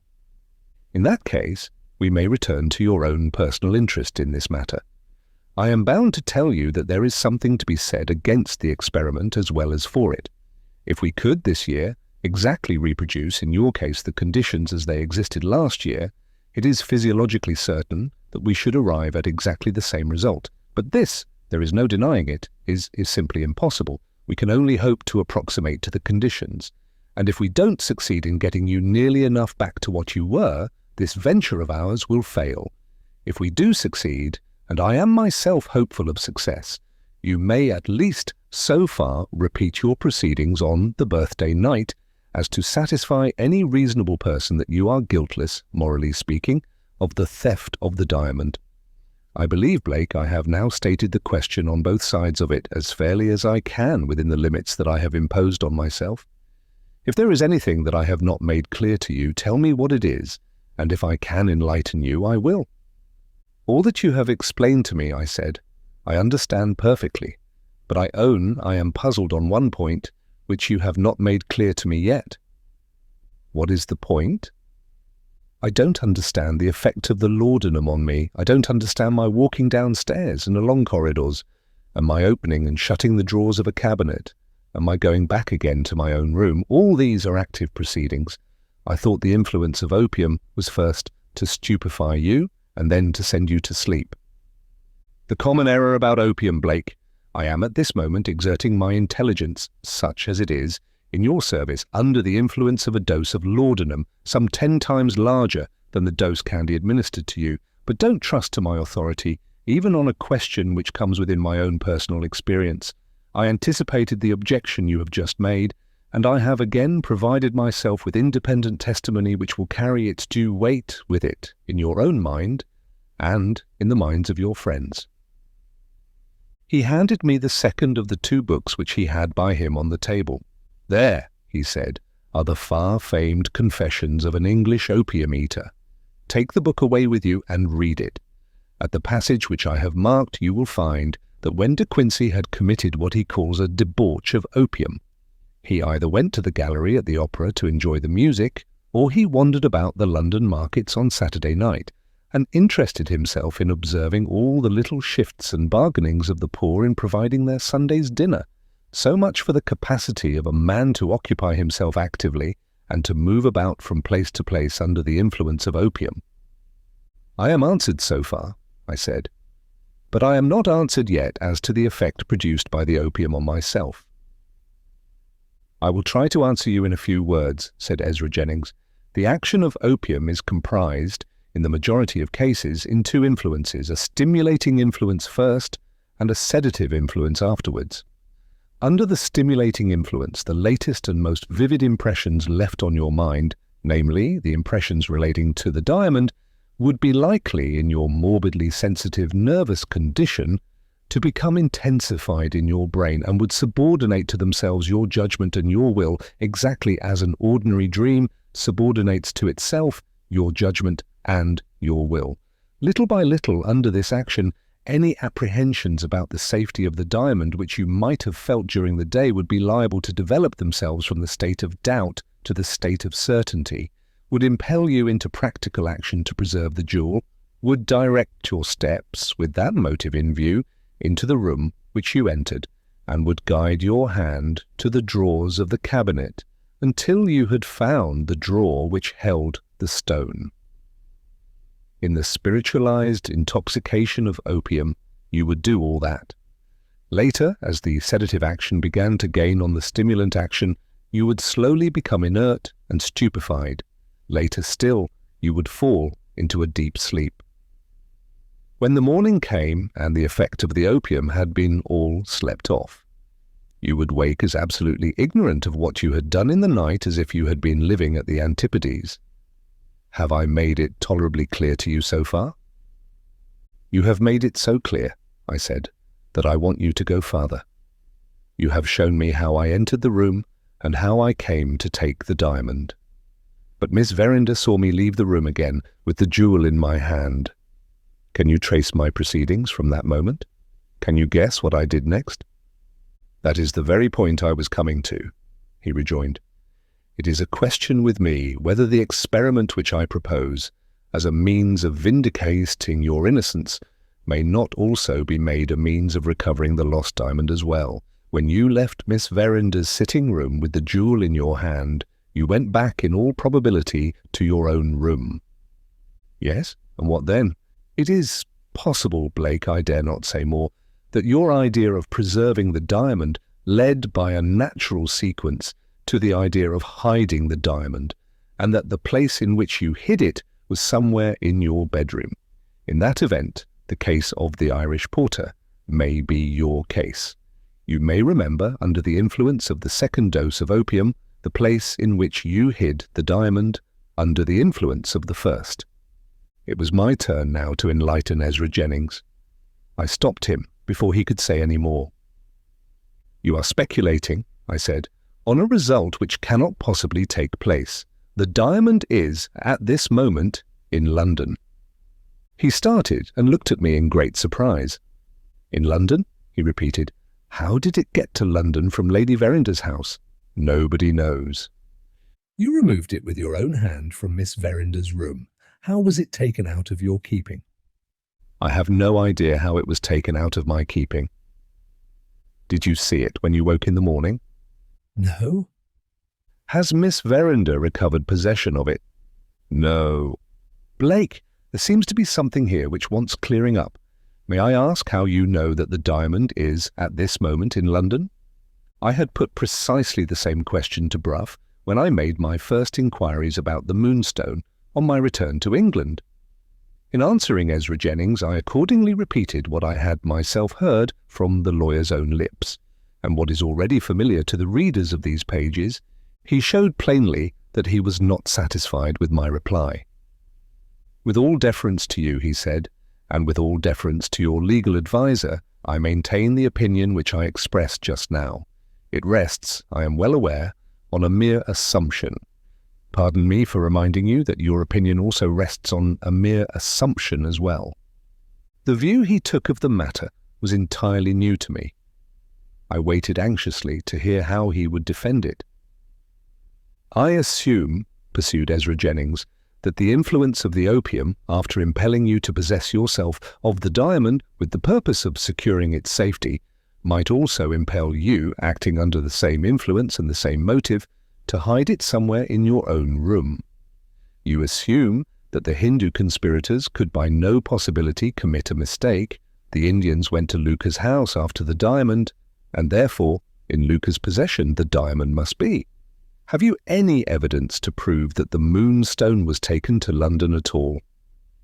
You can't even guess how, or by whom, it was removed from Lady Verinder's house.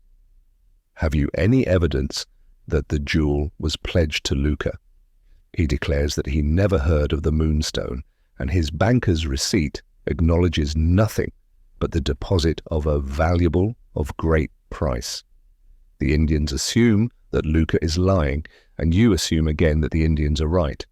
All I say in differing with you is that my view is possible. What more, Blake, either logically or legally, can be said for yours? It was put strongly, but there was no denying that it was put truly as well.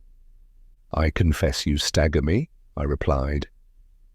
Do you object to my writing to Bruff and telling him what you have said? On the contrary, I shall be glad if you will write to Bruff.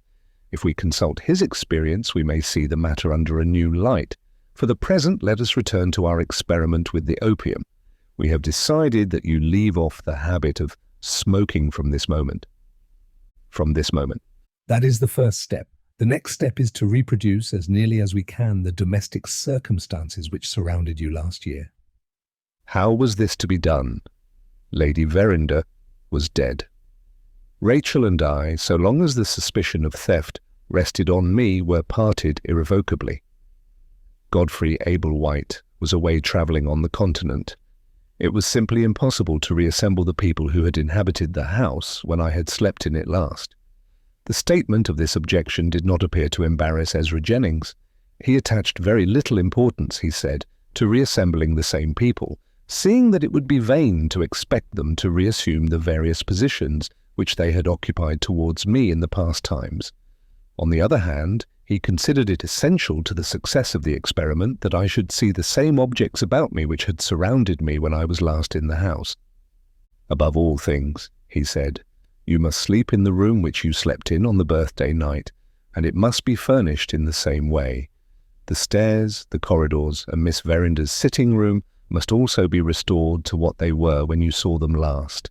It is absolutely necessary, Blake, to replace every article of furniture in that part of the house which may now be put away. The sacrifice of your cigars will be useless unless we can get Miss Verinder's permission to do that. Who is to apply to her for permission? I asked. Is it not possible for you to apply? Quite out of the question. After what has passed between us on the subject of the lost diamond, I can neither see her nor write to her as things are now. Ezra Jennings paused and considered for a moment. May I ask you a delicate question? He said. I signed to him to go on. Am I right, Blake, in fancying, from one or two things which have dropped from you, that you felt no common interest in Miss Verinder in former times? Quite right. Was the feeling returned? It was. Do you think Miss Verinder would be likely to feel a strong interest in the attempt to prove your innocence? I am certain of it. In that case, I will write to Miss Verinder, if you will give me leave, telling her of the proposal that you have made to me, telling her of everything that has passed between us today. It is needless to say that I eagerly accepted the service which he had offered to me. I shall have time to write by today's post, he said, looking at his watch. Don't forget to lock up your cigars when you get back to the hotel. I will call tomorrow morning and hear how you have passed the night. I rose to take leave of him, and attempted to express the grateful sense of his kindness which I really felt. He pressed my hand gently. Remember what I told you on the moor, he answered. If I can do you this little service, Blake, I shall feel it like a last gleam of sunshine falling on the evening of a long and clouded day. We parted. It was then the events of the next 10 days, every one of them more or less directly connected with the experiment of which I was the passive object, are all placed on record exactly as they happened in the journal habitually kept by Candy's assistant. In the pages of Ezra Jennings, nothing is concealed and nothing is forgotten. Let Ezra Jennings tell how the venture with the opium was tried and how it ended. Fourth narrative, extracted from the journal of Ezra Jennings. With some interruption from Patience and some interruption from Pain, I finished my letter to Miss Verinder in time for today's post. I failed to make it as short a letter as I could have wished, but I think I have made it plain. It leaves her entirely mistress of her own decision. If she consents to assist the experiment, she consents of her own free will and not as a favour to Franklin Blake or to me. Rose late after a dreadful night, the vengeance of yesterday's opium pursuing me through a series of frightful dreams. At one time I was whirling through empty space with the phantoms of the dead, friends and enemies together.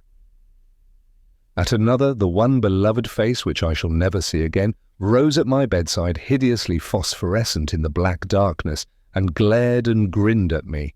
A slight return of the old pain at the usual time in the early morning was welcome as a change. It dispelled the visions, and it was bearable because it did that. My bad night made it late in the morning before I could get to Franklin Blake. I found him stretched on the sofa, breakfasting on brandy and soda water and a dry biscuit. I am beginning as well as you could possibly wish, he said. A miserable, restless night and a total failure of appetite this morning. Exactly what happened last year when I gave up my cigars. The sooner I am ready for my second dose of laudanum, the better I shall be pleased. You shall have it on the earliest possible day, I answered.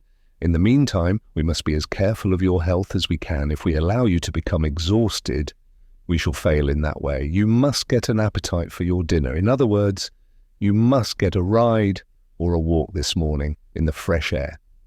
I will ride if they can find me a horse here. By the by, I wrote to Bruff yesterday. Have you written to Miss Verinder? Yes, by last night's post. Very good. We shall have some news worth hearing to tell each other tomorrow. Don't go yet. I have a word to say to you. You appeared to think yesterday that our experiment with the opium was not likely to be viewed very favourably by some of my friends. You were quite right. I call old Gabriel Betteridge one of my friends, and you will be amused to hear that he protested strongly when I saw him yesterday. You have done a wonderful number of foolish things in the course of your life, Franklin, but this tops them all. There is Betteridge's opinion. You will make allowance for his prejudices, I am sure, if you and he happen to meet. I left Blake to go my rounds among my patients, feeling the better and the happier even for the short interview that I had had with him. What is the secret of the attraction that there is for me in this man? Does it only mean that I feel the contrast between the frankly kind manner in which he has allowed me to become acquainted with him, and the merciless dislike and distrust with which I am met by other people? Or is there really something in him which answers to the yearning that I have for a little human sympathy, the yearning which has survived the solitude and persecution of many years, which seems to grow keener and keener as the time comes nearer and nearer when I shall endure and feel no more? How useless to ask these questions. Blake has given me a new interest in life. Let that be enough without seeking to know what the new interest is. Before breakfast this morning, Candy informed me that he was going away for a fortnight on a visit to a friend in the south of England. He gave me as many special directions, poor fellow, about the patients, as if he still had the large practice which he possessed before he was taken ill. The practice is worth little enough now. Other doctors have superseded him, and nobody who can help it will employ me. It is perhaps fortunate that he is to be away just at this time. He would have been mortified if I had not informed him of the experiment which I am going to try with Blake, and I hardly know what undesirable results might not have happened if I had taken him into my confidence. Better as it is. Unquestionably, better as it is. The post brought me Miss Verinder's answer after Candy had left the house. A charming letter. It gives me the highest opinion of her. There is no attempt to conceal the interest that she feels in our proceedings. She tells me in the prettiest manner that my letter has satisfied her of Blake's innocence, without the slightest need, so far as she is concerned, of putting my assertion to the proof. She even upbraids herself, most undeservedly, poor thing, for not having divined at the time what the true solution of the mystery might really be. The motive underlying all this proceeds evidently from something more than a generous eagerness to make atonement for a wrong which she has innocently inflicted on another person. It is plain that she has loved him throughout the estrangement between them. In more than one place the rapture of discovering that he has deserved to be loved breaks its way innocently through the stoutest formalities of pen and ink, and even defies the stronger restraint still of writing to a stranger. Is it possible, I ask myself in reading this delightful letter, that I, of all men in the world, am chosen to be the means of bringing these two young people together again? My own happiness has been trampled underfoot. My own love has been torn from me. Shall I live to see a happiness of others which is of my making, a love renewed which is of my bringing back?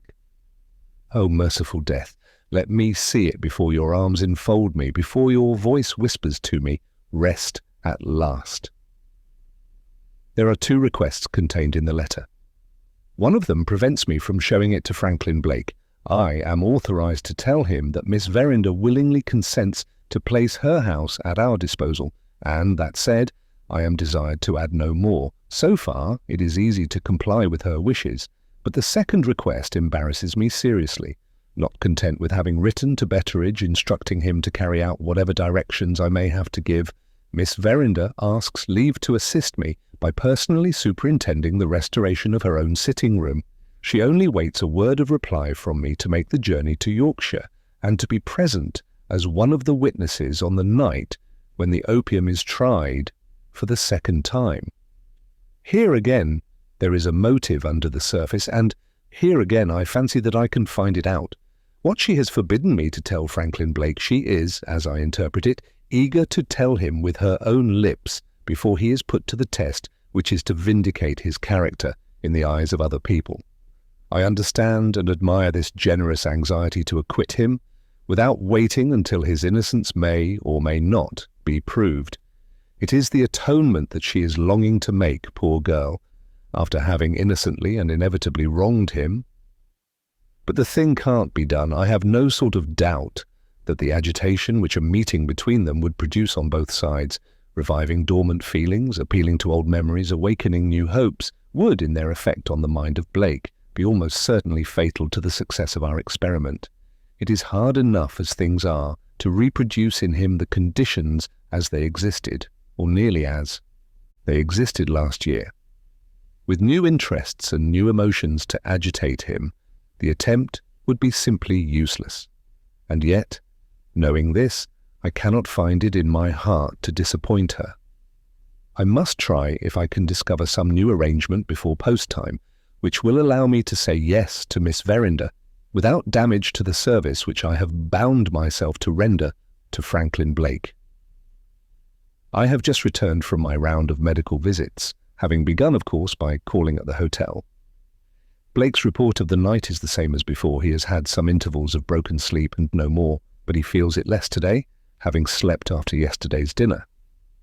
This after-dinner sleep is the result, no doubt, of the ride which I advised him to take. I fear I shall have to curtail his restorative exercise in the fresh air. He must not be too well. He must not be too ill. It is a case, as a sailor would say, of very fine steering. He has not heard yet from Bruff. I found him eager to know if I had received any answer from Miss Verinder. I told him exactly what I was permitted to tell, and no more. It was quite needless to invent excuses for not showing him the letter. He told me bitterly enough, poor fellow, that he understood the delicacy which disinclined me to produce it. She consents, of course, as a matter of common courtesy and common justice, he said, but she keeps her own opinion of me and waits to see the result. I was sorely tempted to hint that he was now wronging her as she had wronged him. On reflection, I shrank from forestalling her in the double luxury of surprising and forgiving him. My visit was a very short one. After the experience of the other night, I have been compelled once more to give up my dose of opium. As a necessary result, the agony of the disease that is in me has got the upper hand again. I felt the attack coming on and left abruptly so as not to alarm or distress him. It only lasted a quarter of an hour this time, and it left me strength enough to go on with my work. I have written my reply to Miss Verinder. The arrangement I have proposed reconciles the interests on both sides, if she will only consent to it.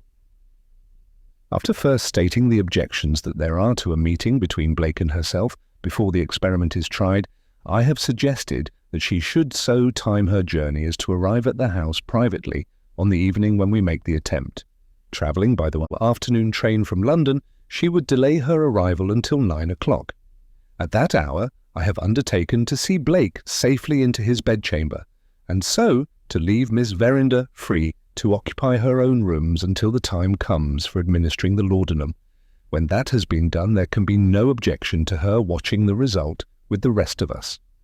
On the next morning, she shall show Blake, if she likes, her correspondence with me, and shall satisfy him in that way that he was acquitted in her estimation, before the question of his innocence was put to the proof. In that sense, I have written to her. This is all that I can do today. Tomorrow, I must see Betteridge, and give the necessary directions for reopening the house. Late again in calling on Franklin Blake. More of that horrible pain in the early morning, followed, this time, by complete prostration for some hours. I foresee, in spite of the penalties which it exacts from me, that I shall have to return to the opium for the 100th time. If I had only myself to think of, I should prefer the sharp pains to the frightful dreams, but the physical suffering exhausts me. If I let myself sink, it may end in my becoming useless to Blake at the time when he wants me most.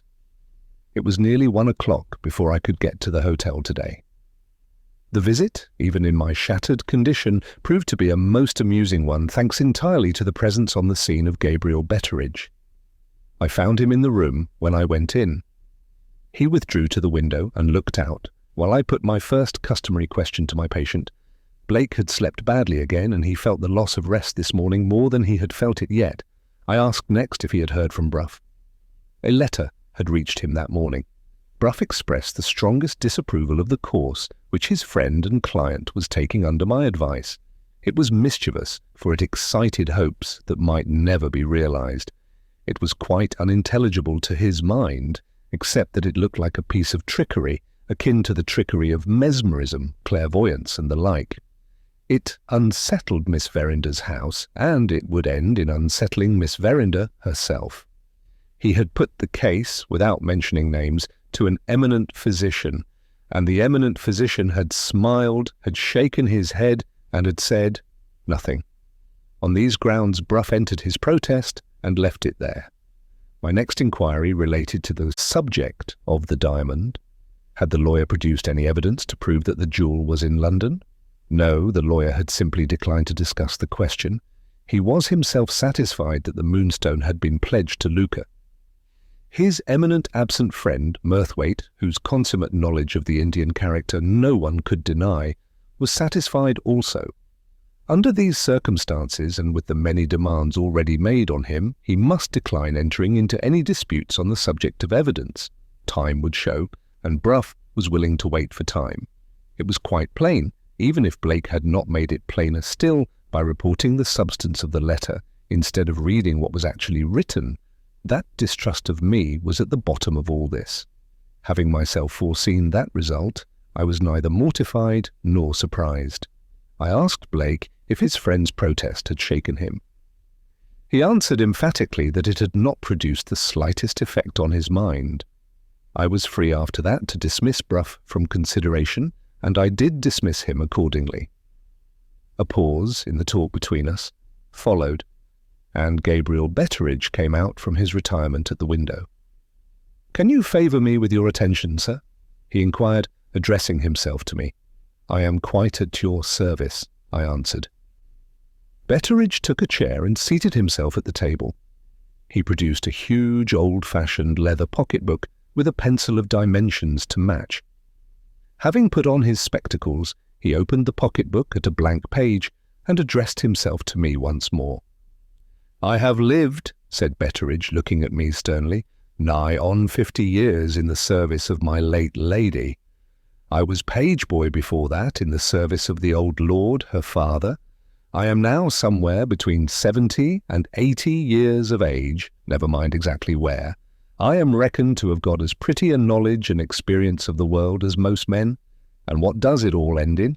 It ends, Ezra Jennings, in a conjuring trick being performed on Franklin Blake by a doctor's assistant with a bottle of laudanum, and by the living jingo I'm appointed, in my old age, to be conjurer's boy." Blake burst out laughing.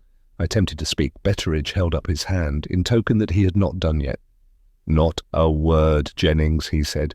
"It don't want a word, sir, from you. I have got my principles, thank God. If an order comes to me which is own brother to an order come from Bedlam, it don't matter. So long as I get it from my master or mistress, as the case may be, I obey it. I may have my own opinion, which is also, you will please to remember, the opinion of Brough, the great Brough," said Betteridge, raising his voice and shaking his head at me solemnly. "It don't matter. I withdraw my opinion for all that. My young lady says, do it. And I say, miss, it shall be done. Here I am with my book and my pencil, the latter not pointed so well as I could wish, but when Christians take leave of their senses, who is to expect that pencils will keep their points? Give me your orders, Jennings. I'll have them in writing, sir. I'm determined not to be behind 'em or before 'em by so much as a hair's breadth. I'm a blind agent, that's what I am. A blind agent," repeated Betteridge with infinite relish of his own description of himself. "I am very sorry," I began, "that you and I don't agree—" "Don't bring me into it," interposed Betteridge. "This is not a matter of agreement, it's a matter of obedience. Issue your directions, sir, issue your directions." Blake made me a sign to take him at his word. I issued my directions as plainly and as gravely as I could. I wish certain parts of the house to be reopened, I said, and to be furnished exactly as they were furnished at this time last year. Betteridge gave his imperfectly pointed pencil a preliminary lick with his tongue. "Name the parts, Jennings," he said loftily. "First, the inner hall leading to the chief staircase." "First, the inner hall," Betteridge wrote. "Impossible to furnish that, sir, as it was furnished last year to begin with." "Why?" "Because there was a stuffed buzzard, Jennings, in the hall last year. When the family left, the buzzard was put away with the other things. When the buzzard was put away, he burst. We will accept the buzzard then." Betteridge took a note of the exception. "The inner hall to be furnished again as furnished last year. A burst buzzard alone excepted. Please to go on, Jennings. The carpet to be laid down on the stairs as before. The carpet to be laid down on the stairs as before. Sorry to disappoint you, sir, but that can't be done either." "Why not?" "Because the man who laid that carpet down is dead, Jennings, and the like of him for reconciling together a carpet and a corner is not to be found in all England, look where you may." "Very well. We must try the next best man in England." Betteridge took another note, and I went on issuing my directions. Miss Verinder's sitting room to be restored exactly to what it was last year. Also, the corridor leading from the sitting room to the first landing. Also, the second corridor leading from the second landing to the best bedrooms. Also, the bedroom occupied last June by Franklin Blake. Betteridge's blunt pencil followed me conscientiously, word by word.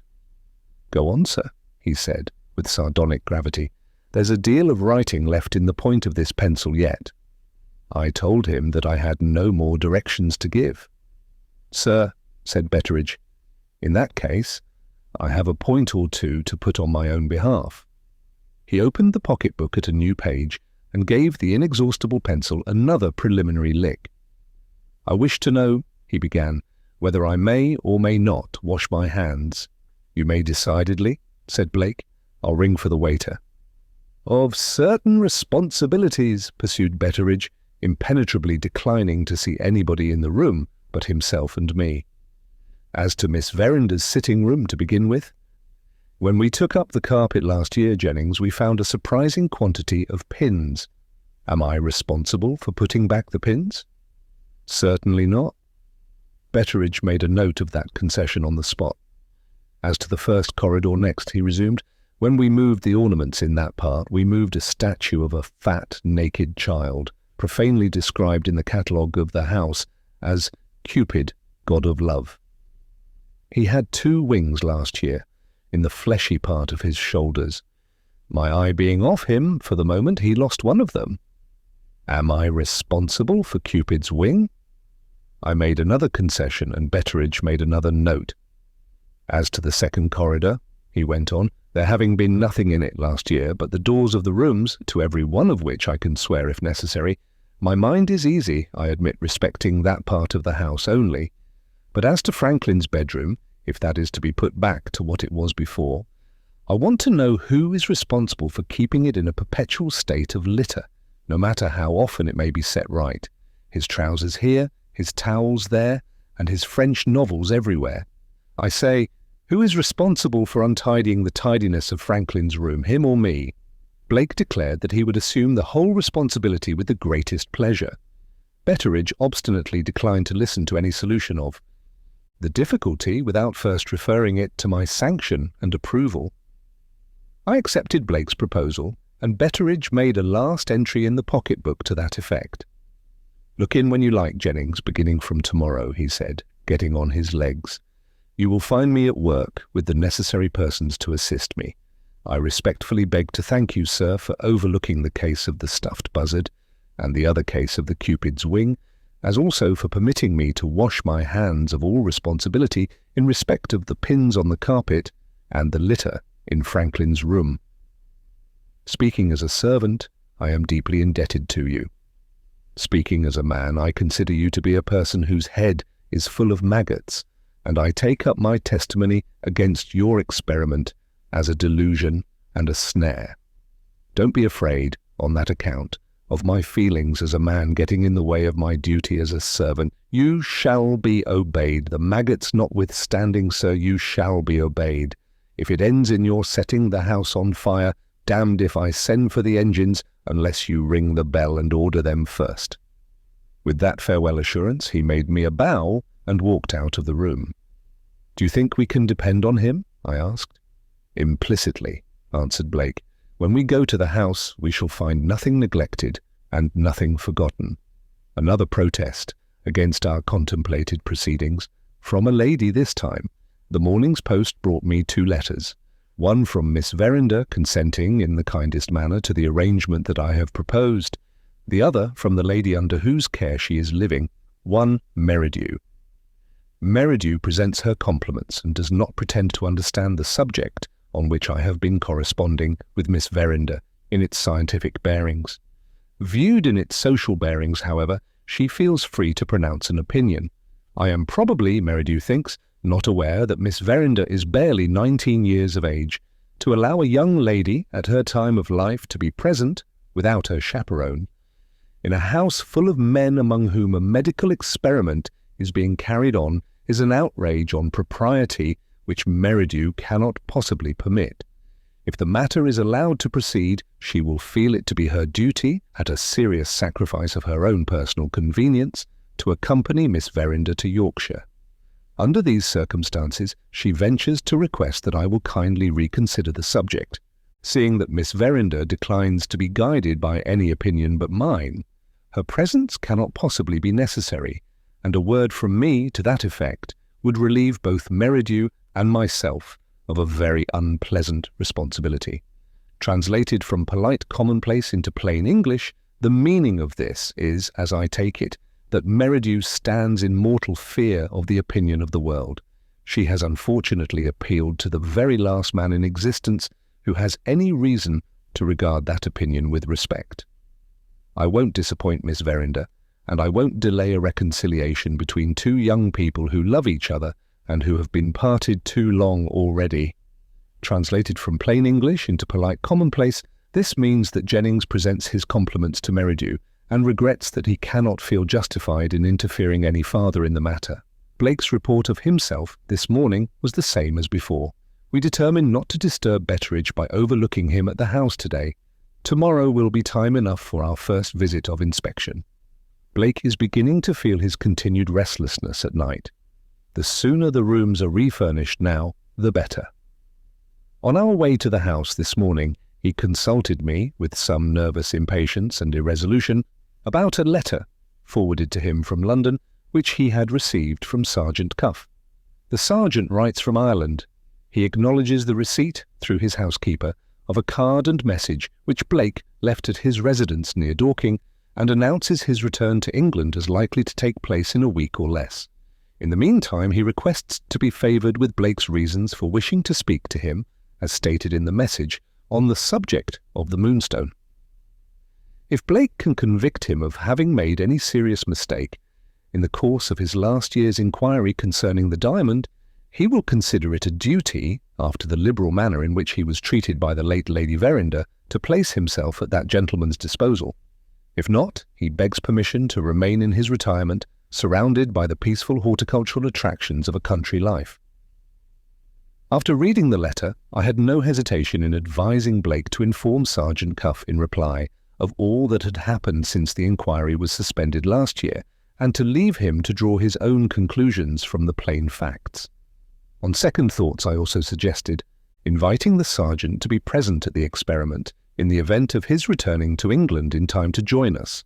He would be a valuable witness to have in any case, and, if I proved to be wrong in believing the diamond to be hidden in Blake's room, his advice might be of great importance at a future stage of the proceedings over which I could exercise no control. This last consideration appeared to decide Blake. He promised to follow my advice. The sound of the hammer informed us that the work of refurnishing was in full progress as we entered the drive that led to the house. Betteridge, attired for the occasion in a fisherman's red cap and an apron of green baize, met us in the outer hall. The The moment he saw me, he pulled out the pocketbook and pencil and obstinately insisted on taking notes of everything that I said to him. Look where we might, we found, as Blake had foretold, that the work was advancing as rapidly and as intelligently as it was possible to desire. But there was still much to be done in the inner hall and in Miss Verinder's room. It seemed doubtful whether the house would be ready for us before the end of the week. Having congratulated Betteridge on the progress that he had made, he persisted in taking notes every time I opened my lips, declining at the same time to pay the slightest attention to anything said by Blake. And having promised to return for a second visit of inspection in a day or two, we prepared to leave the house, going out by the back way. Before we were clear of the passages downstairs, I was stopped by Betteridge just as I was passing the door which led into his own room. "Could I say 2 words to you in private?" he asked in a mysterious whisper. I consented, of course. Blake walked on to wait for me in the garden while I accompanied Betteridge into his room. I fully anticipated a demand for certain new concessions, following the precedent already established in the cases of the stuffed buzzard and the Cupid's wing. To my great surprise, Betteridge laid his hand confidentially on my arm and put this extraordinary question to me. "Jennings, do you happen to be acquainted with Robinson Crusoe?" I answered that I had read Robinson Crusoe when I was a child. "Not since then?" inquired Betteridge. "Not since then." He fell back a few steps and looked at me with an expression of compassionate curiosity, tempered by superstitious awe. "He has not read Robinson Crusoe since he was a child?" said Betteridge, speaking to himself, not to me. "Let's try how Robinson Crusoe strikes him now."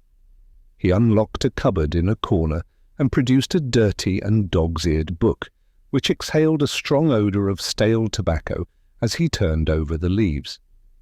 Having found a passage of which he was apparently in search, he requested me to join him in the corner, still mysteriously confidential, and still speaking under his breath.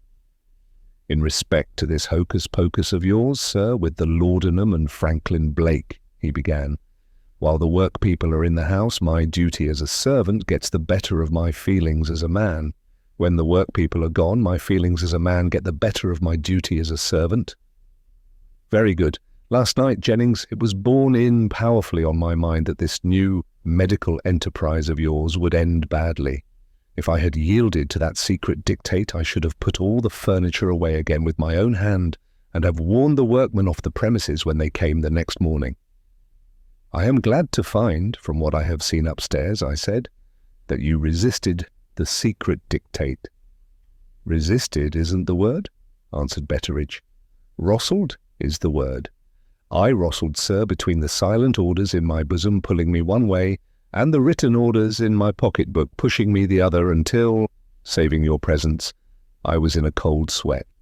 In that dreadful perturbation of mind and laxity of body, to what remedy did I apply? To the remedy, sir, which has never failed me yet for the last 30 years and more, to this book." He hit the book a sounding blow with his open hand and struck out of it a stronger smell of stale tobacco than ever. "What did I find here?" pursued Betteridge. "At the first page I opened, this awful bit, sir, page 178, as follows. Upon these and many like reflections, I afterwards made it a certain rule with me that whenever I found those secret hints or pressings of my mind to doing or not doing anything that presented, or to going this way or that way, I never failed to obey the secret dictate. As I live by bread, Jennings, those were the first words that met my eye, exactly at the time when I myself was setting the secret dictate at defiance. You don't see anything at all out of the common in that, do you, sir?" "I see a coincidence, nothing more. You don't feel at all shaken, Jennings, in respect to this medical enterprise of yours?" "Not the least in the world." Betteridge stared hard at me in dead silence. He closed the book with great deliberation. He locked it up again in the cupboard with extraordinary care. He wheeled round and stared hard at me once more. Then he spoke. "Sir," he said gravely, "there are great allowances to be made for a man who has not read Robinson Crusoe since he was a child. I wish you good morning, He opened his door with a low bow and left me at liberty to find my own way into the garden. I met Blake returning to the house. "You needn't tell me what has happened," he said. "Betteridge has played his last card. He has made another prophetic discovery in Robinson Crusoe. Have you humoured his favourite delusion? No? You have let him see that you don't believe in Robinson Crusoe?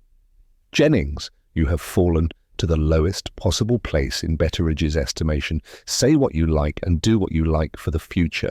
You will find that he won't waste another word on you now. A short entry must suffice in my journal today. Blake has had the worst night that he has passed yet. I have been obliged, greatly against my will, to prescribe for him. Men of his sensitive organization are fortunately quick in feeling the effect of remedial measures.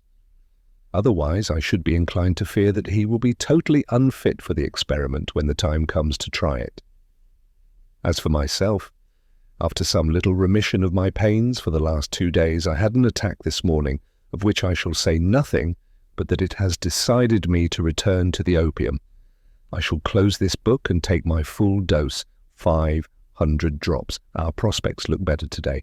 Blake's nervous suffering is greatly allayed. He slept a little last night. My night, thanks to the opium, was the night of a man who is stunned.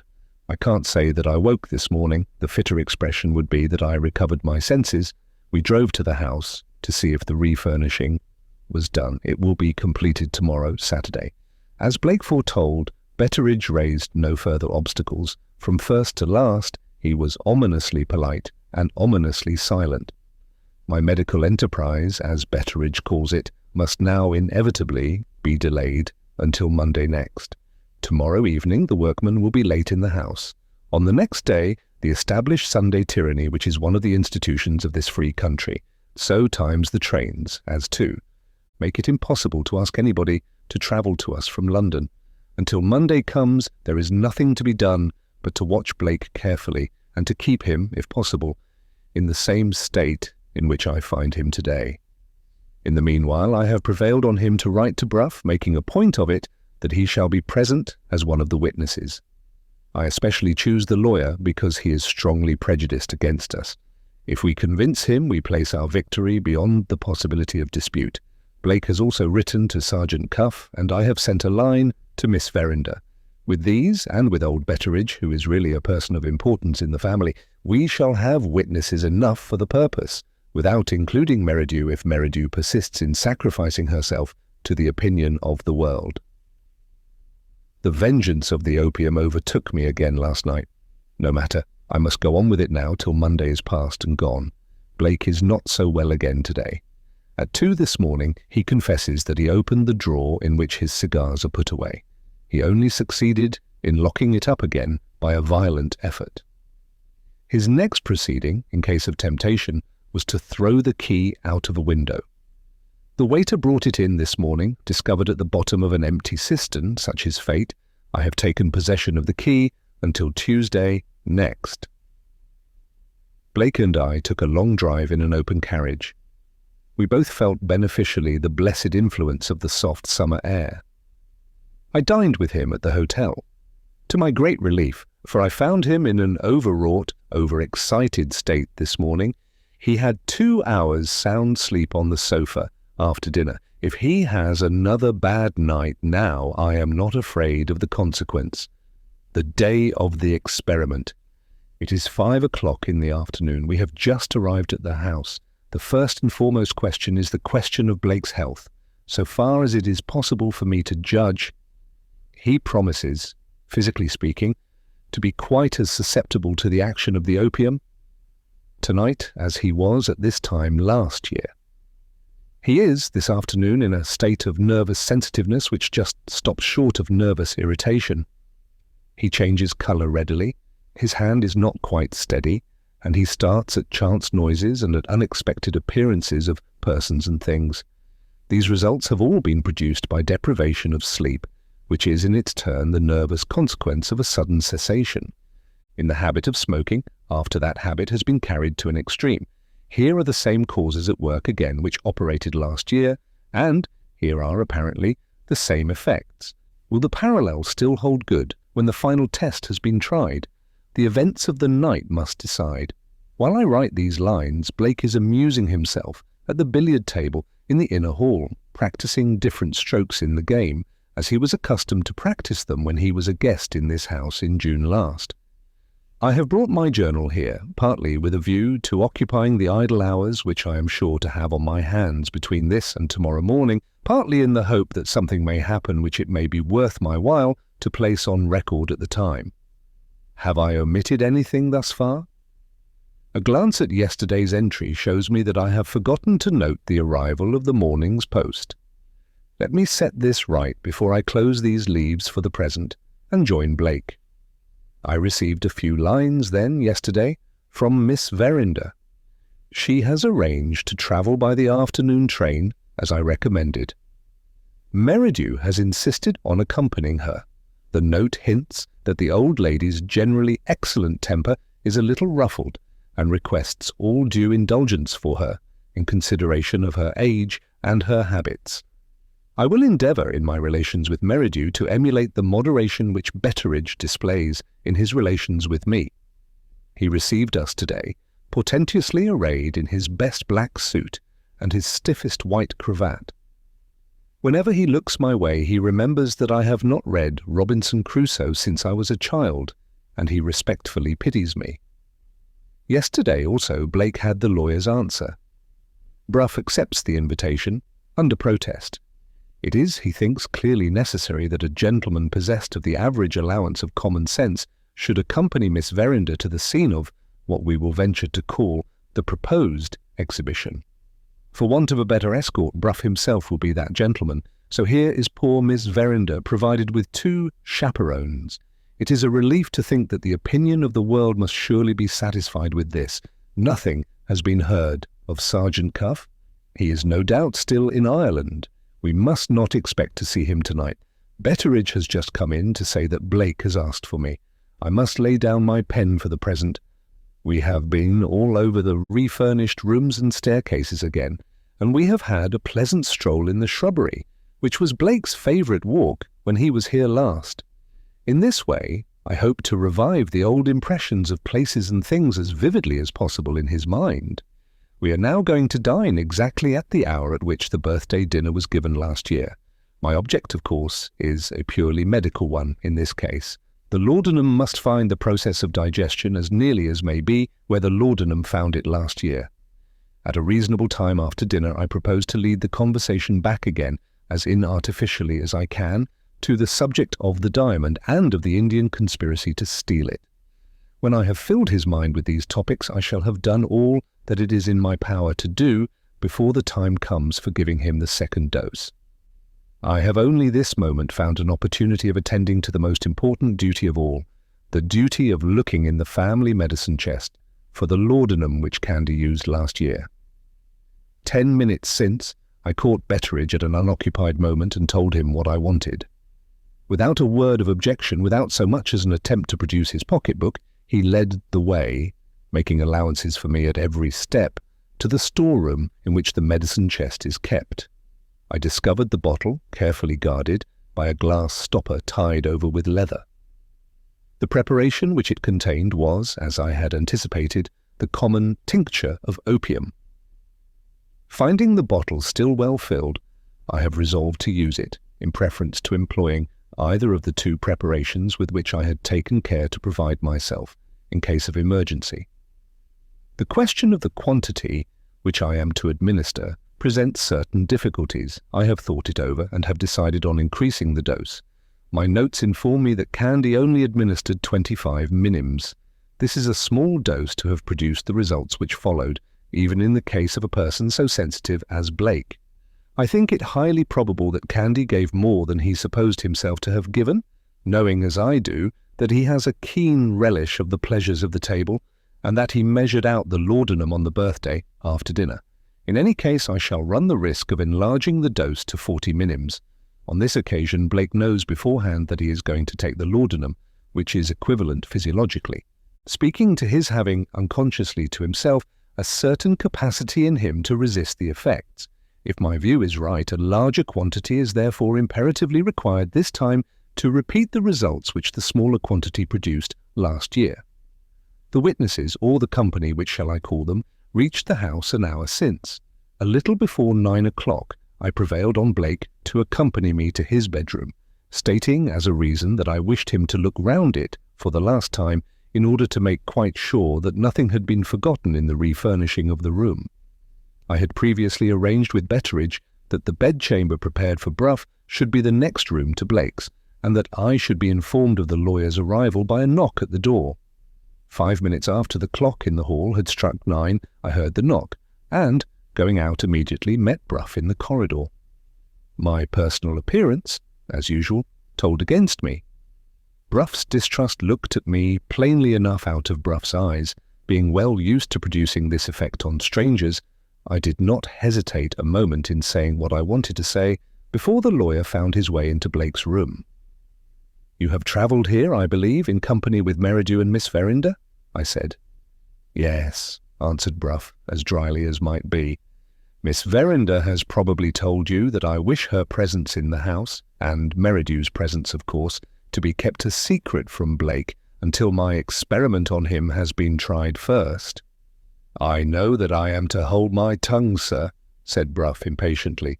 "Being habitually silent on the subject of human folly, I am all the readier to keep my lips closed on this occasion. Does that satisfy you?"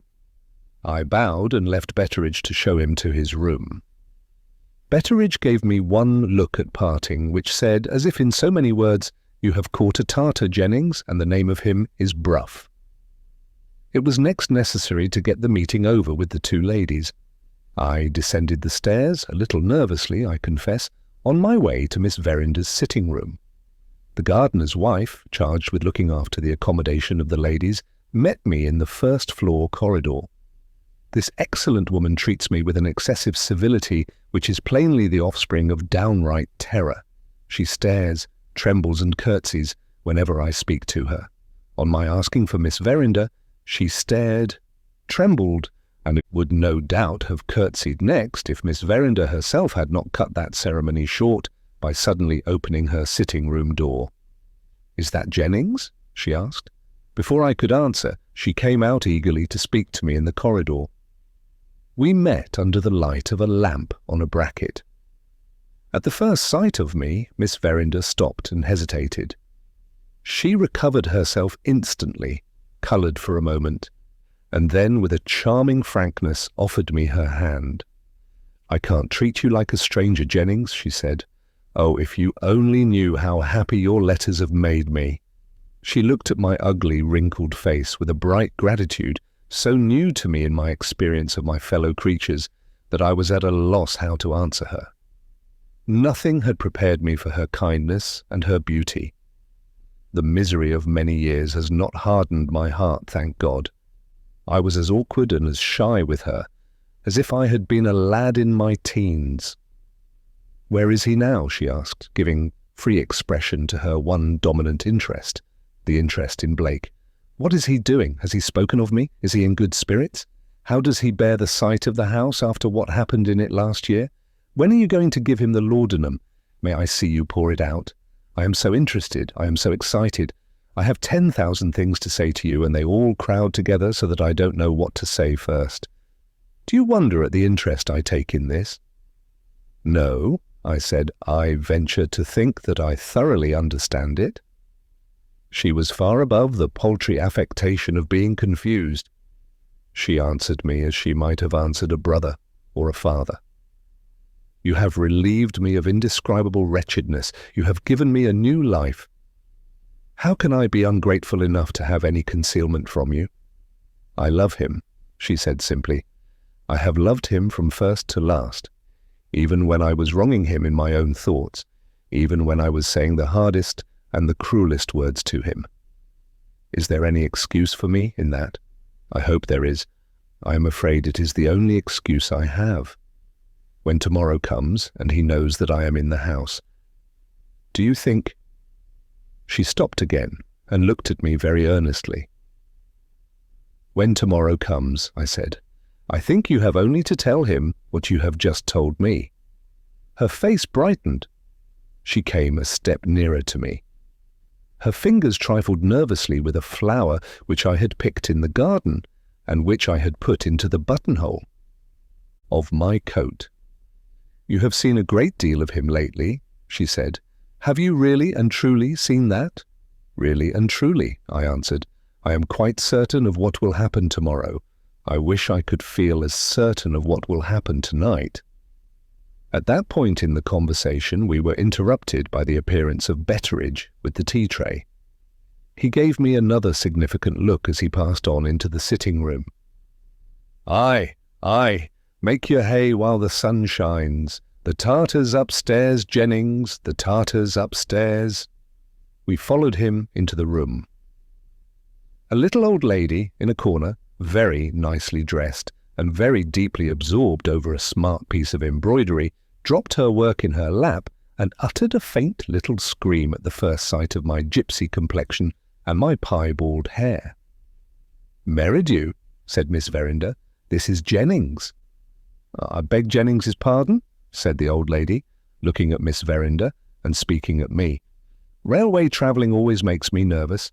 I am endeavouring to quiet my mind by occupying myself as usual.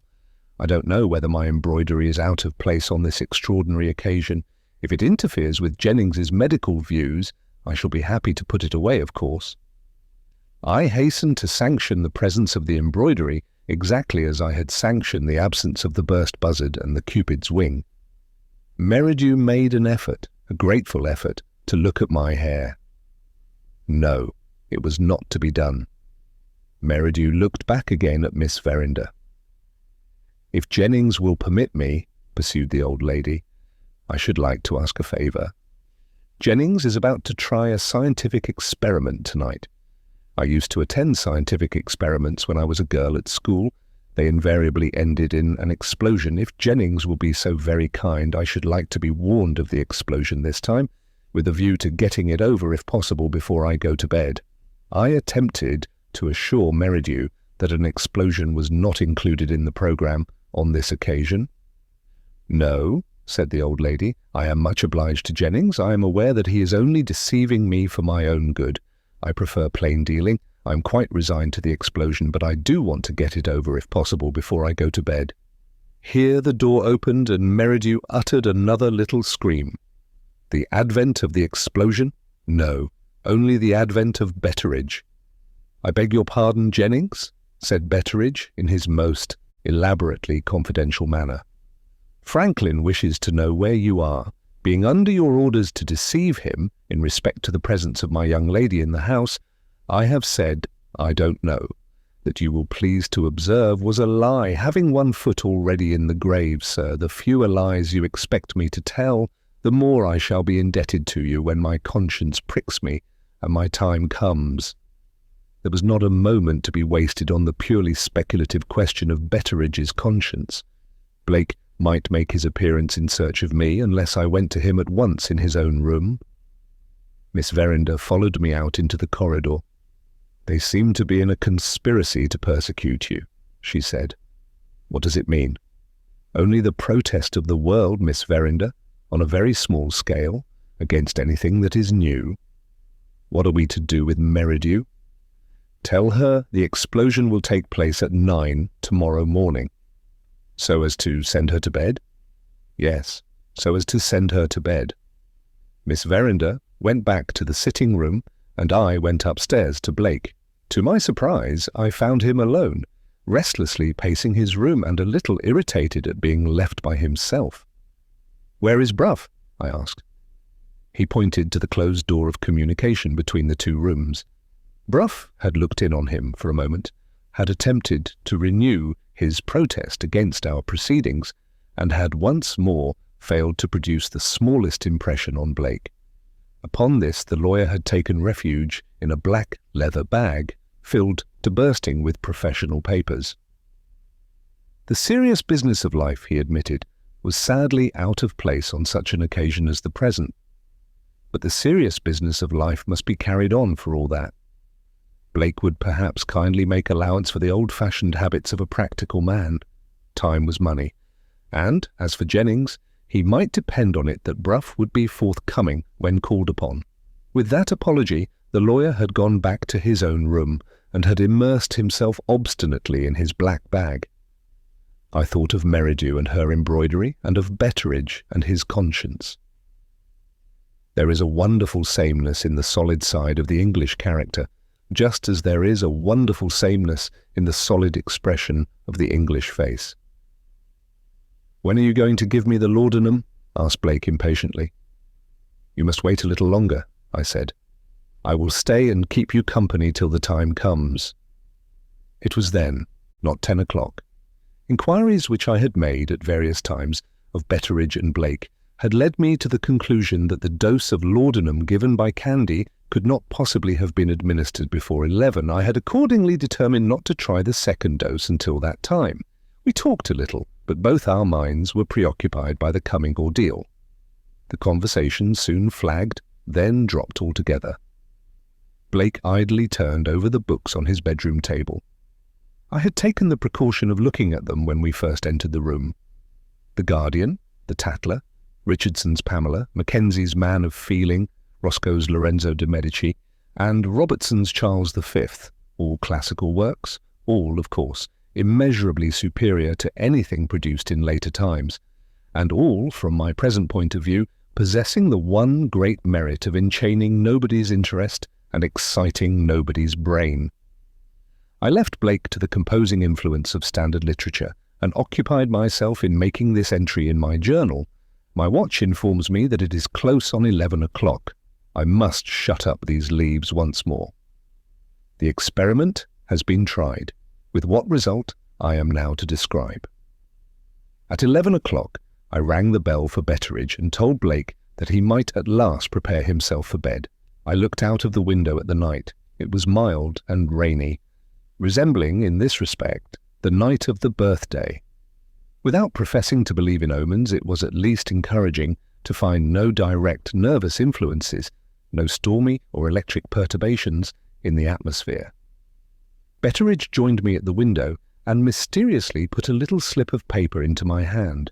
It contained these lines: "Merridew has gone to bed on the distinct understanding that the explosion is to take place at 9 tomorrow morning, and that I am not to stir out of this part of the house until she comes and sets me free.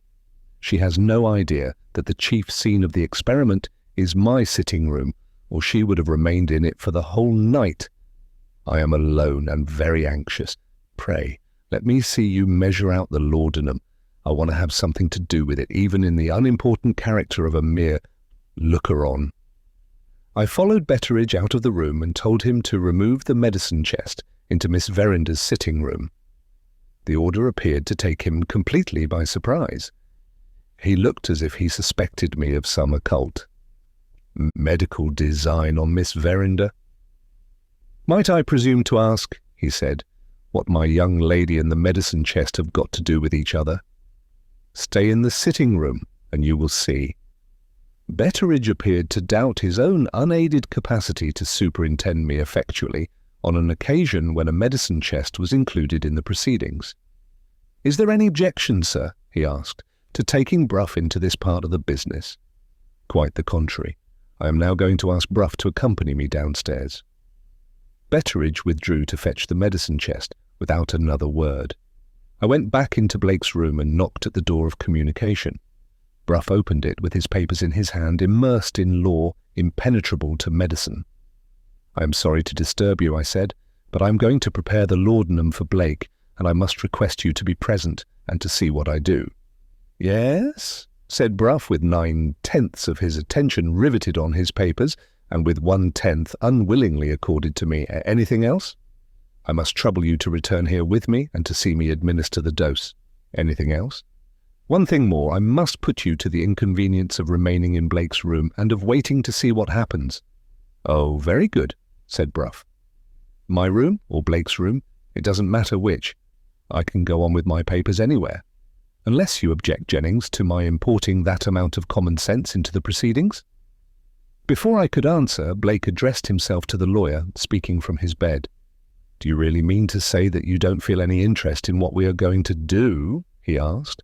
"Bruff, you have no more imagination than a cow." "A cow is a very useful animal, Blake," said the lawyer. With that reply, he followed me out of the room, still keeping his papers in his hand.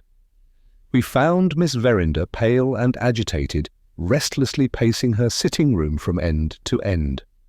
At a table in a corner stood Betteridge on guard over the medicine chest.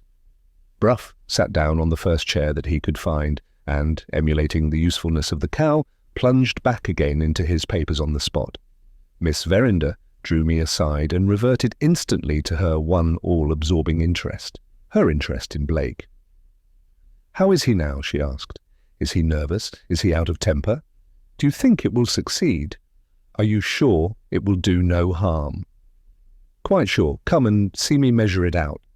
"One moment. It is past 11 now. How long will it be before anything happens?" "It is not easy to say. An hour, perhaps." "I suppose the room must be dark as it was last year." "Certainly. I shall wait in my bedroom, just as I did before. I shall keep the door a little way open. It was a little way open last year. I will watch the sitting-room door, and the moment it moves, I will blow out my light. It all happened in that way on my birthday night. And it must all happen again in the same way, mustn't it?" "Are you sure you can control yourself, Miss Verinder?" "In his interests, I can do anything," she answered fervently. One look at her face told me that I could trust her. I addressed myself again to Bruff. "I must trouble you to put your papers aside for a moment," I said. "Oh, certainly." He got up with a start, as if I had disturbed him at a particularly interesting place, and followed me to the medicine chest. There, deprived of the breathless excitement incidental to the practice of his profession, he looked at Betteridge and yawned wearily. Miss Verinder joined me with a glass jug of cold water which she had taken from a side table. "Let me pour out the water," she whispered. "I must have a hand in it." I measured out the 40 minims from the bottle and poured the laudanum into a medicine glass. "Fill it till it is 3 parts full," I said, and handed the glass to Miss Verinder. I then directed Betteridge to lock up the medicine chest, informing him that I had done with it now. A look of unutterable relief overspread the old servant's countenance. He had evidently suspected me of a medical design on his young lady. After adding the water as I had directed, Miss Verinder seized a moment, while Betteridge was locking the chest, and while Bruff was looking back to his papers, and slyly kissed the rim of the medicine glass. "When you give it to him," said the charming girl, "give it to him on that side." I took the piece of crystal, which was to represent the diamond, from my pocket and gave it to her. "You must have a hand in this too," I said. "You must put it where you put the Moonstone last year." She led the way to the Indian cabinet and put the mock diamond into the drawer which the real diamond had occupied on the birthday night. Bruff witnessed this proceeding under protest, as he had witnessed everything else. But the strong dramatic interest which the experiment was now assuming proved, to my great amusement, to be too much for Betteridge's capacity of self-restraint. His hand trembled as he held the candle, and he whispered anxiously, "Are you sure, miss? It's the right drawer." I led the way out again with the laudanum and water in my hand. At the door I stopped to address a last word to Miss Verinder. "Don't be long in putting out the lights," I said. "I will put them out at once," she answered, "and I will wait in my bedroom with only one candle alight." She closed the sitting-room door behind us. Followed by Bruff and Betteridge, I went back to Blake's room. We found him moving restlessly from side to side of the bed and wondering irritably whether he was to have the laudanum that night. In the presence of the 2 witnesses, I gave him the dose and shook up his pillows and told him to lie down again quietly and wait. His bed, provided with light chintz curtains, was placed with the head against the wall of the room so as to leave a good open space on either side of it. On one side I drew the curtains completely, and in the part of the room thus screened from his view, I placed Bruff and Betteridge to wait for the result. At the bottom of the bed I half drew the curtains and placed my own chair at a little distance so that I might let him see me or not see me, speak to me or not speak to me, just as the circumstances might direct. Having already been informed that he always slept with a light in the room, I placed one of the 2 lighted candles on a little table at the head of the bed, where the glare of the light would not strike on his eyes. The other candle I gave to Bruff, the light, in this instance, being subdued by the screen of the chintz curtains. The window was open at the top so as to ventilate the room. The rain fell softly, the house was quiet. It was 20 minutes past 11 by my watch when the preparations were completed, and I took my place on the chair set apart at the bottom of the bed. Bruff resumed his papers with every appearance of being as deeply interested in them as ever. But looking towards him now, I saw certain signs and tokens which told me that the law was beginning to lose its hold on him at last. The suspended interest of the situation in which we were now placed was slowly asserting its influence even on his unimaginative mind. As for Betteridge, consistency of principle and dignity of conduct had become, in his case, mere empty words. He forgot that I was performing a conjuring trick on Franklin Blake. He forgot that I had upset the house from top to bottom. He forgot that I had not read Robinson Crusoe since I was a child. "For the Lord's sake, sir," he whispered to me, "tell us when it will begin to work." "Not before midnight," I whispered back. "Say nothing and sit still." Betteridge dropped to the lowest depth of familiarity with me, without a struggle to save himself. He answered by a wink. Looking next towards Blake, I found him as restless as ever in his bed, fretfully wondering why the influence of the laudanum had not begun to assert itself yet.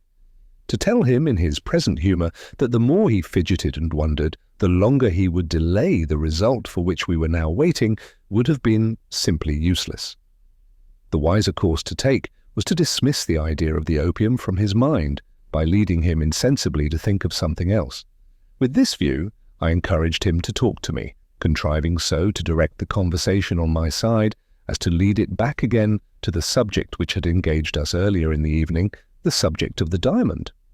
I took care to revert to those portions of the story of the Moonstone which related to the transport of it from London to Yorkshire, to the risk which Blake had run in removing it from the bank at Frizinghall, and to the unexpected appearance of the Indians at the house on the evening of the birthday. And I purposely assumed, in referring to these events, to have misunderstood much of what Blake himself had told me a few hours since. In this way, I set him talking on the subject with which it was now vitally important to fill his mind, without allowing him to suspect that I was making him talk for a purpose. Little by little, he became so interested in putting me right that he forgot to fidget in the bed. His mind was far away from the question of the opium at the all-important time when his eyes first told me that the opium was beginning to lay its hold on his brain.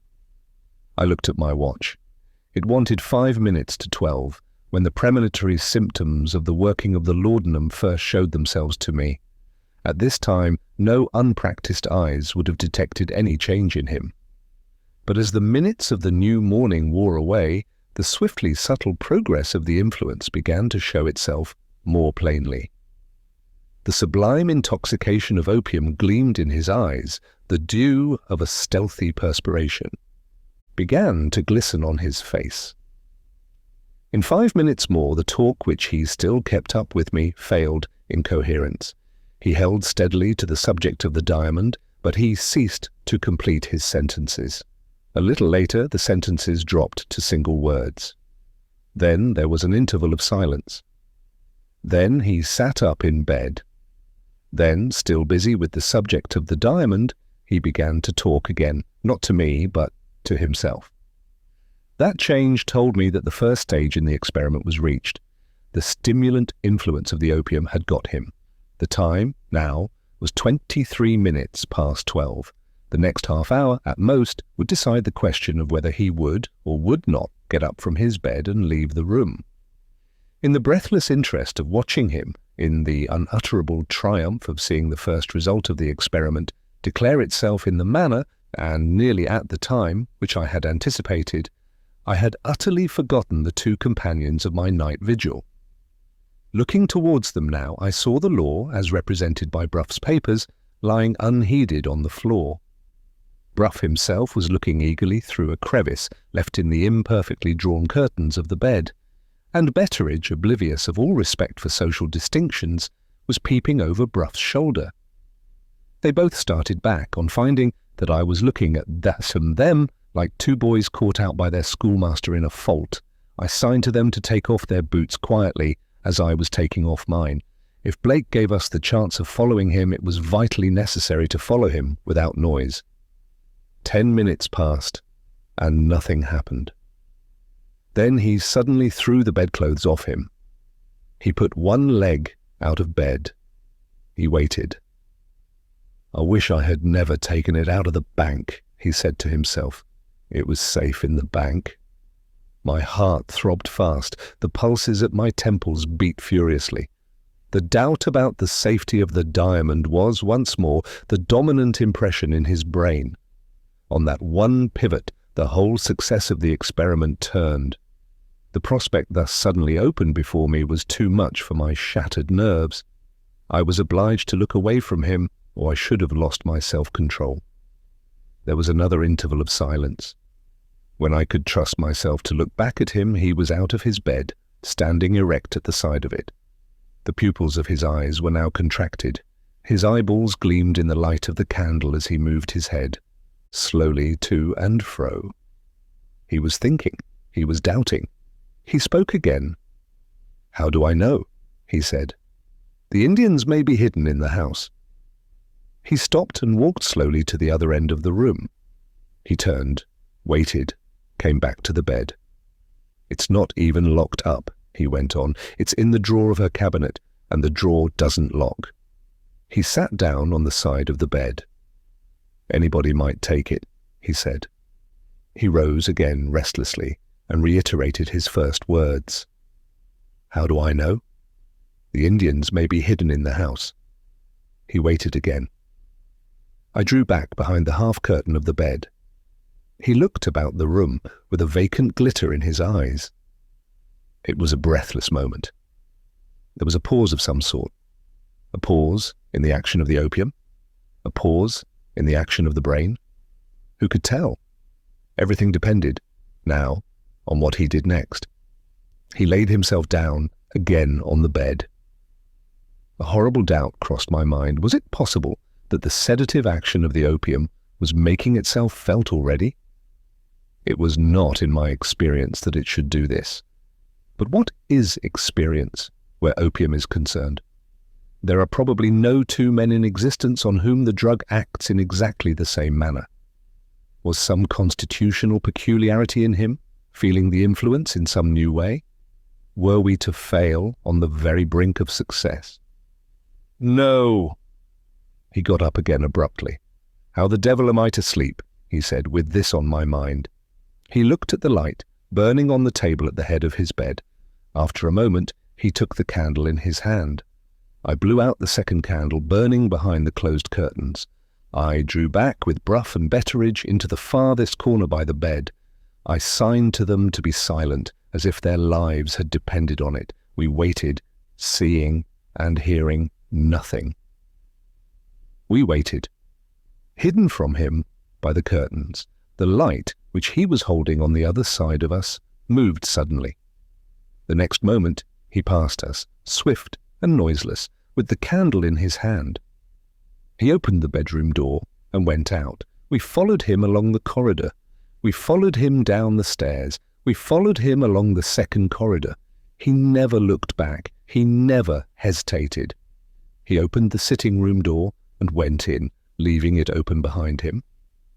The door was hung, like all the other doors in the house, on large old-fashioned hinges. When it was opened, a crevice was opened between the door and the post. I signed to my two companions to look through this so as to keep them from showing themselves. I placed myself outside the door also, on the opposite side. A recess in the wall was at my left hand, in which I could instantly hide myself if he showed any signs of looking back into the corridor. He advanced to the middle of the room with the candle still in his hand. He looked about him, but he never looked back. I saw the door of Miss Verinder's bedroom standing ajar. She had put out her light. She controlled herself nobly. The dim white outline of her summer dress was all that I could see. Nobody who had not known it beforehand would have suspected that there was a living creature in the room. She kept back, in the dark. Not a word, not a movement escaped her. It was now 10 minutes past 1. I heard through the dead silence the soft drip of the rain and the tremulous passage of the night air through the trees. After waiting irresolute for a minute or more, in the middle of the room, he moved to the corner near the window, where the Indian cabinet stood. He put his candle on the top of the cabinet. He opened and shut one drawer after another until he came to the drawer in which the mock diamond was put. He looked into the drawer for a moment. Then he took the mock diamond out with his right hand. With the other hand, he took the candle from the top of the cabinet. He walked back a few steps towards the middle of the room and stood still again. Thus far, he had exactly repeated what he had done on the birthday night. Would his next proceeding be the same as the proceeding of last year? Would he leave the room? Would he go back now, as I believed he had gone back then, to his bedchamber? Would he show us what he had done with the diamond when he had returned to his own room? His first action when he moved once more proved to be an action which he had not performed when he was under the influence of the opium for the first time. He put the candle down on a table and wandered on a little towards the farther end of the room. There was a sofa there. He leaned heavily on the back of it with his left hand, then roused himself, and returned to the middle of the room. I could now see his eyes. They were getting dull and heavy. The glitter in them was fast dying out. The suspense of the moment proved too much for Miss Verinder's self-control. She advanced a few steps, then stopped again. Bruff and Betteridge looked across the open doorway at me for the first time. The prevision of a coming disappointment was impressing itself on their minds as well as on mine. Still, so long as he stood where he was, there was hope. We waited in unutterable expectation to see what would happen next. The next event was decisive. He let the mock diamond drop out of his hand. It fell on the floor before the doorway, plainly visible to him and to everyone. He made no effort to pick it up. He looked down at it vacantly, and as he looked, his head sank on his breast. He staggered, roused himself for an instant, walked back unsteadily to the sofa, and sat down on it. He made a last effort. He tried to rise and sank back. His head fell on the sofa cushions. It was then 25 minutes past 1 o'clock. Before I had put my watch back in my pocket, he was asleep. It was all over now. The sedative influence had got him. The experiment was at an end. I entered the room, telling Bruff and Betteridge that they might follow me. There was no fear of disturbing him. We were free to move and speak. The first thing to settle, I said, is the question of what we are to do with him. He will probably sleep for the next 6 or 7 hours at least. It is some distance to carry him back to his own room. When I was younger, I could have done it alone, but my health and strength are not what they were. I am afraid I must ask you to help me. Before they could answer, Miss Verinder called to me softly. She met me at the door of her room with a light shawl and with the counterpane from her own bed. "Do you mean to watch him while he sleeps?" she asked. "Yes, I am not sure enough of the action of the opium in his case to be willing to leave him alone." She handed me the shawl and the counterpane. "Why should you disturb him?" she whispered. "Make his bed on the sofa. I can shut my door and keep in my room." It was infinitely the simplest and the safest way of disposing of him for the night. I mentioned the suggestion to Bruff and Betteridge, who both approved of my adopting it. In 5 minutes I had laid him comfortably on the sofa and had covered him lightly with the counterpane and the shawl. Miss Verinder wished us good night and closed the door. At my request, we three then drew round the table in the middle of the room, on which the candle was still burning and on which writing materials were placed. "Before we separate," I began, I have a word to say about the experiment which has been tried tonight.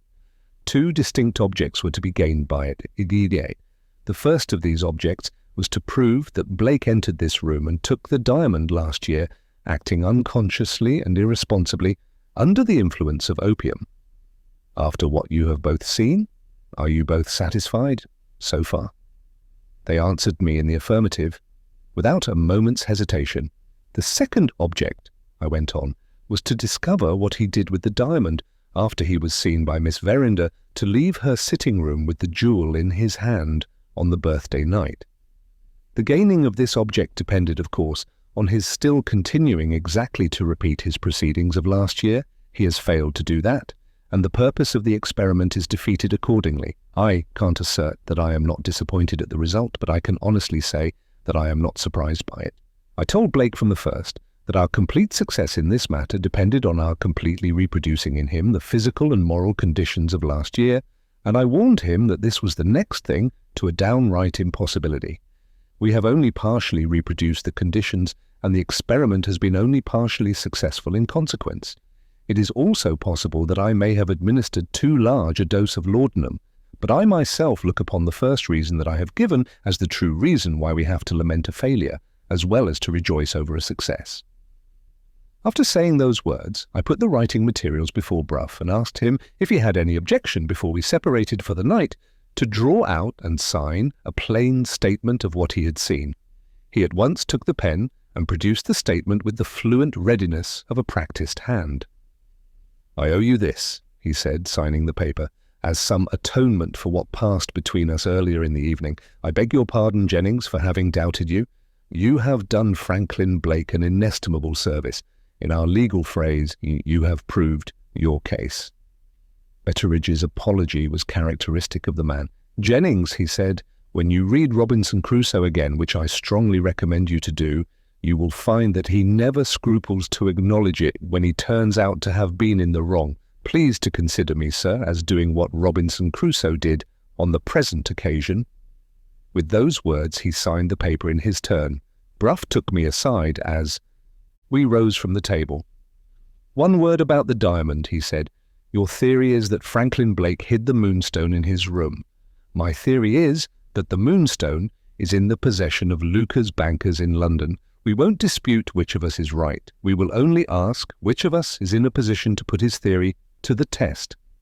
"The test in my case," I answered, "has been tried tonight and has failed." "The test in my case," rejoined Bruff, "is still in process of trial. For the last 2 days I have had a watch set for Luca at the bank, and I shall cause that watch to be continued until the last day of the month. I know that he must take the diamond himself out of his banker's hands, and I am acting on the chance that the person who has pledged the diamond may force him to do this by redeeming the pledge. In that case, I may be able to lay my hand on the person. If I succeed, I clear up the mystery exactly at the point where the mystery baffles us now. Do you admit that so far?" I admitted it readily.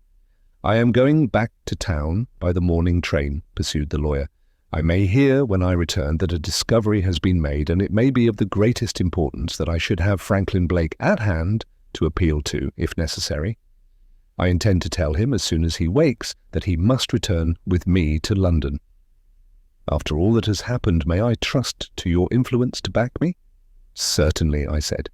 Bruff shook hands with me and left the room. Betteridge followed him out. I went to the sofa to look at Blake. He had not moved since I had laid him down and made his bed. He lay locked in a deep and quiet sleep.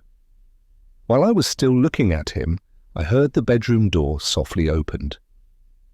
Once more, Miss Verinder appeared on the threshold in her pretty summer dress. "Do me a last favour," she whispered. "Let me watch him with you." I hesitated, not in the interests of propriety, only in the interest of her night's rest. She came close to me and took my hand. "I can't sleep. I can't even sit still in my own room," she said. "Oh, Jennings, if you were me, only think how you would long to sit and look at him. Say yes. Do. Is it necessary to mention that I gave way? Surely not." She drew a chair to the foot of the sofa. She looked at him in a silent ecstasy of happiness, till the tears rose in her eyes. She dried her eyes and said she would fetch her work. She fetched her work and never did a single stitch of it. It lay in her lap. She was not even able to look away from him long enough to thread her needle. I thought of my own youth. I thought of the gentle eyes which had once looked love at me. In the heaviness of my heart, I turned to my journal for relief and wrote in it what is written here. So we kept our watch together in silence. One of us absorbed in his writing, the other absorbed in her love. Hour after hour he lay in his deep sleep. The light of the new day grew and grew in the room, and still he never moved. Towards 6 o'clock, I felt the warning which told me that my pains were coming back. I was obliged to leave her alone with him for a little while. I said I would go upstairs and fetch another pillow for him out of his room. It was not a long attack this time. In a little while I was able to venture back and let her see me again. I found her at the head of the sofa when I returned. She was just touching his forehead with her lips. I shook my head as soberly as I could and pointed to her chair. She looked back at me with a bright smile and a charming colour in her face. "You would have done it," she whispered, "in my place." He is beginning to move for the first time. Miss Verinder is kneeling by the side of the sofa. She has so placed herself that when his eyes first open, they must open on her face. Shall I leave them together? Yes. The house is empty again. They have arranged it among themselves. They have all gone to London by the 10 o'clock train. My brief dream of happiness is over. I have awakened again to the realities of my friendless and lonely life. I dare not trust myself to write down the kind words that have been said to me, especially by Miss Verinder and Blake. Besides, it is needless. Those words will come back to me in my solitary hours and will help me through what is left of the end of my life. Blake is to write and tell me what happens in London. Miss Verinder is to return to Yorkshire in the autumn, for her marriage, no doubt, and I am to take a holiday and be a guest in their house. Oh me, how I felt as the grateful happiness looked at me out of her eyes, and the warm pressure of her hand said, "This is your doing. My poor patients are waiting for me." Back again this morning to the old routine, back again tonight to the dreadful alternative between the opium and the pain. God be praised for his mercy. I have seen a little sunshine. I have had a happy time. Fifth narrative. The story resumed by Franklin Blake, but a few words are needed on my part to complete the narrative that has been presented in the journal of Ezra Jennings. Of myself, I have only to say that I awoke on the morning of the 26th, perfectly ignorant of all that I had said and done under the influence of the opium, from the time when the drug first laid its hold on me, to the time when I opened my eyes in Rachel's sitting room. Of what happened after my waking, I do not feel called upon to render an account in detail. Confining myself merely to results, I have to report that Rachel and I thoroughly understood each other before a single word of explanation had passed on either side. I decline to account, and Rachel declines to account, for the extraordinary rapidity of our reconciliation. Sir and Madam, look back at the time when you were passionately attached to each other, and you will know what happened after Ezra Jennings had shut the door of the sitting room, as well as I know it myself.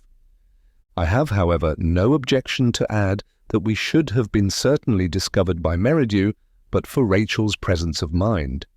She heard the sound of the old lady's dress in the corridor and instantly ran out to meet her. I heard Merridew say, "What is the matter?" And I heard Rachel answer, "The explosion." Merridew instantly permitted herself to be taken by the arm and led into the garden, out of the way of the impending shock. On her return to the house, she met me in the hall and expressed herself as greatly struck by the vast improvement in science since the time when she was a girl at school. Explosions, Blake, are infinitely milder than they were. I assure you, I barely heard Jennings's explosion from the garden, and no smell afterwards that I can detect. Now we have come back to the house. I must really apologize to your medical friend. It is only due to him to say that he has managed it beautifully.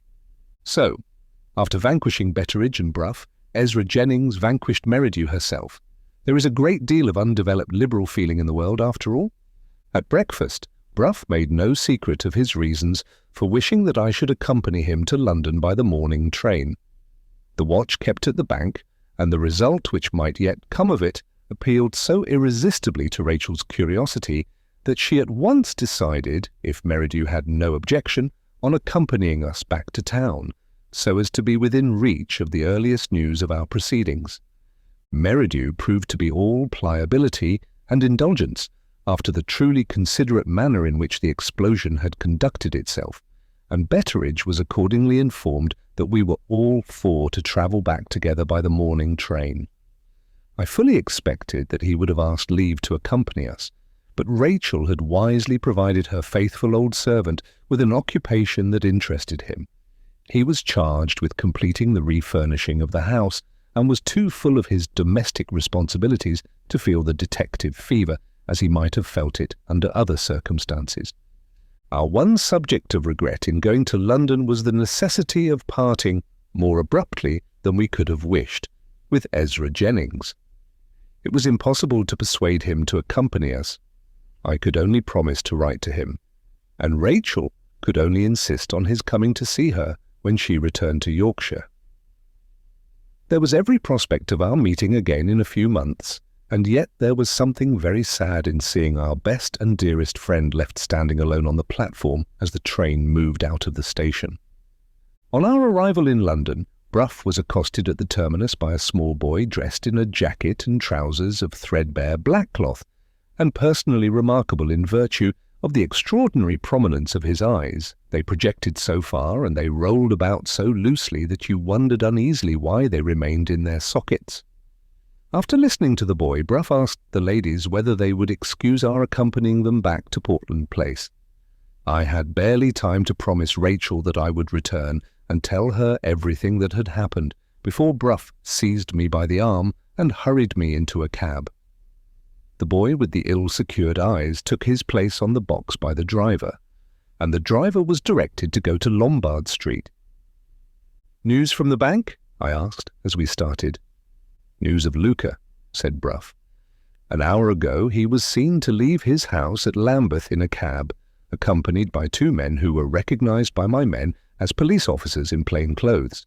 If Luca's dread of the Indians is at the bottom of this precaution, the inference is plain enough. He's going to take the diamond out of the bank." "And we are going to the bank to see what comes of it?" "Yes, or to hear what has come of it, if it is all over by this time. Did you notice my boy? On the box there." "I noticed his eyes." Brough laughed. "They call the poor little wretch Gooseberry at the office," he said.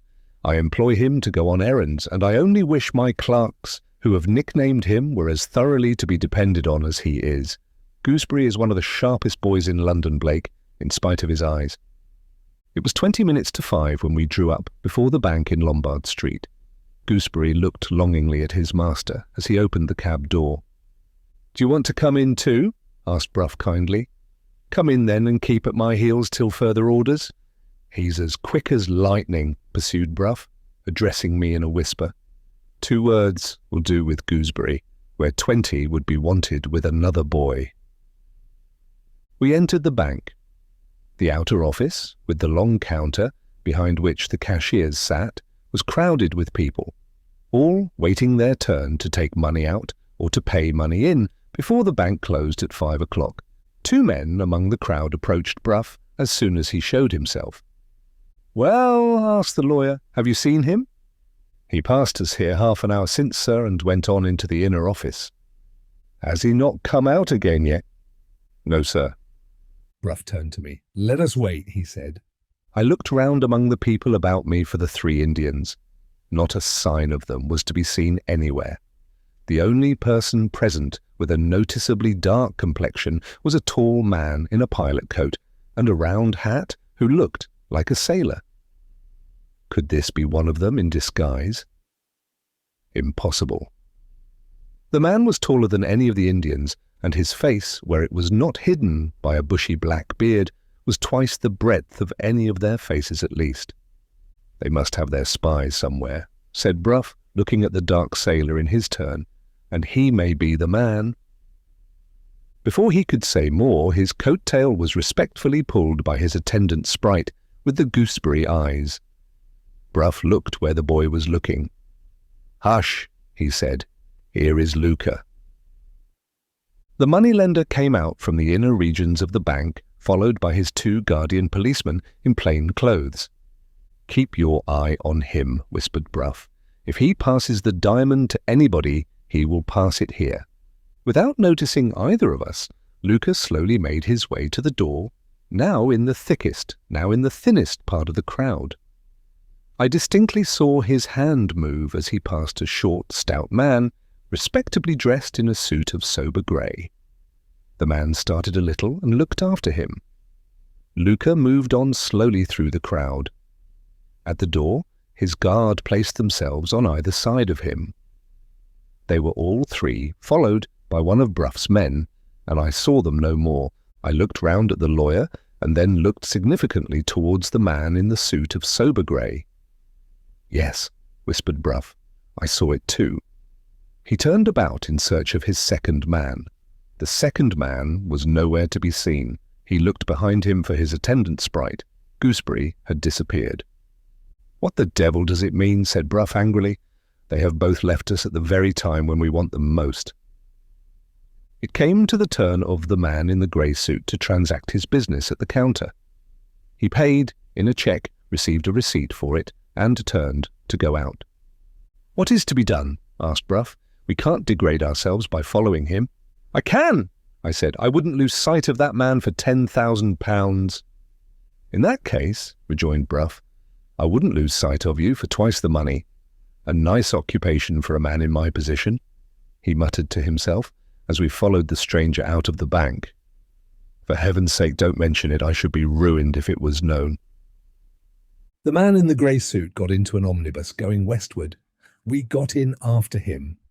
There were latent reserves of youth still left in Bruff, I assert it positively. When he took his seat in the omnibus, he blushed. The man in the grey suit stopped the omnibus and got out in Oxford Street. We followed him again. He went into a chemist's shop. Bruff started. "My chemist," he exclaimed. "I am afraid we have made a mistake." We entered the shop. Bruff and the proprietor exchanged a few words in private. The lawyer joined me again with a very crestfallen face. "It's greatly to our credit," he said as he took my arm and led me out. "That's one comfort." "What is to our credit?" I asked. "Blake. You and I are the 2 worst amateur detectives that ever tried their hands at the trade. The man in the grey suit has been 30 years in the chemist's service. He was sent to the bank to pay money to his master's account. And he knows no more of the Moonstone than the babe unborn." I asked what was to be done next. "Come back to my office," said Bruff. "Gooseberry and my second man have evidently followed somebody else. Let us hope that they had their eyes about them at any rate." When we reached Gray's Inn Square, the second man had arrived there before us. He had been waiting for more than a quarter of an hour. "Well," asked Bruff, "what's your news?" "I am sorry to say, sir," replied the man, "that I have made a mistake. I could have taken my oath that I saw Luca pass something to an elderly gentleman in a light-coloured paletot. The elderly gentleman turns out, sir, to be a most respectable master ironmonger in East Cheap." "Where is Gooseberry?" asked Bruff resignedly. The man stared. "I don't know, sir. I have seen nothing of him since I left the bank." Bruff dismissed the man. "One of 2 things," he said to me. "Either Gooseberry has run away or he is hunting on his own account. What do you say to dining here on the chance that the boy may come back in an hour or 2? I have got some good wine in the cellar and we can get a chop from the coffee house." We dined at Bruff's chambers. Before the cloth was removed, a person was announced as wanting to speak to the lawyer. Was the person Gooseberry? No, only the man who had been employed to follow Luca when he left the bank. The report in this case presented no feature of the slightest interest. Luca had gone back to his own house and had there dismissed his guard. He had not gone out again afterwards. Towards dusk, the shutters had been put up and the doors had been bolted. The street before the house and the alley behind the house had been carefully watched. No signs of the Indians had been visible. No person whatever had been seen loitering about the premises.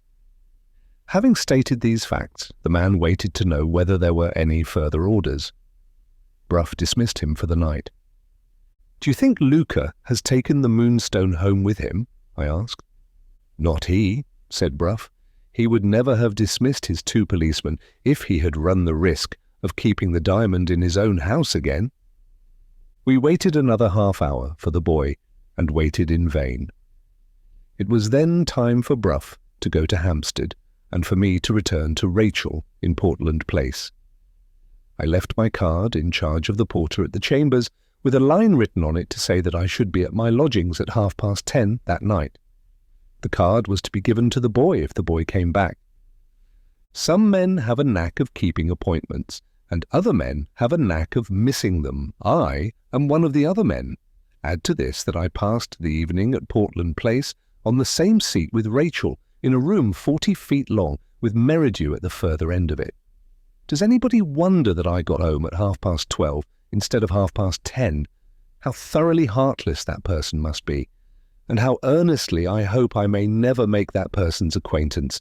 My servant handed me a morsel of paper when he let me in. I read in a neat legal handwriting these words: "If you please, sir, I am getting sleepy. I will come back tomorrow morning between 9 and 10.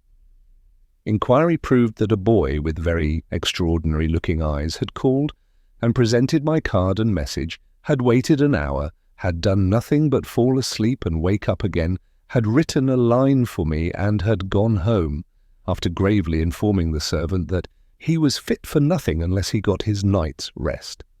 At 9 the next morning, I was ready for my visitor.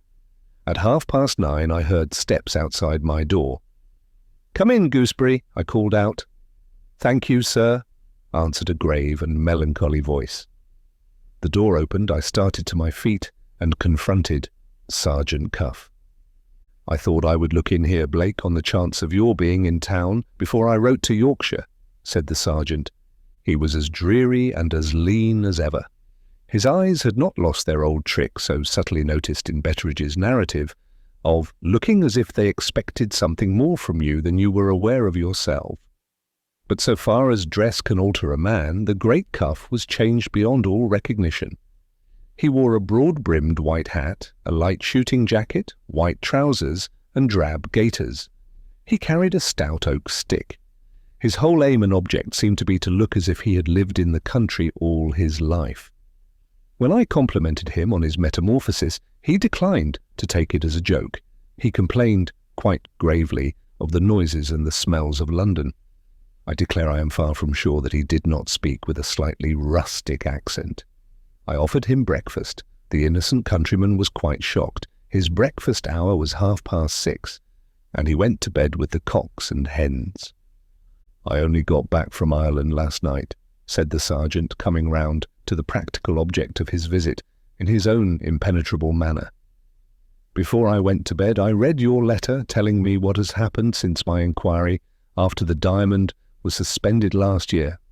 There's only one thing to be said about the matter on my side. I completely mistook my case. How any man living was to have seen things in their true light in such a situation as mine was at the time, I don't profess to know. But that doesn't alter the facts as they stand. I own that I made a mess of it.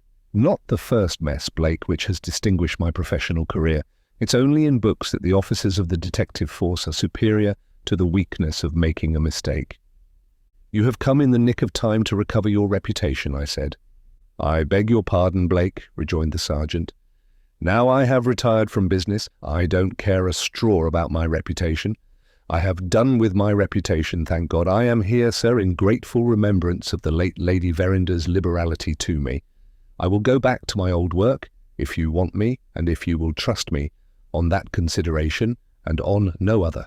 Not a farthing of money is to pass, if you please, from you to me. This is on honour. Now tell me, Blake, how the case stands since you wrote to me last."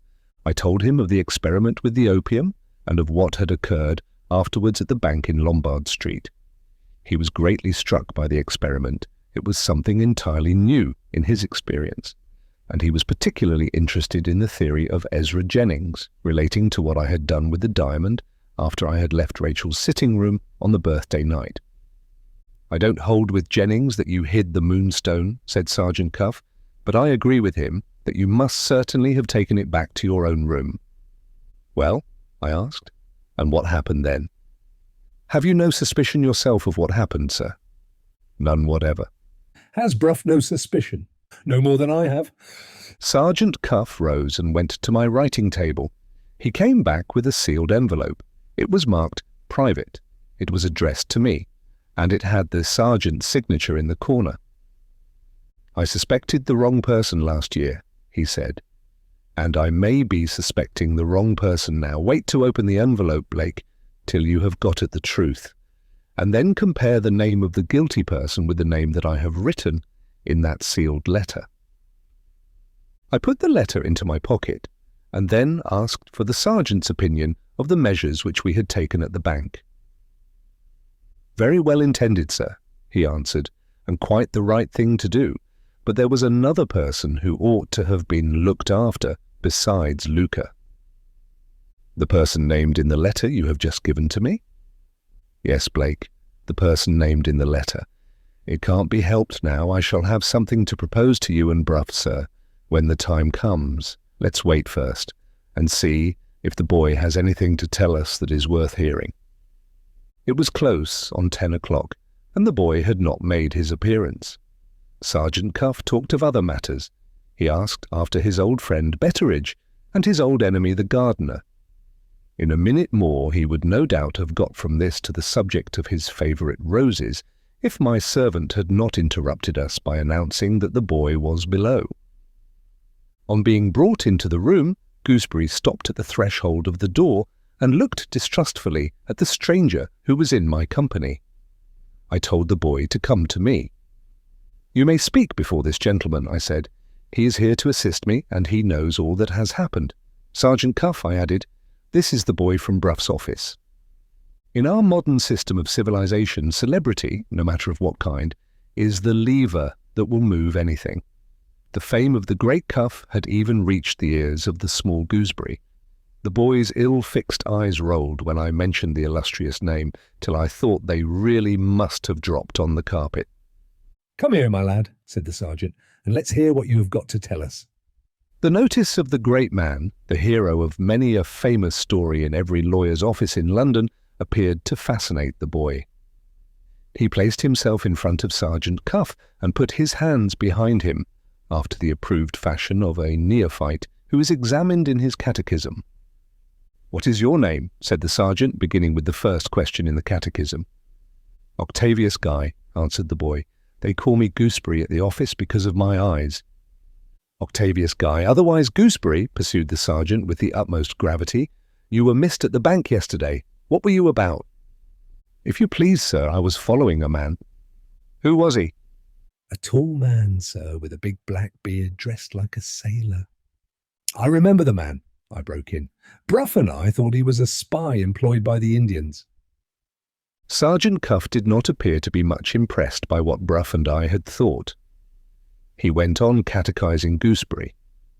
"Well," he said, "and why did you follow the sailor?"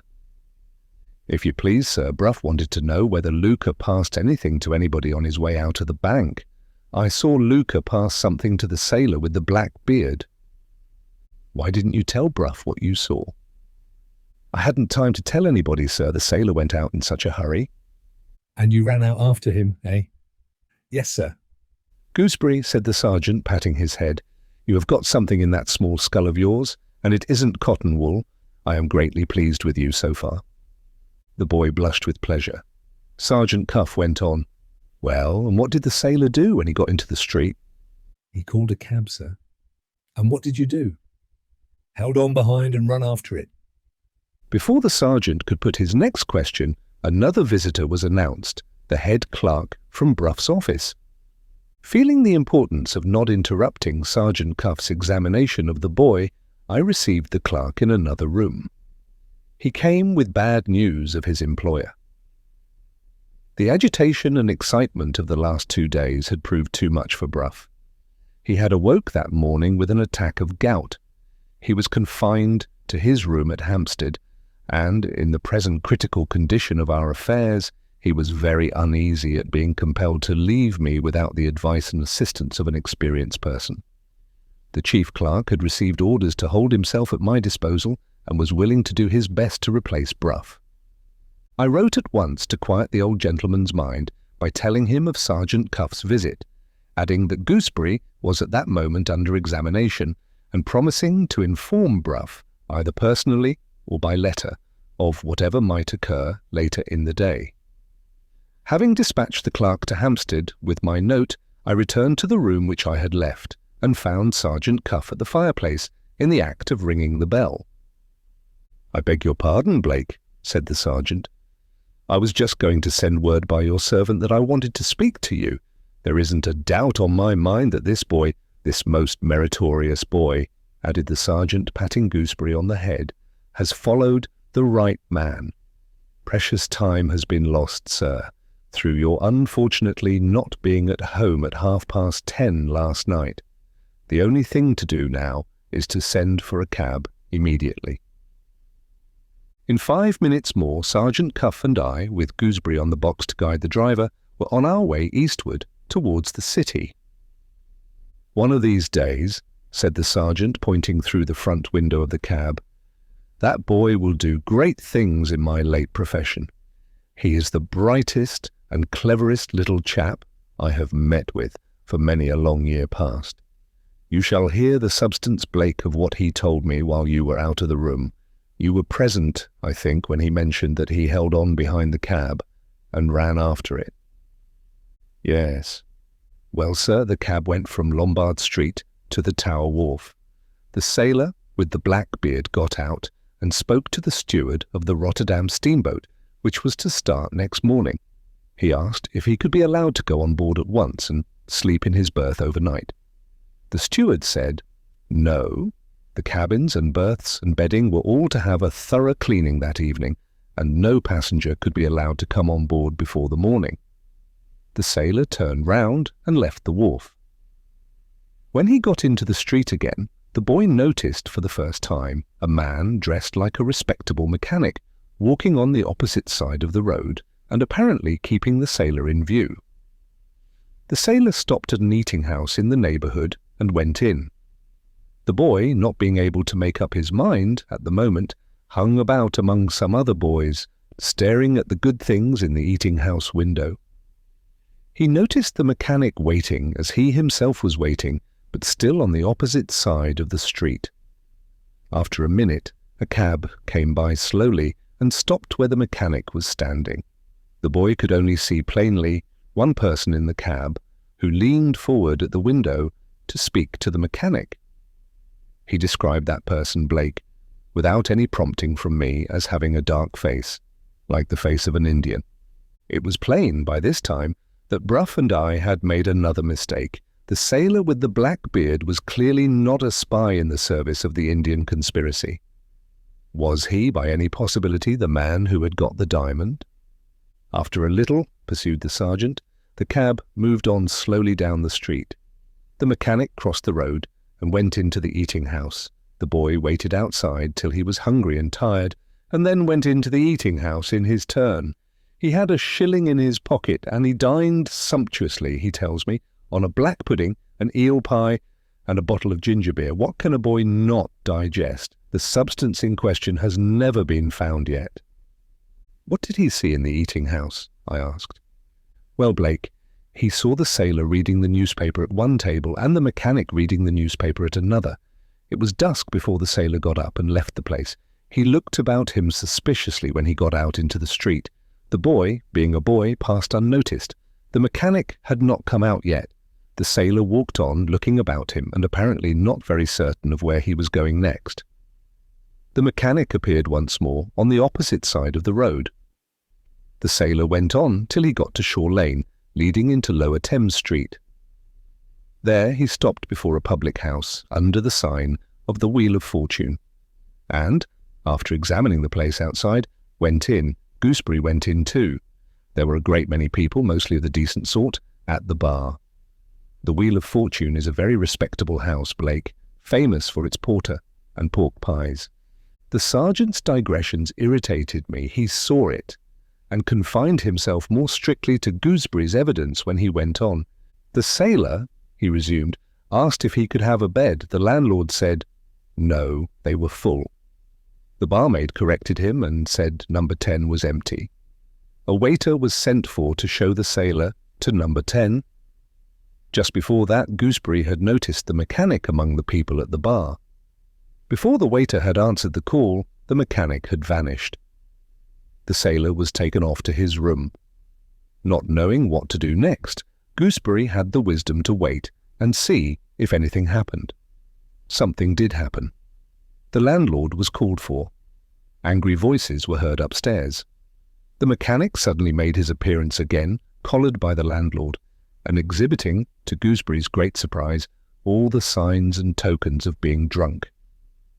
The landlord thrust him out at the door and threatened him with the police if he came back.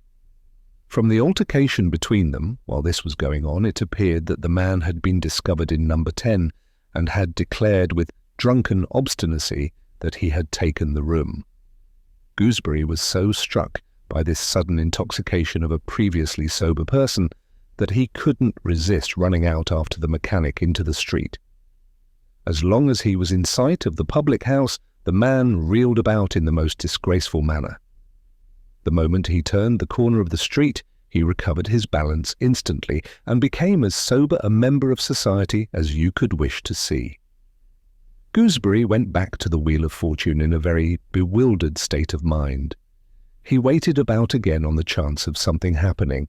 Nothing happened, and nothing more was to be heard or seen of the sailor. Gooseberry decided on going back to the office. Just as he came to this conclusion, who should appear on the opposite side of the street as usual but the mechanic again? He looked up at one particular window at the top of the public house, which was the only one that had a light in it. The light seemed to relieve his mind. He left the place directly. The boy made his way back to Gray's Inn, got your card and message, called, and failed to find you. There you have the state of the case, Blake, as it stands at the present time. What is your own opinion of the case, Sergeant? I think it's serious, sir, judging by what the boy saw. The Indians are in it, to begin with. Yes, and the sailor is evidently the person to whom Luca passed the diamond. It seems odd that Bruff and I, and the man in Bruff's employment, should all have been mistaken about who the person was. Not at all, Blake. Considering the risk that person ran, it's likely enough that Luca purposely misled you by previous arrangement between them. Do you understand the proceedings at the public house? I asked. The man dressed like a mechanic was acting, of course, in the employment of the Indians, but I am as much puzzled to account for his sudden assumption of drunkenness as Gooseberry himself. I think I can give a guess at what it means, sir, said the sergeant. If you will reflect, you will see that the man must have had some pretty strict instructions from the Indians. They were far too noticeable themselves to risk being seen at the bank or in the public house. They were obliged to trust everything to their deputy. Very good. Their deputy hears a certain number named in the public house as the number of the room which the sailor is to have for the night, that being also the room, unless our notion is all wrong, which the diamond is to have for the night too. Under those circumstances, the Indians, you may rely on it, would insist on having a description of the room, of its position in the house, of its capability of being approached from the outside, and so on. What was the man to do with such orders as these? Just what he did. He ran upstairs to get a look at the room before the sailor was taken into it. He was found there making his observations, and he shammed drunk as the easiest way of getting out of the difficulty. That's how I read the riddle. After he was turned out of the public house, he probably went with his report to the place where his employers were waiting for him, and his employers, no doubt, sent him back to make sure that the sailor was really settled at the public house till the next morning. As for what happened at the Wheel of Fortune after the boy left, we ought to have discovered that last night. It's 11 in the morning now. We must hope for the best and find out what we can. In a quarter of an hour more, the cab stopped in Shore Lane, and Gooseberry opened the door for us to get out. "All right?" asked the sergeant. "All right," answered the boy.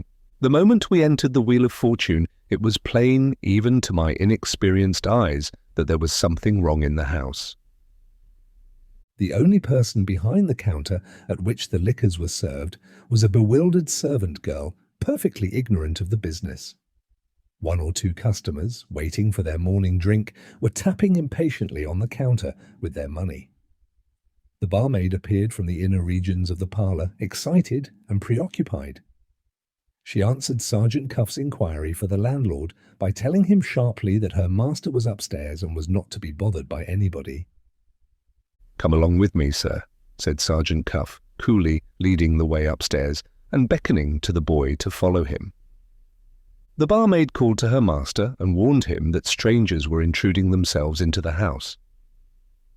On the first floor we were encountered by the landlord, hurrying down in a highly irritated state to see what was the matter. "Who the devil are you, and what do you want here?" he asked. "Keep your temper," said the sergeant quietly. "I'll tell you who I am to begin with. I am Sergeant Cuff." The illustrious name instantly produced its effect. The angry landlord threw open the door of a sitting room and asked the sergeant's pardon. "I am annoyed and out of sorts, sir, that's the truth," he said. "Something unpleasant has happened in the house this morning. A man in my way of business has a deal to upset his temper, Sergeant Cuff." "Not a doubt of it," said the sergeant. "I'll come at once, if you will allow me, to what brings us here. This gentleman and I want to trouble you with a few inquiries on a matter of some interest to both of us." "Relating to what, sir?" asked the landlord. "Relating to a dark man dressed like a sailor who slept here last night." "Good God, that's the man who is upsetting the whole house at this moment," exclaimed the landlord. "Do you, or does this gentleman know anything about him?" "We can't be certain till we see him," answered the sergeant. "See him?" echoed the landlord. "That's the one thing that nobody has been able to do since 7 o'clock this morning.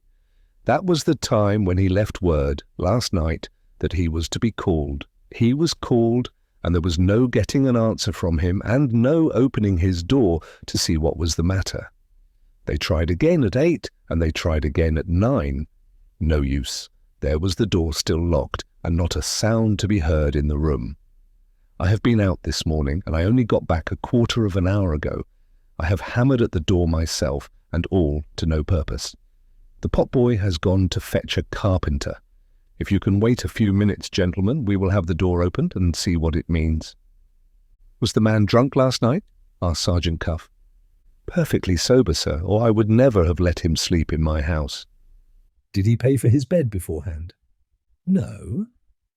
"Could he leave the room in any way without going out by the door?" "The room is a garret," said the landlord, "but there's a trap door in the ceiling leading out onto the roof, and a little lower down the street there's an empty house under repair. Do you think, Sergeant, the blackguard has got off in that way without paying?" "A sailor," said Sergeant Cuff, "might have done it. Early in the morning, before the street was astir. He would be used to climbing, and his head wouldn't fail him on the roofs of the houses." As he spoke, the arrival of the carpenter was announced. We all went upstairs at once to the top story. I noticed that the sergeant was unusually grave even for him. It also struck me as odd that he told the boy, after having previously encouraged him to follow us, to wait in the room below till we came down again. The carpenter's hammer and chisel disposed of the resistance of the door in a few minutes, but some article of furniture had been placed against it inside as a barricade. By pushing at the door, we thrust this obstacle aside and so got admission to the room. The landlord entered first, the sergeant second, and I third. The other persons present followed us. We all looked towards the bed, and all started. The man had not left the room. He lay dressed on the bed with a white pillow over his face, which completely hid it from view. "What does that mean?" said the landlord, pointing to the pillow. Sergeant Cuff led the way to the bed without answering and removed the pillow. The man's swarthy face was placid and still. His black hair and beard were slightly, very slightly, discomposed. His eyes stared wide open, glassy and vacant, at the ceiling. The filmy look and the fixed expression of them horrified me. I turned away and went to the open window. The rest of them remained where Sergeant Cuff remained, at the bed. "He's in a fit," I heard the landlord say. "He's dead," the sergeant answered. "Send for the nearest doctor and send for the police." The waiter was dispatched on both errands. Some strange fascination seemed to hold Sergeant Cuff to the bed. Some strange curiosity seemed to keep the rest of them waiting to see what the sergeant would do next. I turned again to the window. The moment afterwards I felt a soft pull at my coat-tails and a small voice whispered, "Look here, sir." Gooseberry had followed us into the room. His loose eyes rolled frightfully, not in terror, but in exultation. He had made a detective discovery on his own account. "Look here, sir," he repeated, and led me to a table in the corner of the room. On the table stood a little wooden box, open and empty. On one side of the box lay some jeweller's cotton. On the other side was a torn sheet of white paper with a seal on it, partly destroyed, and with an inscription in writing which was still perfectly legible. The inscription was in these words, "Deposited with Busher, Lysort, and Boucher by Septimus Luca of Middlesex Place, Lambeth, a small wooden box, sealed up in this envelope and containing a valuable of great price. The box, when claimed to be only given up by Busher and on the personal application of Luca." Those lines removed all further doubt, on one point at least. The sailor had been in possession of the Moonstone when he had left the bank on the previous day. I felt another pull at my coat-tails. Gooseberry had not done with me yet. "Robbery," whispered the boy, pointing in high delight to the empty box. "You were told to wait downstairs," I said. "Go away." "And murder?" added Gooseberry, pointing, with a keener relish still, to the man on the bed. There was something so hideous in the boy's enjoyment of the horror of the scene that I took him by the two shoulders and put him out of the room. At the moment when I crossed the threshold of the door, I heard Sergeant Cuff's voice asking where I was. He met me as I returned into the room and forced me to go back with him to the bedside. "Blake," he said, "look at the man's face. It is a face disguised, and here's a proof of it." He traced with his finger a thin line of livid white running backward from the dead man's forehead between the swarthy complexion and the slightly disturbed black hair. "Let's see what is under this," said the sergeant, suddenly seizing the black hair with a firm grip of his hand. My nerves were not strong enough to bear it. I turned away again from the bed. The first sight that met my eyes at the other end of the room was the irrepressible Gooseberry, perched on a chair and looking with breathless interest over the heads of his elders at the sergeant's proceedings. "He's pulling off his wig," whispered Gooseberry, compassionating my position as the only person in the room who could see nothing. There was a pause, and then a cry of astonishment among the people round the bed. "He's pulled off his beard!" cried Gooseberry. There was another pause. Sergeant Cuff asked for something. The landlord went to the wash-hand stand and returned to the bed with a basin of water and a towel. Gooseberry danced with excitement on the chair. "Come up here, along with me, sir. He's washing off his complexion now." The sergeant suddenly burst his way through the people about him and came, with horror in his face, straight to the place where I was standing. "Come back to the bed, sir," he began. He looked at me closer and checked himself. "No," he resumed. "Open the sealed letter first, the letter I gave you this morning." I opened the letter. "Read the name, Blake." "That I have written inside." I read the name that he had written. It was Godfrey Applewhite. "Now," said the sergeant, "come with me and look at the man on the bed." I went with him and looked at the man on the bed, Godfrey Applewhite. Sixth narrative. Contributed by Sergeant Cuff. 1. Dorking, Surrey.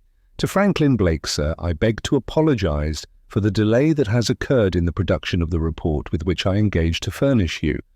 I have waited to make it a complete report, and I have been met here and there by obstacles which it was only possible to remove by some little expenditure of patience and time.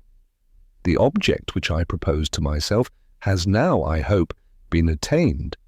You will find in these pages answers to the greater part, if not all, of the questions concerning the late Godfrey Ablewhite, which occurred to your mind when I last had the honour of seeing you. I propose to tell you, in the first place, what is known of the manner in which your cousin met his death, appending to the statement such inferences and conclusions as we are justified, according to my opinion, in drawing from the facts. I shall then endeavour, in the second place, to put you in possession of such discoveries as I have made, respecting the proceedings of Godfrey Ablewhite, before, during, and after the time when you and he met as guests at the late Lady Verinder's country house. 2.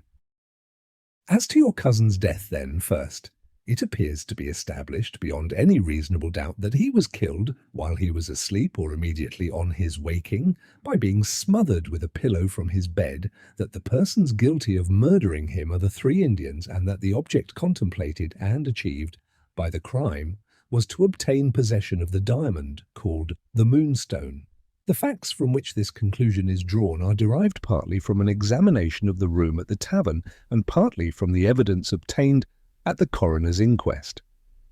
On forcing the door of the room, the deceased gentleman was discovered dead with the pillow of the bed over his face. The medical man who examined him, being informed of this circumstance, considered the post-mortem appearances as being perfectly compatible with murder by smothering, that is to say, with murder committed by some person or persons, pressing the pillow over the nose and mouth of the deceased until death resulted from congestion of the lungs. Next, as to the motive for the crime. A small box with a sealed paper torn off from it, the paper containing an inscription, was found open and empty on a table in the room. Luca has himself personally identified the box, the seal, and the inscription. He has declared that the box did actually contain the diamond, called the Moonstone, and he has admitted having given the box, thus sealed up, to Godfrey Ablewhite, then concealed under a disguise, on the afternoon of the fair inference from all this is that the stealing of the Moonstone was the motive of the crime. Next, as to the manner in which the crime was committed. On examination of the room, which is only 7 feet high, a trap door in the ceiling leading out onto the roof of the house was discovered open. The short ladder, used for obtaining access to the trapdoor and kept under the bed, was found placed at the opening so as to enable any person or persons in the room to leave it again easily. In the trapdoor itself was found a square aperture cut in the wood, apparently with some exceedingly sharp instrument, just behind the bolt which fastened the door on the inner side. In this way, any person from the outside could have drawn back the bolt and opened the door, and have dropped, or have been noiselessly lowered by an accomplice, into the room, its height, as already observed, being only 7 feet. That some person or persons must have got admission in this way appears evident from the fact of the aperture being there. As to the manner in which he, or they, obtained access to the roof of the tavern, it is to be remarked that the 3rd house, lower down in the street, was empty and under repair, that a long ladder was left by the workmen, leading from the pavement to the top of the house, and that, on returning to their work on the morning of the 27th, the men found the plank which they had tied to the ladder to prevent anyone from using it in their absence, removed and lying on the ground. As to the possibility of ascending by this ladder, passing over the roofs of the houses, passing back and descending again unobserved, it is discovered, on the evidence of the night policeman, that he only passes through Shore Lane twice in an hour when out on his beat. The testimony into the inhabitants also declares that Shore Lane after midnight is one of the quietest and loneliest streets in London.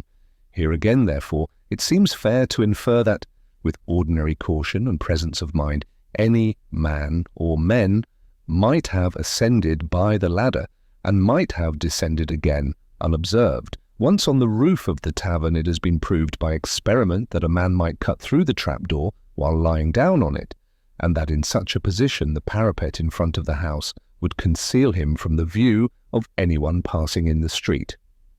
Lastly, as to the person or persons by whom the crime was committed, it is known, 1, that the Indians had an interest in possessing themselves of the diamond. 2.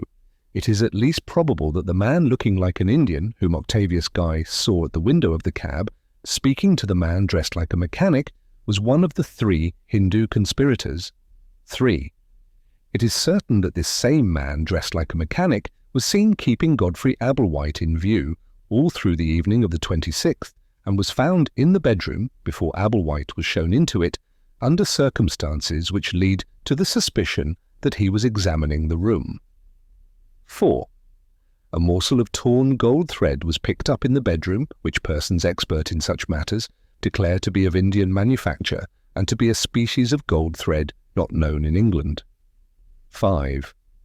On the morning of the 27th, 3 men answering to the description of the 3 Indians were observed in Lower Thames Street, were traced to the Tower Wharf, and were seen to leave London by the steamer bound for Rotterdam.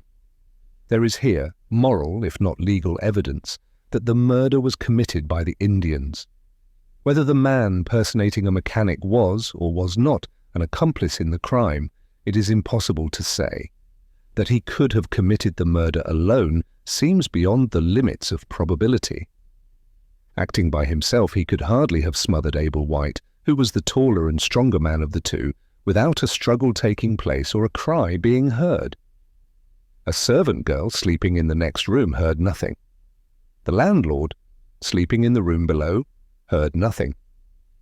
The whole evidence points to the inference that more than one man was concerned in this crime, and the circumstances, I repeat, morally justify the conclusion that the Indians committed it.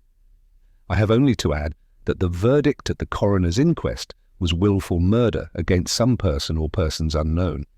Ablewhite's family have offered a reward, and no effort has been left untried to discover the guilty persons. The man dressed like a mechanic has eluded all inquiries. The Indians have been traced. As to the prospect of ultimately capturing these last, I shall have a word to say to you on that head when I reach the end of the present report. In the meanwhile, having now written all that is needful on the subject of Godfrey Ablewhite's death, I may pass next to the narrative of his proceedings before, during, and after the time when you and he met at the late Lady Verinder's house. 3. With regard to the subject now in hand, I may state at the outset that Godfrey Ablewhite's life had 2 sides to it. The side turned up to the public view presented the spectacle of a gentleman possessed of considerable reputation as a speaker at charitable meetings, and endowed with administrative abilities which he placed at the disposal of various benevolent societies, mostly of the female sort. The side kept hidden from the general notice exhibited this same gentleman in the totally different character of a man of pleasure, with a villa in the suburbs which was not taken in his own name, and with a lady in the villa who was not taken in his own name either. My investigations in the villa have shown me several fine pictures and statues, furniture tastefully selected and admirably made, and a conservatory of the rarest flowers, the match of which it would not be easy to find in all London. My investigation of the lady has resulted in the discovery of jewels which are worthy to take rank with the flowers, and of carriages and horses which have deservedly produced a sensation in the park among persons well qualified to judge of the build of the one and the breed of the others. All this is, so far, common enough. The villa and the lady are such familiar objects in London life that I ought to apologize for introducing them to notice. But what is not common and not familiar in my experience is that all these fine things were not only ordered but paid for. The pictures, the statues, the flowers, the jewels, the carriages, and the horses. Inquiry proved, to my indescribable astonishment, that not a 6pence of debt was owing on any of them. As to the villa, it had been bought out and settled on the lady. I might have tried to find the right reading of this riddle, and tried in vain, but for Godfrey Ablewhite's death, which caused an inquiry to be made into the state of his affairs.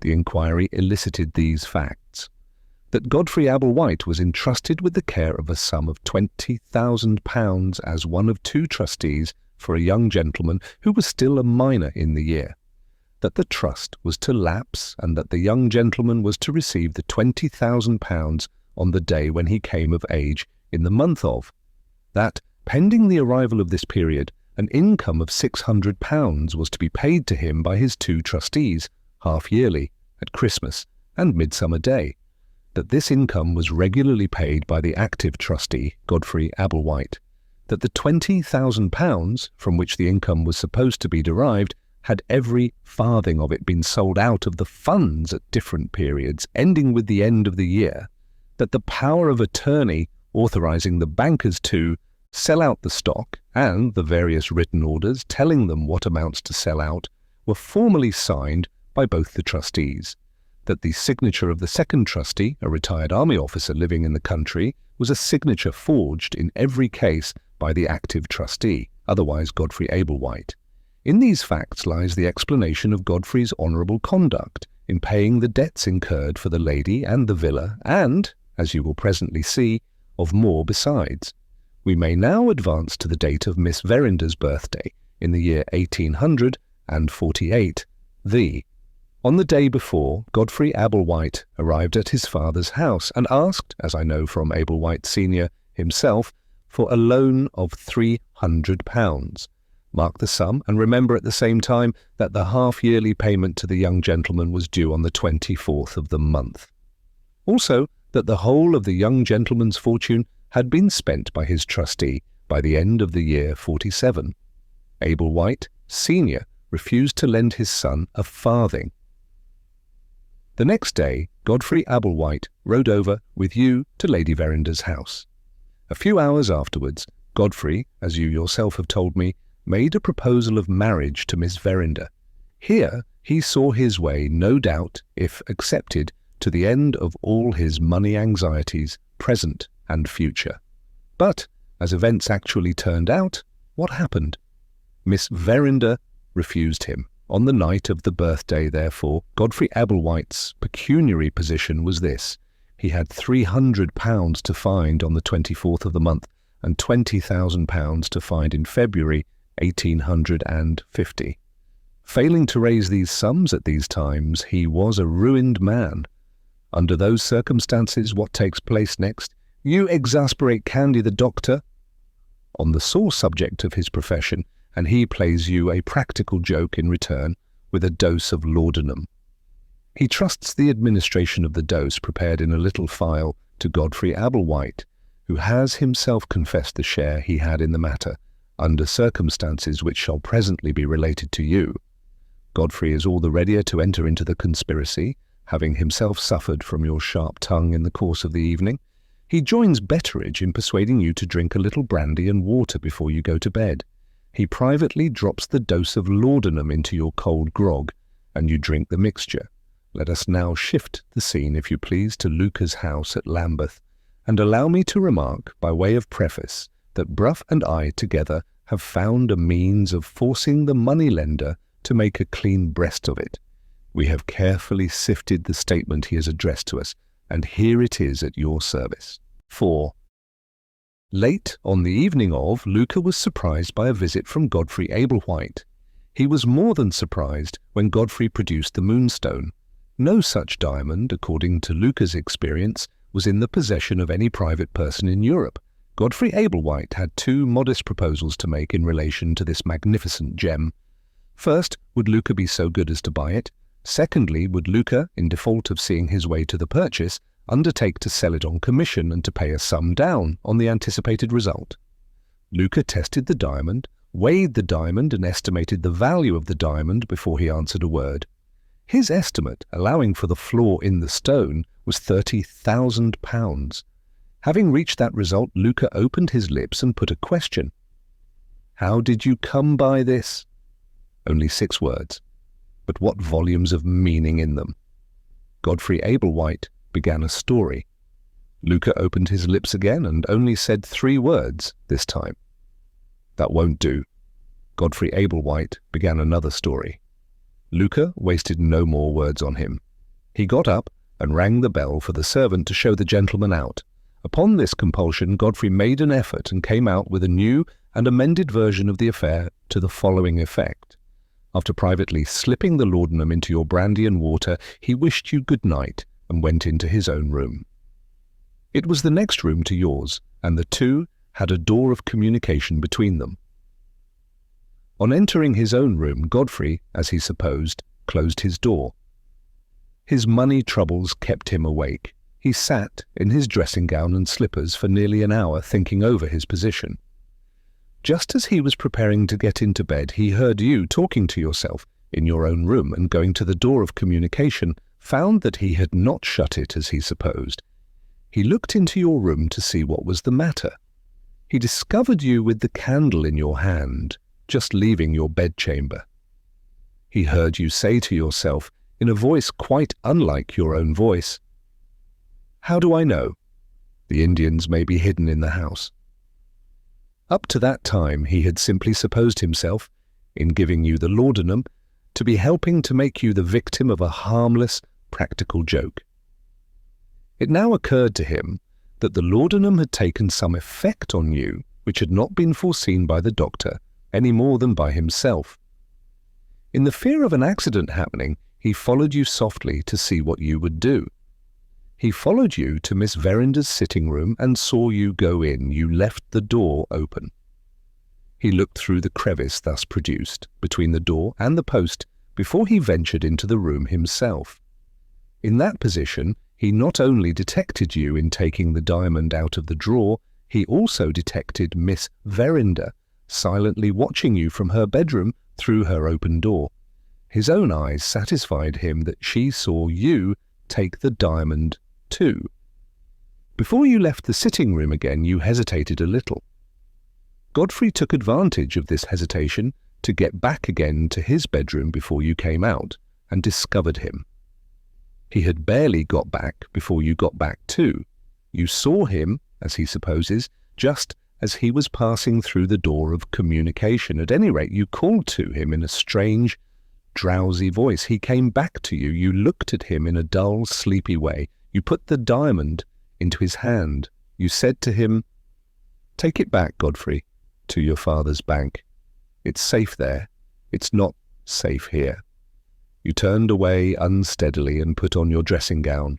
You sat down in the large armchair in your room. You said, "I can't take it back to the bank. My head's like lead, and I can't feel my feet under me." Your head sank on the back of the chair. You heaved a heavy sigh, and you fell asleep. Godfrey Ablewhite went back with the diamond into his own room. His statement is that he came to no conclusion at that time, except that he would wait and see what happened in the morning. When the morning came, your language and conduct showed that you were absolutely ignorant of what you had said and done overnight.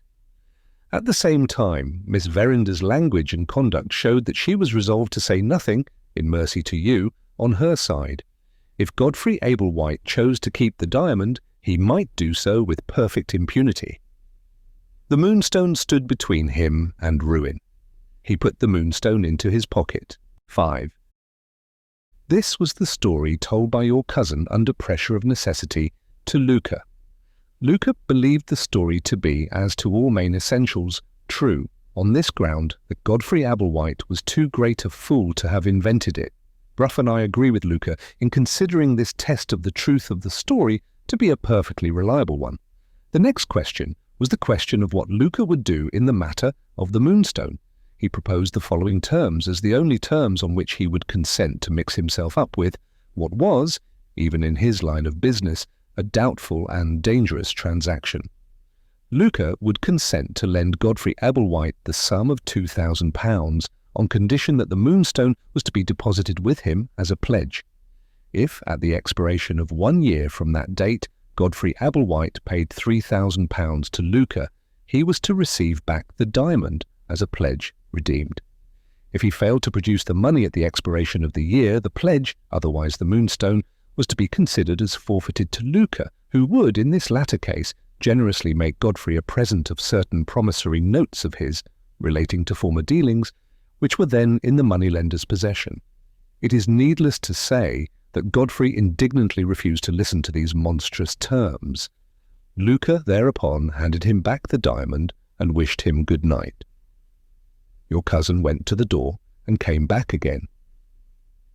How was he to be sure that the conversation of that evening would be kept strictly secret between his friend and himself? Luca didn't profess to know how. If Godfrey had accepted his terms, Godfrey would have made him an accomplice and might have counted on his silence as on a certainty. As things were, Luca must be guided by his own interests. If awkward inquiries were made, how could he be expected to compromise himself for the sake of a man who had declined to deal with him? Receiving this reply, Godfrey Ablewhite did what all animals, human and otherwise, do when they find themselves caught in a trap. He looked about him in a state of helpless despair. The day of the month, recorded on a neat little card in a box on the moneylender's chimney-piece, happened to attract his eye. It was the 23rd of June.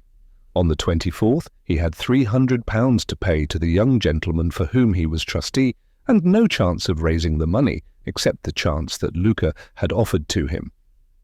But for this miserable obstacle, he might have taken the diamond to Amsterdam and have made a marketable commodity of it by having it cut up into separate stones. As matters stood, he had no choice but to accept Luca's terms.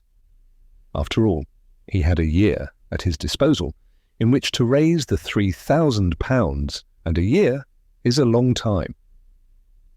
Luca drew out the necessary documents on the spot.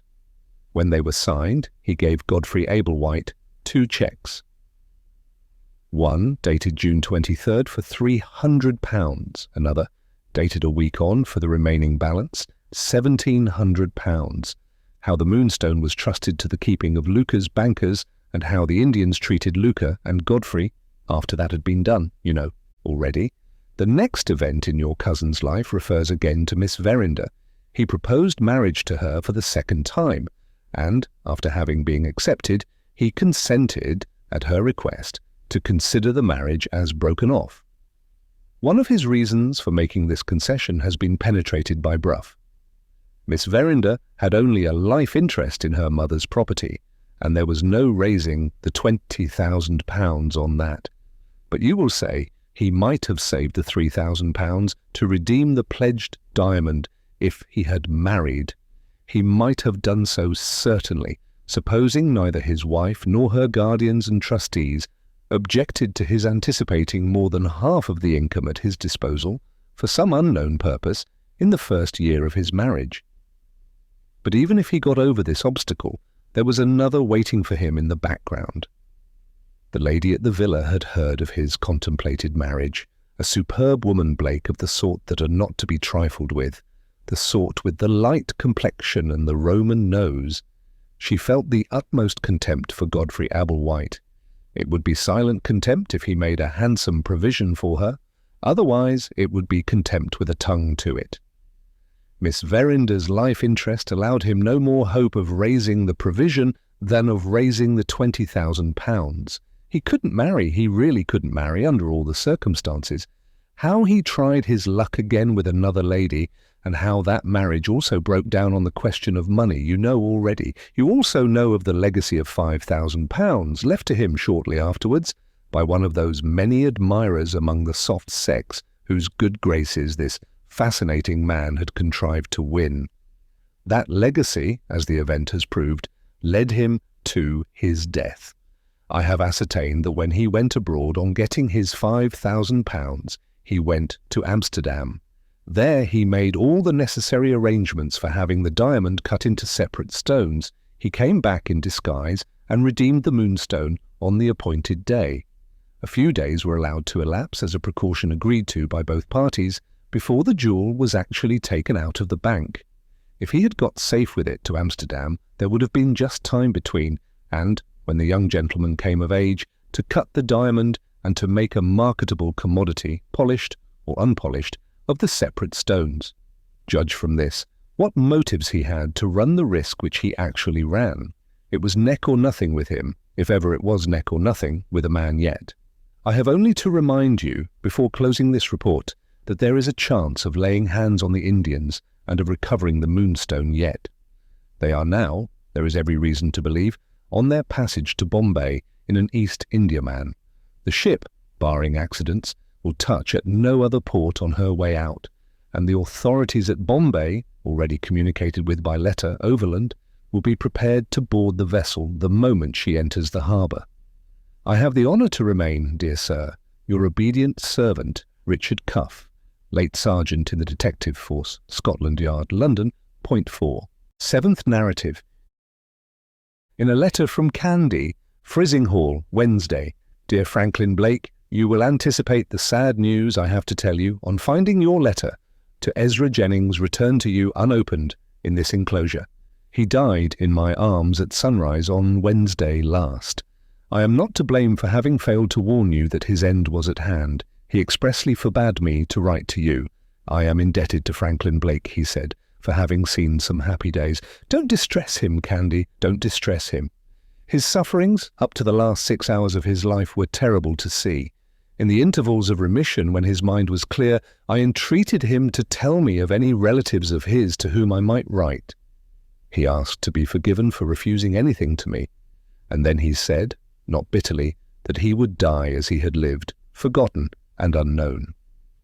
He maintained that resolution to the last. There is no hope now of making any discoveries concerning him. His story is a blank. The day before he died, he told me where to find all his papers. I brought them to him on his bed. There was a little bundle of old letters which he put aside. There was his unfinished book. There was his diary, in many locked volumes. He opened the volume for this year and tore out one by one the pages relating to the time when you and he were together. Give those, he said, to Franklin Blake. In years to come, he may feel an interest in looking back at what is written there. Then he clasped his hands and prayed God fervently to bless you and those dear to you. He said he should like to see you again, but the next moment he altered his mind. No, he answered when I offered to write. I won't distress him. I won't distress him. At his request, I next collected the other papers, that is to say, the bundle of letters, the unfinished book, and the volumes of the diary, and enclosed them all in one wrapper sealed with my own seal. Promise, he said, that you will put this into my coffin with your own hand, and that you will see that no other hand touches it afterwards. I gave him my promise. And the promise has been performed.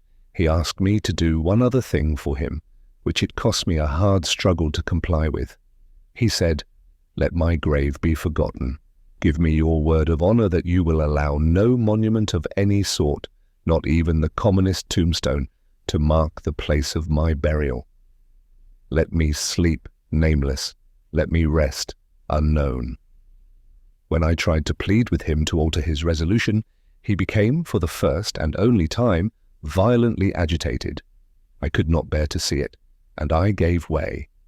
Nothing but a little grass mound marks the place of his rest. In time, the tombstones will rise round it, and the people who come after us will look and wonder at the nameless grave. As I have told you, for 6 hours before his death, his sufferings ceased. He dozed a little. I think he dreamed. Once or twice he smiled. A woman's name, as I suppose, the name of Ella, was often on his lips at this time. A few minutes before the end, he asked me to lift him on his pillow to see the sun rise through the window. He was very weak. His head fell on my shoulder. He whispered, "It's coming." Then he said, "Kiss me." I kissed his forehead. On a sudden, he lifted his head. The sunlight touched his face. A beautiful expression, an angelic expression came over it. He cried out 3 times, "Peace, peace, peace." His head sank back again on my shoulder, and the long trouble of his life was at an end. So he has gone from us. This was, as I think, a great man, though the world never knew him. He had the sweetest temper I have ever met with. The loss of him makes me feel very lonely. Perhaps I have never been quite myself since my illness. Sometimes I think of giving up my practice and going away and trying what some of the foreign baths and waters will do for me. It is reported here that you and Miss Verinder are to be married next month. Please to accept my best congratulations. The pages of my poor friend's journal are waiting for you at my house, sealed up with your name on the wrapper. I was afraid to trust them to the post. My best respects and good wishes attend Miss Verinder. I remain, dear Franklin Blake, truly yours, Thomas Candy. 8th narrative, contributed by Gabriel Betteridge. I am the person, as you remember no doubt, who led the way in these pages and opened the story. I am also the person who is left behind, as it were, to close the story up. And let nobody suppose that I have any last words to say here concerning the Indian diamond. I hold that unlucky jewel in abhorrence, and I refer you to other authority than mine, for such news of the Moonstone as you may at the present time be expected to receive. My purpose in this place is to state a fact in the history of the family, which has been passed over by everybody, and which I won't allow to be disrespectfully smothered up in that way. The fact to which I allude is the marriage of Miss Rachel and Franklin Blake. This interesting event took place at our house in Yorkshire. I had a new suit of clothes on the occasion, and the married couple went to spend the honeymoon in Scotland. Family festivals having been rare enough at our house since my poor mistress's death, I own, on this occasion of the wedding, to having, towards the latter part of the day, taken a drop too much on the strength of it. If you have ever done the same sort of thing yourself, you will understand and feel for me. If you have not, you will very likely say, "Disgusting old man, why does he tell us this?" The reason why is now to come. Having then taken my drop, bless you, you have got your favourite vice too, only your vice isn't mine and mine isn't yours. I next applied the one infallible remedy, that remedy being, as you know, Robinson Crusoe. Where I opened that unrivalled book, I can't say. Where the lines of print, at last, left off running into each other, I know, however, perfectly well. It was at page 318, a domestic bit concerning Robinson Crusoe's marriage, as follows. With those thoughts, I considered my new engagement that I had a wife. Observe, so had Franklin. One child born. Observe again, that might yet be Franklin's case too. And my wife then. What Robinson Crusoe's wife did, or did not do then, I felt no desire to discover. I scored the bit about the child with my pencil and put a morsel of paper for a mark to keep the place. Lie you there, I said, till the marriage of Franklin and Miss Rachel is some months older, and then we'll see. The months passed, more than I had bargained for, and no occasion presented itself for disturbing that mark in the book. It was not till this present month that Franklin came into my room in high good spirits and said, "Betteridge, I have got some news for you. Something is going to happen in the house before we are many months older." "Does it concern the family, sir?" I asked.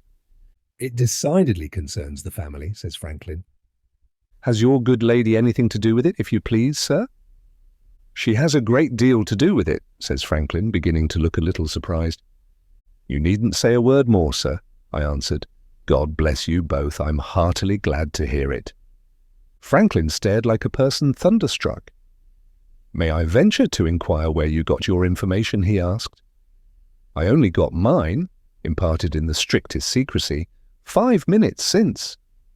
Here was an opportunity of producing Robinson Crusoe. Here was a chance of reading that domestic bit about the child which I had marked on the day of Franklin's marriage. I read those miraculous words with an emphasis which did them justice, and then I looked him severely in the face. "Now, sir, do you believe in Robinson Crusoe?" I asked, with a solemnity suitable to the occasion. "Betteridge," says Franklin with equal solemnity, "I'm convinced at last." He shook hands with me, and I felt that I had converted him. With the relation of this extraordinary circumstance, my reappearance in these pages comes to an end. Let nobody laugh at the unique anecdote here related. You are welcome to be as merry as you please over everything else I have written. But when I write of Robinson Crusoe, by the Lord it's serious, and I request you to take it accordingly. When this is said, all is said. Ladies and gentlemen, I make my bow and shut up the story. On the last, I received instructions from Sergeant Cuff to follow 3 men, suspected of murder and described as Indians. They had been seen on the Tower Wharf that morning, embarking on board the steamer bound for Rotterdam. I left London by a steamer belonging to another company, which sailed on the morning of Thursday the 28th. Arriving at Rotterdam, I succeeded in finding the commander of the Wednesday's steamer. He informed me that the Indians had certainly been passengers on board his vessel, but as far as Gravesend only. Off that place, one of the 3 had inquired at what time they would reach Calais. On being informed that the steamer was bound to Rotterdam, the spokesman of the party expressed the greatest surprise and distress at the mistake which he and his 2 friends had made. They were all willing, he said, to sacrifice their passage money if the commander of the steamer would only put them ashore. Commiserating their position as foreigners in a strange land, and knowing no reason for detaining them, the commander signalled for a shore boat, and the 3 men left the vessel. This proceeding of the Indians having been plainly resolved on beforehand as a means of preventing their being traced, I lost no time in returning to England. I left the steamer at Gravesend, and discovered that the Indians had gone from that place to London. Thence I again traced them as having left for Plymouth. Inquiries made at Plymouth proved that they had sailed 48 hours previously in the Bewley Castle East Indiaman, bound direct to Bombay. On receiving this intelligence, Sergeant Cuff caused the authorities at Bombay to be communicated with overland, so that the vessel might be boarded by the police immediately on her entering the port. This step having been taken, my connection with the matter came to an end. I have heard nothing more of it since that time. I am requested by Sergeant Cuff to set in writing certain facts concerning 3 men, believed to be Hindus, who were passengers last summer in the ship Bewley Castle, bound for Bombay direct, under my command. The Hindus joined us at Plymouth. On the passage out, I heard no complaint of their conduct. They were berthed in the forward part of the vessel. I had but few occasions myself of personally noticing them.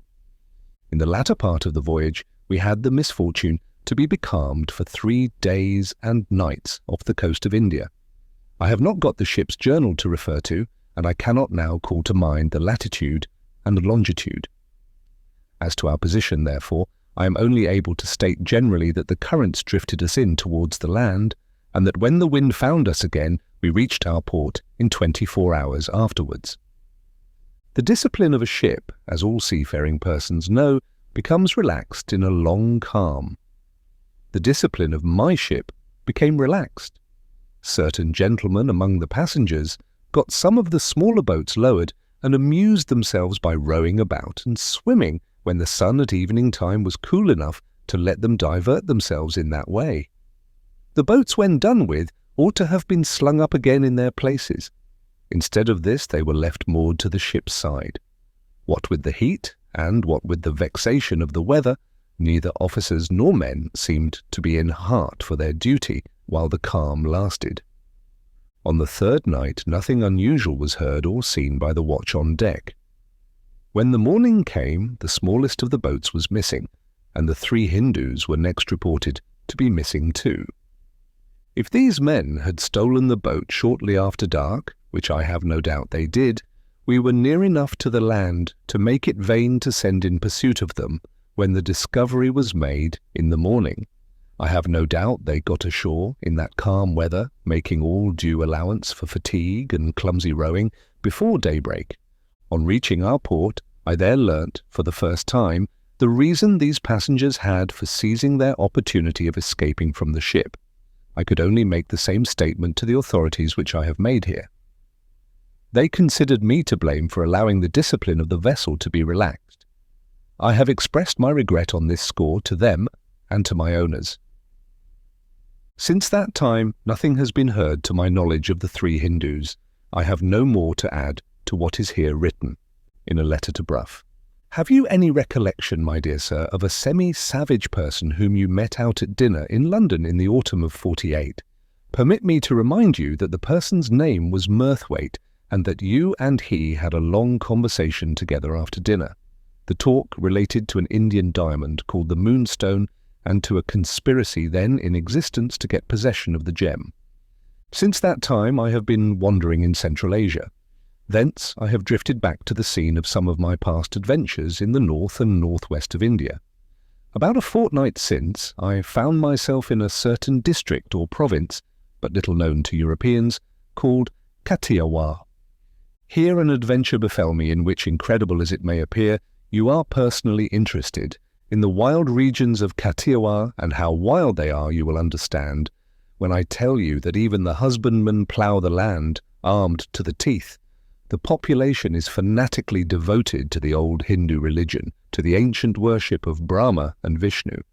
The few Mohammedan families thinly scattered about the villages in the interior are afraid to taste meat of any kind.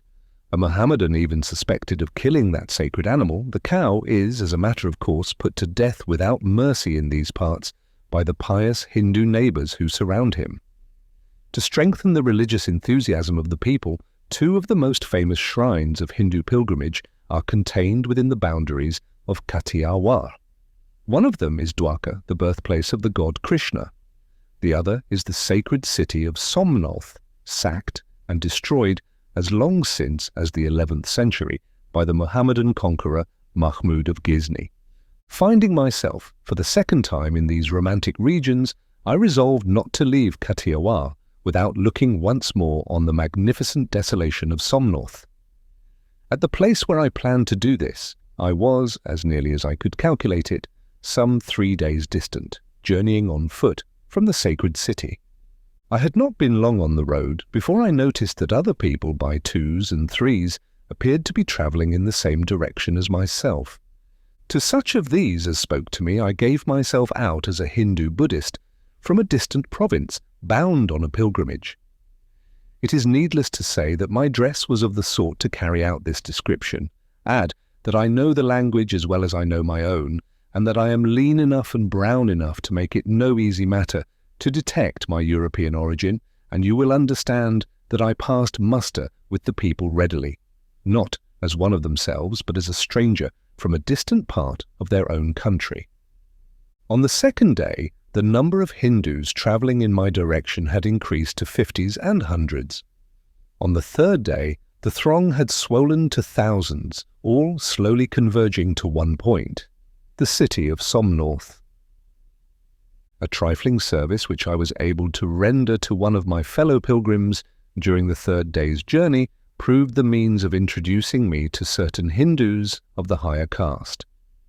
From these men I learnt that the multitude was on its way to a great religious ceremony, which was to take place on a hill at a little distance from Somnath. The ceremony was in honour of the god of the moon, and it was to be held at night. The crowd detained us as we drew near to the place of celebration. By the time we reached the hill, the moon was high in the heaven. My Hindu friends possessed some special privileges which enabled them to gain access to the shrine. They kindly allowed me to accompany them. When we arrived at the place, we found the shrine hidden from our view by a curtain hung between two magnificent trees. Beneath the trees, a flat projection of rock jutted out and formed a species of natural platform. Below this I stood in company with my Hindu friends. Looking back down the hill, the view presented the grandest spectacle of nature and man in combination that I have ever seen. The lower slopes of the eminence melted imperceptibly into a grassy plain, the place of the meeting of three rivers. On one side, the graceful winding of the waters stretched away, now visible, now hidden by trees as far as the eye could see. On the other, the waveless ocean slept in the calm of the night. People this lovely scene with tens of thousands of human creatures, all dressed in white, stretching down the sides of the hill, overflowing into the plain and fringing the nearer banks of the winding rivers. Light this halt of the pilgrims by the wild red flames of cressets and torches, streaming up at intervals from every part of the innumerable throng. Imagine the moonlight of the east pouring in unclouded glory over all, and you will form some idea of the view that met me when I looked forth from the summit of the hill. A strain of plaintive music, played on stringed instruments and flutes, recalled my attention to the hidden shrine. I turned and saw on the rocky platform the figures of three men. In the central figure of the three I recognized the man to whom I had spoken in England when the Indians appeared on the terrace at Lady Verinder's house. The other two, who had been his companions on that occasion, were no doubt his companions also on this. One of the spectators near whom I was standing saw me start. In a whisper he explained to me the apparition of the three figures on the platform of rock. They were Brahmins, he said, who had forfeited their caste in the service of the god. The god had commanded that their purification should be the purification by pilgrimage. On that night, the three men were to part. In three separate directions they were to set forth as pilgrims to the shrines of India. Never more were they to look on each other's faces. Never more were they to rest on their wanderings from the day which witnessed their separation to the day which witnessed their death. As those words were whispered to me, the plaintive music ceased. The three men prostrated themselves on the rock before the curtain which hid the shrine. They rose, they looked on one another, they embraced. Then they descended separately among the people. The people made way for them in dead silence. In three different directions I saw the crowd part at one and the same moment. Slowly the grand white mass of the people closed together again. The track of the doomed men through the ranks of their fellow mortals was obliterated. We saw them no more. A new strain of music, loud and jubilant, rose from the hidden shrine. The crowd around me shuddered and pressed together. The curtain between the trees was drawn aside and the shrine was disclosed to view. There, raised high on a throne, seated on his typical antelope, with his forearms stretching towards the four corners of the earth, there, soared above us, dark and awful in the mystic light of heaven, the god of the moon.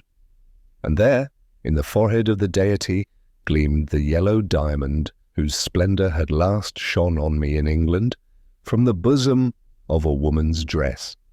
Yes, after the lapse of 8 centuries, the Moonstone looks forth once more over the walls of the sacred city in which its story first began, how it has found its way back to its wild, native land. By what accident, or by what crime, the Indians regained possession of their sacred gem may be in your knowledge, but is not in mine. You have lost sight of it in England, and, if I know anything of this people, you have lost sight of it forever. So the years pass and repeat each other. So the same events revolve in the cycles of time. What will be the next adventures of the Moonstone? Who can tell? The end?